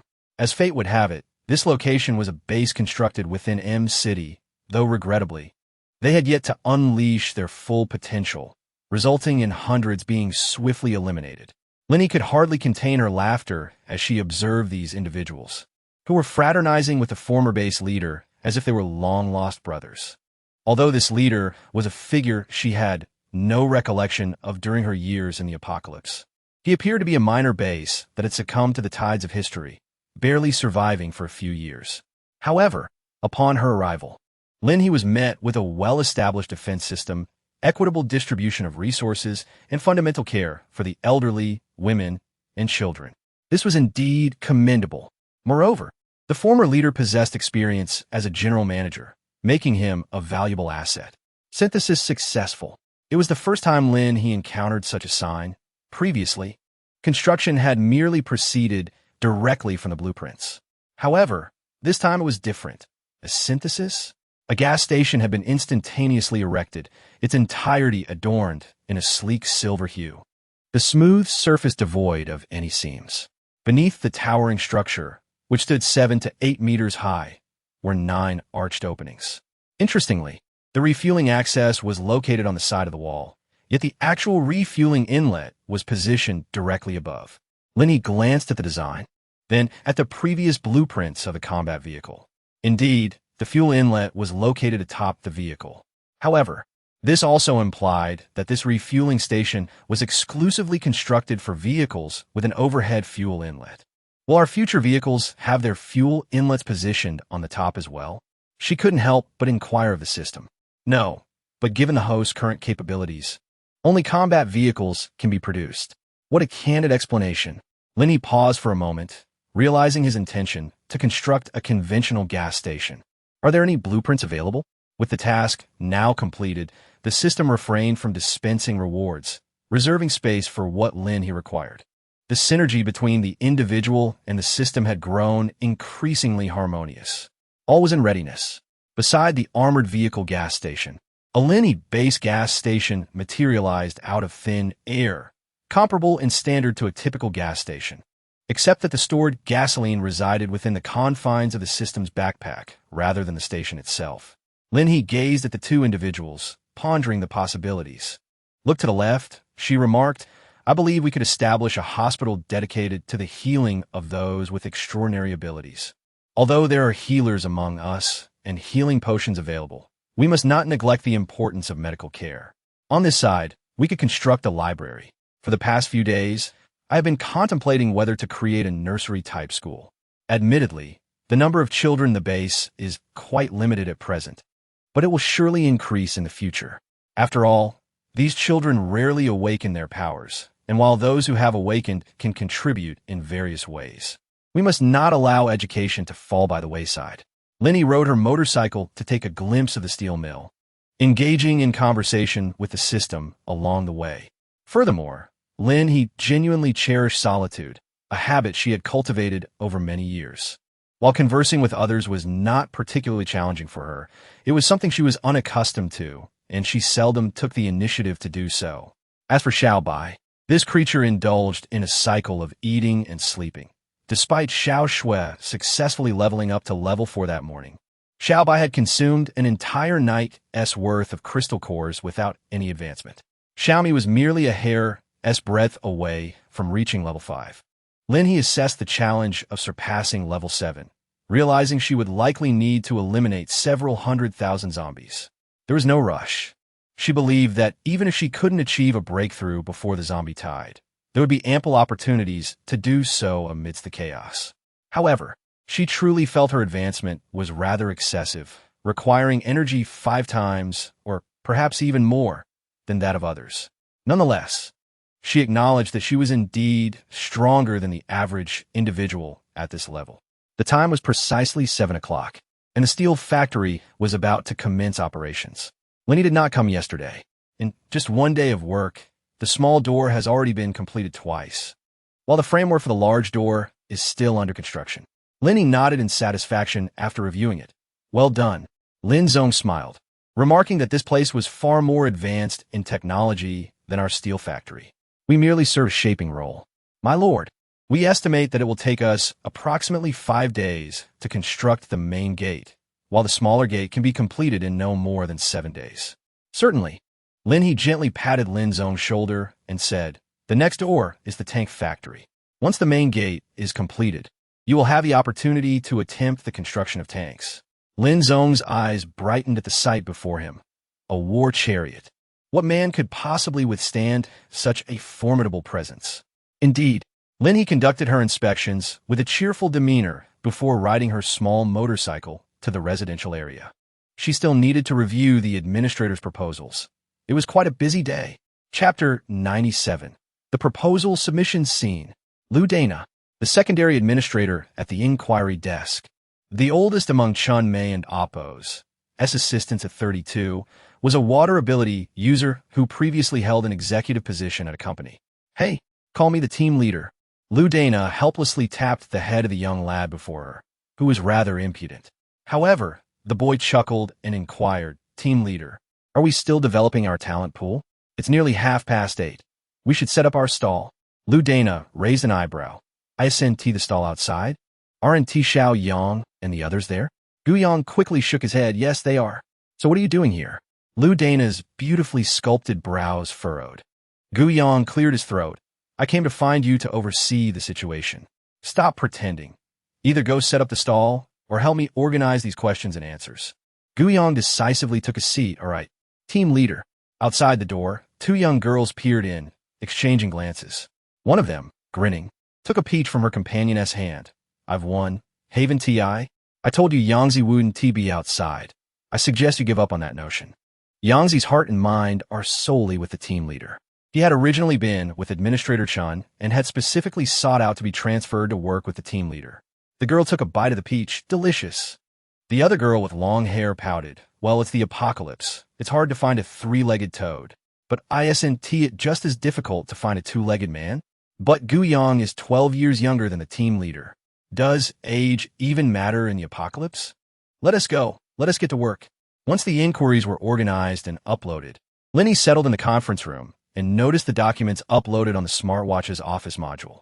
While the smartwatch lacked communication features, it had developed functionalities akin to information synchronization. Although Lin He finds it perplexing, the functionality of the bracelet lies within the system's grasp. What, there is no chat feature? Well, that's that. Ha ha ha. Take a look at this. When asked how to swiftly enhance community functions, he suggested recruiting several community workers, emphasizing that the more, the better. Whatever functions are needed, just assign the community workers accordingly. Quite intriguing. As for tackling the escalating challenge of base combat strength, this individual proposed expelling the weaker members from a base. Who dares to be so audacious? Just kick him out. The administrators and assistants gathered in the conference room observed the QA, each one simultaneously commenting and watching with amusement. Lin He was perusing the proposals submitted by others. Feng Dudu, come here. Lin He first glanced at the few simple lines from the scavenging team.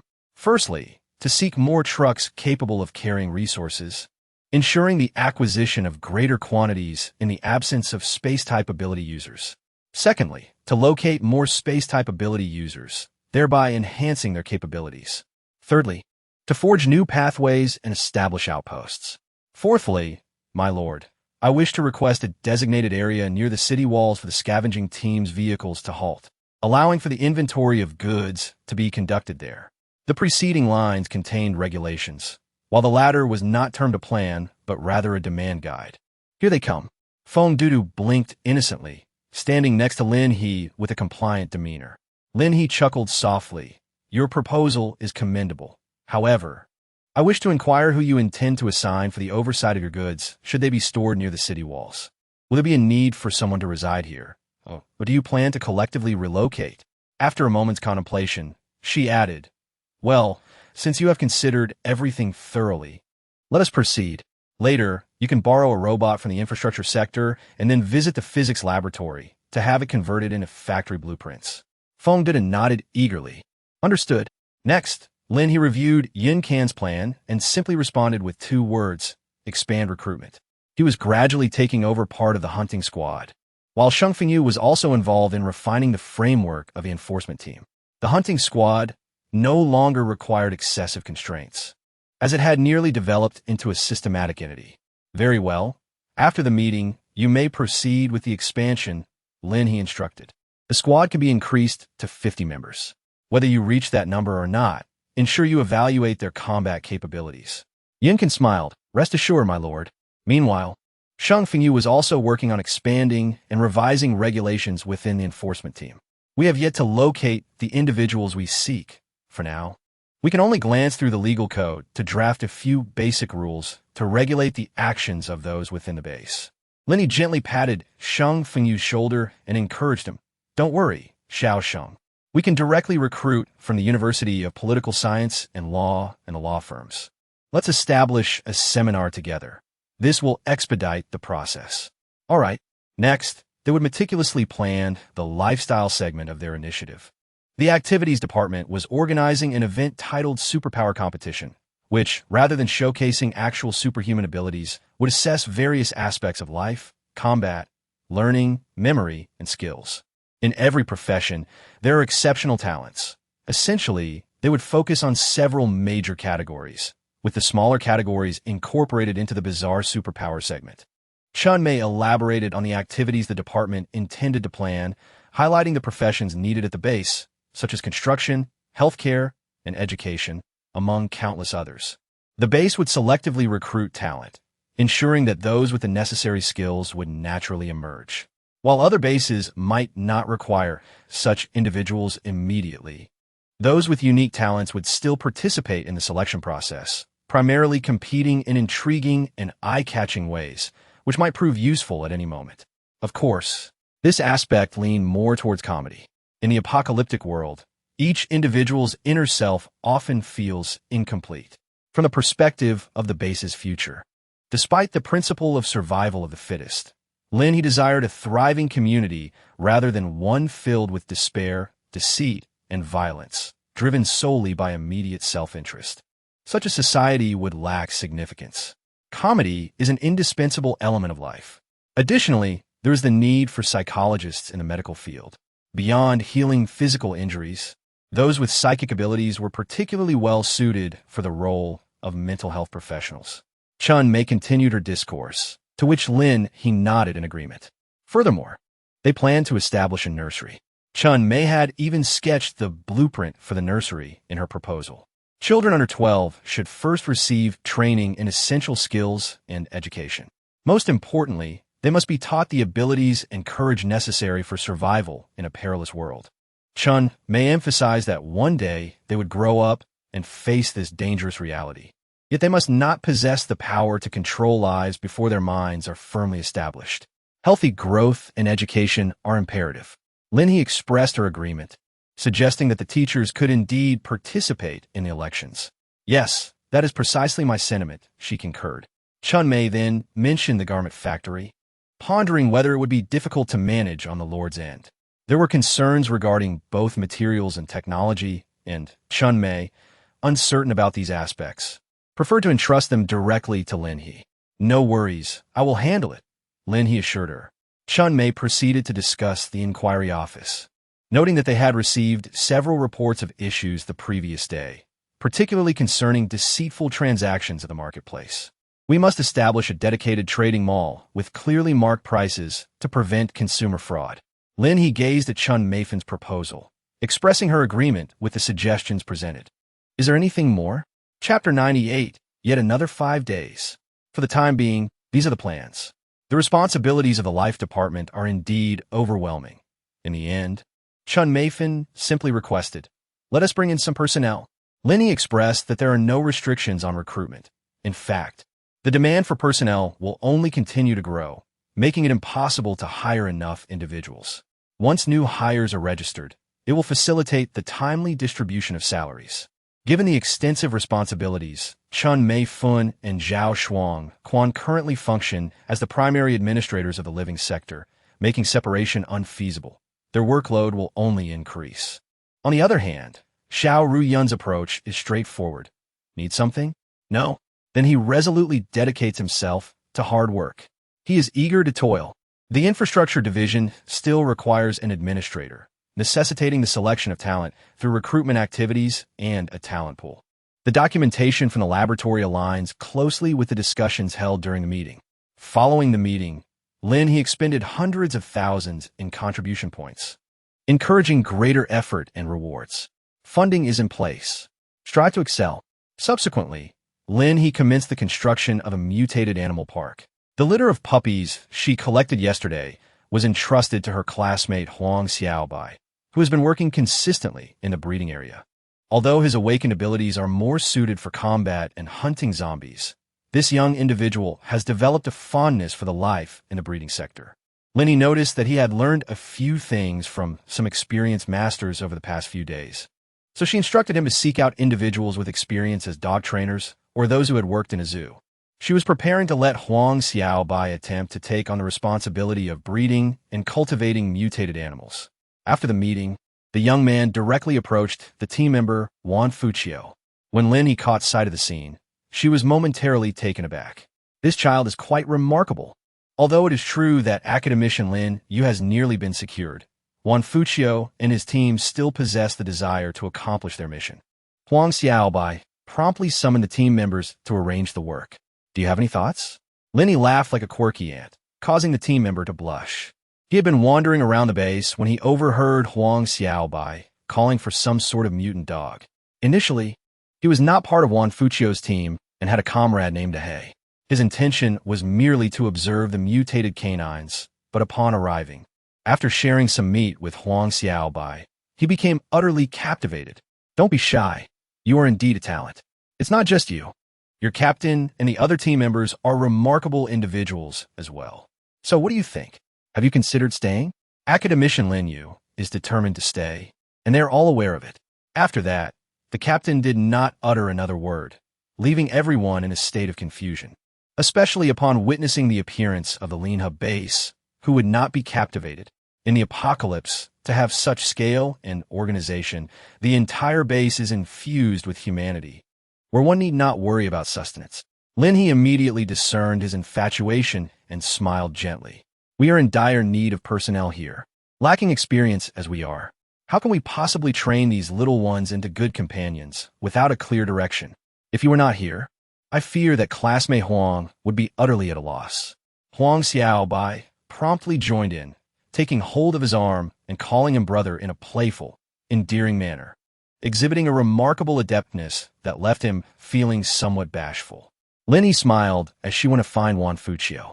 However, as Lin He had anticipated, the enthusiastic captain, who had been assisting at the information desk, shook his head in refusal to stay. Lord Lin, he said, although academician Lin He intends to remain.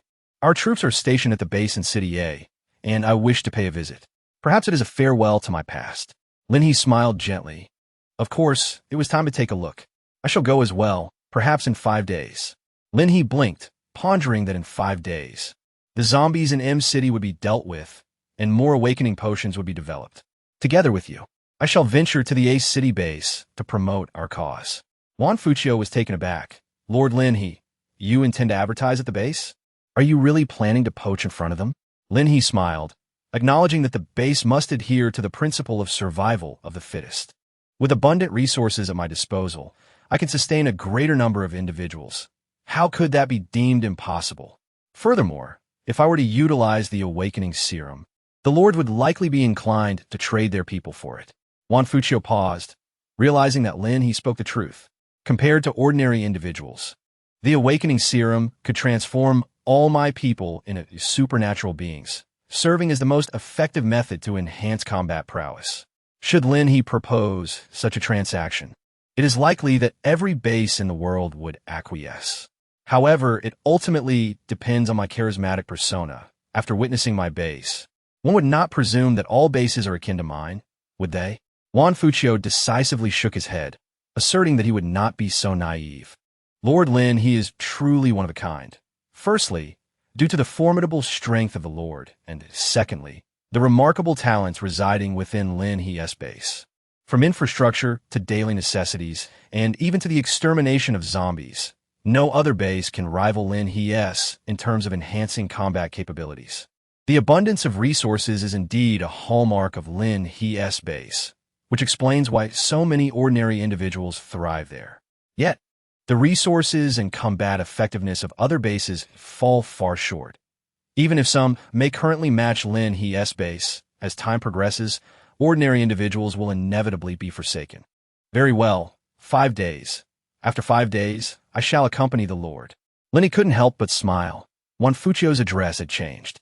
Then, shall I assign some tasks to your team? Would you be amenable to that? Juan Fucio chuckled lightly, as per the Lord and Oppo's arrangement. I have been here for a whole day without contributing. Is the enforcement team established by the Lord still in need of personnel? Lin He clapped her hands joyfully, exclaiming with excitement. It was indeed a perfect match for her expertise. Time swiftly flew by, and in the blink of an eye, 5 days had elapsed. There remained merely 10 days and 15 hours until the impending zombie tide. In those 5 days, hospitals, nurseries, and warehouses sprang up rapidly, and the inaugural superpower competition concluded just yesterday. The membership of the Lin He base has officially surpassed 2,000, with the total number of individuals exceeding 5,000. The entirety of M City has been thoroughly scoured by the hunting and scavenging teams, and after 5 grueling days of battling the undead, Lin He has finally touched the brink of a breakthrough. However, the most significant progress has been made by Xiao Ruyun, with Yun coming in a close second. He has now become adept at standing amidst the hordes of zombies, effortlessly sending their remnants flying in all directions. Due to the pulverized nature of the bodies, Yunkin has mastered a new skill, linear slicing. By targeting the densely packed necks of the zombies, he can sever their heads with precision, should he miss. A swift correction can suffice. Since his upgrade, the corpses acquired from the farming sector have become considerably more plentiful. In a span of 5 days, Shang Fengyu has ventured out with the team only twice, spending the rest of his time with the law enforcement unit. The influx of veterans and personnel from within the system has steadily bolstered the law enforcement team. After 3 days of deliberation, the first regulation of Lin He base has been fervently established. A standard has been formulated from various perspectives, neither excessive nor insufficient. With the law enforcement personnel now exceeding 200 allocated to patrol according to residential buildings. The trading market has been constructed rather simply, taking the form of a vast marketplace with a basic framework. 2 guard booths have been established, staffed by law enforcement personnel. Any merchant found engaging in deception faces a penalty of 10-fold their wrongdoing. Within the market, several shops have been constructed. The foremost is the repair shop, where skilled craftsmen and apprentices provide essential services to the base's denizens. Another significant establishment is the clothing store, which owes its efficiency to Xiao Ruyun. The production line operates with remarkable speed. However, the unfortunate news is that the clothing factory offers only 2 styles, resulting in limited purchases. With most opting for quality items sourced from the clothing market, Lin He felt quite helpless. There were no design blueprints available, and the production line was merely a system reward, of which she had no expertise to improve. The system remarked that such rudimentary clothing only needed to cover the body. What need was there for style? Tapten Nurantano, Armurad Baiklas. Set off. The inquiry office has now become a popular attraction, drawing in numerous imaginative minds, most of whom are young university students or seasoned gaming enthusiasts. They astonishingly perceive the apocalypse as a wholly immersive simulation game. They refer to the wristbands as game wristbands, the administrators as NPCs, and Lin He as the GM, particularly with regard to contribution points and other modes, task submissions, and item exchanges. They're perpetually enveloped in the illusion of being within a game. This illusion, however, has become a most effective balm for their troubled souls. Upon hearing the news, Lin He couldn't help but chuckle. A game, perhaps? It certainly bore some resemblance to one. If only they could develop a backpack system, that would be an instant success. The atmosphere at the base grew increasingly lighthearted, and what brought Lin He even greater joy was the fact that not a single member had perished since the establishment of the base. This was an improbable occurrence. Given the original accumulation of strength and combat prowess among her members, it could be said that even if hundreds of thousands of zombies descended upon City M, her team would handle the situation with ease. 5 days had passed, and Lin He's base had cultivated over 10,000 acres of fertile land, primarily due to the remarkable contributions of an Earth-type ability user. He devised a groundbreaking method for land reclamation and collaborated with more than 20 others of his kind, thus taking on the task of cultivation. Consequently, agriculture within the base flourished almost instantaneously. Thankfully, the presence of the system space ensured that none of the abundant food and vegetables would go to waste. This also opened a new avenue for Lin He's trade route, exchanging food for manpower. Regardless of the circumstances, Lin He simply required personnel. Materials and resources were plentiful throughout City M. Whenever she needed them, she could dismantle buildings at will, for these structures would remain intact for at least 20 years, proving to be quite convenient. The population of the base had surpassed 5,000, and it seemed that almost everyone left in City M had been accounted for. There would likely be no more additions. The system was perfectly calibrated to accommodate just over 5,000 individuals. Consequently, the living sector established a cleanup team dedicated to waste collection and street maintenance, ensuring everything remained pristine. In a city that once housed millions, it was starkly evident how brutal the apocalypse had been, as only a fraction remained at Lin He's base. Although it was said that around 100,000 had fled to base.A, it was certain that one-third had perished along the way, and the number of those who reached base.A unscathed was likely minimal. Reflecting on her previous life, Lin He recalled how fortunate she was to have moved swiftly and securely, guided by a formidable leader. Otherwise, she might have been among the deceased. "Lord, I am ready," Juan Fuccio declared. Having spent the past few days assisting the enforcement team, he had fully integrated into the life of the base. Witnessing firsthand the emergence of buildings and the nurturing of numerous lives on this land, this laid a solid foundation for the development to come. The groundwork had been laid exceptionally well. The ability users in the hunting and scavenging teams had grown remarkably powerful, with many now capable of independently leading their own squads. A bright future was clearly in sight. During these 5 days, while the communication level at Lin He's base had not advanced, an unexpected encounter occurred yesterday in City M with individuals from base.A who had come searching for Juan Fuccio and Lin He. At this moment, Lin He clutched the satellite phone in her hand. "Captain Juan, upon arrival, I hope everything proceeds smoothly." The provisions and supplies were merely an embellishment, a means to convey to the other side their considerable wealth. She had devoted herself tirelessly for the sake of the base. Lin He, the esteemed leader, was greeted by the members of the A city base who had enjoyed a restful night. With a smile, she inquired, "Have you had enough to eat? We still need a day to reach our destination. If you haven't had your fill, do take some provisions with you." The young man across from her felt a flush creep to his ears. Their journey had been fraught with difficulties, and during their initial meal at the base, they had scarcely paused to breathe. Once sated, they became acutely aware of the pitying gazes surrounding them. After all, they had gone days without adequate nourishment, surviving on mere water and crackers. Now, clad in fresh attire and having bathed, they savored an abundance of delectable food. Last night, as sleep had been blissful enough to bring tears of joy. At the A city base, numerous high-ranking military officials were present, yet the highest rank among them was merely level 4. This individual had been a true warrior before the apocalypse, and after the world fell into chaos. He utilized his formidable abilities to annihilate zombies and swiftly construct a protective base, rapidly ascending in rank, but still only reaching level 4. Thus, when several individuals beheld Lin He, they were filled with a mix of reverence, admiration, and a touch of shyness.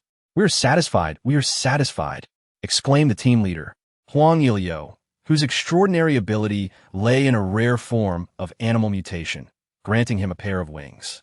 Indeed, he could fly. His mutation was also oriented towards speed, allowing him to elevate his teammates one by one to safety amidst a horde of zombies. However, with their vehicle lost, they had traversed the distance on foot, utterly exhausted. Lin He smiled, then placed her hands in her pockets, declaring that they would drive this time. Huang Ilio quickly nodded in agreement, affirming, "Of course, we all follow Lord Lin He." With a 6th-level expert present, what was there to fear? They could march forward with confidence. However, when Huang Ilio laid eyes on the formidable armored vehicle towering at an impressive height of 4.5 meters, his jaw nearly dropped to the ground in astonishment. He widened his eyes, utterly incredulous. "Well, this is quite impressive. Lin He was immensely pleased. Ever since the Lin clan learned about the armored vehicle and discovered that Lin He intended to embark on a journey, they insisted on supplying materials for its construction. Indeed, just yesterday, it was completed. The driver and oppos, as seat accommodates for, essentially making it more spacious. Lin He promptly selected a driver who had previously operated a large truck. After a brief trial, he swiftly mastered the controls. Lin He decided to give it a try, and it proved to be quite manageable. Goodness, what is that? A battle vehicle. How magnificent. Wouldn't driving that out annihilate the zombies? The personnel at the nearby base, engaged in their duties, naturally caught sight of the battle vehicle, and an uproar ensued. Huang Yilu and his companions were rendered speechless, utterly astonished, as the doors of the battle vehicle swung open and a staircase descended. A handsome face emerged. It was Jin Yu. Lin He did not bring Shang Fengyu and the others this time. Given the rapid development of the base, she opted to take only Jin Yu and In Xiao, both of whom are from the new generation, possessing commendable combat abilities and intellect. My lord, get in the vehicle. Huang Yi hurriedly closed his mouth, then quickly caught up with Lin He, eagerly inquiring about the construction of the battle vehicle. Upon reaching the side of it, he became enamored, touching it and exclaiming in delight. His admiration was genuine. Chapter 100. Who is this unexpected benefactor? Lin He ascended the armored vehicle, the most notable feature of which was its formidable hardness and spiked exterior. The positions of the others within were not for operating the vehicle itself, but rather for wielding the weaponry mounted upon it. Concealed within the wheels were razor-sharp blades, which, when unleashed, could undoubtedly pierce through a zombie and oppos' heart with chilling precision. As others boarded, Shang Fengyu and Yun Ken arrived, the lord. Lin He jumped down. What are you doing? Didn't I say there's no need to send me off? Don't worry, there's no danger. No, I merely came to see you, although I'm not particularly worried. The thought of not seeing Lin He for several days has indeed evoked a sense of longing. Safe travels, my lord. Everyone ceased their covert glances and stepped forward to wave at Lin He. Shang Fengyu and Yun Ken both nodded in agreement. Good. Lin He entered the car. The door closed, yet the window remained ajar. Lin He gazed at the increasingly distant base and suddenly exhaled. Wan Fuchio approached, asking if the lord was still concerned. Lin He shook her head, expressing no concern. My role is merely to lend a hand in the extermination of zombies. Currently, there are not many zombies left in City M, and the base is filled with formidable individuals. I find myself feeling a twinge of melancholy. It has indeed been a long time since I have ventured away from the base after such an extensive period of construction. Lin He closed the window and smiled. Of course, she released Xiao Shui and Xiao Bai, who had been rather uncomfortable confined within her backpack. After placing 2 large bowls of crystal cores, Lin He began to investigate the circumstances surrounding base.A city. With a solid foundation already in place, the construction of the base proceeded swiftly and efficiently. Within a 10-kilometer radius of the base, there were no zombies. However, the influx of newcomers often brought along these creatures. As a result, the patrol teams were required to eliminate zombies in the vicinity daily, leading to significant casualties. Fortunately, with the presence of a lord, we would have been utterly incapable of resisting those zombies. Lin He nodded, recalling yesterday's conversation, the calm and undeniable voice on the other end. She thought of the person from her previous life who had fought valiantly to the end, contributing immensely to the construction of Longsheng, although it seemed he had perished even earlier than she did. Ambushed by a horde of zombies, it was said that the battle was brutal, with bodies consumed entirely. Yet many high-level zombies also met their demise, sacrificing their lives to prolong Longsheng's existence for at least another year. Pei Qinghuan was indeed a remarkable figure. At this moment, Pei Qinghuan was outside the A City base, dispatching zombies lured by some unseen force when he suddenly sneezed. In the next instant, a zombie lunged at him, and with a single punch, the air erupted, obliterating the creature into fragments. Pei Qinghuan furrowed his brow, feeling a cold coming on. No, that couldn't be. He was an ability user. How could he catch a cold? Someone must be cursing him. With fierce determination, Pei Qinghuan unleashed his strength, scattering zombies across the ground. Though not as neatly severed as Yin Can's previous efforts, the result was equally shattered. My lord, More are coming from the east. Pei Qinghuan sighed in resignation. Here they came again. His daily routine consisted of slaying zombies, grabbing a bite to eat, resting briefly, and then back to exterminating zombies. An endless cycle. This relentless endeavor was also the reason for his rapid advancement. Unlike the other level 3 ability users, none could match his speed. He had contemplated urging his team to exert themselves similarly, but discovered that not everyone could endure such intensity. Help! Help! The incoming team was in dire straits, with those who managed to escape covered in wounds.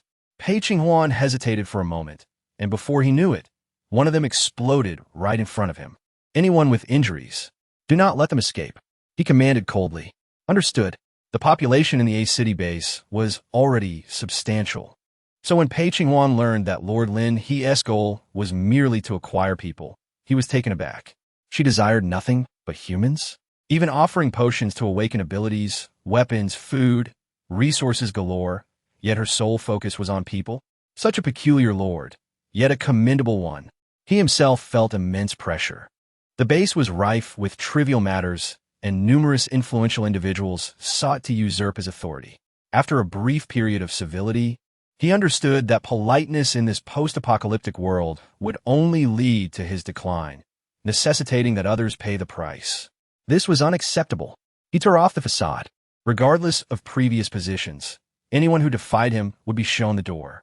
Surprisingly, they complied, but the unrest among his subordinates persisted, with complaints about subpar food, clothing, and accommodations. Pei Qinghuan was utterly exasperated. How could they still demand so much in such dire times? Some even foolishly sought out ability users, questioning why they resided in such comfortable quarters. Consequently, a bloodbath ensued, and Pei Qinghuan was thoroughly convinced that if anyone entered his property unlawfully, they would perish in vain. The distribution within the base was based on contributions and combat prowess, with special considerations for extraordinary circumstances. If they found the food unpalatable, they were welcome to abstain. If they wished to perish, they should do so swiftly. After that, things indeed became much easier. This was the way to handle those who failed to recognize the gravity of the situation. Better for them to meet their end sooner. However, now, it seemed someone was stepping in. As long as they could take away a few more people, he would be amenable. He certainly would not relinquish his combat strength. Ordinary individuals willing to follow Lin He could leave at once. He was genuinely curious. Did Lin He's base lack personnel? Or were there many, but they were simply more docile? Yet, people were inherently the same. Why should her base be any different? Because in their base, they labored for their sustenance. If they refused to work, they would starve. Listening to Huang, Ilio, and the others lament their circumstances, Lin He naturally began to extol the virtues of her base. In truth, the essence of the Chinese people is one of diligence. Furthermore, my contribution value system is transparent and clearly defined, with strict enforcement teams in place. Anyone daring to cause trouble is swiftly dealt with. Indeed, there are those who would seek to disrupt the peace. However, the enforcement team acts with remarkable efficiency. In this apocalyptic world, sentimentality has no place. If one realizes that only death will secure their safety, action is taken. To date, only 2 individuals have been buried within the base. One was a man driven by lust, who nearly assaulted a girl. After being apprehended by the enforcement team, he was buried without hesitation. A grim spectacle intended to serve as a clear warning to all. Even those whose attempts fail, if they possess such audacity, are better off meeting their demise. The second was motivated by greed, having stolen from another and nearly taking a life in the process, leaving the victim gravely injured. As a consequence, he too was buried in plain sight, a stark reminder to others that those who dare must also be prepared to face dire consequences. While other bases may find themselves struggling on the precipice of survival, unable to glimpse a hopeful future, perhaps resorting to desperate measures for the sake of life and resources, Lin He's base is replete with the promise of a bright tomorrow. You claim to be an ordinary person devoid of abilities? Fear not. Simply work a few days to earn the awakening potion. Assert that you lack skills? There are ample tasks available. Surely you can lend your strength. Those who wish to remain idle, expecting the base to provide for them, will find themselves swiftly chastised by others. If one cannot endure, Then cast aside your shame and contribute. Chapter 101. The Might of the War Chariot. Indeed, it is said that within Lin He's domain, hope is palpable. Yet, Huang Ilio sighed, lamenting the scarcity of resources within our base. Allocation must prioritize those capable of combat, creating a stark division between ability users and ordinary folk. Previously, ordinary individuals had no means to awaken their powers, with malicious intent lurking. It is no wonder that discord arises. Lin He paused momentarily, contemplating that in the future, this disparity would only widen, with ordinary individuals gradually becoming burdensome and relegated to the lowest ranks within the base. The status of those with abilities would rise increasingly, for in this apocalyptic world, the populace is abundant. When resources dwindle, the solution is simply to eliminate. Had it not been for the emergence of the awakening serum, perhaps within a decade, or even 6 to 7 years, humanity would have been annihilated by the zombies. The nation, once teeming with billions, now find a mere few million huddled in a single dragon city. In 10 years, how many lives have been lost? Once we arrive, everything will be fine. And Xiao remarked with a smile, but let us clarify from the outset. We seek skilled, ordinary people, those possessing a particular expertise. Huang Ilio nodded eagerly, assuring, I shall remember this. By noon, I will contact the Lord to make the arrangements in advance. Thus, for those willing to join us, we shall offer 5 pounds of rice and 1 pound of fruit. For those who do not wish to participate, we will provide a single crystal core. Lin He smiled, remembering to incorporate these conditions. All right, you all take a break. I will drive ahead. We should arrive by tomorrow evening. Huang Ilio cautioned, Lord Lin He, please be careful. The journey from City M to base.A is certainly no simple matter. The zombies are everywhere, densely packed, sending shivers down the spines of Huang Ilio and the others. However, for Lin He and his team, it was a different story. Resources. Abundant resources awaited them everywhere. We made the call at noon. Pei Qinghuan was taken aback. What? You're even offering crystal cores? He paused, reflecting on the fact that this Lord Lin He was indeed quite extravagant. If I request 50 pounds of rice per person, would that mean I'm shortchanged? Huang Ilio cleared his throat. My lord, that might be a bit excessive. Pei Qinghuan sighed. I will send someone to convey the message, aiming to inform everyone before your arrival, and also tally those willing to come along. But are you certain Lin He can take them all? If we buy vehicles at our base, it will require expenditure. Huang Ilio was uncertain. I'm not sure. My lord, Lord Lin He possesses spatial abilities. He should be prepared. He concluded, well, we will discuss it further when you arrive. As he hung up, he muttered, damn, why are there so many zombies lately? The call ended with the other party still cursing. Huang Ilio put away the satellite phone. Indeed, the Lord was anxious, having never expressed such frustration before, now filled with expletives. Is that settled? Lin He drove forward, encountering a horde of zombies that charged at her with reckless abandon, only to be effortlessly sliced into several pieces by her armored vehicle. Alas, she could not collect the remains of these corpses. Lin He effortlessly released the Thunder Dragon and Water Dragon. With her imminent breakthrough and the density of zombies along the path, there was hope for her to reach the opposing base. Due to visibility issues, those inside the armored vehicle could only hear the intense sounds and commotion outside. Unaware that Lin He was unleashing her powers, leaving a trail of corpses in her wake. As Lin He drove, she absorbed the crystal cores, feeling her supernatural abilities gradually enhance, her heart brimming with joy. With each step she took, the number of zombies on the road diminished by half. Meanwhile, at Lin He's base, the hunting team had set out once again. Although the zombies within City M had significantly decreased, the areas beyond the city were still teeming with them. Thus, as Lin He ventured forth, the hunting team led by Yun followed closely behind in search of new quests. Shang Fengyu had nearly concluded his dealings with the enforcement team and decided to guide another hunting team back to City M for further extermination. This area was well suited for novice hunting teams and scavenging squads, especially with the influx of new members anticipated. Everyone felt a collective responsibility to gather resources for their comrades back at the base, ensuring future development. This illustrates the profound sense of belonging. Everyone regarded the base as home because it truly embraced them as family. Previously, Lin He accompanied Xiao Bai and discovered numerous mutated plants, among which 3 bore fruit. After her departure, no one tended to them, so she entrusted them to Feng Dudu. With the spatial ability, they could be collected with a mere press of a button. Lin He had previously introduced Feng Dudu to the 4 mutated plants, informing them of his future visits to harvest the fruits. The prices of these fruits had indeed surged, as the plants had leveled up, greatly enhancing the efficacy of the fruits. Presently, they could fetch between 50 to 100 contribution points each.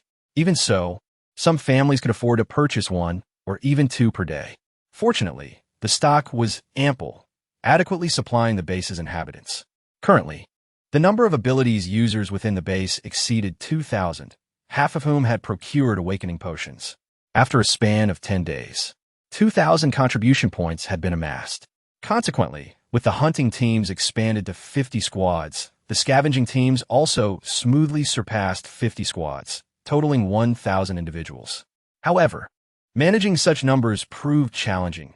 Otherwise, more could have been recruited.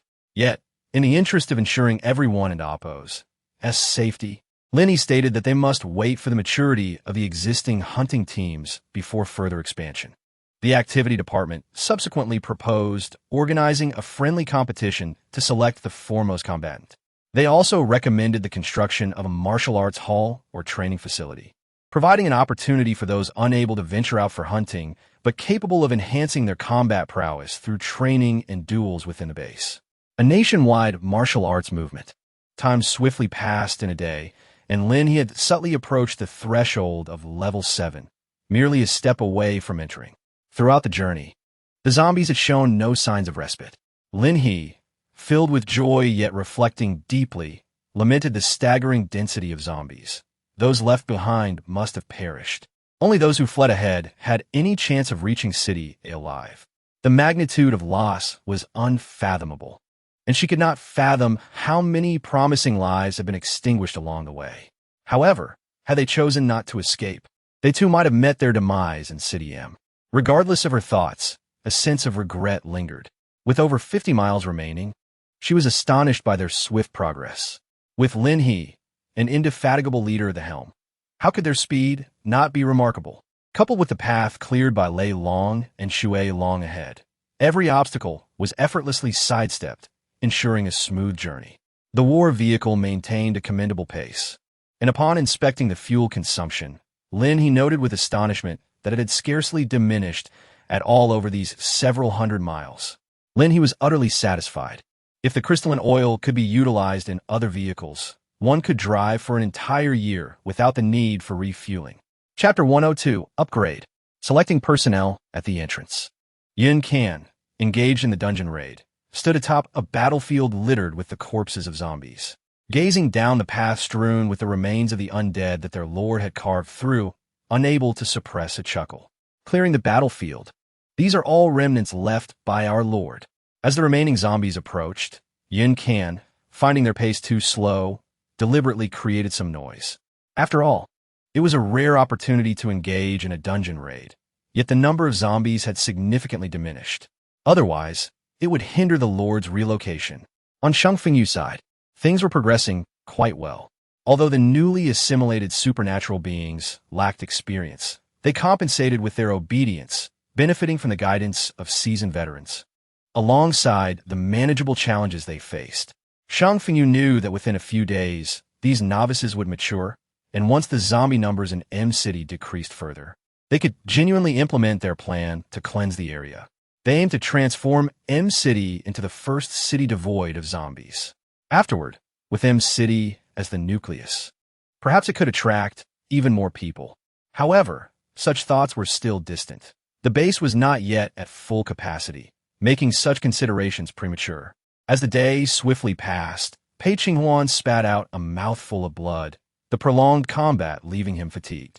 He had nearly been ambushed by a zombie moments ago. He keenly sensed a change in the zombies. It seemed as if they possessed some semblance of intelligence. Some moved with astonishing speed, while others could even command fellow zombies. This was indeed troubling news. Just as he took a sip of water, a teammate suddenly stumbled towards him, exclaiming, "Lord! Lord!" Pei Huan immediately stood up, alarmed. What is it? He nearly reacted violently towards the approaching teammate, for their state was eerily reminiscent of impending zombification. There are dragons. Many dragons. Pei Huan was taken aback. What? Could the zombie virus induce hallucinations? He intended to pull the teammate aside for examination when he suddenly felt a powerful, brutal aura emanating from afar. Turning his head, he witnessed a scene he would never forget. Several majestic purple thunder dragons and luminous water dragons soared past, howling. The zombies were instantly swept into the sky. Amidst the flickering purple light, a formidable armored vehicle charged through the trees, cutting a path. In that fleeting moment, Pei Huan believed he heard an explosive sound, rumbling. Oh, so this is it, my worldview. Lin He also spotted Pei Huan ahead, and in the next moment, she retracted several dragons as the war chariot came to a halt. Disembark. Eliminate the zombies. Lin He chuckled. Lord Pei is just outside, having been cooped up in a vehicle for an entire day and night. The people in the Lin He base are growing restless. At long last, we can descend and slay the zombies, those creatures that dart about with astonishing speed. Greetings, she said, offering a smile to Pei Huan. It's a pleasure to meet you for the first time. I hope, Lord Pei, that you will look after me well. Bang, bang, bang. The sound of zombie and Oppo's necks snapping echoed through the air. Pei Huan finally snapped back to reality. Taking a deep breath before returning Lin He's smile with a radiant one of his own. Lord Lin, I am counting on you. In the next moment, Pei Huan could no longer contain himself and collapsed onto the ground. Lin He was momentarily stunned, and Pei Huan's men quickly helped him up. Upon looking up, Lin He suddenly appeared. Administer this to him. A closer examination revealed that he had merely fainted from exhaustion. How long has it been since our Lord had a break? After giving Pei Huan an injection, the team members appeared somewhat bewildered, as if they hadn't rested for an extended period. Zombies were relentlessly approaching from all directions. Their lord had scarcely taken a moment to rest before he was ready to emerge again. The team members were taken aback. Eliminate them all. Lin He smiled, and in the next moment, a multitude of thunderous dragons emerged, illuminating the night sky. The team members swallowed hard, exclaiming, All right, I and Oppos. LL clear the area immediately. Without hesitation, they retreated, anxious to avoid any potential friendly fire. Lin He unleashed her fury, and in the next moment, the heavens erupted with flashes of lightning and the resounding roar of thunder. Lin He closed her eyes, and the energy within her surged wildly, breaking through the barriers and ascending to the 7th level. When Lin He opened her eyes once more, a torrential downpour ensued, and she suddenly smiled. Lightning surged forth, dancing chaotically alongside the rain. Wherever the rainwater could reach, the zombies were rendered utterly chilled by the electric onslaught. In an instant, their brains were seared through. The corpses fell, their crystal cores still swaying within their skulls. Everyone was left in a state of shock. My heavens, the Lord has transcended. The Lord's ascension was as effortless as the act of eating or drinking. Following the deluge, there remained not a single living zombie for dozens of miles beyond the A city base. Lin He cheerfully scavenged for corpses and finally arrived at the outskirts of base.A. The makeshift shelters, constructed layer upon layer with tarps, stood in the morning sun after the rain had cleared. Yet, amidst this scene, a cough echoed, a sign of someone who had caught a chill from the downpour. The residents appeared gaunt and hollow-eyed, deprived of the opportunity even to enter the gates of base.A.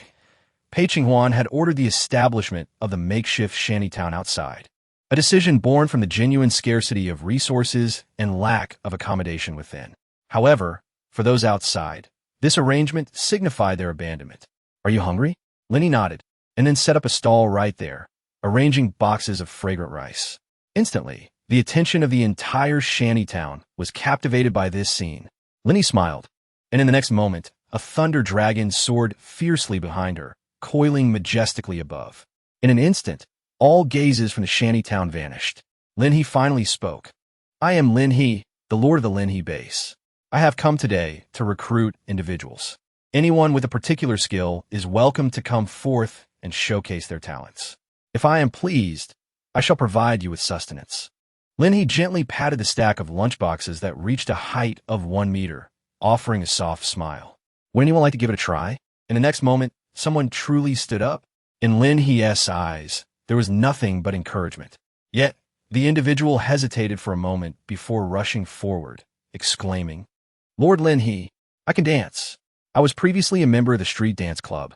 Lin He also smiled. Her willingness to accompany us to my base was evident. The young man, blushing, was on the verge of tears. "I am willing. I am willing." He could perceive Lin He's formidable strength. A bold gamble could transform a bicycle into a motorcycle. It was clear that he had succeeded. Write down the names and enjoy your meal here.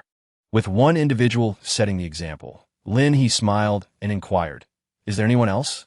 Soon, more individuals stood up. Those who could sing, perform mental calculations, and even those wielding branches to practice calligraphy. Lin He meticulously noted them all. Pei Qinghuan awoke to the realization that this esteemed figure was selecting talents outside. Exhausted, he sat up, thinking it best to follow this remarkable leader, as we were promised 50 caddies of rice per person. Initially, he felt the offer was insufficient, but upon seeing Lin He concluded that future dealings with such a prominent figure would be plentiful. Collaboration was indeed the most advantageous path. People were welcome to join for free. However, for vehicles and similar items, a modest fee would suffice. Chapter 103. Come, let us stimulate our minds. My lord, there are already over 200 people.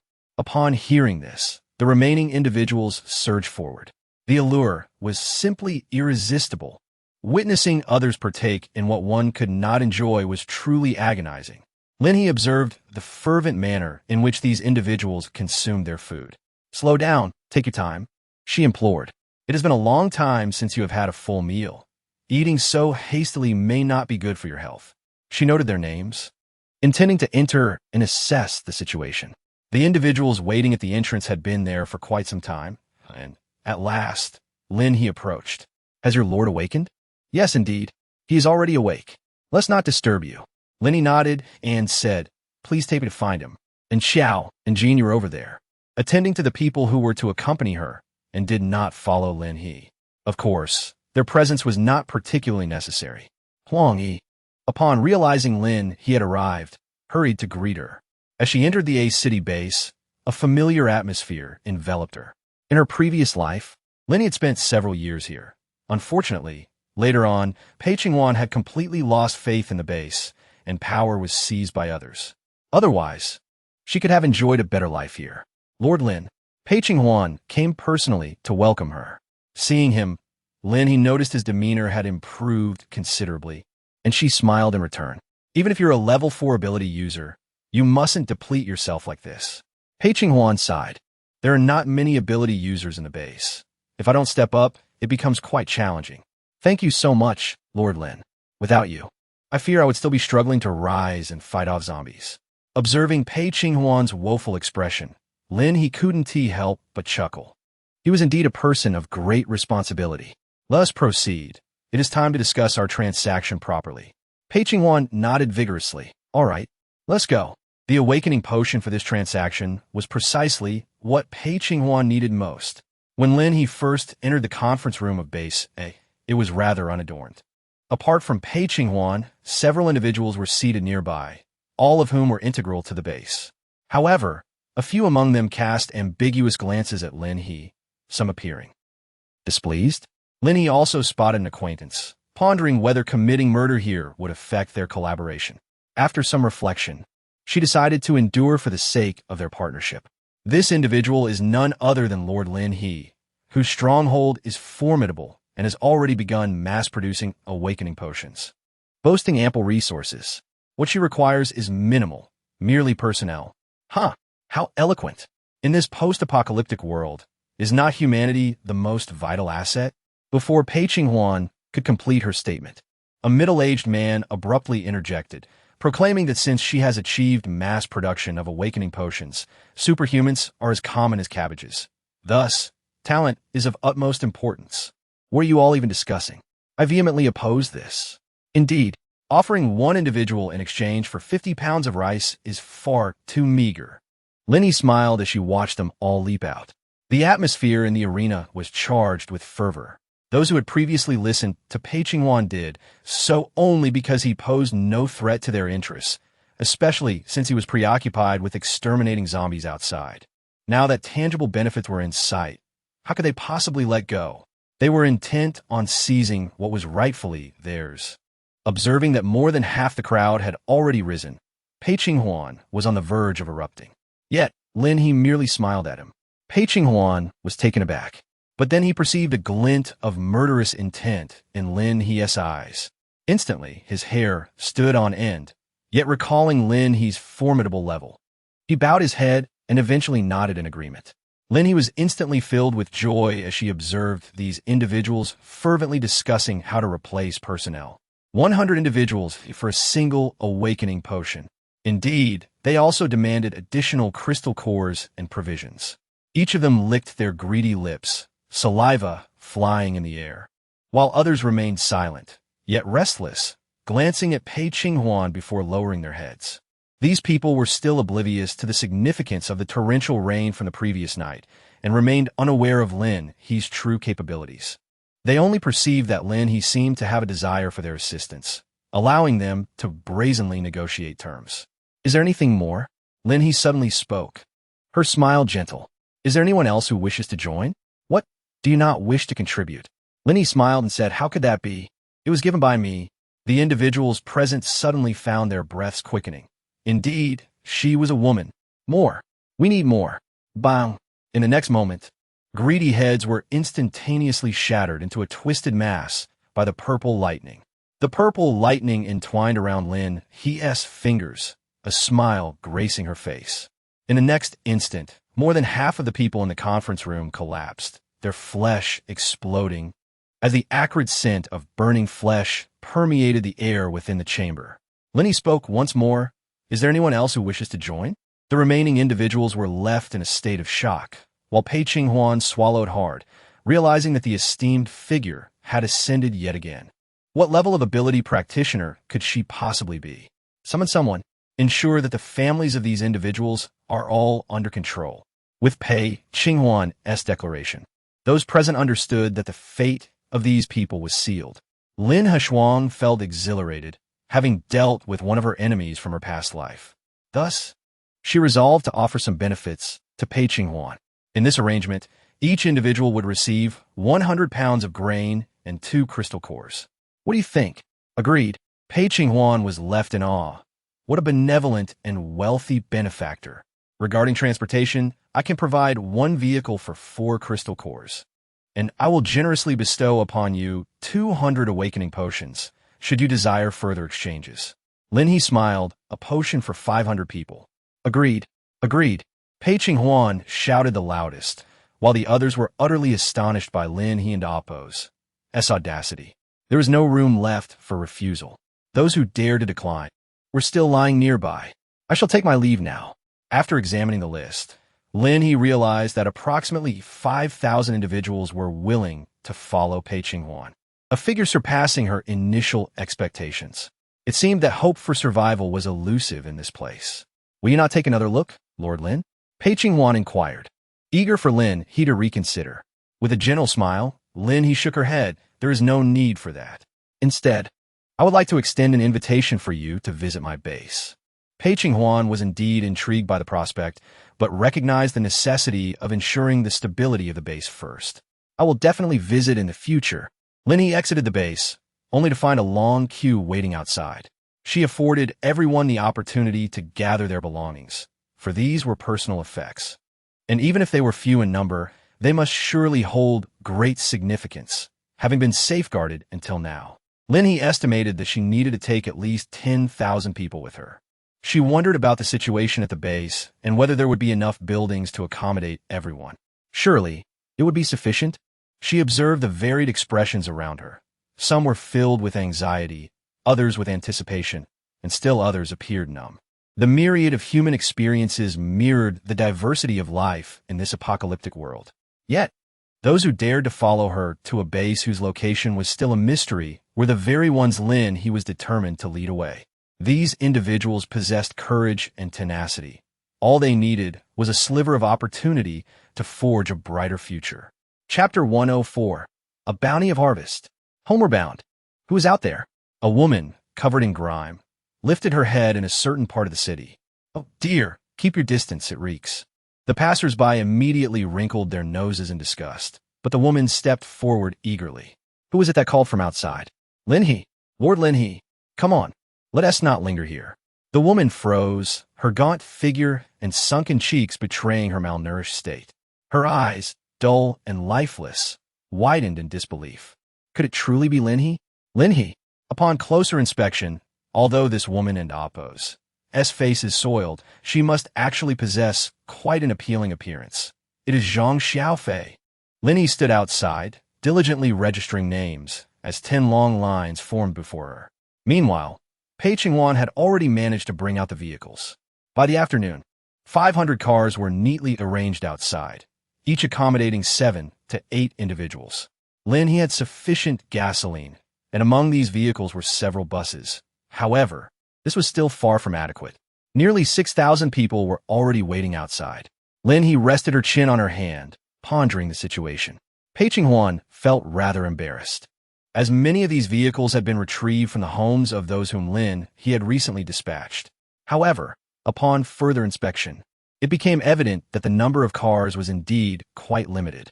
Lin He nodded slightly, assuring that it was not a problem as she had brought them along.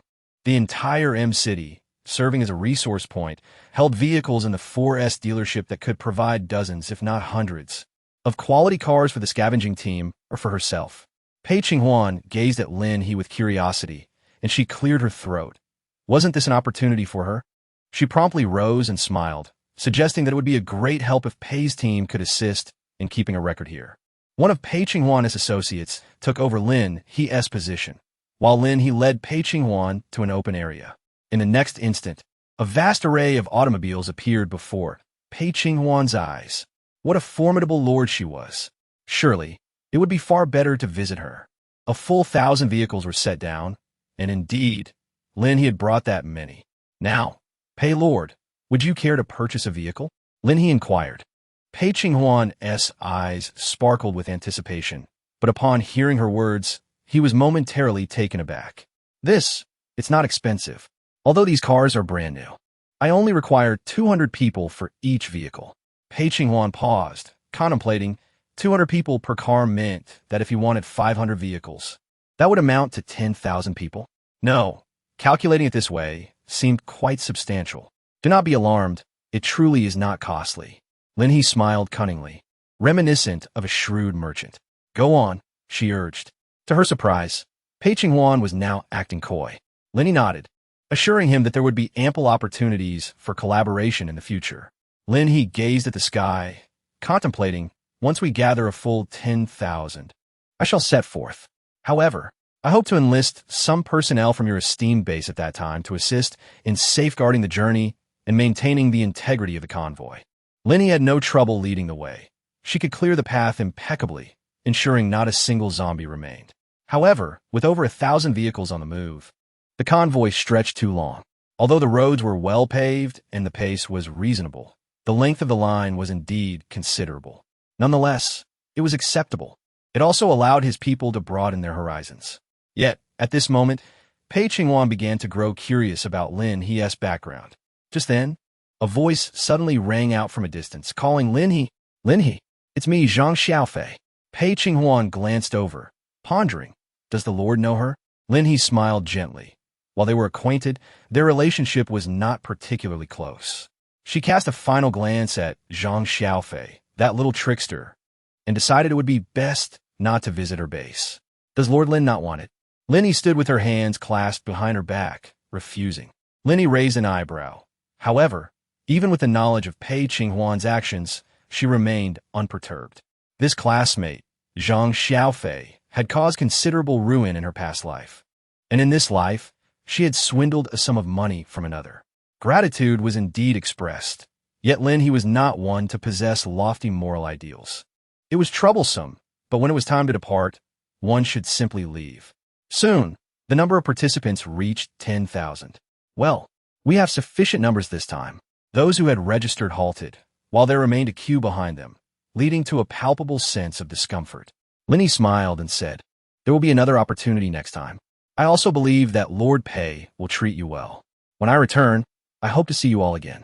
In accordance with the supplies exchanged for 10,000 people, Pei Qinghuan, in order to ensure the safety of the items, hoped that Lin He would accompany him inside to directly place them into the warehouse. Lin He instructed Jinyu and the others to take the personnel and arrange for transportation. Soon, she set down the supplies and exited base.A city, where the armored vehicles awaited her outside. Pei Qinghuan emerged, wearing a somewhat helpless smile. "Lord Lin, I also welcome your next visit." Although the act of selling their own base filled him with an inexplicable sense of shame and guilt, the thought that these individuals could have a brighter future at Lin He's base ultimately allowed him to endure his internal conflict. "You must extend a warm welcome indeed." Lin He smiled softly before climbing aboard the battle vehicle. In the blink of an eye, 10 thunder dragons materialized in the night sky, soaring forward with purpose. The occupants of the vehicles, previously gripped by anxiety, felt an overwhelming sense of safety wash over them upon witnessing the majestic dragons. The battle vehicle forged ahead, while the thunder dragons cleared all obstacles from their path, marking the commencement of a grand relocation operation. At the A City base, Pei Qinghuan gazed at the departing vehicles, his emotions a tumultuous blend of complexity. "My lord, one day you too shall be as formidable as Lord Lin He," exclaimed a fervent subordinate. Pei Qinghuan offered a resigned smile, reflecting, "I cannot hope to match her prowess. Yet, I eagerly anticipate the day she grows even stronger, strong enough that I realize aligning myself with her is the wisest choice." A glimmer of hope sparkled in Pei Qinghuan's eyes as he wished for that day to arrive. His subordinate, though perplexed, recognized the fatigue etched on their leader and Oppo's face and replied, "Very well. We shall await Lord Lin He's ascendance to greater strength." Pei Qinghuan chuckled softly, then turned his gaze toward the nearby shantytown, pausing momentarily before instructing, "Let us arrange for them to enter the city, or at the very least, improve the housing conditions outside for a better environment." His subordinate nodded, noting that with resources now available and the absence of zombie threats, coupled with Lord Lin He's decisive actions against the meddlesome figures at the base, the situation had transformed. Now, the base operated under the edicts of their lord without question. In the depths of night, the chilling roars of zombies echoed along the roads, drawing them toward the rumbling vehicles. Yet, Lin He's thunder and water dragons surged through the chaos, illuminating the night sky as they followed the battle vehicle, creating a spectacle akin to thunder and lightning. Anything touched by the thunder dragons could be collected by Lin He, thanks to a remarkably user-friendly system that allowed her to gather resources effortlessly along her journey. In an instant, the path was rendered pristine, free of vehicles and corpses alike, all meticulously cleared away. The tension among the escort team at the A City base was palpable as they remained vigilant, fearing a sudden zombie ambush. However, as they continued their journey into the following day, they encountered not a single zombie. Was this even plausible? The ground bore only remnants of blood, devoid of any other signs of the undead. Lord Lin He, to what extent has she truly become powerful? Chapter 105, Home Sweet Home. You see, I told you following Lord Lin He would bring hope. Throughout our journey, we encountered no zombies. Everything along the road had been cleared away. Did you see those dragons? They were simply magnificent, riding her motorcycle and delivering food. Lin He heard many such remarks, which certainly delighted her. As for the reason she personally made the deliveries, it was simply because it was faster. The convoy was quite lengthy, allowing her to observe the situation of everyone from start to finish. "Can we continue after a 2-hour break?" she inquired.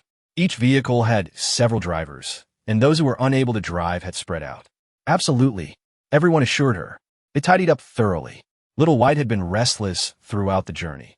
Lin He knew there must be many treasures on the mountainsides flanking the road. However, given the current circumstances, it was prudent to refrain from collecting them.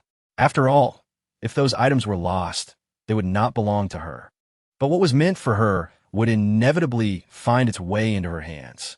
Little White felt a tinge of sadness, sensing its limited usefulness. It could only run, not fight, and wondered if it had the courage to do so. This issue had been discussed with Snow. Each life form possesses its unique strengths, and Little White was exceptional, both to its master and to others. This thought brought comfort to Little White, yet it still yearned to contribute. The sound of horns blared, signaling that the vehicles behind were set to depart. The armored vehicles roared to life, and the journey resumed. Meanwhile, at Lin He's base, Yun had already advanced several kilometers along the road with his team. It must be said, he was truly considerate. The construction of the base's martial arts facility was complete, and they had also established a hunter-esque pavilion, which provided guidance on the nuances of zombie hunting. Additionally, each exceptional ability wielder had left their insights at the hunter's pavilion, accessible for a fee of 10 contribution points. 5 of those points would be awarded to the contributor of the insights. Moreover, the most purchased and highly rated contributions would feature on a leaderboard, with weekly rewards. This initiative had sparked tremendous enthusiasm. As for Shang Fengyu, he had successfully scaled his team to a considerable size. With tangible results emerging, he too felt elated. 2 days swiftly passed, and en route, Lin He and Yun can cross paths.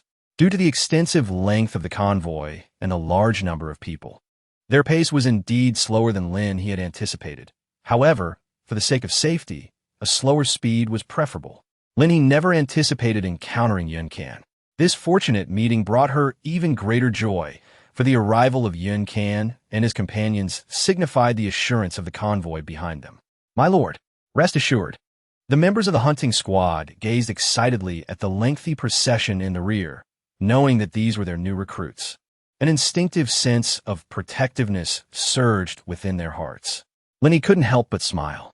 All right, everyone, let us head to the back and set off. With Yun Can and the others accompanying her, Lin He collected items from both sides along the way, accelerating her pace significantly compared to before. By 9 in the evening, the convoy finally arrived at the gates of the base. The main gate was installed, though the smaller one remained unfinished.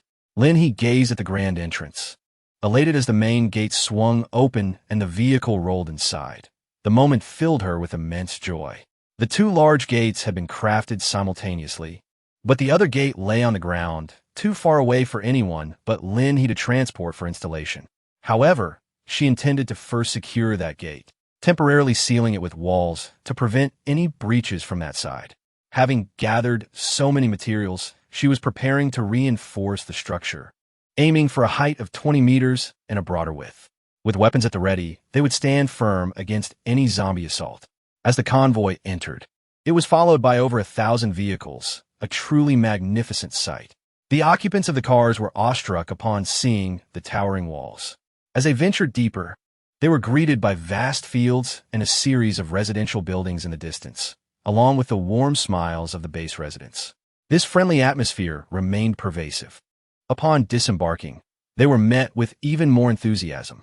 Numerous individuals approached to offer assistance, inquiring about their families, the number of people in their group, and handing over keys, as one person guided 5 or 6 others toward the residential buildings. Lin He disembarked from the armored vehicle and engaged in conversation with several administrators regarding matters over there. With a fleeting glance, she noticed the personnel at the base voluntarily stepping forward as volunteers, which elicited a faint smile from her. What activities have you arranged this time? She inquired. Volunteering earns 50 contribution points, and we at least provide accommodations for 5 individuals, Chunmei replied with a smile. To her surprise, a significant majority signed up. Those within the base felt that idleness was indeed unproductive, especially during the late hours when no tasks were assigned. Why not seize the opportunity to volunteer? Moreover, there were contribution points to be earned. That was the aspect that truly captivated them. Lin He chuckled softly, feeling a sense of delight. After stepping outside for a brief moment, she perceived the beauty of our base even more profoundly. It is because of you, my lord. The other administrators nodded in agreement. Yet Lin He shook her head.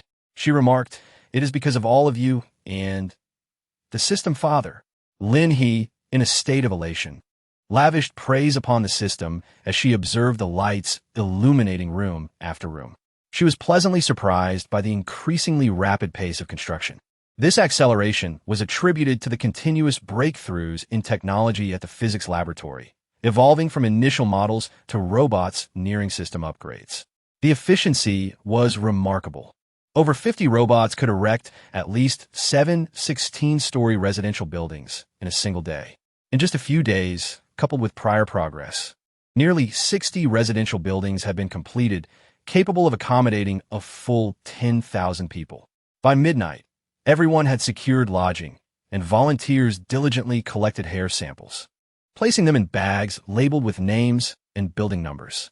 DeFu and his team gathered these meticulously for transport to the base, where wristbands would be manufactured. This task would require at least a full day's effort. DeFu, brimming with anticipation, was not inclined to rest just yet. Lin He stood atop the lofty mountain, gazing at the distant lights that illuminated the horizon. With her hands on her hips, she exclaimed, "Quite splendid." Suddenly, a line of text materialized before her eyes. Detected that the total population of the host base exceeds 10,000, with a prosperity level reaching 1,000, prosperity panel activated. Lin He was taken aback. Huh? Territory prosperity panel, territory lord. Lin He, population 15,820, territory prosperity 1,000. However, what captivated Lin He the most was the prosperity rewards. Goodness. Chapter 106. Hurry. The AI is coming. The enhancement of abilities. Potions. This item can elevate 1's level instantly. However, it is limited to levels below 6. Although Lin He sensed some targeting from those skilled individuals. The sight of a potion for enhancement that could be exchanged for just a mere prosperity point brought tears to her eyes.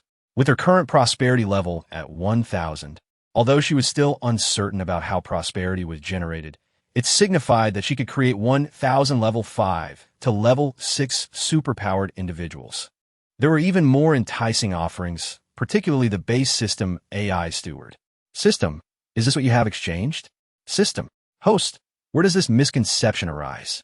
It can automatically process base information, manage the wristband system, and iterate upgrades autonomously.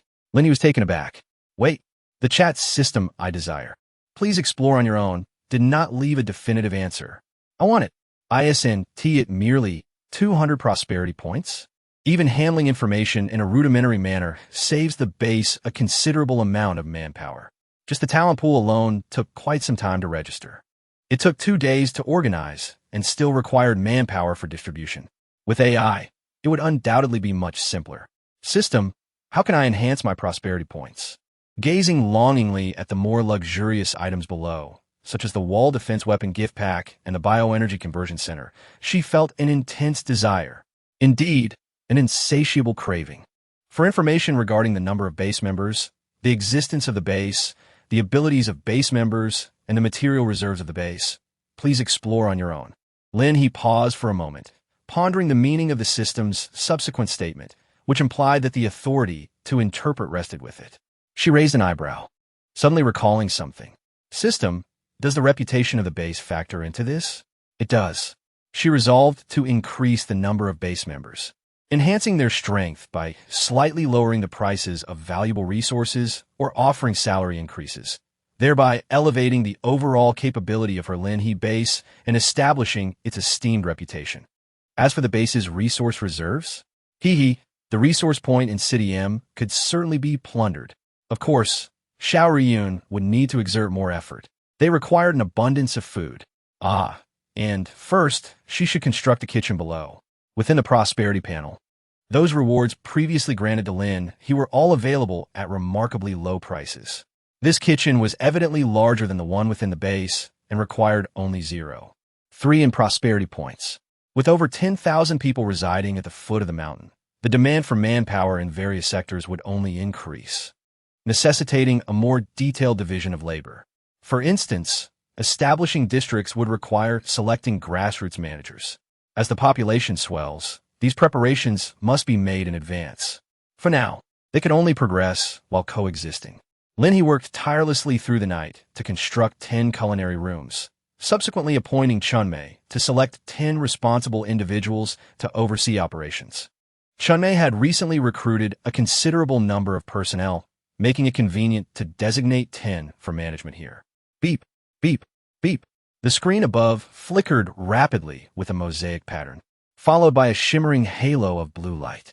A plump spherical object emerged from within the circle. "Good evening, my lord."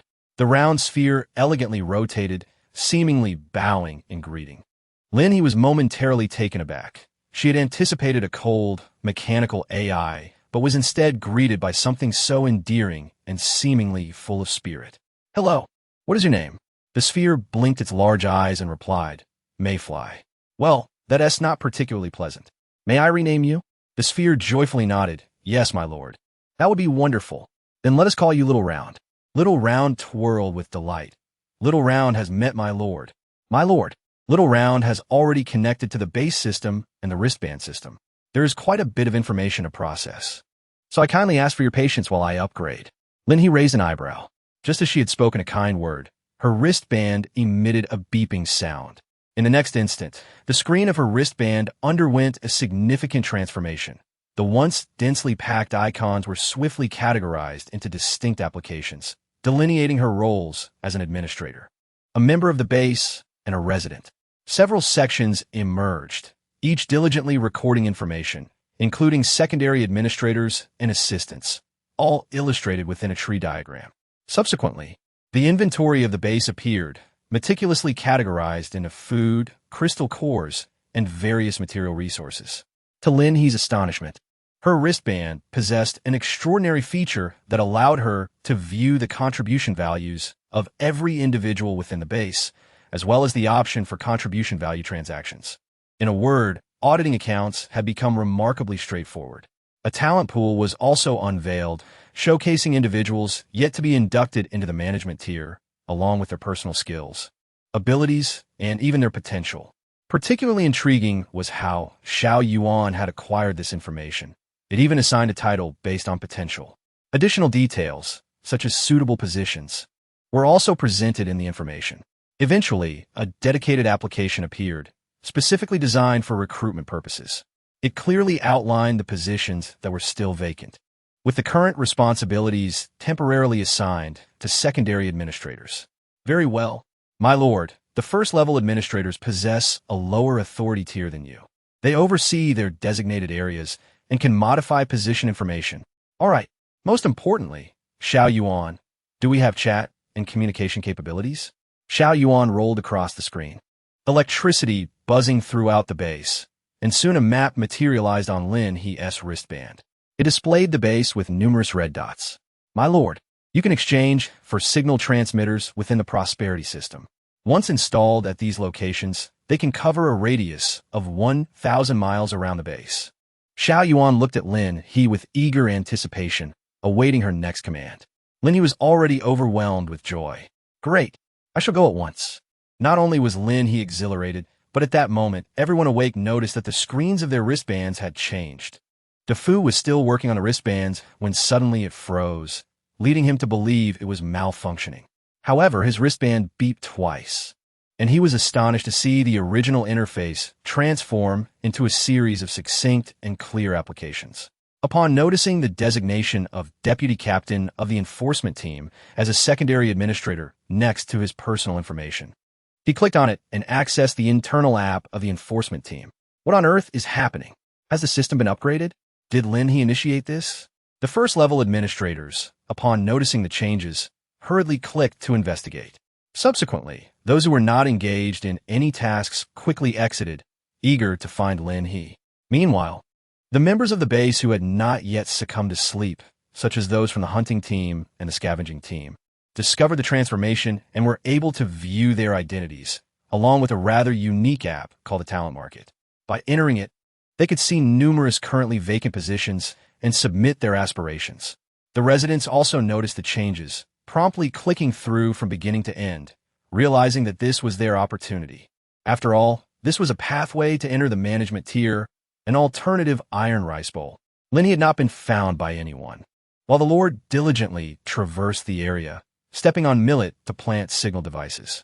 To safeguard these devices, she first inquired with Xiao Yuan, who assured her that there would be no issues underground. Consequently, she excavated a pit, constructed a layer of walls, placed the signal device inside, covered it, and then buried the earth, ensuring absolute security. After she had circled the base to plant the devices, Xiao Yuan's voice resonated from a wristband. My lord, I am now commencing the creation of the group chat system. Simultaneously, I will grant group chat permissions for you and the first-level administrators. The communication system will still require your further installation, my lord. Lin He couldn't help but excitedly wipe her face. Great. Coming right up. Eagerly ready to work. Chapter 107. Butler Xiao Yuan at your service. With a few chimes, Shang Fengyu suddenly noticed a new addition to the app. Upon seeing the blue wing icon, he paused for a moment before clicking on it, revealing a group chat. Lin He's core backbone group. He entered, and the chat was eerily silent. Clicking on the rightmost profile picture, he saw that the group leader was none other than Lin He, followed by a series of primary and secondary administrators. The others were absent. Suddenly, Shang Fengyu's wristband began to vibrate intensely. He quickly exited, glancing at the rapidly filling chat. Primary administrator of the exploration sector. Xiao Riyun, what the heck? What is this? Secondary administrator of the lifestyle sector. Chu Fenglu. Oh my goodness. Is this a group chat? What on earth is happening today? The wristbands have upgraded. The system has been updated. Law enforcement team member Wu Qing. The wristband can chat now. One epic-making development. Deputy captain of the law enforcement team, Da Fu Ah. Long live the Lord. This function is incredible.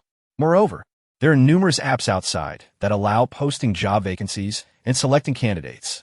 The group chat erupted, and Shang Fengyu silently muted the notifications. It was overwhelmingly noisy. Though he appeared calm, his heart was racing. Then, Yunkin suddenly chimed in. Primary administrator of the hunting sector, Yin Can.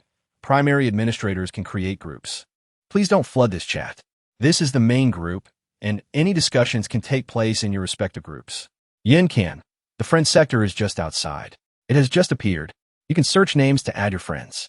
With these two statements, the chat fell silent, and Shang Fengyu raised an eyebrow. Exiting to find the group chat creation option. After establishing a group for the law enforcement team, Dafu and the other secondary administrators automatically joined. Shang Fengyu. Add friends. Recruit people, but refrain from spamming. Let us wait patiently for the Lord's instructions. Dafu was still busy, quickly passing the responsibilities to others, excitedly starting to add friends. Shang Fengyu glanced around the base. Lin He was absent, and a few primary administrators nearby exchanged greetings before heading to the meeting room. Upon entering, a projected orb on the table suddenly turned, its large black eyes blinking. Welcome, esteemed primary administrators. Please take a seat. Shang Fengyu and Yun Can halted in their tracks, while Xiao Yuan, the system butler, bowed politely. I am system butler Xiao Yuan. Please reassure the group members not to panic. The Lord is currently installing a signal device. Once the installation is complete, I will promptly upgrade the wristbands. Shang Fengyu suddenly understood that the changes in the wristbands were due to the presence of this system butler. The group settled into silence as the majority busied themselves with the group chat, typing away. Thankfully, the wristband screen was sufficiently large, though even a smaller screen would not hinder these extraordinary individuals from typing. This was a groundbreaking technological advancement. Remarkable. Who could have imagined the base evolving from nothing to such advanced wristbands? Shang Fengyu was added to the hunting sector group, discovering it was more raucous compared to the law enforcement team, which maintained a sense of calm while awaiting notifications. When selecting candidates, he generally preferred individuals from within the system, particularly retired military personnel, known for their strong sense of obedience. Finding the chat a bit overwhelming, he chose to exit. Shang Fengyu, I will soon issue recruitment information under my name. The base will require more law enforcement team members. You will all eventually become captains of Zone 1. So after the recruitment review, I will consent to your assignments. Is that agreeable? A chorus of agreements flooded the group chat. Shang Fengyu proceeded to announce the recruitment. The basic requirements for extraordinary individuals were set, along with a specified number of 500 recruits. This was the largest recruitment number thus far. The other administrators quickly realized the need for discussion about the number of recruits in the chat. At that moment, Lin He, the base leader, suddenly interjected. Base leader Lin He, everyone, please don't rush. Wait for half an hour. Primary and secondary administrators should gather in the meeting room. I will have Xiao Yuan clarify the upcoming arrangements and details. Recruitment information can wait. There will be many changes shortly. Base leader Lin He, of course. The law enforcement team can continue without issue. Feel free to post, but I suggest adjusting the number to 1000. The backend information was already overwhelmed. After all, this sector had the fastest responses and the most vigorous recruitment. Meanwhile, those who had registered for the law enforcement team found themselves restricted when attempting to apply for other positions. You already have a support application. Please await further news. They could only apply for one position. Dafu and Appo's friend's interface pinged with a message. Base leader Lin He. Dafu, don't venture out. Focus on creating the wristbands. Gather a few more people to ensure that all wristbands are distributed by noon. Dafu understood the heavy responsibility on his shoulders and quickly set down his wristband, urging others to join him. Let us get this done quickly, and once a batch is ready, we'll send them out. Understood. Received, Deputy Captain. Lin He finally completed the installation of the signal devices, primarily due to her swift movements from one end of the base to the other. In the next moment, her wristband trembled once more. My lord, the communication system has been arranged. The lord had just relayed several messages to the administrators, who were now engaged in collective discussions. The most significant topic was the delineation of zones. Upon the emergence of the communication app, everyone was astonished. It was indeed possible to make phone calls. Xiao Yuan, please create the electronic marketplace, but refrain from allowing them to access it just yet. The initial offerings in the store will remain as they are. But Lin He intends to incorporate those precious items that enhance abilities into the system's electronic marketplace, especially the exceptionally rare upgrade potions, which certainly will not be available to just anyone. However, those who are able to see them will undoubtedly be able to do so. Lin He prepared a numerical classification in addition to the contribution value, calculated based on the contributions made to the base. This process aims to select individuals who possess both the capability and the heart to protect the base, for only such individuals stand a chance. This electronic marketplace is decidedly pursuing a high-end and costly approach. Very well, my lord. Is there anything else needed? Yes. Please send them the current infrastructure schematics of the base and calculate the optimal regional divisions. Little Yuan, filled with excitement, chimed in, all right. Please wait just a moment. My lord. With little Yuan present, Lin He felt relieved from the burden of brainstorming divisions with everyone else. Chapter 108. Regional Division. Rapid Development. Little Yuan, round and plump, swayed back and forth, seemingly busy typing on the keyboard while perched on the table. The nearby administrators, engaged in discussion, glanced at the inexplicably enthusiastic steward, puzzled by the commotion. Finally, after half an hour of waiting, Lin He appeared promptly at the conference room door. She hurriedly entered and sat in her designated seat, declaring, "Let us commence the meeting." As little Yuan completed the divisions, in the next moment, everyone's wristbands emitted a sound, and a division map appeared in the group chat. Little Yuan nodded eagerly. The divisions are complete, my lord. Project it, please. Now, let us discuss the designated areas and the respective leaders for each region. Lin He rubbed his hands in anticipation, while the other administrators nodded in agreement. Excellent. We have Weiyang, Yinta, Baiqiao, Bailin, Lin He, Jailing, and Xinxing. As Lin He glanced at these names, she was momentarily taken aback. They seemed to correspond to the districts of City M. My lord, do you not favor these? Lin He sighed, suggesting a change, for the past was behind them. Xiao Yuan, though not fully comprehending, sensed the weight of the moment. In the next instant, 7 new names emerged. Li Yuan, Gao Lang, Qing Hong, Yun, Baiqiao, Deshan, and Lu Hai. The areas delineated by Xiao Yuan evenly distributed the population, with 7 zones, each accommodating approximately 2,000 individuals. Each segment was to have a designated leader to be selected that very night, allowing for the establishment of their office spaces by daybreak. Late into the night, the administrators' meeting stretched into the early hours, exceeding 6 o'clock. Dafu was still occupied with the wristbands. As the meeting concluded, assistance arrived from others. Dafu rubbed his wrist, overwhelmed by the sheer volume of work. This is far too much. I feel as though my hand might break. The others chuckled lightly, suggesting, why not accompany Administrator Sheng to organize the interviews for the enforcement team? That would be less strenuous. Taken aback, DeFu inquired, "Are the interviews already underway?" Indeed, they confirmed the submissions for the enforcement team have been plentiful this evening. Administrator Sheng just mentioned that the sooner the interviews are conducted, the better. He plans to head over after dinner. Taking a deep breath, DeFu replied, "No worries. My presence wouldn't be of much use. I shall continue with this task. For once completed, I must distribute to the newcomers. Without it, they won and oppose, to even be able to procure their meals." Recognizing the validity of his words, the others resumed their diligent efforts in silence. After the meeting, Lin He swiftly took the materials and the blueprints awarded by the system to commence construction. She was faster than any robot, as she could initiate building immediately. With all personnel arrangements finalized, while others busied themselves gathering their belongings, she set about erecting structures. The 7 districts soon bore signs, maps, and a myriad of small details. As time progressed, the scale would inevitably expand, encompassing streets, public transport, and automobiles, among other necessities.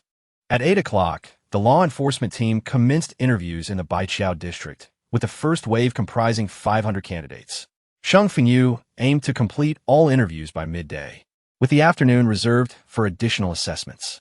This area featured a martial arts arena, naturally serving as the venue for selections, where the law enforcement team mandated a minimum combat capability, ideally with higher values being preferable. Amidst this fervor, Xiaoyun had already begun preparing for his tasks. His influence in this matter was relatively modest, merely fulfilling the daily assignments bestowed by the Lord, which could be succinctly summarized as more. The greater the production, the better. Xiaoyun grasped Lin He's intentions. Thus he pressed on with unwavering determination.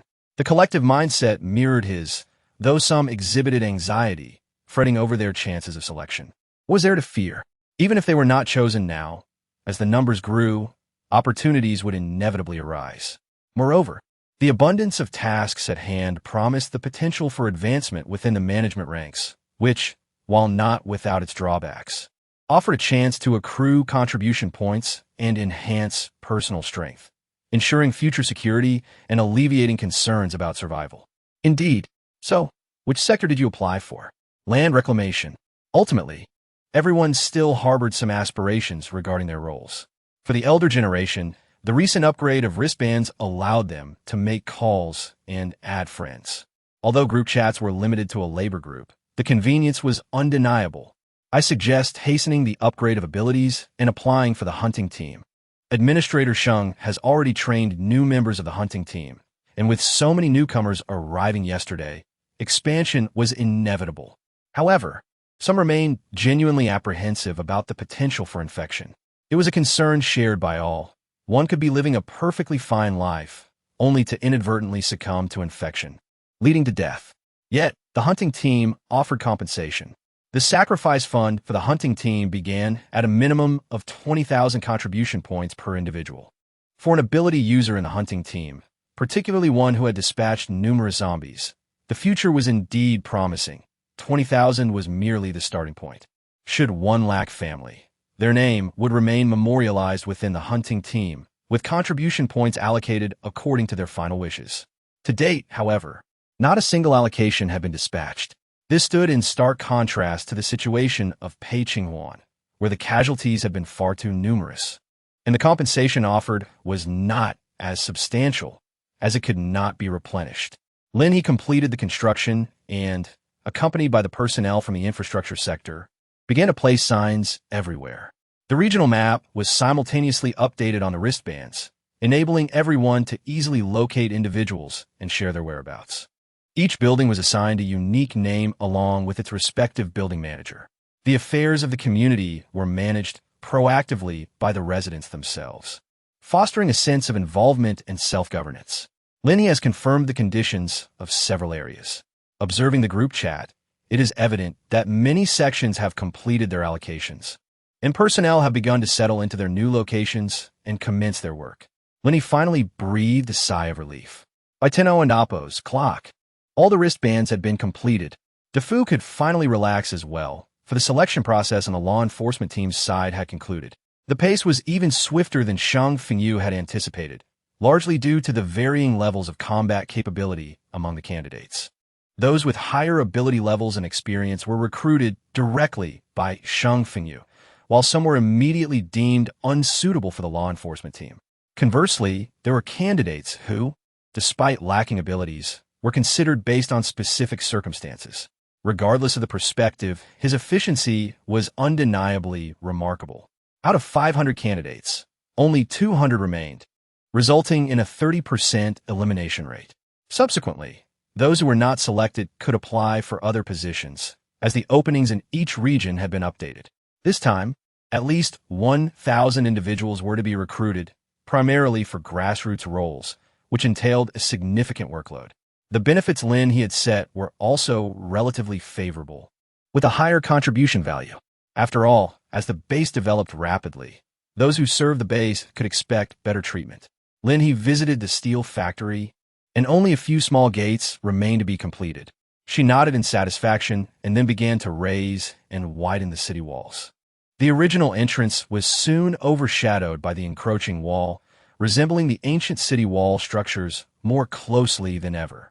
Lin He aimed for a height of 20 meters, and upon completion, he elevated it further to 25 meters. Surely this would suffice.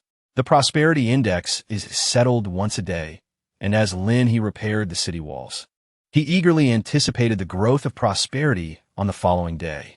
However, patience is a virtue. First, he must focus on the city walls. Chapter 109. Engaging in wilderness exploration. The resettlement of a full 10,000 individuals took a solid 2 days. Such a pace is remarkably swift. Thanks to Xiao Yuan's efficiency in processing information, the 7 districts rapidly embarked on a path of accelerated development. Xiao Riyun's pioneering department graciously constructed an office building. Not without reason. He truly deserves it. When Lin He received prosperity values of 80 and 90 on the 2nd and 3rd days, it became evident upon comparison that Xiao Ruyun's agricultural products constituted the largest share. Within just 2 days, Lin He successfully completed the construction of the new city walls. Meanwhile, the enforcement team has expanded to 1,800 members, with 100 dedicated to the newly erected city walls. The widening of Lin He has made it remarkably simple to arrange security measures in these areas. The countdown to the zombie tide has entered its final 7 days, and the base is nearing the completion of exterminating the zombies in City M, yet the impending wave of undead continues to loom. Lin He now comprehended that the zombie tide originated from outside. If it was not the unfortunate City A, then it must be the neighboring district that had likely succumbed entirely. Given that her base housed the highest number of ability users, it was only natural for it to attract attention. However, she still harbored some doubts. Was it perhaps orchestrated by the system? Regardless of the reason, Lin He felt no fear. After all, with the recent influx of personnel, a shortage of zombies would necessitate seeking them elsewhere, which was simply unacceptable. A zombie tide? Bring it on. The more, the merrier.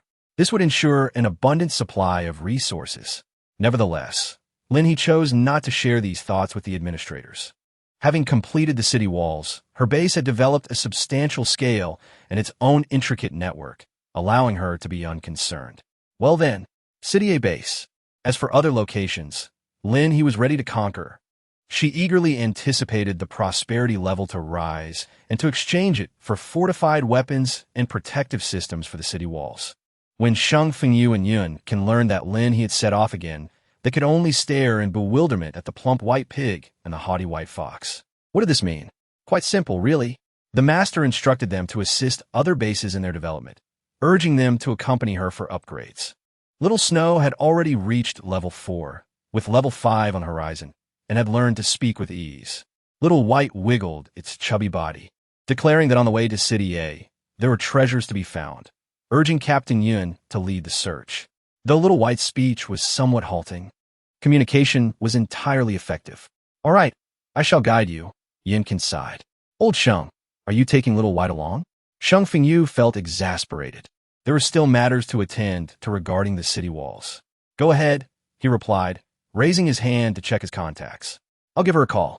Yun was taken aback, glancing at his wristband. Wait, how dare you make that call? He curled his lip, resolutely denying that he had any desire to call himself, attributing it all to Sheng Fengyu's opportunistic behavior. Lin He was riding her small motorcycle, with Xiaomi perched on her shoulder, its leaves unfurling. Suddenly, her wristband buzzed, prompting Lin He to come to an abrupt halt. Oh, how delightful! This was indeed the very first call she had received since the apocalypse. Hello? Sheng, what is it? Lin He's voice was melodious, while Sheng Fengyu gritted his teeth and said, He Jia, are you leaving just like this? Lin He blinked, feeling reassured with your presence at the base. Sheng Fengyu took a deep breath, asking, You won't be bringing anyone else, will you? I am currently training.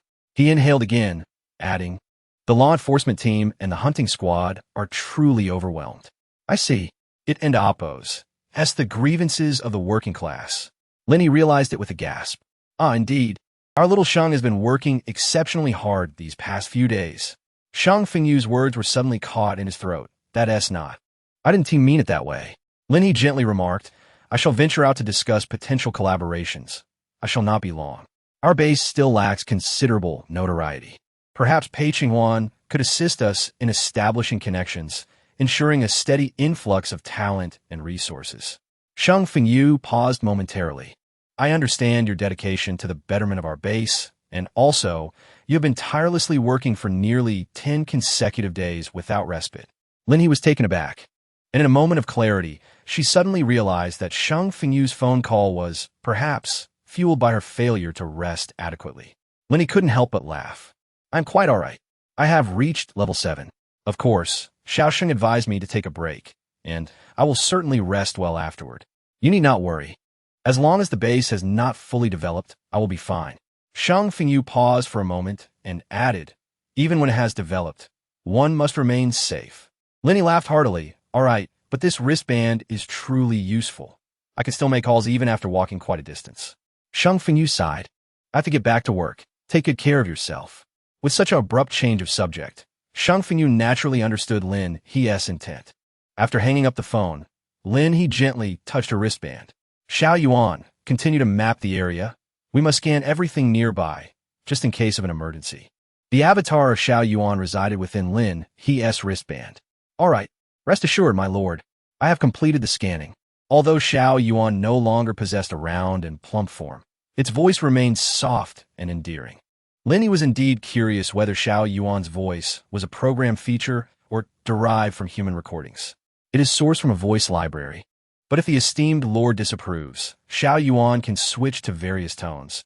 A mature woman-esque voice, a youth-esque voice, a cool and aloof young man-esque voice, an alluring young man-esque voice, or a commanding CEO's voice. All right, let's stick with this sweet voice. Xiao Yuan proceeded to demonstrate each option to Lin He, who ultimately preferred this voice. Xiao Yuan was quite fond of it as well. As the morning passed, Lin He achieved remarkable success, and, in the distance, the A city base began to take shape. Lin He surveyed the newly emerged zombies surrounding her, raising an eyebrow, remarking upon the exceptional nature of this monster hunting location. In the next moment, a lightning dragon soared into the sky, swiftly annihilating all the zombies in the vicinity. Their remains promptly collected into Lin He's backpack. Lord Lin He has arrived. Pang Qinghuan, engrossed in managing base affairs, momentarily froze, questioning his own senses. Huh? Did Lin He not just leave? Has she returned already after only a few days? Does she require assistance so soon? Pang Qinghuan was astonished, yet his entrepreneurial spirit urged him to invite her in promptly. No, Lord Lin He is assisting with the relocation into Shantytown. The Shantytown had nearly been resolved by Pang Qinghuan, having allocated entry quotas for the base. Now that the move had commenced, Lin He had fortuitously arrived, utilizing her backpack to aid in the efforts. Pang Qinghuan was indeed commendable, truly admirable, for considering such matters. Lin He was quite pleased with Pei Qinghuan. As Pei Qinghuan hurriedly approached, he caught sight of Lin He's silhouette and chased after it. Observing the base members residing in the cramped room, still beaming with joy as they spoke of his merits. In that fleeting moment, Pei Qinghuan felt a twinge of embarrassment and a sense of guilt, an indescribable emotion.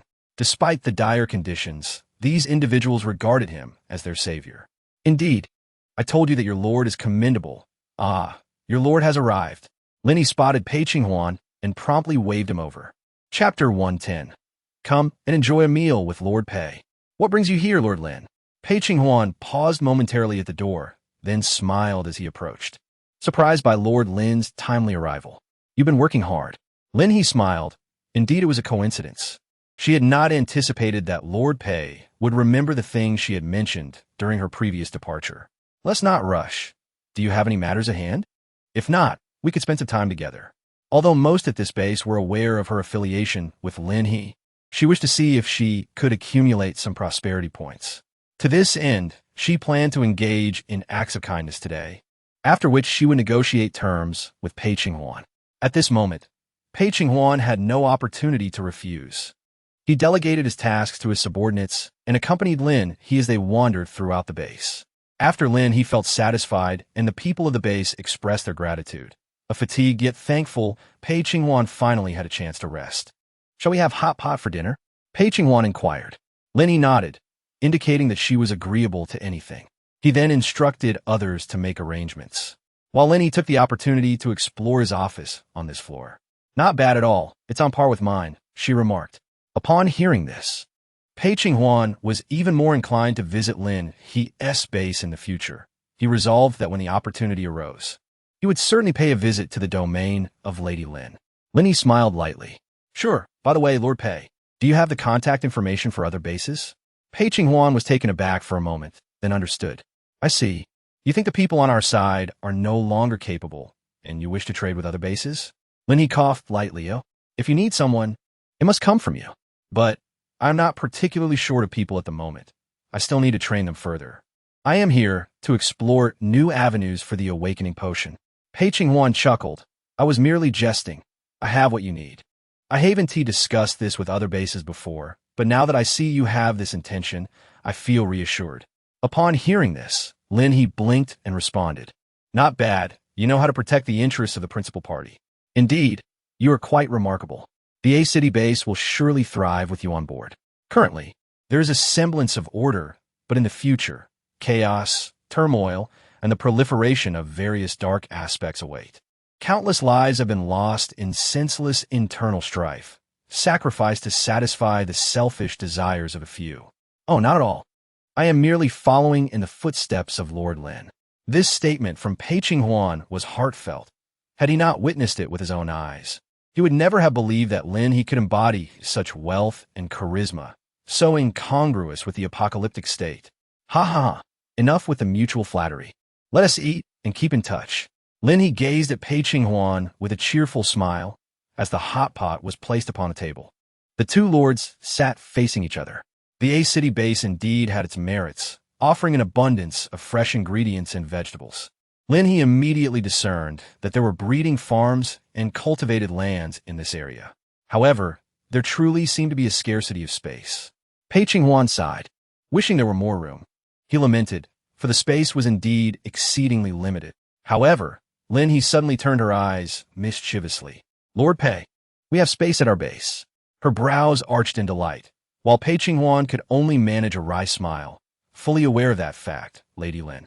He served Lin He some dishes, saying, from now on, we shall truly depend on you for these provisions. Lin He blinked and said, no, what I mean is, would you consider renting land? There is indeed an abundance of vacant space in the base. This is not mere exaggeration. Only 1/20th of the area is currently utilized. In the mountains and valleys, countless places remain undeveloped. Pei Qinghuan momentarily fell silent. Huh? Rent land? Rent land at Lin He's base? Before hastily declining, Lin He continued, I can provide the land, along with seeds and tutorials. If you wish to cultivate yourself, that is certainly an option. However, if you prefer not to, we can also take care of the cultivation for you. Lin He blinked, pondering how to divide the food produced in this manner. Wait, does this mean we need to spend money to buy land and then spend more to purchase grain? Pei Qinghuan fell into a state of stupor once again. After a moment, he suddenly clapped his hands, realizing that if we send our own people over, we would only need to pay the rent. Lin He smiled, and Pei Qinghuan swallowed hard. How captivating. Lin He smiled cheerfully. Now tell me, if you were to pass away, would you still need to pay for your meals? Would you require accommodation?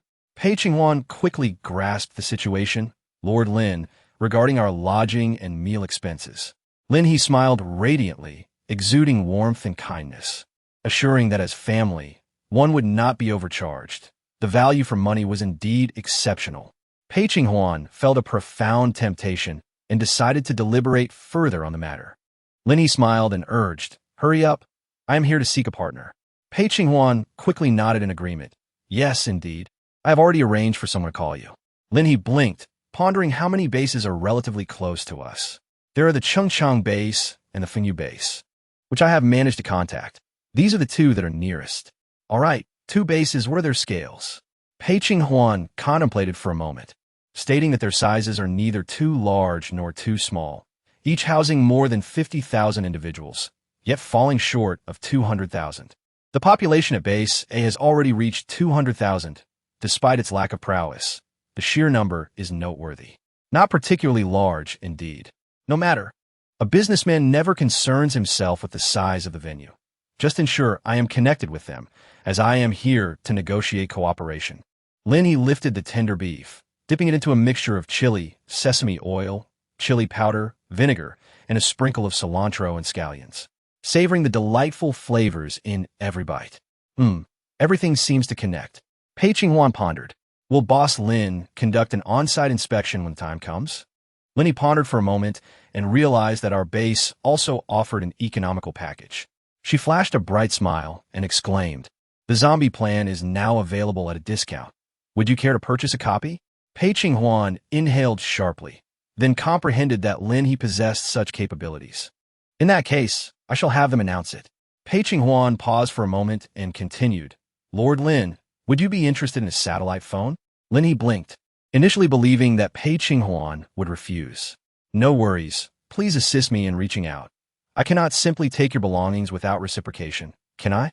Once her prosperity value increased and the base was established, the communication signals reaching this area would be effortless. However, upon contemplating this, Lin He gently touched her wristband, pondering, "Oh, little circle, if I were to bury these signal devices here, would the coverage be effective?" Pei Qinghuan smiled and remarked, "Boss Lin, you are too courteous. Not to mention, your awakening potion has truly been a tremendous help to us. The number of superhumans at the base has significantly increased, providing ordinary individuals with newfound opportunities." He could not help but reflect. Indeed, without the awakening potion, I shudder to think about what those who long to remain ordinary would face. Lin He smiled gently, knowing that such circumstances would no longer arise. She picked up a sprig of cilantro and exclaimed, "Delicious! Cooperation has arrived. Life has returned." Lin He immediately smiled with delight. "Sure, give it to me." Pei Qinghuan then instructed his subordinate to pass it over. Lin He answered on speakerphone, her voice remarkably loud. "Is this Lord Lin He? The awakening potion. Is it real?" Chapter 111. Exceptional Exchange. Lin He couldn't help but chuckle. Of course it's true. Could there possibly be any falsehood in this? Upon hearing this, the lord across from her was on the verge of tears. "Lin He, if the awakening potion is indeed real, you truly are. You truly are." The lord nearly broke down. Lin He cleared her throat and said, "Well then, I am currently at the A City base. Could you see if there is anyone available, or if you have the time to discuss? Besides the awakening potion, our base also has ample supplies of food, clothing, and crystal cores." Lin He truly embodies the spirit of customer service, always responsive to every client's needs. Should any issues arise, she encourages inquiries without hesitation. Currently, she is venturing into the wild to enhance her visibility. She is not concerned about your purchasing intentions, but rather about whether you are aware of her presence. My goodness, is this truly the case? The opposing lord transitioned from astonishment to a dazed state, followed by a resounding thump on the table. "Excellent. Truly excellent. We must proceed immediately. It is evident that there are quite a few individuals on the other side." Then came a voice of caution. "No. Remain composed. To reach the A City base, we must traverse numerous hordes of zombies. Ensure you survive to see another day." Lin He smiled gently, listening to the quarrel unfolding across from him. Pei Qinghuan, observing the smile on Boss Lin's face, realized that action was imminent. Indeed, if anyone possessed the capability to intervene, it was Lin He. While there were planes and other means of transport available, their reliability was uncertain. After all, What if someone attempted to seize the goods? That simply could not be allowed. Such precious items would command a hefty price. If the leader Lin He across the way were to make exorbitant demands, it would spell disaster. Pei Qinghuan watched Lin He, pondering whether, should they truly require assistance, he would personally deliver it. Lin He smiled lightly, not necessarily. It would indeed require a formidable means of transportation. Otherwise, she feared that her journey would be significantly delayed. Naturally, she was inclined to explore a new quest and cleanse the surface of the undead. It would be preferable if she were assigned an aircraft or something equally efficient. Hurry. Understood. I shall convey this immediately.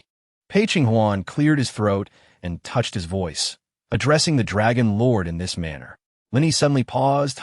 What is the surname of the lord opposite? Long? Wait, base. Lin He suddenly recalled something, raising an eyebrow in surprise. Could it possibly be the predecessor of Longshan? That place is indeed quite distant. Lin He rested her chin on her hand, and it was evident that she harbored no ambitions of monopolizing power, especially in the face of the impending threat posed by the zombies. For humanity to survive, a unified community was paramount. Only through collective effort could the flicker of hope be preserved. Even though Lin He had surpassed the average combat capabilities of the zombies, these creatures were utterly unpredictable. They would undergo frenzied evolution within a short span, transforming from adversaries that humanity had difficulty vanquishing to insurmountable foes in an instant. This was not a singular occurrence. It had happened repeatedly. Each time humanity felt on the brink of victory, the enemy would suddenly enhance their strength. Who could withstand such a predicament?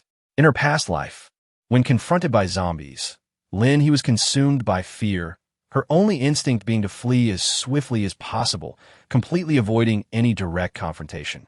However, our esteemed Lord Lin He, she actually had the capacity to negotiate. The atmosphere fell silent for a moment, and shortly thereafter, Lord Long timidly inquired, "Shall we negotiate?"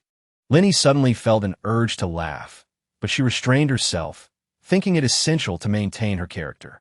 "Of course, it is possible," she replied, "but as you are aware, the distance between us is considerable. Lord Lin He is quite busy, and if we cannot provide airplanes, we have airplanes." Before Pei Qinghuan could finish, the other party interjected. Pei Qinghuan turned to Lin He, who smiled and said, "The Dragon Lord is quite sincere, and we are certainly willing." She continued, "However, I require items from the base, which the Dragon Lord truly cannot provide in the short term." The Dragon Lord paused. "Just tell me, Lord Lin." His heart raced at the thought, for the awakening potion was nothing short of a lifesaver. The base had amassed nearly 50,000 people. As an entity that had managed to establish Longshan in the apocalyptic world of her past life, any scale here far surpassed that of Lin He's base. Even with the might of the entire nation, it might be challenging to gather a few Longshangs. "I want people." As soon as Lin He finished speaking, there was a fleeting moment of astonishment among them.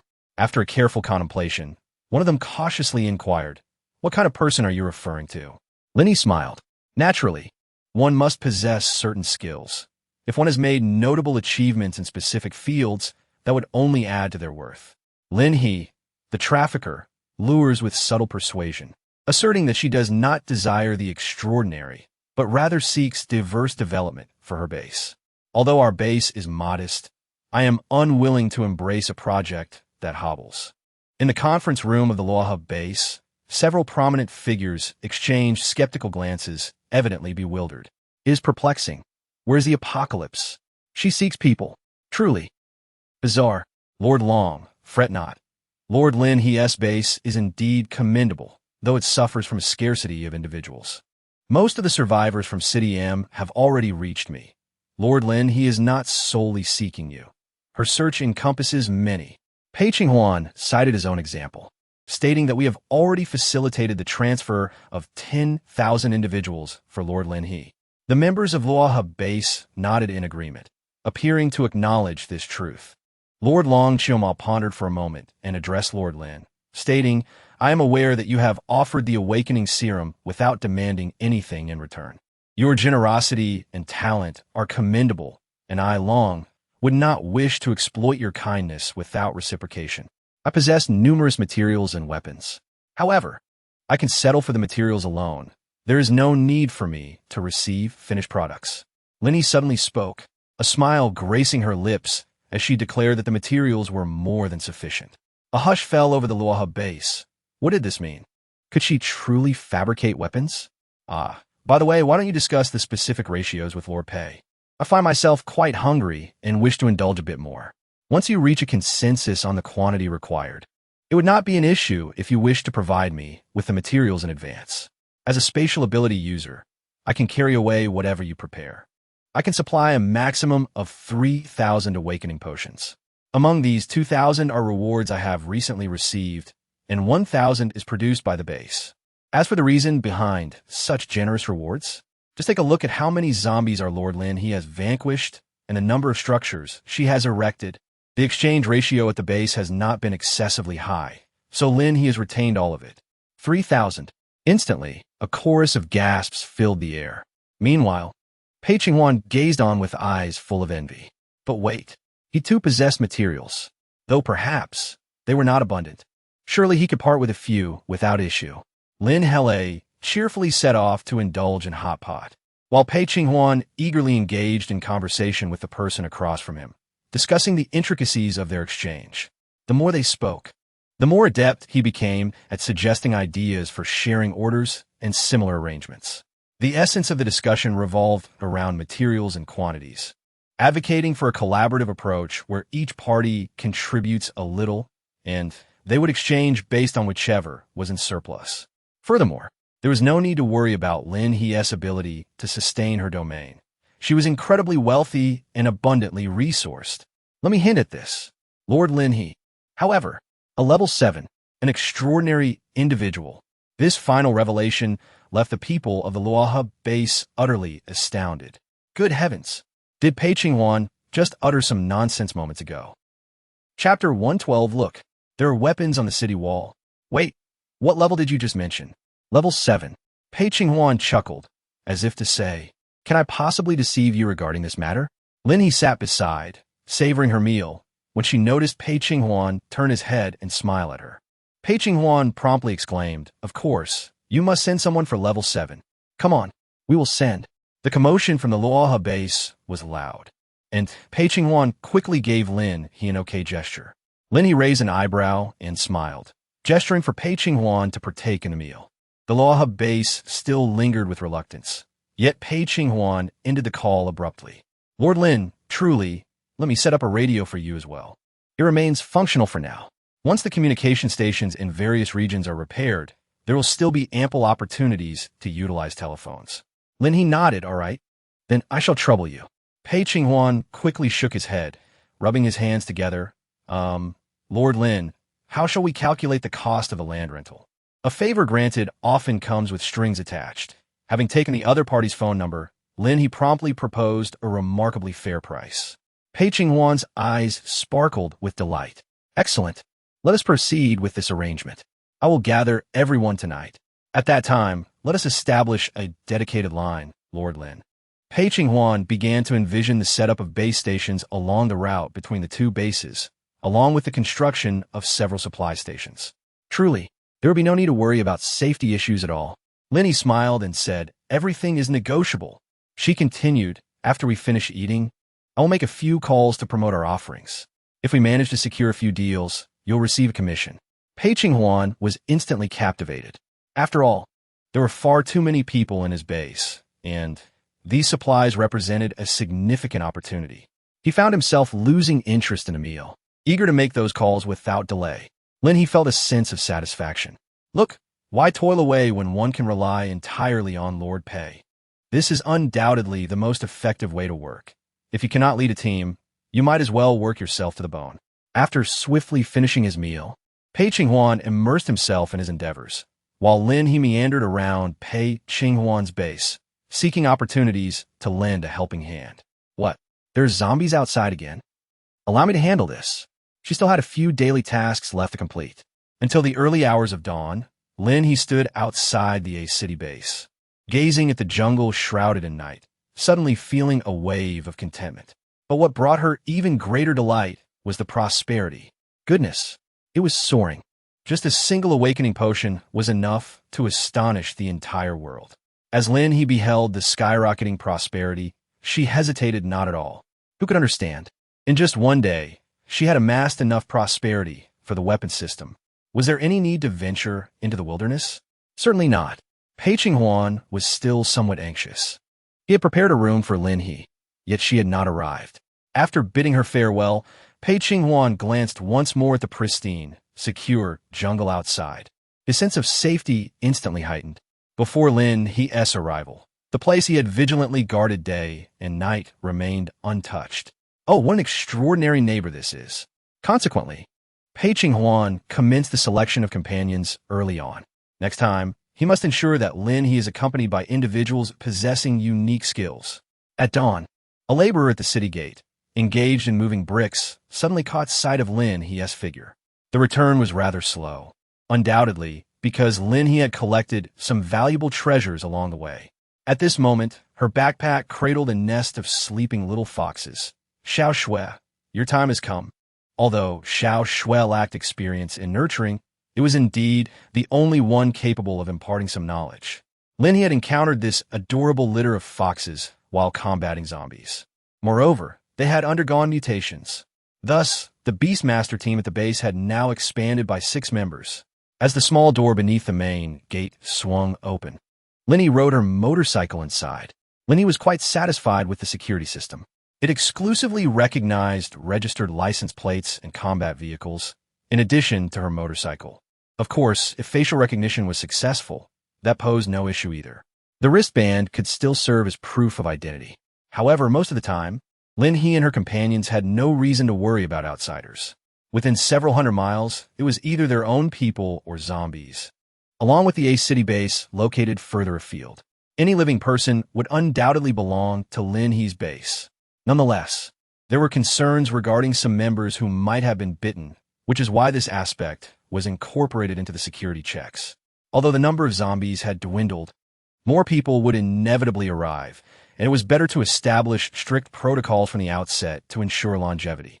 The few pups they had initially brought along had grown significantly, now lively and full of energy thanks to their mutations, and they excelled at demolishing obstacles.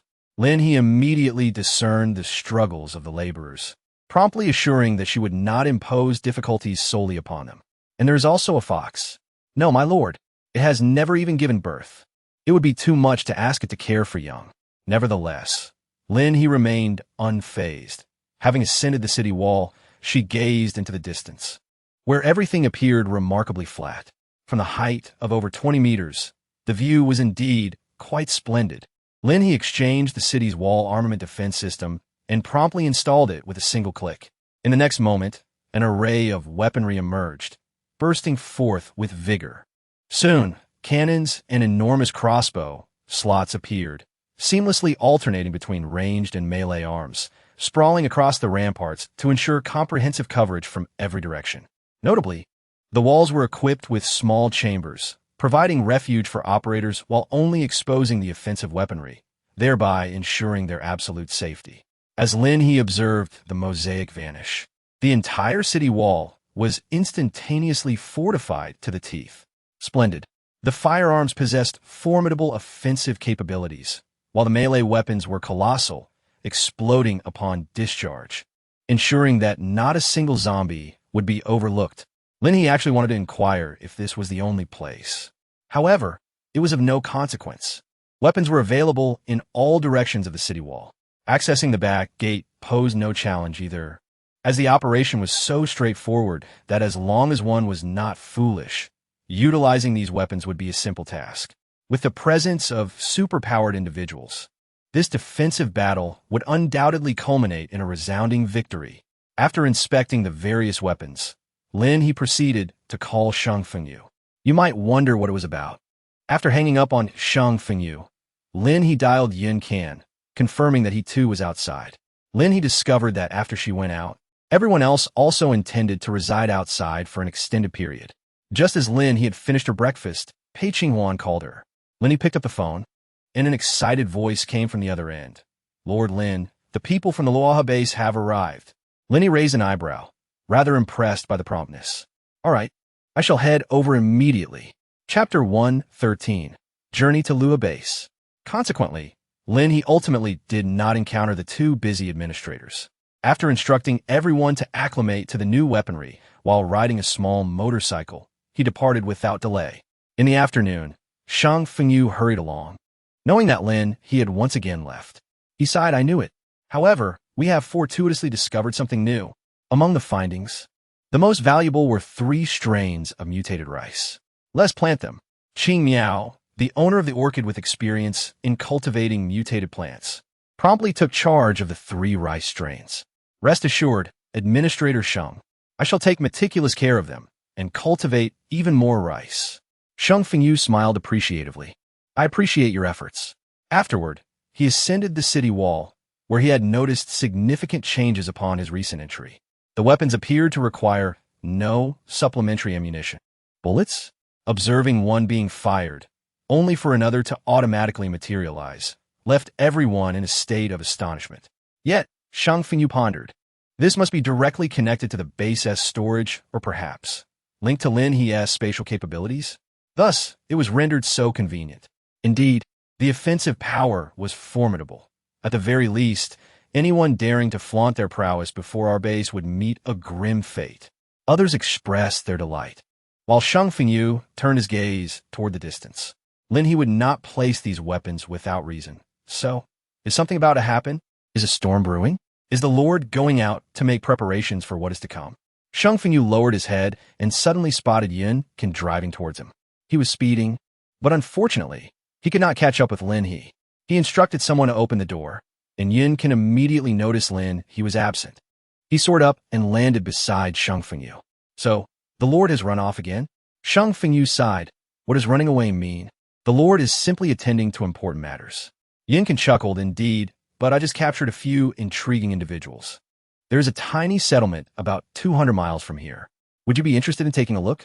Shang Fengyu raised an eyebrow and then noticed several emaciated women in Yun Can's convoy, looking quite frail. "Who are they?" Yin Can's smile faded slightly. "Those individuals are discarded waste. I rescued them." Upon hearing this, Shang Fengyu narrowed his eyes. "It seems they are not good news." Yin Can nodded. "Exactly, which is why I plan to head over and confront them directly. You should come along and maintain control." Shang Fengyu agreed. "My men are regrouping. Shall we depart in the evening?" Yin Can replied. "My people also need a rest, so let's set out tonight." The two descended from the city walls and swiftly made arrangements for the evening's plans. As night fell, Lin He arrived at the A city base. Not just one vehicle, but several, which made Lin He's eyes shine with excitement. Although battle vehicles can now be mass-produced, they cannot match the speed of helicopters. "It's Lord Lin. Lord Lin, he has arrived." Several individuals rushed out, their expressions filled with exhilaration. Lin He glanced over and saw a group of young individuals. Yet among them was a middle-aged man with a head full of white hair, who appeared to be exceedingly agitated at that moment. "It was me." Lin He smiled, stowing away her motorcycle, only to be met with another round of exclamations. She paused for a moment, slightly taken aback by the exuberance of the crowd. "Lord Lin," called out a middle-aged man, "I am Fan Yunzai from the Luoha base, and I will be responsible for escorting you to the Luoha base this time." He quickly extended his hand, and Lin He reciprocated, the two engaging in a solemn handshake. The atmosphere momentarily turned serious, but the instant their hands parted, Fan Yunzai exclaimed, "Ah, this is the hand of a level 7 powerhouse." Lin He was momentarily taken aback, then observed everyone gathered together, joyfully offering their congratulations. Beside her, Pei Qinghuan was nearly in stitches. Unable to contain his laughter, he inadvertently met Lin He's gaze. He quickly approached her, clearing his throat. "Ah, Lady Lin, you have arrived." Lin He leaned closer and inquired, "Is everyone all right?" Pei Qinghuan suppressed a chuckle and remarked, "Lord Lin, you must comprehend your significance. This is no mere level 7 ability user. This is the hope of Huaxia. A level 7 ability user has the capacity to vanquish countless zombies and save innumerable lives. Lord Lin, allow me to speak.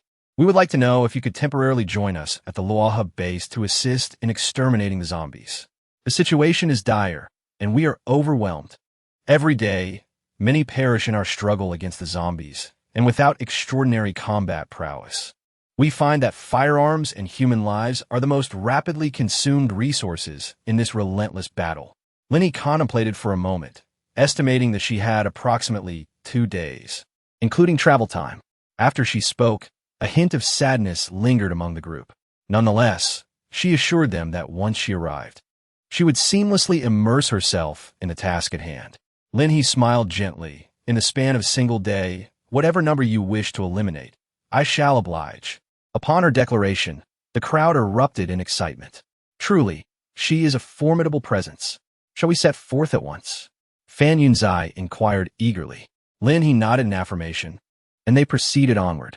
Pei Qinghuan hastily bid them farewell, wishing you a safe journey. The helicopter ascended swiftly into the sky. Lin He glanced down to see Pei Qinghuan joyfully waving, a sense of intrigue washing over her. It seemed he had just struck some sort of deal with them. A deal, indeed. Lord Pei hoped for us to procure a greater quantity. My goodness, he is truly striving fervently for a commission.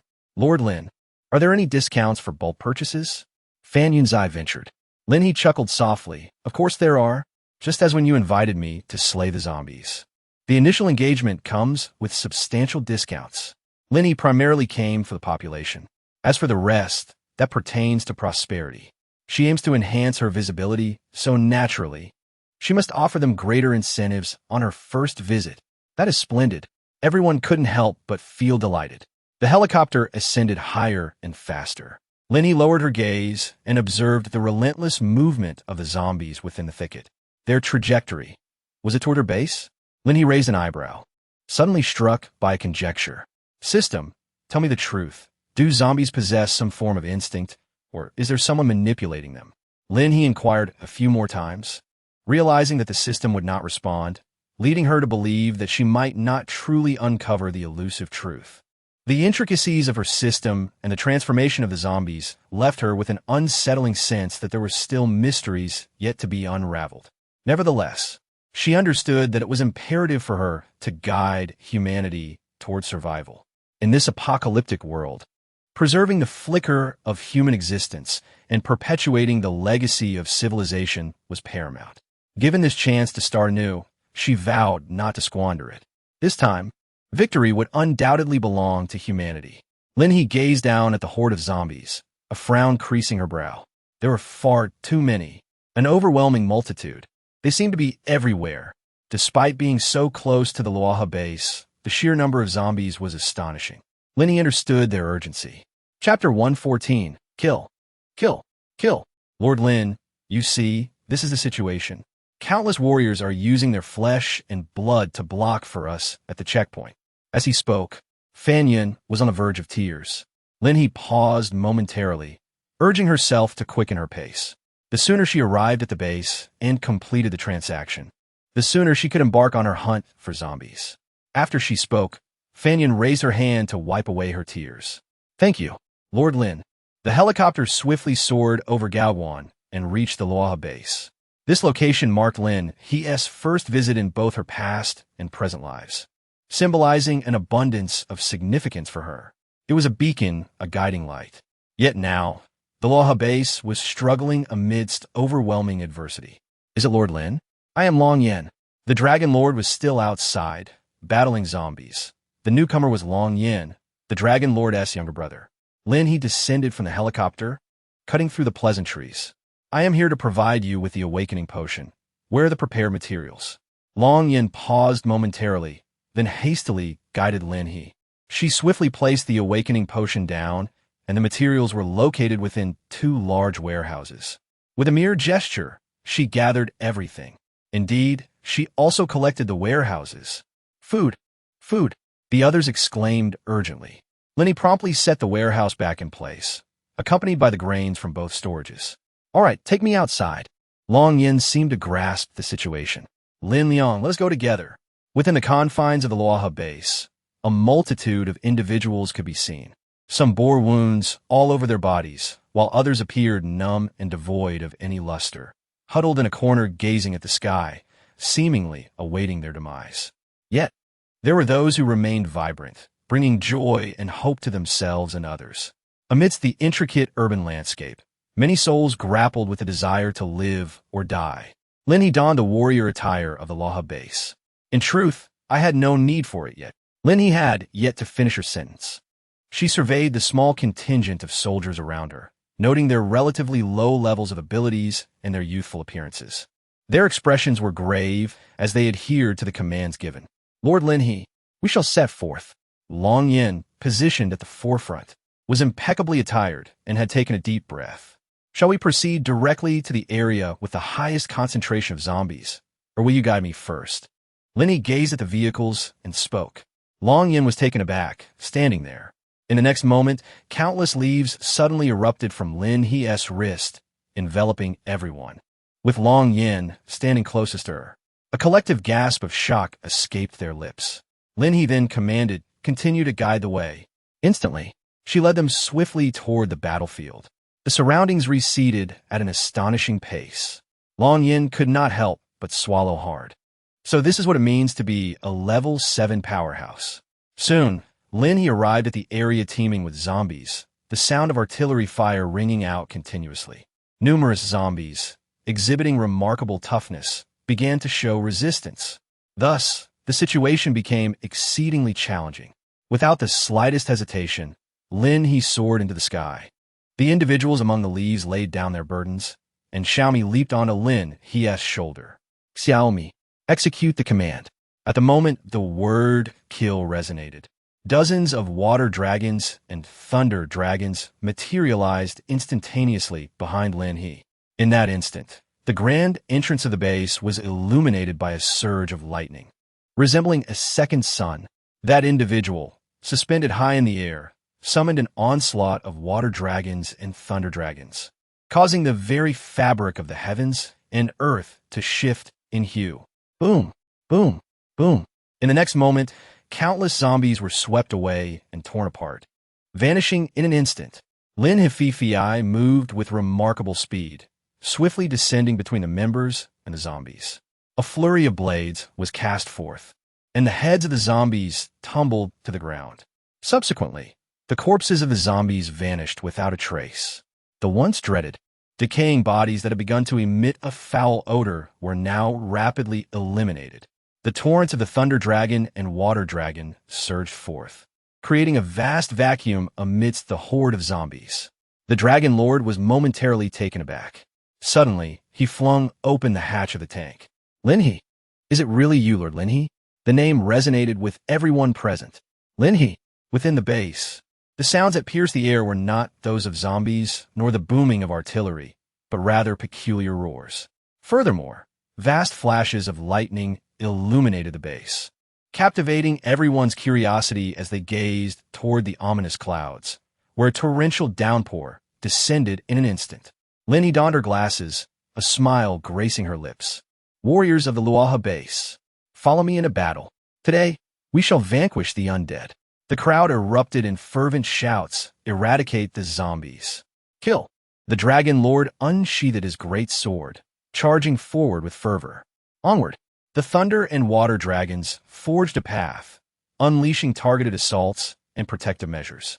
In that moment, every individual liberated the pent-up tension they had endured for so long. They would forever etch in their hearts the silhouette of the one who led them into the fray, the beacon of humanity. In just 1 hour, Lin He and the warriors of Luaha base advanced 10 miles. Everywhere they tread, not a blade of grass remained. The Dragon Lord, feeling the rain pelting down upon him and gazing at the distant horde of zombies, felt no fatigue. He was invigorated, brimming with strength. This was all thanks to Lin He, who had bestowed upon them the crystal cores. Everyone possessed one. Do not hesitate to embrace the power of the crystal cores. Lin He weaved through the crowd, each person holding a small bag filled with glimmering crystal cores. She took a brief respite, yet in doing so, she replenished the hopes of many, invigorating their potential for extraordinary abilities. Lin He exclaimed that those who could not endure should rest on the spot, while those who could persist should follow him in a battle. In less than half an hour, more than 10 individuals had achieved breakthroughs in their abilities. The Dragon Lord, now a level 4 ability user, felt the thrill of his own advancement. Perhaps it would not be long before he could ascend further. This was a sensation he had never experienced before, nor had he ever been afforded such treatment. The absorption of these crystal cores, which were practically free, was facilitated by the zombies that Lin He had intentionally lured, allowing them to hunt effortlessly without sustaining injuries, while simultaneously enhancing their powers. The Dragon Lord realized that everyone under Lin He's command likely enjoyed this same privilege. To have such a formidable ally was a blessing for him and for humanity at large. 3 hours later, the thunderstorm subsided, revealing the checkpoint lost a fortnight ago. Opposite lay a city, now a veritable stronghold of the undead, a place where no life remained. On the other side stood the members of the Law base, who had fought their way here, leaving not a single zombie standing. Remarkably, in less than 6 hours, Lin He had led them to this very spot. Unable to contain his emotions, the Dragon Lord fell to his knees, weeping uncontrollably. The surrounding members followed suit, their sobs echoing in the air. So many had perished here.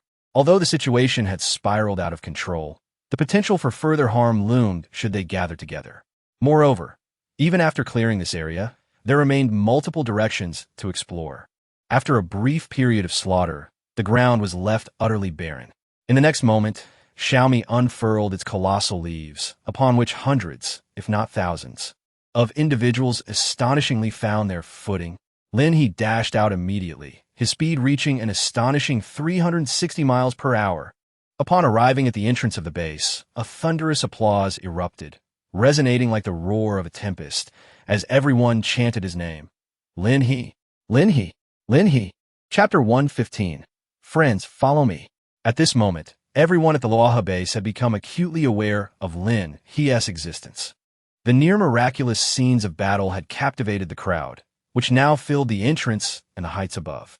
Some waved flags, others brandished their garments, standing atop elevated positions, grasping railings or iron rods, all fervently cheering. Lin He, Lin He. Lin He found herself at a loss for words to describe the sensation coursing through her. It felt as though the very blood within her veins was boiling. Her gaze was fixed ahead, and wherever she looked, the air was charged with fervor. The morrow of the world belongs to humanity. She stood there, her voice resounding with authority. She raised her hand, proclaiming, "Long live humanity." In the next moment, a chorus of cheers erupted like a wave, echoing, "Long live humanity! Long live humanity!" Tears of joy filled the eyes of all, their voices a cathartic release of discontent and fear, yet simultaneously a warm embrace of hope and the promise of tomorrow.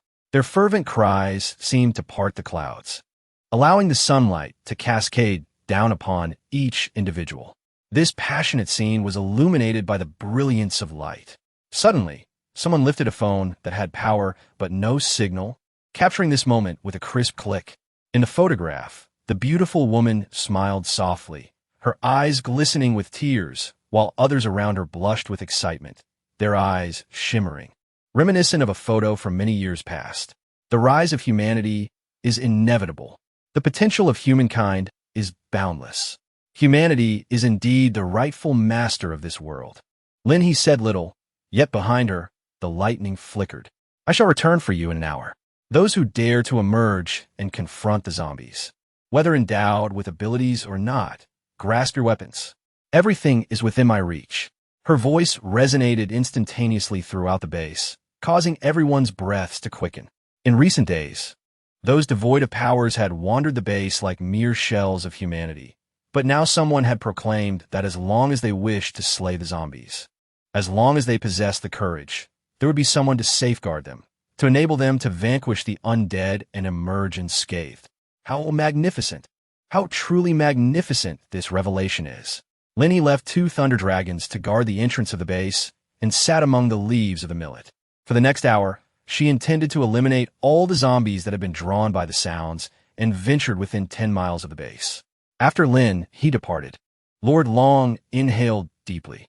"Everyone," he exclaimed with a smile, "those brave enough to slay the zombies, gather your weapons and assemble." His nose felt intensely sore, and suddenly tears began to flow uncontrollably. Turning away, he took another deep breath, wiped his nose and eyes, and then exhaled, gazing into the distant horizon. Humanity. Victory is ours. Lord, your heart rate is remarkably elevated. Xiao Yuan, the avatar accompanying Lin He in the battle against the zombies, noted with curiosity.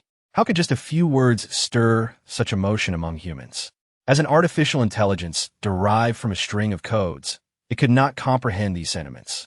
Lin He, in the midst of his slaughter, had simply uttered a statement. Humans are emotional beings, driven by fervor. The rhythm of their hearts beats not solely for survival. Xiao Yuan, perplexed, recorded the Lord's words and continued to observe as he relentlessly fought on. However, after Lin He eliminated a horde of zombies, a thought struck him. Wait, Xiao Yuan, can you still monitor human physiological data? Of course. Xiao Yuan responded eagerly. Lord, I can even detect the levels of special abilities. Lin He raised an eyebrow. Now, we are adding a health monitoring feature to each wristband and establishing a database that allows us to observe everyone's health status in real time. Is that feasible? Little Yuan fell silent, and from 1,000 miles away in the Lin He base, the main body of Little Yuan suddenly received the information flow from its avatar. Unable to contain its excitement, it wiggled its rear, exclaiming, "The Lord has assigned me a task again. Little Yuan, the diligent steward number 1, Yuan, must strive diligently." As it gazed at the tens of thousands of individuals before it, who were resolute and quietly facing their fate, it paused for a moment, then smiled and inquired, "Are you ready?" Without further elaboration or inquiry, it simply asked, "Are you prepared?" "We are ready. We are ready," they shouted in unison, the fervor seemingly swelling like a tidal wave. Lin He smiled and declared, "Very well. My friends, follow me." In the next instant, dozens of water and thunder dragons soared into the sky, and immense vines erupted from the ground. Everyone found themselves standing atop these vines. In an instant, tens of thousands surged forth alongside Lin He, advancing at remarkable speed. What a miracle it was! Before them loomed a throng of zombies, while behind lay the Luaha base, their stronghold, the very foundation of their survival. Countless lives have been lost on the front lines in recent days, with the last bastion refusing to yield. The supernatural beings were stricken with fear, and the ordinary folk trembled in trepidation. They were uncertain how much longer they could endure, unsure whether the external threat or internal strife would break first. Hope seemed elusive, and the future appeared bleak. Yet this time, they bore witness to the colossal dragons hurling the zombies aside, twisting and ultimately vanishing. The undead were cleaved as if they were mere chaff, leaving behind a path of destruction. A single slash, a swing of a bat, a gunshot. These terrifying zombies fell as if they were mere vegetables being harvested. Even the ordinary folk, swept up in this tide, felt as though they were imbued with divine strength, charging forth in vengeance against the undead. So many had seen their loved ones transformed into zombies, friends devoured by the gory maw of death, a haunting shadow that would linger for a lifetime. But now, the divine presence led the charge. She slaughtered and crushed the horde of zombies. At this moment, unity was palpable. Everyone was intertwined like a single rope, facing countless adversities. As long as humanity stood together, supporting one another through thick and thin, what challenge could not be overcome? Kill! The cry surged forth as they pressed on. The zombies, undaunted, charged forward, mistaking them for fresh flesh. Yet, they merely brushed past the terrifying thunder and water dragons, and those fortunate enough to escape were met with a baseball bat. A blade sliced through the air beside them. Even guns blazed from behind. The zombies were swiftly dismembered, a scene of sheer brutality. The carnage continued into the depths of the night, unrelenting. Some grew weary, yet the vines lifted them, water dripped from their tendrils, and crystal cores were cradled within. Lin He derives from the people and serves the people. The crystal cores are abundant, and she is exceedingly generous. Lord Lin He is the beacon of humanity. Lin He had maintained a heightened heart rate for an entire day, her ears seemingly perpetually filled with roars, an echo of primal instincts coursing through her veins, igniting a fervor within her. Kill! Kill! Kill! The zombies near the Luaha base. Let them all perish. Among them, Many ordinary individuals, driven by adrenaline, had unexpectedly awakened their latent powers. Such awakenings during battle often resulted in exceptional abilities, a serendipitous delight. As the blood moon ascended into the night sky, Lin He had already led her forces in sweeping the area clean twice. The vicinity of the Luaha base was utterly pristine.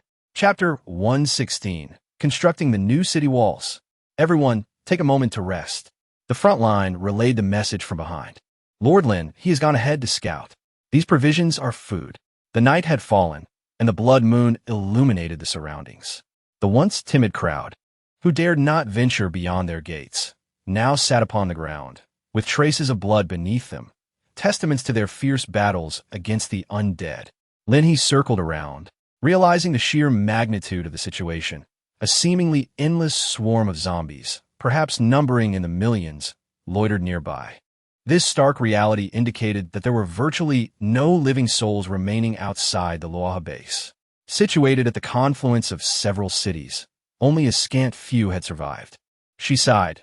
Even if she continued to slay them, eliminating tens of thousands or even hundreds of thousands each day, the relentless tide of zombies would inevitably return. In such a harsh environment, it was no wonder that the Luaha base had dwindled to a mere few thousand survivors. Nor was it surprising that Longsheng was established in this location. The inhabitants of the Luaha base had endured the onslaught of these undead, grappling with resource scarcity. As they faced every challenge together, even an ordinary person, when confronted with death, would resort to carrying explosives, determined to take the zombies down with them. They embodied the essence of humanity's courage and kindness from a bygone era. Lin He paused for a moment, contemplating the construction of high walls for the Luaha base. With this thought in mind, she promptly sought out Lord Long. What? High walls? Lord Long was taken aback. A day? There is no need for a full day. I require merely half a night. Upon Lin He's conclusion, the Dragon Lord was momentarily taken aback. Thus, I require your assistance in providing materials. Could you kindly inform me where your primary building materials are sourced? Although Lin He currently possessed an abundance of materials, it is universally acknowledged that having more is always preferable. Over there, I shall provide you with a map. Lord Lin He, the Dragon Lord with reddened eyes, expressed sincere gratitude. Thank you ever so much. Lin He paused for a moment, shaking her head. There, Napos. There's no need for thanks. I simply cannot bear to see my people perish. The Dragon Lord faltered, suddenly realizing that he had, in fact, sold a portion of the base's personnel to Lin He previously. As for the 5,000 individuals involved, I hope they could be entrusted to me in the future. After Lin He finished speaking, Lord Long nodded and said, all right, no problem. He was confident that within Lin He's base, these individuals would lead a better life. Although the construction materials had been depleted, everything else remained intact. For the time being, the Luaha base did not require such an abundance of building materials. In fact, their accommodations were superior to most of those in base.A city. After all, this was originally a base of a million-level construction. How about a distance of 100 miles? Lin He inquired of the Dragon Lord, who nodded in affirmation, indicating that it was sufficient. Lin He then led the Dragon Lord, saying, I will take you first. Let everyone rest for a while. Let us establish a barrier. Subsequently, the Dragon Lord followed Lin He to a location far beyond 100 miles, where in the distant darkness, it appeared that even more zombies were converging toward them. I shall leave no entrance for you here. Lin He gazed into the distance, aware that the greatest concentration of zombies lay in that direction. I will leave you with openings at a higher elevation. You may use other materials to seal them during ordinary times, but when you need to venture out, utilize those openings. It is advisable not to open any doors on this side until the zombies have been cleared. The Dragon Lord nodded in agreement, exclaiming, excellent. He then stood behind Lin He, filled with excitement and curiosity as he observed her actions. In the next moment, he watched as Lin He placed her hand upon the ground, and suddenly, a mosaic appeared.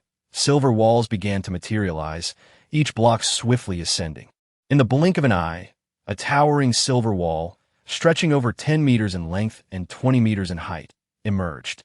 Lin He resolved to construct a two-tiered high wall, with the first level featuring openings for external attacks. During times when the undead were abundant, These openings could be sealed. The second tier would serve as the apex. In just an hour, the Dragon Lord transitioned from a state of astonishment to one of exhilaration. His thoughts racing with strategies on how to utilize this monumental wall in combat. He had been lost in contemplation while seated upon the vines for quite some time. Meanwhile, Lin He completed this section of the wall. Instead of erecting walls on just 4 sides, she opted for 8, dictated by the terrain, which necessitated such a design. With the first segment successfully accomplished, Lin He guided the Dragon Lord to shift directions and commenced work on the next section. Meanwhile, the group resting at Longyan began to feel a touch of fatigue. Lin He received a call from Lord Long, instructing them to rest on the spot. After all, many ordinary individuals have yet to awaken their extraordinary abilities, and they are indeed fatigued. Only those who have awakened their powers still retain a semblance of vigor. Flames flicker, casting a warm glow, while warriors lie upon the ground, surrounded by others who engage in hushed yet fervent discussions. As Lin He led the Dragon Lord to conquer the fourth front, the zombies had already arrived. The speed was remarkably swift. She swiftly eradicated a vast horde and fought alongside the Dragon Lord for half an hour, elevating the Dragon Lord to level 5 through sheer effort. Upon breaking through to level 5, the Dragon Lord felt as though he was on the brink of ascension, his combat prowess surging dramatically, not merely by multiples, but exponentially. After experiencing the vistas of level 5, the Dragon Lord held even greater admiration for Lin He's level 7. He had dispatched countless zombies and absorbed numerous crystal cores to finally reach level 5. One could only speculate how many he would need to slay to attain level 7. Let me provide you with a figure. Lin He is of a million level caliber. Upon Lin He's conclusion, the Dragon Lord nodded with enthusiasm, exclaiming excellent.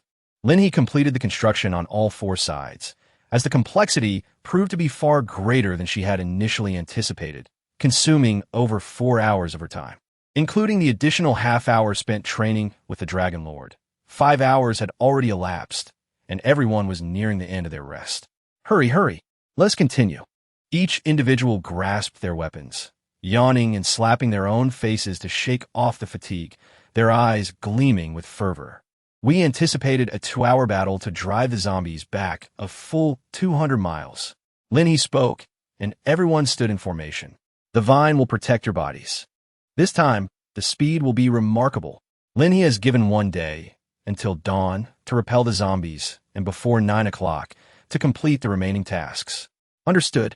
As everyone felt the exhilarating rush of 70 miles per hour while the vines enveloped them, the wind whipping against their ears, their excitement was palpable.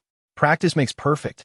This time, even at such a breakneck speed, not a single small zombie was left behind. Lin He naturally observed the distinctly mutated zombies amidst the tide of the undead. Some possessed immense physiques, others exhibited remarkable speed, while some seemed to summon their companions. This evolution surpassed that of her previous life. Lin He meticulously eliminated all the impending evolved zombies, ensuring that the others only encountered ordinary ones. This strategy was devised to safeguard the team and prevent any potential harm. After 2 hours of relentless pursuit, just as everyone was becoming dizzy from the relentless chase, Tongue Man finally came to a halt. Lin He gazed at the distant sunrise, the crimson dawn casting its vibrant hues upon the river, a striking red, indeed. Well done, everyone. Take a moment to rest. Do not emerge before 9 o'clock. The Dragon Lord appeared pale, yet many sought excitement, their shouts echoing in the air. Dragon Lord, I shall have everything ready to depart by 9. I kindly request your assistance in preparing the helicopter. The Dragon Lord promptly nodded, assuring Lin He, rest assured, my lord, this shall be accomplished. Lin He swiftly completed the construction of several other city walls, and the time was nearing 9 o'clock. Lord Lin He dismounted from Xiaomi, momentarily taken aback. You, Dragon Lord? The Dragon Lord, along with all his followers, knelt before Lin He. Lin He's pupils instantly constricted. The Dragon Lord, with reddened eyes, expressed deep gratitude on behalf of the Luoha base for the immense kindness and virtue of Lord Lin He, humbly requesting permission to convey their appreciation. Lin He gazed at them as they rose once more, faintly perceiving the rhythm of her own heartbeat. Thump, Thump, thump. She found herself at a loss to articulate this sensation. Prior to this moment, she had never considered herself a figure of significance, let alone a savior. She was merely a key endowed with a system and advanced technology, capable of accelerating the evolution of humanity. Yet now, they proclaimed to her, Lin He, you have saved them. You have rescued many. You are indeed the savior. Lin He stood in contemplation for a moment, declaring, I am a human, a child of Huaxia. We are kin of the same blood. If you kneel again, I shall not return. Lord Long erupted into hearty laughter, and soon others joined, their mirth genuine, for they understood that Lin He would indeed come back. As Lin He departed, everyone at the Laha base stood erect, raising their hands in a salute toward the helicopter. They bid farewell to Lin He with the utmost reverence, their gazes filled with fervor and admiration, eagerly anticipating the return of this beacon of humanity. Upon arriving at base.A in the afternoon, Lin He disembarked, while the people from Luaha base lingered, reluctant to let go. Pei Qinghuan stood nearby, smiling slyly, yet to inquire about the extent of the transactions achieved. The impending wave of zombies loomed, set to arrive within 3 days. However, Lin He gazed at Pei Qinghuan and the A City base. Given the proximity of her base to the A City base, particularly under the current circumstances, it was inevitable that the latter would be affected. It was highly likely that once the zombie tide descended, the lurking undead would infiltrate their base. Lin He pondered for a moment and decided to return the following day. Pei Qinghuan assumed Lin He was coming back to discuss business, and he waved a handkerchief enthusiastically to see Lin He off. It was only after Lin He rode away on his motorcycle that Pei Qinghuan finally understood what Lin He had accomplished at the Luoha base. What on earth? Pei Qinghuan exclaimed in shock, gritting his teeth as he asked, why didn't you tell me sooner how difficult things were for you? The individuals from Luoha base, with eyes reddened, responded, in this apocalyptic era, our lives are far from easy. Our Lord previously instructed us not to speak of it. It is truly hard to articulate. Pei Qinghuan's eyes also glistened with moisture. If you had mentioned earlier, I would have introduced you to Lord Lin long ago. As Pei Qinghuan observed a large quantity of supplies being delivered, he was momentarily taken aback. Spatial abilities. One of them smiled and remarked, glancing in the direction Lin He had departed, I awakened last night, thanks to the awakening serum. He couldn't help but salute Lin He's direction before departing with his companions. The people from City Base swiftly transported the supplies away, while Pei Qinghuan sighed and wiped his eyes. Ah, thankfully we have Boss Lin. He could hardly imagine the toll it would have taken had Lin He not been present. How many lives would have been lost if Luoha base had ultimately succumbed? The situation at Luoha base was dire, yet they remained silent. Pei Qinghuan felt a mix of sorrow and empathy, the grief overwhelming him. At that moment, the city wall's defense system was already manned by numerous guards. Upon linking with the main system, the small clone excitedly informed Lin He, my lord, our health monitoring and gene identification systems are now complete. The gate will automatically detect genetic information and open accordingly. It will only activate the smaller gate when all present are base members, and it will assess vehicle size and number of individuals to determine whether to open the large or small gate. Truly user-friendly. Moreover, the health monitoring system is connected to the administrators, allowing them to monitor the health status of members in real time. Should anyone's health reach critical levels, alerts will be sent to the administrators.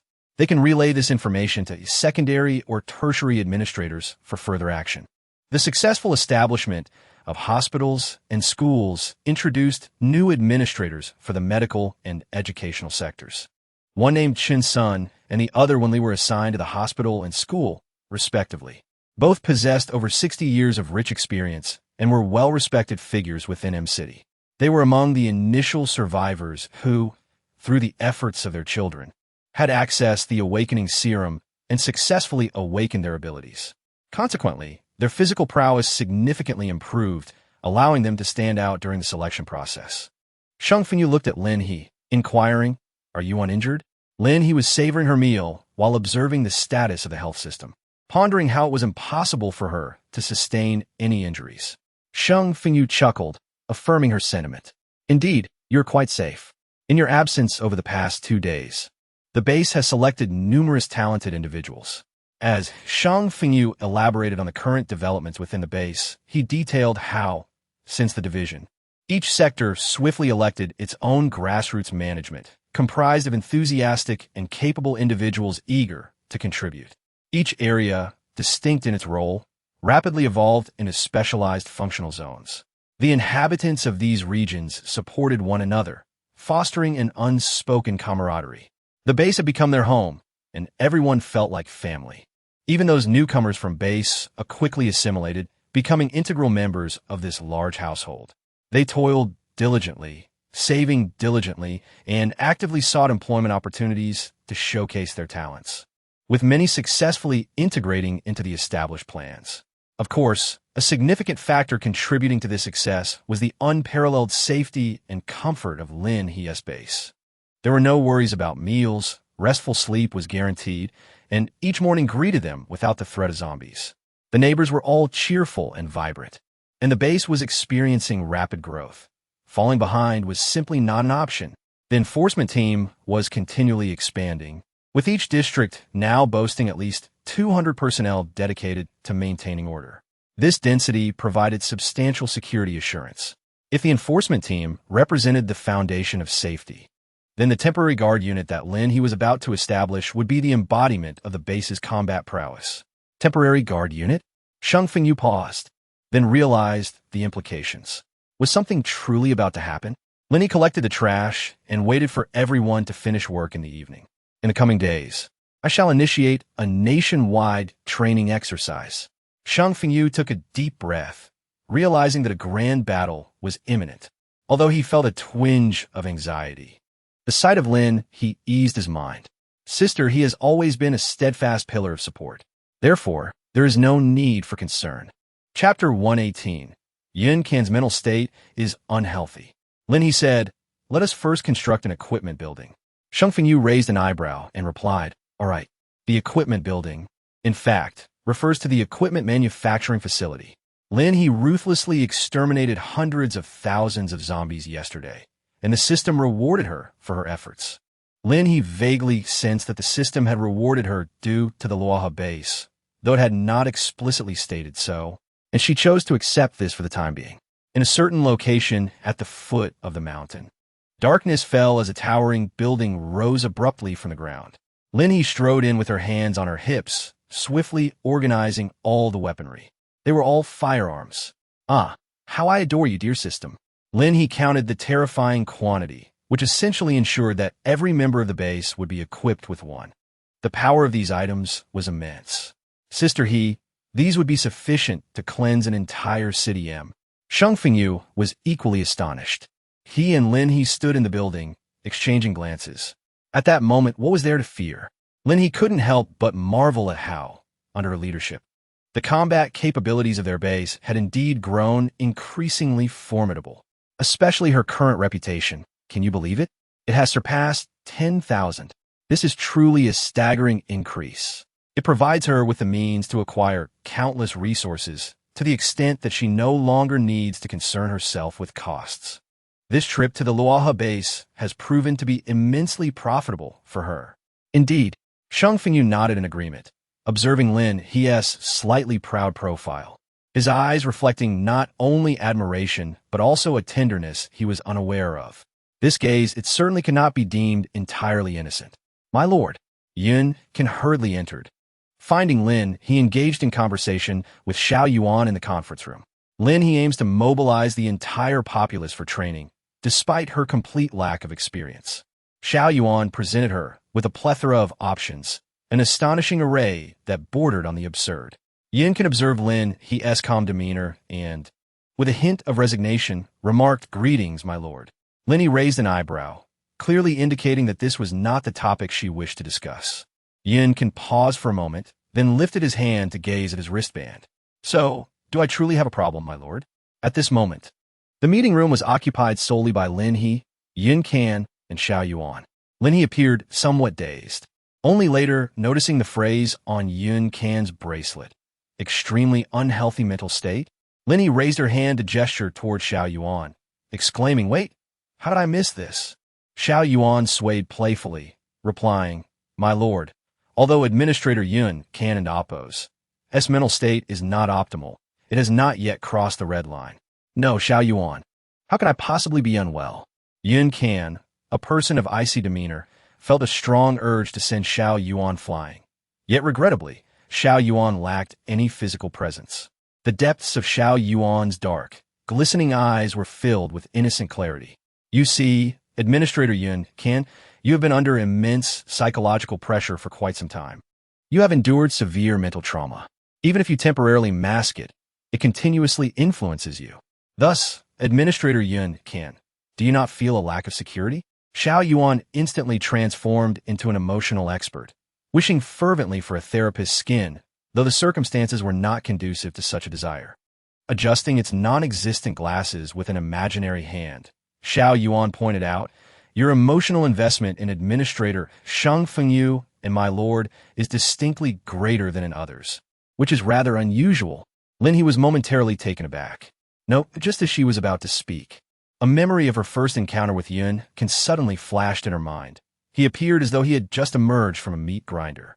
She paused, then recalled Yun Can and Appos as extraordinary abilities. The conditions under which such an immensely powerful cutting ability manifested were undeniably stringent. In the 10 years of the apocalypse in her past life, Yun Can stood alone in his formidable strength. So, what had transpired before Yun Can cross paths with her?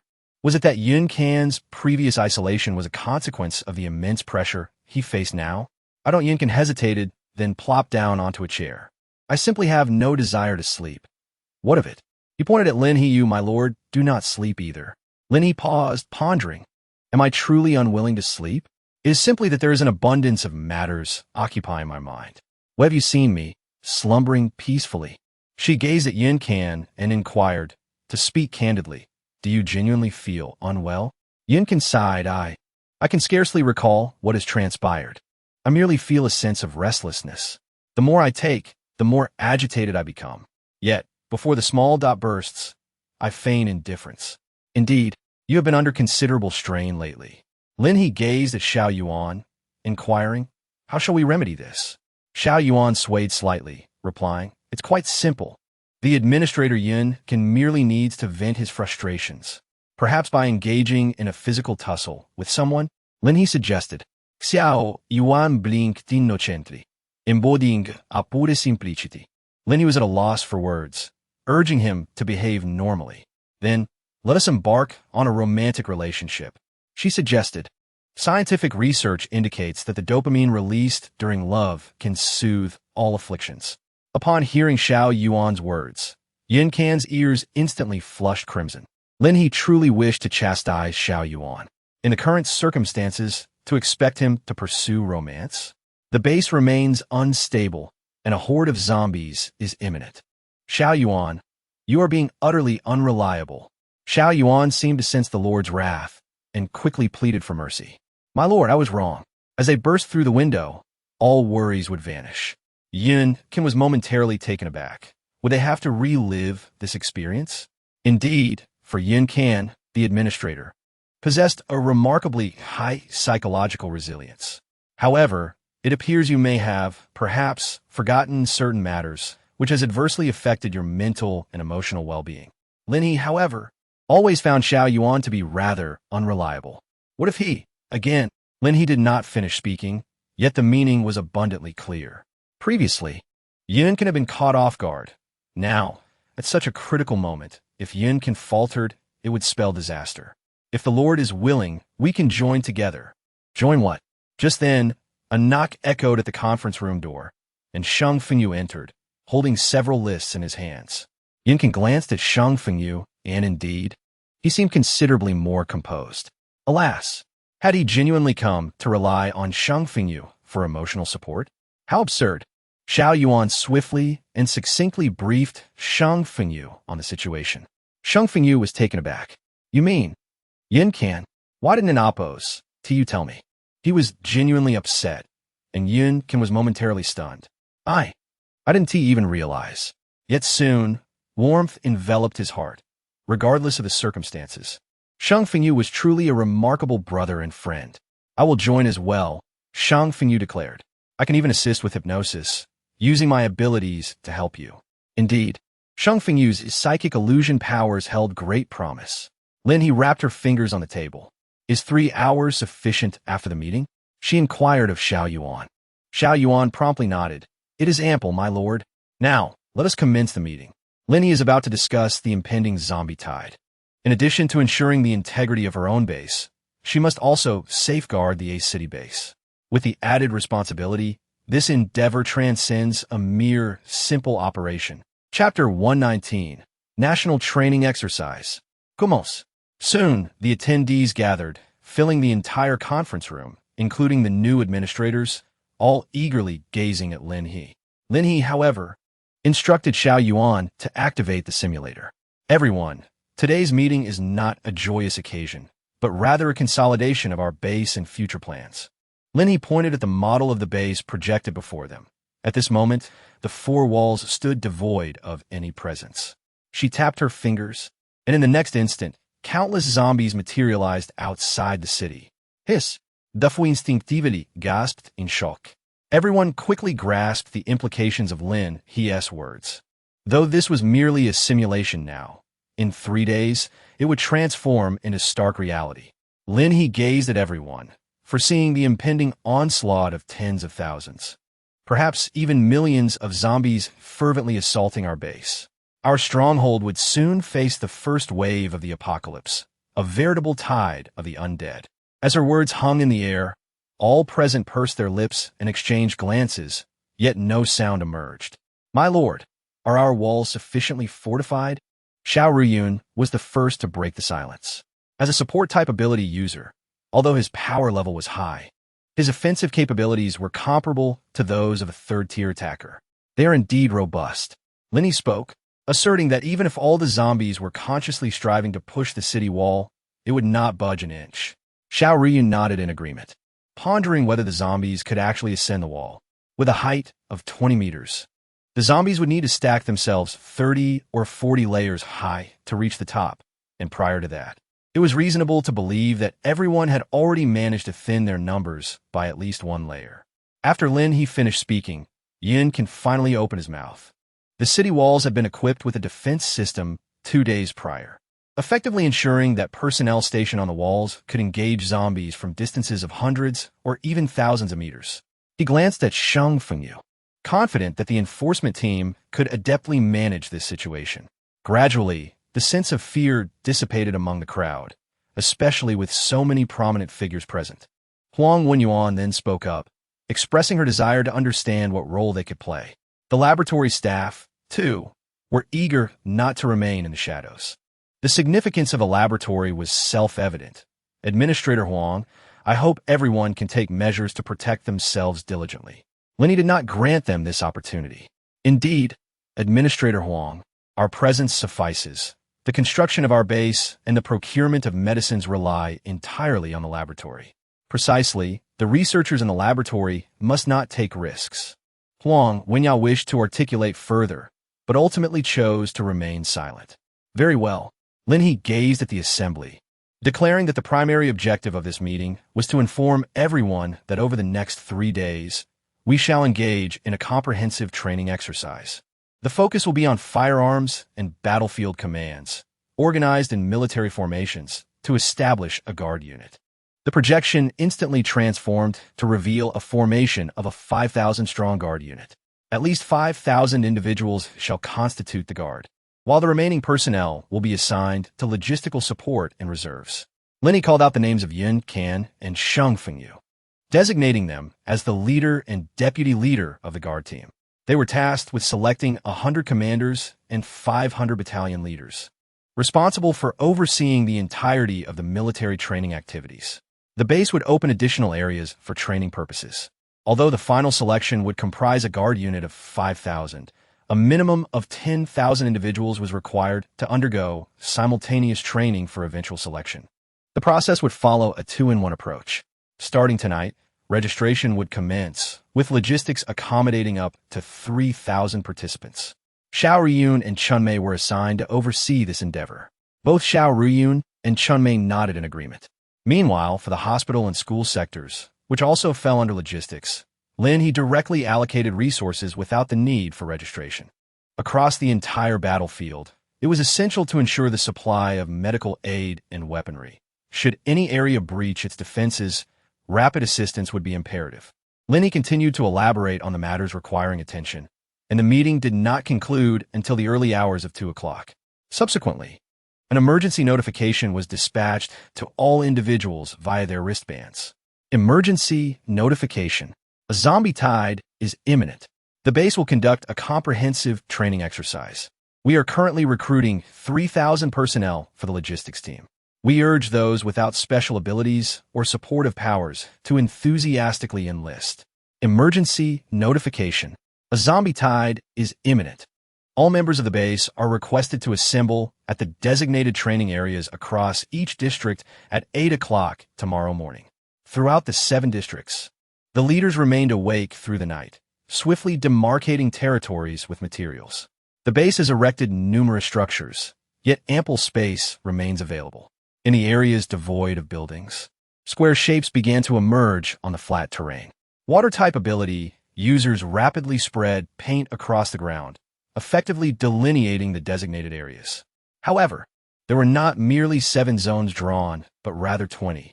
The assembly will occur within each of these regions, followed by the division of personnel. A total of 10,000 individuals will be organized into 20 teams of 500. Sheng Fengyu and Yun can tirelessly selected the camp leaders overnight, choosing experienced veterans or members with backgrounds in special police forces, all of whom were part of the law enforcement team. With unwavering spirits, they commenced the selection process in the dead of night, ultimately identifying 20 leaders. The remaining individuals could only assume the role of team members. Lin He provided a reference for military training, which everyone reviewed overnight, expressing that the Lord's preparation was remarkably comprehensive. Particularly, they had all observed the weaponry atop the city walls and believed that such defenses could undoubtedly withstand the onslaught. Eradicating the zombies was merely a matter of time. However, Lin He, prompted by the system, realized that this zombie wave included flying ones. She was in the war vehicle factory, her finger poised above the button. Indeed, mutations had occurred. It had been a month already. Releasing her finger, she inquired of the system, approximately how many zombies will the A city base encounter? About 2%. Lin He raised an eyebrow. If we consider the total amount to be 1 million, then 2% would equate to 20,000. However, if there's an increase, I shall go over today and commence the construction of a 30-meter wall for them. Lin He intended to seal off the entrance first, preventing the zombies from advancing. If 30 meters proved insufficient, then 40 meters it would be. She planned to wait until the zombies at the base were largely dealt with before proceeding to the A city base. A wall of 40 meters would deter the flying zombies, and with the presence of advanced weaponry at the A city base, they could at least fend them off. Subsequently, the non-flying ones would approach, but by then, the flying threats should be sufficiently mitigated. Thus, Lin He resolved to invest in the construction of the city wall and the procurement of advanced weaponry. It should suffice, as long as they could hold out for a day and a night. Lin He made a rough estimate. Do you think they can manage this? Unsure. The system has become much more user-friendly, yet at times it still does not provide Lin He with answers. I understand. My lord. Xiao Yuan can calculate probabilities. Lin He hesitated for a moment, yet instinctively turned to the system for assistance, though Xiao Yuan was indeed capable of handling it. All right, Xiao Yuan, could you please perform the calculation? Xiao Yuan eagerly responded and proceeded to execute the task. Lin He observed the production of the war vehicles and promptly took possession of them. The impending tide of zombies, heralded by the onslaught, would once again inundate City M. Was this the long-awaited refresh of the dungeons undead? The personnel at the base could engage in the extermination of zombies nearby, no longer needing to accompany Yun Can in the wilderness. At dawn, a throng of eager individuals, under the guidance of the leaders from each district, made their way to the assembly point. Meanwhile, the 3,000 members of the logistics team, led by Xiao Riyun and Chun Mei, gathered in anticipation. Lin He delivered a succinct speech, emphasizing a singular point: train hard, protect the base. Chapter 120. Securing the base, intense drills. The zombie tide. I haven't encountered a zombie in days. Ever since the nearby zombies disappeared, Many hunting teams have temporarily diverted to assist other departments. Indeed, with a lord present, what is there to fear? I hear we are also to be equipped with advanced weaponry, not mere handguns, but machine guns and artillery. Those who have slain zombies are now quite rugged, yet upon hearing of such formidable weaponry, they can't help but rub their hands in excitement. After all, who does not adore powerful firearms? Fear naturally stems from inadequate firepower, but within the range of artillery, ha ha ha. Zombies are nothing to be concerned about. Exactly. I am ready to take on anything now. Here they come. Company commander? That's splendid. What? Do you aspire to be a company commander? Absolutely. Everyone gazed at the several company commanders, their eyes brimming with curiosity and fervor for battle, until the commanders showcased their unique abilities and skills. Lin He observed as individuals were continuously assigned, swiftly forming their respective teams, allowing for a sense of security as they departed. Departing for what purpose? Undoubtedly, to provide some assurance for base.A.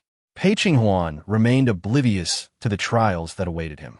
At this moment, listening to the accounts of the Loha base, he realized that the situation there was quite favorable.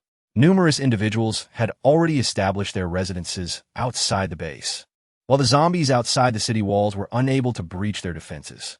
Many had awakened their supernatural abilities, effortlessly combating the undead from atop the walls. The inhabitants of Loha base rapidly constructed various checkpoints within the walls, while more individuals armed themselves, standing resolutely in defense of both themselves and the base. Upon Lin He's arrival, and after discussing the looming zombie tide, Pei Qinghuan instantaneously transformed into a statue, frozen in place. Lin He gazed at Pei Qinghuan's expression and gently patted his shoulder. Give me 5,000 people, and I shall shield you from this impending zombie tide. What do you say? Pei Qinghuan paused, contemplating, and suddenly felt an absence of fear. 5,000 people? To hold him back? A flutter of excitement stirred within him, a tantalizing spark of hope. Lin He nodded. Of course, there is also one more. Lin He said, I must first secure this place to block it when the zombie tide arrives, as 98% of the zombies will head towards our location. Pei Qinghuan couldn't help but gasp in shock. 98%. So only 2% will come here? How many could that possibly be? Over 20,000, I presume. Lin He spoke calmly, while Pei Qinghuan gasped in shock. What? Does that mean a horde of over 1 million zombies is about to assault the Lin He base? Is it truly possible to withstand such an onslaught? Lin He smiled gently. Shall I take you to see my base? Pei Qinghuan hesitated for a moment before replying. All right. At this moment, he felt that his over 20,000 zombies were utterly insignificant. However, it seemed that Lin He truly did not require his assistance. Nonetheless, before the impending crisis, he thought it prudent to observe the state of Lin He's base. It was not a lack of faith in Lin He that troubled Pei Qinghuan. Rather, the overwhelming circumstances had shaken his confidence in the construction of Lin He and Oppos, as stronghold. Can Boss Lin truly withstand the onslaught of zombies, while simultaneously safeguarding the structures? It seems implausible, does it not? Yet, when Pei Qinghuan beheld the towering city walls, the multitude of weaponry, and the construction robots erecting skyscrapers, he was utterly astounded. The marvel of highly intelligent wristbands and the sight of soldiers undergoing rigorous training amidst vast fields brimming with vegetables was nothing short of miraculous. After enjoying a meal that nearly brought him to tears, he pondered the extraordinary nature of this food, which even enhanced one's abilities. His mind buzzed with indescribable sensations, yet a sense of reassurance settled over him. With such facilities and conditions, coupled with Lin He's strategic combat prowess, everything seemed feasible. He would entrust 1,000 men to her without hesitation. It is undeniable that he held profound faith in Lin He's capabilities. He recognized that providing these 1,000 men to Lin He was the wisest choice under such circumstances. Her base was one of the rare places capable of sustaining such a vibrant living environment. In the aftermath of the apocalypse, this was nothing short of a miracle. I believe you need not worry about us. We are more than capable of enduring. Having expressed this, Pei Qinghuan did not wish to squander Lin He's resources. With only over 20,000 zombies, if they could not hold their ground, then what would that imply? Lin He remarked that the zombies were on the brink of evolution, posing not merely a threat of 20,000 zombies, but also more advanced levels of undead and impending crises. Pei Qinghuan was taken aback, yet he insisted this would not deter him. He could swiftly contain them. You provide me with 10,000, and I shall construct a more fortified shelter for you. If feasible, Lin He even contemplated providing them with a roof over their heads. As Pei Qinghuan prepared to interject, Lin He had already designated the location. This area shall be sealed off for you. Remember not to venture out when the time comes. I will also supply you with some awakening serums, after which you should remain within the confines of the base. Pei Qinghuan's lips twitched slightly, and ultimately he clasped his fists in salute to Lin He, affirming, "All right, Lord Lin." He even began to ponder whether, should circumstances grow increasingly dire, he might be able to offer assistance. However, this thought was swiftly dismissed. Well, let into oppose. Let's not speak of assistance. What if I inadvertently complicate matters for Lord Lin? Lin He inquired whether they wished to venture outside, and upon receiving their response, she promptly set to work. When Pei Qinghuan beheld the formidable city walls constructed with such prowess, he was rendered speechless. However, having previously witnessed the construction by robots, he now possessed a sense of preparedness. Lin He, is that an ordinary person? A day passes in the blink of an eye. Lin He has surrounded the A city base on 3 sides, with the 4th side being an additional layer directly built upon their wall. There will be no attacks from their rear, thus Lin He merely heightened the back, primarily sealing off the other 3 positions.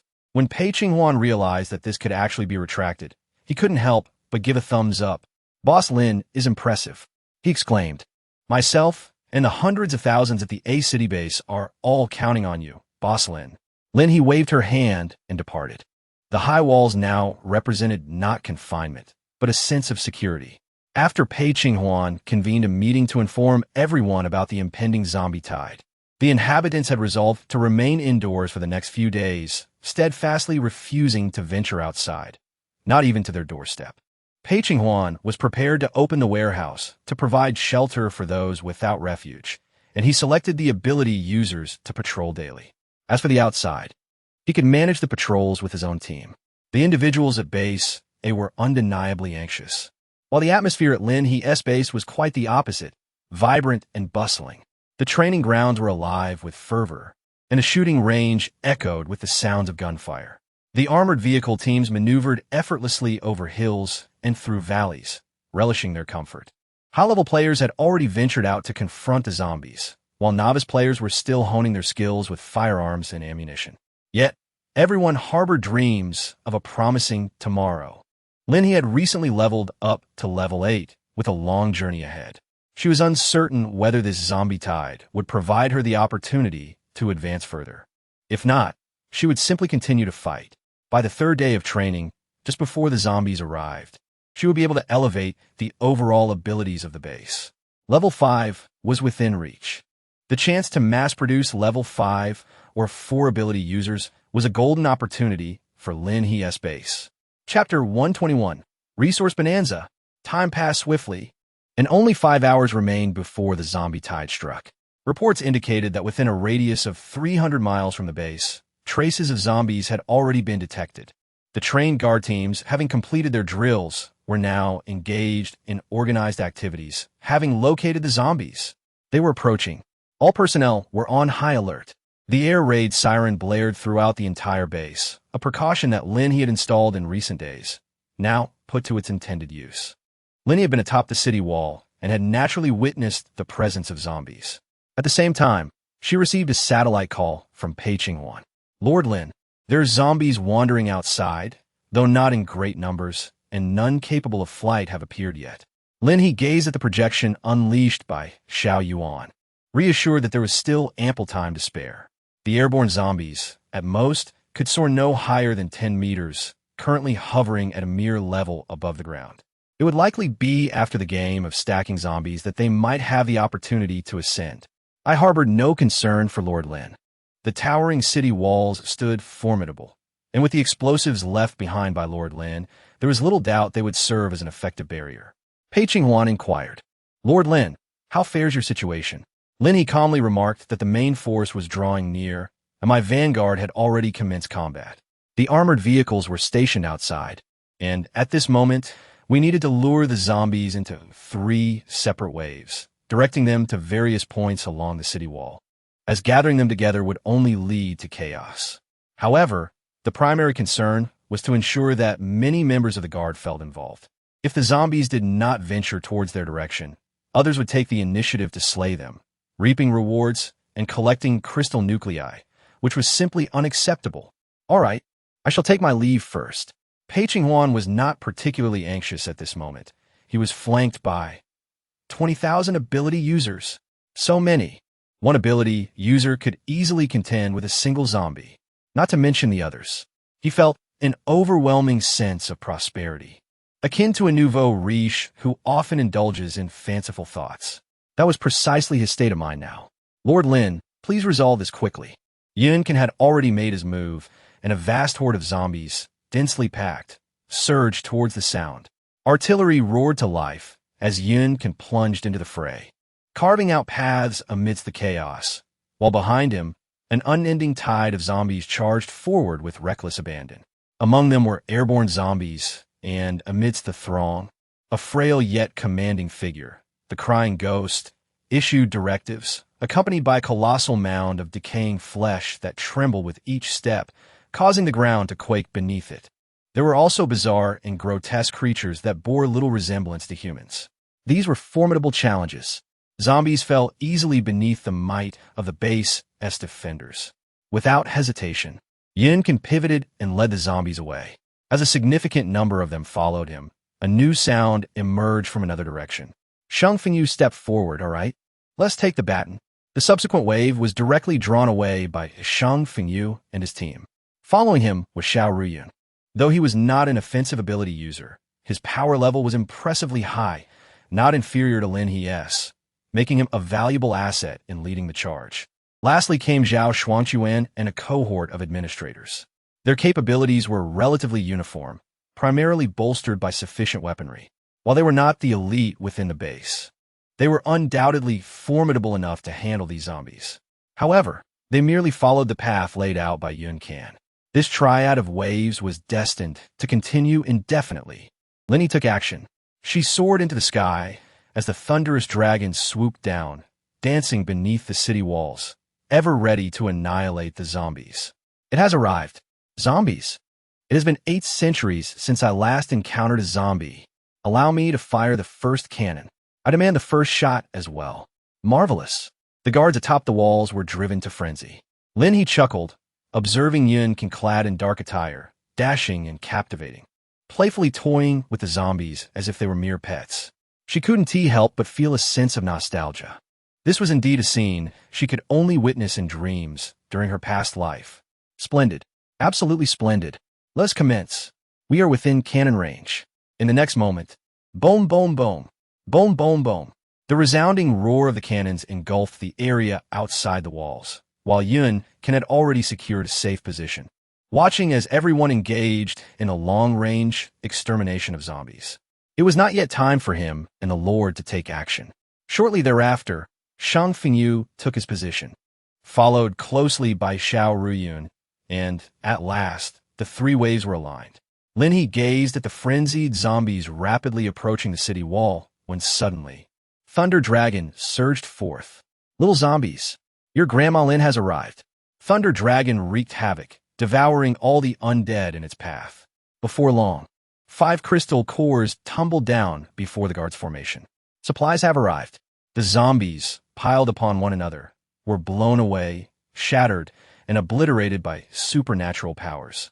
In the end, Thunder Dragon continued its rampage, collecting the fallen corpses. Yet, a considerable number of zombies managed to break through the encirclement, madly advancing towards the city wall, greedily howling for fresh flesh and blood. Lin He observed from above, ensuring that every area of the city wall was attended to by the thunderous dragons. For not a single zombie had successfully ascended through the precarious stacking of bodies. Alas, the impact of the flesh mountain was no match for the nimbleness of Xiao Shui. The audacious cannon operator declared as much. Due to the unique nature of the city's defenses, to prevent inadvertent harm, Lin He's pet squad remained inactive, assisting the logistics team instead. Xiaomi was absent as well, Despite its formidable resilience, collateral damage from artillery fire would be quite exasperating. Artillery in distress. Logistics team. With waves of cannon fire unleashed, the logistics team received the alert and swiftly gathered beside the weapons to replenish ammunition. Their duties encompassed not only restocking supplies, but also attending to the injured. Of course, at this moment, there were no injuries to tend to. Delightful. Exhilarating. This was the way to vanquish foes. In the initial phase, overwhelming firepower would cover the area. In the subsequent stage, abilities would be unleashed upon the zombies. And finally, the war vehicles would be sent forth to frolic. A little exercise for everyone was in order. An excess of corpses would only impede accuracy. Furthermore, if they were too thoroughly obliterated, Xiao Ruyun would be unable to cultivate anything. Zombies were a precious resource. If a tide of zombies ceased to exist, M-City would eventually find itself devoid of targets. The frugal Lord Lin. Over in Pei Qinghuan's vicinity, the unfolding situation was also observed. Bang! Bang! Bang! The explosions were fervent, and zombies fell as swiftly as they appeared. Nearby, the ability users stood ready, Pei Qinghuan gazing upwards at the towering city wall. Ah, what a sense of security. Among the throngs of zombies, a particularly striking green specimen emerged from a horde. It was remarkably tall, imposing, and distinctly green. Lin He raised an eyebrow, intrigued by the notion of zombies from the ability system. What a remarkable find. She soared through the air, and in an instant, the Thunder Dragon swept her away. Little Green had yet to reveal its formidable power, swiftly transforming into a preordained fertilizer for future cultivation. Lin He held a crystalline nucleus resembling a green gemstone, approximately the size of her fist. This was the pivotal ingredient for future awakening potions, the zombie nucleus from the ability system. Just one of these could yield hundreds, if not thousands, of potions, for it possessed the intrinsic power to awaken abilities within individuals. This particular nucleus was of the wood element. Should it be administered to an individual, the resulting wood-based ability would undoubtedly be formidable. With an abundance of awakening potions at home, Lin He gazed at the nucleus, her excitement nearly causing her to grin from ear to ear. This was the legendary crafting material of the future. With this in hand, any user would undoubtedly possess legendary potential. Excellent. Let us acquire more and more. The zombie tide was simply magnificent. She was utterly enamored. Chapter 122. Major upgrade of the base. Not to mention anything else, the resources were truly plentiful. After the first wave of combatants retreated, it was imperative that each participant felt a sense of involvement with the incoming replacements. Lin He scoured the surroundings in search of the extraordinary zombies, while an increasing number of the undead began to batter against the city walls. Alas, the system's craftsmanship was impeccable, utterly impervious to the chaos. Not a tremor was felt. On the other hand, Pei Qinghuan, observing the relentless efforts of the zombies outside, sipped his tea and swung his legs, bemused, wondering, are they really unable to breach the gates? His subordinate, momentarily taken aback, interjected, My lord, perhaps you should cease the cannon fire before making such remarks? Who could possibly ascend after being obliterated? Moreover, at this height, how many zombies must perish to form a precarious stack? A zombie tide powerful enough to annihilate any stronghold surged from dawn until dusk, and then from dusk until dawn, until finally, the crimson sun cast its rays upon the blood-stained earth, and the last zombie was captured by Lin He, still within the territory of the neighboring city base. This was simply extraordinary. Wealth beyond measure awaited my sisters. Lin He felt that she was still a little distance away from meeting the upgrade conditions. There was no rush. After all, the zombies in M-City had finally appeared. Furthermore, the strength and resources of the base had skyrocketed. Oh my goodness, an upgrade was imminent. The era of advanced technology was upon her. Pei Qinghuan intended to escort Lin He, but she unexpectedly opened a door in the wall and simply walked away. Pei Qinghuan emerged, only to find that she had vanished without a trace. He stood there in bewilderment, exclaiming, where did she go? He had yet to hand over the list, a carefully curated selection of 10,000 individuals, painstakingly chosen. Well, he thought, when Lin the Lord returns, perhaps. He would go to her. Lin He arrived at the base, where the battlefield was still being tidied up. In her haste, she strode forward, while Yin Can and the others, understanding that Lin He was preoccupied, refrained from following closely. Upon entering the base, Lin He located the central chamber. I'm here. I'm here. System, how do I upgrade? Previous upgrades had required blueprints, but now it merely necessitated a single phrase from the system. Please prepare, host. At this, Lin He obediently seated herself in a chair. Despite being the formidable lord of the battlefield, she remained the cherished darling of her system. In the next moment, little Yuan made her entrance. Tada! Little Yuan is here. My lord, I'm ready for my upgrade. Lin He raised her eyebrows. The projection of Xiao Yuan could now illuminate the central control room, indicating that Xiao Yuan could potentially appear anywhere within the base in the future. In the next moment, a mosaic effect appeared.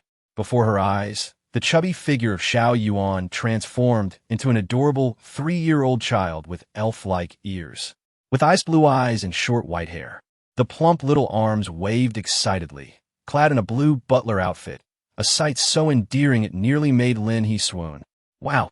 Lin He exclaimed, her heartfelt admiration eliciting a bashful reaction from Xiao Yuan, who covered her face with her chubby hands. My lord, are you ready? The base is about to upgrade. The anticipation of upgrading from a level 3 to a level 4 base filled Lin He with nervous excitement. After a month in the apocalypse, the base's strength had surged, making the upgrade a natural progression. Mosaic patterns spread rapidly throughout Lin He's base, leaving everyone momentarily stunned. Then, a spacious and technologically advanced ice-blue crystal pavement emerged. The previously constructed buildings instantaneously transformed in color and material. Not only did they grow larger and taller, but they also became remarkably striking and aesthetically pleasing. Buildings that once stood only a few dozen stories high were now elevated to over 100, complete with elevators. Water was no longer a concern, and as for power, the level 4 base was equipped with a rainbow energy system, ensuring an uninterrupted power supply as long as the sun shone. Even the clothing everyone wore had been refreshed. The wristbands became sleeker, and weapons underwent upgrades as well. Oh my heavens! Someone finally exclaimed, their voice a mix of terror and joy, bewilderment and astonishment. What is this? What is happening? Wait, look over there. What is that at the base? Suddenly, everyone turned their gaze towards the base. Atop the mountain, a towering triangular spire had emerged. The mosaic effect continued to ascend, and the ice-blue structure had completely crowned the peak. No way! Gasps of astonishment filled the air. Meanwhile, Lin He in the control room stared in shock at the increasingly lofty altitude outside, swallowing hard. She noticed the transformation of her own clothing and the changes to her wristband. The adorable little boy beside her, dressed in a butler outfit, cheered and tugged at her hand, eager to show her the changes. The chair had entirely transformed into genuine leather, and everything around her radiated a sense of advanced technology. This was particularly evident on the numerous screens displaying the overall appearance of the ice-blue base. Lin He especially noted that the high-rise buildings, including the hospital and school, had grown significantly taller. Wow, the system is incredible. This. Suddenly, it dawned on her, and she hurried to check her inventory. Upon seeing it reduced to a mere thin layer of crystal cores, Lin He let out a startled scream. Oh no! Xiao Yuan blinked, inquiring if the Lord was worried about the crystal cores. According to Xiao Yuan's assessment, the number of zombies in the nearby M-City and other locations was more than sufficient for the base's needs. Moreover, after the upgrade, energy production of crystal cores would also be achievable. Lin He keenly perceived the subsequent remark. Her hand trembled slightly, creating crystal nuclei? Indeed, my lord, she affirmed. Moreover, the communication system is now fully operational. If you could transmit signals into space by the launching tower, the system could encompass all of Huaxia. Xiao Yuan gently adjusted her bow tie, embodying both charm and professionalism. Lin He took a deep breath and said, Wait, let me gather my thoughts for a moment. Please share with me the current overall situation of the base. The Lord replied, I suggest you address the audience first. However, Xiao Yuan gazed outside, noticing that the people in the base had begun to explore the surroundings. They maintained a sense of order, refraining from wandering aimlessly.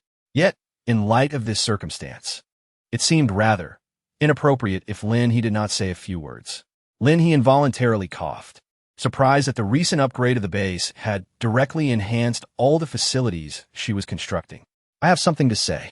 Xiao Yuan immediately raised her small hand. I do. The wristbands have now activated the leader's speech system.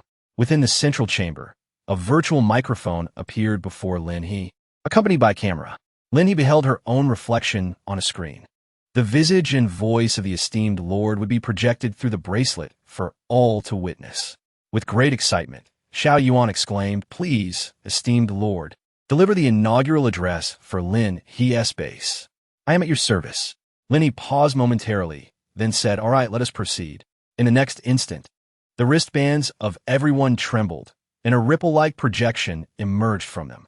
As everyone raised their wristbands, Lin He materialized before them. Chapter 123.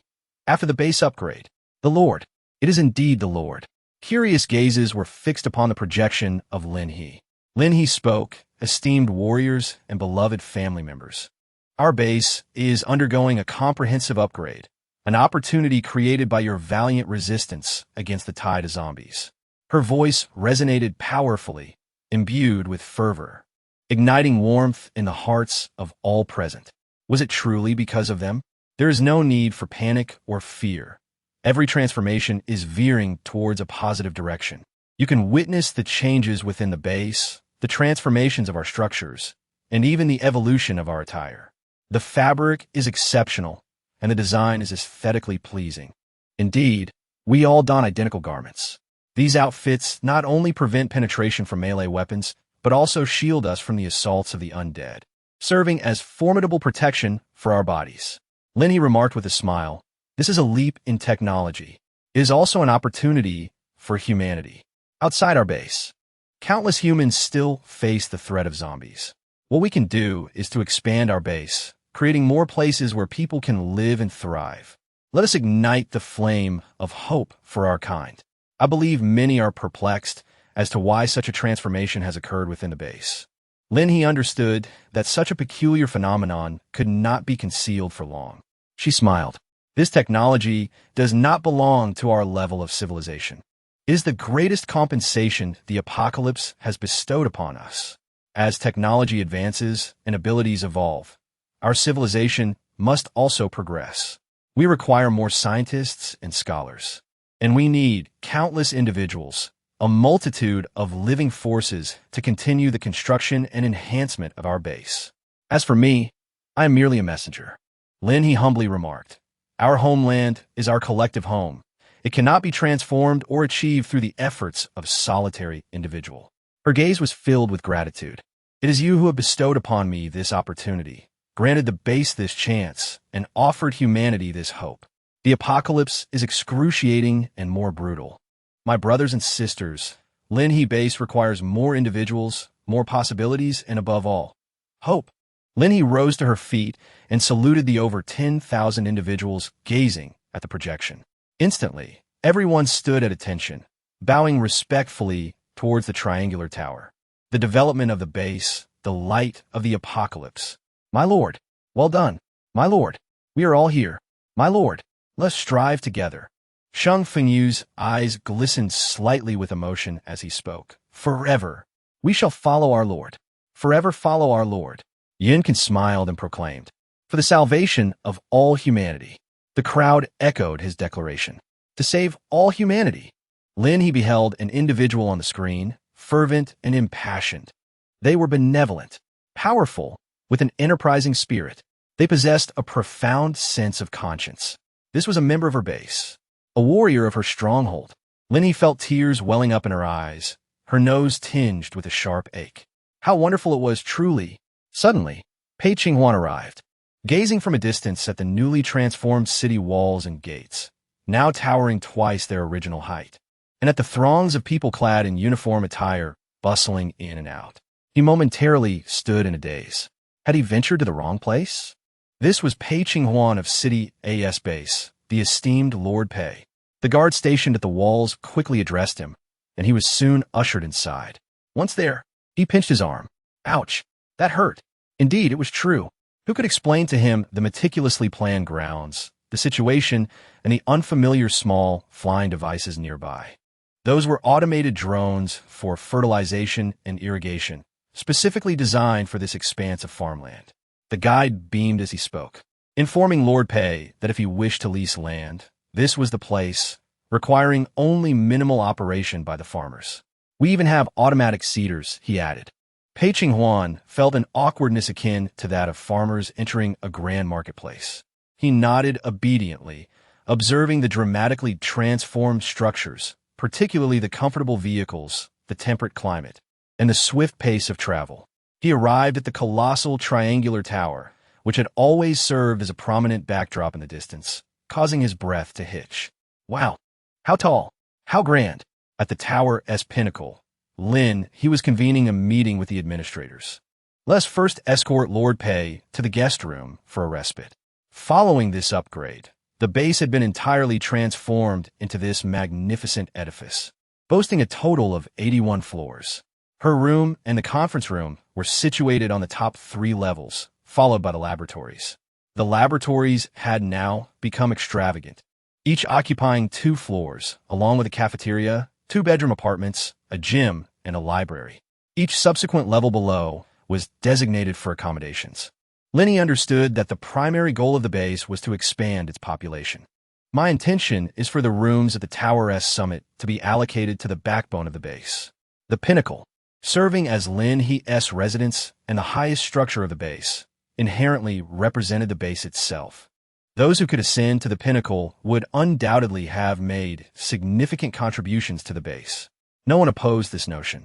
Presently, the base could comfortably accommodate 300,000 individuals, as calculated by Xiao Yuan. This was the optimal solution for the base, but during the upgrade, the construction robots were also enhanced. The robots were still at work, producing buildings that fully embodied the contemporary style and materials. Recruitment had become a matter of utmost importance.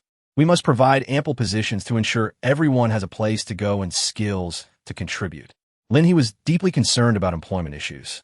She did not wish for a situation wherein, after reaching capacity, many would lose their avenues for earning contribution points due to a lack of job opportunities. That would be unhealthy. This is manageable, given the delineated areas and the positions of level 4 and 5 administrators calculated for 300,000. There would be at least 30,000 available roles. This ratio is considerably high, yet it offers stability, ensuring that assistance can be found for any matter. We have ample stock in our agricultural sector, and with the increase in farmland, we can maintain the population at no fewer than 30,000. Xiaorian pondered for a moment before speaking. 30,000 should suffice, primarily focusing on charitable job positions. The laboratories also require personnel. I suggest selecting from relevant professionals and students. As Huang Wenin contemplated the number needed, Lin He interjected, advocating for a cautious expansion to 200 individuals. Huang Wenin paused and then nodded in agreement. Sheng Fengyu then stated that the enforcement team would require approximately 20,000 members. That's acceptable. This quota is just right. Not too many, nor too few. Sheng Fengyu had calculated it. I will commence the request for personnel. Feng Dudu, as the waste collection administrator, noted that there was an insufficient number of scavengers. Even with the zombies gone, resources continued to abound, especially in M City with its concrete structures. What does not require resources? At least 50,000 scavengers are necessary for a healthy operation. Lin He pondered for a moment, her fingers tapping on the table. 70,000. The contribution rewards for scavengers could indeed be increased. It was essential to encourage the majority to venture forth. Yunkin reflected for a moment and stated, "Then I shall hunt in this area, requiring 30,000. Lin He nodded affirmatively. Chapter 124. The Consolidation. However, at present, only the employment of a total of 180,000 individuals has been addressed. Lin He rubbed her temples, realizing that it was imperative to address the 80% of the positions, leaving less than 20% for individuals to contemplate their own roles.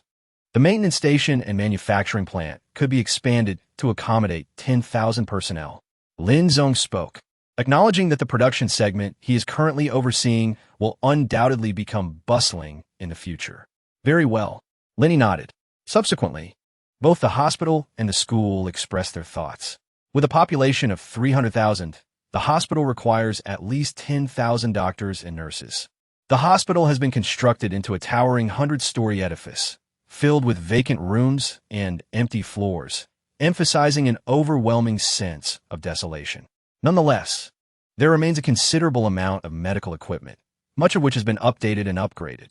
Furthermore, there is a scavenging section to address any subsequent shortages.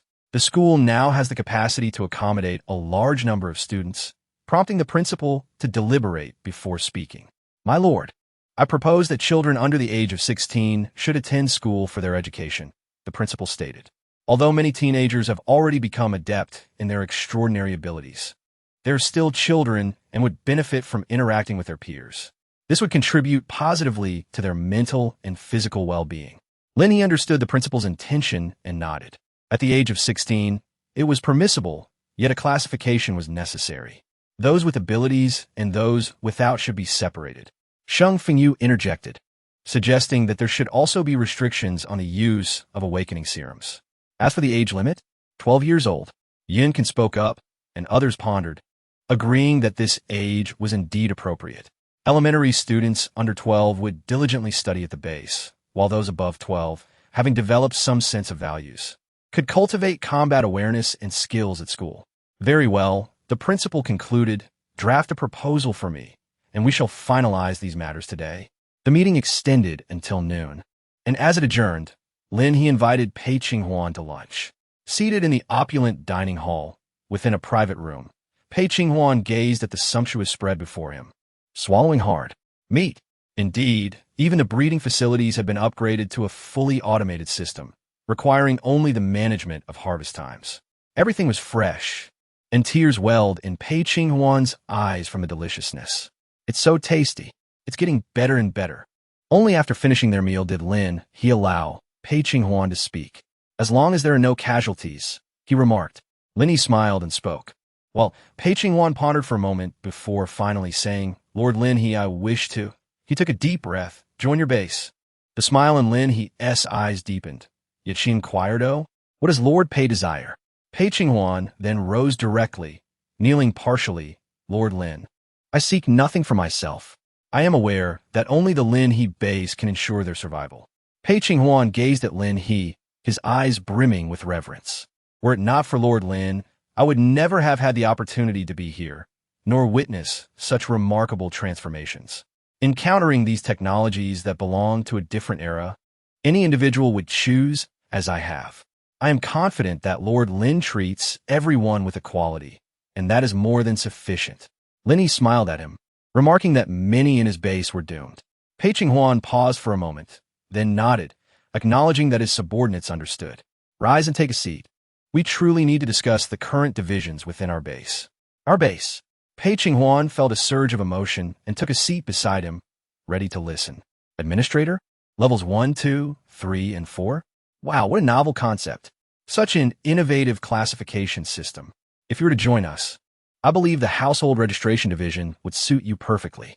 Naturally, upon joining, Pei Qinghuan would aspire to the position of a Level 1 administrator. He raised both hands in agreement, for he was the only one familiar with the individuals within the base.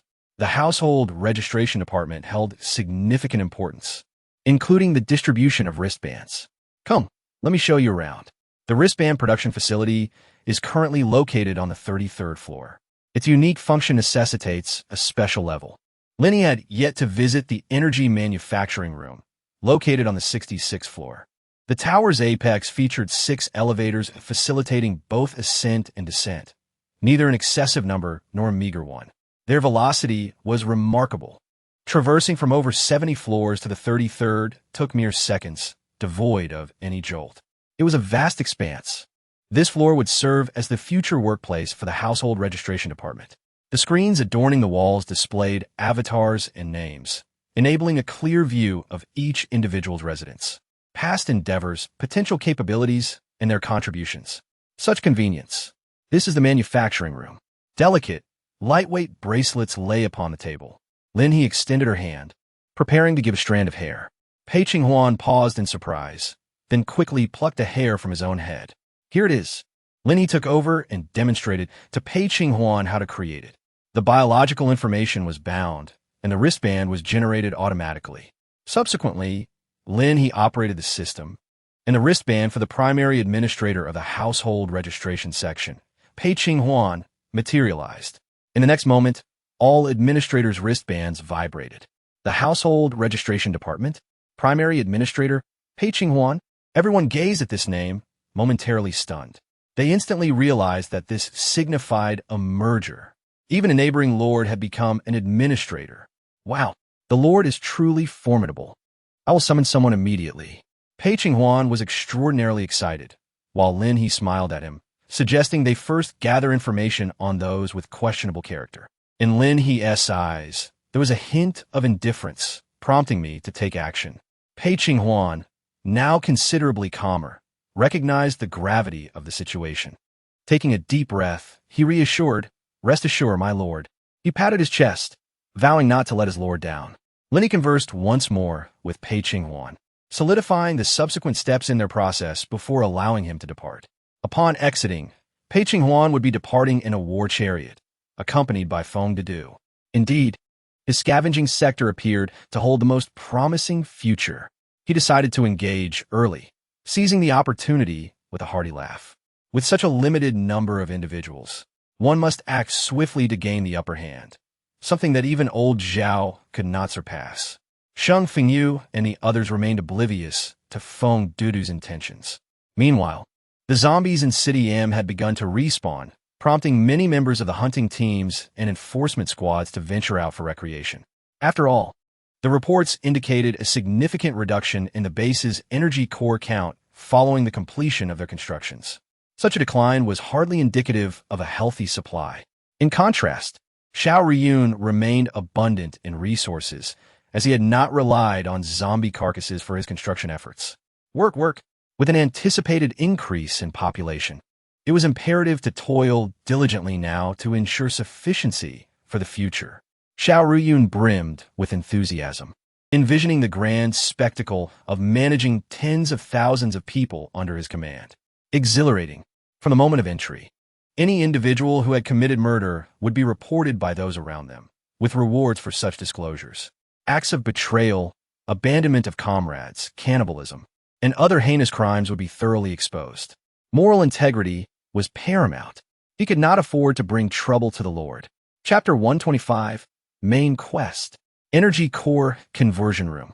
Amidst the bustling activities surrounding her, Lin He finally arrived at the most advanced technological hub following the base's upgrade. As she entered, the door slid open automatically, revealing a pristine and orderly control station with a clearly defined operational space.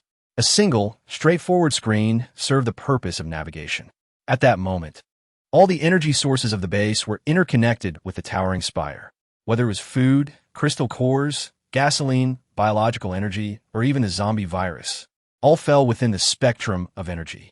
Qin Yaiwei raised an eyebrow and suddenly spoke Xiao Yuan.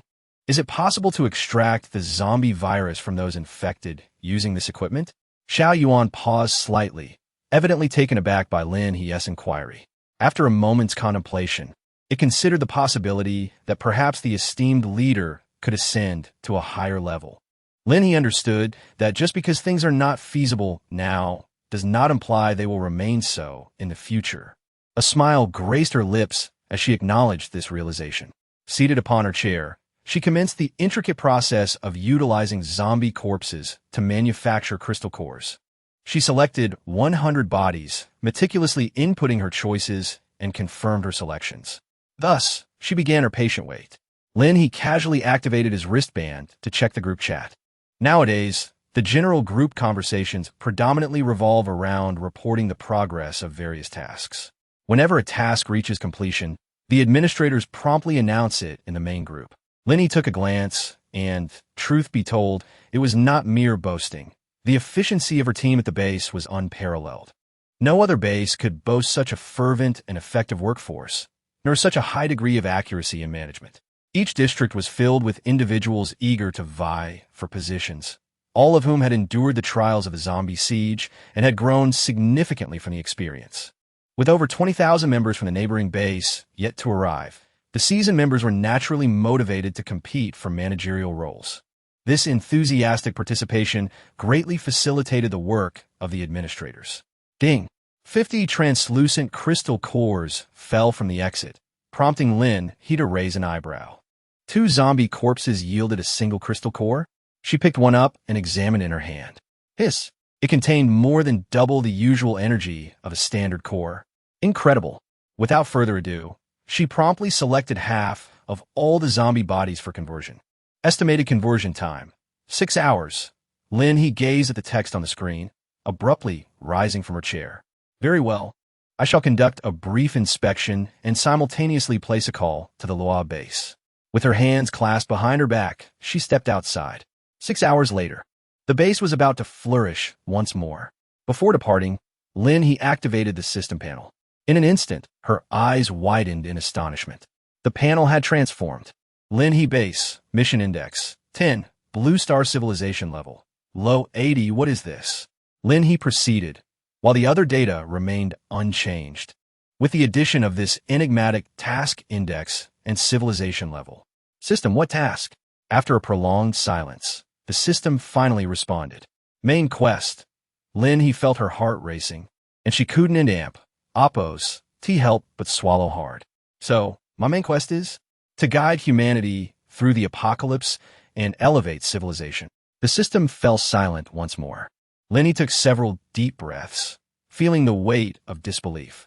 She could hardly fathom her extraordinary fortune, reborn with the support of such a formidable system. Why had she been chosen? Was there some hidden truth she remained unaware of? Yet the unknowns multiplied.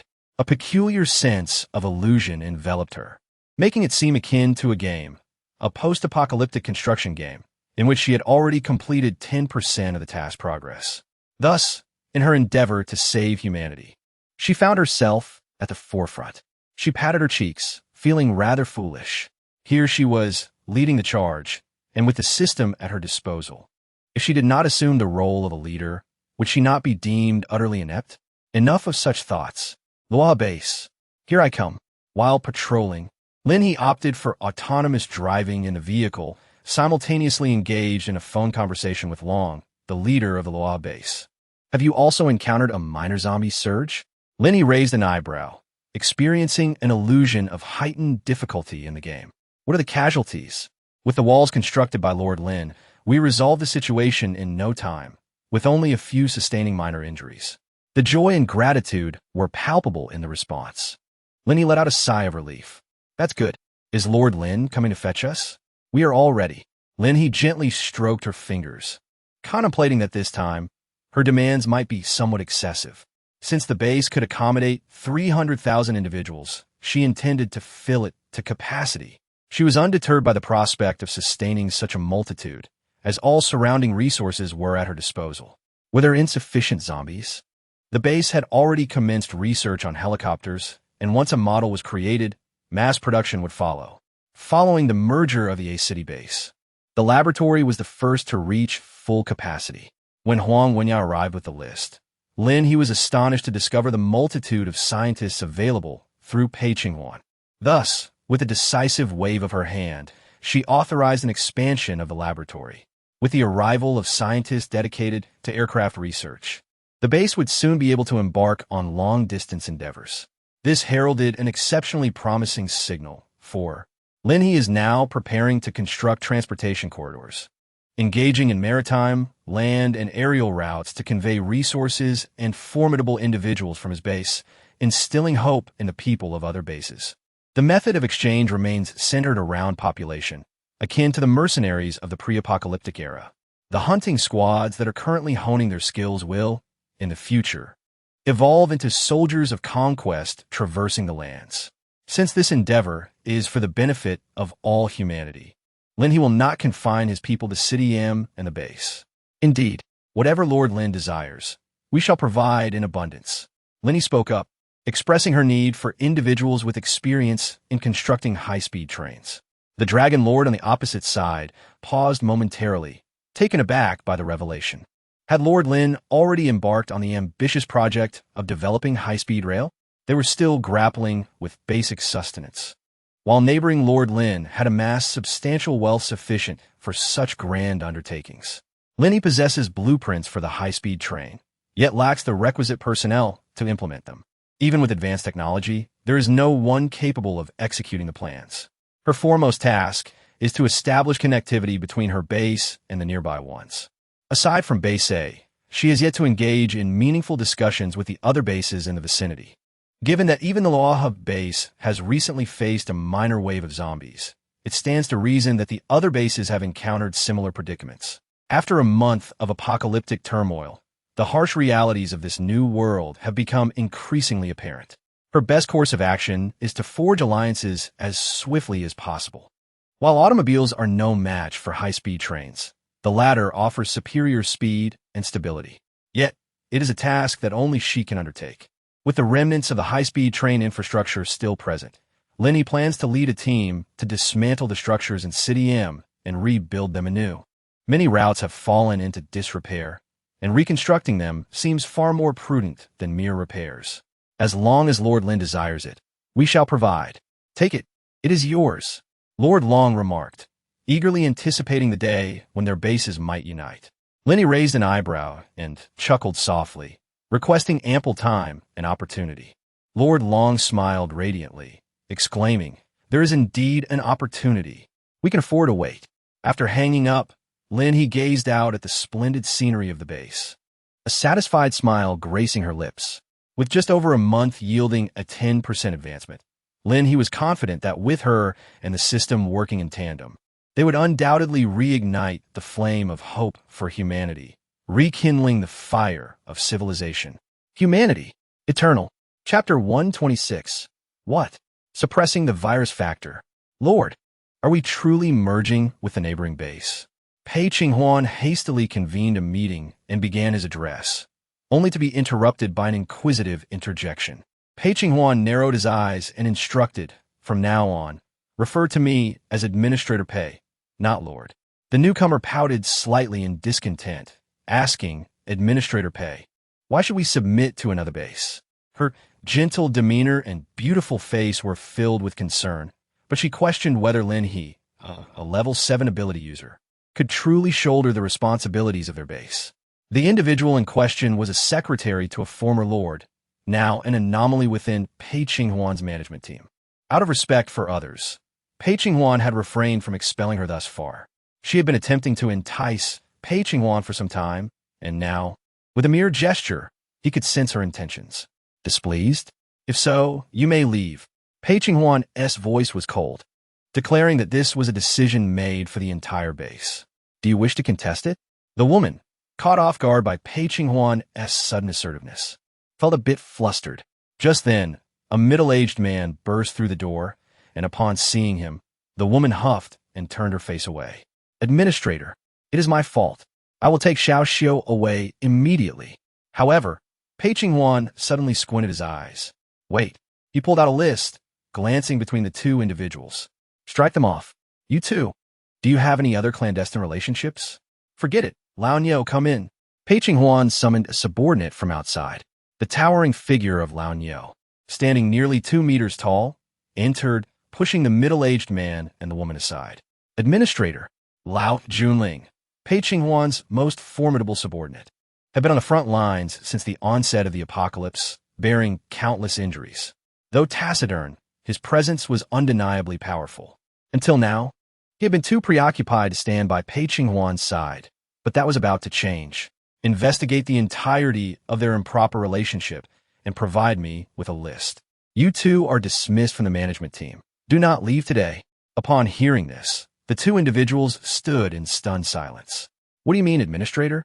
The middle-aged man was utterly shocked, unable to believe Pei Qinghuan would turn against them so abruptly. "You two were absent from Lord Lin's meeting, weren't you?" Pei Qinghuan remarked with a hint of regret. He lamented that had they been present, they might have faced the consequences sooner. Now he was left to manage these individuals. As the base prepared for the merger, Pei Qinghuan had intended to dismantle the A City base. Dismantle it, relocate, to the new home. Now, he pondered if he needed to arrange for these individuals' fates. It was truly distressing. Ever since Lin He enlightened him, Pei Huan had come to realize that certain individuals were unnecessary in this apocalypse. Indeed, those who used their intellect solely for scheming against others or seizing what did not belong to them were a nuisance, a true burden. When it came time to defend their homeland, they shied away. When benefits were to be gained, they rushed in faster than anyone else. Such individuals had no place in the new home. Pei Huan decisively crossed out all the self-serving individuals who had left a lasting impression on him. It was not that he was being unreasonable. Rather, he now regarded Lin He's base as a sacred sanctuary. He would prefer fewer people than allow this sanctuary to be tainted. Lin He was entirely oblivious to Pei Huan and Appo's maneuvers. At that moment, she found herself in a rejuvenated steel factory, overseeing operations in the manufacturing plant and inspecting the armored vehicles. The responsible parties eagerly vied to introduce themselves, and Lin He followed suit with a beaming smile. Although she was already well aware of the changes throughout the base thanks to Xiao Yuan, hearing everyone recount their experiences in person was an entirely different matter. The most significant transformation after the overhaul of advanced technology was the increased coarseness of material requirements. As long as certain elements were present, they could be fed directly into the comprehensive material machine, which would supply the factories with what they needed. Manufacturing facilities, such as those producing clothing, which had previously established frameworks, were now integrated into the material supply chain. Behold our material machine. It was a colossal apparatus, smooth in design, with a gaping mouth eagerly awaiting the influx of materials. Construction debris, raw materials, anything tossed inside could be thoroughly dismantled. This would provide us with the essential resources for production. How marvelous! For instance, when steel bars were needed, they had to be dismantled previously. Now, it was as simple as transporting them over from the building and depositing them inside. Conveniently, it could also supply materials to adjacent factories. Any decomposed materials that were temporarily of no use would be automatically directed to the system's backpack space. At present, Lin He had completely lost track of the vastness of her backpack space. 1 word, immense. 2 words, exceedingly vast. 3 words, extraordinarily enormous. Considering how much material Lin He had accumulated over time, the bottom was utterly unfathomable. Moreover, we could effortlessly establish the necessary factories for other projects. The laboratory associated with the construction robots had now been upgraded, capable of producing at least 10 units per day. Huang Wenya, aware of Lin He's inspection visit, approached her directly after coming from the construction robots division, inquiring about the laboratory's upgrades. Lin He has yet to visit the laboratory. However, this is splendid news. Indeed. Moreover, Huang Wenya inhaled deeply, her eyes slightly reddening, for there has been a breakthrough in the biological laboratory. Lin He felt her heart race in an instant as she grasped Huang Wenya's hand tightly. It was true. An antidote to counteract the zombie virus had been developed. A breakthrough had indeed occurred. A certain factor capable of suppressing the virus had been extracted from the genetically modified plants cultivated at the base. The researchers in the biological laboratory were filled with exhilaration at that moment. After all, while their neighbors had consistently achieved remarkable results, they had only managed to cultivate vegetables that enhanced certain abilities with nothing more to show for their efforts. To their astonishment, however, their crops had mutated after the upgrade. Lin He gazed at the data charts and the samples, a radiant smile blossoming upon her face. Excellent. Can this vegetable be mass-produced? The plant, known for its antiviral properties, was a result of mutation, and Lin He harbored concerns about its sustainability. Indeed, upon hearing the response, she felt a slight sting in her nose. Wonderful, wonderful, wonderful, she exclaimed thrice, the day's most delightful news emanating from the biological laboratory. Lin He smiled as she gazed at everyone, pleading with them. Please, everyone, even a small dose of suppressive agent is incredibly precious. In this terrifying apocalypse, where an ordinary person can be transformed into a zombie with just a scratch, the powers and ability user merely offer a slight advantage. Although the higher the ability level, the stronger the resistance to the virus, the current statistics indicate that the proportion of those who can resist is exceedingly low. If we obtain the suppressive agent, we can delay the onset of the zombie virus and seized the opportunity to procure the awakening agent. Special mission. Proceed to Een Mountain to acquire Polonia wood. Time limited, 24 hours. Lin He suddenly paused. A special mission. Een Mountain? Isn't it just near City M? Could it also be related to the antidote?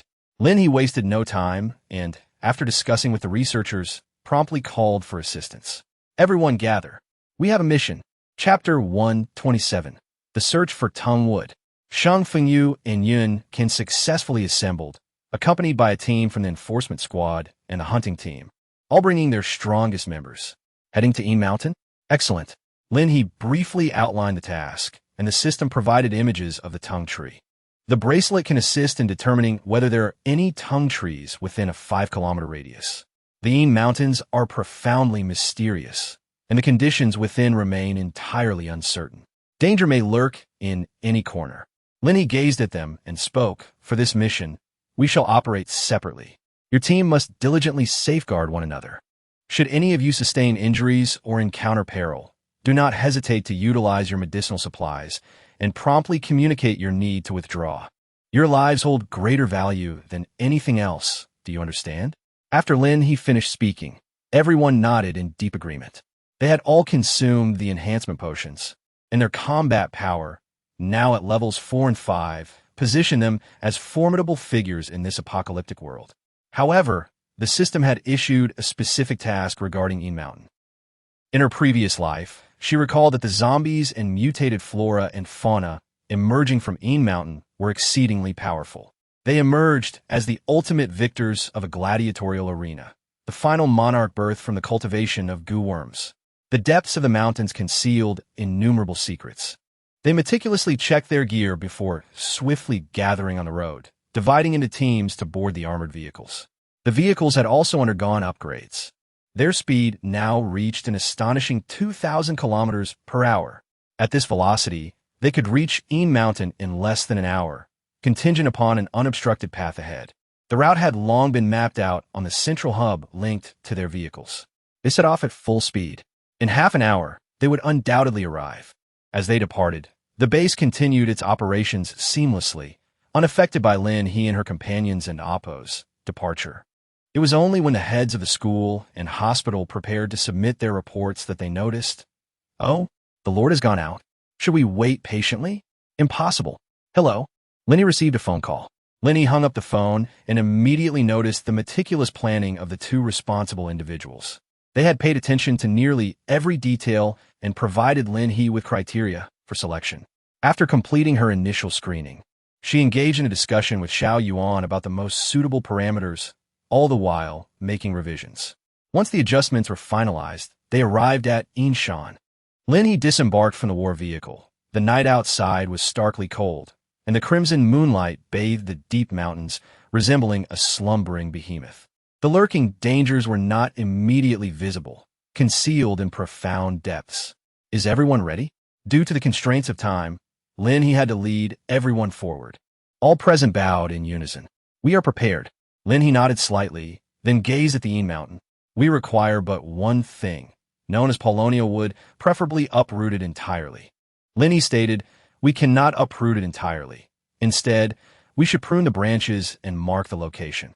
There may still be a chance to preserve the vitality of the Polonia. Do you understand?" "I understand." Lin He took a step forward. "I will enter first. You all may follow after me upon my command. The Een Mountain is vast, and we must complete our search with utmost speed. Thus your cooperation is of paramount importance." Lin He glanced around and awaited my command.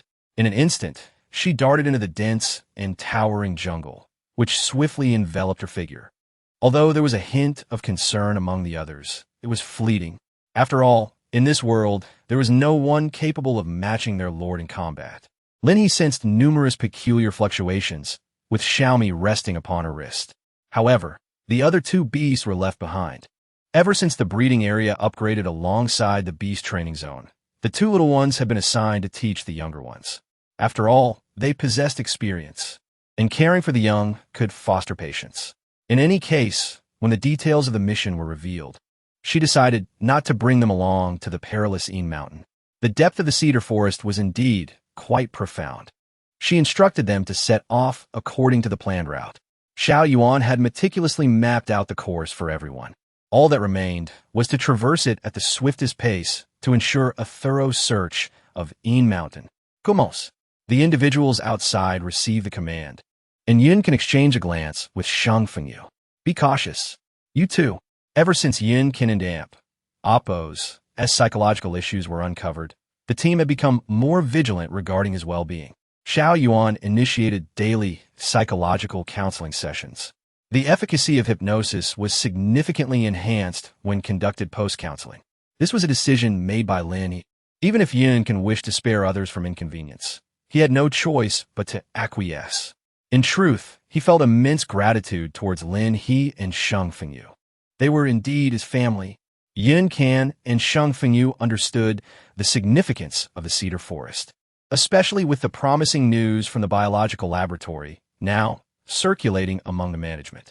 If the zombie virus could one day be resolved, such a future was beyond their imagination. It would undoubtedly be a bright and peaceful future. They could not afford to falter, as others faced no obstacles. Lin He found herself confronted by an expanse of increasingly frenzied thickets. Dark branches lashed against the ground, seemingly issuing a threat to Lin He. The trees, too, have naturally sensed Lin He's formidable strength.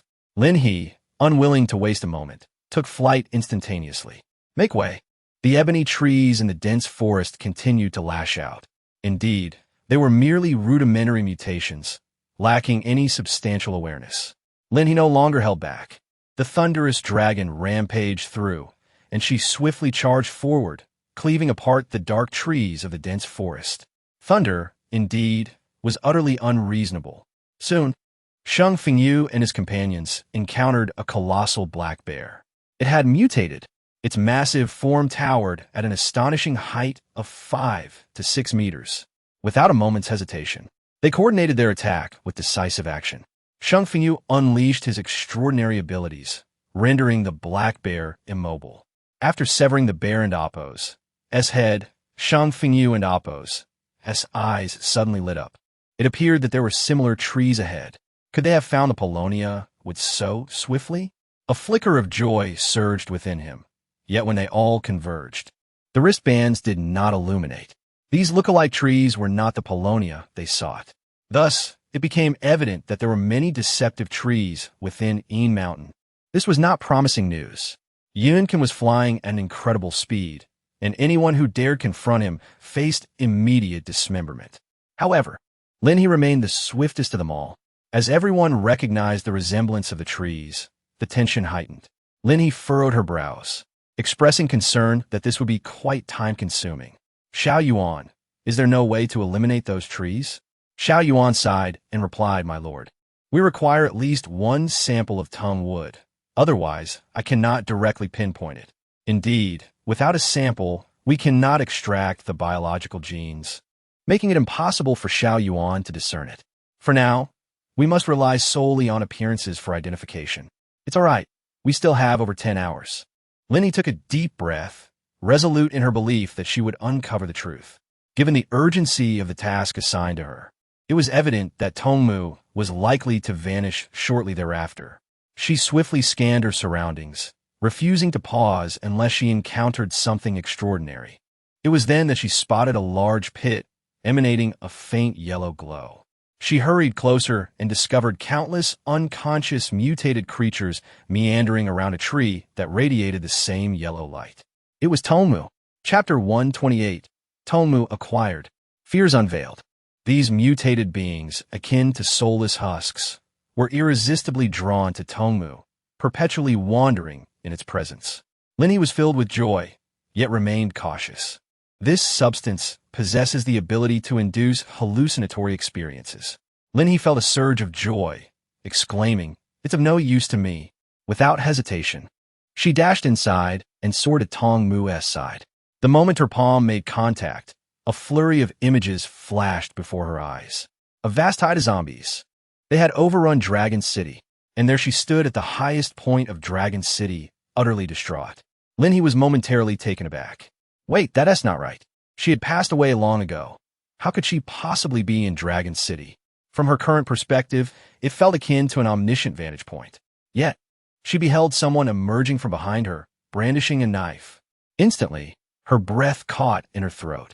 She could not discern the person's features, only witnessing the blade plunge mercilessly into her body. Damn it! Although it was merely an illusion, the treacherous attack ignited a furious blaze within Lin He. In the next moment, however, she suddenly froze, for the individual lifted their head, revealing a familiar visage. Shang Fengyu. Lin He stepped back in fright. As the illusion dissipated at that moment, her heart racing wildly. The mutated creatures had approached her side, without her even realizing it. Lin He raised her hand, and in an instant, two thunderous dragons surged forth, sweeping everything away in their wake. If what just transpired was an illusion, no, it must be an illusion. Lin He took a deep breath. She had never been to Long City, perishing in the midst of the zombie tide. Yet, the sensation of witnessing her own betrayal sent shivers down her spine. To her astonishment, she found herself profoundly fearful of such an occurrence. She had devoted her heart to the base and to those around her, and it was this deep-seated concern that gave rise to her trepidation. Much like in her past life, when she roamed alone through the apocalypse, indifference had shielded her from fear. Even if she were to perish in the end, it would be solely her own affair. With a sigh, she instructed Xiao Yuan to swiftly assess the Polonia wood and relay the information to everyone. She too sent out a message. The Polonia possesses hallucinogenic abilities. Exercise utmost caution. After dispatching her message, she pressed onward. The Polonia was a mutated plant, yet it was not singular. Discovering more would be an even greater advantage. Lin He and her companions searched throughout the night, and just as dawn began to break, she sank onto a stone, rubbing her temples in a bid to alleviate her throbbing headache. The delusions she had witnessed were overwhelming, from Feng Yu's betrayal to Yun Can, De Fu, Huang Wenyu, and others. Each touch of the cedar seemed to evoke a myriad of treacheries. She was uncertain of the illusions perceived by others, but she couldn't shake the feeling that this cedar was conspicuously biased against her. Lin He gazed at the gathered Polonia wood, noting that the three teams had ventured quite deep into the woods. Sensing an underlying threat, she decided to send a message to everyone. Aside from Lin He, the other two teams had only managed to locate 3 trees each. Shang Fengyu discovered 2, and when the two teams converged, Yin Can found another. Yet their expressions remained decidedly grim. A fleeting glance exchanged between Shang Fengyu and Yun Can conveyed an unspoken understanding. What did you see? Yin Can paused, then cautiously leaned closer to Shang Fengyu, whispering, "You are married to the Lord." As he spoke, he audaciously squeezed Shang Fengyu's arm. What audacity! Shang Fengyu was momentarily taken aback, then coughed violently several times. Is that even plausible? I witnessed our base being breached, nearly giving me a heart attack. Shang Fengyu sighed again, and the Lord, a trace of fear flickered in his eyes, died before our very eyes. Am I dead? Upon hearing the news of Lin He's business, Shang Fengyu was taken aback, stepping back in surprise. Lin He chuckled softly, realizing that you two had witnessed a plethora of illusions. Suddenly, she grasped that the visions conjured by Tongmu were the very ones that dwelled deepest in their hearts, the ones they least wished to confront. Her greatest fear was betrayal, while Shang Fengyu harbored a dread of her demise. What Yin Can? Was he afraid of the prospect of marrying Shang Fengyu? In an instant, Yin Can's delicate face flushed crimson, exclaiming, "I must go over there and assess the situation."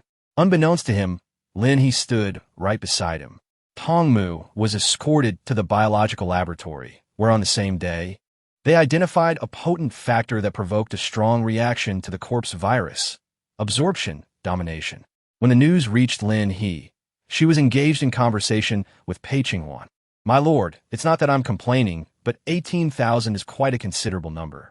Pei Qinghuan, feeling aggrieved, immediately retorted, "Those remaining individuals are utterly vile, repulsive. Their presence would only disrupt the base. My lord, perhaps it would be best not to include them." Lin He paused, gazing helplessly at Pei Qinghuan, who had toiled through the night. He had exerted considerable effort to sift through these 18,000 individuals. "Let us set that aside for now. Tell me." Lin He sighed once more, inquiring about how to address the remaining individuals. Pei Qinghuan responded directly, stating that the base was not rendered useless. They could choose to reside there. Pei Qinghuan maintained that it was of no concern to him. He declared that the houses would remain, while all belongings and people would be taken away, leaving behind mere shells for them. Are you not afraid of their rebellion? After all, we are not speaking of a few thousand, but rather 70 or 80,000 individuals. Pei Qinghuan smiled brightly at Lin He, his grin radiant, adding, "But we still have our esteemed lord, do we not?" Lin He, feeling helpless, decided to let it go. "Just send me the list of the remaining individuals, and I shall go see them shortly." All right. Although it was evident that the lord intended to negotiate further, the individuals selected by Pei Qinghuan were indeed of questionable character. He was confident that in the end, the final candidates would still be among these.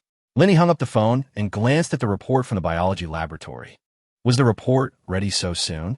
She couldn't help but feel a surge of excitement, and upon seeing the intense stimuli, her fingers paused. The possibility of devouring and assimilating the zombie virus? Lin He raised an eyebrow. If the zombie virus within the human body were to be assimilated, would these factors still consume others? Lin He suppressed the excitement within her heart, determined to ensure everything was thoroughly tested. The personnel in the laboratory immediately nodded in affirmation. Lin He tapped on the table, a smile of delight gracing his lips. It was not in vain. How could this possibly affect the revolutionary camaraderie among us? He raised an eyebrow and approached. "Why aren't you leading the team?" The hunting squad had already embarked on their mission, yet he, the administrator, remained idle. Yunkin paused. "Are you done with your tasks?" He offered a wry smile. "Shang Fengyu, I dare not face the Lord at this moment." Shang Fengyu chuckled. "What's the matter? Are you afraid of my potential marriage to the Lord? I must say, you're not harboring feelings for me, are you?" Yin nearly choked on his words. However, in the next instant, a spark lit up his eyes. Of course. He suddenly patted Shang Fengyu on the shoulder. "Let us just put it this way. My good brother, I truly fear losing you. You cannot marry anyone else. We shall remain single together." Shang Fengyu's expression darkened instantly. "Absolutely not." Yun grinned, rising to his feet. "Isn't that mouth meant for me? Let us go. It's time for our mission." Shang Fengyu was utterly speechless, his lips twitching. Were it not for the ground being reinforced and devoid of stones, Yun would surely have a rock on his head right now. What a character. Chapter 129. The helicopter? It has arrived.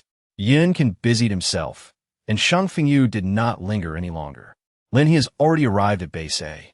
Before entering, she noticed a considerable number of vehicles outside the premises. Although there weren't many people around, those at the base promptly ushered her inside upon her arrival. "My lord." Pei Qinghuan was still occupied with matters at hand, but his face lit up with joy upon seeing Lin He. He quickly pulled out a chair for her in the conference room. "My lord, please take a seat. I will have them assemble shortly." Lin He raised her hand, unhurriedly stating that she wished to first examine the files of those individuals who had been eliminated. Pei Qinghuan promptly transmitted the information to Lin He via his wrist device. Very well. Lin He opened the screen and noticed that Xiao Yuan was offering guidance beside her, revealing a multitude of worthless individuals. She continued to scroll down, while Pei Qinghuan silently attended to his work nearby, occasionally casting a glance at Lin He, observing the growing fury igniting in her eyes. "Look at this," she exclaimed. "He must have failed to eliminate the errors." The apocalypse resembled a vast cauldron. The virtuous were unworthy of survival, while the wretched basked in prosperity. Few could persist in retaining their humanity. The elimination of such individuals at this stage represents merely the onset of the apocalypse. As time progresses, who among them remains untainted by the blood of their companions? To survive, it is not uncommon for one to slay their fellow survivors for a morsel of sustenance. In her previous life, Lin He, a solitary wolf, harbored a profound aversion to human interaction. The wounds she had endured were numerous and deeply etched, rendering any communication with others utterly unnecessary, save for the occasional exchange for resources. Yet, there were also instances of treachery where betrayal unfolded in the very act of trade.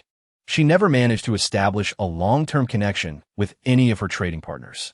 Alas, Lin He finished reading in one go, a speed that astonished Pei Qinghuan. However, Upon considering Lin He and Appo's S level, he nodded in agreement. It was indeed to be expected. If they do not want it, then so be it. This base can be given to them. Lin He gazed at Pei Qinghuan and requested, please allocate an additional 10,000 personnel from the Luha base. Our base can also accommodate approximately another 100,000. She continued, I have reached out to the surrounding bases in hopes of establishing a cooperative endeavor. In the realm of post-apocalyptic population trade, Lin He was remarkably generous with her offers. Everyone heed the Lord's command. Pei Qinghuan realized that the second advantage of their merger was the alleviation of his burdens. No longer would he be overwhelmed with exhaustive considerations or plagued by concerns. He simply needed to fulfill the tasks delegated by the esteemed Lord, and all would be well. Just make the call directly from here. Our base's helicopter is expected to be completed by tonight. Lin He took a sip of water. We can approach one by one. Pei Qinghuan's eyes brightened. Great. Is the helicopter an upgraded model? Curiously, Pei Qinghuan inquired, while Lin He glanced at the blueprints provided by the system. Well, why not? It has indeed been upgraded. It does not utilize gasoline, but rather harnesses rainbow energy. Lin He remarked that the strength of the war vehicle is on par with its counterparts, and its speed surpasses that of the helicopters at the Luha base, being faster without exception. Pei Qinghuan and Appo's eyes were filled with desire. Lin He chuckled softly, envisioning a future where mass production would undoubtedly benefit everyone. I also plan to lead our base personnel in various rescue missions, becoming mercenaries in this post-apocalyptic world to earn some extra income. Pei Qinghuan was momentarily taken aback by the mention of mercenaries, but soon grasped Lin He's intention. This was about providing support to other bases. I believe this is a splendid idea. Pei Qinghuan replied with a smile, noting that this would broaden our source of manpower and enhance its quality. Moreover, with your prowess, my lord, each outing would essentially be a profitable venture. Lin He raised a hand, signaling that it was enough. He had grown accustomed to hearing flattery from the moment he arrived. He made a phone call. All right. By afternoon, 7 surrounding bases had received Lin He's call. They had been eagerly awaiting his proposition for quite some time. This time, the demand from the other side were somewhat stringent. They were in dire need of talent. In this apocalyptic era, those with abilities are of utmost importance. Yet one must ensure that these talents can survive. Especially engineers. They must be found immediately. You can prepare the first group of relocated members by the day after tomorrow. At that time, the armored vehicles from the base will be at your disposal. Since Pei Qinghuan had to manage matters on this side, Lin He would undoubtedly be without his company for visits to the nearby bases. Of course, Lin He had no expectation of his presence. There were plenty of people at home. Excellent. Pei Qinghuan nodded with enthusiasm, assuring the Lord that he would accomplish the task. Lin He was momentarily taken aback, then chuckled. All right. The new members are indeed brimming with enthusiasm. That's a good thing. Upon arriving at the base, Lin He made her way to the helicopter manufacturing sector. As a direct reward from the system, this segment surpassed contemporary technology in every conceivable aspect. When the sleek black helicopter came into view, Lin He couldn't help but gasp. She had long desired a helicopter. While it may not reach the level of an aircraft capable of transporting a large number of people, having a helicopter for her base was a considerable achievement, albeit a challenge for the system. The helicopter was quite impressive. Besides, it wasn't yet necessary to resort to aircraft for transport. Compared to planes, high-speed trains excited Lin He even more, for she preferred to tread steadily, conquering one piece of land at a time. Wherever the high-speed rail extended, there she would advance. The Lin He base stands as a steadfast stronghold, supplying resources and warriors. The moment this thought blossomed in Lin He and Appo's mind, she was overwhelmed with excitement. Naturally, it was primarily because she could no longer continue slaying the zombies at her doorstep. One must leave some opportunities for the children to hone their skills. There are plenty of zombies outside. Let us venture forth and engage them in battle. My lord, please bestow a name upon this first helicopter, for it holds a special significance. Lin He paused, contemplating the task of naming it. Gazing at the sleek, black fuselage, she hesitated momentarily before tentatively speaking. Little. No. Suddenly, DeFu burst in through the door. Sister, don't name it.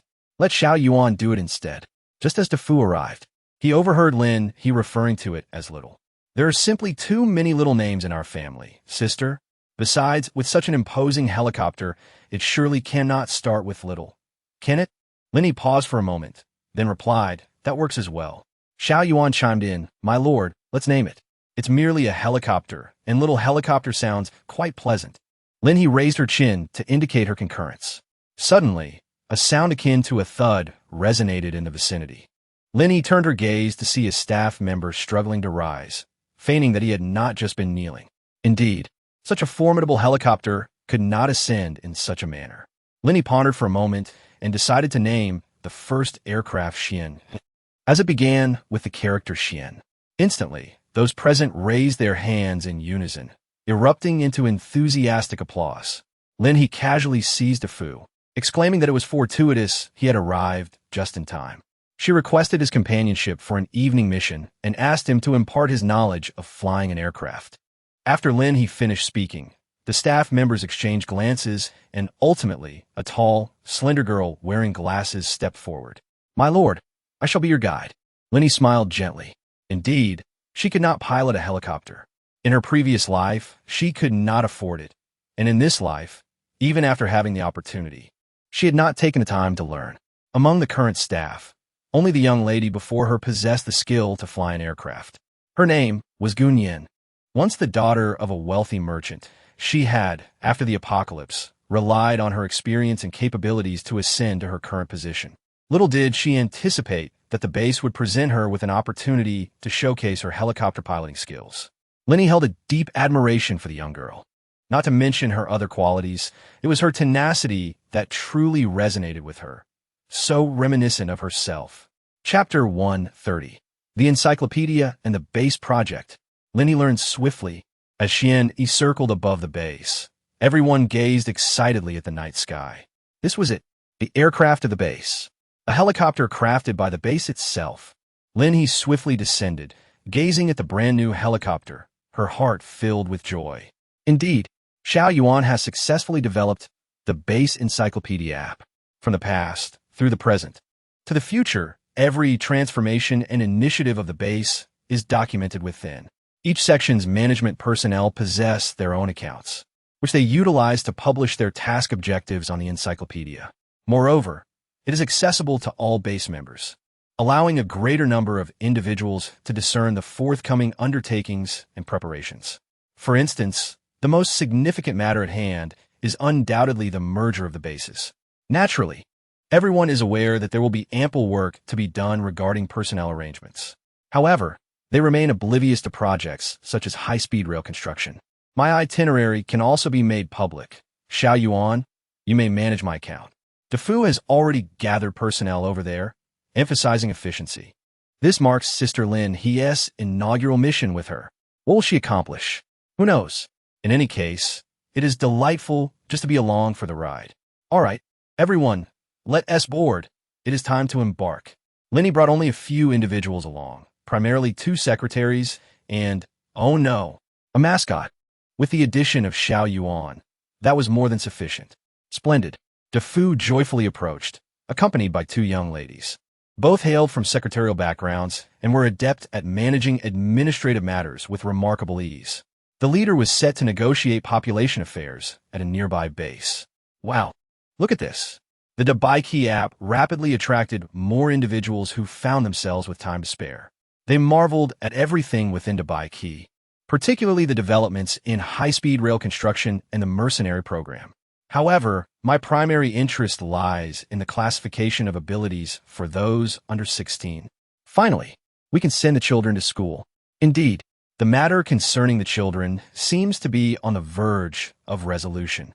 Furthermore, the school offers awakening of abilities and training in combat skills, alongside cultural and physical education courses. How wonderful! I have discerned the essence of the mercenary program. Brothers, we are about to embark on an expedition. The influx of information onto despair instantaneously ignited excitement among the people at the base. Lin He is also perusing the information on the encyclopedia, which is quite comprehensive. However, the encyclopedia lacks a comment feature, aside from the section administrators. No one else has the authority to post. Due to the unique nature of the encyclopedia's functionality, It serves solely as a platform for news dissemination, without any additional purposes. Perhaps it is time to consider implementing a level evaluation system. Lin He diverted her gaze from the encyclopedia, conversing with Xiao Yuan while piloting the helicopter. In truth, it was several vines that were maneuvering the aircraft, not Lin He herself. Yet, the current technology of helicopters had not yet reached the realm of unmanned operation, which left Lin He with a tinge of melancholy. Is it a ranking of various skill levels? My lord, I shall promptly send this to Administrator Zhao Shuangquan. Apart from Lin He, the only other individual responsible for the centralized coordination of the base is Zhao Shuangquan. Lin He did not arrive at this conclusion impulsively. The significance of supernatural abilities will undoubtedly become paramount in the future, as those endowed with such powers will lead teams to explore new territories and uncover fresh resources. This is the very foundation of the base. However, Lin He is insatiably ambitious. Her desires extend beyond mere combat prowess to the preservation of culture.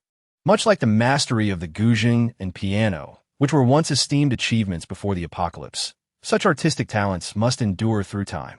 It is unacceptable that, in the face of an impending cataclysm, humanity survives while civilization falters. Recall the era when the Han Chinese faced foreign threats. Professors from universities undertook monumental migrations to safeguard our cultural heritage, sacrificing countless lives in the process. In this apocalyptic age, we must not sever the threads of Chinese civilization. Therefore, with Xiao Yuan and Appo's assistance, the assessment of these personal skills becomes a task of remarkable ease. Lin He is preparing to establish a skill center, where Xiao Yuan and Appo's avatars will serve as examiners.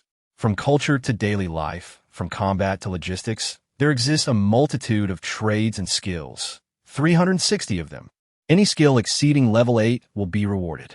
Immediately, after communicating with Zhao Shuangquan, Xiao Yuan swiftly disseminated this information on the encyclopedia. However, compared to other explosive news, this revelation remained somewhat peripheral, only surprising those who happened to notice it. Soon, they realized that this was their opportunity. Lin He gazed at the map, noting that these several bases were indeed quite distant. Beside him, DeFu, munching on a drumstick, nodded in agreement. Indeed, my lord, what shall we do this time? He was eager to engage in some endeavors. Lin He gazed at him. The child had grown taller and slimmer. You should eat more. DeFu was taken aback, staring at the additional plate of chicken that had appeared before him. Though it was delectable, he protested, Sister, you have already fed me 3 plates. He let out a burp, confirming that he had indeed consumed a considerable amount. Lin He blinked her eyes and asked, Is that so? I didn't even notice. Make sure to eat a bit more over there.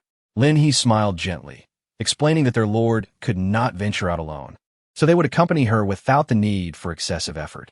However, the 2 young ladies earnestly interjected, Esteemed lord, we shall diligently make comparisons and take notes.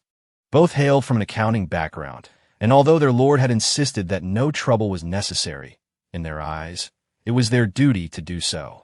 Lin He paused for a moment, then gestured towards a wristband. Xiao Yuan possesses an intelligent brain. Just follow my lead, all right? The 2 young girls nearly had tears welling in their eyes. What shall we do? We are utterly powerless, feeling so disheartened. Lin He swiftly sensed something amiss with the children.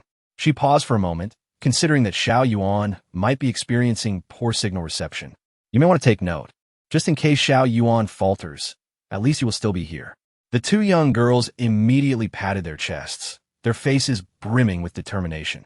Rest assured, my lord. Suddenly, a burp from DeFu lightened the atmosphere inside the helicopter. At this moment, Lin He was en route to her first destination, the Chunfeng base. The lord and other management members were somewhat flustered. After all, they were dealing with a level 7 ability user. Oh dear, let us not indulge in frivolities. That fellow Pei. No, Pei Qinghuan has stated that the human bases are exceedingly impressive and formidable. As he spoke, the lord wiped his mouth, tears of envy trailing down his cheeks. Instead of these antics, we should showcase our sincerity. While speaking, he gazed at the roster in his hands, his eyes gleaming with pride. This is the list we prepared over 3 days. Since Pei Qinghuan's first communication with these bases, everyone has begun to prepare for trade with Lin He. However, with so many matters at hand, progress has been slow. Finally, the esteemed individual had time to visit in person. The conditions proposed by the other party were overwhelming. They were not in need of money, food, or awakening potions, nor were they lacking ability users. They simply required manpower. How can we express that? To convey sincerity, the Lord meticulously selected and trimmed the list, ensuring it covered all necessary personnel categories. Whatever Lin He sought, she would find it readily. Here it comes. Those nearby shouted in excitement as a helicopter suddenly appeared in the distant night sky. Chapter 131. A smooth collaboration. It truly is Lord Lin He. Quickly, clear the way. The Chunfeng base was indeed one of the safer options among the many bases.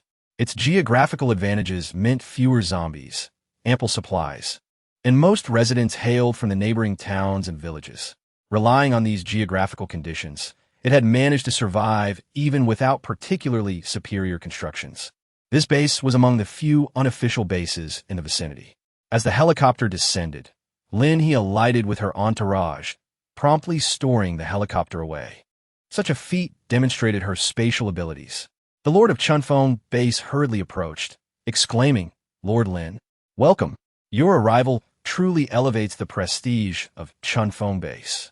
Lin He gazed upon the portly and benevolent lord, whose garments, though impeccably clean, were evidently not new. The individuals behind him donned attire quite similar to his.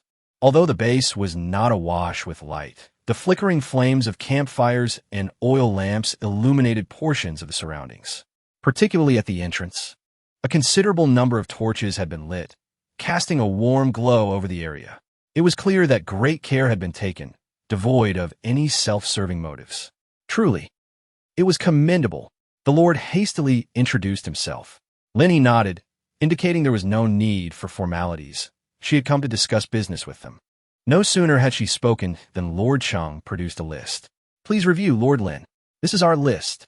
He wasted no time, presenting a total of 25,000 individuals. His eyes gleamed with anticipation, recognizing that Lord Lin was a person of integrity, as was he. Many on this list were blue-collar workers from before the apocalypse, possessing remarkably proficient skills, and he believed they could contribute significantly to Lord Lin's base. The list indeed took Lin He by surprise.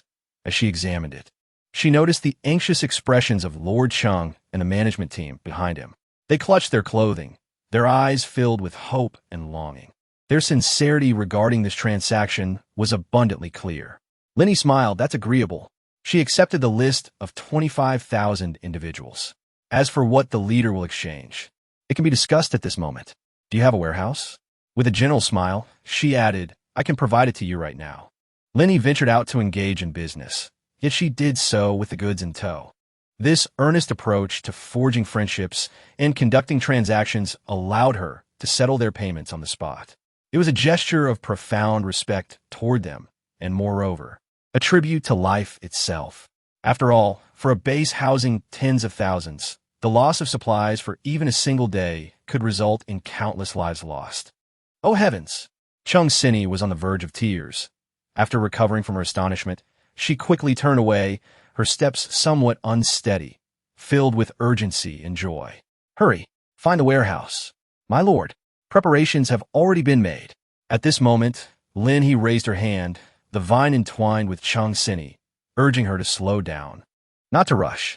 She smiled softly, reassuring, "I'm not going anywhere." Chung Sinny's tears nearly spilled over, confessing, "It is I who am struggling to maintain composure." And when he finally beheld the sight of several warehouses instantaneously filled, he suddenly knelt down, covering his face, and wept bitterly. His sobs came unexpectedly, leaving De Fu momentarily stunned. Others rushed to support him, yet as they lifted him, their own eyes glistened with tears.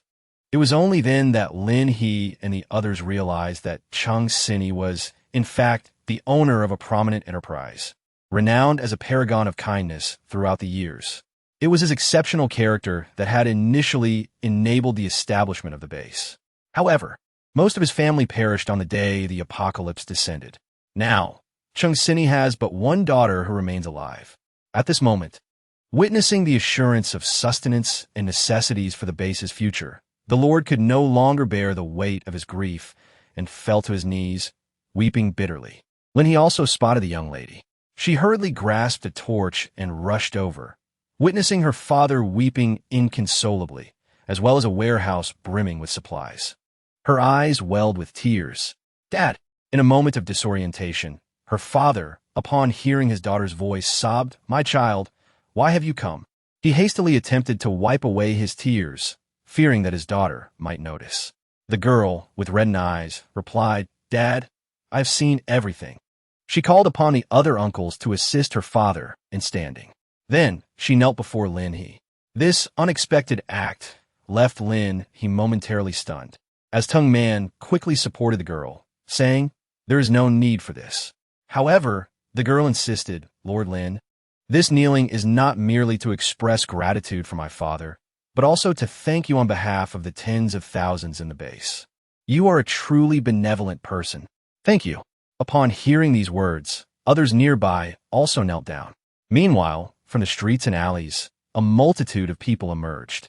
Remarkably, they had not taken any respite. Lin He hurriedly helped each of them to their feet, not wanting the crowd to grow larger. Lin He felt helpless. She did not wish to be exalted to the status of a savior, only to later endure the kneeling of her own kin. What would that signify? Very well. We are all compatriots, and mutual assistance is a natural obligation. The vines of Lin He spread out, supporting everyone around. "Lord Chung, your base is remarkable. Should you require anything in the future, do not hesitate to reach out to me." She surveyed the surrounding structures, then raised her hand to project the image of her base's towering walls. In that instant, all were left in awe. What was that? Was that truly a base that should exist in a post-apocalyptic world? So formidable, so elevated, so invincible. If Lord Chung desires such walls and weaponry, feel free to contact me.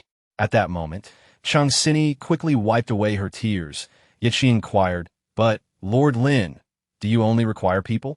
Lin He chuckled. "Or rather, you may relinquish all that you deem useless to us. Zombie corpses, soil, stones, construction debris." Lin He smiled and remarked, "Everything can be exchanged at our base for what you require. It is merely a matter of value." She gazed at everyone and continued, "Do not let anyone linger. I must proceed to the next base." With heartfelt sincerity, she spoke to Chung Sini. "In the days to come, the zombies will grow increasingly formidable. It is best to awaken your abilities and embark on training as soon as possible. Should the base require anything, do not hesitate to contact me. We can also send personnel if needed." Chung Sini instantly grasped Lin He's intent and nodded eagerly. "Understood, Leader Lin." As the vines withdrew, it was only after Lin He boarded the helicopter that those at the base continued to kneel before her. Lin He felt helpless. Indeed, words seemed futile. Lord Chung waved at her from below. "Safe travels, Lord Lin. Take care." However, Lin He regarded those who could maintain such charisma amidst the apocalypse as a rarity. She was exceedingly pleased with this transaction. Once the helicopter faded from view, Chung Sini turned and patted his daughter's shoulder. "Do you wish to work under Lord Lin?" The girl was taken aback. "Dad, am I worthy?" Chung Sini and Appo's fervent desire to dedicate himself to Lord Lin momentarily left his daughter speechless. She chuckled, "I do." Chung Sini found himself at a loss for words, huffing softly. "Just wait. First, learn the ropes." Chapter 132. The first meeting of the merged base, Your Excellency. Thank you for your hard work. Lin He piloted the helicopter throughout the night, undoubtedly achieving remarkable success. Xiao Yuan spoke up, followed closely by DeFu, affirming their sentiments. "Greetings, esteemed lord. May you rest well." Lin He paused for a moment, then inquired, "Are you coming?" DeFu was rendered speechless in an instant. Lin He smiled gently, gazing at the scenery beneath the helicopter. This time, for bases had been visited, yet the circumstances were far from favorable. Resources were scarce, and the number of people was considerable, inevitably leading to potential troubles. DeFu and the others nodded in agreement upon hearing this. Indeed, aside from our base, none of the other bases was in a particularly healthy state. Hence, our Lord and Appo's visit elicited such a response from them. There had been scarcely any issues with the transactions. After all, What Lin He possessed were essential goods, whereas what he sought could even be deemed a burden for them. The integration of resources is of paramount importance at this juncture. Lin He gazed at the increasingly bright sky, waiting for the complete amalgamation of the base. The railway we constructed. In every aspect, there could only be a singular voice. Defu raised his eyebrows, then comprehended the implication, excitedly applauding. Only the Lord's intent. Your voice. The others nodded in agreement, affirming that it must be this way. Lin He smiled lightly, remarking on his confidence. Defu immediately patted his chest, declaring, I may lack confidence in others, but not in you, my lord. If you desire it, there is nothing you cannot achieve. Upon hearing this, the others nodded vigorously in agreement. Observing their heads bobbing like chicks pecking at grains, Lin He could not help but chuckle. Well, it's not that simple. In this apocalyptic world, the most unpredictable element is human nature. There are not many willing to relinquish their voice, and it is not uncommon for them to act irrationally in order to preserve their own influence. He continued, speaking of which, the leaders of nearby bases are quite commendable. They are willing to humble themselves and show promise. Lin He meticulously noted her thoughts in a small notebook, prioritizing the integration of surrounding resources. It is imperative that our external resource integration be predicated on the needs of the base. Following the merger with Pei Qinghuan's base, the population space is not as ample as one might expect. The next upgrade of the base is not easily attainable. Currently, construction relies on robots, yielding only 100-story building per day. Once the optimal population of 300,000 is reached, the maximum number of new recruits that can be integrated into the base daily shall not exceed 10,000.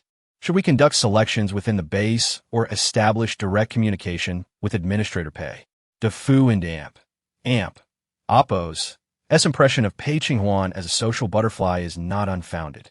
His ability to engage with Lin He and numerous other bases already demonstrates his exceptional communication skills. Indeed, you are correct. Once the Household Registration Division is fully integrated, he will be free to pursue other endeavors. Lin He suddenly found that the problem was effortlessly resolved. Indeed, exceptional talents are never too many. Striving to complete the information gathering, settling, task assignments, and position arrangements for new members within a week.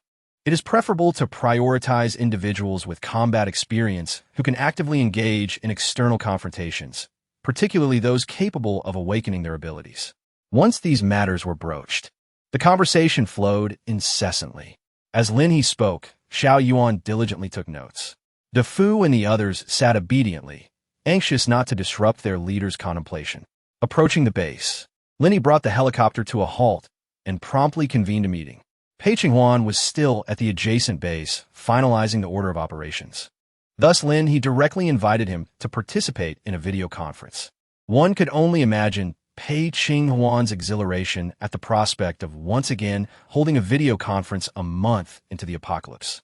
His face flushed with excitement as he applauded from the other end of the screen, exclaiming, "Excellent! Truly remarkable!" Other administrators gradually entered the room, and Pei Qinghuan greeted each one with warmth. The respect they held for their former leader was palpable, as they were acutely aware of the immense effort he had invested in the integration process. Such respect was well-deserved. Now, Lin He had a secretary. Secretary Xiao Yuan promptly presented the meeting agenda through a PowerPoint presentation. Esteemed administrators, the theme of today's meeting is the arrangement of merging and handover matters. This marks our inaugural meeting concerning the merger tasks. Please allow our leader to delineate the objectives. All right, Lin He began, as Xiao Yuan had already prepared the PowerPoint, highlighting the key points. It was exceedingly convenient for her to conduct the meeting with the aid of these slides. Firstly, concerning the flow of personnel during the handover, or rather, its frequency. This necessitates consideration of our current personnel arrangements. If one individual can interface with 10 others, we could potentially welcome up to 100,000 individuals in a single day without issue. However, the crux of the matter is not as simple as one person coordinating with 10. It involves identifying 10 individuals from a pool of volunteers, followed by the meticulous gathering of their information and arranging their accommodations, all of which require precise delineation on our part. After Lin He finished speaking, She directly invited everyone to share their thoughts. Given the urgency of the meeting, she kept her remarks concise and posed a question to the administrators, who were well aware of their team's capabilities. The Lord suggested that, from my perspective, it is imperative to first identify the individuals responsible for each task before proceeding with the allocation. It is most effective to handle one person at a time, ideally implementing a diversion strategy. Zhao Xuanxuan, now serving as the second chief steward, has gained experience in managing large-scale tasks. Although our base is expansive, accommodating tens of thousands of people in a short time frame becomes exceedingly challenging with a limited number of personnel. Zhao Xuanxuan proposed that if we could stagger the incoming numbers to one group per hour while delineating specific areas and designated reception points, it would be necessary to organize the responsible individuals into groups. Each group could escort their designated members before moving on to the next. He began sketching out a plan, illustrating that in a particular area, the designated leader would await at a predetermined location, where vehicles delivering individuals would stop directly in front of them. He noted that a single vehicle could potentially carry a married couple or a family, thereby streamlining the responsibility. As he spoke, Feng Dudu raised her hand, inquiring whether it would be feasible to categorize individuals based on family units and individuals. For instance, if a family consists of more than 3 members, 2 leaders could be appointed. If 3 or fewer, a single leader would suffice. This approach would also afford the responsible personnel considerable flexibility. The others concurred with this rationale, and Zhao Xuanxuan nodded, acknowledging that this indeed appeared to be a superior solution. At this juncture, Shang Fengyu interjected that if this were the case, Administrator Pei would need to take this situation into consideration during the allocation process. Pei Qinghuan raised his hand, affirming, "Indeed, our registration process is precisely aligned with this method. I have no objections. Xiao Yuan will undertake the integration, leading us to 2 segments, one for transportation and the other for handover." Lin He stroked her chin, contemplating the necessity of volunteers with driving experience for transportation, as one vehicle could accommodate more than 7 individuals. Is 1,000 people in the transportation group sufficient? When Xiao Yuan mentioned the figure of 10,000, everyone gasped in astonishment. Therefore, it is imperative to increase the number of participants and consider substituting teams. Alternatively, could we arrange for departures every half hour, allowing the transportation group to operate in batches? If we calculate a 2-hour journey to the destination and 2 hours back, with departures every half hour, we could manage 4 trips in total. This approach would also facilitate the distribution of individuals. After Lin He and the others concluded their discussion, Lin He inquired about the current vehicle inventory at the base. There were over 3,000 vehicles. That poses no issue. 3,000 personnel will manage the transportation team, while the remaining individuals will handle the coordination. The coordinators could complete their handover every 2 hours, allowing for subsequent operations. Transportation from base.A commenced at 8 in the morning, with the final dispatch occurring at 8 in the evening. In Chapter 133, New Beginnings, once the number of participants was finalized, even the schedules and location arrangements for each individual were meticulously managed by Xiao Yuan's intelligence system. The meeting extended into the afternoon, and by evening, these details were delivered to the various levels of management. The efficiency was nothing short of astounding. Pei Qinghuan also received a substantial volume of task lists. Yet for them, it merely entailed identifying the appropriate personnel and fitting them into the designated roles, akin to filling a game board. Afterward, sending these lists to the respective teams ensured everything would proceed smoothly. He didn't even need to organize anything, as the task lists were extraordinarily comprehensive. Administrators, shall we commence? Pei Qinghuan swiftly assigned individuals to their roles, as he was only required to mobilize fewer than 500 people for the handover process here, and the sooner they initiated, the better. Xiao Yuan automatically allocated the batches for personnel movement, so the mobilization merely involved calling each name from the list, assisting them in preparing their luggage, and guiding them to the designated location to await transportation. It was simply flawless. Lin He finally closed her eyes for a brief respite of 2 hours. Just past midnight, she stood resolutely at the entrance of the base. Not a single zombie shall be left for merging. Not even one. Do you understand? Understood. As the convoy tasked with exterminating the zombies departed, the base was illuminated with bright lights. Tonight, every position and individual must be accounted for and aligned. A meeting is to be held, and procedures followed. After all, by 8 in the morning, the drivers from the transport team must already be waiting at the A City base and Oppo's entrance. Meanwhile, at the A City base, preparations were underway as people were being called in succession, gathering their belongings according to a predetermined list. To facilitate this, the base was equipped with a large electronic clock, which announced every half hour. Those who could not relocate to Lin He's base were blissfully unaware of what awaited them, feeling that leaving behind such burdens was a relief. In time, they would undoubtedly thrive within the base. This notion was entirely instilled by Pei Qinghuan's subordinates, who persuaded them that those choosing to depart were merely the burdens the base could no longer support, while those who remained represented the future hope of the base. Yet, although most were convinced, a minority harbored doubts. Could it be that they were truly the encumbrances? What if we're the ones being cast aside? Should anyone entertain such thoughts, Pei Qinghuan's men would be the first to detect them, swiftly taking action. Any resistance would be met with lethal force. In extraordinary times, extraordinary measures must be taken. After all, while some of these individuals may not deserve death, their words could incite the hearts of thousands, and should a large-scale rebellion occur, it would culminate in utter disaster. Such a scenario would be quite dire indeed. Lin He was naturally aware of the situation, thus dispatching personnel to shadow Pei Qinghuan and his companions, prepared to act decisively should any sign of rebellion arise. The atmosphere within the base was rife with excitement, as those lurking in the shadows, harboring thoughts of insurrection, were silently subdued. At the moment when a blissful future beckoned, death greeted the dawn of a new life. A month after the apocalypse, at 7:30 in the morning, the entrance of base.A city witnessed a procession of vehicles arriving at their designated spots. The drivers, brimming with anticipation, rubbed their hands together, eyes wide with wonder and hope. Within the white-lined area, apart from the vehicles and drivers, officials scurried about, verifying lists and ensuring that the area codes were accurate. At the entrance of base.A city, those inside were each preoccupied with their identities, their luggage neatly arranged beside them. The baggage needed to be loaded onto the vehicles, and the capable abilities of the spatial manipulators were already at hand, eager to assist. Their sole task today was to facilitate the transportation of luggage.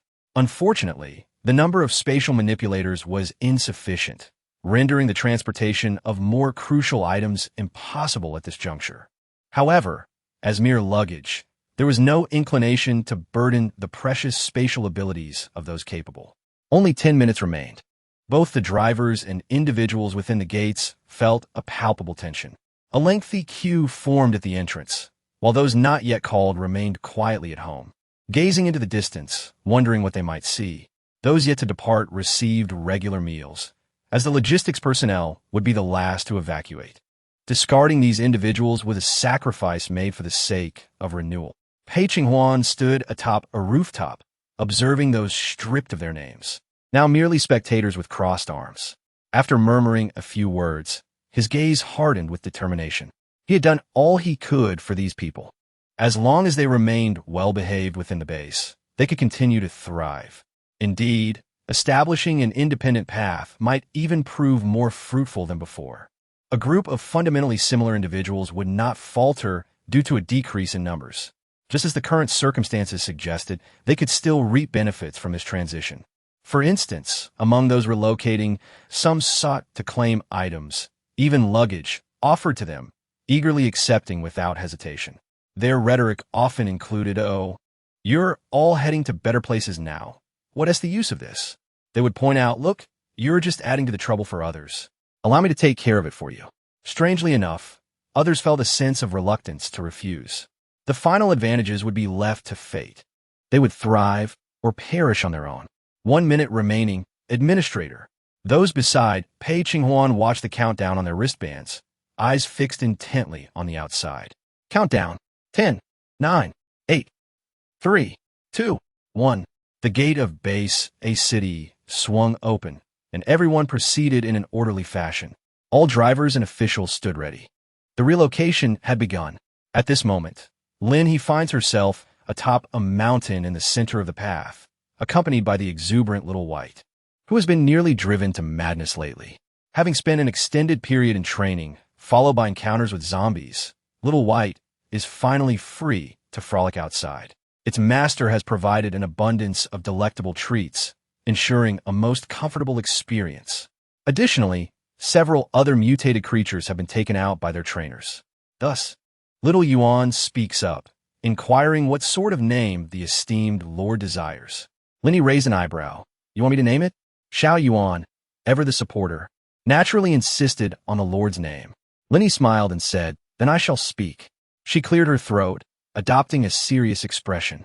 This marked the largest population relocation and merger since the establishment of the Lin He base, heralding the dawn of a new life. It signifies the commencement of a new journey, where we shall forge ahead with unwavering determination. Therefore, let us call it New Year's Day, shall we? Xiao Yuan was momentarily at a loss for words. Xiao Bai and Xiao Shui stared blankly at Lin He. Lin He burst into hearty laughter. From this day forth, not only our base, but the entire world shall embrace a new dawn. We must expedite the organization of this event. Once all members have successfully settled in, we shall host a grand celebration.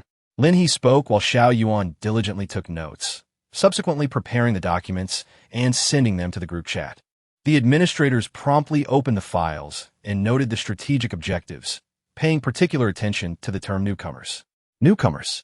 The name chosen by the Lord this time is indeed quite fitting. Chapter 134. The relocation in progress in this process. Xiao Yuan played an immensely significant role. Without her, there would undoubtedly have been errors in these matters. A single misstep could lead to a cascade of mistakes with unpredictable consequences. Thus, Lin He remained steadfast on the walls, smiling with great satisfaction as she observed the continuous flow of vehicles transporting the new base members. In the future, the number of individuals in the base will only increase, and everything will improve. In comparison to this, isn't it equally important to consolidate the surrounding bases? Lin He propped her chin on her hand, taking a sizable bite of a peach, then gazed intently for a long while, contemplating the tasks for tomorrow. My lord, she exclaimed, swiftly identifying her position. Ideally, she could join the ranks of volunteers the very next day. At that point, issues such as insufficient manpower and inadequate resources would be considerably easier to resolve. What is the matter? Lin He had finished the peach in her hand, holding the pit with one hand, as strands of green wood-based abilities entwined around it, causing a tender green sprout to emerge swiftly. The physical laboratory has just developed a disassembly robot, exclaimed an excited visitor. Lin He immediately stood up. Is that true? Indeed. We'd like to personally take you to see it. Lin He grasped the individual firmly and leaped down from the city wall. Hurry up. At this moment, the construction robots outside were indeed sufficient. However, the dismantling robots were lacking. In order to establish a railway system, it was imperative to address the existing structures along the tracks. Lin He, endowed with spatial abilities, was capable of retracting these buildings. Yet, considering the extensive network of railway lines, her efficiency would inevitably be limited if she worked alone. Concurrently constructing multiple railway lines while clearing the obstructions posed by these structures was a significant undertaking. All right, rise. In addition to dismantling, we must also contemplate the fate of the materials we remove. The logistics of transportation must be considered as well. Outside the laboratory, a visually impressive dismantling robot was eagerly engaged in disassembling a sturdy model. Lin He ascended in the elevator and immediately spotted a larger-than-life construction robot. Yet its appearance was gentle and endearing. Is this dismantling number one? Just moments ago, Lin He had glimpsed its image in the group chat, and now, seeing it in person, her eyes sparkled with delight. Are you secretly planning something significant for me? Lin He entered with a smile, causing everyone in the laboratory to turn their attention towards her. My lord, you have arrived. Tai Fuxing scratched his head, remarking, I wanted to give it a try yesterday, but I never expected it to actually succeed. Truly, you are remarkable, my lord. Lin He raised an eyebrow, acknowledging your prowess, as well as the system's remarkable capabilities. The automatic upgrades of the base are nothing short of extraordinary. With merely a tweak to the program and the framework established, success was achieved almost instantaneously. Our current focus lies on the subsequent logistics of material transportation. Therefore, esteemed instructor, we can meticulously plan both the transport vehicles and the entire delivery chain. Moreover, we could potentially implement multiple parallel railway lines. It remains uncertain whether we can connect them to the existing railway. However, we must ensure that all usable options are thoroughly cleared. Before Lin He could utter a word, the researchers had already devised the subsequent plans. She smiled as she observed these esteemed individuals, choosing not to interrupt, instead allowing Xiao Yuan to diligently record the minutes of the meeting. He understood that the Lord was also eager to listen.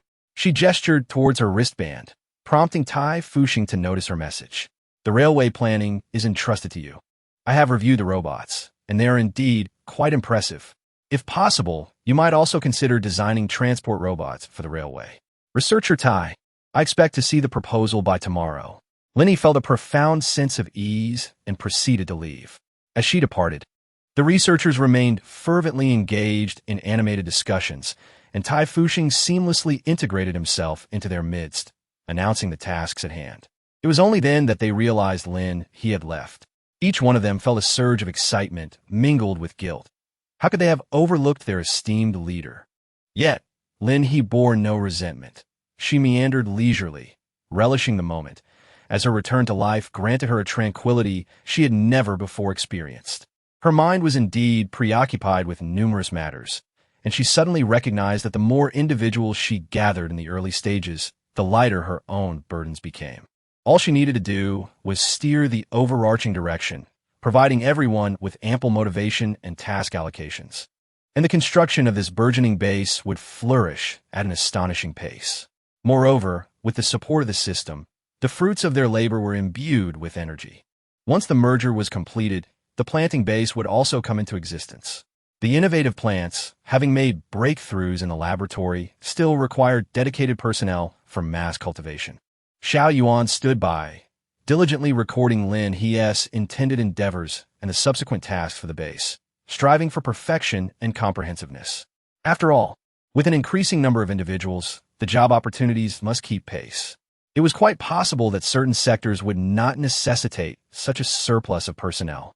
Lin He wandered around the mountains, discovering several new employment opportunities. One of them is the development of mountainous regions. It is widely acknowledged that wherever there is arable land, the Chinese are eager not to miss the chance. Lin He believed that agriculture would constitute the largest employment sector in the future base. After all, the mountains were abundant with soil. How could one afford to squander that? She pondered the disparity between planting robots and human labor. However, reflecting on the pressing responsibilities of the physics laboratory, she decided to forego the idea of planting robots for now, opting instead for human involvement, which would also serve as a means of training for them. As night deepened, the base remained aglow with lights. Many had finally received their wristbands and were still captivated by the plethora of dazzling information they contained when a supervisor began assigning tasks one by one. Did newcomers feel they lacked resources or contribution points? A significant promotion on contribution points was underway. By volunteering for just one day, one could accrue 300 contribution points. Given that a meal cost 5 points, this meant one could earn enough for 20 meals in a single day. Moreover, volunteers, regardless of age, were welcome to participate. This was indeed a beginner in Oppo's gift package. All newly arrived members hurried to sign up for training, causing a surge in participation.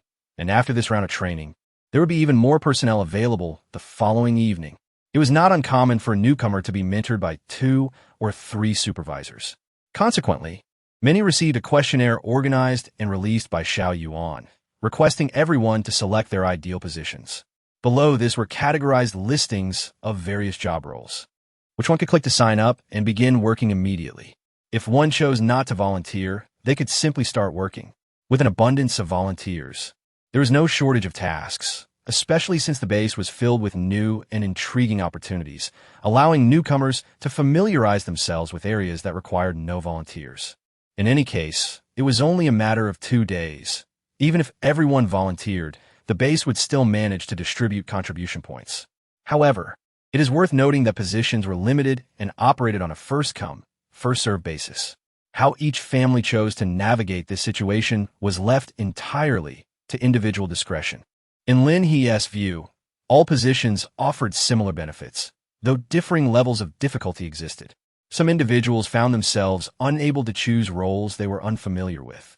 After Lin He took a tour around M-City and contributed an additional 10 buildings worth of materials to the system space, the morning sun illuminated the transparent base. A new round of relocation was about to commence. Chapter 135, The Spark Troops. The source of hope lay not only in the Lin He base, but also within the people themselves. They yearned to continue living and were willing to exert every effort to do so. In the apocalypse, uniting these individuals toward a common goal was, in itself, a miracle. The convoy set out once more. Esteemed Lord, 70% of the newly arrived members have chosen to volunteer, while the remaining 30% have opted for job positions.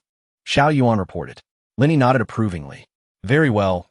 Let those in logistics who are clearing the land connect with the biological laboratory. Let us establish the initial framework for the agricultural sector.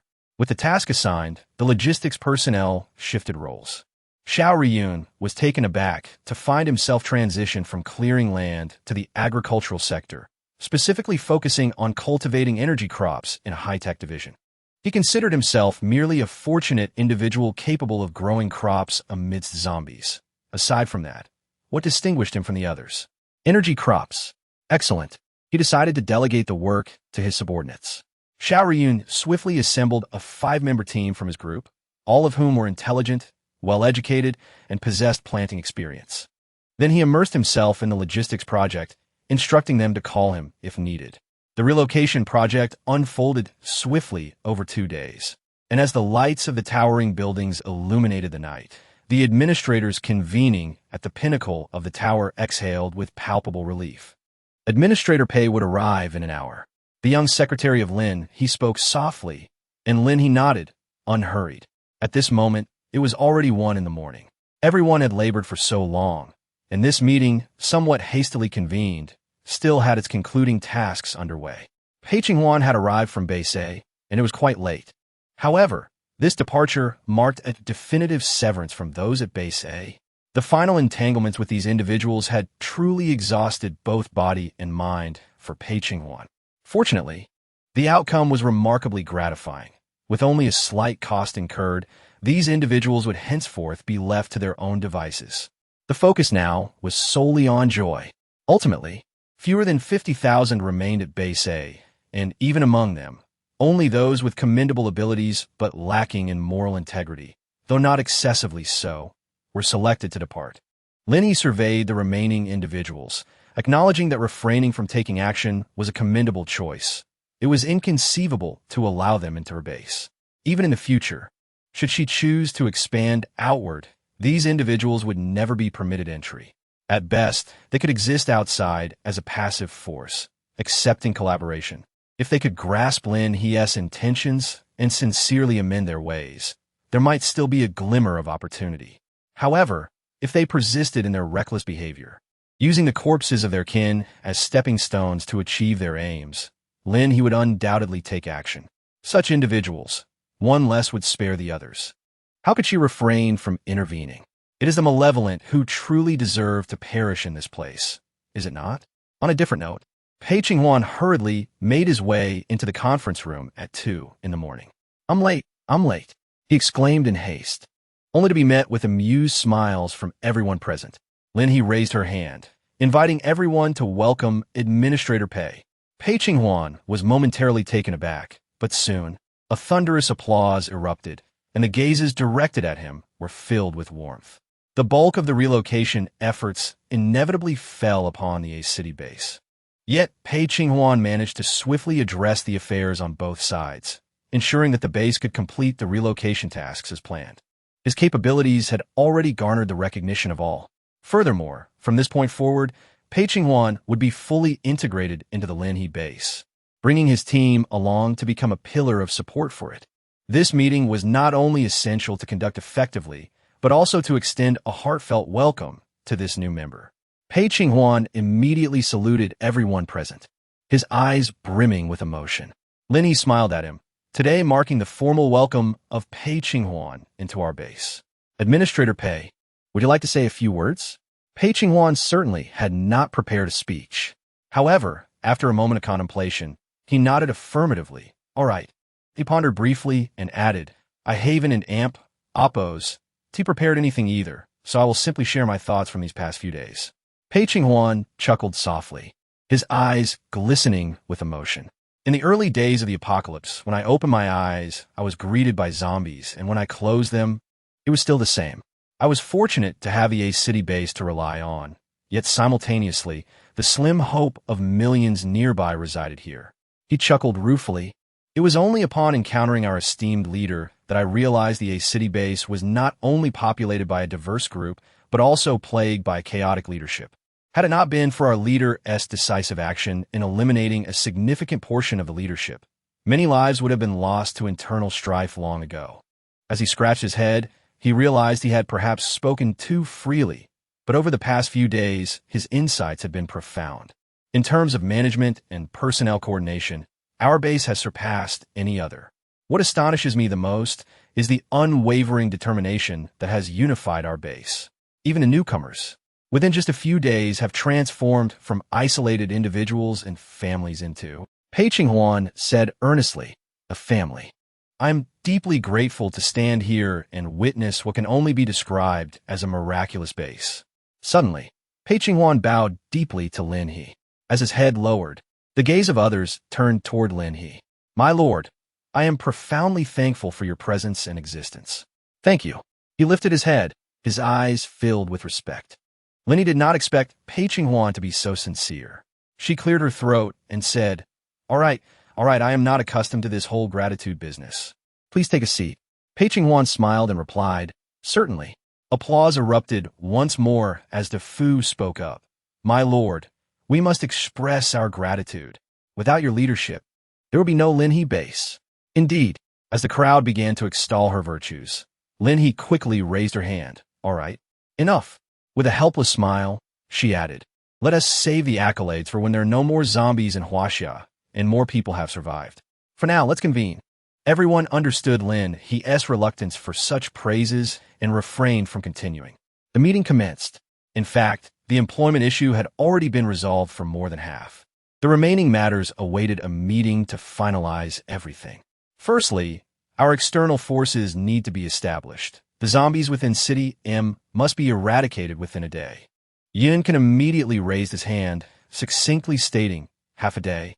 Originally, this task was meant for newcomers to hone their skills, but now it was best to ensure a thorough cleanup.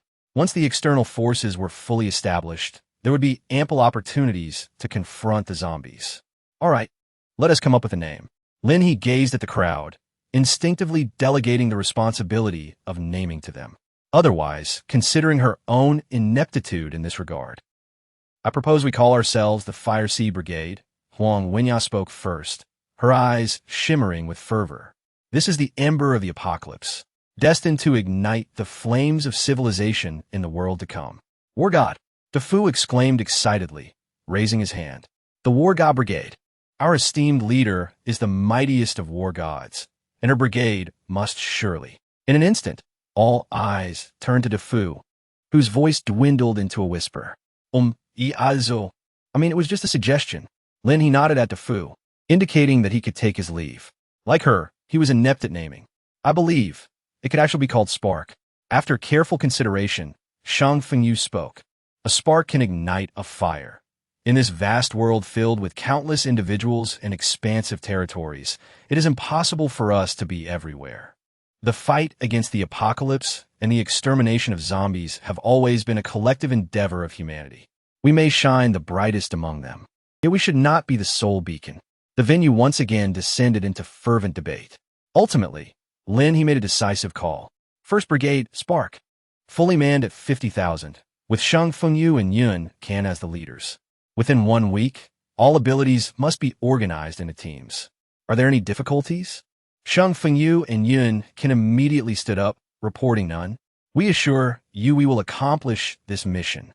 Lin He nodded, affirming that in the future, as personnel expansion occurs, the second unit, Spark, could indeed be established. Huang Weini blinked in surprise, not anticipating that the name she proposed would actually be utilized. Next on the agenda is the high-speed rail sector.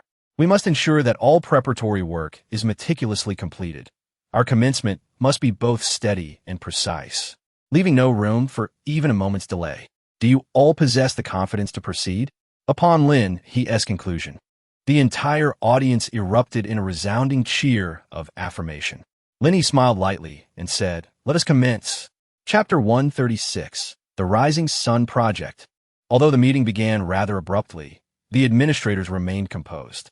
With the existence of Xiao Yuan, a remarkable asset, they could engage in discussions for half an hour and produce a plan in merely 2 minutes. Xiao Yuan was efficient, handling numerous tasks with remarkable speed. By 4 o'clock, the meeting was already well underway. The Railway High-Speed Train Initiative was ultimately named the Rising Sun Project, symbolizing the dawn. Lin He's base would ignite the first spark. The new personnel arrangements were fully established, allowing for a flexible number of participants in the subsequent planning. 90% of the members secured long-term positions, capable of working for several years without change. The remaining 10% would operate in accordance with the base's directives, which would prove to be busier and more demanding. Yet, not a single individual voiced dissent. All right, let's take a break. Starting from 2 o'clock this afternoon, the awakening agents will be distributed to the heads of each area. Lin He stated that the task objectives must be completed by tomorrow, and regarding the personnel list, each district should make their own selections. Due to the recent production of fewer than 50,000 awakening serums, the current target for injections is set at 30,000. It is not a matter of capability, but rather the order of execution. Among those who are first to receive the injections, a certain number will be designated for the Spark troops, implying that they will confront the zombies directly. Naturally, this selection is based on voluntary sign-ups and subsequent screening. However, Lin He and the others misjudged the courage of the participants. Shortly after the meeting concluded, the base encyclopedia announced the Spark troops and the Sunrise Plan, which took up significant space on the homepage, replacing the merger plan that had been featured for 3 days.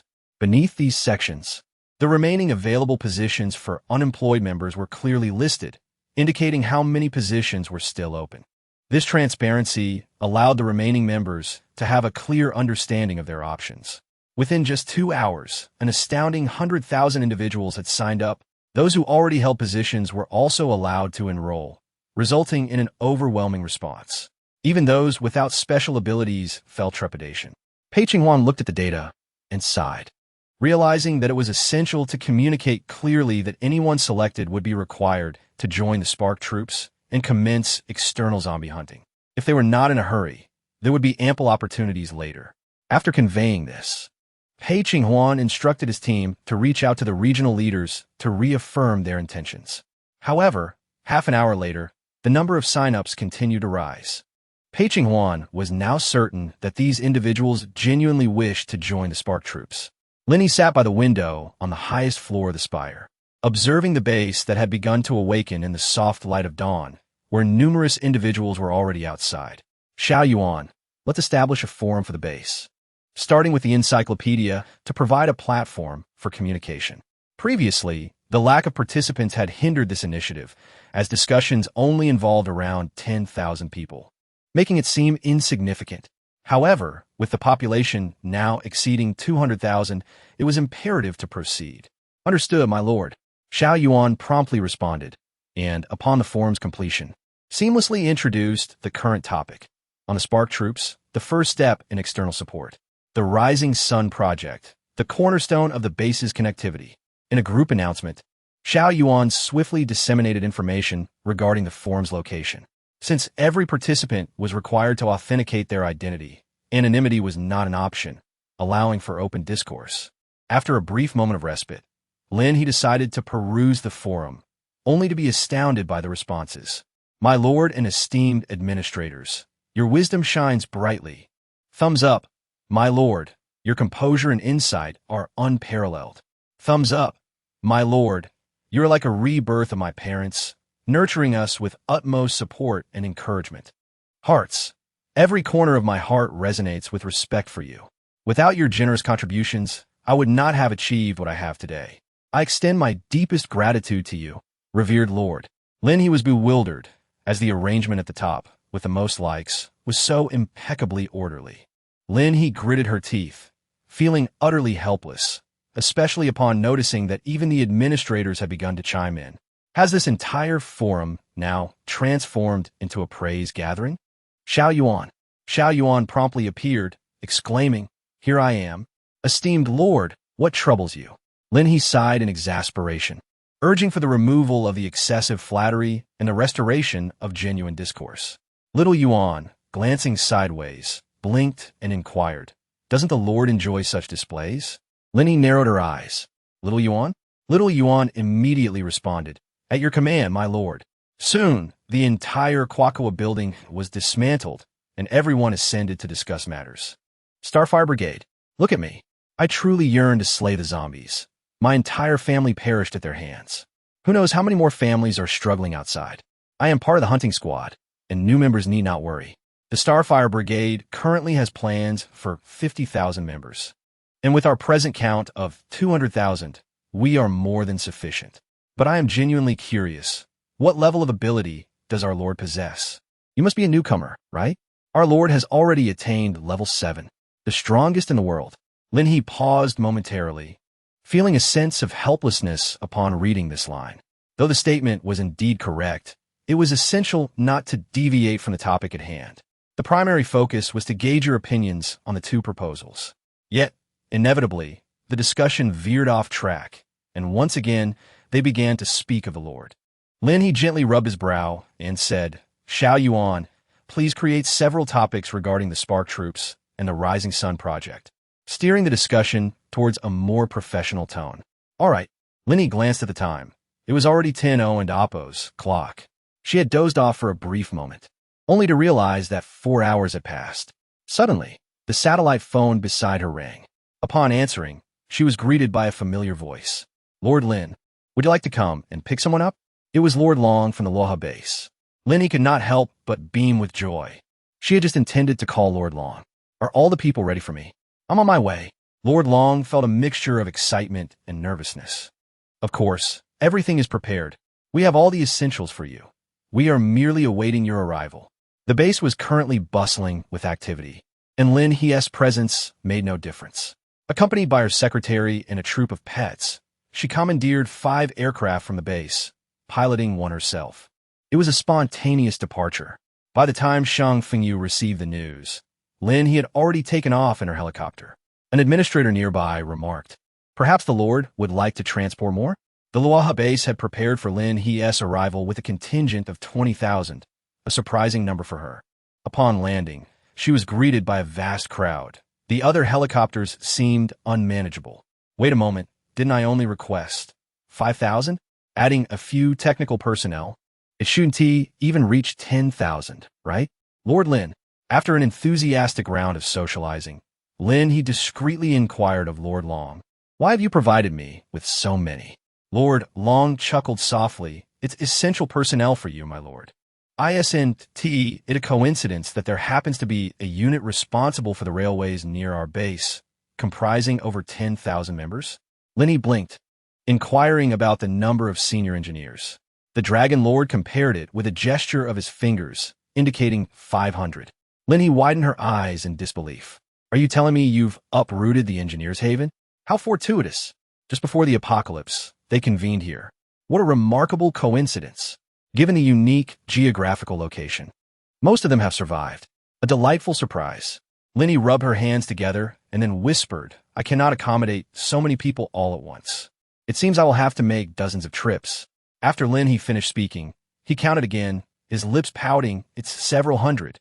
Lord Long burst into hearty laughter and then remarked, "Lord Lin, we still have over a dozen helicopters at our disposal." "Very well.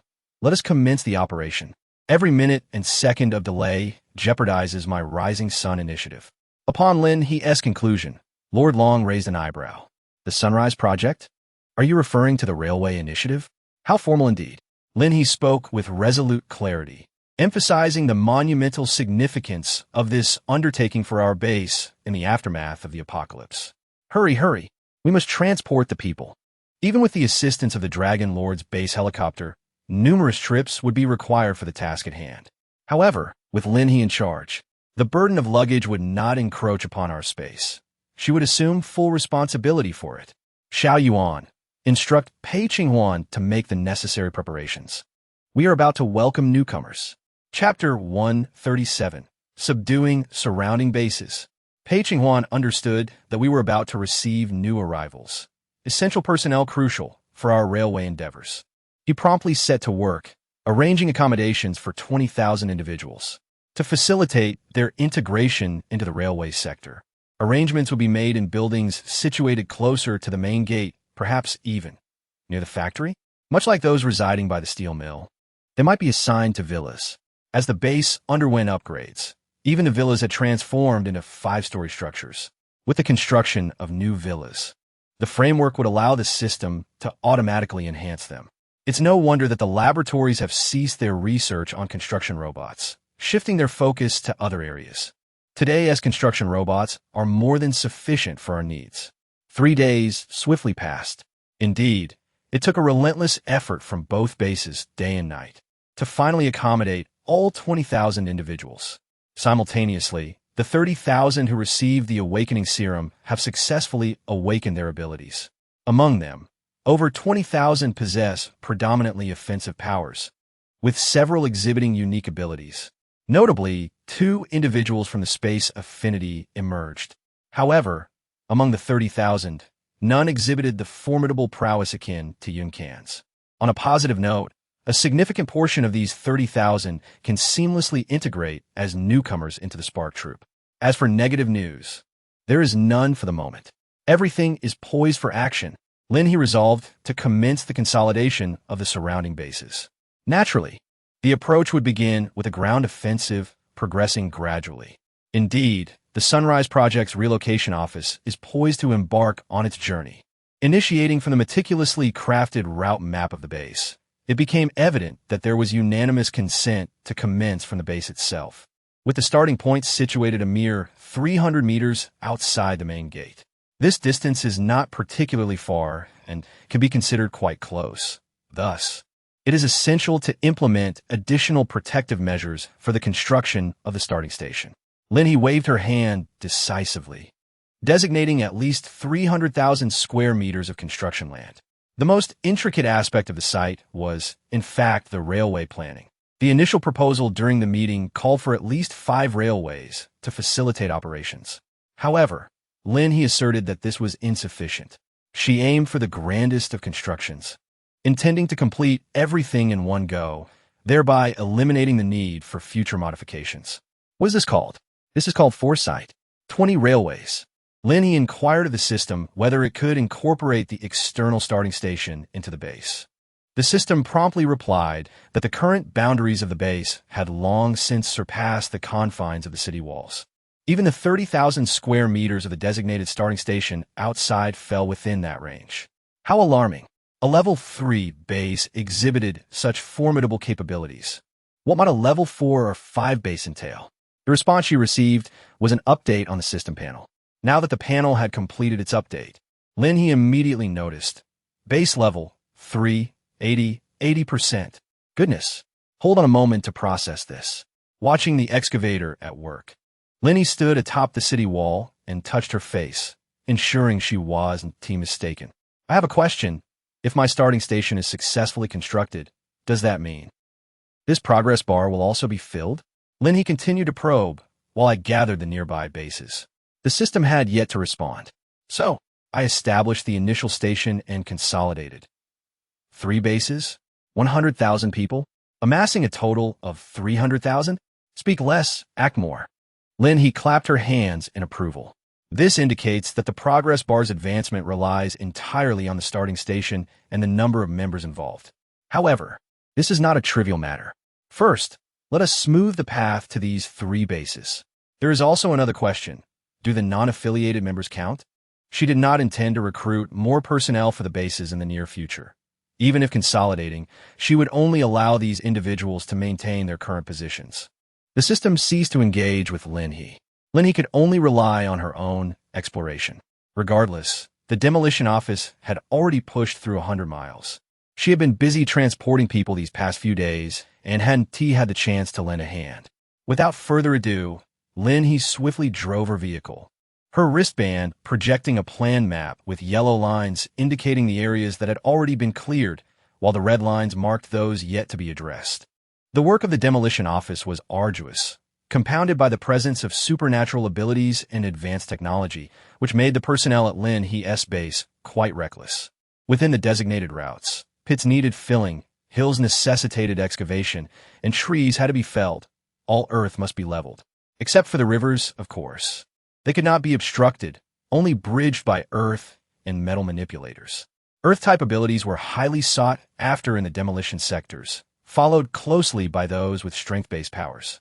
Metal manipulators could occasionally lend a hand, which was also beneficial. The most formidable, however, were the space manipulators. This time, the base had dispatched 2 fifth-level space abilities of practitioners directly. In the blink of an eye, mountains of debris were cleared without the need for transport vehicles, saving considerable effort and resources. As the team worked to level 3 roads at a speed of 5 kilometers per hour, suddenly one road began to clear at an astonishing pace of 1 kilometer every 5 minutes. Who could this be? Whose subordinate is so formidable? Everyone was astonished, with Feng Dudu staring at her wristband in disbelief. Such speed could only belong to our esteemed lord. Chun Defei, observing from the side, beamed with delight. His rapid ascent to 5th level had been entirely supported by their lord's crystalline core. Not just him, but also Feng Dudu. Both were exceptional individuals. And now, with 5th level space capabilities, they possessed some degree of power in combat. However, they lacked the terrifying cutting techniques of the Cloud Administrator. Their skills were limited to teleportation and spatial slicing. Feng Dudu had mastered a technique of spatial distortion, which was a divine skill for eliminating both foes and zombies. Yet, naturally, no one sent them to the front lines. Just as in logistics, no matter the task, there was a desperate desire to secure assistance from a space manipulator.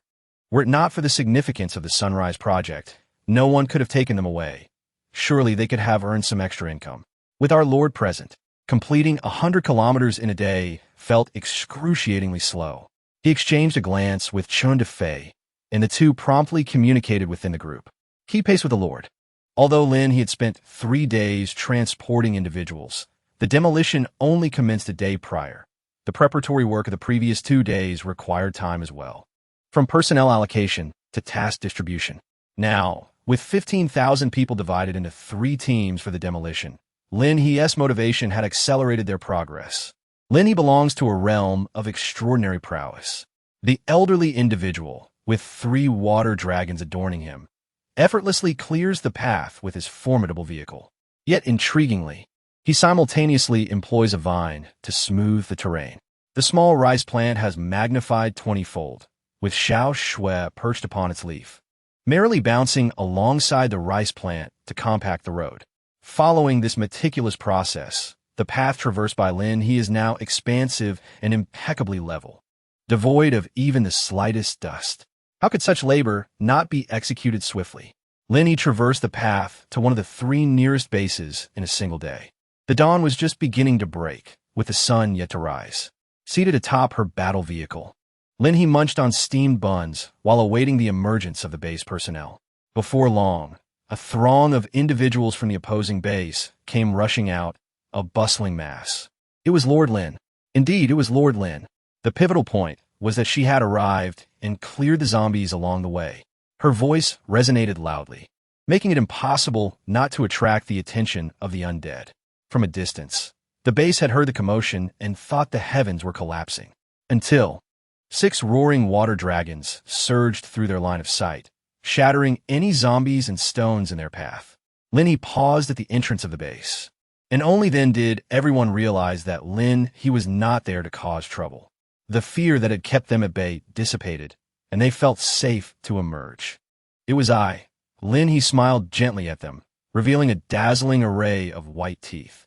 There are certain matters I would like to discuss with you, if I may. Her smile was warm. Would any of you be interested in joining my base? The colossal millet stood tall, like a pillar reaching for the heavens. Imposing and magnificent. Xiao Shui crouched nearby, grooming her fur, yet the overwhelming pressure emanating from the fifth level still sent shivers down everyone's spines. Goodness, how could one refuse? Immediately, a throng of individuals knelt, exclaiming, "We pay our respects to the esteemed lord." Lin He leaped from the vehicle, declaring, "Enough of this pretentiousness. The only reason I invited you to join is that the railway is extending to this area. You merely hold a nominal position in our base." The individuals kneeling on the ground were assisted to their feet by the vine. It was then that they realized, unbeknownst to them, an enormous vine had emerged beneath them. They were utterly terrified. What if they refused? Would the vine not obliterate them? They must heed the Lord's commands. Chapter 138. What is going on? We must deal with her. With Lin He and Appo's involvement, 10 roads, each diverging in different directions, advanced a staggering 300 kilometers in less than a week. Lin He did not merely acquire one base. She secured 5. Of course, some of these locations. Lin He found the situation utterly unappealing. She had eradicated the malevolent leadership without hesitation. Following their demise, she promptly assimilated the survivors from the smaller outposts. Having endured 2 months of apocalyptic turmoil, their instinctive reaction upon seeing Lin He was to cower on the ground, trembling with fear. They were mere mortals, and the chasm between the extraordinary abilities of the empowered and the fragility of ordinary people had become glaringly evident during these 2 months of devastation. Undoubtedly, the most significant gain was the abundance of zombies encountered along the way. Lin He has personally slain over 500,000, approaching 1 million, while others have surpassed 100,000. Of course, their route planning did not include other cities. At most, they merely passed through towns, having never ventured into counties or urban areas. The primary reason lies in the excessive number of buildings, and the second is the overwhelming presence of zombies. Within a radius of 200 kilometers, Lin He has eliminated less than 1/10 of the zombies. Nevertheless, this does not hinder Lin He's base from firing the first shot in the resistance during this apocalyptic era. However, the speed at which the zombies evolve is remarkably swift. It remains uncertain whether Lin He's base, as a peculiar anomaly, has elevated the overall standard of humanity, prompting the zombies in this apocalypse to secretly upgrade and evolve in order to combat these humans.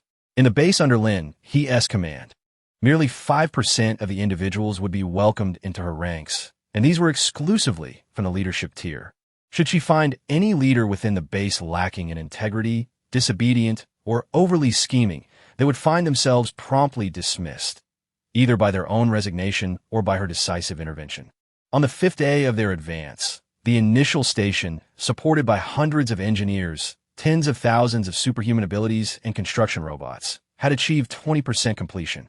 It is anticipated that the project will be fully realized within a month.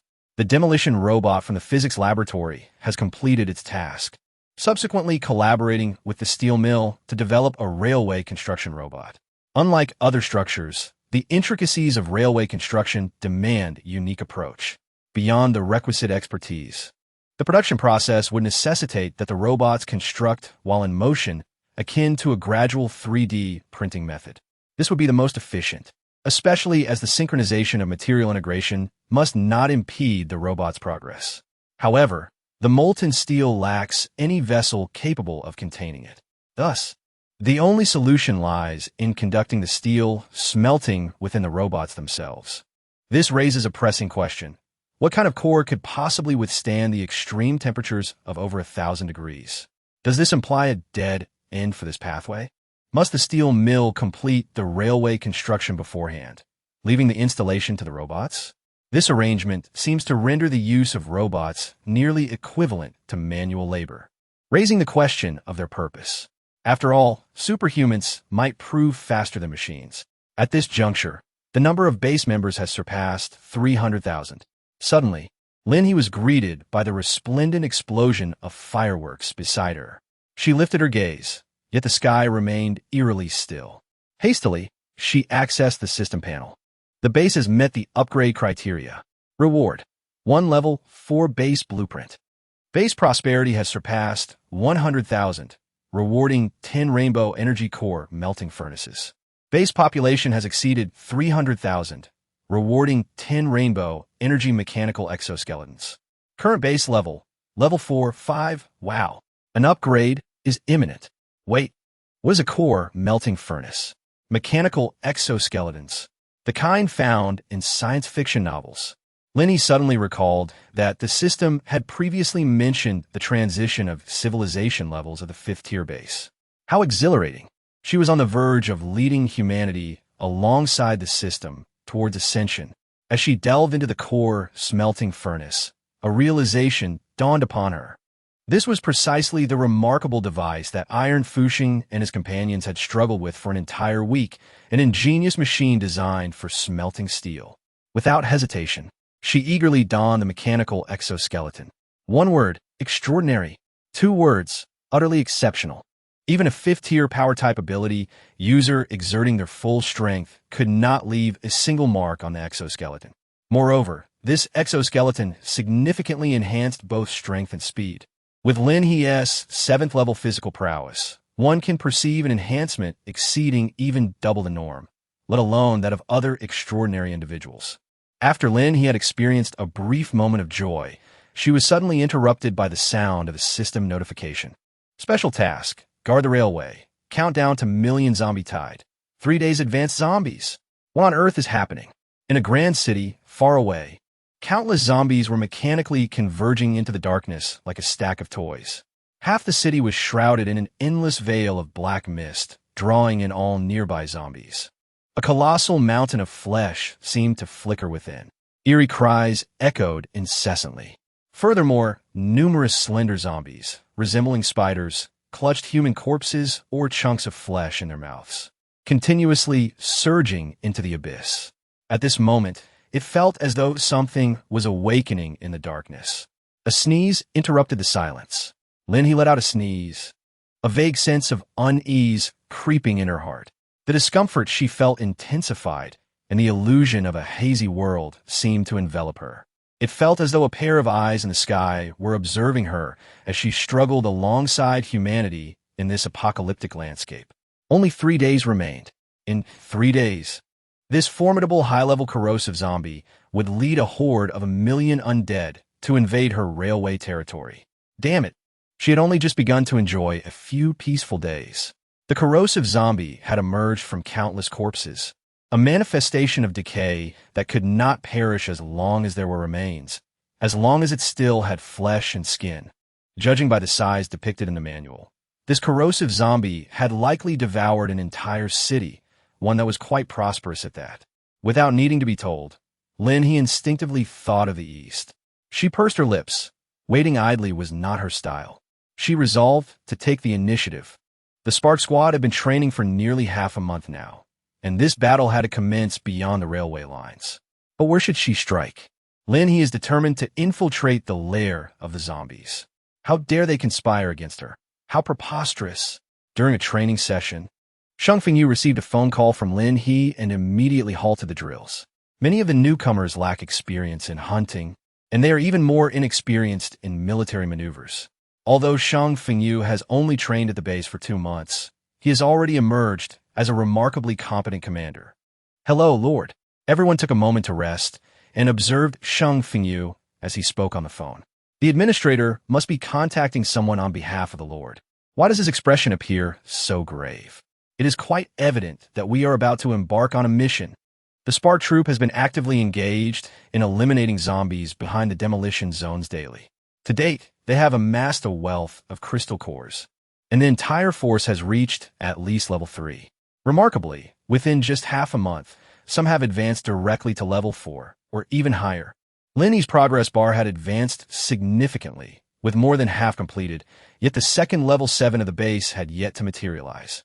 This was primarily due to the recent scarcity of zombies, as other matters had undeniably impeded the pace of their extermination. All right, Shang Fengyu concluded his phone call, his eyes ablaze with fervent battle intent. Everyone, assemble. Notify all teams to convene at the Starfire Square. Starfire Square, the largest plaza of the base, was essentially a site for troops to assemble and hold grand meetings. It had only been graced by the presence of the full 50,000 personnel during the initial reorganization. Subsequently, they had been dispersed for training. Indeed, a great battle approaches. It was evident that Lin He would not permit everyone to attend. The selection process would commence immediately. Chapter 139, The King of Greed. The base was in the midst of its selection. Lin He ventured into the wilderness. She soared forth from the base, embarking on a helicopter journey that lasted over 3 hours, until at last she beheld the imposing city. She also encountered the relentless black mist, reminiscent of a hellish realm. Lin He witnessed the lower-tier zombies carrying human corpses into the city, offering them like tributes to the enveloping darkness. They had developed a rudimentary awareness, yet none could match the pace of the corrosive zombies. Moreover, she discovered that in all the surrounding cities, there were no zombies to be found. It seemed as though the strength of several cities was required to summon this advanced zombie. How utterly absurd! What in truth is this apocalypse? When he could not simply stand by, she resolved to block the city gates entirely. Without hesitation, she unleashed her formidable 7th-level ability. Countless massive vines surged from the ground, violently colliding with numerous structures and zombies. A multitude of the undead were crushed into mere pulp, all of which Lin He collected without exception. The shattered building materials? She gathered them as well.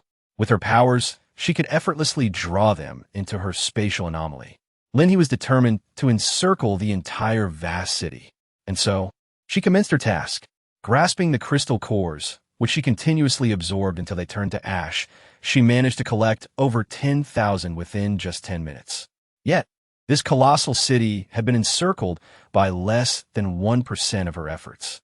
The vines reached skyward, towering over 100 meters. Lin He exerted all his strength, determined to confine these zombies within the city. As his supernatural abilities were continuously utilized and replenished, the sluggish progress bar of level 7 began to advance rapidly before his eyes. Lin He did not allow anyone to follow her. Shang Fengyu was merely aware that a formidable battle awaited them, though he could not ascertain its true intensity.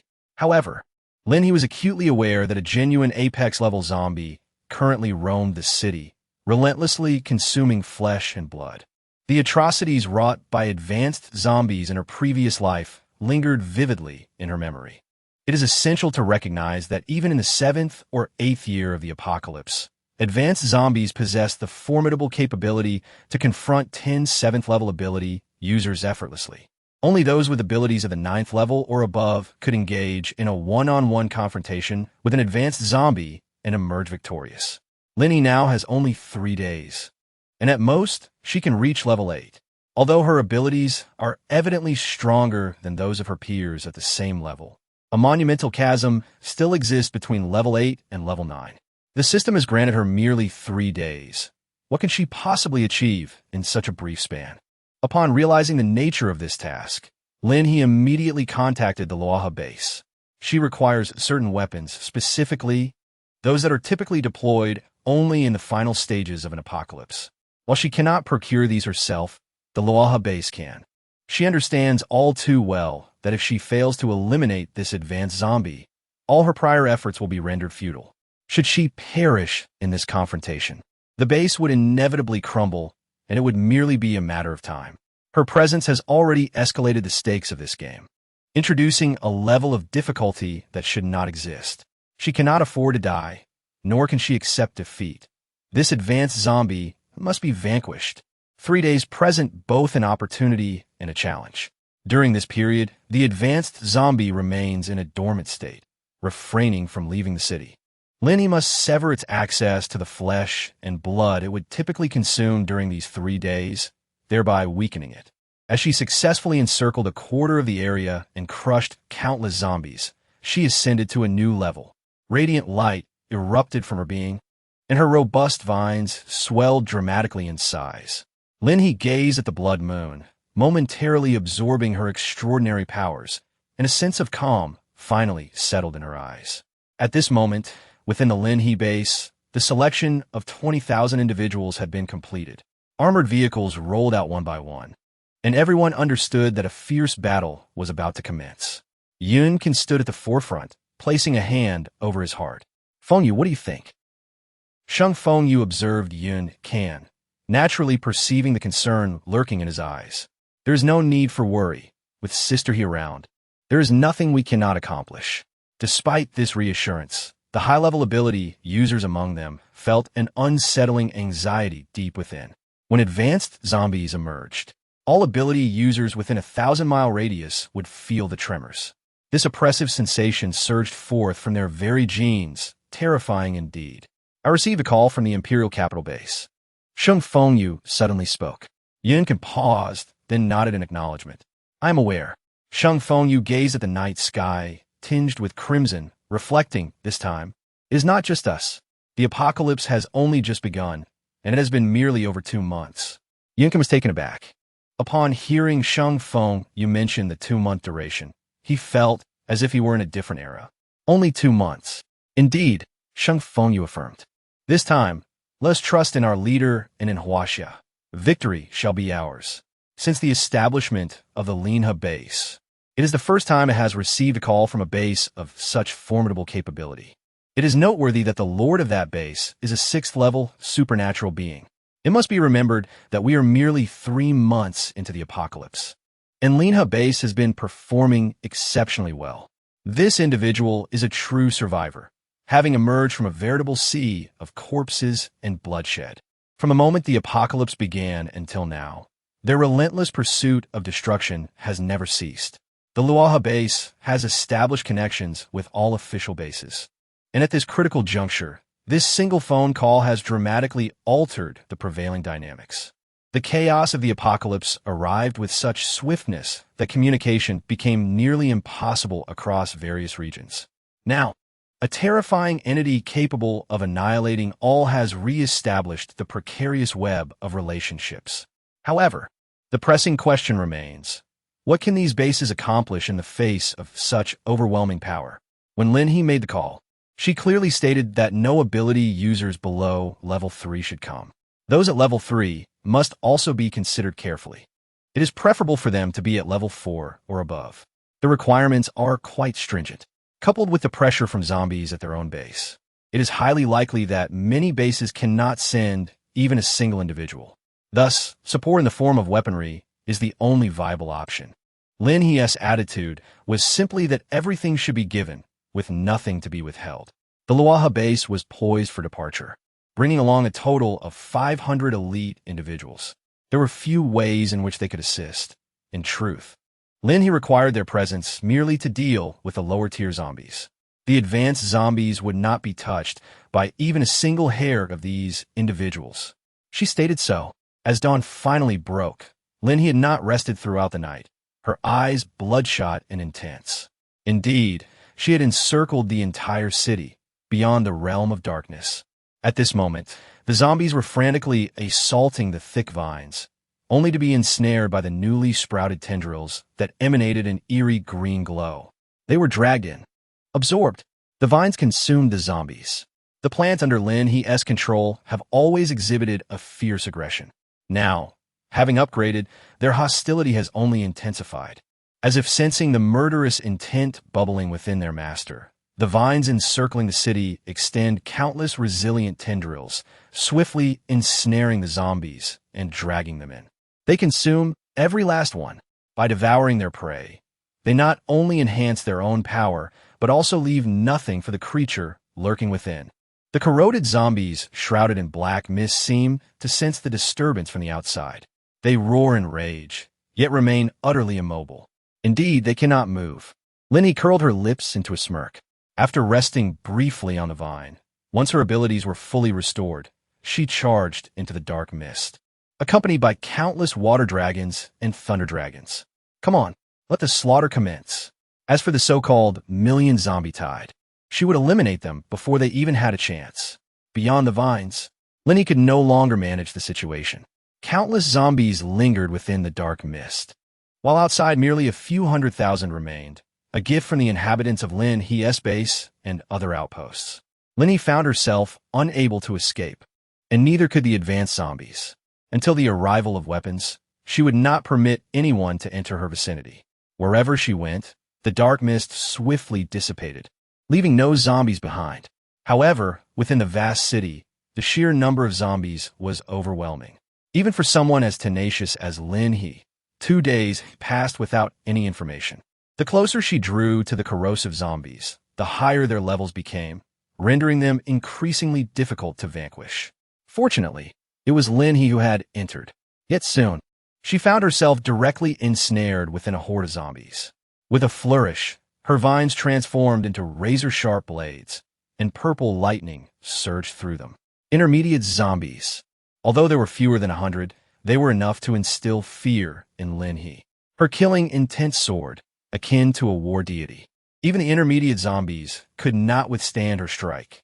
The surrounding low-level zombies were torn asunder beneath the onslaught of her thunderous dragons, while the intermediate zombies howled in fury, only to be swiftly severed by Lin He.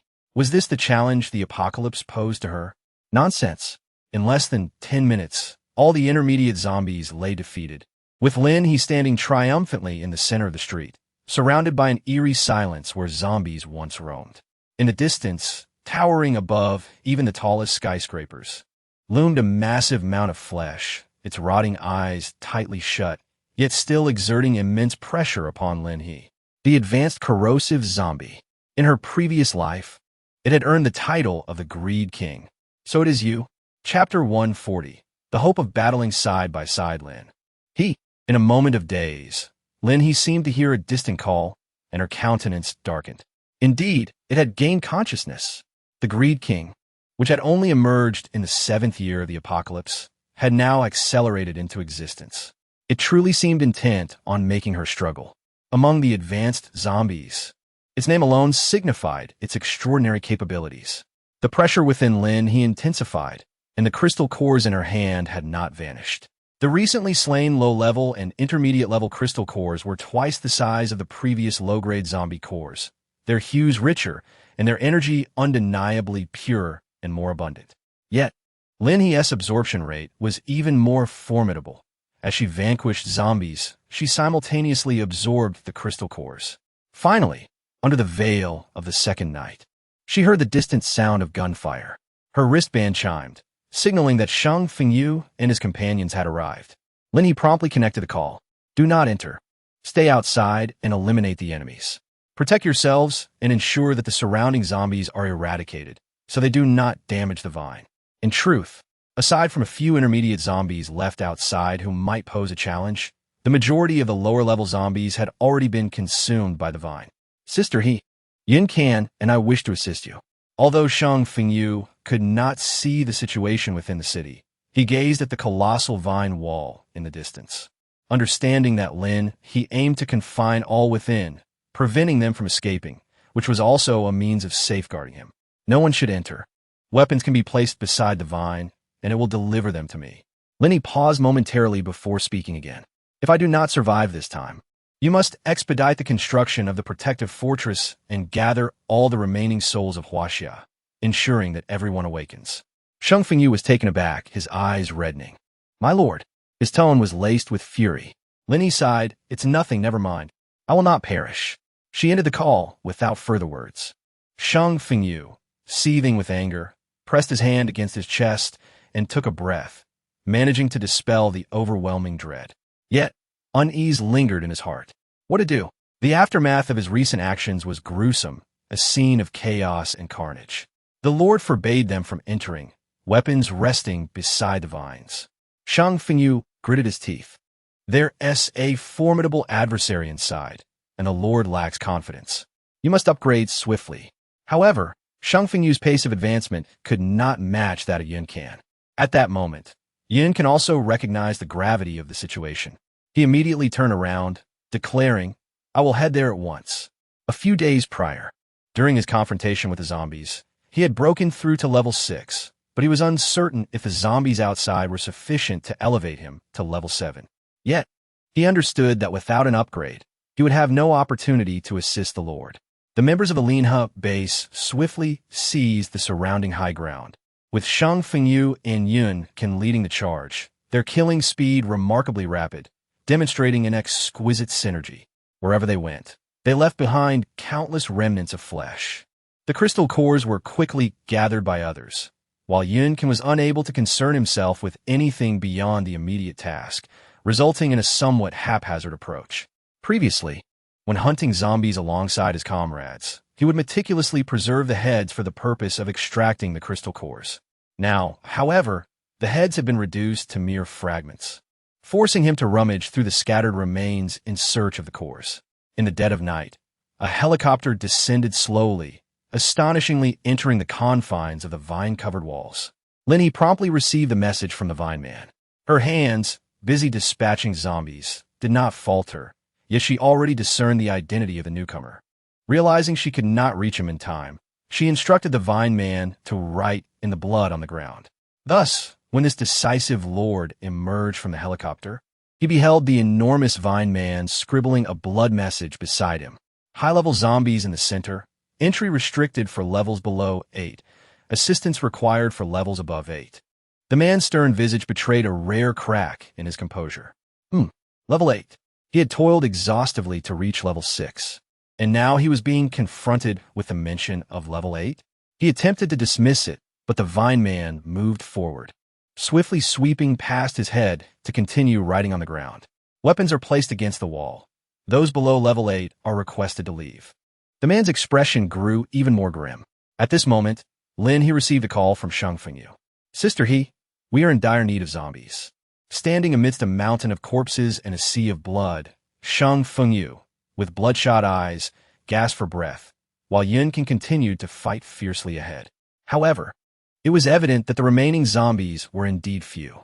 Lin He, feeling helpless, realized that the distant lord had come unbidden. Nonetheless, she decided to grant them passage to the east. The eastern region was rife with zombies, yet she cautioned them to steer clear of the center, allowing only a day's time for their journey. Lin He paused for a moment, contemplating that if Yunkin could ascend to level 7, it might be worth a try. Shang Fengyu acknowledged with a sound, lamenting the difficulty of his own advancement at present. Only Yun can possess the potential. Tongue Man rushed over once more, this time inscribing the word east. The man raised an eyebrow, then nodded in understanding, promptly heading eastward. As dawn approached, Lin He had already vanquished over several million zombies.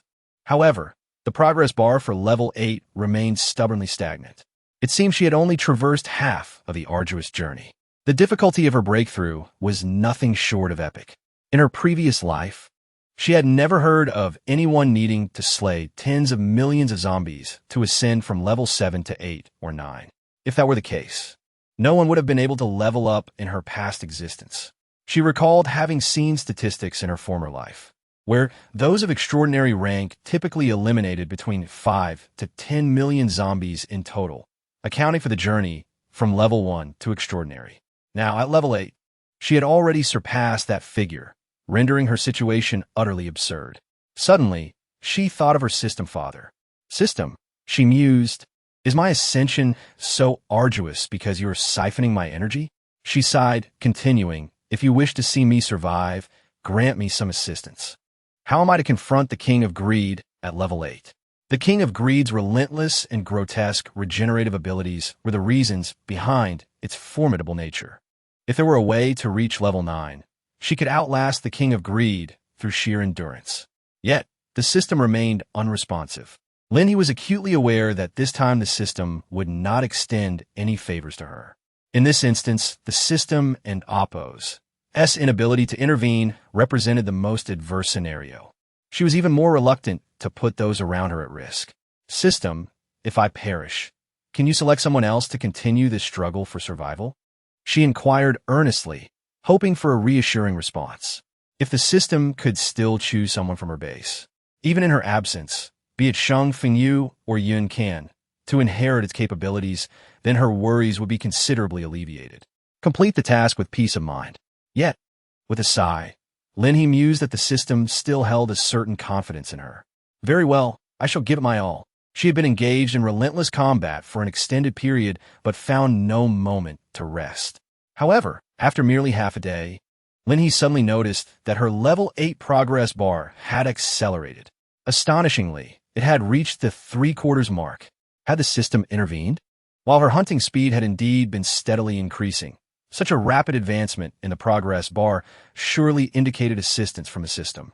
Lin He felt a surge of happiness, but upon glancing at the countdown, her brow furrowed. It was a call from a lord. At that moment, Shang Fengyu received Lin He's call. 2 hours later, they would exit the city. Without any superfluous chatter, Lin He hung up the phone abruptly. Shang Fengyu was left in a daze. His words about Yun Can leveling up still unspoken. Sensing Lin He's immense pressure, he gazed into the distance, where Yun Can was still fiercely battling. Moreover, Lord Fan Wuling had also made a breakthrough. His abilities were on par with, if not superior to, those of Yun Can. His powers, when unleashed, transformed into bombs, capable of inflicting mass damage, effortlessly claiming the lives of thousands of zombies. These zombies were of a higher grade, far surpassing those outside. Thus their rapid accumulation of experience through slaughter. Although he could not yet break through to level 7, he was drawing ever closer. Chapter 141. The battle begins. We shall go out. You find the Lord. He had not even been afforded the chance to stand beside Lin He. Yin Can raised an eyebrow. Were they really going to withdraw? Shang Fengyu nodded, indicating that the colossal entity within was likely about to awaken, and the weapon lord had yet to be acquired. Take that individual with you. Yin Can understood whom Shang Fengyu referred to and agreed. Be cautious on your way.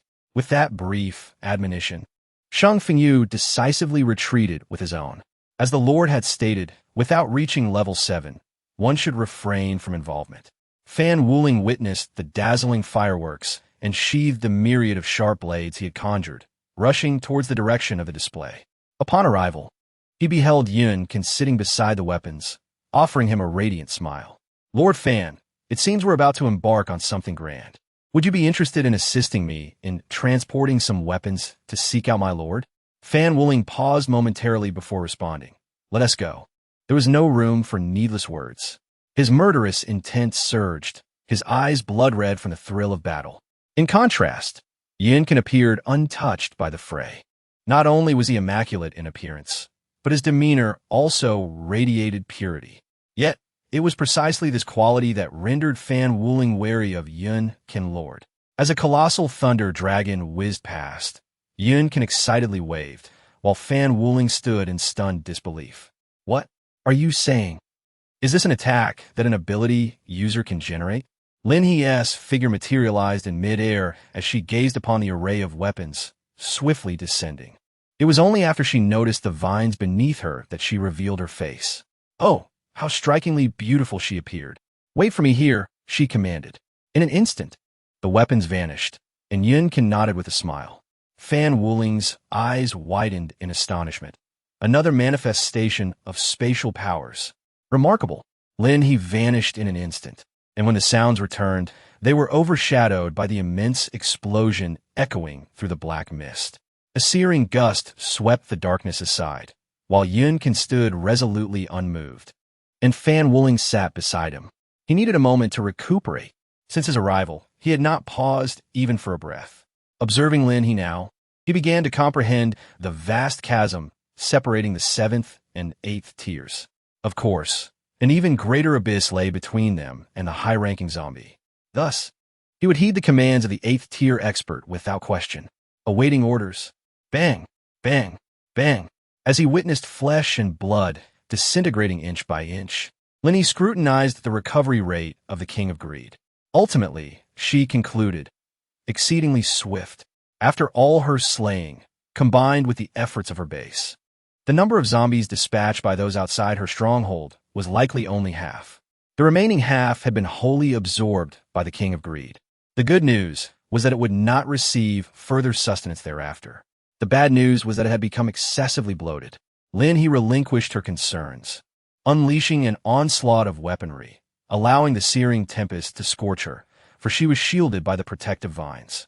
The Thunder Dragon surged forward, wreaking havoc in tandem. With merely 30 minutes remaining on the countdown, Lin He released her grip as the Thunder Dragon exploded the flesh of the Greed King, while the Water Dragon swept forth, carrying away its remains. Greed King, 89. Lin He raised an eyebrow, a health bar. What an excellent system. With a health bar, is it still difficult to defeat? Indeed, it is remarkably reliable. Lin He diligently honed his skills until the countdown reached 1 minute, successfully reducing the health bar to 79. This marked a significant advancement. Yin Can, Lord Fan, let us engage. A colossal vine suddenly surged forth as Yin Can and Fan Wuling charged ahead, the vine providing them with protection. Her vine was characterized by its insatiable appetite, and the king of greed was particularly fond of devouring flesh and blood. When these two forces clashed, even grinding could lead to its demise. Lin He, the countdown reached 30 seconds. The king of greed awakened. Thunderous roars echoed as dark clouds swiftly enveloped the sky, and a torrential downpour ensued. Lin He's various abilities have taken a peculiar turn. Her water-based powers not only possess formidable offensive capabilities, but also encompass remarkably useful meteorological skills. She can summon rain at will, controlling it from a gentle drizzle to a torrential downpour. Crack! Lightning surged through the flowing water, rushing from all directions towards the king of greed. Whoosh! Countless razor-sharp blades hurtled towards the feet of the king of greed. Crackle! Yun can soar in the air, surrounded by entwining vines that shielded him from the rain, resembling a fragile eggshell that encased him.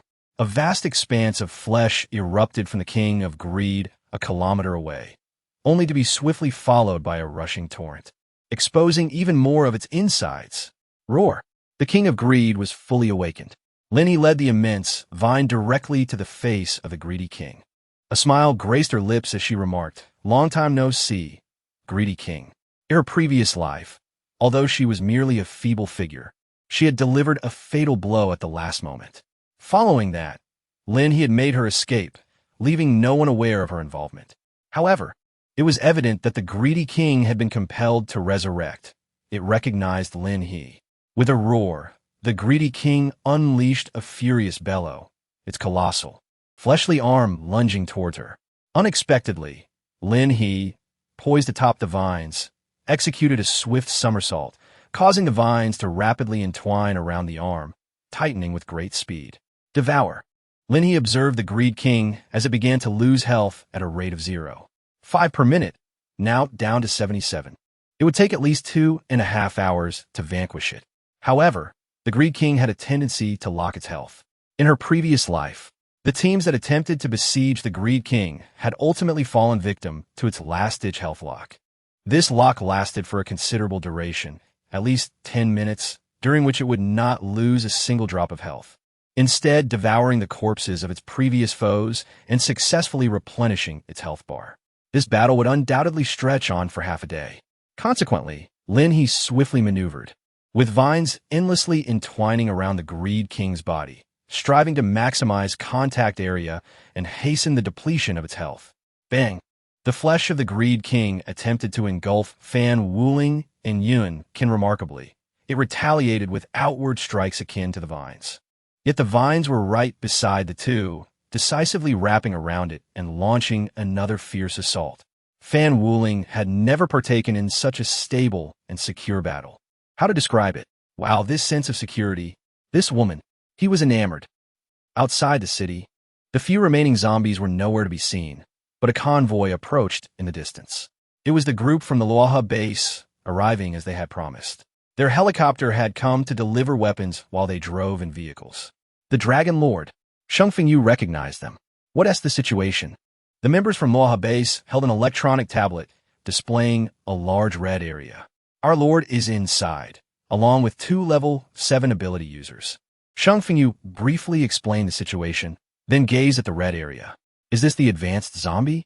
Indeed, this is our achievement over the past few days. It allows us to detect zombies with red dots indicating their presence. The Dragon Lord remarked, somewhat astonished, that from hundreds of miles away, there were no zombies in sight. Because this zombie, Sheng Fengyu paused, having lured all the zombies to this location, devouring them. Quite terrifying. The Dragon Lord swallowed hard. He was still a level 5 ability user. Though not the strongest in the base, there was a level 6 user above him. Do we have a chance? They arrived late and found that only this advanced zombie remained. It's hard to say, but I trust our Lord. Sheng Fengyu provided them with food, urging them to wait. They all squatted on the ground to eat. Besides them, There was not a single living creature nearby. This city, along with several others in the vicinity, had completely transformed into a dead zone. It was merely the second month of the apocalypse. As they chatted amongst themselves, expressions of fear regarding the apocalypse emerged. How could it happen so swiftly? So many had perished in such a short time. How could such a formidable advanced zombie exist? They were at a loss for words, only feeling that the world could not genuinely intend to eradicate humanity. Right? My child is only 3 years old. He has done nothing. There was a moment of silence, as some had already lost their children, while others had lost family members. Before the apocalypse, each person had felt so insignificant. Suddenly, a tremendous roar erupted within the city, followed by a blinding bolt of lightning that split the sky in half. Lin He, unleash your power. Chapter 142. The blood bar reaches zero. Following the blinding flash of lightning, a figure flickered into view as a colossal vine surged skyward, plunging towards the greedy king below. In the next moment, a roar reverberated through the firmament. The immense gusts of wind overturned everything in their wake, and the greedy king began to thrash violently. It bellowed and tore at its surroundings, effortlessly shredding the encircling vines, only to be ensnared once more by countless tendrils. Amidst this clash, two diminutive figures in the corner engaged in swift, stealthy strikes, attempting to inflict minor damage upon the greedy king. Could this strategy possibly succeed? Remarkably, it indeed did. Lin He unleashed her ultimate ability, watching in awe as the health bar of the greed king plummeted from 69 to 58. This marked a historic breakthrough. However, the greed king underwent a transformation. Its flesh began to harden, shifting from an offensive to a defensive stance. This was going to be challenging. 3 hours later, Yun King coughed up blood, deeply entrenched in the ruins, clutching his wound with a pale visage. He gazed at the fierce battle in the distance, struggling to rise. At that moment, tendrils fell beside him, revealing several potions and a large cluster of crystal cores. Indeed, healing potions.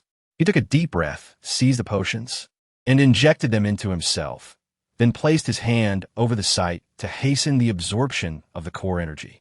He needed to act swiftly to aid the Lord. Meanwhile, another Lord fan soared into the air once more, propelled by the tendrils. The Greed King's health bar dwindled to 11. Suddenly, a massive black arm burst through a multitude of tendrils, crashing heavily onto Lin He. The prolonged exhaustion left Lin He unable to evade, and she was struck directly. She was propelled backward, countless tendrils sweeping up behind her to form a sturdy shield. Gritting her teeth, Lin He spat out a mouthful of congealed blood as boundless lightning erupted around her. She expended all her internal energy, and the immense lightning spread through the air. Little tendrils, take Yun Can and Lord Fan away. While Yun Can desired to attack, in the next moment, he was ensnared by a thick tendril and swiftly dragged back. Lord Fan, caught as well, retaliated against the Greed King. Bloodlock? Huh, I doubt you can lock anything. Lin He unleashed a fierce fire, the immense pressure of recent days weighing heavily on her nerves. Now, teetering on the brink of life and death, she suddenly thought, if I must perish, then so be it. By heavens, if I do not take the King of Greed with me, I shall not bear the surname Lin. Thunderous roars echoed as a colossal axe descended from the heavens, showcasing its divine might. The vines entwined around the King of Greed burst apart with a series of explosive cracks. Though my being may be extinguished, my enemy shall face ruin as well. Ack! The King of Greed let out a furious roar, only to be cleaved in two by the descending axe. Surrounding structures crumbled under the strain, collapsing into mere ruins. My lord! The vines frantically tugged at Yun Can and Lord Fan, the former suddenly realizing something and attempting to extricate himself from the tendrils. The neighboring figure had begun to yawn, fatigue overwhelming him after a prolonged absence of rest. He had not closed his eyes in what felt like an eternity, and the fierce battle with the King of Greed had left him utterly exhausted. Lord Fan, my lord is at his wit's end. Amidst the rolling thunder and torrential rain that fell upon every surface, Yun Can soared towards Lord Fan, shouting, Lord Fan, do not succumb to slumber. Plop! Lin He fell into the vines, and the delicate tendrils, unaware of pain, continued to gently caress their owner's skin. Yet blood trickled out slowly, inch by inch. Lin He pressed against the vine and suddenly exclaimed in frustration. Damn! The greedy king, which she had successfully reduced to 5 health, was rising again before her eyes. In Lin He's hands, countless crystal cores flickered rapidly, ash cascading down as the vine-like entities took complete control. The relentless slaughter was depleting her resources. A roar erupted. The bloodlust state had faded, yet the king of greed remained irascible. The vines, oblivious to the anguish of death and the terror it instills, charged valiantly forward, erecting formidable fortifications before Lin He. Their sovereign remained unscathed. Lin He, the king of greed and Appo's health dwindled, yet its offensive power surged. The vines were continually torn apart, only to surge again, striving to compensate for the losses endured, while the exterior vines enveloping the city had receded considerably. Those outside were increasingly aware of the horror unfolding within. Lord Lin, she will be all right, one she? The dragon lord cast a glance at Shang Fengyu, transitioning from initial concern to a state of calm, and now to a heightened anxiety as his heart tightened once more. He had questioned Shang Fengyu countless times by now. Yet, Shang Fengyu's demeanor remained as steady as ever. He consistently offered greater reassurance to those outside. Though his fists trembled beneath his sleeves, he maintained, rest assured, I know my lord. She is capable. The vines were wrenched from the king of greed and hurtled directly towards Lin He. Bang! Before the vines even touched their master, they detonated spontaneously. The king of greed and Appo's health bar stood at 3. Lin He had blood at the corners of her mouth, yet her face bore a smile. Her eyes filled with determination, despite the numerous wounds across her body and the blood that continued to flow. The vines and lightning surged with increased ferocity amidst the torrential rain. Devour the crystal core, gather energy, and strike. After striking, keep consuming. At that moment, her body served as a filter for the crystal core's energy, but the speed of her repairs could not keep pace with the rate of her injuries. Yet, she could not afford a pause, not for a single moment. Lord! Suddenly, Yin Can's voice echoed from a distance. Lin He was taken aback. We must leave. The king of greed's attack power is too formidable. You cannot withstand it. But Yin Can clung to the vines, climbing ever higher. Lord, I still have one last strike. At this moment, Lord Fan's eyes burned crimson, following closely behind. Sleep was not an option now. He could not allow Lin He to face this threat alone. In the outer city, Shang Fengyu could no longer contain himself. He exclaimed, I must go in and see for myself. Instantly, everyone rose, their gazes intense. No further words were necessary. Shang Fengyu's eyes reddened. You must not follow me. If I perish, it will only be my failure to the Lord. But you all must survive. Administrator, you jest. Someone interjected, chuckling. If you go in, how will we explain to the Lord? Shang Fengyu paused, then burst into laughter. Lin He, I apologize. Allow me this one act of recklessness. He looked at the others, a glimmer of light flashing in his eyes. Lord, grant me passage. Yin Can implored. Lin He scolded, you are courting death. Yet, she allowed the vines to carry him a little closer. At last, she witnessed it again, as if a line split the heavens and earth. Sweep, slice, crack. The arm of the king of greed was severed. Blood streamed from Yin Can's nose, but his eyes sparkled with excitement. Haha, exhilarating. This skill, typically reserved for higher levels, had been grasped by him so early. Yin Can collapsed among the vines, which carried him away, yet his gaze remained fixed on Lin He. Lord, I have not brought you shame. Yin Can's vision faded to black as he lost consciousness from exhaustion. Following closely, Lord Fan desperately struck the king of greed, slicing it in half. As the other arm came crashing toward him, Lin He yanked him away. Tears nearly brimmed in Lord Fan's eyes. Let me finish the fight, Lord Lin. Lin He smiled at him, her beautiful visage adorned with delicate crimson lines. She said, let me strike this time. Suddenly, a surge of blood erupted from her, soaring into the heavens. Shang Fengyu, who was on his way, found himself momentarily breathless as the crowd in the outer city suddenly awakened. Upon opening their eyes, they realized that Shang Fengyu's figure was nowhere to be found. He had ventured in all by himself. Behind Lin He, an endless sea of crimson converged with the lightning vines. As she gazed down at the pulsating energy in her hands, a sudden smile gracing her lips. "Dear system," she exclaimed, "you should have informed me earlier that I could directly absorb all the energy from the system space." Raising her eyes, the swirling crimson within them revealed not only blood, but an inexhaustible reservoir of power. She transformed into a streak of scarlet light, leaping straight towards the king of greed. Her fate hinged upon this very moment. In a fleeting daze, she sprouted a pair of magnificent blood-red wings, grand and resplendent. Boom! The clash of crimson and ebony erupted, momentarily dispersing the surroundings for miles, as brilliance illuminated the heavens. The king of greed's health reached 0. Chapter 143, Swift Advancement.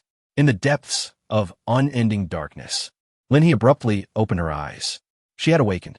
She had endured the trial, had she not? While I do not deem it fair for you to test her within a mere span of 2 months, she has provided us with an answer. We ought to place our faith in human civilization. Lin He was bewildered. At that moment, she felt as though she existed in a state of disembodiment, surrounded by 9 colossal shadows that enveloped her, dominating the vast expanse of the universe. Their forms were indistinct, yet they exuded an aura that was distinctly non-human. One among them spoke gently, and Lin He silently called out to the system, her heart brimming with tentative conjectures. Would we encounter such trials once more? Lin He suddenly spoke. The fleeting opportunity to meet these influential figures was slipping away, and she needed to strive for greater prospects for Blue Star. Test taker, you are indeed astute, yet rather unreasonable. However, considering your successful navigation through their unscrupulous trials, in the future, Blue Star shall adhere to the dictates of logic. Lin He let out a deep sigh of relief, intending to inquire about the origins of the apocalypse, when suddenly her consciousness was jolted away. Gasping for breath, she was startled by the sound of weeping beside her. "Wah, my lord, my lord." "Lin He," a voice approached, and she opened her eyes to see someone calling her lord without any regard. Shang Fengyu rushed over in a flurry, and upon seeing Yun Ken weeping beside the bloodied Lin He, his heart raced with anxiety, causing him to collapse to the ground. As he lifted his head, he found himself locked in a gaze with Lin He. In that fleeting moment, tears streamed down his face. Lin He. You can also look up and notice Lin He had awakened, filled with shock and joy. "My lord." He extended his arms, wanting to embrace her, but Lin He, wincing in pain, raised her finger and exclaimed, "I'm fine. Why are you two crying?" Lin He administered a dose of the healing elixir to herself, and then hurriedly cast her gaze into the distance. Where was the crystal core of the Greed King? Yunkin appeared somewhat bewildered, utterly at a loss.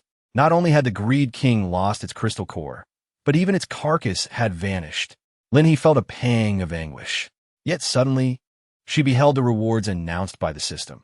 Base Upgrade Blueprint 1, Crystal Energy Conversion Upgrader, capable of enhancing the ability level of psychics above level 5 by 1. Crystal of Greed, Beacon Platform, to attract zombies, along with various other potions. This was a post-event compensation. Lin He felt a sense of satisfaction, a perverse smile curling at the corners of her lips. "Very well. Now, where's Lord Fan?" Lin He gently tapped Yunkan's forehead and said, "Don't cry." Yunkan immediately wiped his face clean. "I don't know." At that moment, in the distance from the ruins, a hand slowly rose. "I am here." Lin He kicked Yunkan, urging him to quickly dig out Lord Fan. Yunkan looked at Shang Fengyu with a sense of grievance, and Shang Fengyu chuckled, his eyes glistening with emotion as he nodded. "I shall accompany you." Lin He leaned against the ruins, a hint of greenery emerging beside her, climbing vines. They grew gradually, eventually forming a soft cushion behind Lin He. Lin He smiled as she gently patted it, expressing her gratitude. "You have worked hard. Did it hurt just now?" The vine responded, "I do not feel pain. I only know that my master is in pain." Lin He leaned against it, gazing up at the azure sky, her heart filled with joy. "System Father, from now on, we can truly flourish. The beacon tower is a marvelous invention. In the future, wherever the railway extends, it will draw in a crowd effortlessly, eliminating the need for a tedious search." Lin He felt the weight that had pressed upon her heart dissipate completely.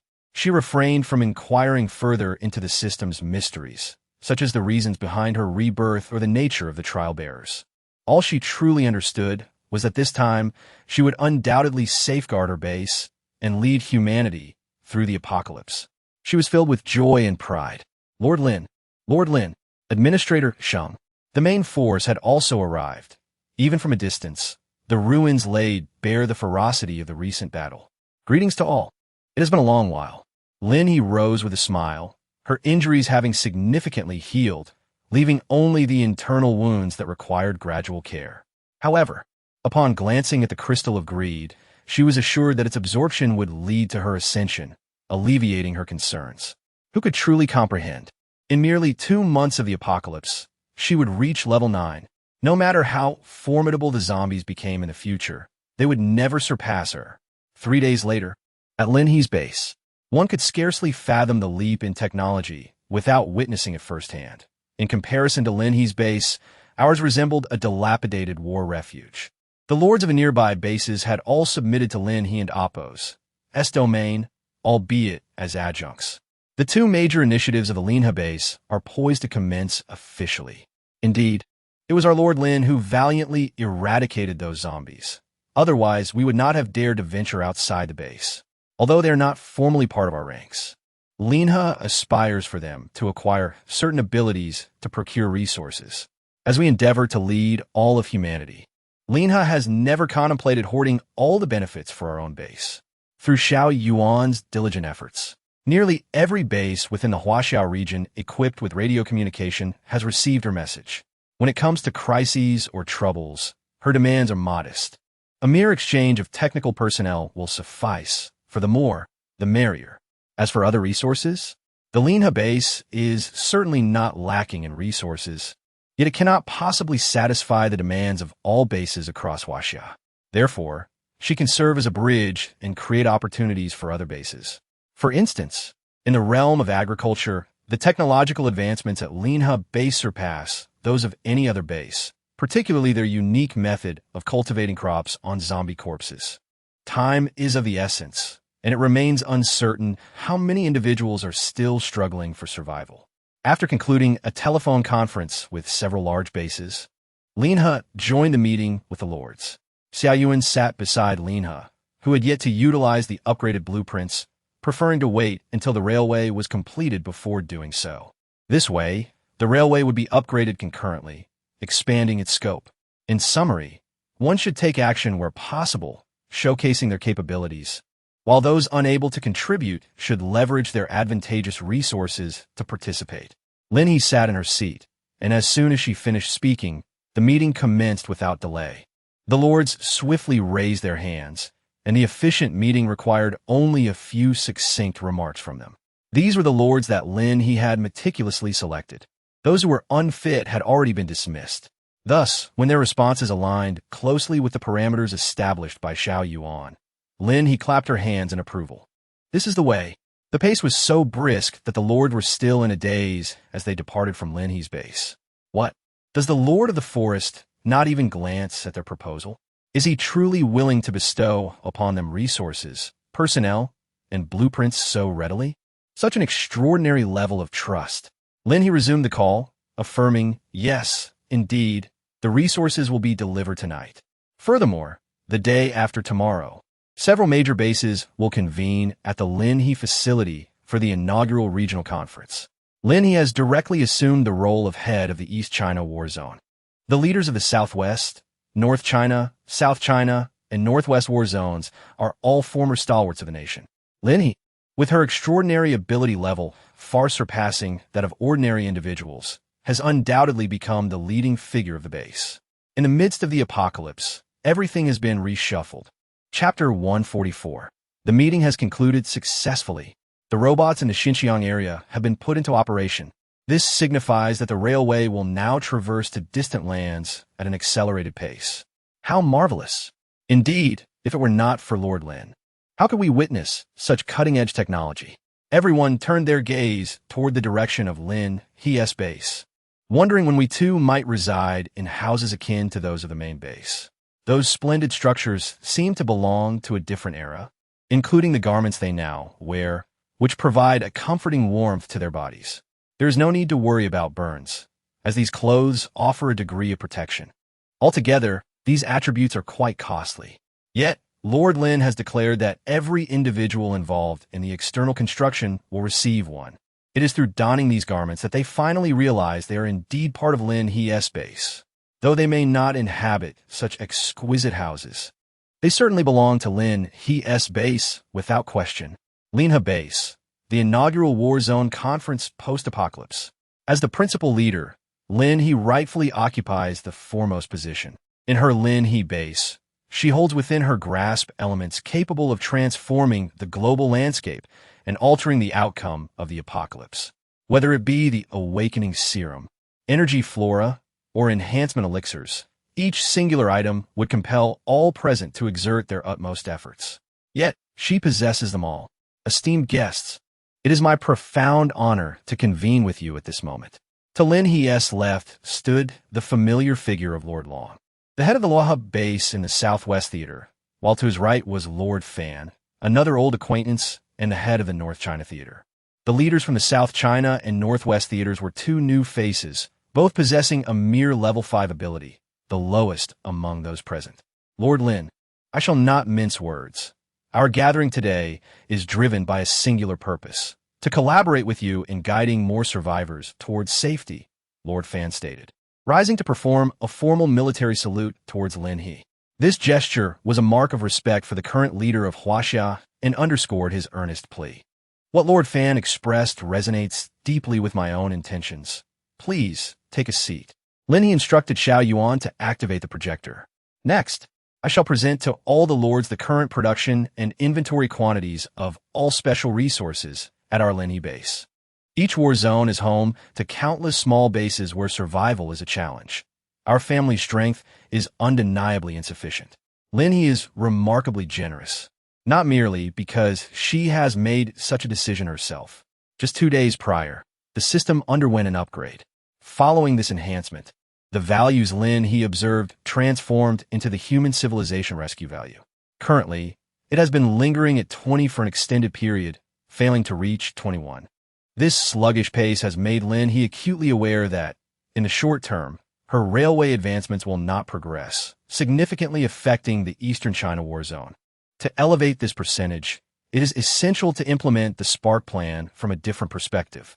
Lord Lin displays great magnanimity. Major General Li Yichun, the head of the Northwest War Zone, decisively applauded. Before the apocalypse, he held the rank of captain, but due to his formidable abilities, he swiftly ascended to the rank of Major General. Of course, Lin He currently holds the highest military rank. However, she is not inclined to dwell on such matters, as she possesses this position without harboring any ambitions. The Lin He base, regardless of the time, will always occupy a position of great height. However, this does not imply that she intends to wield this elevated status for any particular purpose. She also revels in being hands-off. Whether she is grand or not is a separate matter. For anyone in need, I am willing to provide as much as required. Yet I must remain cognizant of how these resources are allocated among individuals. Lin He smiled lightly.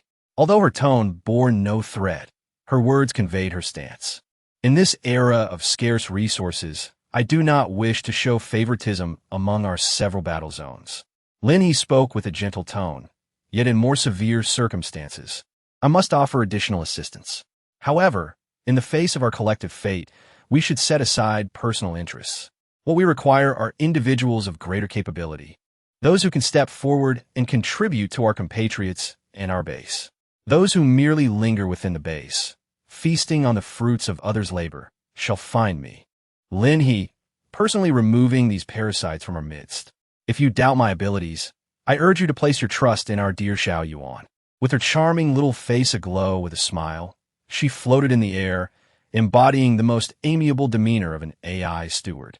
There is no need to worry. I will surely receive your messages. Lin He smiled, acknowledging that the next step in acquiring my resources necessitated equipping our base with wristbands, which must be connected to the network. This marks the initial step in establishing an information network and is a crucial measure for Lin He to ensure the correctness of her direction. Xiao Yuan can effortlessly manage the connections to signals from other battle zones, which is foundational for Lin He in this meeting. Should Xiao Yuan fail to guarantee this, Lin He would not engage in such transparent discourse with them. I understand. The Lord Lin can rest assured that we will fully cooperate on our end. Apart from Lin He, all present hail from military backgrounds predating the apocalypse. The directive to obey orders need not be overly emphasized. We share this sentiment. The other responsible parties expressed no dissent. This is indeed a splendid beginning. Lin He smiled reassuringly, assuring everyone that the wristbands they received were distinct from those used in our base. They merely served the purpose of connecting to the network, receiving commands, and monitoring the wearer and oppos as health. Beyond these functionalities, they were incapable of performing any other tasks. The wristbands distributed externally could only be regarded as simplified versions. Lin He had no interest in exerting control over every aspect of the wearer's lives. Their sole purpose was to facilitate a straightforward handover of tasks and communication. These wristbands were not linked to any biometric data and could not even access the base's form section. There were no objections from anyone, and a few leaders made swift decisions. They too required such an effective means of communication. What? Monitoring locations? That was an absolute necessity.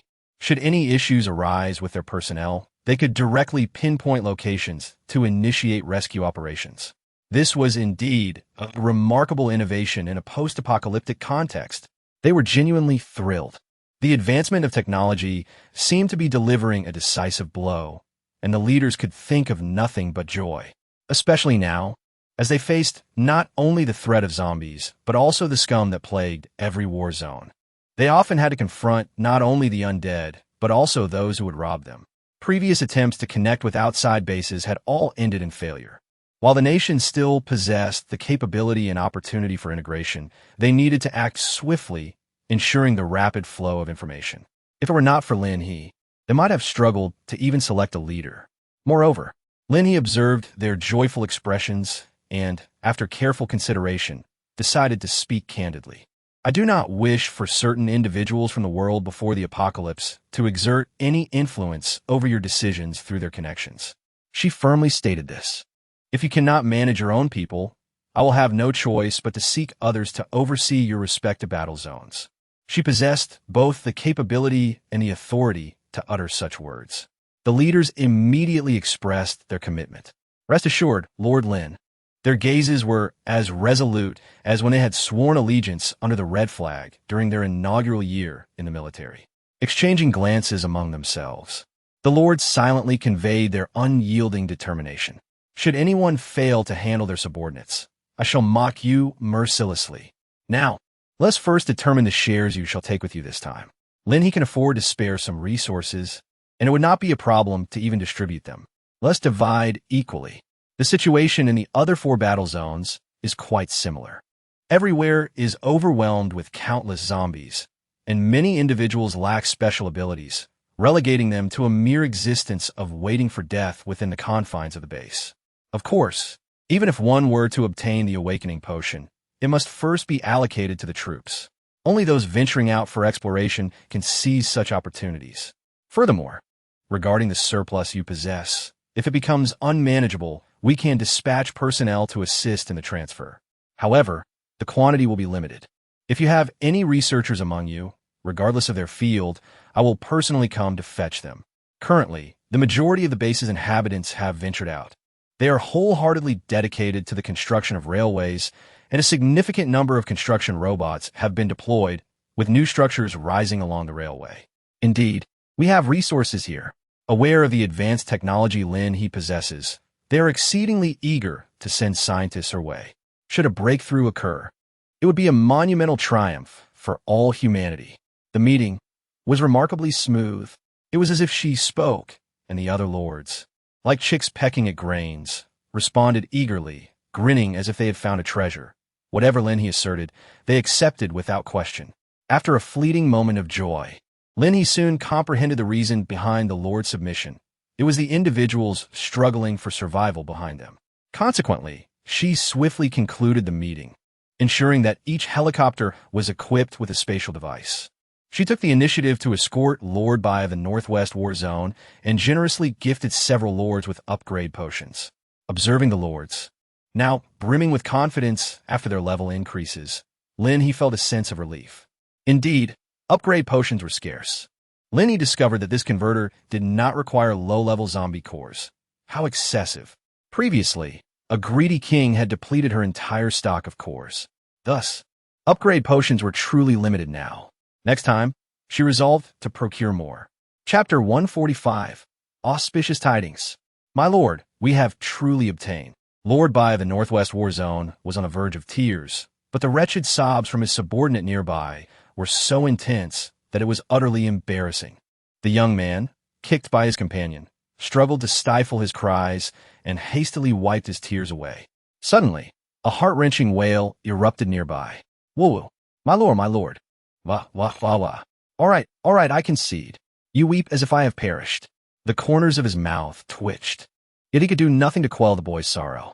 He had no choice but to extend his hands, allowing the child to cling to him. This child had lost his entire family. In an instant, the hearts of all present fluttered. Several lords exchanged glances, shaking their heads in bemusement. This meeting was not merely about resources. It was a chance for salvation. The zombies were evolving at an alarming pace. In the past, a single individual could contend with multiple zombies, but due to resource shortages, the current rate of zombie evolution far surpassed that of their supernatural beings. Now, it took two supernatural beings to confront a single zombie. Shall we depart, gentlemen? The youth from South China had ceased his weeping. He stood tall, gripping his weapon with a radiant glimmer in his eyes. Brother Xingdao, let us go. Lin He not only provided the medicines, but also an ample supply of food. Regardless of its nature, Lin He offered an abundance. There was nothing else, merely an excess of provisions. Particularly in recent days, Xiao Yun had been tirelessly cultivating day and night, which directly awakened his second extraordinary ability, the ability to produce walking seeds infused with energy. This power was nothing short of a formidable weapon. With the remains of just 10 low-level zombies, he could create 20 seeds, which, once planted in the soil, would sprout, bloom, and bear fruit within a mere day. However, this was limited to herbaceous plants. As for fruit trees, that was out of the question. He would need an intermediate zombie to yield a single seed. Yet, the result was still inferior to what a wood-based ability user could achieve.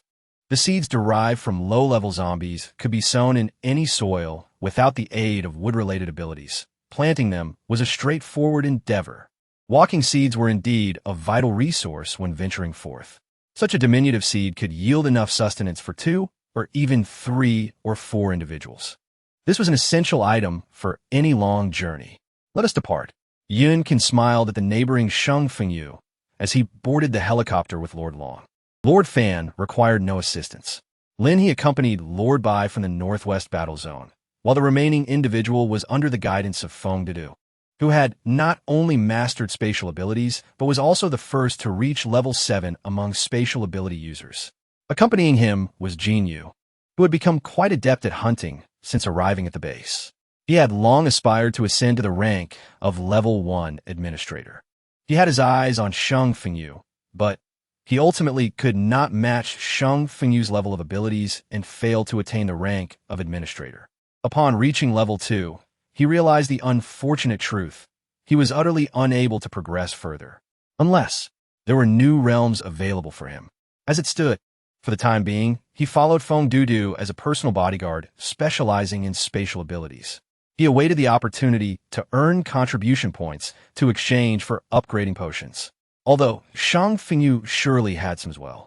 Jin Yu was vexed, cursing himself for not aligning with the Lord from the outset. Otherwise, he would undoubtedly be by the Lord's side now.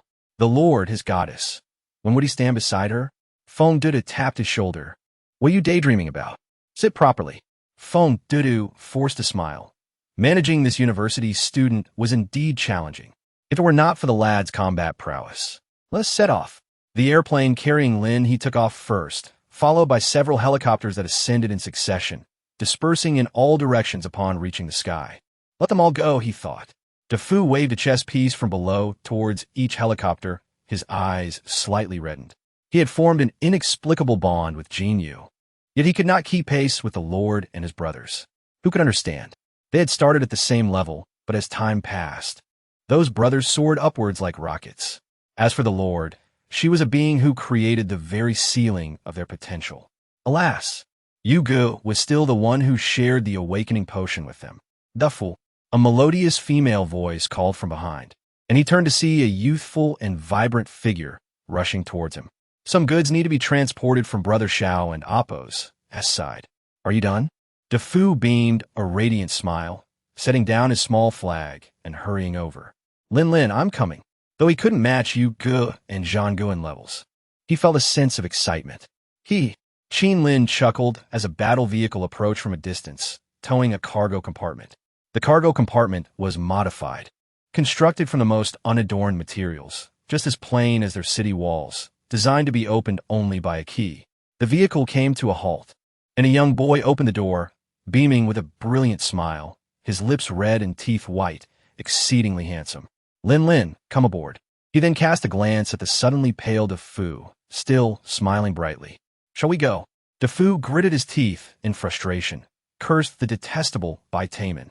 This boy, relying on his unique lightning abilities, had accomplished quite a bit, and among the underage group, he shone the brightest.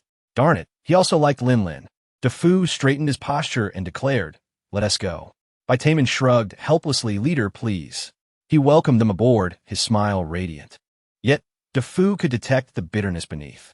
The underage ability users, age 16 and below, were all under Defu's management. He was no longer the same Defu as before. Be cautious and maintain speed. Let us set off. However, this was merely the youth group, as he usually only managed the top tier. Others referred to him as the Defu administrator. Although he lacked actual power, he had indeed served as a first-level administrator. Now reassigned here, his responsibilities had shifted, yet his position remained unchanged. It must be said, he was far superior to that scoundrel Jin Yu. Spring Mayfin observed the vehicles of the youths departing, feeling a twinge of worry, yet she understood that this was a necessary path they must tread. These young children needed to pave the way for the future generations, a path that would lead them from the youth group to more perilous yet opportunistic divisions.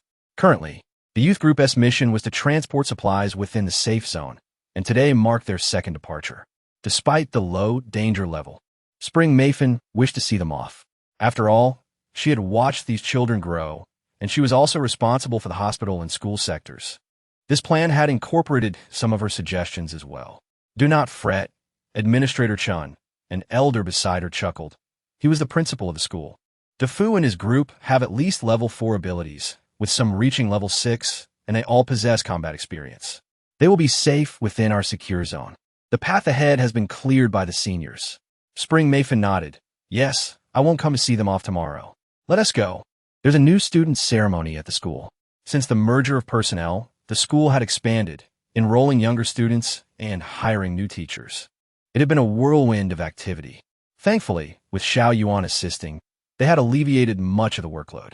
Now, with everything settled, there was not a single student in the school who was a newcomer. Consequently, the welcome ceremony for new students would commence tonight. What shall we sing? The old principal, who had served as headmaster for many years, after narrowly escaping death and returning to his position, contemplated leading the children and teachers together to bid farewell to this apocalypse and to greet the life that lay ahead with a wish for auspiciousness and prosperity. May all things be auspicious and prosperous. In a distant place, where the sky meets the earth, where one could reach out and pluck the stars, lies the legendary paradise.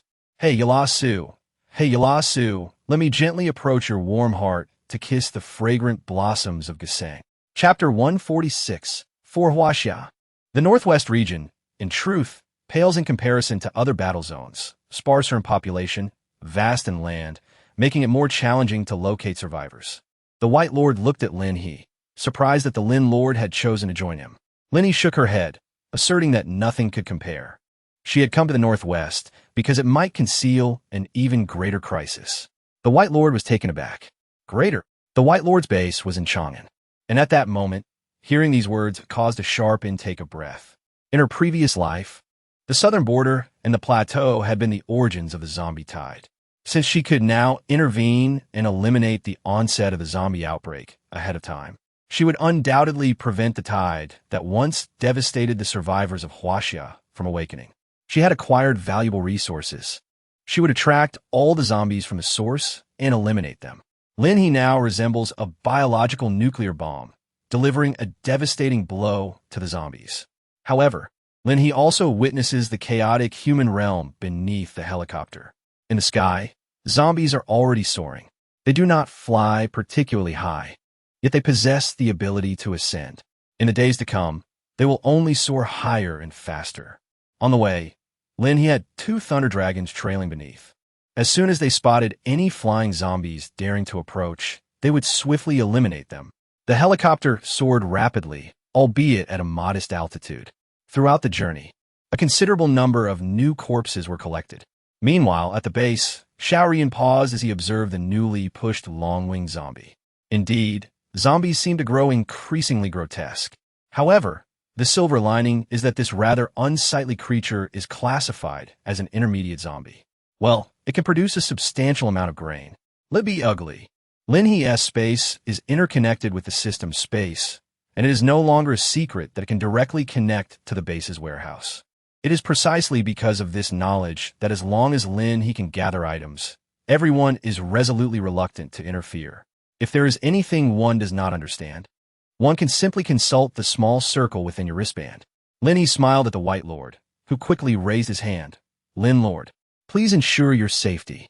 I will inquire diligently with Xiao Yuan. Xiao Yuan has now transformed into countless avatars. Any first-level administrator's wristband can pose questions to it. For those of lower rank, they can simply enter the forum to seek answers, as Xiao Yuan will be readily available to respond, or fellow forum members will assist. In any case, no one shall be left with unanswered queries. With the arrival of new resources, each base is destined to be engulfed in a tempest of turmoil and bloodshed. Lin He cast one last glance at the base in Chang'an before setting off directly towards the southern frontier. She knew she could not assist these lords with their domestic affairs. Those chosen to assume leadership roles possess their own capabilities, and Lin He believed it unnecessary for her to exert additional effort. Another day passed, and Lord Bai took his seat at the forefront of the grandest assembly hall. He surveyed the attendees, whose numbers had dwindled from a dense crowd to merely occupying a quarter of the seats. The lingering aura of hostility and malice filled the air. He closed his eyes, dispersing the bloodlust that clung to him. A chill enveloped the space, yet the remaining souls were fervent. Comrades, upon reopening his eyes, Lord Bai's gaze was alight with visions of a radiant future.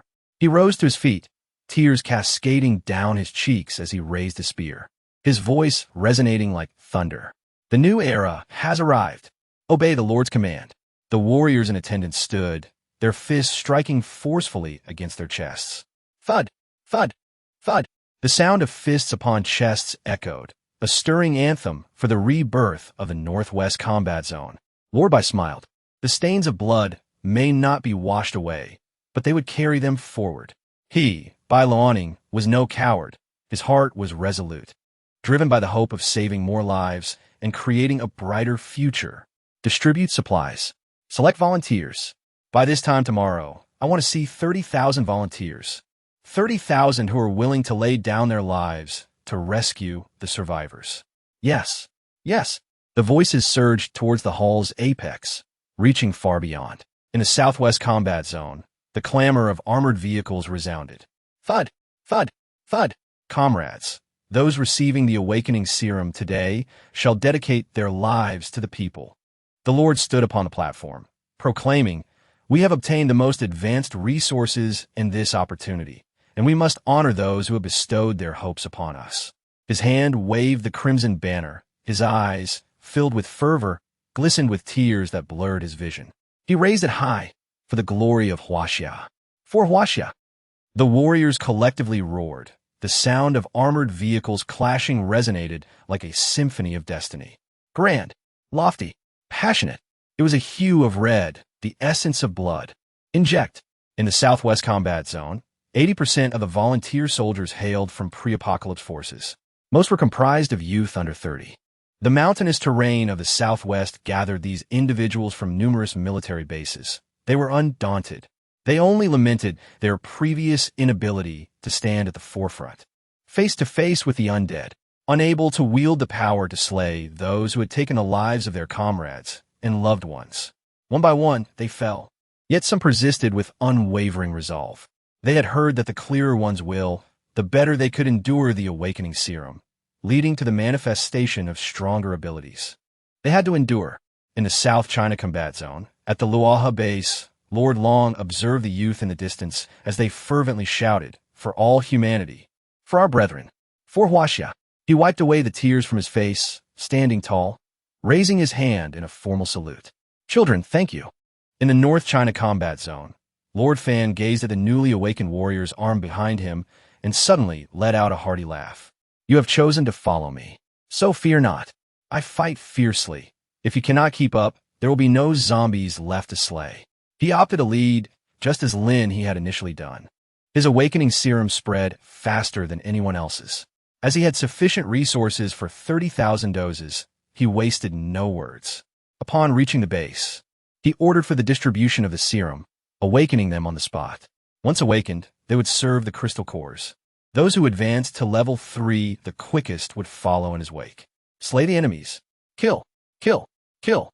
The response to Lord Fan was a resounding surge of murderous intent.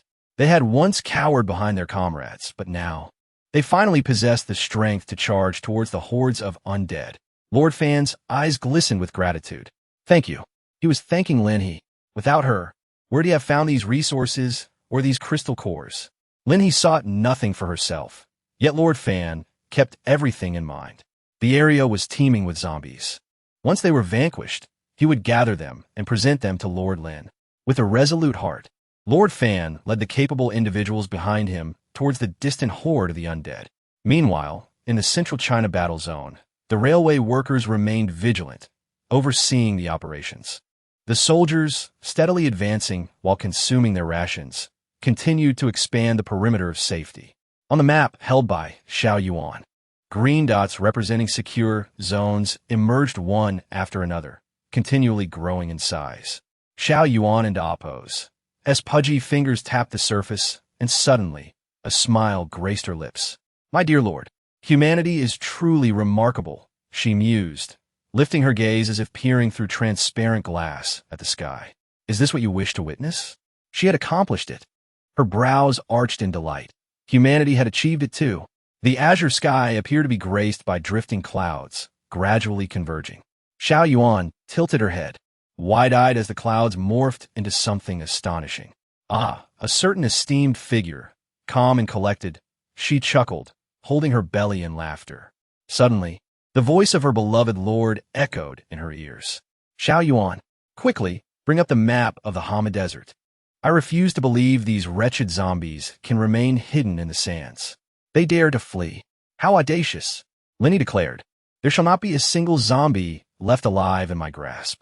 Xiao Yuan promptly responded, "Yes, esteemed lord. Please give me 30 seconds. Don't be ridiculous. Watch as my lord achieves perfection."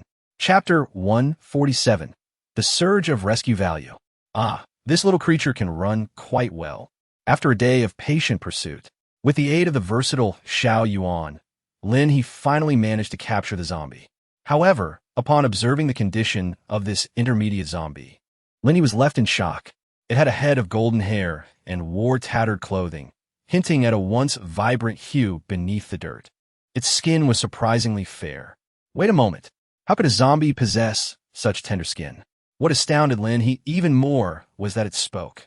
Although its voice was hoarse, the sounds it emitted resembled that of a human. Lin He was astounded. She suspended the little zombie with vines, inspecting it from every angle, only to discover that this tiny creature was surprisingly using its hands to shield. Its lower half? Was it feeling bashful? Lin He bounded in a chaotic manner, scratching his head and then his chin, questioning, "Why have you evolved into a human?" Indeed, the zombie before him, aside from its pair of gray eyes, bore no other distinguishing features that set it apart from human. The little zombie, twisted like a braid, allowed a whimper.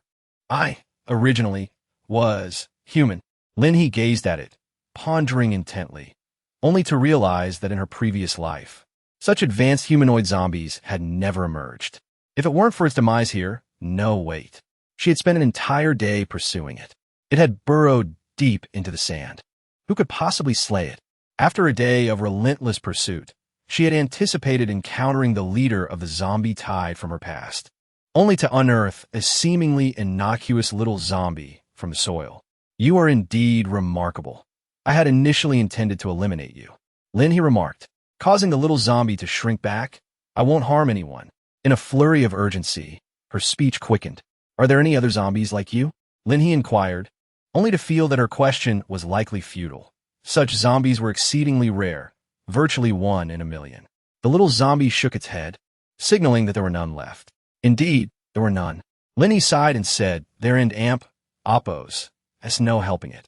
I wish to study you, so I shall spare your life.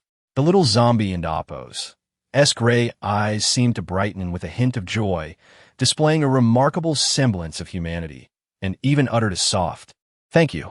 Lin He, brimming with curiosity, increasingly yearned to pry open the little zombie's head. Bound by vines, the little zombie continued onward as Lin He explored, listening to the increasingly articulate creature recount its pitiable tale. Before the apocalypse, this child was a scion of wealth, having just graduated from university, embarking on a carefree road trip with a throng of companions. Upon reaching the foot of Tian Shan Mountain, captivated by the breathtaking scenery, he donned the local exquisite attire to capture some splendid photographs. It was then that he was bitten by one of his admirers. At that moment, he thought to himself, what a twist. Rejected in love and now bitten. The next instant, he realized something was amiss, but it was too late. He underwent a rapid transformation. Even after becoming a zombie, within the haze of his memories, he couldn't recall having bitten a single person, as the zombies surrounding him were far more ferocious. Lin He expressed her doubts, questioning how one could attain an intermediate level without having bitten anyone, especially in such a condition. Who would believe that? I seem to have ventured somewhere. Key clues. Lin He swiftly pinpointed the location. There, amidst the silvery expanse of the desert, swayed golden flowers, their delicate petals resembling waves of gilded silk. Congratulations, host. The system's sudden commendation left Lin He momentarily stunned. In that instant, she recalled the catalpa would the system had previously instructed her to seek, a glimmer of boundless joy flashing in her eyes. It was the antidote to the zombie virus. Her exclamation drew the curious gaze of the little zombie beside her. An antidote? Lin He suddenly burst into laughter, exclaiming, Wonderful, absolutely wonderful. There is an antidote. Henceforth, there will be no more zombies in Huaxia. With the various transformations of energy, the energy-infused plants will become pivotal in enhancing the abilities of the extraordinary. Humanity now possesses the antidote to the zombie virus, ensuring that countless compatriots can be saved. They can all be preserved. Lin He gazed at the little zombie, her eyes shimmering with tears. She smiled radiantly. Little zombie, you truly are my lucky star. The little zombie tilted its head, seemingly a bit bashful. And no need to mention it. A month later, the Lin He base. This element, it truly possesses the ability to suppress the zombie virus. A fervent cheer erupted within the biological laboratory, while Lin He, poised to enter, set aside the door handle with a radiant smile. Suddenly, sensing something, it tilted its head towards the outside, a flicker of joy shimmering in its gray eyes. Hello, dear brothers and sisters, it exclaimed. They have given me so many delightful treats. Aside from the daily blood draws and injections, I am living quite happily. Gradually, it developed a clearer consciousness. Yet the memories of the past have become somewhat hazy. However, this is of little consequence. Lin He sighed in exasperation at the little zombie. Why hadn't the Lord entered? Was he here to bestow energy? In the span of a month, thanks to Lin He's generous support, supernatural beings had sprung up across the entirety of China like mushrooms after a rain. Within this brief period, new railways had extended halfway across the nation. Countless formidable supernatural beings, after eradicating zombies from one area, hastened towards others. It was truly remarkable. Huang Wenya smiled as she glanced inside, and then turned to Lin He, saying, Lord, we owe this all to you. Lin He raised an eyebrow, suddenly praising me?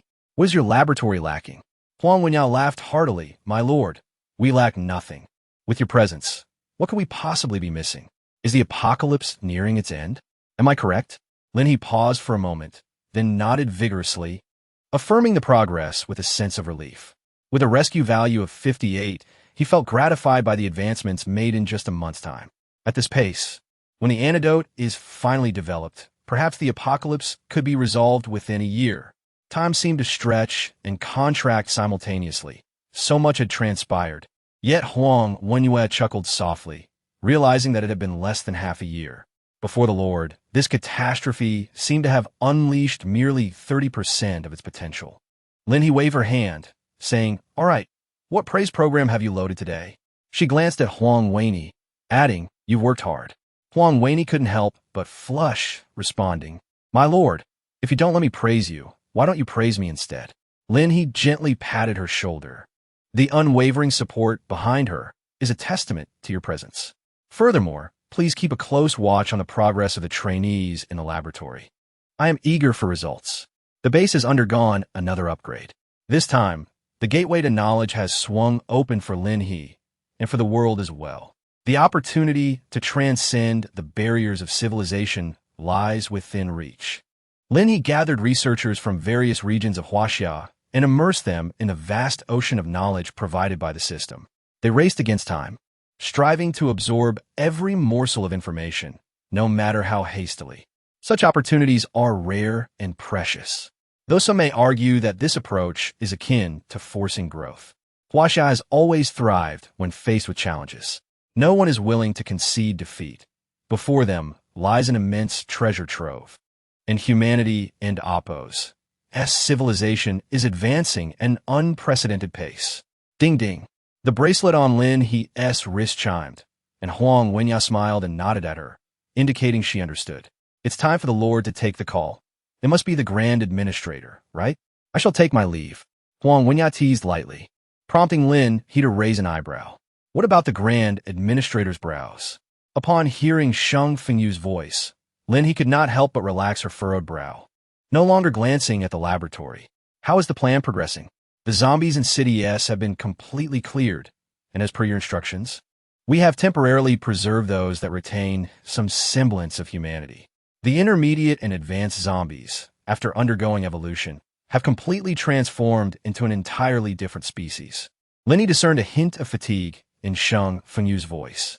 The warriors at the base have been tirelessly traversing great distances, perpetually extending along the newly constructed railway. The outcome was gratifying, but undeniably exhausting. Chapter 148. You two together. Lin He spoke with a gentler tone, expressing, "You've worked hard. Take a day to rest. And we shall continue with the next itinerary the day after tomorrow. I will come to find you." Sheng Fengyu leaned against the car, and upon hearing her words, quickly stood upright, inquiring, "Have all the matters at the base been resolved?" Lin He nodded, realizing that she was no longer in need of my assistance. The subsequent events would unfold seamlessly. Perhaps in a month's time, we would witness the fruition of our efforts. Sheng Fengyu's heart trembled at the thought. After all, it was the antidote to the zombie virus. He inhaled deeply, overwhelmed with joy. No matter how fatigued he felt, a sense of vitality surged through him.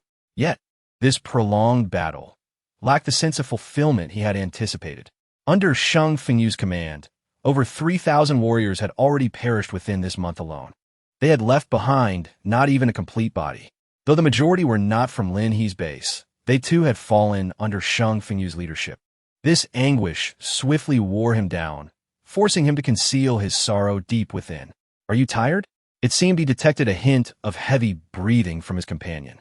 Lin He stood by the window, gazing at the expanse of azure buildings outside. "Not at all," Sheng Fengyu replied with a smile. "As long as I can report to the Lord every day, all fatigue dissipates." Lin He chuckled softly. "Do you take me for healing elixir? Just hold on a little longer, and soon you shall behold a new realm." Sheng Fengyu clasped his wrist as though holding her hand, responding gently, "Yes, I shall await your new world with unwavering patience." Lin He suddenly felt a peculiar tingling in her ears. How strange! Why does this person's voice suddenly sound so melodious? Ding ding. "Yin Cam, my lord. Quickly, look at the 18 little sows I have captured." Little Bai is surrounded. Ha ha. Yun can. 18 little sows encircle the trembling Little Bai. Lin He could not help but burst into laughter upon seeing the picture, while Shang Fengyu felt a tingling sensation in his heart. What are you laughing at? Lin He couldn't help but chuckle. Yun can have found 18 wives for Xiao Bai. Shang Fengyu raised an eyebrow, pondering how Yun can could be so persistent. Oh, aren't you worried about exhausting Xiao Bai? It's still young, but its exceptional genes must be preserved. Let's apply some effort. I hope to see piglets next year. Yun Kin was currently out in the field, having brought Xiao Bai along due to the abundance of treasures in the area. Xiao Bai had grown even chubbier and cuter, its size slightly increasing, yet appeared rather pitiful compared to the other little sows, which were twice its size. The other mutated animals had all secured their own roles and were out battling, while their owner Lin He spent most of her time in the rear, only intervening when things became dire. Now, she felt a bit restless. I'll set off immediately. You rest well. Shang Fengyu replied affirmatively, ending the call. He glanced at the pictures Yun Kin had sent him, unable to suppress a light chuckle. Well, what could he do about it? Having him around wasn't so bad after all. Xiao Bai, your owner said she wants to see your piglets next year. Xiao Bai, sitting next to him and munching on fruit, displayed a human-like expression of distress, which quickly morphed into a furious appetite. It emitted a few dissatisfied grunts, indicating its mild resistance. I know you're not inclined, but you must fulfill your owner's wish.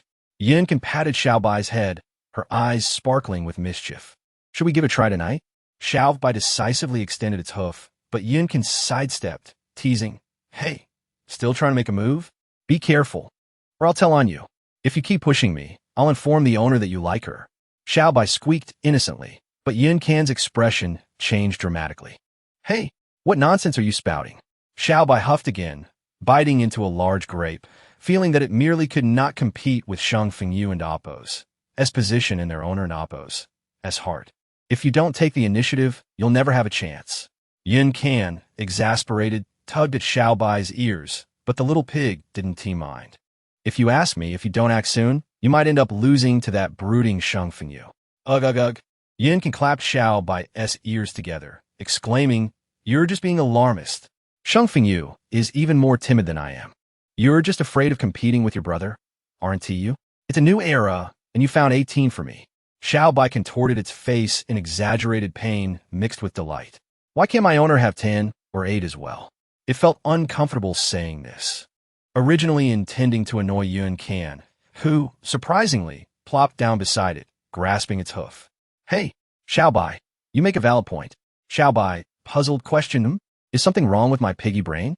Yun Can, blushing, seemed to have thought of something amusing, but quickly shook her head, slapping her face. This isn't right. Xiao Bai, speechless, remarked, You realize this isn't right? I was just joking.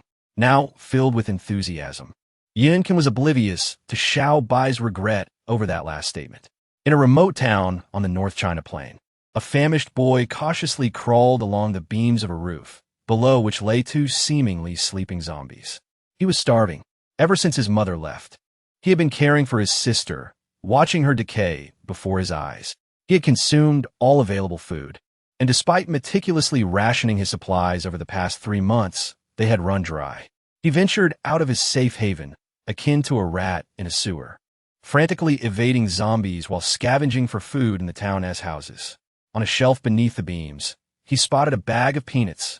Salivating, he felt dizzy from hunger, stealthily stepping onto the cabinet's top to grab the bag.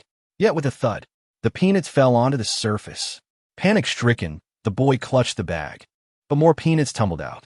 The bag had torn. Roar! The zombies stirred.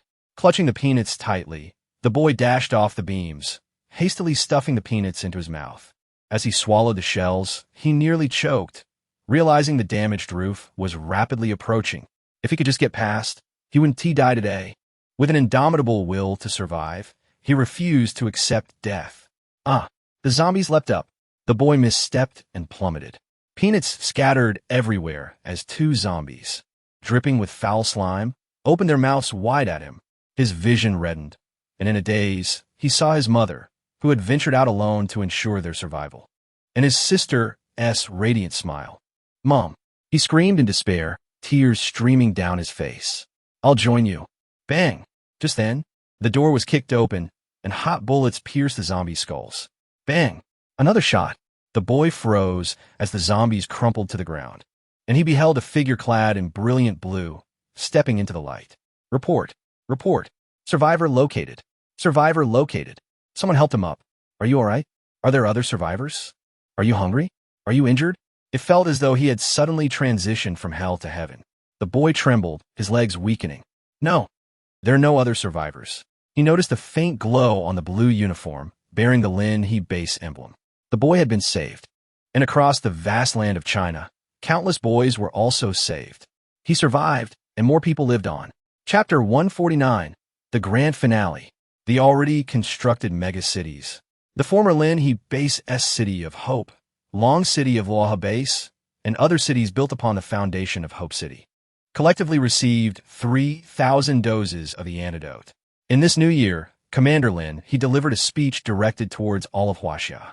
Her words were remarkably straightforward, devoid of any superfluous remarks. Despite the audience's desire for her to elaborate, she remained resolute in her brevity. The vast azure screen illuminated with fireworks, while within the fortified city, songs and dances filled the air. The hero who orchestrated all of this sat gracefully within the screen, exuding gentleness, strength, and beauty. My fellow compatriots of Huaxia, a new year has dawned upon us.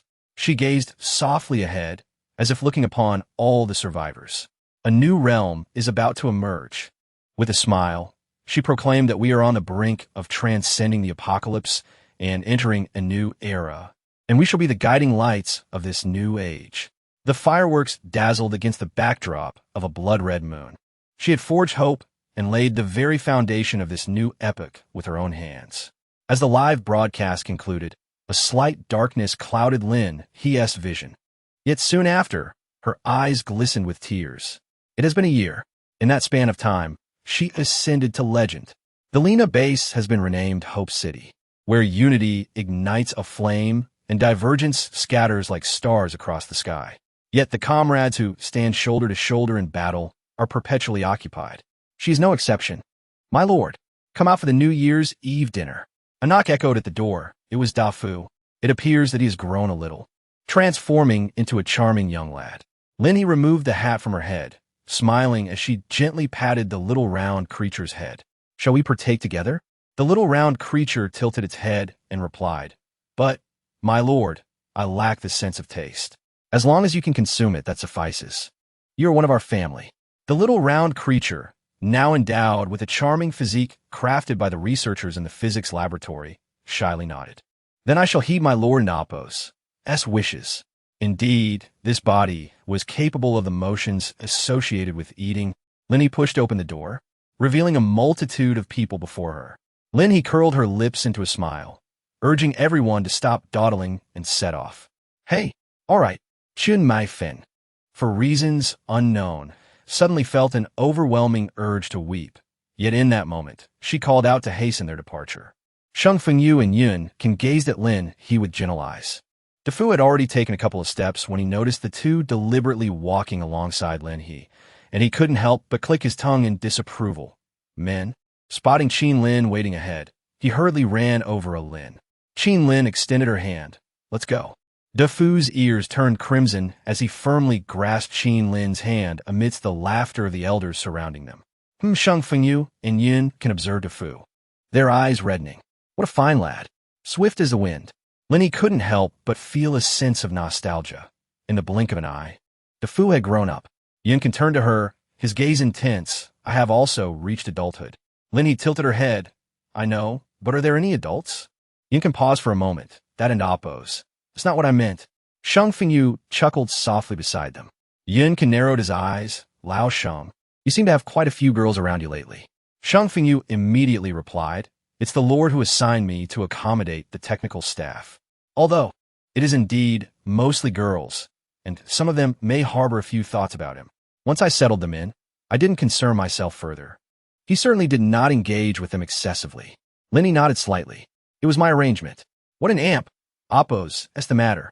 In the distance, The grand hall was alive with the bustle of several large round tables laden with delectable dishes. Within this vibrant atmosphere, Pei Qinghuan and Xiao Ruyun found themselves clinking their glasses together. Observing a group seated nearby, Xiao Ruyun exchanged knowing glances with Pei Qinghuan. These two truly refused to give up. Our Lord's affections seem utterly unattainable, his resolve tougher than titanium alloy, Xiao Ruyun mused. Even if I were to bear children in the future, I doubt there would be even a hint of romance between our Lord and those two. Pei Qinghuan chuckled. You still dare to tease the Lord. Xiao Ruyun cleared his throat. With 100,000 superhumans under my command, I should be able to voice a few opinions. Shouldn't I? Pei Qinghuan raised an eyebrow, clinking his glass again. I have 200,000. Xiao Ruyun interjected. That's not the point. Forget it. I won't provoke you. Yet truly, if it were anyone else, there wouldn't be a chance. Aside from the Lord, they looked down upon everyone else. Pei Qinghuan continued sipping his drink as Xiao Ruyun nodded decisively. You are absolutely right. Lin He rose to her feet, raising her glass to the assembly. Without further ado, she proclaimed that a new era has dawned, and the apocalypse is on the verge of conclusion. Behind her, a massive map unfurled, with verdant hues illuminating every corner. Lin He raised her gaze, lifting her cup to the moon, honoring the sacrificed warriors, wishing them a happy new year. In the days to come, everyone shall possess the strength to protect themselves. A new order, a new era, a new civilization. The moonlight seemed to cascade upon her, a radiant symbol of civilization. It is about to commence. The entire assembly stood, raising their glasses in joyous anticipation of the new era. Happy New Year! Happy New Year! In the boundless sky, it seemed as if a divine presence chuckled softly. Amidst the darkness, golden glimmers flickered. She had succeeded. Just 1 year. Indeed, merely a year. And she had achieved it. Xiao Yuan, sensing something, stuffed her hands with the delectable offerings from everyone, gazing up at the blood-red night sky. Our esteemed Lord of the House. Success. Rescue value. 100. Congratulations, host, on completing the main quest. In the deep of night, Lin He sat at the pinnacle of the tower, contemplating the panel before her. She spoke softly. Will you still be there? The host has realized her wish. A new world lies before your eyes. Perhaps at the moment of your divinity, we shall meet again. Lin He raised her hand, gently caressing the panel. She was a tester of the 100 worlds. The so-called previous life was merely her first existence. In that life, she met a tragic demise, but upon reopening her eyes, she found herself endowed with a system. She became a challenger, destined to traverse one world after another to fulfill her tasks. At last, she awaited an opportunity to save her civilization. This was her negotiation with the infinite deities. Thank you. Lin He expressed her gratitude, causing the system panel to flicker momentarily. You're welcome, host. Embrace your new life, it replied. Xiao Yuan, it belongs to you. Lin He smiled, and starlight flickered before her, as if something had detached itself from within her being. It seemed that nothing had truly changed. She still possessed the infinite resources of her system space and could still command its functions. My lord, a charming young boy approached, reminiscent of an adorable little puppy. Xiao Yuan was still here. It seemed to sense something as it nuzzled against Lin He's hand. Xiao Yuan had always been here. Lin He chuckled, and I understood. She took Xiao Yuan's hand, and suddenly, the outside world erupted with the sound of fireworks. She led Xiao Yuan to the window to gaze at the spectacle, where more fireworks burst forth in a vibrant display. The new year heralded a refreshing atmosphere. No one wished to succumb to slumber. They had procured an abundance of fireworks, which seemed to overshadow the hue of the blood moon. People gathered together, laughing heartily, engaging in lively conversations, and exchanging warm congratulations. There was no longer a sense of vigilance towards the outside, nor towards one another. Peace reigned, and tranquility enveloped the land. Lin He felt a warmth in her heart, and a smile unconsciously graced her lips. My lord, she inquired, whom do you think little Yuan should choose? Lin He lowered her head and noticed that Xiao Yuan was holding photographs of two individuals.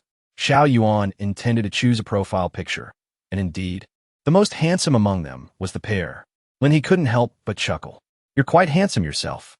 Xiao Yuan shook her head. That's not the case. Right now, Brother Sheng and Brother Yun are the trendsetters. I must follow the fashion. Lin He gazed at the two photographs and suddenly pointed to the left, prompting a spark of excitement in Xiao Yuan. Meanwhile, Shang Fengyu, who was anxiously fidgeting downstairs, heard the sound of his wristband and immediately opened it, revealing a picture of Xiao Yuan against a sky-blue background. Yin Can, standing beside her, couldn't help but pout. "It's me," Shang Fengyu exclaimed, leaping up in exhilaration. "It's me. Yin Can. It's me." In the next moment, congratulations were overshadowed by a flurry of fists. The esteemed Deputy Lord of the City of Hope found himself engaged in a brawl within the confines of the room, barehanded. Yet, one laughed while the other seethed with anger. The one who laughed continued to smile, even after taking several punches, ultimately collapsing onto the floor, allowing the other to unleash further blows. Eventually, both lay on the ground. "Treat her well." Yin Can turned her back, unwilling to face Shang Fengyu. He nodded with a smile. "All right." The end.